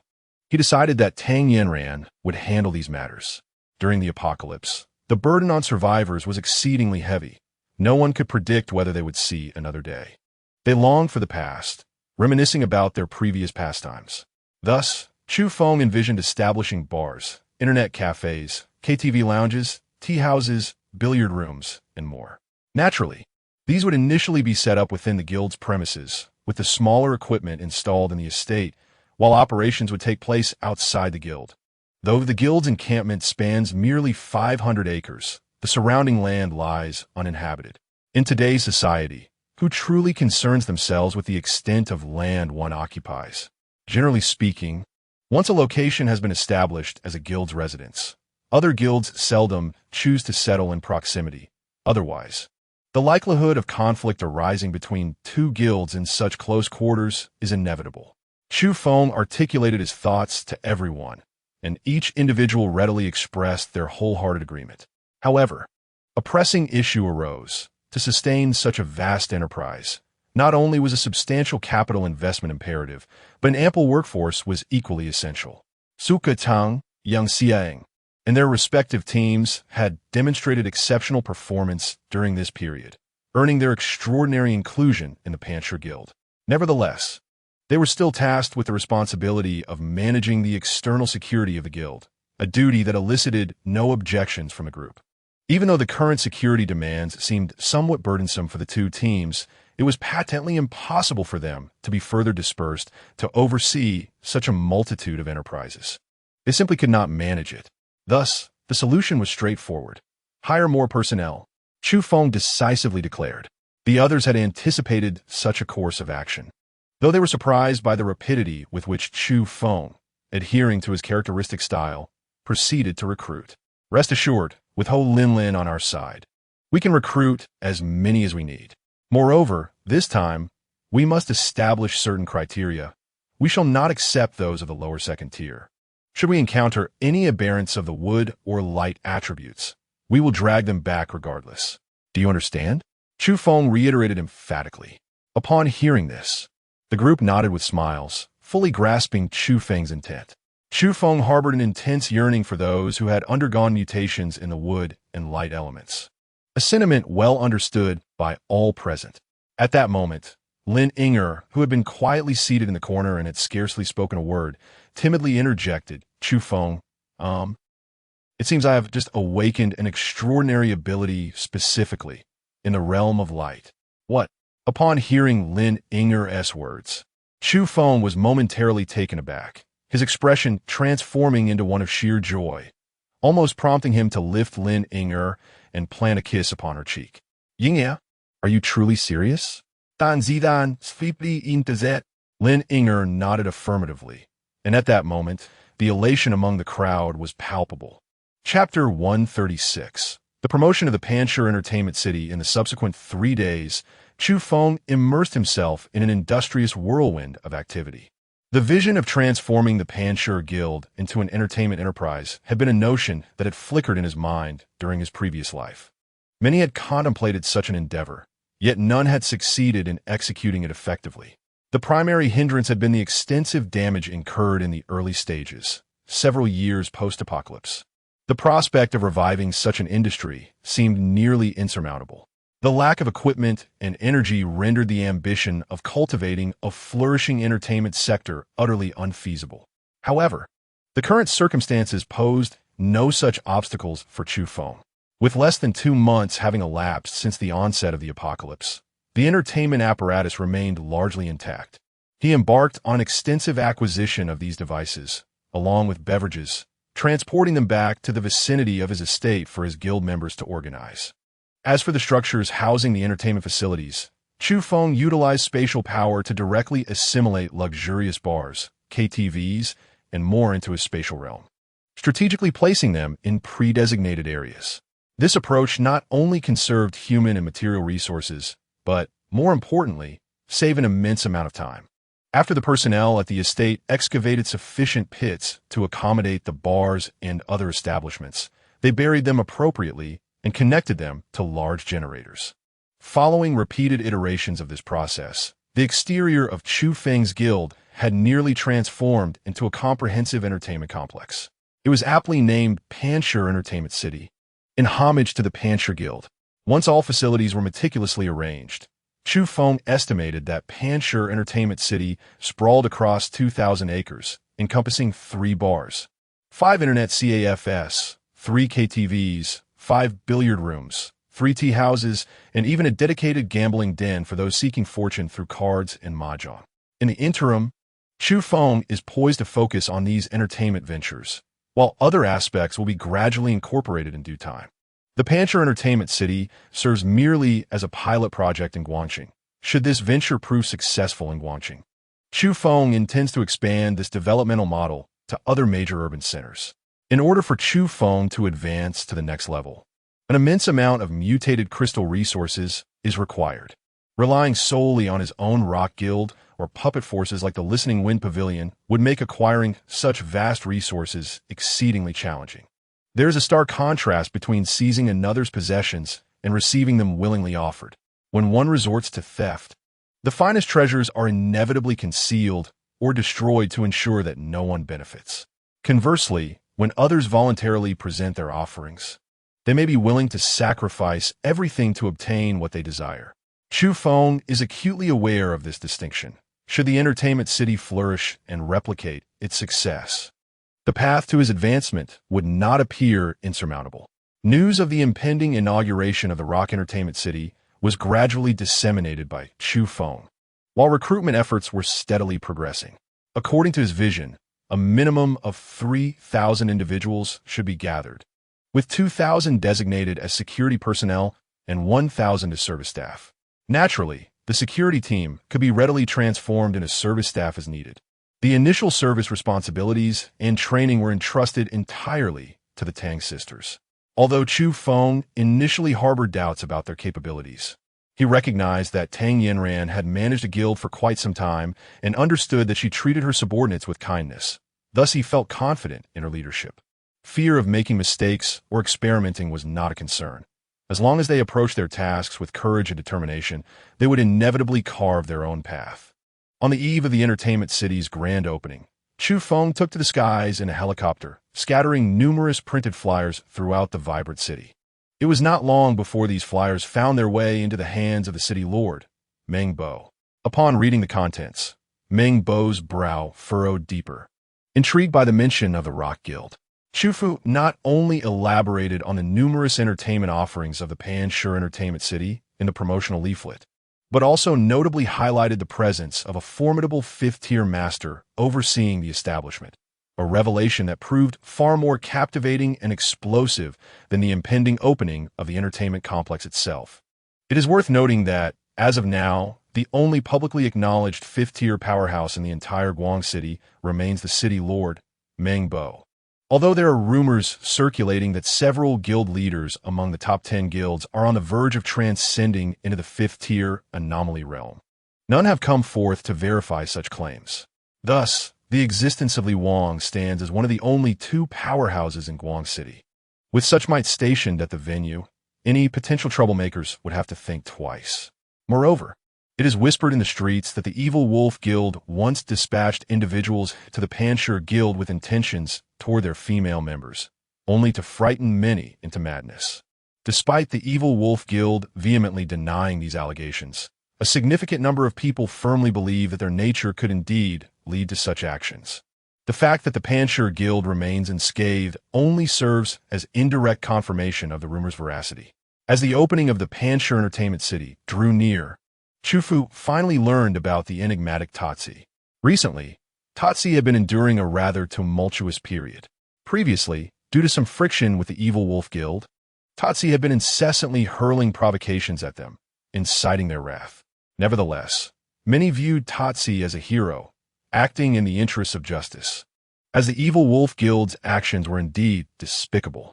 However, after Tatsi distributed the promotional leaflets to a mysterious figure and assisted them in acquiring a spatial stone, Tatsi's reputation took a nosedive. Tragically, the whereabouts of the mysterious individual became unknown, and Tatsi soon became a target for the collective ire of the top 10 guilds, leading to a period of seclusion from the outside world. Recently, upon spotting a helicopter soaring through the skies, Tatsi was utterly terrified. The prior audacity stemmed from the absence of aerial challengers. Yet if the helicopter were indeed sent to apprehend him, Tatsi doubted his ability to confront it directly. When Chu Fu eventually located Tatsi, it was evident that he appeared significantly haggard. "What on earth has happened to you?" Chu Fu inquired, concerned that Tatsi might indeed be fleeing from the evil wolf guild. Upon hearing the reasons from Tatsi, Chu Fu found himself at a loss for whether to laugh or cry. "All right, stop overthinking. The helicopter belongs to me," Chu Fu declared. Despite his assurances, Tatsi remained skeptical. However, when Chu Fu produced the helicopter from his spatial ring for Tatsi to behold, the latter's excitement propelled him into a jubilant leap. "Good heavens! I nearly lost my mind these past few days," Tatsi exclaimed, still shaken. Chapter 137. The grand opening of the entertainment city having alleviated Taozi's concerns, Chu Feng proceeded to issue a command in the name of the enigmatic figure, Feng Ge. He instructed Taozi to oversee the Feng Listening Pavilion in Fushi, entrusting her with the weekly task of collecting the mutated crystals. Chu Feng entrusted Taozi with this task primarily because he was aware that Taozi's earlier assistance in distributing promotional flyers would inevitably render him a target for the top 10 guilds. Even if he remained in Guanqing, his future would undoubtedly be fraught with difficulties. Thus, it seemed more prudent to send him to Fushi, where he could assert his influence while also keeping a watchful eye on Zhang Jinming and Shen Ge, ensuring they did not cause any disturbances. Upon hearing Chu Feng's proposal, Taozi hesitated at first, as the sudden relocation to Fushi was somewhat difficult for him to accept. However, when Chu Feng reiterated that this arrangement was specifically instructed by the enigmatic Feng Ge and praised Taozi for his previous commendable performance, Taozi ultimately acquiesced with enthusiasm. After ensuring Taozi's new assignment, Chu Feng hurriedly returned to the guild, where a multitude of matters awaited his attention. Within 2 days, the news of the establishment of the Panshi Entertainment City had spread throughout the streets and alleys of Guanqing. It seemed that aside from the zombies, nearly all survivors were aware of this development. Yet, the credibility of this venture was questionable. After all, sustaining such an entertainment establishment in a post-apocalyptic world required a substantial allocation of resources. If it were to be undertaken by one of the top 10 guilds, it might have been deemed plausible. However, when the populace learned that a mere small guild, consisting of only a few hundred members and having just arrived less than a week prior, was attempting to establish such an entertainment venue, skepticism abounded. During these 2 days, the entertainment city was meticulously organized according to Chu Feng and his team's plans, with all personnel and equipment successfully calibrated. Additionally, Chu Feng allocated 100,000 first-tier mutated crystals and 10,000 second-tier mutated crystals as the foundational support for the entertainment city. This evening marked the grand opening of the entertainment venue, and Chu Feng was filled with a sense of trepidation. Although most individuals were doubtful about the actualization of such an establishment, there exists a commendable trait among the populace: the propensity to seek out excitement. As many arrived at the Panshi Entertainment City, their expressions were filled with astonishment. Once the first person stepped through the entrance, a second and then a third followed suit. Prominently displayed at the entrance were striking notices delineating the rules of the entertainment city. Each patron was required to thoroughly familiarize themselves with these regulations, which, although significantly impeded the flow of guests entering, was a measure Chu Feng deemed necessary. Otherwise, should chaos erupt within the venue, those causing disturbances would have no recourse for their actions. On the first night of operation, the number of patrons allowed was limited to 1,000, prioritizing stability on this inaugural occasion. Fortunately, the opening proceeded relatively smoothly, with the first evening yielding contributions of 40,000 first-tier mutated crystals, 500 second-tier mutated crystals, and 15 third-tier mutated crystals. The success of the first day exhilarated everyone involved.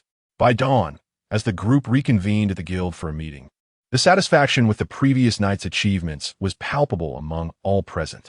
Chu Fu deliberately cleared his throat before addressing the crowd.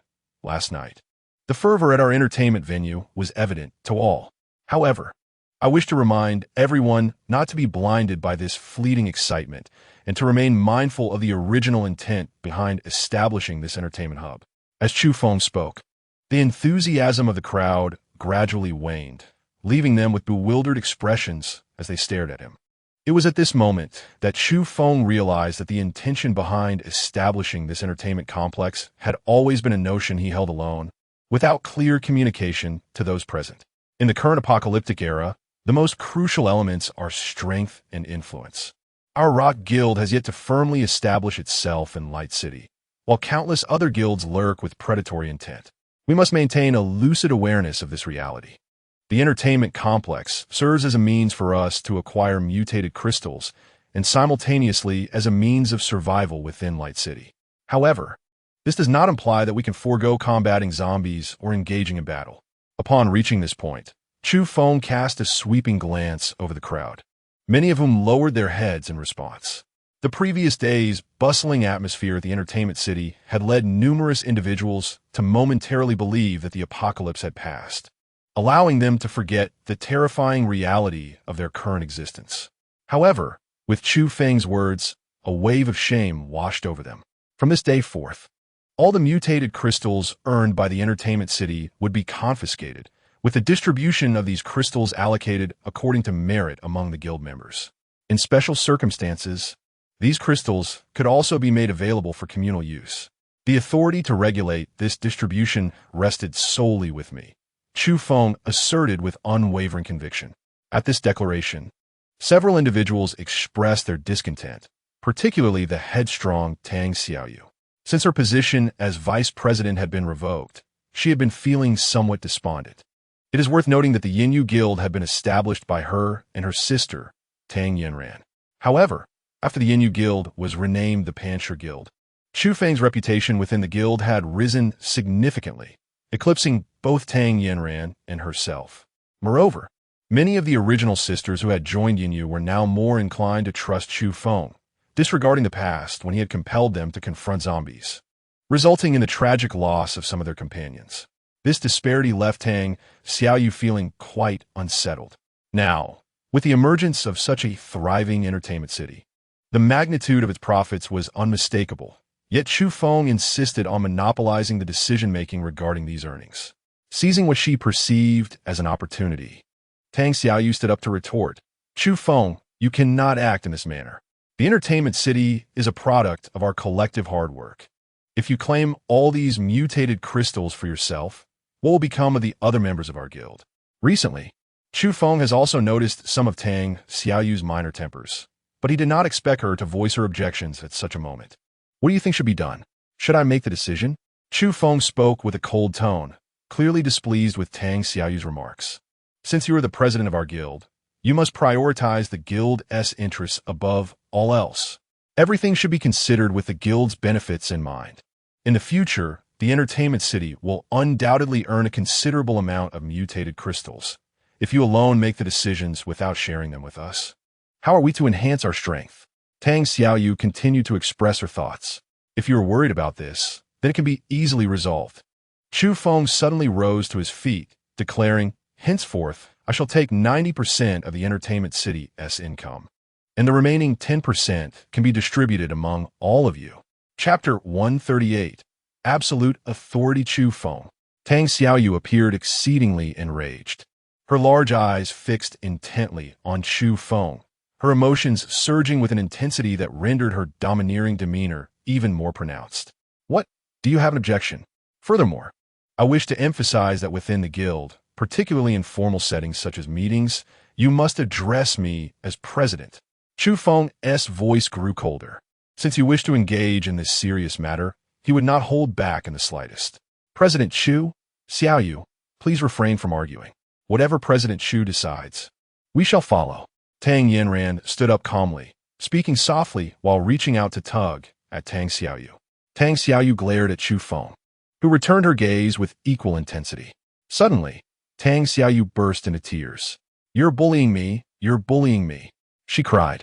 A few of her female friends nearby attempted to comfort her, yet Chu Feng showed no sign of leniency. "I'm bullying you? Isn't it better than being bullied by other men outside? Do you think our guild's entertainment city can thrive because of my efforts in establishing those entertainment facilities? Or is it merely because of your own popularity, drawing others to support you? Do you believe that the other top 10 guilds would simply stand by and watch? If someone were to come and assault or kill you, Do you think the law would intervene on your behalf?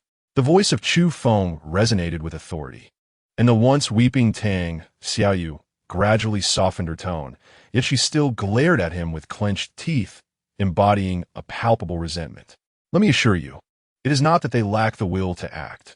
Rather, they are paralyzed by fear. With King Li present and my own strength at their disposal, they cannot breach our defenses. However, should they possess formidable fifth-tier warriors and a multitude of fourth-tier fighters, do you truly believe they would still hesitate to advance? Chu Feng's gaze swept across the crowd, and one by one, they instinctively lowered their heads. Chu Feng continued, had it not been for King Li's vigilant watch, all of you would have perished on the very first day of our arrival. Were it not for the few of us standing firm, the members of the 10 major guilds would have descended upon us long ago. As Chu Feng spoke more passionately, he felt an increasing surge of frustration at the individuals before him. Although it was Tang Xiaoyu who had been crying and throwing a tantrum, the others had not swiftly intervened. Perhaps it was due to their close relationships, or maybe some among them believed that Tang Xiaoyu had a point. Regardless, this situation highlighted certain issues within the leadership of the Rock-Solid Guild, indicating that Chu Feng's authority was not absolute. Such a circumstance is perilous. In the past, Chu Feng would have disregarded this entirely, but now, with Lin Ying'er present, it was clear she would not depart easily. Moreover, Chu Feng had meticulously mapped out his vision for the entertainment district, aiming to secure more mutated crystals for his breakthroughs. Having only just established this blueprint, any discord arising from inequitable distribution of resources could exacerbate future conflicts. After all, who could witness the daily influx of such numerous mutated crystals without feeling a twinge of ambition? From this day forth, I hereby declare to you all that I possess unequivocal authority within the guild, even if my words may be flawed, until I choose to alter my intentions and decisions. You are all obliged to comply. Otherwise, you may choose to leave at this very moment. With a renewed roar of fury, Chu Feng commanded attention once more. This time, nearly everyone bowed their heads in deference, including Lin Ying'er, who stood not far away. Upon encountering Lin Ying'er, Chu Feng felt a pang of sympathy. However, at that moment, he recognized the necessity to press on. This was not a time for compassion. If he did not extinguish these issues in their infancy, his future endeavors would be in disarray. This predicament was, in fact, one of the reasons he had long been reluctant to lead a team. Such an undertaking was fraught with complications, as each individual harbored their own thoughts and ulterior motives. Even those who appear to share a bond akin to brotherhood could, in the end, turn into adversaries. Do you understand? Chu Feng bellowed once more. Yes. A few voices responded, sparse and hesitant. I can't hear you. Yes, we understand. This time, their voices rang out with significantly greater resonance, save for Tang Xiaoyu, who remained silent, her eyes glistening with tears, while the others shouted in unison. Observing this scene, Chu Feng chose to remain silent and turned to leave. As soon as Chu Feng departed, several individuals present had initially intended to console Tang Xiaoyu. However, upon being reminded by someone, they cast a glance at Chu Feng's receding figure and subsequently meandered away. In the room, only a handful of people remained. At that moment, Tang Xiaoyu began to lament her grievances to Tang Yinran. While tenderly wiping Tang Xiaoyu's tears, Tang Yinran remarked, I understand your discontent stemming from Chu Feng's dismissal of your connection with the little monkey. Nevertheless, regardless of the circumstances, you should not have expressed your complaints during the meeting. Chu Feng, as the president, was officially announcing matters. When you interject with opposition, how do you think others perceive it? How do you think Chu Feng perceives it? To speak frankly, the concept of the entertainment city originated from Chu Feng, and all its facilities and structures were developed under his initiative. While we could certainly have accomplished this ourselves, there is truth in what Chu Feng said.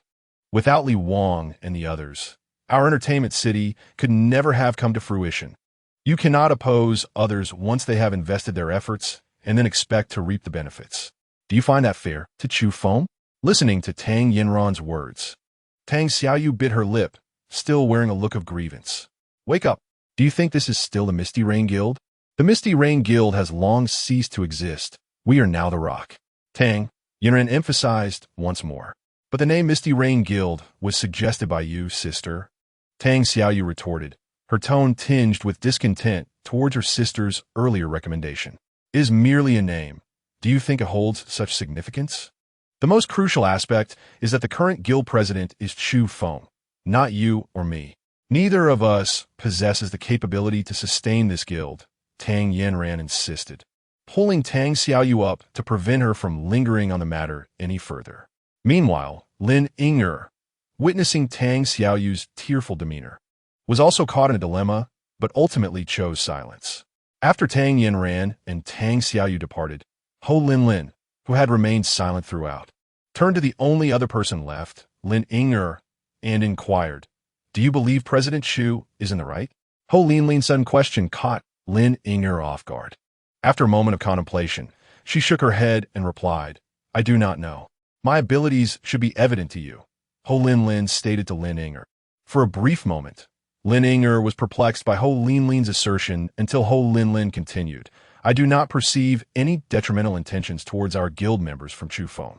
Furthermore, I am indifferent to the opinions of others, with you being the sole exception."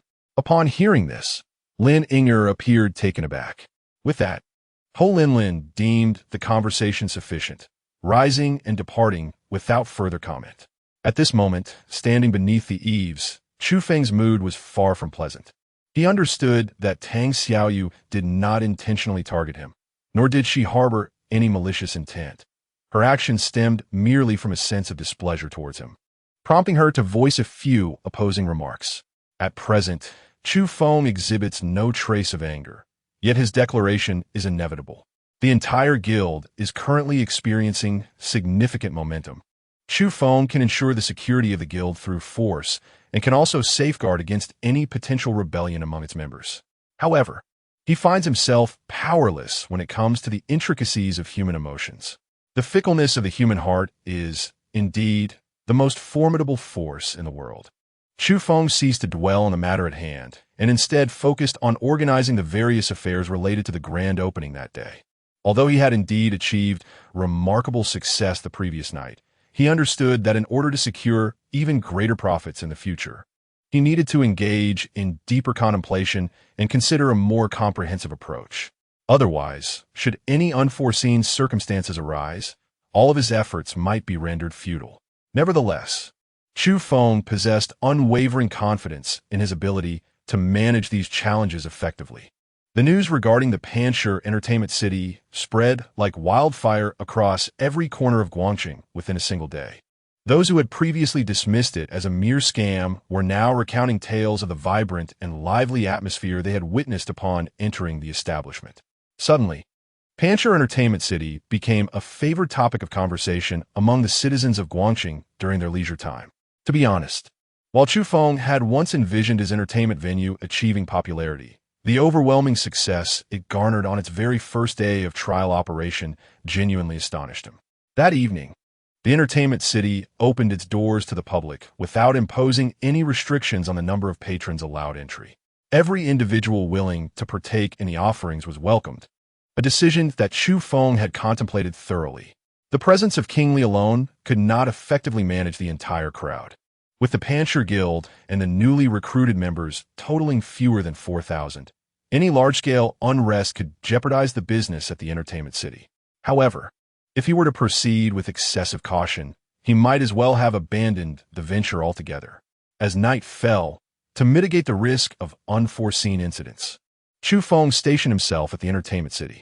King Li stood sentinel at the entrance like a guardian deity, emanating an aura of formidable strength that all who passed by could sense. Additionally, Chu Feng had made arrangements for Ho Linlin to guard the entrance. Should Ho Linlin detect any ill-intentioned individuals approaching, she would promptly escort them away from the vicinity. Despite Chu Feng's initial reservations about Ho Linlin's capabilities, he regretted not having kept the monkey sage from being cast into the mountains prematurely. Fortunately, Ho Linlin proved to be quite competent, although her combat skills were lacking. Her ability to discern malevolent intentions was hardly inferior to that of the monkey sage. Throughout the night, she identified over 600 individuals bearing malicious intent, successfully preventing their entry into the entertainment city. These individuals were either sent by others to cause trouble or sought to exploit the situation for personal gain, but without exception, they were thwarted. Chu Feng, however, refrained from resorting to lethal measures against them. It would be unreasonable to execute individuals based solely on their malicious thoughts before any actual wrongdoing occurred. Primarily, Chu Feng wished to avoid tarnishing his reputation with such notoriety, thus allowing Ho Linlin to employ her skills to hypnotize these individuals, compelling them to return, deal with their instigators, or engage in battle with the zombie horde. In summary, Chu Feng would refrain from taking action, and regardless of the circumstances, the fate of those individuals would inevitably be grim. Ho Linlin harbored no doubts about Chu Feng's approach. On the contrary, she considered it both correct and astute. Throughout the night, Chu Feng felt an exhilarating thrill as he observed the bustling crowd.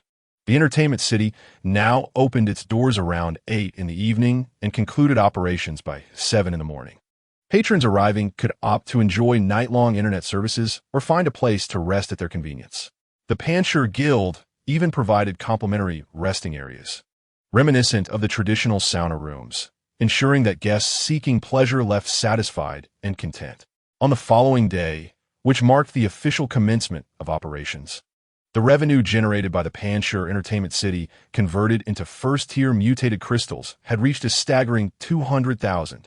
It is noteworthy that the combined expenditure of 1,000 patrons the previous night amounted to approximately 51,000 first-tier mutated crystals, thus witnessing a remarkable quadrupling of income in just one day. Naturally, the resource consumption for the Panshur Guild was also substantial, primarily concerning various vegetables and other foodstuffs. These were non-renewable resources, and the guild currently had less than 1,000 cubic meters of staple foods, weighing around 900 tons. These provisions were not only meant for internal consumption, but also needed to cater to the dining requests of incoming customers, leading to a rather precarious situation. If the food supplies were to be as liberally offered as the previous day, they would likely be depleted within 3 days.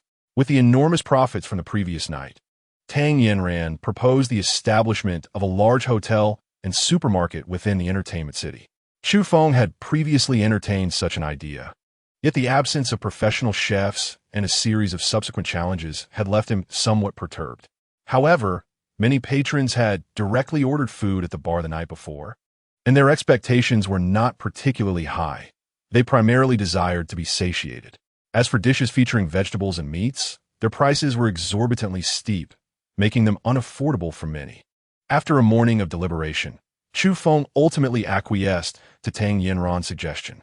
After all, in the pursuit of profit, the addition of another revenue stream was certainly welcome. In the extraordinary realm of Chu Feng's supernatural space, an abundance of non-consumable resources has been amassed, although a spacious area of 20,000 cubic meters has been liberated. Approximately half of these resources remain unprocessed by the members of the guild. Presently, this remaining quantity can be suitably arranged within hotels and supermarkets. Consequently, Chu Feng has the potential to further clear out an additional 10,000 cubic meters of resources, which would not only fill the entire supermarket, but also allow for the transport of the surplus back to the estate of the rock-solid guild, thereby enriching their warehouse. This maneuver would significantly free up space within Chu Feng's supernatural realm, enabling him to embark on a quest for further resources. Chapter 140. The Booming Entertainment City, Part 2. The business model of the entertainment city is remarkably replicable, as long as the procurement of resources and management are efficiently executed. Establishing such an entertainment venue is not an arduous task. Particularly for the top 10 guilds, this kind of enterprise is well within their capabilities. The daily revenue, when converted into first-tier mutated crystals, amounts to a staggering 200,000. This implies that within a mere 5 days, there would be sufficient mutated crystals for Chu Feng to ascend in rank. Upon reaching the 5th tier as a supernatural being, even without revealing his spatial abilities, Chu Feng would undoubtedly stand as the pinnacle of combat power within the entire Light City. Currently, the prevalence of 5th tier zombies remains scarce, while 3rd and 4th tier zombies have become increasingly common outside the city. At this juncture, 1st tier zombies are seldom encountered, except for those unfortunate survivors newly afflicted by the infection. The majority outside comprises second and third-tier zombies. In addition to the humanoid zombies, the emergence of animal-type zombies has also been on the rise. Based on Chu Feng's estimations, it is likely that mutated beasts will soon appear, given that the number of animals in the natural world far exceeds that of humans, particularly within the vast expanse of marine life. In the early stages, before reaching the fourth tier of mutation, amphibious creatures dwelling in oceans or freshwater bodies cannot directly emerge onto land. However, once a being attains the fourth tier, these aquatic mutants will be able to venture onto land and revel in their newfound freedom. At that time, conflicts among humanity, zombies, and beastkin will become more frequent and ferocious. Presently, 2/3 of the rock-solid guild comprises third-tier mutants, while the remaining 1,000 or so members are second-tier. This level of strength is merely considered average within the entirety of Light City. Unfortunately, aside from the city lord, Meng Bo, and King Li, others lack sufficient fourth and fifth-tier mutated crystals to facilitate their ascension. Moreover, those who have acquired their abilities through the consumption of supernatural fruits have not fully ingested them, thus rendering them incapable of utilizing lower-tier mutated crystals for advancement. Lower-tier mutated crystals are essentially useless to those above the third tier, typically functioning as currency in everyday transactions.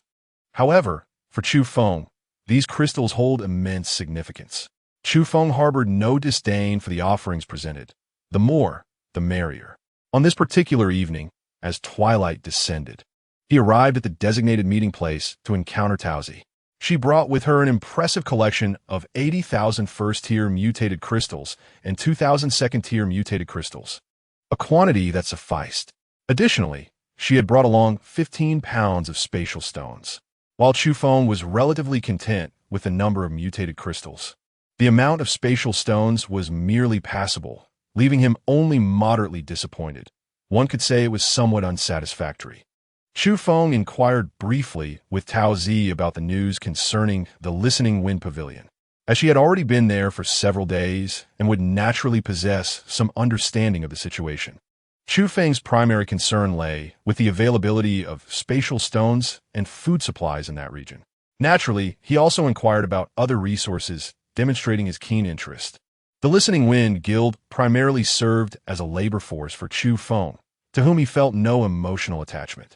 Although he aimed to extract greater resources from them, he was cautious not to overreach. If those individuals were to rebel or dissolve the guild and flee, it would result in a substantial loss.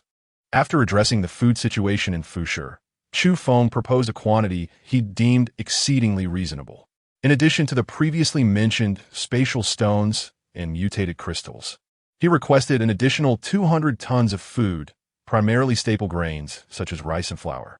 Fushi was inherently a city with a robust industrial and agricultural base, particularly in its various districts and counties that focused on agriculture. Therefore, for the first guild of Fushi, the daily collection of resources was likely to meet this figure. However, given their considerable numbers, Chu Feng did not wish to impose too heavily. This 200 tons of food would suffice for the current operations and internal consumption of the Rock Guild. As for vegetables and fruits, he possessed around 10,000 cubic meters in his own dimensional space, and despite his reluctance to part with them, he had no choice but to utilize them in emergencies. Once Chu Feng's strength escalated to the 5th or even 6th tier, he believed he could venture into other cities and even countries to plunder. At that point, a more prosperous life awaited him. After briefing Tauzi, Chu Feng took care to remind him that although he could indulge himself freely within the Listening Wind Guild, he must not neglect the enhancement of his own strength. Observing Chu Feng's solemn demeanor, Tauzi speculated that the mysterious figure, Brother Feng, must find his current third-tier strength somewhat embarrassing, prompting this earnest admonition. Resolutely, Tauzi resolved to return and exploit Zhang Jinming and Shengge, prioritizing the elevation of his own strength before anything else. Chu Feng initially hesitated to part with his inventory, for these resources were essential for his future survival. However, the booming business of the entertainment city, coupled with the emergence of large supermarkets and hotels, promised an influx of customers. Thus, with gritted teeth, he decided to offer 100 cubic meters of fresh fruits, vegetables, and pork. Though the quantity was modest, he set the prices astonishingly high. Naturally, there were those who could afford such luxuries, yet each person's portion was limited. As evening descended, first-time visitors to the newly opened hotel gazed upon a menu featuring home-style dishes like braised pork, spicy and sour shredded potatoes, and fish-flavored shredded meat, their mouths watering in anticipation. Yet, doubts lingered. Could these dishes truly be prepared? Or were they being deceived with spoiled ingredients? When the first dish arrived, its enticing aroma captivated the patrons, igniting a sense of urgency among them. Despite the steep prices, many had come with the intention of savoring what they believed might be their last meal. After all, after months of yearning for such delicacies, they were now tantalizingly close.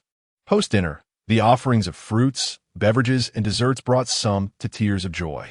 That night, the sales at the Pancher Entertainment City soared to unprecedented heights, with the revenue from the mutated crystals reaching a staggering 320,000. Upon the revelation of this figure, the conference room fell into silence, all eyes fixated on the vacant chair of Chu Feng, as they swallowed nervously, uncertain of how long this frenzy could be sustained. "Sister, do you have any idea how much food and water our guild has left? Especially the vegetables and meat. We were completely in the dark before," Tang Xiaoyu asked, voicing the curiosity that resonated among them. While everyone shared her curiosity, no one had an answer. Yet, one truth was clear. Despite the current success of the entertainment city, an ominous sense of impending trouble loomed. During their meeting, reports had emerged of numerous groups lurking around the guild's headquarters, surveying with ill intent. Such lucrative returns would undoubtedly attract attention. If they were in the same position, they would certainly harbor similar ambitions. While these women might not act on their thoughts, the 10 major guilds, along with those harboring ulterior motives, would not idly watch as a plump target was slowly consumed before their eyes. The prowess of King Li is indeed formidable enough to intimidate many. However, in the face of immense, there are still those who are willing to take risks. Chu Feng estimated that, including all his mutated crystals, the total number of first-tier mutated crystals in the guild could reach approximately 930,000. This figure was just shy of the 1 million he needed, meaning that after tonight, he would attain the strength of a 5th-tier aberrant. Just as Chu Feng was basking in his elation, someone suddenly approached him with an announcement. "President, representatives from the 10 major guilds have come to request an audience." The mention of the 10 major guilds took Chu Feng by surprise. It had only been 3 days, and already they could no longer remain idle. However, in comparison to the worst-case scenario, this outcome was indeed quite favorable. Without hesitation, Chu Feng decided to accept the invitation to meet, as it was evident that the discussion would revolve around matters concerning the Pancher Entertainment City. There were primarily 2 possibilities. First, Ming Chong might attempt to seize control of the entertainment establishment directly. Second, there was the option of investing. They might propose to contribute certain resources or mutated crystals as a condition for acquiring shares in the establishment. Chu Feng remained indifferent to these considerations. What he truly desired at this moment was the mutated crystals. If these individuals could provide him with a sufficient quantity of such crystals, he would not dismiss the idea of allowing them to invest. However, any attempt to forcibly take control would be utterly unacceptable. Chu Feng set off to meet with the representatives of the 10 major guilds, accompanied solely by Li Wang and Ho Linlin. While the presence of Ho Linlin and Li Wang was not surprising to the assembly, the fact that he brought only these 2 left many puzzled. Su Keqiang and Yang Xiaoqing eagerly offered to join him. "You two, quickly procure Su Zhongli for me, and also gather a sufficient number of ability users proficient in the wood and light elements, particularly those skilled in the wood element. Do you understand? If you manage to recruit more than 10 wood element ability users, I shall commend you both handsomely." Chu Fu addressed the 2 individuals, and upon hearing his words, they earnestly vowed to fulfill their commitments. Approximately an hour and a half later, Chu Fu returned to the city lord's mansion. In the conference room, the representatives of the 10 major guilds had been waiting for quite some time. When Chu Feng arrived, he sensed that the atmosphere in the conference room was amiss. Clearly, These individuals had been engaged in intense discussions and heated arguments regarding negotiations with him for quite some time prior. Chu Feng approached with an air of nonchalance, utterly unfazed even in the presence of the 10 guild leaders. To be frank, had these leaders been aware that the enigmatic space manipulator who had disturbed their peace was none other than Chu Feng, they would surely be gripped by trepidation. Indeed, it was they who ought to be fearful. Pray tell, esteemed leaders, what brings you to summon me here? Chu Feng feigned ignorance with an inscrutable smile. The assembly, witnessing his demeanor, felt a surge of frustration. This young man was putting on an act that was almost comical. His smug grin was a clear affront, as if he were reveling in their misfortune. Meng Bo cleared his throat, undeterred by the prospect of losing face, and candidly expressed that the 10 guilds wished to consult Chu Feng regarding matters pertaining to the Panshur Entertainment City. Although Meng Bo's words were couched in politeness, among the dozen or so individuals present, who could be deemed amicable, what exactly did the city lord and the other guild leaders intend? Did they seek to wrest control of Panshur Entertainment City from him, or perhaps stake a claim in its operations? Or were they merely interested in gleaning insights into the establishment of such an entertainment venture? Chu Feng continued to smile, indicating his willingness to discuss any of their desires. It appears you possess a commendable sense of propriety, President Chu Feng. Thus, we would kindly request that you relinquish Panshur Entertainment City. You have until the evening's opening to withdraw all personnel associated with the Panshur Guild. The premises will henceforth be under our administration. The butcher from the dragon-slaying guild bared his teeth, showing no regard for Chu Feng. In his view, considering Chu Feng's limited numbers, surrendering now would be the wisest course of action. Should all 10 guilds choose to act in unison, even someone as formidable as King Li could not alter the inevitable demise that awaited Chu Feng. Since Chu Feng was displaying such awareness, sparing his life seemed reasonable. However, the butcher's perspective was overly simplistic. Chu Feng smiled at him, then extended his right index finger towards the butcher, as if summoning a heavy tank that charged forth with the ferocity of a tempest, barreling towards him. Before the guards outside could react, King Li's blade was already poised at the butcher's throat. The whirlwind generated by King Li's movement blew over the furnishings in the conference room, leaving all present in stunned silence, their eyes fixated on him. Shall I take his life? King Li's voice, devoid of any emotional fluctuation, resonated throughout the chamber. It was then that the assembly truly grasped the terrifying prowess of King Li. Even in the face of Meng Bo unleashing his full strength, they had yet to experience such an overwhelming pressure. After all, King Li had once wielded royal tier combat power, and his formidable aura was beyond anything Meng Bo could hope to match. President Butcher, do you still desire my entertainment city? Chu Feng inquired with a continued smile, his expression betraying no hint of unease. The butcher, known for his arrogance, found himself rendered speechless in this moment of life and death. The acquaintance with Chu Feng is still recent, and he remains oblivious to the true nature of this young man. The notion that he would refrain from taking a life is one that the butcher finds utterly implausible.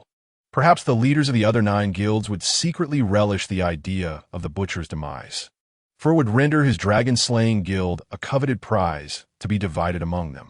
No, please, Chairman Chu, I was merely jesting, the butcher hastily clarified, beads of perspiration already trickling down his forehead. Chapter 142. One of you will disappear tonight, oh? HEIST. Chu Feng replied, and with that, he made a slashing gesture across his throat towards King Li. As soon as Chu Feng made his move, the butcher was so startled that he nearly lost control of himself. With a sudden jerk, the butcher leaned back forcefully, colliding with King Li, and then rolled on the ground just in time to evade King Li's steel blade. Stop! Just as King Li prepared to advance with his weapon, Lord Meng Bo finally intervened, unleashing a fire dragon, no thicker than an arm, that surged forth to strike at King Li. King Li, initially poised to wield his steel knife against the butcher, abruptly redirected his attack. Although the fire dragon appeared diminutive, its energy was extraordinary. The butcher, also a fire element psychic of the 4th tier, recognized that while the fire dragon seemed formidable, it posed little actual threat. However, the situation had changed. Lord Mengbo had mastered fire abilities to an exceptionally profound level. Even Chu Feng could distinctly sense the danger emanating from the fire dragon. With a thunderous roar, King Li's steel knife was shattered into fragments, and the fire dragon maintained its relentless advance. Although King Li ultimately managed to block it with his fists, he bore a deep burn mark across his body. This single maneuver left both Chu Feng and Meng Bo astounded. Until this moment, Chu Feng had never witnessed anyone capable of making King Li falter.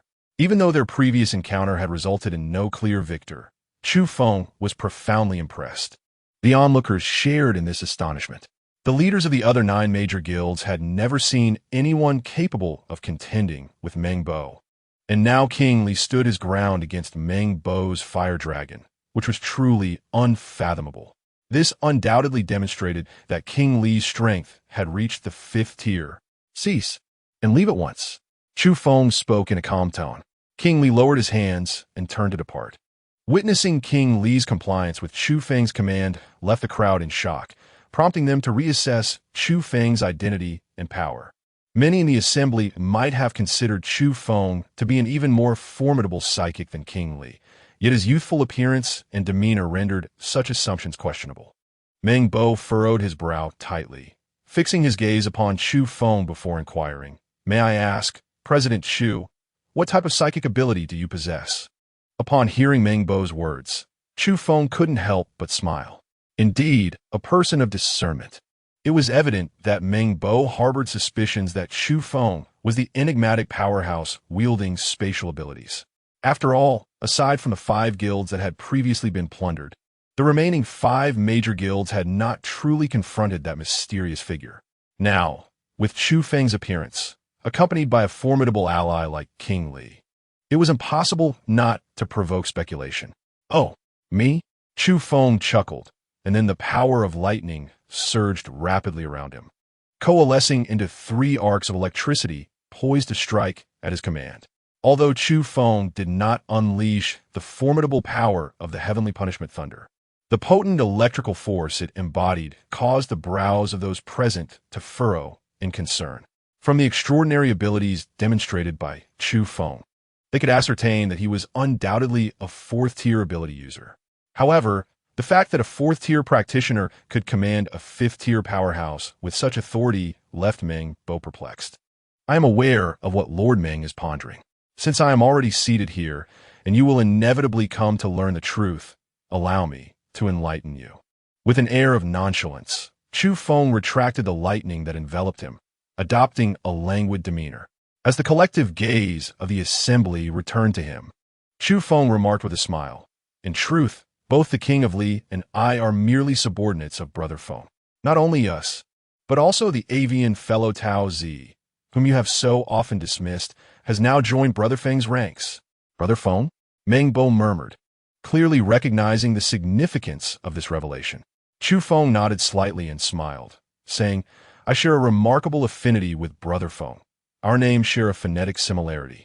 The guild I currently manage was established under his guidance as an entertainment venue. If you seek to acquire shares, I am indeed open to the idea. However, should you contemplate a forceful seizure, I do not oppose that either. I can assure you, though, that you will undoubtedly regret such a decision. Oh, I nearly forgot to mention something important. Prior to my arrival, I received a message from Brother Feng.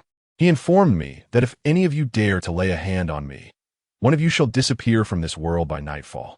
"What?" The butcher's face turned ashen. Just moments ago, King Li had nearly taken his life, and hearing this now made him immediately think of himself as the unfortunate target. Meanwhile, the city lord, Meng Bo, also wore a grim expression, though he appeared to maintain a semblance of composure. "You speak nonsense. With all 10 of our guilds present, does your Brother Feng dare to take action? Do you think we are all merely cowards?" At that moment, the previously silent big bad wolf finally spoke, having restrained his emotions until now.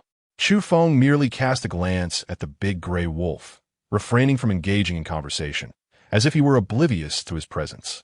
The big gray wolf, feeling disregarded by Chu Feng, wore a rather grim expression, just as he was about to utter a few words. He turned his attention to the butcher beside him. "Rest assured, Brother Butcher, we are all here, He would never dare to lay a hand on you. The butcher retorted, I appreciate your concern, but it seems you wish for my swift demise. The others, who had remained silent until now, felt a significant sense of reassurance. Even if a confrontation were to arise, they had not voiced any objections, and it was unlikely they would bear the brunt of the fallout. Particularly Zhang Tiancheng, who had been left with a profound impression of Chu Feng. He had nearly met his end at Chu Feng's hands and had no doubt that the latter had shown him mercy. Otherwise, he and his wife would have been obliterated. Should we consider investing? What are your terms? Meng Bo interjected, shifting topics. Quite simple. Chu Feng responded with a smile. Those wishing to invest need only present an equivalent of 200,000 second-tier mutated crystals to secure a 10% stake. There are only 8 slots available. What? 200,000 second-tier mutated crystals. Do you grasp the magnitude of that sum? Do you truly believe anyone can stomach such a demand? The big gray wolf exclaimed. Visibly agitated, the figure was indeed exorbitant, and among the top 10 guilds, only Meng Bo might be capable of producing such wealth. However, if he were to relinquish that many mutated crystals, the Lord's mansion would be left utterly depleted. Is there any room for negotiation? Another guild leader ventured, adopting a notably humble stance. Chu Feng shook his head and said, This is not a decision made by me, but rather by Brother Feng. If you are unable to provide it, I am at a loss as well. Chapter 143. The Generosity of the City Lord. Having expressed all that he wished to convey, Chu Feng observed that no one among the assembly had introduced any further constructive topic for discussion, prompting him to prepare for his departure. As Chu Feng prepared to depart, none of those present dared to impede his exit. This realization took him somewhat by surprise. In his mind, he had anticipated that all 10 individuals would unite to confront him. Had that been the case, he and King Li would have effectively subdued them, delivering a thorough reprimand, followed by some stern warnings, and perhaps a clandestine lesson for a few later in the evening. However, the current situation lacked any intrigue. As Chu Feng, accompanied by Li Wang and Ho Lin, was about to exit the city lord's mansion, an individual suddenly approached and obstructed their path. Chairman Chu, please hold on, the person said with a cordial smile. With a slight furrow of his brow, Chu Feng was perplexed by the intentions of the other party. He remained silent, merely gazing at them. Our city lord cordially invites you to join us for a brief conversation in the backyard, the other party remarked with a smile. Chu Feng was uncertain of the intentions of the city lord, Meng Bo, yet it was evident that there must be matters of significance to discuss. He permitted Ho Lin to accompany him while instructing Wang Li to remain outside the city lord's residence in anticipation. Chu Feng instructed Li Wang to stand outside the city lord's mansion, intending for the leaders of the other 9 major guilds to witness that he remained within the premises. Not having departed, each president of the 10 guilds harbored their own motives, often presenting a facade of harmony while concealing their true feelings. With Chu Feng intentionally left behind, it was evident that the other 9 were unaware of his presence. By making this matter public, Chu Feng sought to instill doubt about Meng Bo in the minds of the guild leaders. If the members of the 10 guilds were to clash, would it not be Chu Feng who ultimately reaped the benefits? Before long, Meng Bo emerged. Upon seeing him, Chu Feng offered a smile, greeting him with utmost respect. Please, take a seat. At that moment, Meng Bo no longer bore the imposing demeanor he had exhibited in the conference room. He appeared instead like a benevolent elder, his attitude towards Chu Feng remarkably amiable. Without hesitation, Chu Feng took a seat. I wonder, esteemed city lord, what brings you to summon me? He inquired with a smile. It is not that. I merely have a question I wish to pose to you, Meng Bo replied. A question? What is it? Chu Feng zet bonde. I am aware that the person you refer to as Fenggo has been searching for a certain stone that emits light in darkness. Might you, President Chu, enlighten me on the remarkable properties of such a stone? I assure you, should you share this knowledge, I will ensure your efforts are duly rewarded. Meng Bo stated with utmost caution. During this period, Meng Bo had been diligently researching spatial stones, yet he had been unable to uncover their secrets. Now, with the appearance of Chu Feng, who claimed to be an associate of the enigmatic figure, Meng Bo believed that, regardless of whether Chu Feng was indeed the mysterious person himself, He must possess insight into these mysteries. Are you interested in this, City Lord Meng? Chu Feng inquired once more. I would greatly appreciate your guidance. I apologize, but I truly do not know how it is accomplished. Chu Feng feigned sincerity. It seems that President Chu's ability to make houses vanish into thin air and conjure objects from nothing is undoubtedly connected to that mysterious individual. If my memory serves me well, that enigmatic figure possesses similar capabilities. Thus, are you not inclined to provide an explanation, President Chu? Meng Bo negru more intense, clearly indicating that he was prepared to confront the matter head-on. Upon hearing Meng Bo's remarks, Chu Feng felt compelled to respond. Remaining silent would be rather untenable. What you mentioned? Quite simple. With that, he effortlessly made the table he had previously rested his hand upon vanish into thin air, witnessing the table's sudden disappearance. Before Meng Bo could utter a word, Chu Feng produced the same table from a spatial ring. Indeed, it is you, Meng Bo exclaimed, rising to his feet in excitement. Wait a moment, Lord Meng, do not be so agitated. What do you mean? Indeed, it is me. It truly is not. Chu Feng chuckled, explaining, this is spatial equipment, and it is imperative that the items intended for storage come into contact with it. Furthermore, the objects must not exceed the user's strength, otherwise, they can only be transported into the space one by one. Chu Fu's assertions were undoubtedly accurate. However, Lord Meng Bo remained oblivious to this truth, dismissing Chu Fu's words as mere fabrications. Lord Meng, should you harbor any skepticism, I encourage you to extract the remaining spatial stones. I can assure you that Fenggu will forge a piece of spatial equipment for you. The capacity of said equipment will depend on the quantity of spatial stones you possess, Chu Fu remarked with a smile. Spatial stones? Spatial equipment. Meng Bo responded, still somewhat uncertain. Would you be able to show me? Upon hearing Meng Bo's words, Chu Feng furrowed his brow. Not out of reluctance or concern that Meng Bo might claim the spatial ring for himself, but rather because the ring concealed within it the resources that Chu Feng had skillfully acquired from the 10 major guilds. Although Chu Feng was uncertain whether Meng Bo would discover these matters, he could not take such a risk. Apologies, but this is an important item bestowed upon me by Brother Feng. If anything were to go awry, I would be unable to provide an explanation to him. Chu Feng was resolute in withholding the spatial equipment. Meng Bo, in fact, had also prepared for the possibility that Chu Feng would refuse to show him the spatial equipment, for such items appeared extraordinarily remarkable. Were he in the same position, he too would likely hesitate to reveal them to others. I may have been somewhat presumptuous, Meng Bo remarked with a smile. Then, as if making a significant decision, he stood up and asked, Are you certain he can create a piece of spatial equipment for me? Upon witnessing this, Chu Feng felt a surge of excitement. If the city lord, Meng Bo, were to produce a portion of his remaining spatial stones, it would undoubtedly yield great profit for Chu Feng. With these thoughts in mind, he maintained a composed demeanor and followed in the footsteps of the city lord, arriving at a grand and majestic edifice. As soon as they reached the location, before Chu Feng could even steady himself, the spatial energy within him began to stir restlessly. This was a clear indication that there were indeed spatial stones within.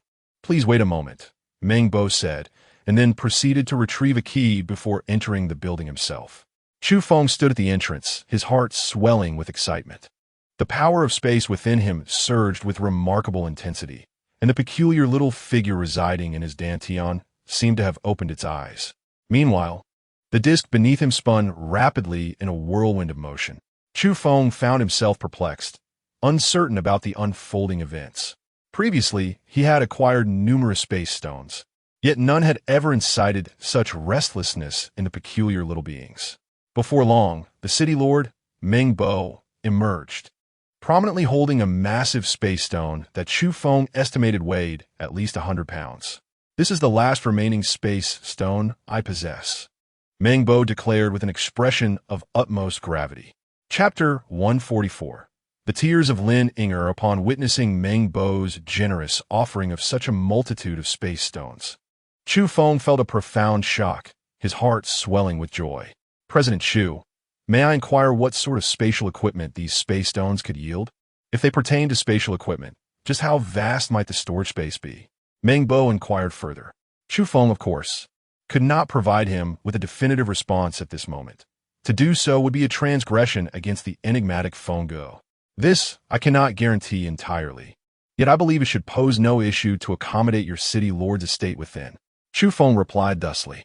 Given that Lord Meng Bo has bestowed upon Chu Feng such a substantial quantity of spatial stone, he certainly could not be too miserly. Crafting at least a spatial equipment of 50,000 cubic units ought to suffice in satisfying him. Upon hearing Chu Feng's words, Meng Bo merely nodded slightly, refraining from further comment. As Chu Feng stowed away the spatial stone and prepared to depart, the spatial power residing within him exhibited a remarkable resistance, seemingly reluctant to leave and even urging him to venture back into the room. Naturally, Chu Feng could not acquiesce to this insistence. Judging by the reactions of the spatial power and the peculiar little figure within him, it was evident that the collection of the city lord contained extraordinary treasures, profoundly linked to the spatial power. Otherwise, such an anomaly could not possibly manifest within him. However, the city lord, Meng Bo, stood right before him. Could it be that he was to charge in and seize the treasures? Such an act would undoubtedly shatter the fragile relationship he had just begun to forge. After taking his leave from the lord of Mengbo City, Chu Feng departed. At this moment, the spatial power within him surged violently, yet remained subdued under his formidable control. Given the presence of treasures, Chu Feng certainly could not afford to overlook the opportunity, but patience was essential. Haste would yield no fortune. Just as he reached the threshold, preparing to exit, he unexpectedly encountered the silhouette of a young man who seemed somewhat familiar, leaving Chu Feng momentarily taken aback. After a lengthy period of contemplation, he still could not recall the identity of the individual he had just crossed paths with, though it was evident that this person must have been a figure of great renown from the apocalyptic era of his past life. Otherwise, the encounter would not have left such a profound impact on him. Unable to ascertain the identity, Chu Feng chose to set the matter aside, for he was, after all, the mightiest in this moment. On the journey back with King Li and Ho Lin Lin, Chu Feng once again inquired about the intentions, both benevolent and malevolent, of the 10 guild leaders. In response, Ho Lin Lin clearly elucidated that, aside from Lord Mingbo, the other 9 guild leaders harbored varying degrees of animosity towards him. Notably, the most malevolent among them was the notorious wolf of the Evil Wolf Guild. Upon hearing this, Chu Feng felt no surprise. After all, the reputation of the Big Bad Wolf was already notorious. Furthermore, this rogue had previously sent minions to the guild's stronghold to wreak havoc, only to be utterly defeated by King Li. It would indeed be peculiar if he were to encounter Chu Feng and his companions without betraying any signs of unease or malice. Chu Feng had already made his resolution. Tonight, he would take decisive action against the Great Grey Wolf. Upon returning to the headquarters of the Panshur Guild, he succinctly outlined the evening's activities at the entertainment venue. Furthermore, he issued a crucial decree. All the mutated crystals from both the warehouse and the entertainment venue were to be transferred to his quarters that very night. No one dared to voice any objections to this decision. After all, it was widely speculated that Chu Feng was preparing to ascend to a higher level. However, many were puzzled as to why he required even the low-tier mutated crystals. Yet, some conjectured that while others may find them useless, Chu Feng could indeed make use of them. As for these speculations, Chu Feng chose to remain silent, offering no clarifications. Chu Feng first placed the spatial stone into his ability space. Subsequently, he took out 5 pounds from the 15 pounds of spatial stone sent by Taozi and directly crafted a spatial ring with a capacity of 50,000 cubic units using a piece of bloodstone as a finger ring. Chu Feng assessed the space and comfort of the jade ring. To his surprise, it was quite pleasant. Just as he was admiring his masterpiece, the door was knocked open. Chu Feng was somewhat taken aback. He simply uttered a polite invitation, "Please come in." When the person outside pushed open the door, Chu Feng was momentarily startled upon seeing the visitor, but joy soon followed. "Lin Inger, you have arrived. Please take a seat." Chu Feng quickly beckoned Lin Inger to take a seat, but he noticed that her expression seemed somewhat unnatural. "What is the matter? Do you need to discuss something with me?" he inquired with a smile. In recent times, Chu Feng had been entangled in numerous affairs, to the extent that he had unwittingly neglected Lin Inger. Although her feelings for him were not particularly intense, he was unfazed by this. On the contrary, it was precisely her ability to maintain the same demeanor she had before the apocalypse that made Chu Feng feel a sense of familiarity and warmth. This does not imply that Chu Feng was someone who sought validation from those who disregarded him. Rather, he felt averse to the idea that Lin Ying'er might, in light of his newfound strength in this apocalyptic world, alter her behavior and attitude towards him. Such a change would indeed displease him. Chu Feng's heart still belonged to that girl from the world before the apocalypse, the one who possessed an innocent charm that was ineffable. During this time, you have been exceedingly busy. It took Lin Ying'er a long while to utter such a statement. I apologize. There has been so much going on lately, and I have not sought you out. Chu Feng found himself at a loss for words, uncertain of the appropriateness of his responses. For the nature of their relationship had become rather intricate. They were friends, yet their bond was undeniably more complex than mere friendship, while not quite reaching the depths of romance, caught somewhere in between. This emotional tether might well alter Lin Ying'er's perceptions and feelings towards Chu Feng, though he remained uncertain. Just as Chu Feng was lost in a whirlwind of thoughts, Lin Ying'er seemed to muster her resolve, lifting her gaze to meet his. Chu Feng, I do not care what you intend to do, but please promise me one thing. Her earnest tone and demeanor took Chu Feng by surprise, enveloping him in a sense of astonishment. What is it? Speak, and I shall certainly grant your request. He replied with unwavering conviction. We are all aware of the precarious situation within the guild. I know you face danger each day. In truth, you need not exert yourself so relentlessly. Perhaps, if we could just remain content, we might navigate this apocalyptic world together in peace. Yet, I understand that you strive for a better life for us. As she spoke, Lin Ying'er unconsciously shed a few tears, which pierced Chu Feng's heart with profound sorrow. Before the apocalypse, I lost all my family and friends, and now, the person I know best and have known the longest is you. You must not come to harm. You cannot die, can you? Chapter 145. Happiness, so it is. Lin Ying'er's tears streamed down her cheeks, and with each drop, Chu Feng felt his heart shatter alongside hers.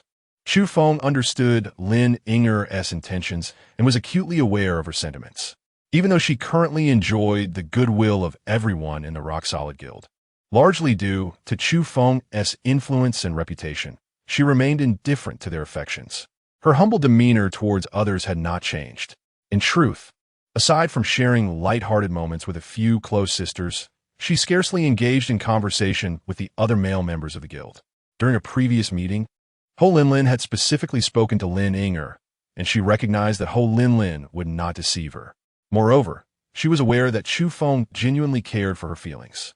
After Chu Feng left with Ho Linlin and Li Wang, Lin Ying'er proactively sought out Ho Linlin to inquire about the situation. As the Rock-Solid Guild was merely a small faction, and facing the 10 major guilds would undoubtedly be perilous. When Ho Linlin revealed that Chu Feng had nearly clashed with the leaders of the 10 guilds, and that most of them harbored ill intentions towards Chu Feng and the Rock-Solid Guild, Lin Ying'er was genuinely alarmed. The thought of Chu Feng encountering misfortune left her with an unsettling feeling, as it would mean losing the only familiar presence in her life. Many individuals in distant lands experience a peculiar sense of familiarity when they meet fellow townsfolk, even if they have never crossed paths before, feeling an innate warmth and connection. Similarly, encountering compatriots abroad elicits friendly greetings and a shared sense of kinship. However, in the current apocalyptic era, such sentiments are amplified. It was precisely this intertwining of emotions that momentarily overwhelmed Lin Ying'er, driving her to seek out Chu Feng. Chu Feng, promise me, will you? She implored, as he remained unresponsive. Upon witnessing Lin Ying'er, her countenance adorned with tears reminiscent of pear blossoms, Chu Feng felt his heart shatter. Initially taken aback, he found himself momentarily dazed. However, as reality set in, he disregarded all reservations and boldly wrapped his arm around Lin Ying'er's shoulder, drawing her into his embrace. I promise you, Chu Feng vowed earnestly.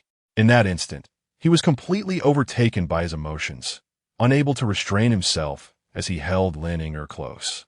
Whether in this life or the previous one, be it before the apocalypse or after, He had imagined embracing her so vividly countless times in his heart. Naturally, he had also envisioned more intimate gestures, though such fantasies often left him feeling like a scoundrel. Yet, while berating himself, he continued to dream of the beautiful moments shared with Lin Ying'er. Now, astonishingly, that beauty had come to fruition. Chu Feng could distinctly sense Lin Ying'er shiver slightly, seemingly instinctively rejecting the presence of a male figure. Nonetheless, she ultimately allowed him to embrace her, refraining from pushing him away. If faced with the choice between Chu Feng's peril and his warm embrace, Lin Ying'er would undoubtedly choose the latter without a moment's hesitation. With no resistance from her, Chu Feng held her close, wishing for the world to come to a standstill in that precious moment. Chu Feng sincerely expressed his gratitude to the heavens for granting him this second chance at life. This single embrace had rendered his rebirth invaluable. Just as he was immersed in the most blissful moment of his existence thus far, an incongruous sound of a door creaking open shattered the tranquility, followed by a startled gasp that caused Lin Ying'er to stand up in embarrassment. "I didn't see anything, I swear," Tang Xiaoyu exclaimed, covering her large eyes with her hands. Yet her gaze betrayed her as it peeked through her fingers, fixated on the scene before her involving Lin Ying'er and Chu Feng. In an instant, Lin Ying'er's delicate face flushed a deep crimson, and without uttering another word, she hastily dashed out of Chu Feng's room. "President brother, I'm so sorry. I've disrupted your moment," Tang Xiaoyu said, lowering her hands, a playful smile adorning her face as she teasingly stepped inside. "What brings you here?" Chu Feng's expression darkened instantly. With a light huff, Tang Xiaoyu feigned dissatisfaction and replied, "What else could it be? I am here to apologize. My sister has scolded me thoroughly for several days. I was in the wrong during the last meeting. All right, I understand," Chu Feng interrupted, dismissively waving his hand as if shooing away a fly. Seeing Chu Feng's dismissive demeanor, Tang Xiaoyu felt an overwhelming sense of grievance. This little girl did not harbor any ill intentions. She merely struggled with her emotions, often unable to discern the gravity of situations, indulging in her little whims. Over the past few days, not only had she faced discipline from Tang Yanran, but she had also been wrestling with her own inner turmoil. Just when she had mustered the courage to apologize to Chu Feng upon his return, she found him in a tender exchange with Lin Ying'er. Now, her heartfelt apology was met with Chu Feng's apparent indifference and impatience. In that moment, a wave of sorrow washed over her, and her eyes glistened with tears once more. Chu Feng was utterly defenseless against Lin Ying'er's tears. Although the tears of Tang Xiaoyu before him, along with her sorrowful demeanor, could easily cause most men to surrender, Chu Feng's mind was solely occupied with the image of Lin Ying'er. He was still immersed in the lingering sweetness of their recent happiness and paid little heed to the young girl before him. "I accept your apology. If there is nothing else, I must return to my tasks," Chu Feng managed to say in a relatively calm tone. Tang Xiao, visibly displet, nodded slightly before turning to leave. Chu Feng gazed at the receding figure of Tang Xiaoyu, only to notice that Lin Ying'er had joined her once more. Though the content of their conversation remained a mystery, the blush on Lin Ying'er's face had yet to fade. The corners of Chu Feng's mouth involuntarily curved into a gentle arc. Such is the essence of happiness. In his room, Chu Feng was diligently organizing his belongings when Su Kejong suddenly rushed over. However, instead of barging in, he knocked rapidly on the door. "Come in, what is it?" Chu Feng inquired directly. "President, we have located a wood-based ability user. Su Kejong ziplit easily." During this time, Chu Feng had been eagerly anticipating the emergence of a wood-based ability user. Yet until that moment, no such individual had been found. To his surprise, after waiting for so many days, the first wood-based ability user was not an external recruit, but rather a member of his own guild who had awakened this power. However, when Su Kejong brought the individual over, Chu Feng's expression darkened. The wood-based ability user turned out to be a male member under Su Kejong's supervision. Lin Ying'er was of the light element. If she were to manage the cultivation of vegetables and fruits for the rock-solid guild, she would undoubtedly spend the most time with the wood-based ability user. Unconsciously, Chu Feng's countenance grew somewhat grim. Chapter 146. The night of murder, the expression on Chu Feng's face shifted from initial excitement to a gradually deteriorating demeanor. A transformation so evident that it left the two individuals before him momentarily stunned. Ultimately, Chu Feng approached Su Kejong and the wood element ability user, first commending Su Kejong for his diligence, then succinctly outlining the primary responsibilities of the wood element ability user. He notably emphasized that the light element girl was under his protection, warning that should anyone dare to covet her, the formidable king of steel, Li, would be swift to intervene. Thus, during their collaborative cultivation efforts, all irrelevant chatter was strictly prohibited. As he elaborated, Su Kejong and the wood element user began to comprehend the intent and significance behind Chu Feng's remarks. The entire Rock Guild was aware that Chu Feng's devotion was solely directed towards Lin Yinger, yet his words carried an unmistakable threat, leaving both men momentarily speechless. In their hearts, they longed to convey, "President, there's no need for you to state the obvious. No one in the guild would dare." Moreover, apart from President Chu, had anyone ever witnessed Miss Lin engage in conversation with any man? This was a matter that required no further mention, as it was simply non-existent. There was also an unspoken truth among the guild members that they dared not voice to Chu Feng. What about that exquisite pair of twins? They were certainly more alluring than Lin Yinger, and their suitors far outnumbered hers, not to mention the enticing beauty Suing. Such thoughts were confined to their minds, for anyone bold enough to utter them in Chu Feng's presence would surely be courting disaster. Seeing that he had communicated his intentions with utmost clarity and that the other party had grasped his meaning, Chu Feng offered some words of encouragement and suggested that they proceed. Now, with both the light and wood elementalists present, albeit in alarmingly scant numbers, it was indeed time to embark on the cultivation of fruits and vegetables. Chu Feng possessed a wealth of seeds for various fruits and vegetables within his ability space. Seizing the opportunity to approach Lin Yinger under the pretext of official business, Chu Feng made his way to her. However, upon his arrival, before he could utter a word, Lin Yinger's delicate face instantly flushed with a rosy hue. Chu Feng was utterly enchanted by the shy and adorable demeanor of Lin Yinger, which captivated his heart completely. As he gazed, he felt as if his very eyes might fall to the ground. Meanwhile, he remained oblivious to the presence of Tang Xiaoyu, who was also nearby. Chu Feng disregarded Tang Xiaoyu, and at this moment, the sorrowful resentment in Tang Xiaoyu's gaze deepened, resembling that of a forsaken wife filled with grievances. With a serious demeanor, Chu Feng earnestly conveyed to Lin Yinger the crucial matters concerning the cultivation of fruits and vegetables. Although Chu Feng had no supernatural abilities in his past life, his observations of wood and light element manipulators had imparted him with valuable insights. Drawing from this experience, he succinctly briefed Lin Yinger on the essentials, entrusting her with the entirety of the guild's agricultural responsibilities. Naturally, with such a significant burden resting upon her shoulders, Lin Yinger felt a tinge of anxiety. With a gentle pat on Lin Yinger's shoulder, Chu Feng offered her a reassuring smile, saying, "Rest assured, I am here." Lin Yinger's cheeks flushed with a rosy hue as she nodded slightly. "I want to help too," Tang Xiaoyu interjected, her tone somewhat petulant. Recently, the little girl had been deprived of her playful companion, and with Chu Feng's apparent neglect, her disposition had become somewhat unbalanced, leading her to become rather clingy towards him. "You are neither of the wood nor light elements. What assistance can you provide? Are you going to fetch water?"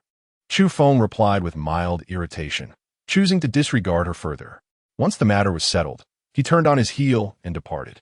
For that evening, Chu Feng had pressing matters to attend to. Most importantly, he intended to take a life.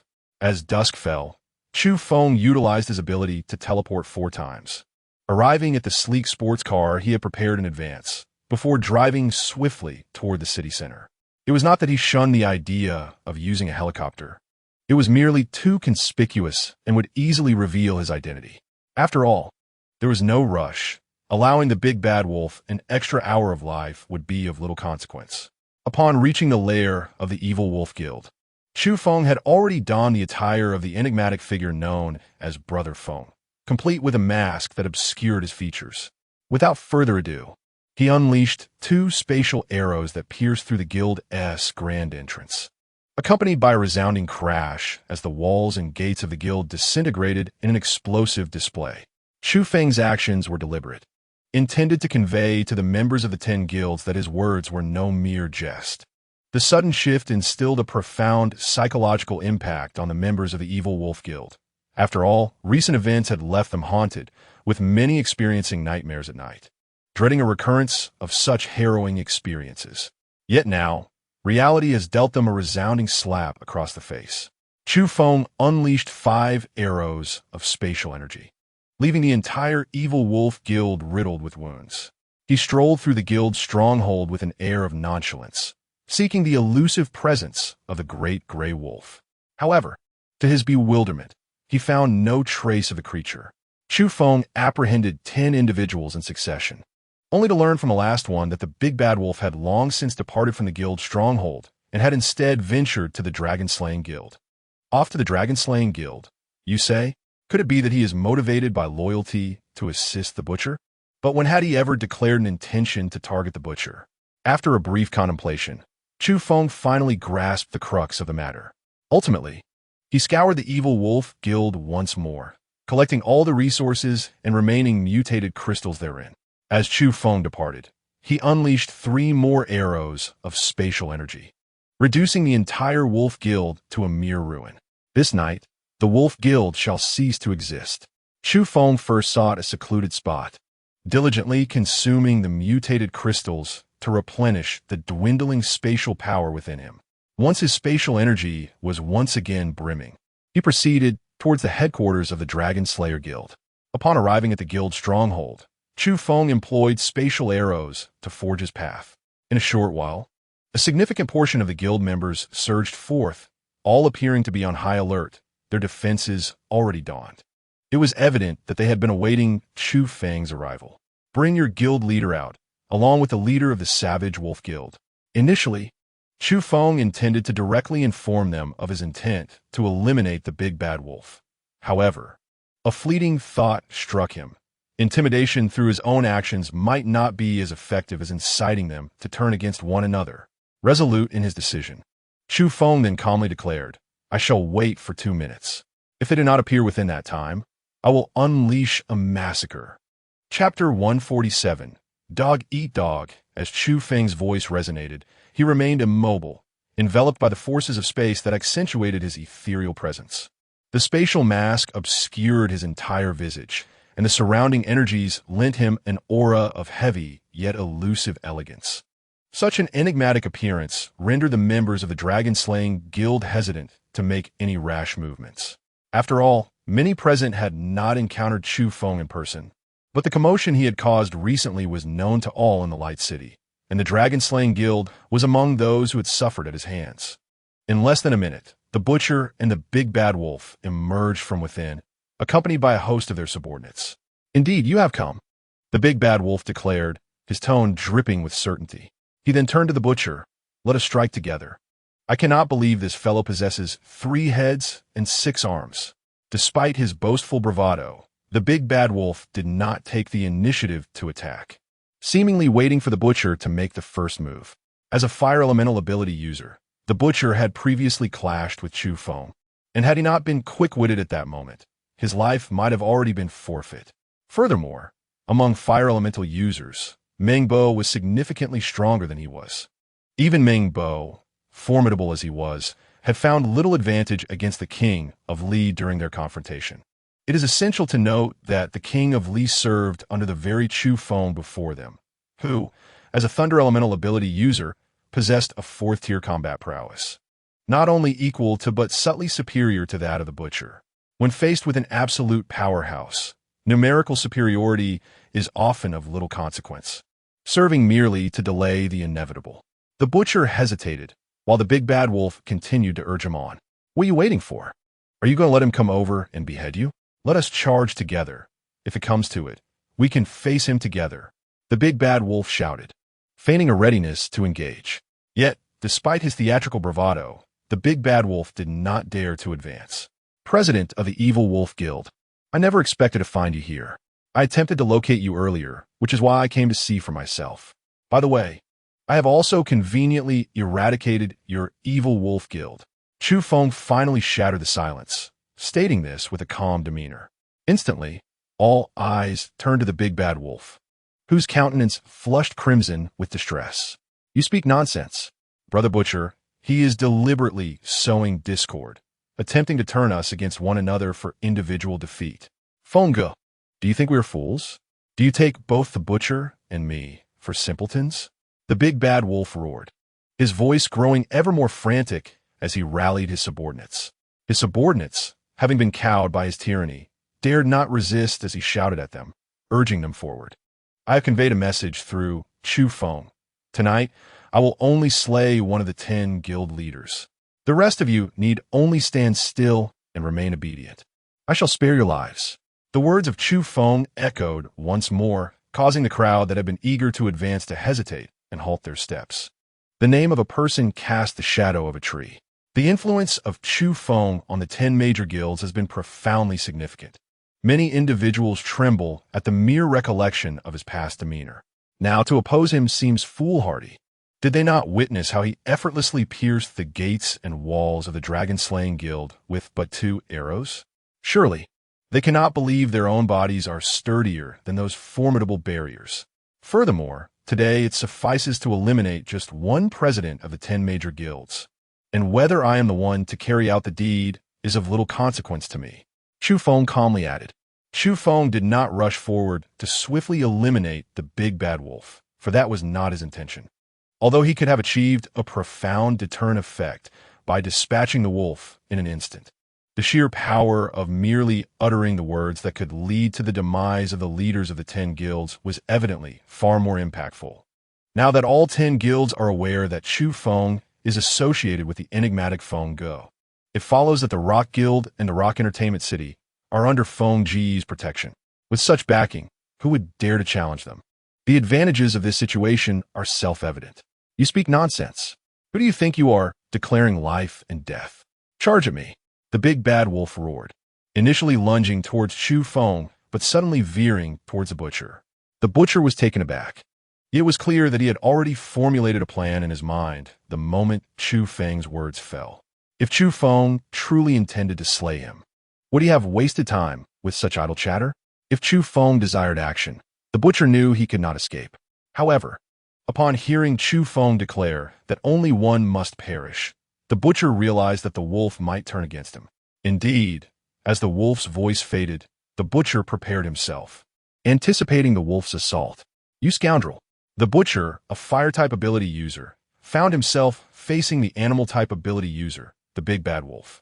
As the wolf charged, its right arm transformed into a colossal wolf claw, a blow strong enough to rend the butcher asunder.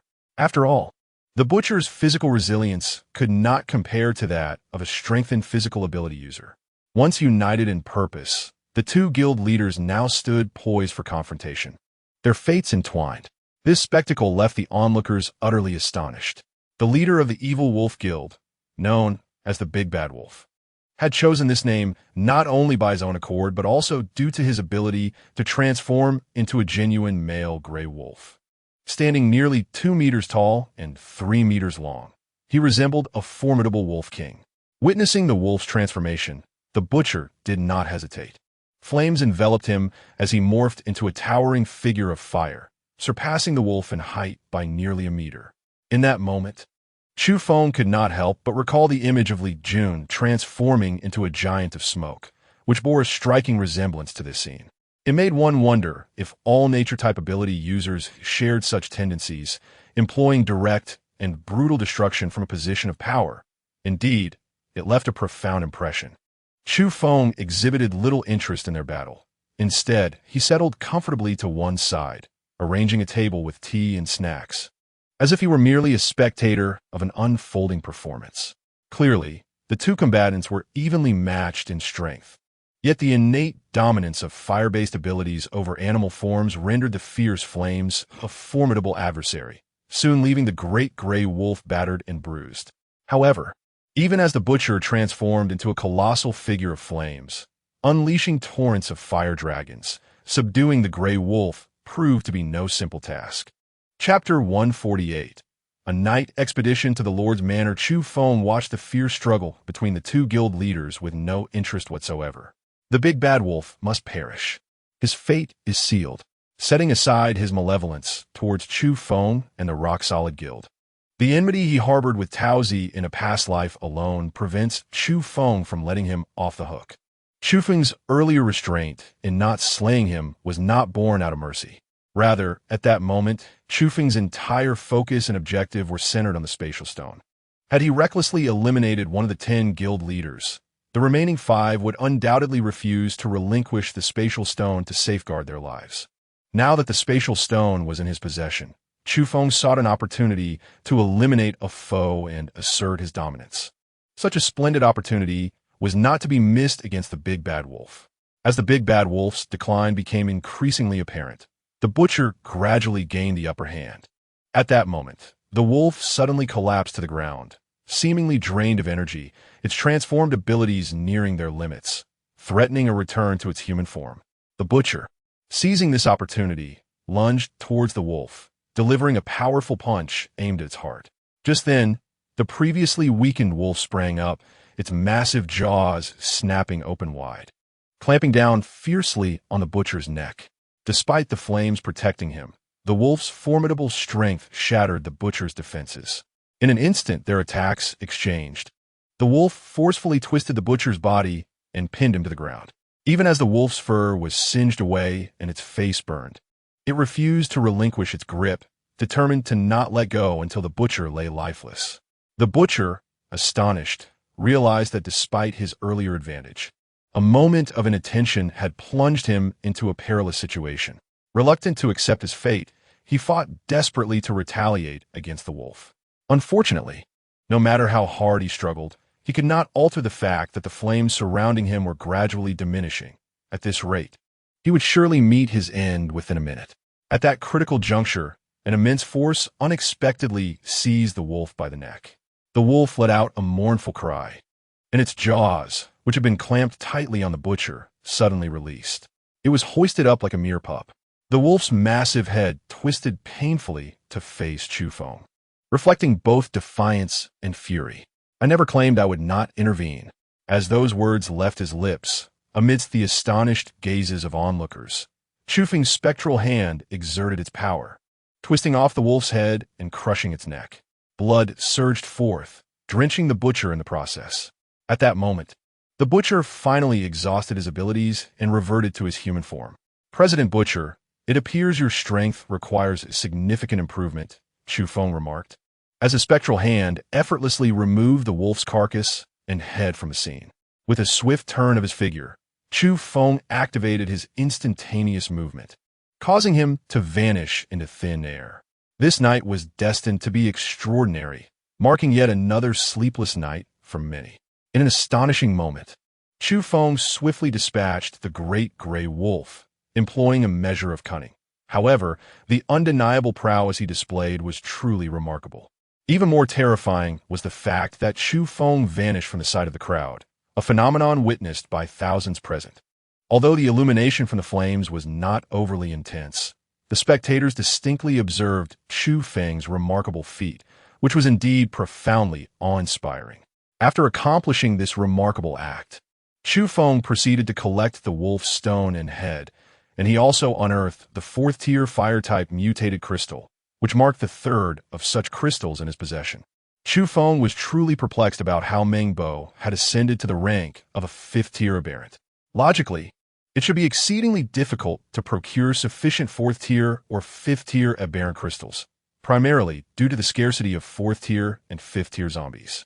According to Chu Feng's estimations, it would likely take about another week for 4th-tier zombies to begin appearing en masse. By that time, many 3rd-tier human aberrants would have already attained 4th-tier status. After all, at present, 3rd-tier zombies have become the primary targets for human hunters, and each day, a considerable number of 3rd-tier aberrant crystals are being produced.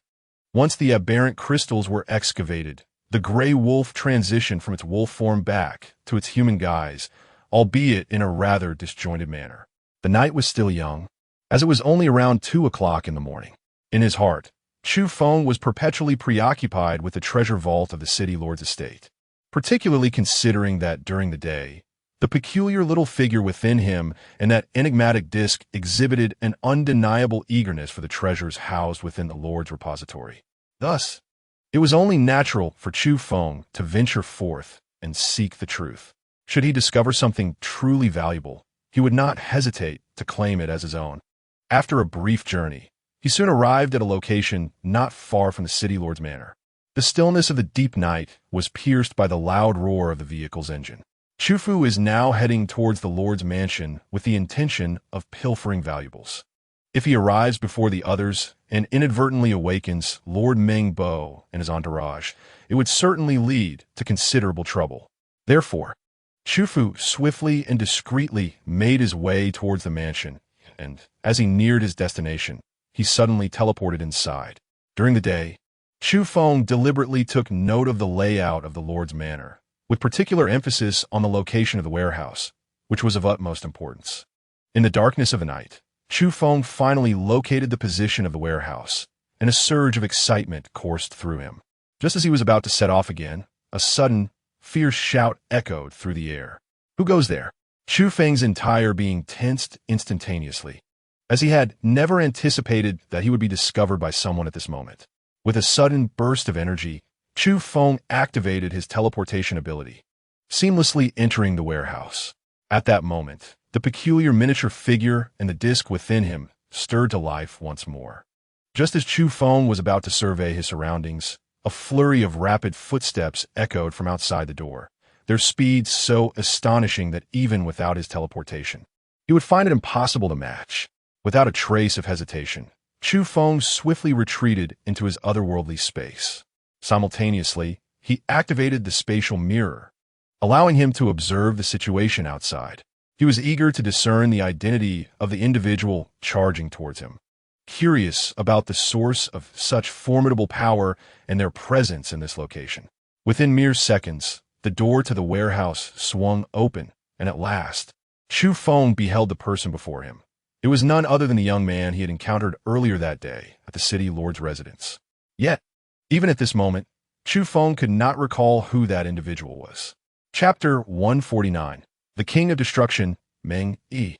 Chu Feng endeavored to recall a fleeting memory, sensing that he was on the verge of remembrance, yet it eluded him. Even across the realms of supernatural space, he could distinctly perceive the formidable strength of the young man before him. Without the aid of spatial abilities, he recognized unequivocally that he was no match for him. Though the night was shrouded in darkness, even the faintest glimmer of moonlight allowed Chu Feng's keen eyesight to discern the immediate surroundings. As he meticulously observed the young man, attempting to jog his memory, another figure approached. It was none other than the city lord, Meng Bo. Upon his arrival, he inquired, "Meng Yi, what troubles you? Have you unearthed something?" Meng Yi? Initially, Chu Feng could not recall the name of the young man, but upon hearing Meng Bo call out his name, he immediately recognized him. It was a notorious one. Although Meng Yi was not one of the 10 sovereigns of the human race, he was nonetheless a renowned king-tier powerhouse, capable of battling against imperial-level opponents, and indeed, he surpassed many ordinary imperial-level warriors. In the past, Chen Chong wielded formidable spatial powers. Yet if he were to confront Meng Yi, he would inevitably find himself at the mercy of the latter.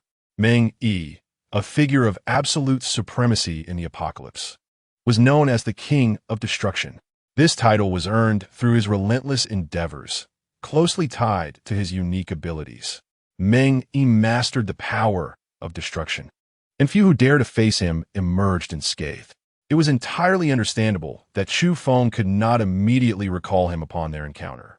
Meng Yi typically operated in the shadows, seldom seen by others. However, whenever he did make an appearance, it was invariably accompanied by a cataclysmic battle. What puzzled Chu Feng was why such a harbinger of death would find himself in this place. As Chu Feng pondered, he soon uncovered the truth. Meng Yi was, in fact, the son of the city lord, Meng Bo. "I distinctly sensed someone entering the courtyard earlier, and they concealed themselves here," Meng Yi remarked. Upon hearing this, Meng Bo was taken aback. "Are you certain?" Meng Yi nodded emphatically, his tone resolute. "Indeed, they were just here, and inexplicably vanished. He continued, "If I am not mistaken, it must be the person you mentioned, Father. However, it is peculiar how they managed to arrive here." While Meng Bo and Meng Yi conversed, Chu Feng quietly observed the two, attentively listening to their dialogue. Concurrently, his gaze roamed the entire warehouse. For whatever had stirred his spatial energy so vividly must be an extraordinary object. To his slight dismay, however, the warehouse was predominantly filled with art pieces, likely a manifestation of Meng Bo's personal tastes. After all, in a past life, even the most precious paintings or sculptures could hardly compare to the value of a mere sausage. Could it be that the person you spoke of wanting to kill during the day is you, Father?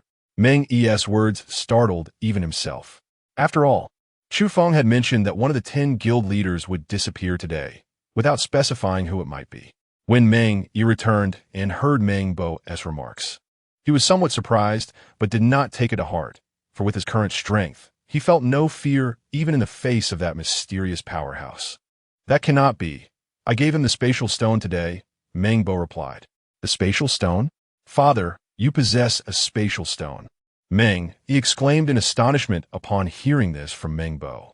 "Yes, what of it?" Meng Bo responded, equally surprised. He had learned of the name spatial stone only today from Chu Feng, and it was quite normal for Meng Yi, having been away from home for so long, to be unaware of such matters. "Where's the spatial stone?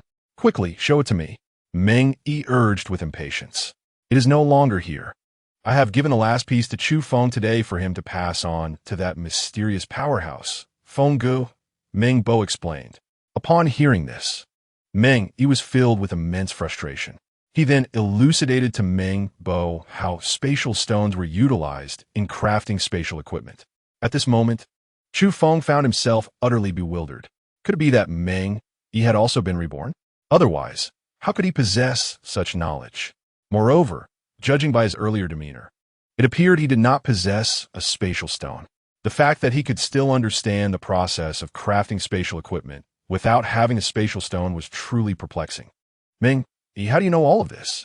As Meng Bo spoke, he suddenly seemed to have an epiphany, staring intently at Meng Yi. "Could it be that he told you?" Meng Yi nodded gravely, remaining silent. Upon hearing the enigmatic conversation between the two individuals, Chu Feng was evidently perplexed. Although Meng Yi had sensed someone entering the premises earlier, it was clear that they were now alone, and there was no need for the two to feign mystery to deceive him. Chu Feng harbored doubts about anyone's knowledge of the existence of the extraordinary space. Even during the apocalyptic era of his previous life, he was only aware of spatial equipment, which could not contain living beings. It was only through his current mastery of the extraordinary space that he discovered the possibility of living entities residing within it. Thus, who could the he-they refer to be? After a brief exchange, it remained unclear what the mysterious individual sought in the warehouse, and soon after, the two departed together. Once they were assuredly distant, Chu Feng emerged from the extraordinary space. As he stepped out, an inexplicable force seemed to draw his gaze toward a particular corner of the table. The table itself was remarkably antiquated, resembling an Eight Immortals table, likely a relic of bygone eras. Chu Feng's perception was indeed accurate, as the peculiar little being within him urged him to gaze in that direction. Chu Feng could hardly fathom what connection this table could possibly have with the power of space. As Chu Feng extended his hand, poised to retrieve the table, a segment of white stone that had been propping up the table's leg unexpectedly emitted a milky glow, just as Chu Feng's spatial power grazed the table. Before he could draw it into his supernatural realm, the white stone surged into his space. In an instant, it felt as though a tremendous wave surged within Chu Feng, causing his internal spatial energy to boil over, yet it bore no intention of clashing against his body. Instead, it pulsated with an exhilarating vigor. The moment the white stone entered Chu Feng's supernatural domain, he sought to discern its nature, but in the next heartbeat, he was struck dumb. His supernatural space had inexplicably become inaccessible. Chapter 150, Ascension to 5th Tier. Chu Feng attempted numerous times, but found himself unable to unlock the realm of extraordinary abilities. At this moment, a sense of unease began to creep in, Yet he found solace in the fact that his mastery over spatial powers and skills remained intact. This realization steadied his heart, albeit slightly.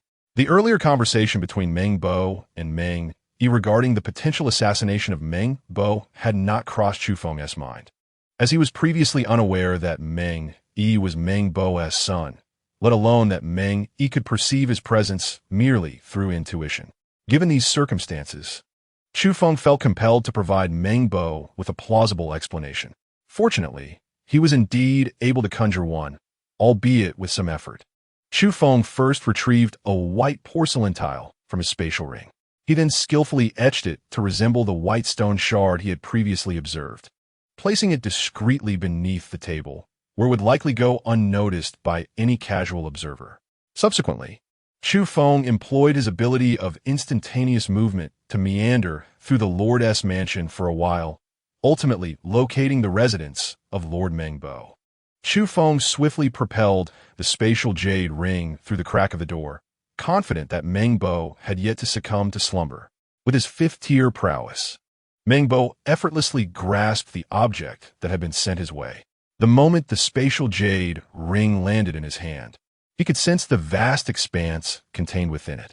However, instead of feeling elated as one might expect, he found himself engulfed in discontent.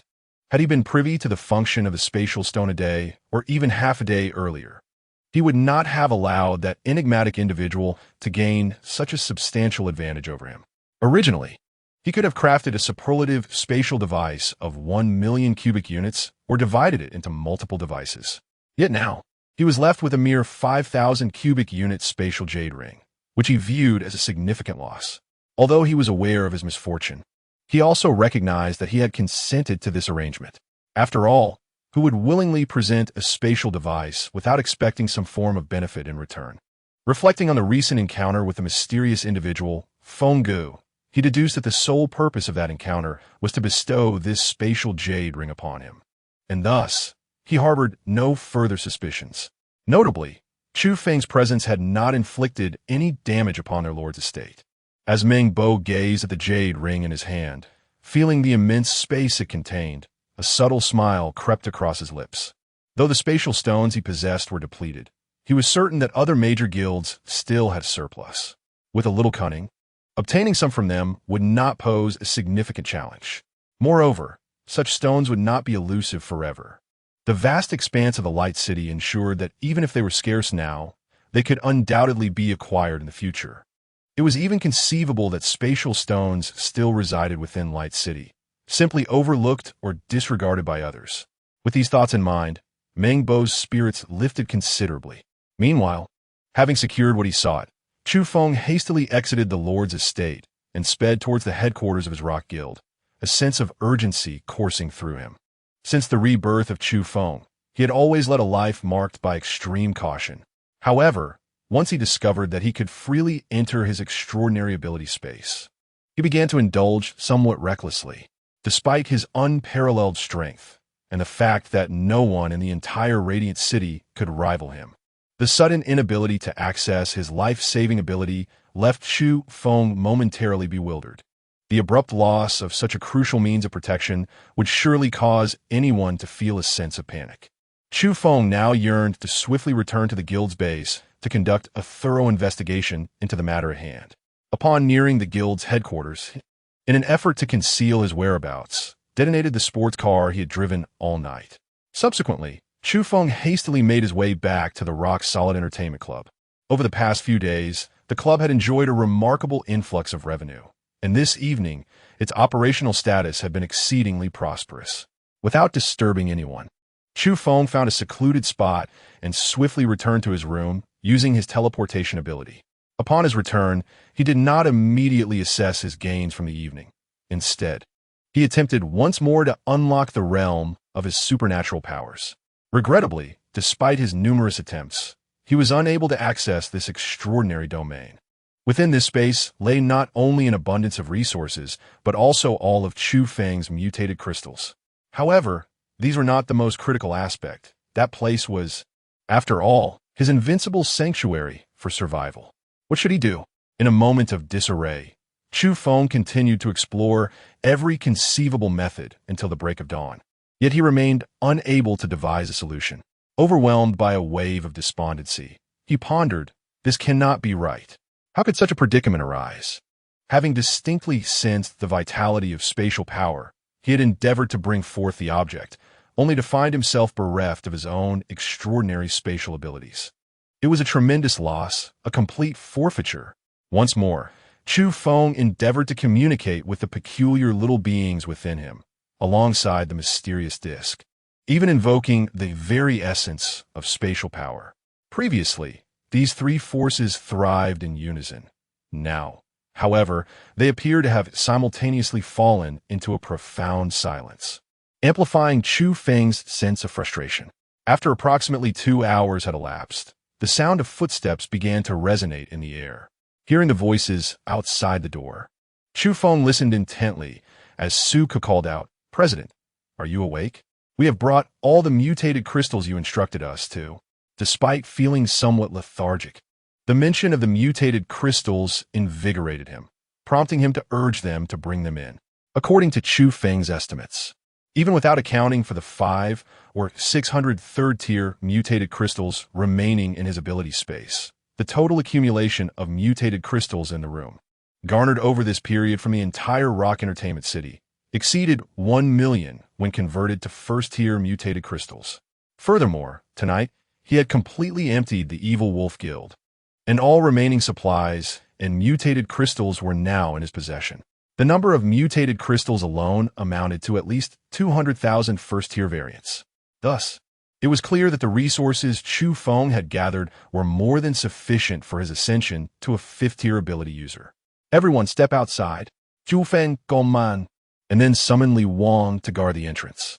At such a crucial moment, he could not enter his ability space to ascend without Li Wang's vigilance at the door, which provided him with great reassurance. As Chu Feng began to absorb the energy of the mutated crystals, a torrent of power surged forth like a mighty ocean.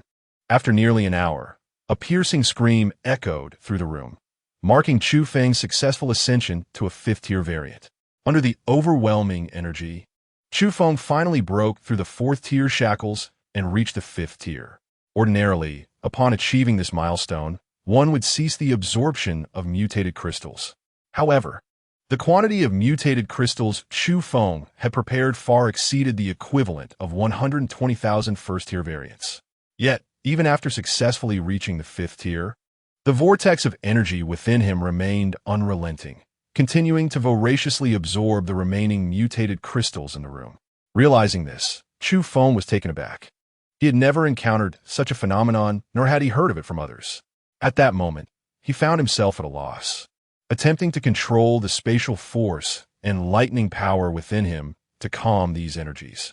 Unfortunately, it seemed his will had no influence over the frenzied absorption rate of the mutated crystals. To his growing horror, he discovered that the rate at which his body was absorbing energy exceeded that of his ascension to the 5th tier by a significant margin. If this continued, it was evident that the available mutated crystals were utterly insufficient for his body's insatiable appetite. The thought sent a chill down his spine. Feeling his body slipping beyond his control, Chu Feng panicked. Despite his relentless efforts, his body continued to voraciously absorb the energy of the mutated crystals, and soon, every last crystal remaining in the room was consumed by him. The mutated crystals in the room have vanished, yet the formidable gravitational pull emanating from Chu Feng remains unabated.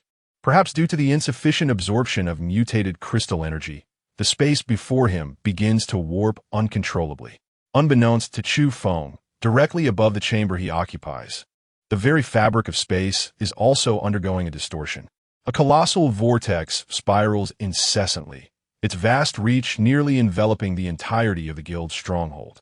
Strangely, the direction and form of this spatial rotation mirror the swirling energy vortex within Chu Feng's own being almost precisely.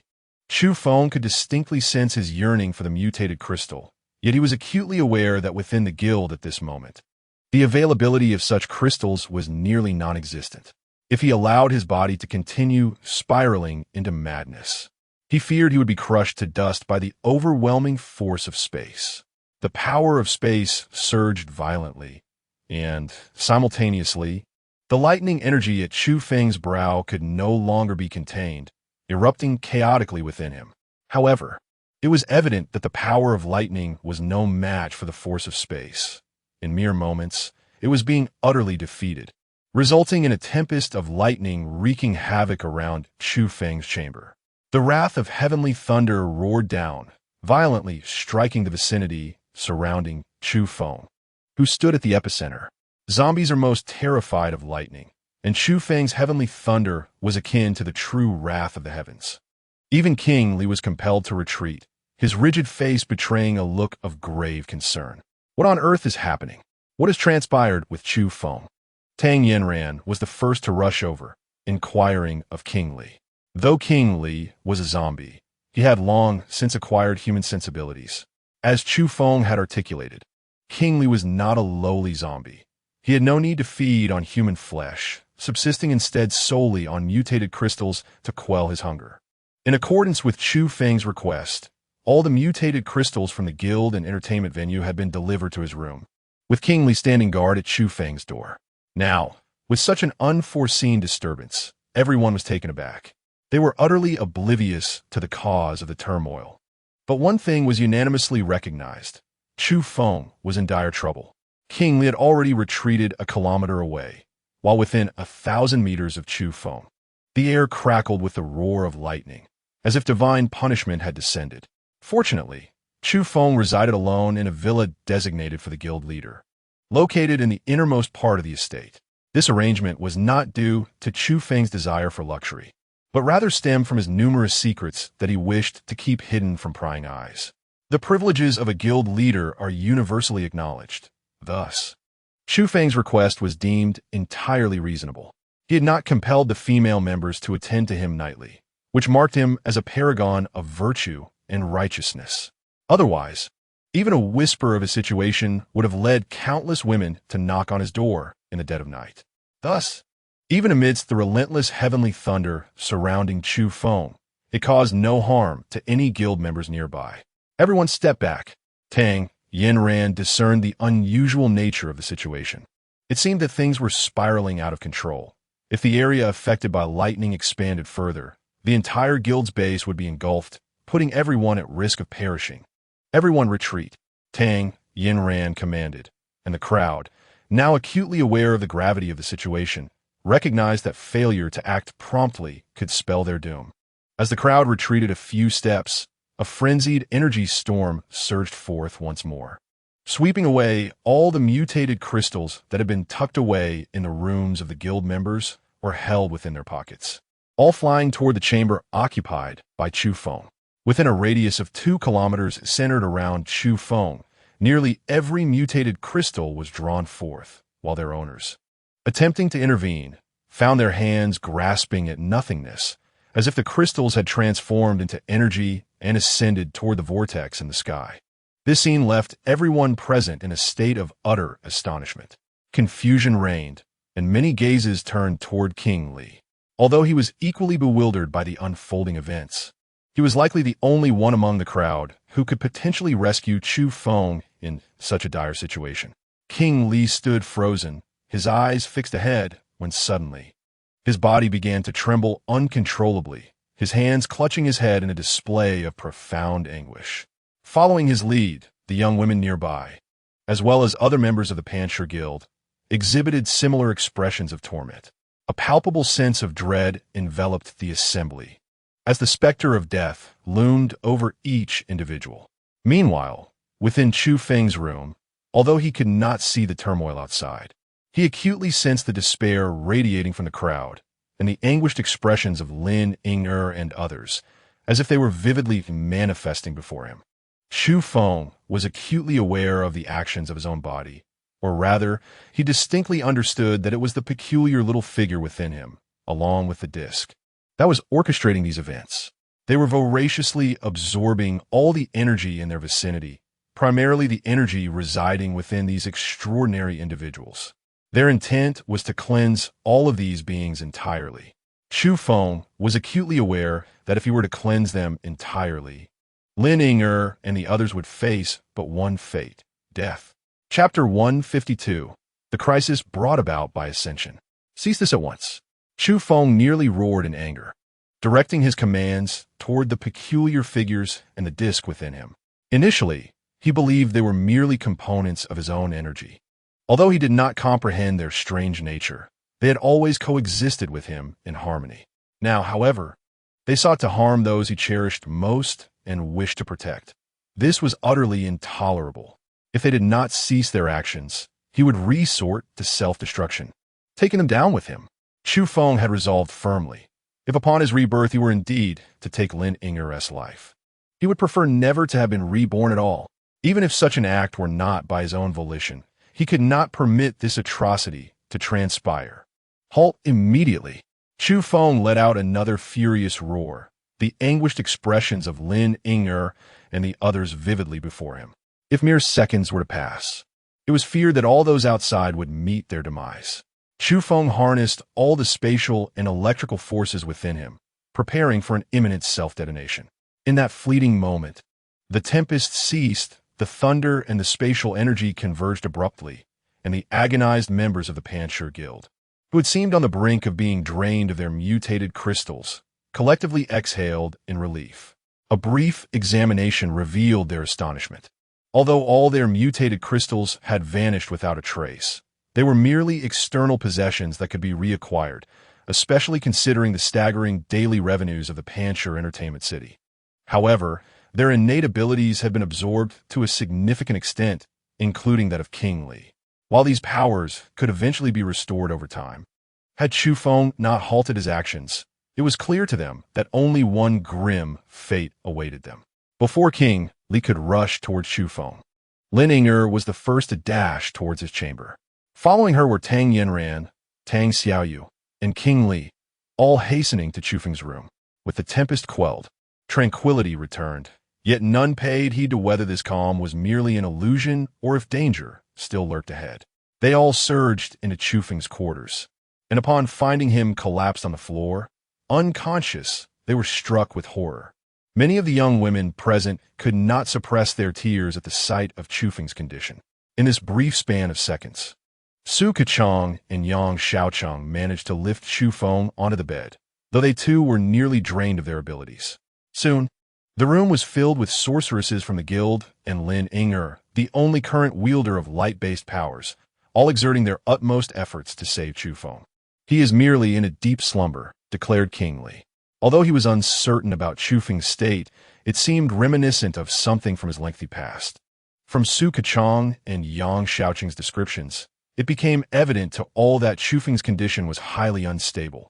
Yet one fact remained clear. His body was in dire need of mutated crystals and in vast, overwhelming quantities. As Chu Feng lay in a state of unconsciousness, Tang Yanran, the vice president of the guild, naturally assumed the responsibility of managing the guild, and none among the assembly expressed any dissent. Immediately, Tang Yanran issued a gag order to all present, strictly prohibiting the revelation of Chu Feng's condition. The actions of Chu Feng during the meeting of the top 10 guild leaders have already spread throughout the guild. Although many remain oblivious to the whereabouts of the so-called mysterious powerhouse, Feng Gu, and the nature of his relationship with Chu Feng, the guild's strongest forces are undeniably limited to two: Chu Feng and Li Wang. While Li Wang typically exerts more effort, the strength of Chu Feng is unquestioned by all. Should news of Chu Feng's unconscious state leak, it would undoubtedly attract the covetous eyes of many. The most pressing concern is the duration of Chu Feng's unconsciousness, which remains entirely uncertain. If he were to remain in this state for a year or more, it would be impossible to keep such news contained. Unbeknownst to everyone, the mysterious figure Chu Feng embodied last night had already obliterated one of the top 10 guilds. Otherwise, Tang Yanran and her companions would likely be in a state of greater panic. The commotion caused by Chu Feng within the guild could not be concealed from those nearby, and such news would inevitably reach the ears of the guild leaders.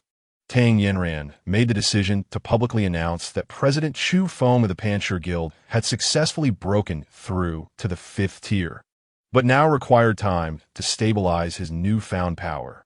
To celebrate this achievement, all expenses at the entertainment city that evening would be an 80% discount. Tang Yinran understood that suppressing the news was futile. Attempting to do so would only backfire. Instead, she opted to release the information proactively, accompanied by a few smokescreens to obscure the true circumstances. Subsequently, she organized a resource situation within her guild, instructing everyone else to return and recuperate their abilities. At this moment, the members finally grasped that Chu Feng, as the president of the Panshir Guild, had become the very backbone of their organization. With any issue concerning Chu Feng, none present could feel at ease. The future, whether it would see a cataclysmic downfall or a stable and prosperous growth, now hinged upon the performance of the members. As night fell, the guild members intensified their efforts to promote the news, even bringing forth some of the guild's stock of vegetables and fruits. According to Tang Yinran's estimates, the staple foods were still plentiful, sufficient to last for some time. However, the supplies of vegetables, fruits, and snacks were critically low. At this juncture, the spatial necklace that Chu Feng had crafted for Lin Ying'er proved to be of immense significance. Lin Ying'er handed the spatial ring to Tang Yinran, who was astonished to discover that it contained nearly 10,000 cubic units of snacks and fruits, most of which had barely been touched. In that moment, even the typically confident and composed Tang Yinran looked at Lin Ying'er with a hint of envy, perhaps even jealousy. Among women, nothing incites comparison quite like this. Tang Yinran believed that her own attributes far surpassed Lin Ying'er's. Yet Chu Feng remained aloof towards her while exhibiting a fondness for Lin Ying'er. Perhaps this is simply reflective of the varied tastes that men possess. Lin Ying'er brought forth an array of snacks and fruits, significantly replenishing the inventory of the entertainment center's supermarket and the expenditures of the bar. However, there remained a notable absence of vegetables and meats, which were not present in the spatial necklace bestowed upon her by Chu Feng. After all, Chu Feng had no intention of requiring Lin Ying'er to prepare meals alone. Yet, this minor detail did not deter Tang Yinran. She began to search through Chu Feng's belongings and eventually unearthed his spatial ring. Upon discovering the resources within, a satisfied smile graced Tang Yinran's lips. Chapter 153. Fragments of the time-space mill in the subsequent 7 days. Chu Feng remained ensconced in a deep slumber. The news of his ascension had already reached the ears of the remaining 9 major guilds on the very day he fell into unconsciousness. Meanwhile, the rumor of the annihilation of the Wolf Guild was fervently circulating throughout Light City. Given Chu Feng's formidable ability to single-handedly obliterate an entire guild, the 9 major guilds treated him with utmost respect, and their leaders dispatched numerous gifts to him. In addition to essential supplies, they also sent a fair share of mutated crystals. The members of the Rock Guild graciously accepted these offerings, filling their storerooms while ensuring that the mutated crystals were promptly delivered to Chu Feng's quarters.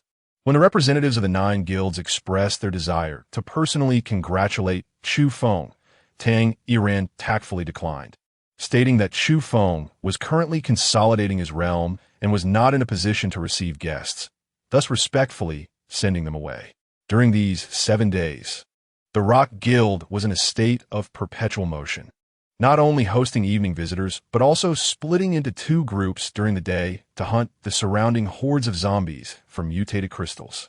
With the king of the guild required to oversee the Rock Guild, the responsibility of leading the members into battle fell to Su Kachong and Yang Xiaocheng. Perhaps due to the heightened stakes, nearly 50 guild members had ascended to the 3rd tier, awakening their innate abilities, including Su Kachong and Yang Xiaocheng themselves. Su Kachong unlocked his metallic ability, while Yang Xiaocheng awakened his earth ability. Both were among the original veterans who had followed the Misty Rain Guild to Light City, and naturally, they had risen to become local leaders. The tasks of leading the members into battle were entrusted to the 2 of them. Consequently, they bore the greatest burden during this period, maintaining order and stability in the Rock Entertainment Center at night, while conducting zombie hunts in shifts during the day. Their arduous efforts were driven by a singular purpose: to procure a substantial amount of mutated crystals for Chu Feng, facilitating his swift recovery and awakening. Unbeknownst to him, Chu Feng remained oblivious to the sacrifices made by his comrades on his behalf. In his state of unconsciousness, he made numerous attempts to awaken from this slumber, but to no avail, as a mysterious yet familiar energy enveloped him, exerting an inexplicable pressure. The ritual that was meant to be completed was abruptly interrupted by Chu Feng, leaving him in a state of profound passivity and an indeterminate condition, characterized by instability. On the evening of the seventh day, Chu Feng gradually regained a fragment of his consciousness and endeavored to harness the energy within him. Although his control was exceedingly feeble, he distinctly sensed the presence of both lightning and spatial energies. This newfound control brought him immense joy, as he also perceived a growing affinity between himself and these two energies, which became increasingly vibrant due to his initiative. When these two distinct energies made contact with Chu Feng, they exhibited a combination of excitement and caution, seemingly fearful of incurring his displeasure. After all, on the day of his ascension, these energies had been quite unruly, nearly forcing him into self-destruction. Just as Chu Feng attempted to soothe these energies, a tremendous surge of mutated crystal energy surged into his body. More precisely, it was his body that was frantically devouring this energy. Although Chu Feng's awareness was slightly clearer, he remained unable to control his physical form or discern the person before him. Yet this did not impair his judgment. It was evident that these actions were orchestrated by the members of the guild on his behalf. Chu Feng possesses an astute understanding of the current circumstances. He is acutely aware of the immense challenges and setbacks that his prolonged unconsciousness would pose for the guild. Should he remain in this state of oblivion, it is likely that the guild may ultimately face its demise. Chu Feng struggled to awaken, yet the reins of his body remained beyond his grasp. Just as he was uncertain whether he had attempted this 99 times, or perhaps for the 100th time, he suddenly perceived the unmistakable presence of a fissure, the realm of supernatural abilities. Indeed, it was Chu Feng's own realm of supernatural abilities. Although the fissure was merely a narrow opening for Chu Feng, the sovereign of this extraordinary domain, the mere act of its emergence, regardless of whether it was fully ajar or just a slender gap, held equal significance. Although Chu Feng was unable to control his body as entrance, his consciousness effortlessly traversed into the realm of supernatural abilities. However, upon his initial arrival in this extraordinary space, he was utterly astonished. Suspended in the air was an enormous fragment of jade, remarkably resembling the piece he had previously discovered in Meng Bo's warehouse, yet magnified to an astonishing scale, being several 100,000 times larger. The extraordinary space of Chu Feng initially boasted an expanse of 30,000 cubic units. However, this vast area has now been almost entirely consumed by the imposing jade fragment before him. In the earlier days, when the jade piece was rather diminutive, Chu Feng had not scrutinized it with great attention. After all, upon acquiring it, he had scarcely the opportunity to examine it thoroughly, as it had directly plunged into his extraordinary space, rendering him incapable of accessing it. Now, as Chu Feng once again beheld the jade shard within his extraordinary realm, he was taken aback by its remarkable transformation. Chu Feng endeavored to harness his mental prowess, yet he gleaned not a shred of information. Subsequently, he sought to wield the power of space once more.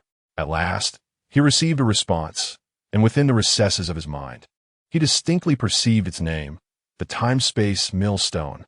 To be more precise, the colossal jade stone before him was but a fragment of the time-space millstone, marred with 8 unevenly distributed fissures. Chu Feng distinctly sensed that the immense energy of the mutated crystal that had surged into his being moments ago was now entirely absorbed by the shard of the temporal mill before him, utilized to nurture and mend the myriad fissures. However, even though the energy was already considerable for Chu Feng, it was merely a drop in the bucket in comparison to the jadeite of this temporal fragment. As Chu Feng's heart stirred, he extended his hand, yearning to touch the fragment of the time-space grinding disk before him. Although he remained unaware of the true nature of this enigmatic object, the shard exuded an innate familiarity that beckoned to him. Chu Feng felt no trace of malice emanating from it. On the contrary, he experienced a profoundly familiar sensation, as if this feeling had inherently resided within him all along. If you wish to continue following my words, you must be obedient and compliant. Do you understand? Now, quickly awaken me. Chapter 154. This kiss, as Chu Feng gently caressed the fragments of the time-space grinding disk before him, he spoke softly to the shards. Were anyone to witness Chu Feng in that moment, they might believe him to be mad. Yet, he felt an unmistakable sensation, as if these fragments were capable of hearing his words. Just as his voice faded, the once massive time-space grinding disk suddenly transformed, reverting to its original palm-sized form, hovering directly in front of him. Before Chu Feng could react, the fragments surged into his body, instantly settling within his dantian. At that moment, the peculiar little figure residing within Chu Feng, previously quite subdued, became animated, though its activity was confined solely to the realm of his dantian. The fragment of the time-space grinding disk, upon entering, suspended itself behind the strange little figure, resembling a crescent moon adorning the back of its head, merging with it in an almost instantaneous union. Witnessing this spectacle, Chu Feng was taken aback. Then, a more astonishing scene unfolded.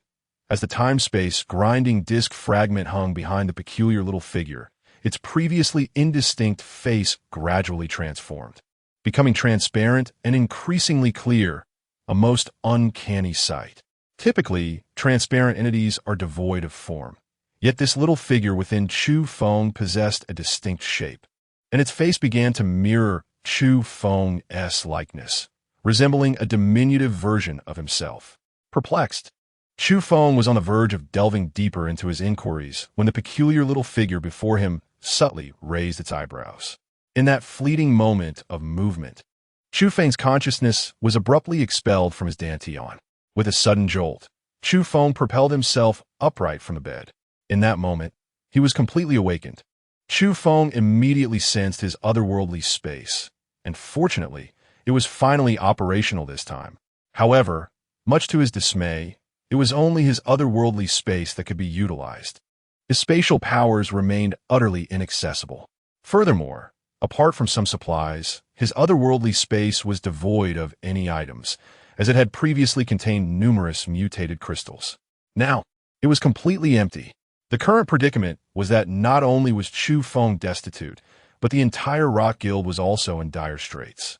Although the Rock Entertainment Club earned a considerable amount of mutated crystals every night, all of these crystals had been entirely consumed by Chu Feng, leaving not a single one behind.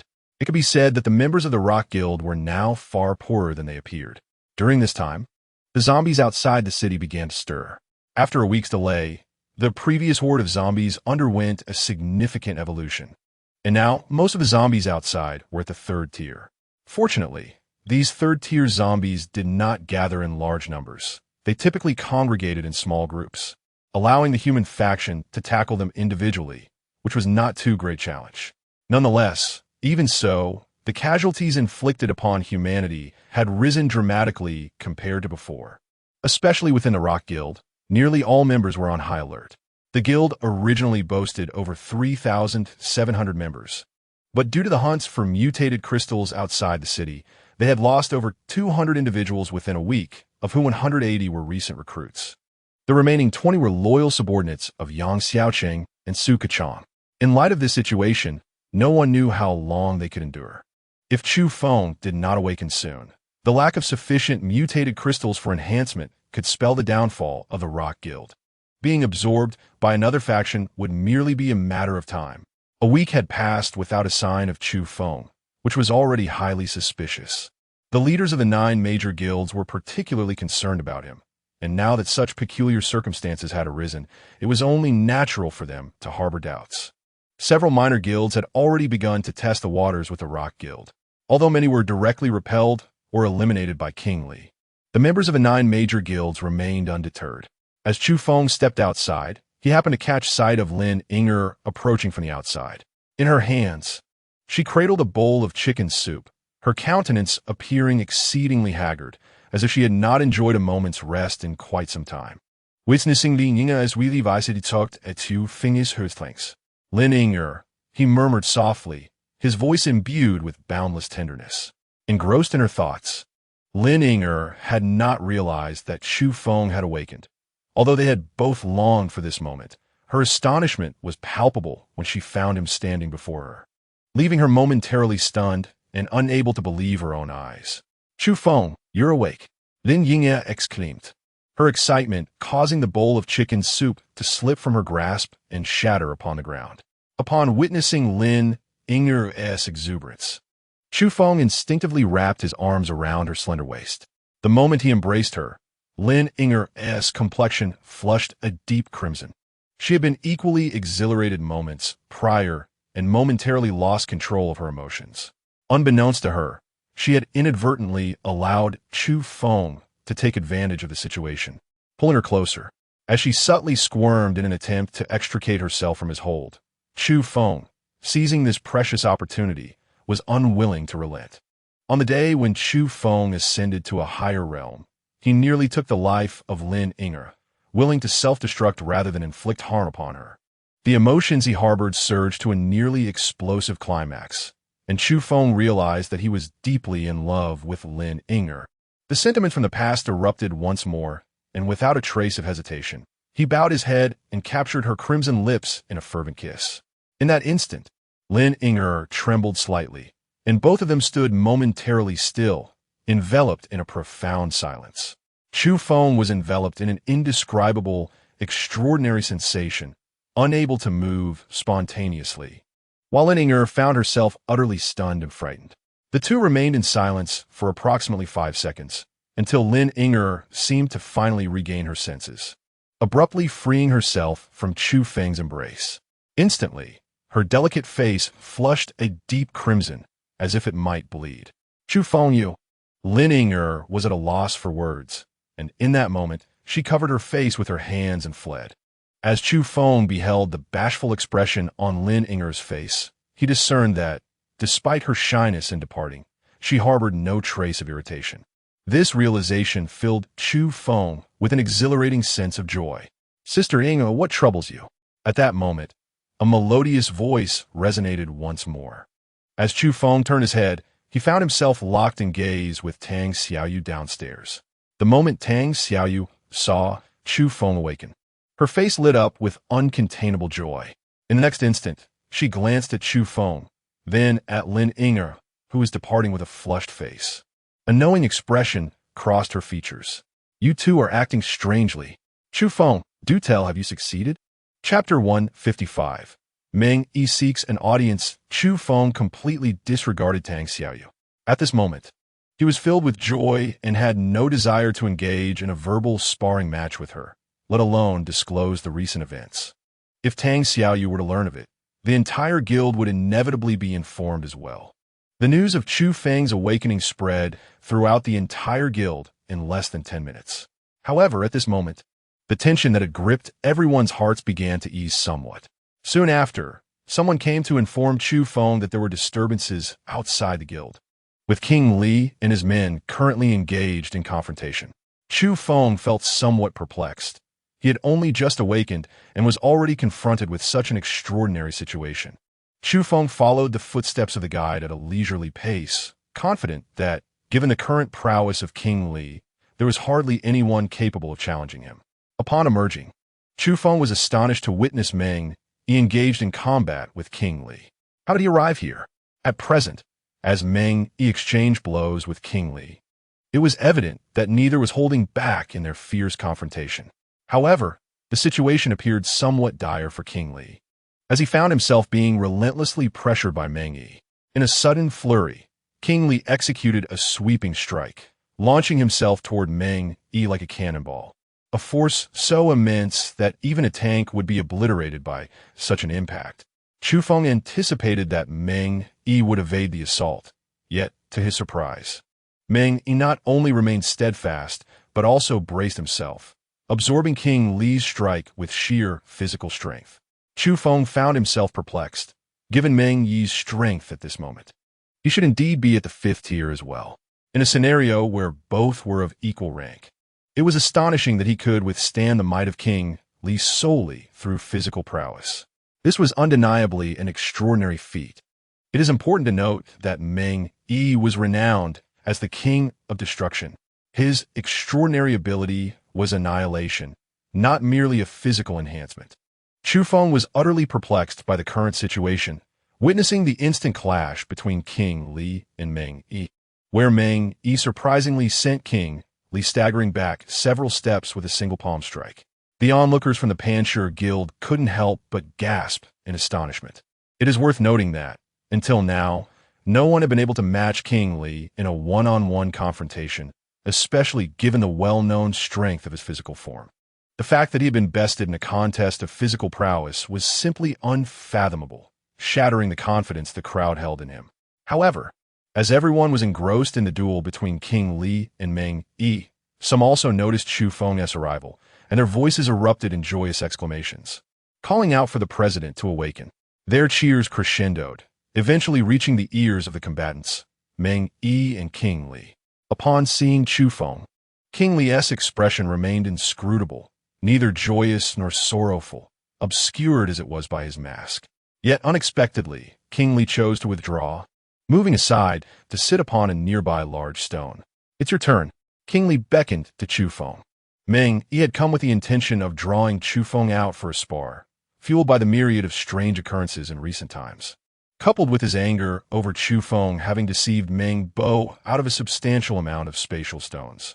Earlier, when he had sent someone to inquire, they merely mentioned that Chu Feng was currently consolidating his realm, but after a week of absence, Meng Yi could no longer contain his frustration, prompting him to seek out Chu Feng directly. To his surprise, upon arriving, Chu Feng still did not make an appearance, leading him to test his skills against King Li. Now that Chu Feng had finally shown himself, Meng Yi wasted no time in approaching him. "President Chu Feng, I am Meng, the son of Lord Meng of the city Lord's Mansion. I have come chiefly to hear of your successful ascension to the 5th tier and to respectfully request your guidance," Meng Yi said with a deep bow, displaying utmost courtesy. Seeing Meng Yi's demeanor, Chu Feng smiled in response. "I am Chu Feng at your service."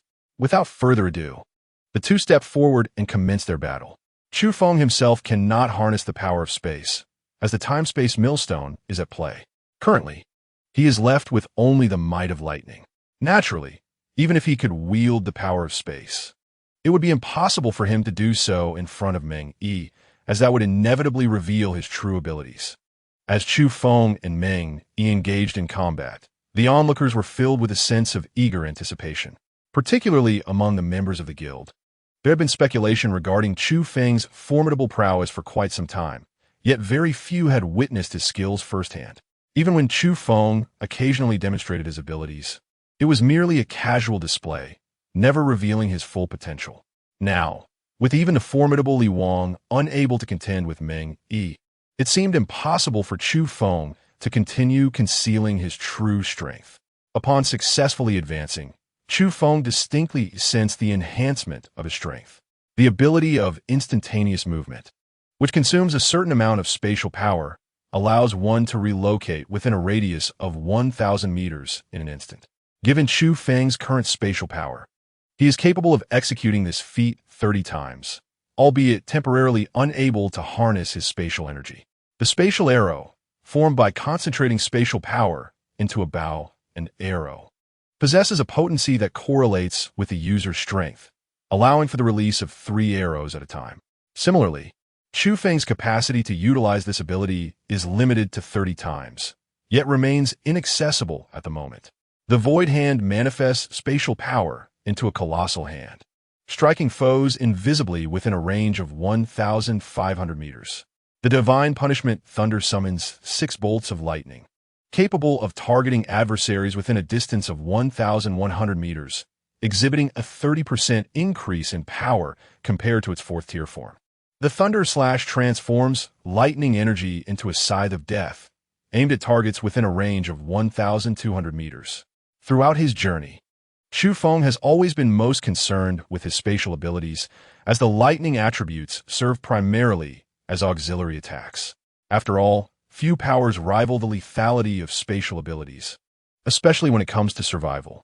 However, at present, all skills associated with spatial power remain dormant.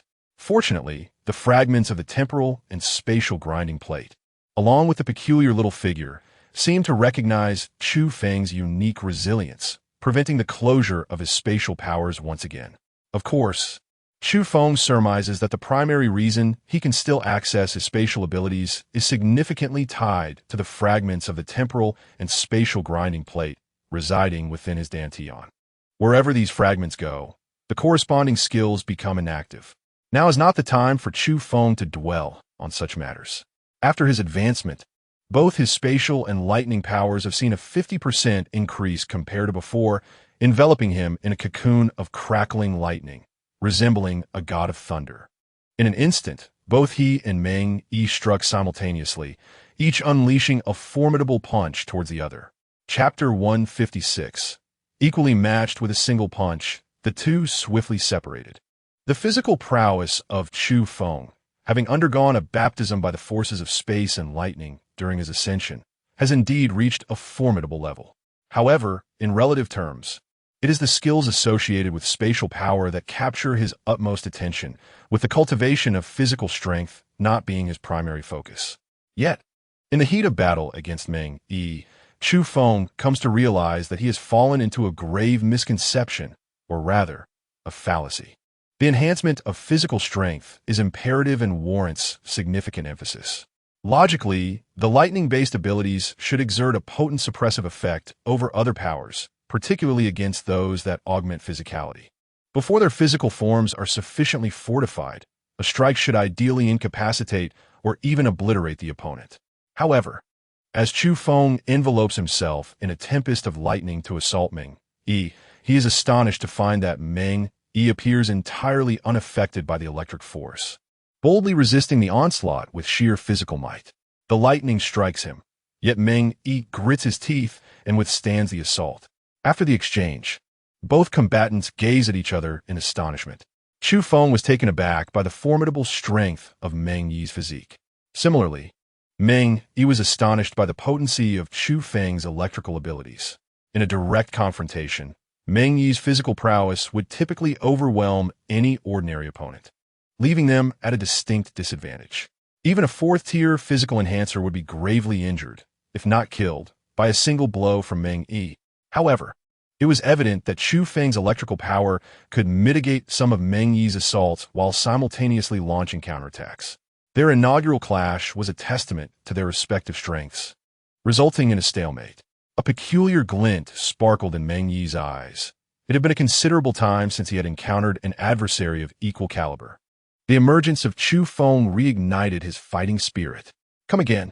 With a thunderous shout, Meng Yi accelerated, his strikes becoming swifter and more forceful than before. Chu Feng could not comprehend how a mere physical enhancement ability user could evolve to such an extent.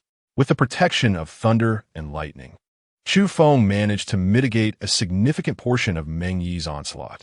Yet, he still found himself continually retreating, with his arms feeling as though they were being struck by an immense force with each blow. Had it not been for Chu Feng's recent ascension to the 5th tier, he would likely have been reduced to a mere pulp by Meng Yi's relentless assault. Chu Feng was equally infuriated.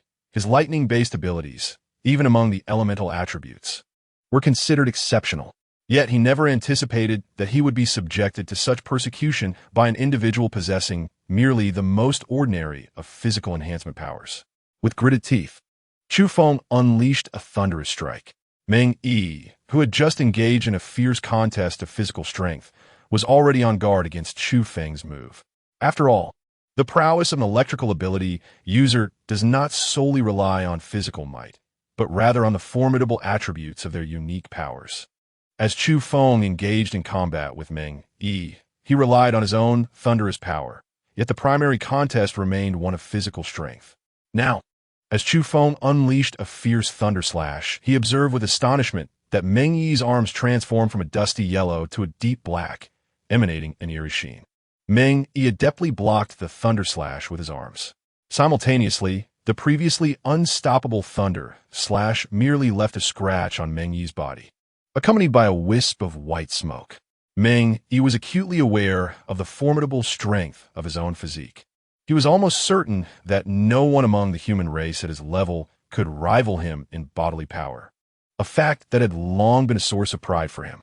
However, the prolonged struggle against Chu Feng who had managed to engage him for such a duration by partially relying on his physical strength, piqued Meng Yi's interest significantly, especially now, as Chu Feng had managed to inflict a wound upon Meng Yi's skin with a thunder slash, albeit a minor one that would be inconsequential to many. It marked the first time Meng Yi had sustained any injury since advancing to the 5th tier. Unleash all your abilities, Meng Yi bellowed, his speed surging once more. At this moment, Chu Feng felt a surge of caution and an inkling of danger. If he couldn't hold his ground in close combat, why would he engage in it? Only a fool would do so. As Meng Yi advanced swiftly, Chu Feng retreated with equal speed. Then, the sky erupted with churning thunderclouds, and, in an instant, 6 bolts of heavenly punishment descended. Even with Meng Yi's remarkable agility, he could not completely evade the onslaught of these 6 divine strikes. 5 of the bolts struck the ground, creating deep craters, while 1 bolt struck Meng Yi directly. His hair singed to a charred black, and a plume of white smoke rose from his head. Meng Yi was momentarily dazed. How could it possibly thunder on such a clear day? The onlookers were equally bewildered and astonished by Meng Yi's sudden plight. While they may have been aware of Chu Feng's abilities as a thunder elemental, his previous displays had been infrequent, and they had never witnessed such a formidable manifestation before. Of course, the true terror lay with Meng Yi. Those present knew that if they found themselves in Meng Yi's position, suffering a strike from Chu Feng's heavenly punishment, they would surely be left incapacitated. Yet Meng Yi? He merely paused for a brief moment, smoke wafting from his body, but his footing remained steady, appearing unfazed. Exchanging glances with Meng Yi, who was now seething with rage, they each wondered why the battle had suddenly shifted to long-range attacks. Meng Yi, with his robust physique, was indeed powerful, yet no matter how strong one's body, it could not replicate the capabilities of ranged assaults. Meng Yi charged at Chu Feng once more, but Chu Feng evaded like a tenacious dog. No matter how Meng Yi pressed him, even resorting to curses in frustration, Chu Feng continued to retreat, refusing to engage in a direct confrontation. As Chu Feng witnessed Meng Yi's fervent outbursts, he too succumbed to the urge to unleash a torrent of invectives. The onlookers were left in a state of bewilderment, for the two seemed to bicker like shrews in the street, devoid of any semblance of martial grace. In terms of speed, Chu Feng, lacking the ability to teleport, was naturally at a disadvantage compared to Meng Yi. However, once Meng Yi ventured close enough, Chu Feng could unleash his formidable thunder punishment. The closer they drew to one another, the more relentless Chu Feng's attacks became, thereby increasing the likelihood of Meng Yi being struck. After an indeterminate number of exchanges, when Chu Feng finally channeled the remaining electrical energy within him into one last thunder punishment that struck Meng Yi, he found himself drained of power, his legs faltering as he nearly collapsed. Observing this, Meng Yi bore the brunt of that final thunder punishment, retaliating with a fierce blow that landed squarely on Chu Feng's face. In an instant, one was rendered unconscious by lightning, while the other succumbed to a punch. Meng Yi's hair had been singed away, leaving his face a dark, purplish hue, while Chu Feng, having only received a single punch, bore a visage akin to that of a grotesque frog, a sight most pitiful. The following day, Chu Feng awoke from his stupor. Upon regaining consciousness, he felt a lingering pain in his cheek, yet to his relief, the grotesque swelling that had made his face resemble that of a toad had vanished. Thanks to Lin Yinger's day-long healing efforts with her radiant abilities. Reflecting on the previous day's battle, the faces of the spectators were alight with excitement. After all, it was the first time Chu Feng had showcased his absolute prowess.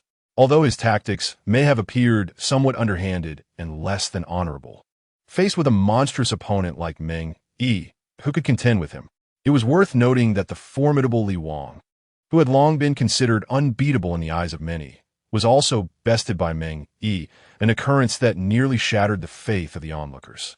Fortunately, just as this belief was on the verge of wavering, Chu Feng demonstrated his overwhelming strength, leaving Meng Yi with a significant setback. It could be surmised that Meng Yi was now more vexed than ever. Knowing that Lin Yinger had cared for him throughout the night filled Chu Feng with warmth. As his gaze lingered on her, observing her slight blush, she quickly turned away, her cheeks aflame, and departed without uttering a word, with a smile gracing his lips. Chu Feng felt that he was drawing ever closer to his goal. Observing Chu Feng's unperturbed demeanor, Tang Yinran seized the moment to inform him about the revenue from the entertainment club last night.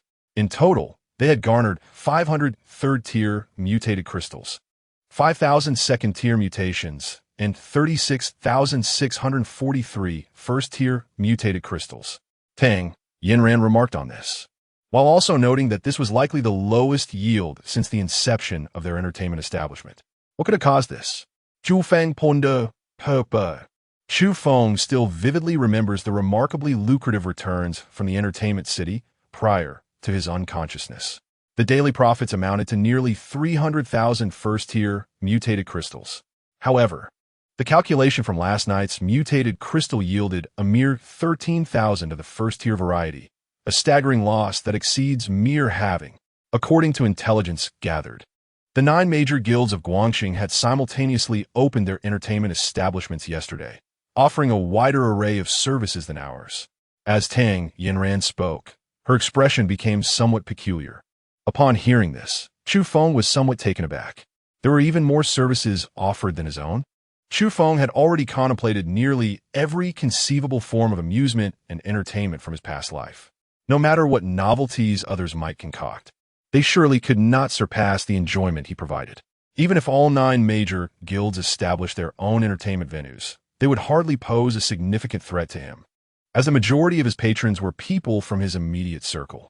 Moreover, Chu Feng was convinced that no one else could possibly offer such a bountiful supply of fresh vegetables and meats.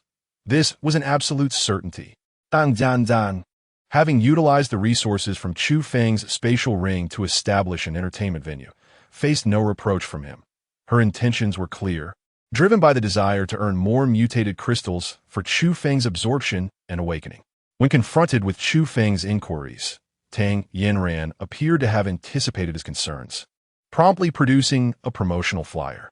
Upon glancing at the phrases inscribed upon it, Chu Feng recognized the source of his predicament. In this apocalyptic era, women possessing beauty but lacking strength were the least valuable of all.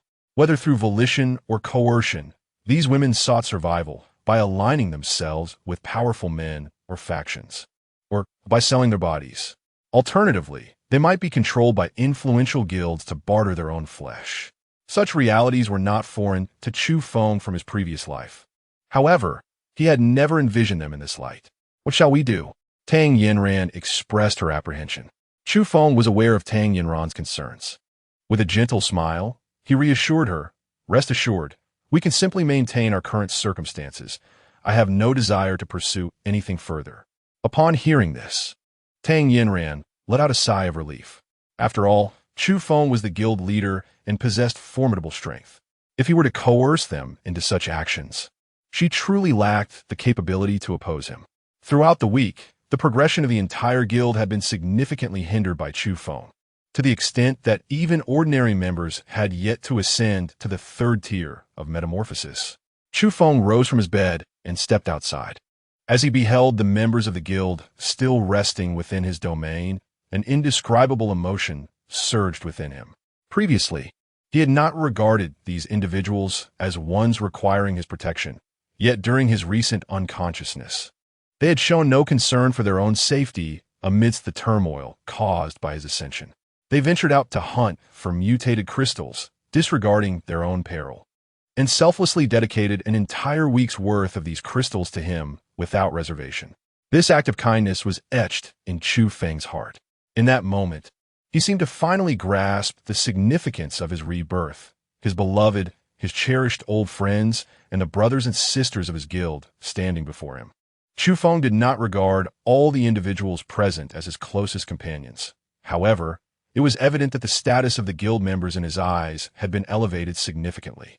This transformation was indeed a remarkable achievement for the members of the guild. Previously, Chu Feng had shown little concern for their well-being or fates, but now, should anyone dare to insult or harm them in his presence, he would certainly not remain passive. "Gather everyone," Chu Feng commanded. Though Tang Yinran was uncertain of Chu Feng's intentions, she complied with his request and roused the members who had only recently succumbed to slumber. Once assembled, Chu Feng took to the microphone and, with a smile, addressed the crowd. "Esteemed members of the Rock-Solid Guild, I wish to express my gratitude for your hard work during this period. Whether for my sake or for the sake of our guild, I am truly thankful. Without further ado, let us postpone other matters of the guild for now, as I have but one announcement to make. This afternoon, we shall hold a team-building event. Please write down all your desires for food and activities and submit them to our captains, Yang Xiaoqing and Suka Chong. We shall strive to fulfill all your requests this afternoon." Initially, the members were somewhat bewildered at being summoned so abruptly, yet upon hearing Chu Feng's words, they felt invigorated as if they had been given a surge of energy, and their fatigue dissipated in an instant, replaced by a wave of excitement. Upon witnessing the expressions of those around him, Chu Feng could not help but break into a broad smile. Such a sensation was truly delightful. Chapter 158, Guild Team Building. In the afternoon, the entire Stone Guild was enveloped in a joyous atmosphere. However, at that moment, Chu Feng chose not to join them in savoring the rare moments of leisure and beauty. Before Chu Feng stood King Li, who had sought him out to discuss a matter that had left Chu Feng deeply furrowed in thought. "King Li, surely you jest?" Chu Feng inquired once more. Though he was acutely aware that as a former royal power, King Li's nature precluded him from trifling with such serious matters. King Li nodded affirmatively, stating, "Indeed, I could distinctly sense a potent aura of the ancient corpse clan emanating from him." The corpse clan referred to by King Li were, in fact, the undead. Meng Yi was undoubtedly a genuine human, not a zombie. Thus, how could he possess the essence of ancient undead? Suddenly, Chu Feng discerned the peculiarity in King Li's words and promptly asked, "Did you just mention the ancient corpse clan?" King Li nodded once more. "Indeed. Both I and our king belong to the ancient corpse clan." The mention of the corpse emperor stirred a sense of nostalgia within Chu Feng. He wondered how the corpse emperor fared now and hoped that the remnants he had left behind would prove somewhat beneficial to him. After King Li departed, Chu Feng resumed his endeavors within the confines of his chamber, attempting to harness his spatial power and skills, particularly his ability to teleport. He was not overly concerned with the destructive potential of his spatial abilities, as they primarily served as a means of escape, and he continued to practice relentlessly. To his chagrin, he could distinctly feel the spatial energy within him, yet he found himself unable to wield it effectively. Chu Feng immersed his entire consciousness in the depths of his inner sea of awareness and dantian, diligently searching for answers. Ultimately, he began to discern some clues. The consciousness sea at the center of Chu Feng's brow remained largely unaffected. In other words, he experienced no difficulty in harnessing the thunderous energy within this realm. However, the energy at his dantian presented a different scenario. It seemed as though the fragments of the time-space grinding disk had erected a barrier within his dantian. Any spatial power that arose from within Chu Feng's body would be incessantly siphoned away by these fragments, utilized to mend the 8 fissures that marred its surface. Chu Feng endeavored to harness the power of space through this barrier. Unfortunately, as soon as his intention arose, the fragments of the time-space grinding disk within his dantian began to flicker erratically, not out of hostility, but rather in a plea for attention, almost like a child seeking affection. This left Chu Feng utterly speechless. Undoubtedly, he was temporarily devoid of control over the spatial forces. Even though the peculiar diminutive figure within him had become somewhat clearer, resembling a miniature version of Chu Feng himself, meticulously carved to reflect his features. Yet at this moment, the strange little figure paid no heed to Chu Feng's thoughts, allowing the time-space grinding disk fragments to act as they pleased, which only added to Chu Feng's exasperation. Chu Feng could distinctly sense the insatiable yearning of the fragments of the time-space mill for energy, a profound longing that had remained unfulfilled for an extended period. Deeply resonating within him, Chu Feng understood that in order to satisfy the fragments of the time-space millstone and regain his mastery over spatial powers, he would likely require more mutated crystals than those needed to ascend to the 6th or even 7th tier. The fragments of the time-space millstone were akin to a bottomless pit, leaving Chu Feng utterly exhausted. After a fruitless attempt at communication, He resigned himself to fate. Now, having finally reached the 5th tier, Chu Feng found himself unable to harness spatial power. Thus, he was not in a hurry to utilize spatial stones to enhance his reserves and control of spatial energy at this tier.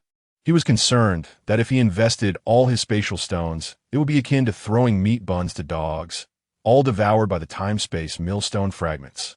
In such a scenario, he would have no recourse for lamentation. Fortunately, the spatial stones he had painstakingly gathered had not been absorbed by the fragments. Otherwise, Chu Feng feared he would truly lose his mind. With spatial power temporarily out of reach, he devoted more time to his lightning abilities. However, he felt a slight disappointment, unsure if it was due to his previous neglect of lightning energy. After his ascension to the 5th tier, his lightning power had only increased by half compared to the 4th tier, and while its potency and range had improved, there were no other significant gains. Accepting this reality, Chu Feng chose not to dwell on it, grateful that the ability space remained intact, ensuring his survival was not at risk. Within the guild's headquarters, a jubilant atmosphere reigned. The past period had been quite oppressive for the entire Rock Guild, but now that Chu Feng had awakened, everyone clearly recognized his formidable strength. Coupled with the flourishing development of the Rock headquarters, spirits were naturally lifted. An important detail that Chu Feng was unaware of was that all 9 major guilds had opened entertainment venues, and although the industries they operated were somewhat dubious, they proved to be even more enticing. Currently, the Rock Guild boasted over 1,000 female members. While not every one of them was a beauty, they were all youthful. In contrast, within the 9 major guilds, they would have long since been approached with offers to entertain clients. Chu Feng had firmly rejected any notion of such occurrences within the guild, and under Tang Yinran's deliberate dissemination, all female members were well aware of his stance. This knowledge naturally intensified the atmosphere within the guild, strengthening the cohesion and unity among its members to an even greater degree than before. Chu Feng was, of course, pleased with this outcome. Meanwhile, Su Kejong, who had indulged a bit too much in drink, was engaging in lively conversation with a rather attractive girl. Upon seeing Chu Feng approach, he quickly raised his glass and ambled over. Despite Chu Feng's esteemed position as the president of the Rock Guild and his unparalleled strength, Su Kejong, having known him from the early days of the guild, felt quite at ease and unafraid in his presence. Brother-in-law, we ought to host such events more frequently in our guild. Just look at the delightful atmosphere we have here now. Come, brother-in-law, allow me to toast to you. Su Kejong exclaimed, promptly raising his glass. Are you perhaps a bit tipsy? Who is your brother-in-law? Chu Feng replied with a hint of disdain. Lininger is my sister. Su Kejong declared, unfazed. Come, brother-in-law, let us share a drink. Brother-in-law, Lininger is also my sister. Yang Xiaoqing unexpectedly chimed in from somewhere. Come, brother-in-law. Let us drink together. We want to leave until we're inebriated. Chu Feng was instantly delighted. Chapter 159. The growth of the monkey sage. Although the afternoon-s revelry was exhilarating, the opening of the entertainment venue that evening was also to be continued. A fact that Tangeran had prepared for in advance. At present, everyone had ascended to the status of aberrants, their physical capabilities significantly enhanced compared to before. Even if they indulged in excessive drinking, they could swiftly regain their sobriety. While a small number of individuals remained inebriated by the time the entertainment venue opened, this did not hinder its normal operations. Once everyone had settled back into their routine, Chu Feng took to the skies in a helicopter, heading directly to the mountainous region where he had once abandoned the monkey sage. Initially, Chu Feng had promised the great sage of monkey to visit him in a week. However, due to his own pressing matters and an extended period of unconsciousness, he has regrettably neglected to pay a visit for over 10 days. After the helicopter had been in flight for more than 4 hours, Chu Feng took the opportunity to retrieve a barrel of fuel from the spatial realm to refuel the helicopter. At last, Chu Feng arrived at the mountainous domain of the great sage monkey. From a considerable distance, he unleashed a bolt of celestial retribution into the sky, concealed within the forest. The great sage monkey was not easily discoverable by Chu Feng. However, the resounding thunder of the heavenly punishment he invoked, coupled with the unmistakable roar of the helicopter, would undoubtedly reach the ears of the great sage. Chu Fu, perhaps concerned that the Monkey King harbored a grudge, audibly proclaimed through a megaphone that he had brought an abundance of fruit for it. No sooner had his voice faded than a dark shadow swiftly darted towards him from short distance away. With a swift motion, Chu Feng caught the great sage monkey, who had just transformed back into his original form mid-air. "Where have you been? Why did you refuse to receive me? Have you forsaken the monkey?" The great sage monkey lamented, tears streaming down his face as he voraciously devoured the multitude of fruits that Chu Feng had offered him. Chu Feng inquired about the circumstances surrounding the Monkey King in this mountainous region. The Monkey King lamented that his recent days had been nothing short of torturous, hardly resembling the life of a monkey at all. His daily routine consisted solely of fighting. If he was not engaged in battle, he was inevitably on his way to one. Having ascended to the 4th tier of mutated beasts, the Monkey King had continuously devoured mutated crystals throughout the relentless skirmishes, resulting in a remarkable surge in his power. It could be said that the formidable reputation he had in his past life was now beginning to resurface. "Does this mean you have become the king of the mountain?" Chu Feng asked with a smile. At this moment, the Monkey King, who was munching on a large peach, suddenly appeared quite pleased, as if he could at last express his triumph before Chu Feng. He recounted his recent accomplishments, though Chu Feng seemed less interested in those details, primarily inquiring about the mutated beasts inhabiting the forest. Upon hearing this, the Monkey King grew even more self-satisfied.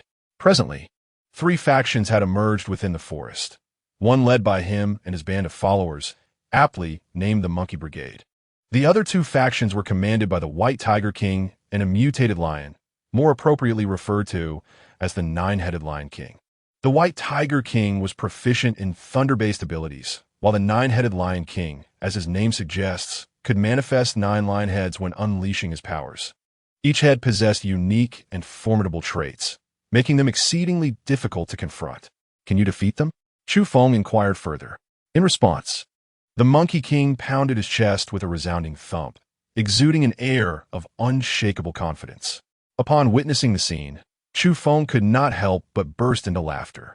"Very well. Once you have vanquished them all, I shall escort you home," he declared with mirth.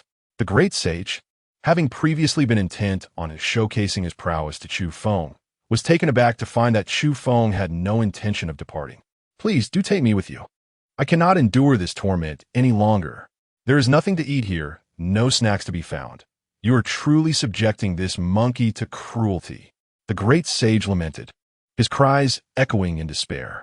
Chu Feng had long been aware that this was a particularly gluttonous monkey, and thus, prior to his arrival, he had meticulously prepared a spatial ring with a capacity of 1,000 cubic units, filled to the brim with an array of delectable snacks, refreshing beverages, and succulent fruits, all of which were favored by the great sage, the Monkey King. When Chu Feng presented the spatial ring to the Monkey King, it was almost snatched from his grasp by the monkey's eager paws. At last, the Monkey King had acquired the coveted spatial ring, and upon beholding the bountiful assortment of snacks and fruits within, his expression shifted to one of vigilance, as if guarding against any attempt by Chu Feng to claim his newfound treasures. Chu Feng was amused by the sight of the Monkey King, almost tempted to deliver a resounding slap to the cheek of that insufferable creature. As he was about to depart, he retrieved his spatial stone once more. The Monkey King was unfamiliar with this object, yet spatial stones are known to manifest spontaneously in various locations. Given the vast expanse of the mountain range, it was entirely possible that 1 or 2 stones might occasionally appear. Now that the Monkey King had ascended to one of the 3 major rulers of this realm, it would be quite convenient for him to send his minions to search for such stones. As for whether they would actually find a spatial stone, Chu Feng was not particularly concerned. After encountering the Monkey King, Chu Feng piloted his helicopter towards the direction of Light City. However, en route, he passed through a city where he seamlessly stored the helicopter within his extraordinary space before gracefully descending. Though Chu Feng is currently unable to utilize instantaneous movement, he possesses a formidable power at the 5th tier, rendering his speed unmatched by other extraordinary beings. Chu Feng's thoughts were remarkably straightforward. The news that spatial stones could be utilized to forge equipment had not yet fully disseminated. Although many individuals in the Light City had already begun to dispatch agents to gather spatial stones, the surrounding cities remained largely unaware of such developments. Chu Feng promptly located several survivors and inquired about the whereabouts of the local prominent guilds. Under the cover of night, he set off directly towards their locations. With a silent grace, Chu Feng infiltrated the enemy's guild stronghold. Even those who sensed an unusual presence were swiftly subdued and rendered unconscious by his deft maneuvers. Throughout the night, Chu Feng executed his plan meticulously, traversing 3 guilds in total. By the time he concluded his endeavors at the 3rd guild, dawn was approaching. Consequently, Chu Feng relinquished any further curiosity and made a hasty exit from the city, subsequently boarding a helicopter to make his escape. Chu Feng succinctly summarized his gains from the evening. He extracted 1,000 cubic units of supplies from 3 guilds. While this may not seem substantial, it is indeed considerable for those guilds. Chu Feng held no ill will toward them and felt no need to exhaust their resources. He took less than 1/3 of their supplies. Most importantly, Chu Feng was in search of spatial stones, and remarkably, he succeeded in finding them. Chapter 160. The King Li's Foreboding. Looking at the 5 spatial stones he had acquired from the 3 guild members, Chu Feng couldn't help but break into a broad smile. Although these 5 stones were relatively small, weighing a mere 10 pounds in total, they marked a significant gain for him. Recently, aside from the 20 pounds of spatial stones gifted by the Birdman Tauzi during his unconscious state, he had seen no progress in this regard. Thus, the arrival of these spatial stones brought him immense joy. It appears that taking leisurely strolls at night to gather supplies and spatial stones is an endeavor worth pursuing. Although Chu Feng contemplated supporting his subordinates in other cities, akin to his assistants to Shungu in acquiring spatial stones, he found himself unable to utilize his spatial abilities at present. This limitation rendered many endeavors rather cumbersome. Should he persist in his efforts, he would inadvertently expose himself to potential risks. Therefore, he decided to temporarily shelve this idea. Since other guilds could openly gather spatial stones, Chu Feng felt no hesitation in doing the same. Upon returning to the Stonewall Guild, he conferred with Tang Yanran and subsequently established a pawn shop and trading house within the entertainment complex. Anyone possessing resources desired by their guild could directly engage in transactions at the trading house or pawn them at the pawn shop. It is worth noting that, despite operating a pawn shop, Chu Feng primarily focused on outright purchases, with his utmost desire being to acquire spatial stones. Chu Feng instructed Tang Yanran and the others to inquire about the rewards offered by the 9 major guilds for the acquisition of spatial stones. While the Pancher Entertainment City promised to double the remuneration, Chu Feng remained unconvinced, pondering how he could invest such considerable effort without reaping the rewards of the spatial stone. Concurrently, he made a deliberate visit to the city lord's mansion during the day. Chu Feng candidly confessed to the city lord, Meng Bo, that the spatial stones were sought after by Feng Ge. He suggested that the 9 major guilds could indeed acquire them, but they should be mindful of the quantity. Excessive collection might displease Feng Ge. Should Feng Ge become displeased and decide to visit their guild, the consequences would be uncertain. The guild leaders harbored a growing resentment towards Chu Feng's veiled threat, while others might be oblivious to the fact that spatial stones could be fashioned into spatial equipment. These leaders were already informed by Meng Bo. This was primarily due to Meng Bo's impatience, as all his spatial stones had been taken by Chu Feng. Desperate to procure spatial stones swiftly and experiment with crafting spatial equipment, Meng Bo turned his attention to the remaining 8 guilds. Just as he was poised to capitalize on his initial success, the members of the other guilds erupted in dissent. They were outraged that the elusive Feng Ge sought after those luminous stones, and now their city lord was shamelessly amassing wealth. If the secret of these stones was not revealed, they vowed to take action.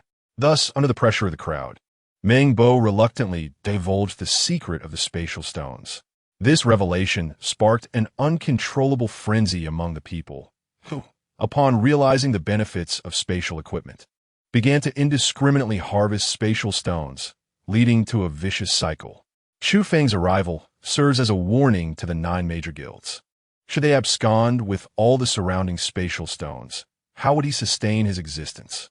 If Chu Feng's spatial abilities were still at his disposal, the situation would not merely entail verbal threats.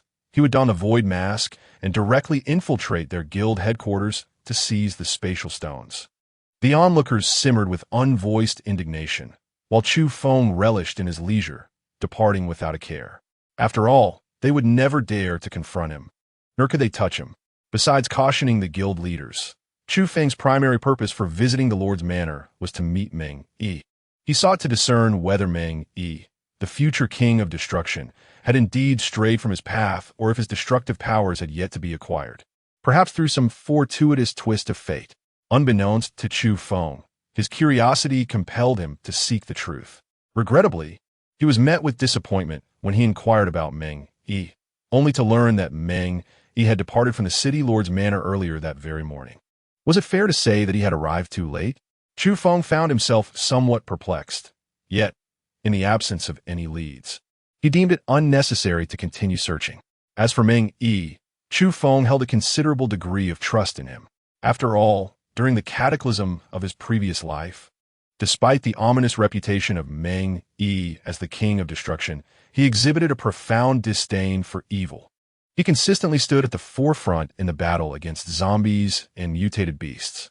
Even when Meng-Yi encountered his own fortuitous opportunity, Chu Feng felt little envy. After all, his own mastery of spatial power was already unparalleled. The notion of wielding destructive power had never even crossed his mind. However, should fate allow him to encounter Meng-Yi's opportunity, he would not hesitate to seize it. Given the current circumstances, Meng-Yi's physical enhancement abilities had already placed him at the pinnacle among all physical enhancers. Relying solely on physical prowess, Chu Feng would undoubtedly emerge as a formidable powerhouse in the apocalyptic future. Nevertheless, such musings were merely fleeting thoughts. Opportunities like those of others were rarely so easily appropriated. The opportunity that Chu Feng has received from Chun Chong and Xiaohua is indeed a tremendous blessing. Upon Chu Feng's return to the guild's headquarters, Li Wang sought him out once more. Although Li Wang is ostensibly Chu Feng's bodyguard, his primary responsibility during this period has been to ensure the safety of the guild's premises.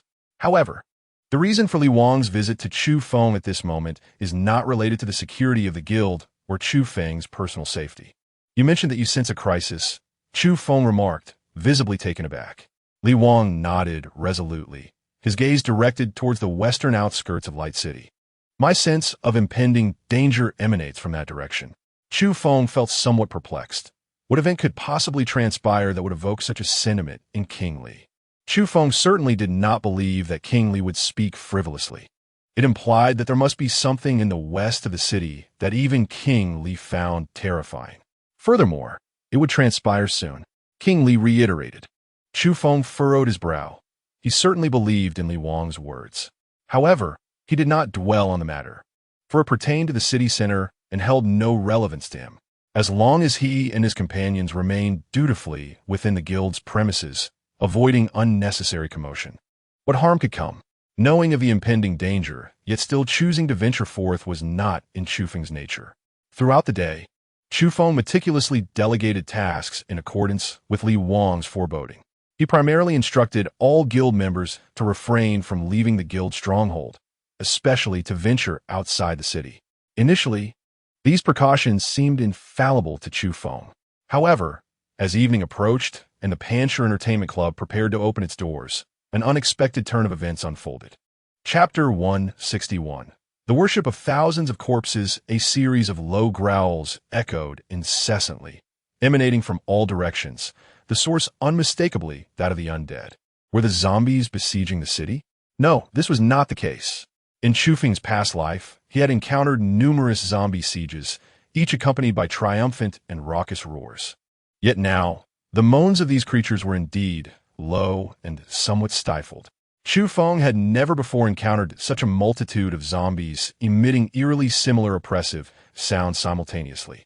Clearly, this phenomenon was anything but ordinary. While the members of the Rock Solid Guild were equally intrigued by the current circumstances, they were all bound by Chu Feng's decree, forbidding them from wandering freely outside the guild. Chu Feng effortlessly ascended the towering city wall in the vicinity. Having been promoted to the 5th tier, His senses had undoubtedly sharpened further. Now, whether by day or by night, the impact on his vision was virtually negligible. As Chu Feng beheld the vast and formidable horde of zombies, numbering in the thousands or perhaps even tens of thousands, surging forth from the outskirts of the city, he noted their unwavering march towards a singular destination. Not only that, but even the scattered zombies within the city began to emit a chorus of low growls. Subsequently joining the throng towards the exterior, the bodies of these undead were rigid, their faces devoid of any semblance of expression. Yet at that moment, Chu Feng perceived a disturbing semblance of devotion among them. This unsettling devotion sent shivers down his spine, for it was a sentiment that should not, and indeed could not, exist.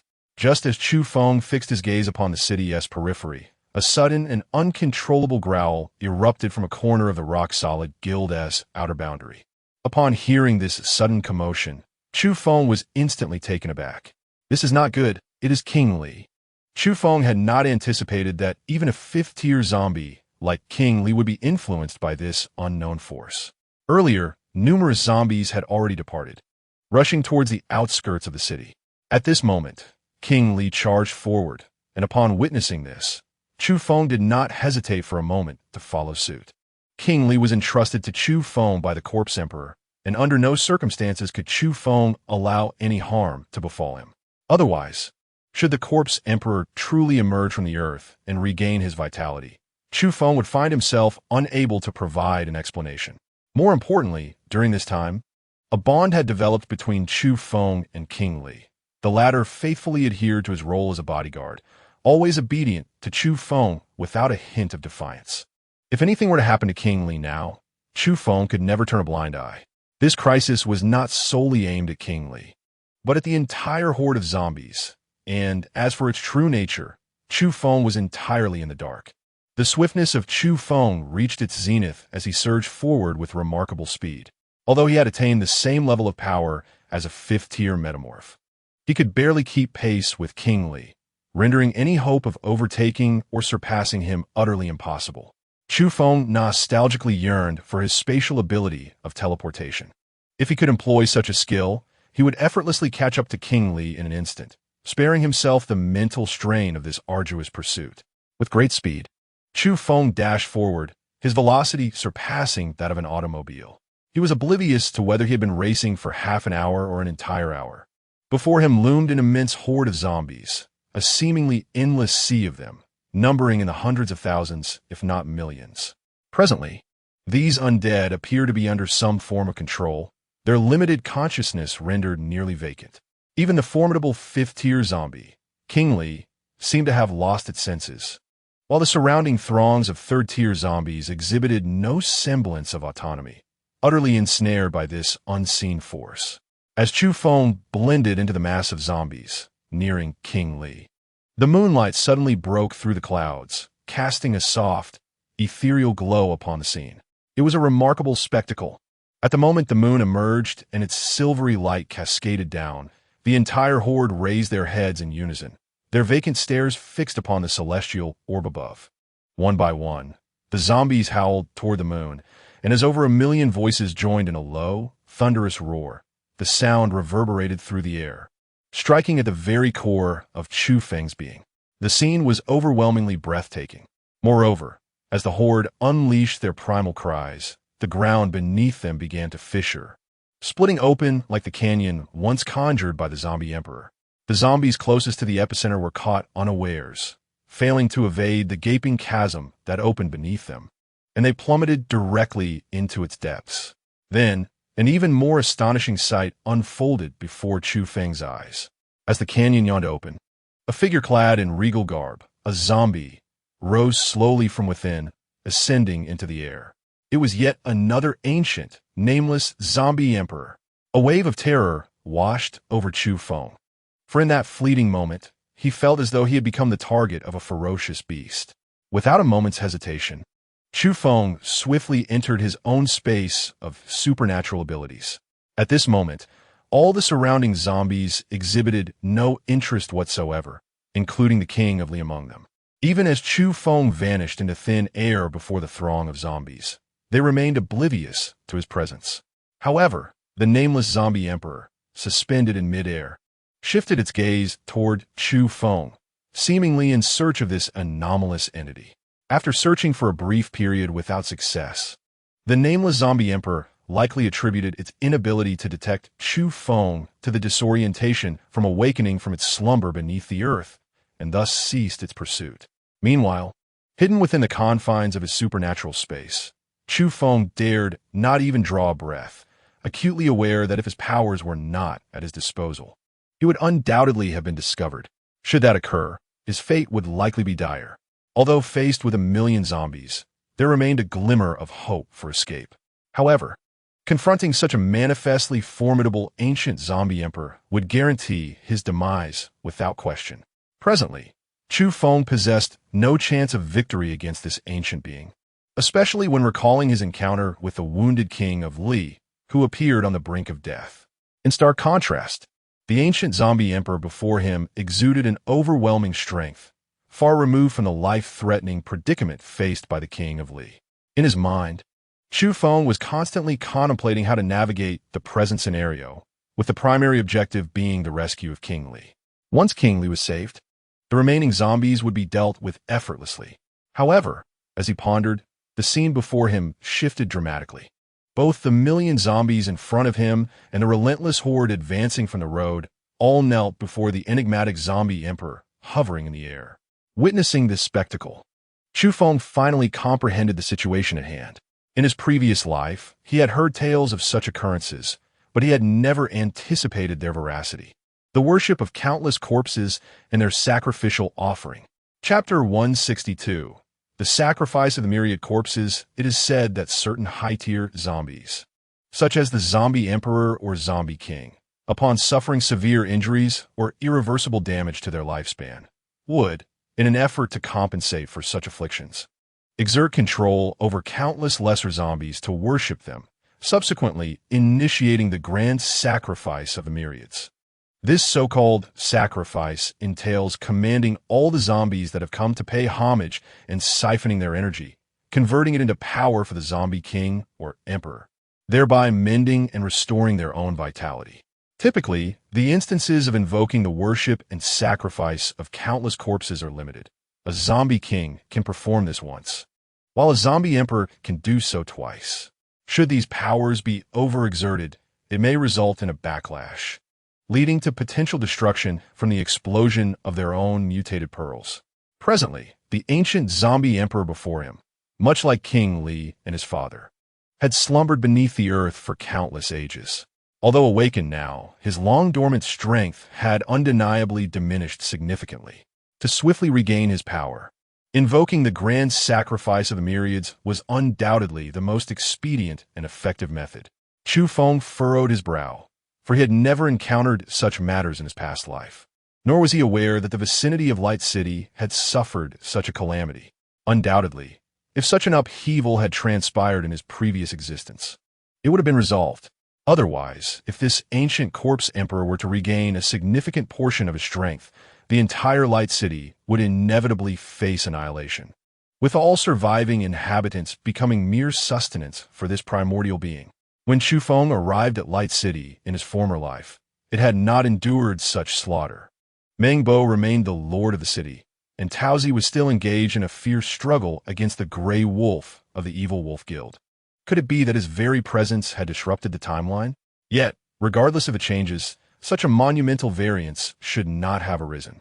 The entity before him was not a decaying corpse emperor like King Li's father, but rather an ancient corpse emperor, seemingly unscathed and merely in need of energy replenishment.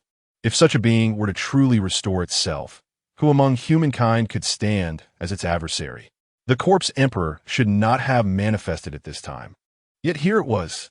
If in his past life the corpse emperor had also emerged around this time, how had it been resolved then? The mind of Chu Feng was in utter disarray. He was tempted to confront the corpse emperor, yet he understood that even if he could fully harness his spatial powers, he would likely be powerless to vanquish this formidable foe. Should he choose to fight with all his might, there was no doubt that his demise would be the inevitable outcome. Just as Chu Feng was engulfed in hesitation, uncertain of how to proceed, A new horde of zombies emerged from the depths of the canyon. The attire of these zombies unmistakably indicated that they were once followers of the ancient corpse emperor, buried alongside him in the earth. Now, they slowly emerged from their tombs. However, at the forefront of this ghastly assembly stood a human, Meng Yi. The moment Chu Feng laid eyes on Meng Yi, he was rendered speechless. It was simply astonishing. In his previous life, Meng Yi was a great hero of the human race, having slain countless zombies. What had transpired in this life? Could it be that, having once been a hero, he now sought to experience the allure of darkness? Chu Feng's gaze was fixed intently upon Meng Yi before him. He yearned to discern the thoughts that occupied Meng Yi's mind at this moment. Was he still the same Meng Yi from the apocalyptic world of his past life? If so, it was inconceivable that Meng Yi would ever submit to the undead, let alone survive as a minion of the zombies. Yet, what if the Meng Yi of his previous life had also been a mere pawn of the zombie emperor? As Chu Feng contemplated this thought, he was overwhelmed by a chilling sweat that enveloped his entire being. Chu Feng endeavored to refrain from overthinking, his gaze fixed upon the unfolding scene before him. If such a situation were to arise in a previous life, and if Meng Yi were present, it was evident that the one to resolve this calamity would be Meng Yi. Chu Feng has never considered that seeking fame and playing the hero is a matter of great honor, as long as one can live a stable life. The accolades and reputations, both in life and after death, are mere trifles. Chu Fu gazed intently at the scene before him.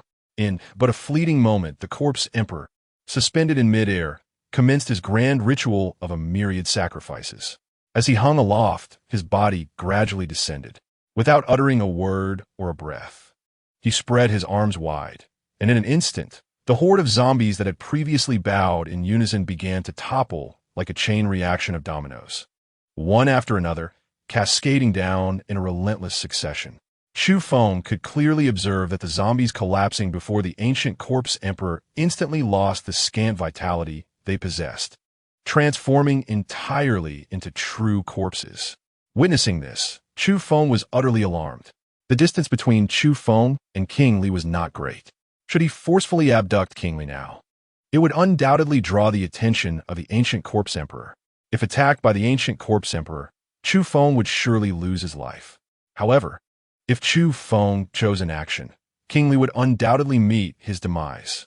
Weighing the circumstances, Chu Feng resolved to take the risk. If he did not attempt to intervene, King Li would certainly perish today. In an instant, Chu Feng emerged from his realm of extraordinary abilities.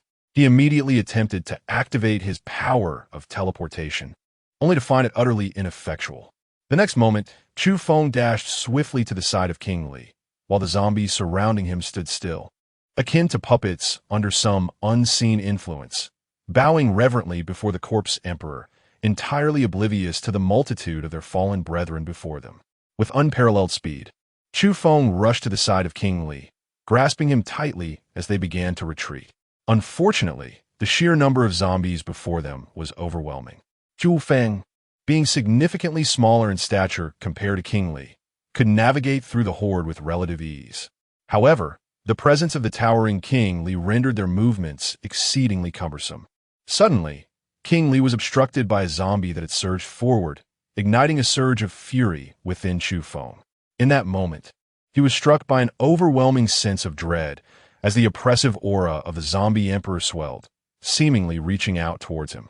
In a state of urgency, Chu Feng cast a fleeting glance, only to witness the throng of zombies surrounding King Li collapse one by one. This sight left Chu Feng utterly petrified, his spirit seemingly detached from his body. With a determined heart, Chu Feng abruptly seized King Li, attempting to hurl him into his unique realm of supernatural abilities. Undead creatures undeniably qualify as living beings. Prior to reaching the 5th tier, Chu Feng had successfully transported living entities into his extraordinary space. Strictly speaking, undead creatures also fall under the category of living beings, albeit of an unconventional nature. At this moment, Chu Feng found himself unable to concern himself with anything else. If King Li truly had his energy siphoned away by the mutated crystal, it would spell doom for him. In that fleeting instant, A remarkable transformation transpired before Chu Feng's eyes. Realizing that he was still grasping King Li, a surge of joy welled up within him. He had succeeded. However, as he turned to share his elation with King Li, he was immediately struck dumb with disbelief. Chapter 163. Meng Yi takes action. King Li not only wore an expression of greater bewilderment than usual, but his already hollow gaze appeared even more devoid of life as he looked towards Chu Feng. Chu Feng could distinctly sense that the energy within King Li was dwindling to a critical level. This realization led him to reflect on the moment he had saved King Li. He had indeed been a fraction too slow. The ancient corpse emperor had managed to siphon away a portion of King Li's energy, even claiming a fragment of his dwindling consciousness. Had Chu Feng hesitated for just half a moment longer, King Li would have been lost to this world forever. The mere thought of this sent a shiver of dread through Chu Feng as he observed King Li's condition once more. He found himself at a loss for how to restore the king's full rationality, as this was the first time he had encountered such a predicament. The mutated crystals possessed by Chu Feng were already scarce. Recently, in a valiant effort to rescue him, the members of his rock-solid guild had received at least half of the entertainment city's revenue since his awakening, as a means to compensate for the losses he had inflicted upon them. The entertainment city sales had already been halved, and now, with such a substantial sum being distributed to enhance the strength of the guild members, the mutated crystals in Chu Feng's possession were pitifully few. What compounded Chu Feng's predicament was that even the remaining mutated crystals were periodically siphoned off by the fragment of the time-space grinding disk within him. Observing the already limited number of mutated crystals in his hand, Chu Feng realized that these crystals would only serve as a mere drop in the bucket for King Li. However, at this moment, he was unable to enter the ability space to procure more mutated crystals. As Chu Feng tirelessly endeavored to heal King Li, he simultaneously gazed through the void mirror to observe the unfolding scene outside. Swathes of zombies continued to collapse, although their numbers were vast. The corpse emperor absorbed the mutated crystals within them at an even swifter pace. In the distance, an indeterminate horde of zombies was converging toward this location. After the ancient corpse emperor had assimilated a substantial amount of energy from the mutated crystals, its form swelled even further. Gradually, it expelled a blood-red orb from its maw. The crimson sphere ascended into the air. Initially the size of a fist, it gradually expanded until it reached a formidable diameter of approximately 2 meters. The orb of the corpse emperor. Upon encountering the corpse emperor pearl once more, Chu Feng was momentarily taken aback. This particular pearl had also graced his previous life, a treasure conjured by a formidable human sovereign during a fierce confrontation with the corpse emperor, embodying the essence and energy of its creator.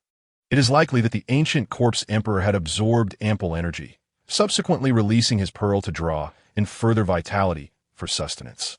However, Chu Feng soon observed that with the release of the corpse emperor pearl, the pace of the sacrificial offerings accelerated, resulting in the swift demise of the undead. At that moment, the fragments of the time-space grinding disk, which had previously remained dormant within Chu Feng, inexplicably stirred with excitement, as if urging him to take action.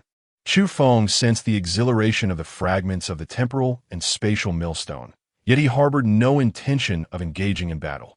He was acutely aware of his own strength. To confront head-on would be akin to delivering oneself into the jaws of defeat. If you wish to advance, do so on your own accord.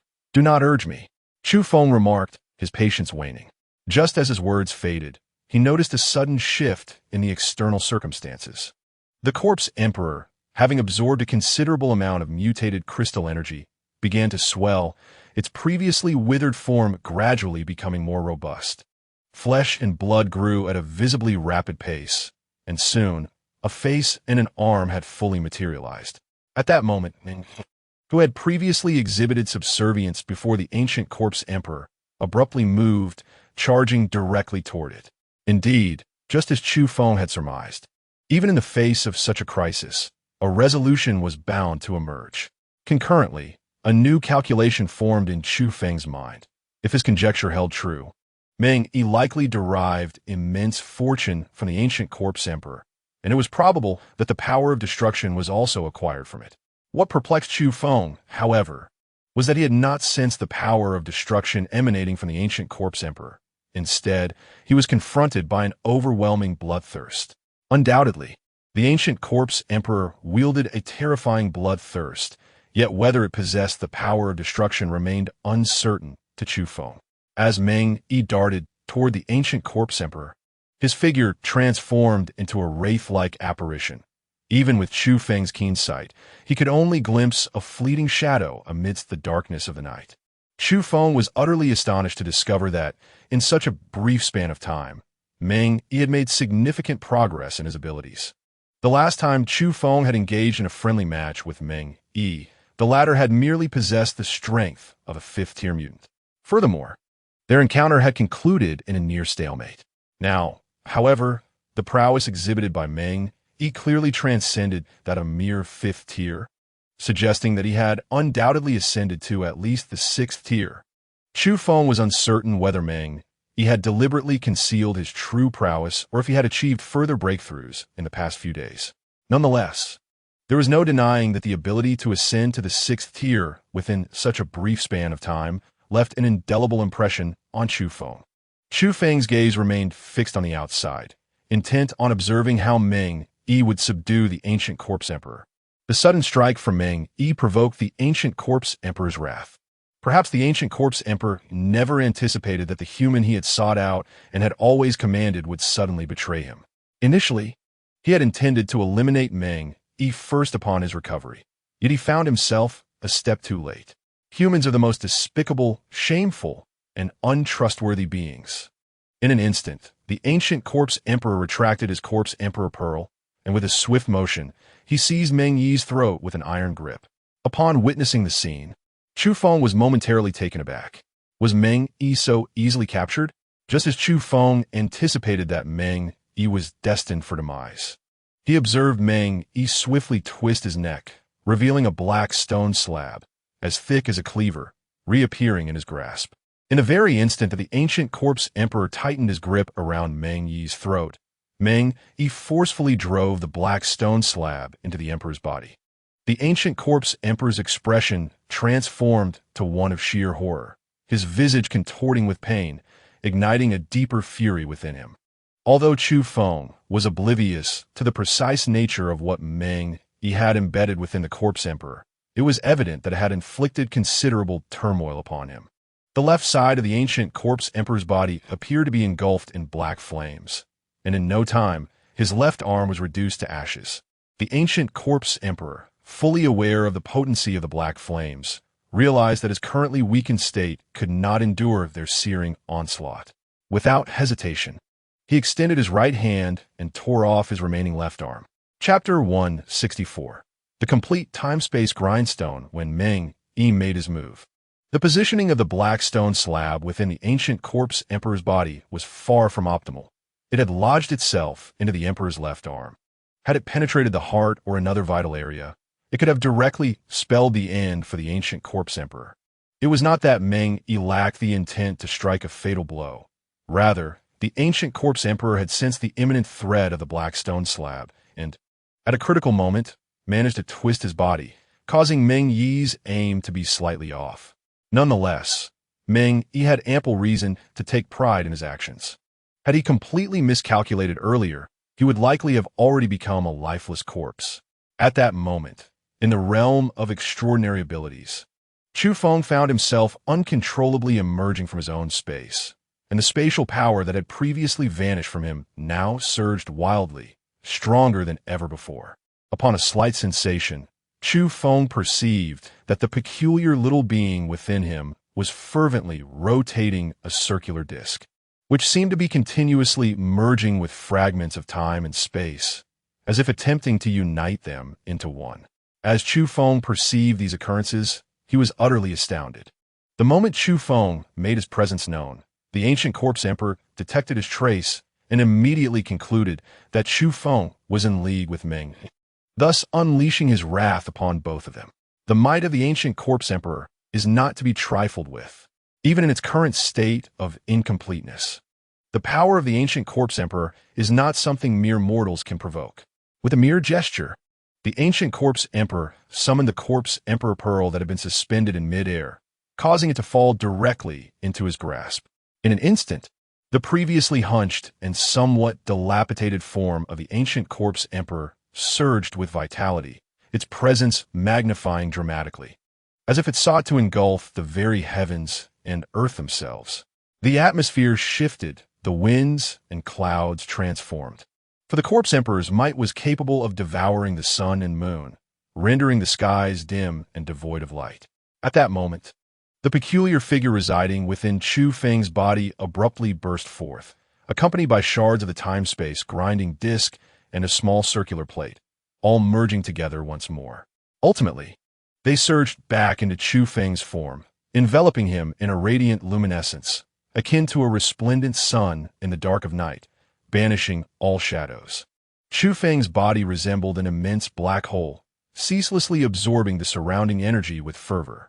The vast, oceanic energy that had previously been siphoned away by the corpse emperor's pearl now surged back into Chu Feng's being.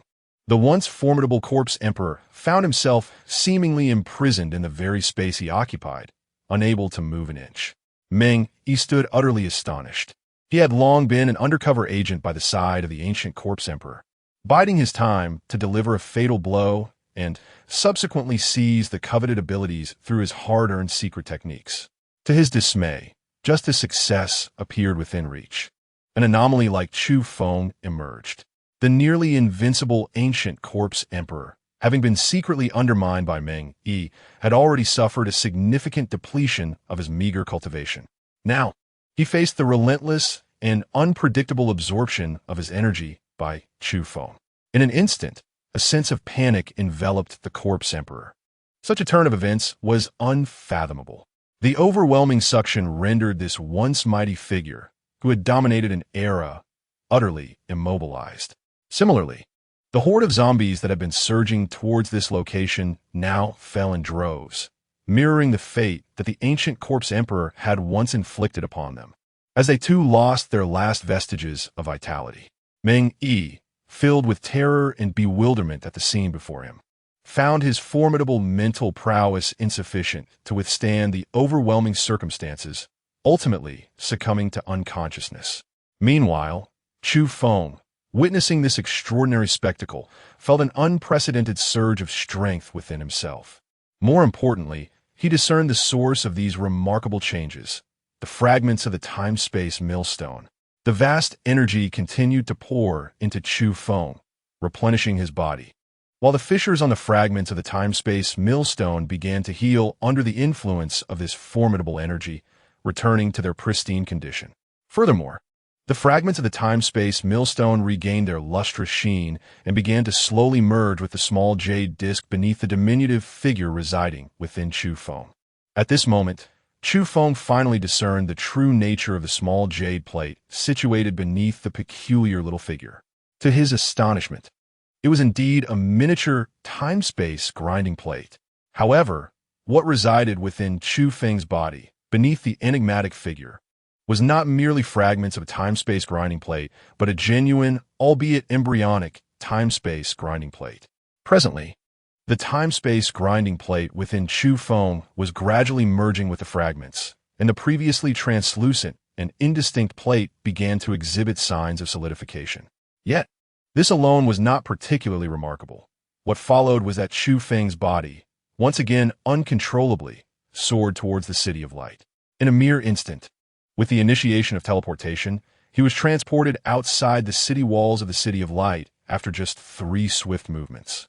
Before Chu Feng could marvel at the terrifying enhancement of his teleportation skills, the embryonic form of the time-space, grinding disk within him began to voraciously absorb the mutated crystal energy from the multitude of zombies that had yet to escape the city. Astonishingly, it did not spare even the mutated crystal time-space disks of many survivors. This revelation left Chu Feng in shock. Ultimately, it was only through his forceful intervention that the time-space grinding disk ceased its torment of the survivors. The entire Light City was engulfed in a state of intense fear and turmoil. At long last, Chu Feng comprehended the true essence of Light City. It was, in fact, the remaining fragment of the time-space grinding disk. Although it was not a wholly intact time-space disk, under the influence of the embryonic form of the disk within him, he spent an entire day and night absorbing it. The entire Light City appeared to be frozen in time, with all its inhabitants rendered motionless. Upon completely absorbing Light City into his being and merging it with the embryonic time-space disk within him, it astonishingly transformed into a complete time-space disk. In that very instant of formation, the peculiar little figure that had resided within Chu Feng finally opened its eyes, seemingly locking gaze with him. Suddenly, the strange figure morphed entirely into Chu Feng's likeness, yet wore an enigmatic smile. "Since you are my master, I shall grant you one wish." With those words, the peculiar figure vanished without a trace, and in an instant, Chu Feng's form also disappeared from the spot. When he reappeared, he found himself at the guild's headquarters. Before Chu Feng could comprehend the situation, he abruptly fell into a state of unconsciousness. At that moment, all the members of the guild, who had previously been silent, regained their senses and beheld the sight of Chu Feng, now in a state of faintness, his entire body seemingly boiling as if immersed in scalding water. Chapter 165. The Grand Finale. At last, I have found you. At this moment, Chu Feng was plunged into a state of complete unconsciousness. Simultaneously, the women of the guild received a message in their minds. Chu Feng's body was ablaze, and if no woman was willing to sacrifice her purity, he would perish in the flames of his own inner fire. The sight of Chu Feng left everyone in a state of bewilderment, utterly clueless as to what had transpired. However, their gazes eventually converged on Tang Yanran, Tang Xiaoyu, and Lin Ying'er. They all understood that Chu Feng shared an extraordinary bond with these three women, particularly with Lin Ying'er. Yet, they were acutely aware of Lin Ying'er's character. For a girl who seldom interacted with men, it was seemingly improbable that she would come forth to save Chu Feng. Unexpectedly, it was Tang Xiaoyu, who usually opposed Chu Feng, who stepped forward first. "I'll do it." You rogue. It's up to me to save you in this critical moment." As she spoke, she instructed others to carry Chu Feng into a room. It was inappropriate to begin such actions in broad daylight before so many sisters, even for someone as audacious as Tang Xiaoyu. "What are you all still doing here? Hurry and leave," Tang Xiaoyu urged, noticing that the other women were reluctant to depart. If she were to enter directly, the sound from within would undoubtedly be mortifying. She naturally wanted the others to vacate the area, as she did not possess the eccentric charm that might warrant admiration. However, as the gazes of the women fixated on Tang Xiaoyu, she seemed entirely oblivious to any sense of awkwardness, which left her somewhat astonished. "What's wrong with you all?" At that moment, the other women displayed a complete disregard for Tang Xiaoyu. Except for Tang Yanran and Lin Ying'er, they all headed towards Chu Feng's room, with many of them beginning to loosen their garments as they entered. Witnessing this, the onlookers were left dumbfounded. "What are you all doing?" Tang Xiaoyu exclaimed, rendered speechless by the scene before her. "Sister Xiaoyu, leave this to us, we can handle it." "Indeed, we are capable. You need not trouble yourself, Sister Xiaoyu." The group of sisters surged towards Chu Feng's room, as if in a frenzy. Yet, to their astonishment, an invisible barrier prevented them from crossing the threshold. Perplexed, the previously motionless Tang Yanran finally stepped forward towards the door. As the other women witnessed Tang Yanran's approach, they were all taken aback. After all, it was rather absurd to see such an ice-cold beauty actively taking initiative. It truly shattered their expectations. "Sister," Tang Xiaoyu called out, yet Tang Yanran remained unresponsive. At that moment, an invisible force similarly barred Tang Yanran from entry. Just as everyone was at a loss, Lin Ying'er finally took a step forward. To the astonishment of all present, she walked in without any hindrance. In that instant, Lin Ying'er shed all her shyness and internal resistance. She understood that Chu Feng genuinely loved her, although she could not articulate whether her feelings for Chu Feng were truly love or mere affection. One thing she was now utterly certain of was her deep connection to him. In her heart, Chu Feng held an exceedingly significant position. At this moment, she resolved that she would make herself belong to Chu Feng. In the midst of the scene, Chu Feng was tormented by pain, while Lin Ying'er finally began to shed her garments. A landscape of enchanting beauty unfolded, boundless in its allure. When it was over, a radiant full moon ascended into the sky. Chu Feng embraced Lin Ying'er in his arms, feeling an immense sense of satisfaction. Yet he was also engulfed in profound conflict and anguish. The girl whom Chu Feng loves most in his life is also the one he is destined to protect for eternity. Having finally won her affection, Chu Feng's internal temporal mechanism reveals a stark truth.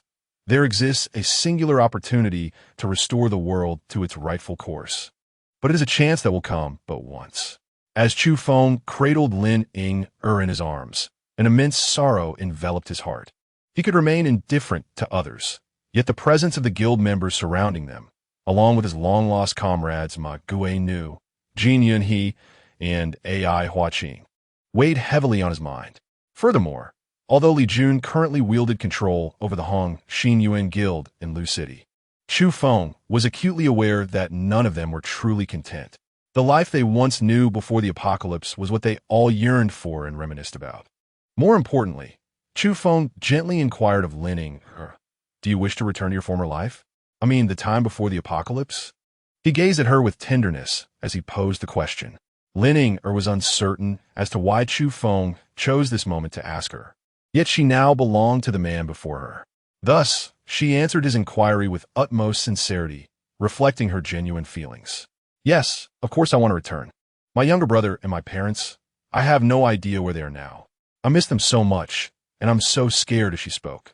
Tears streamed down Lin Ying'er's face as she clung to Chu Feng. Witnessing her anguish, Chu Feng held her tightly. "If there were a chance to return to the time before the apocalypse, would you take it?" he asked again, biting his lip in evident pain. "Yes, I would," Lin Ying'er instinctively replied, but suddenly, as if realizing something was amiss, her gaze fixated intently on Chu Feng. A tremor coursed through Chu Feng's heart as he realized that time was slipping away from him.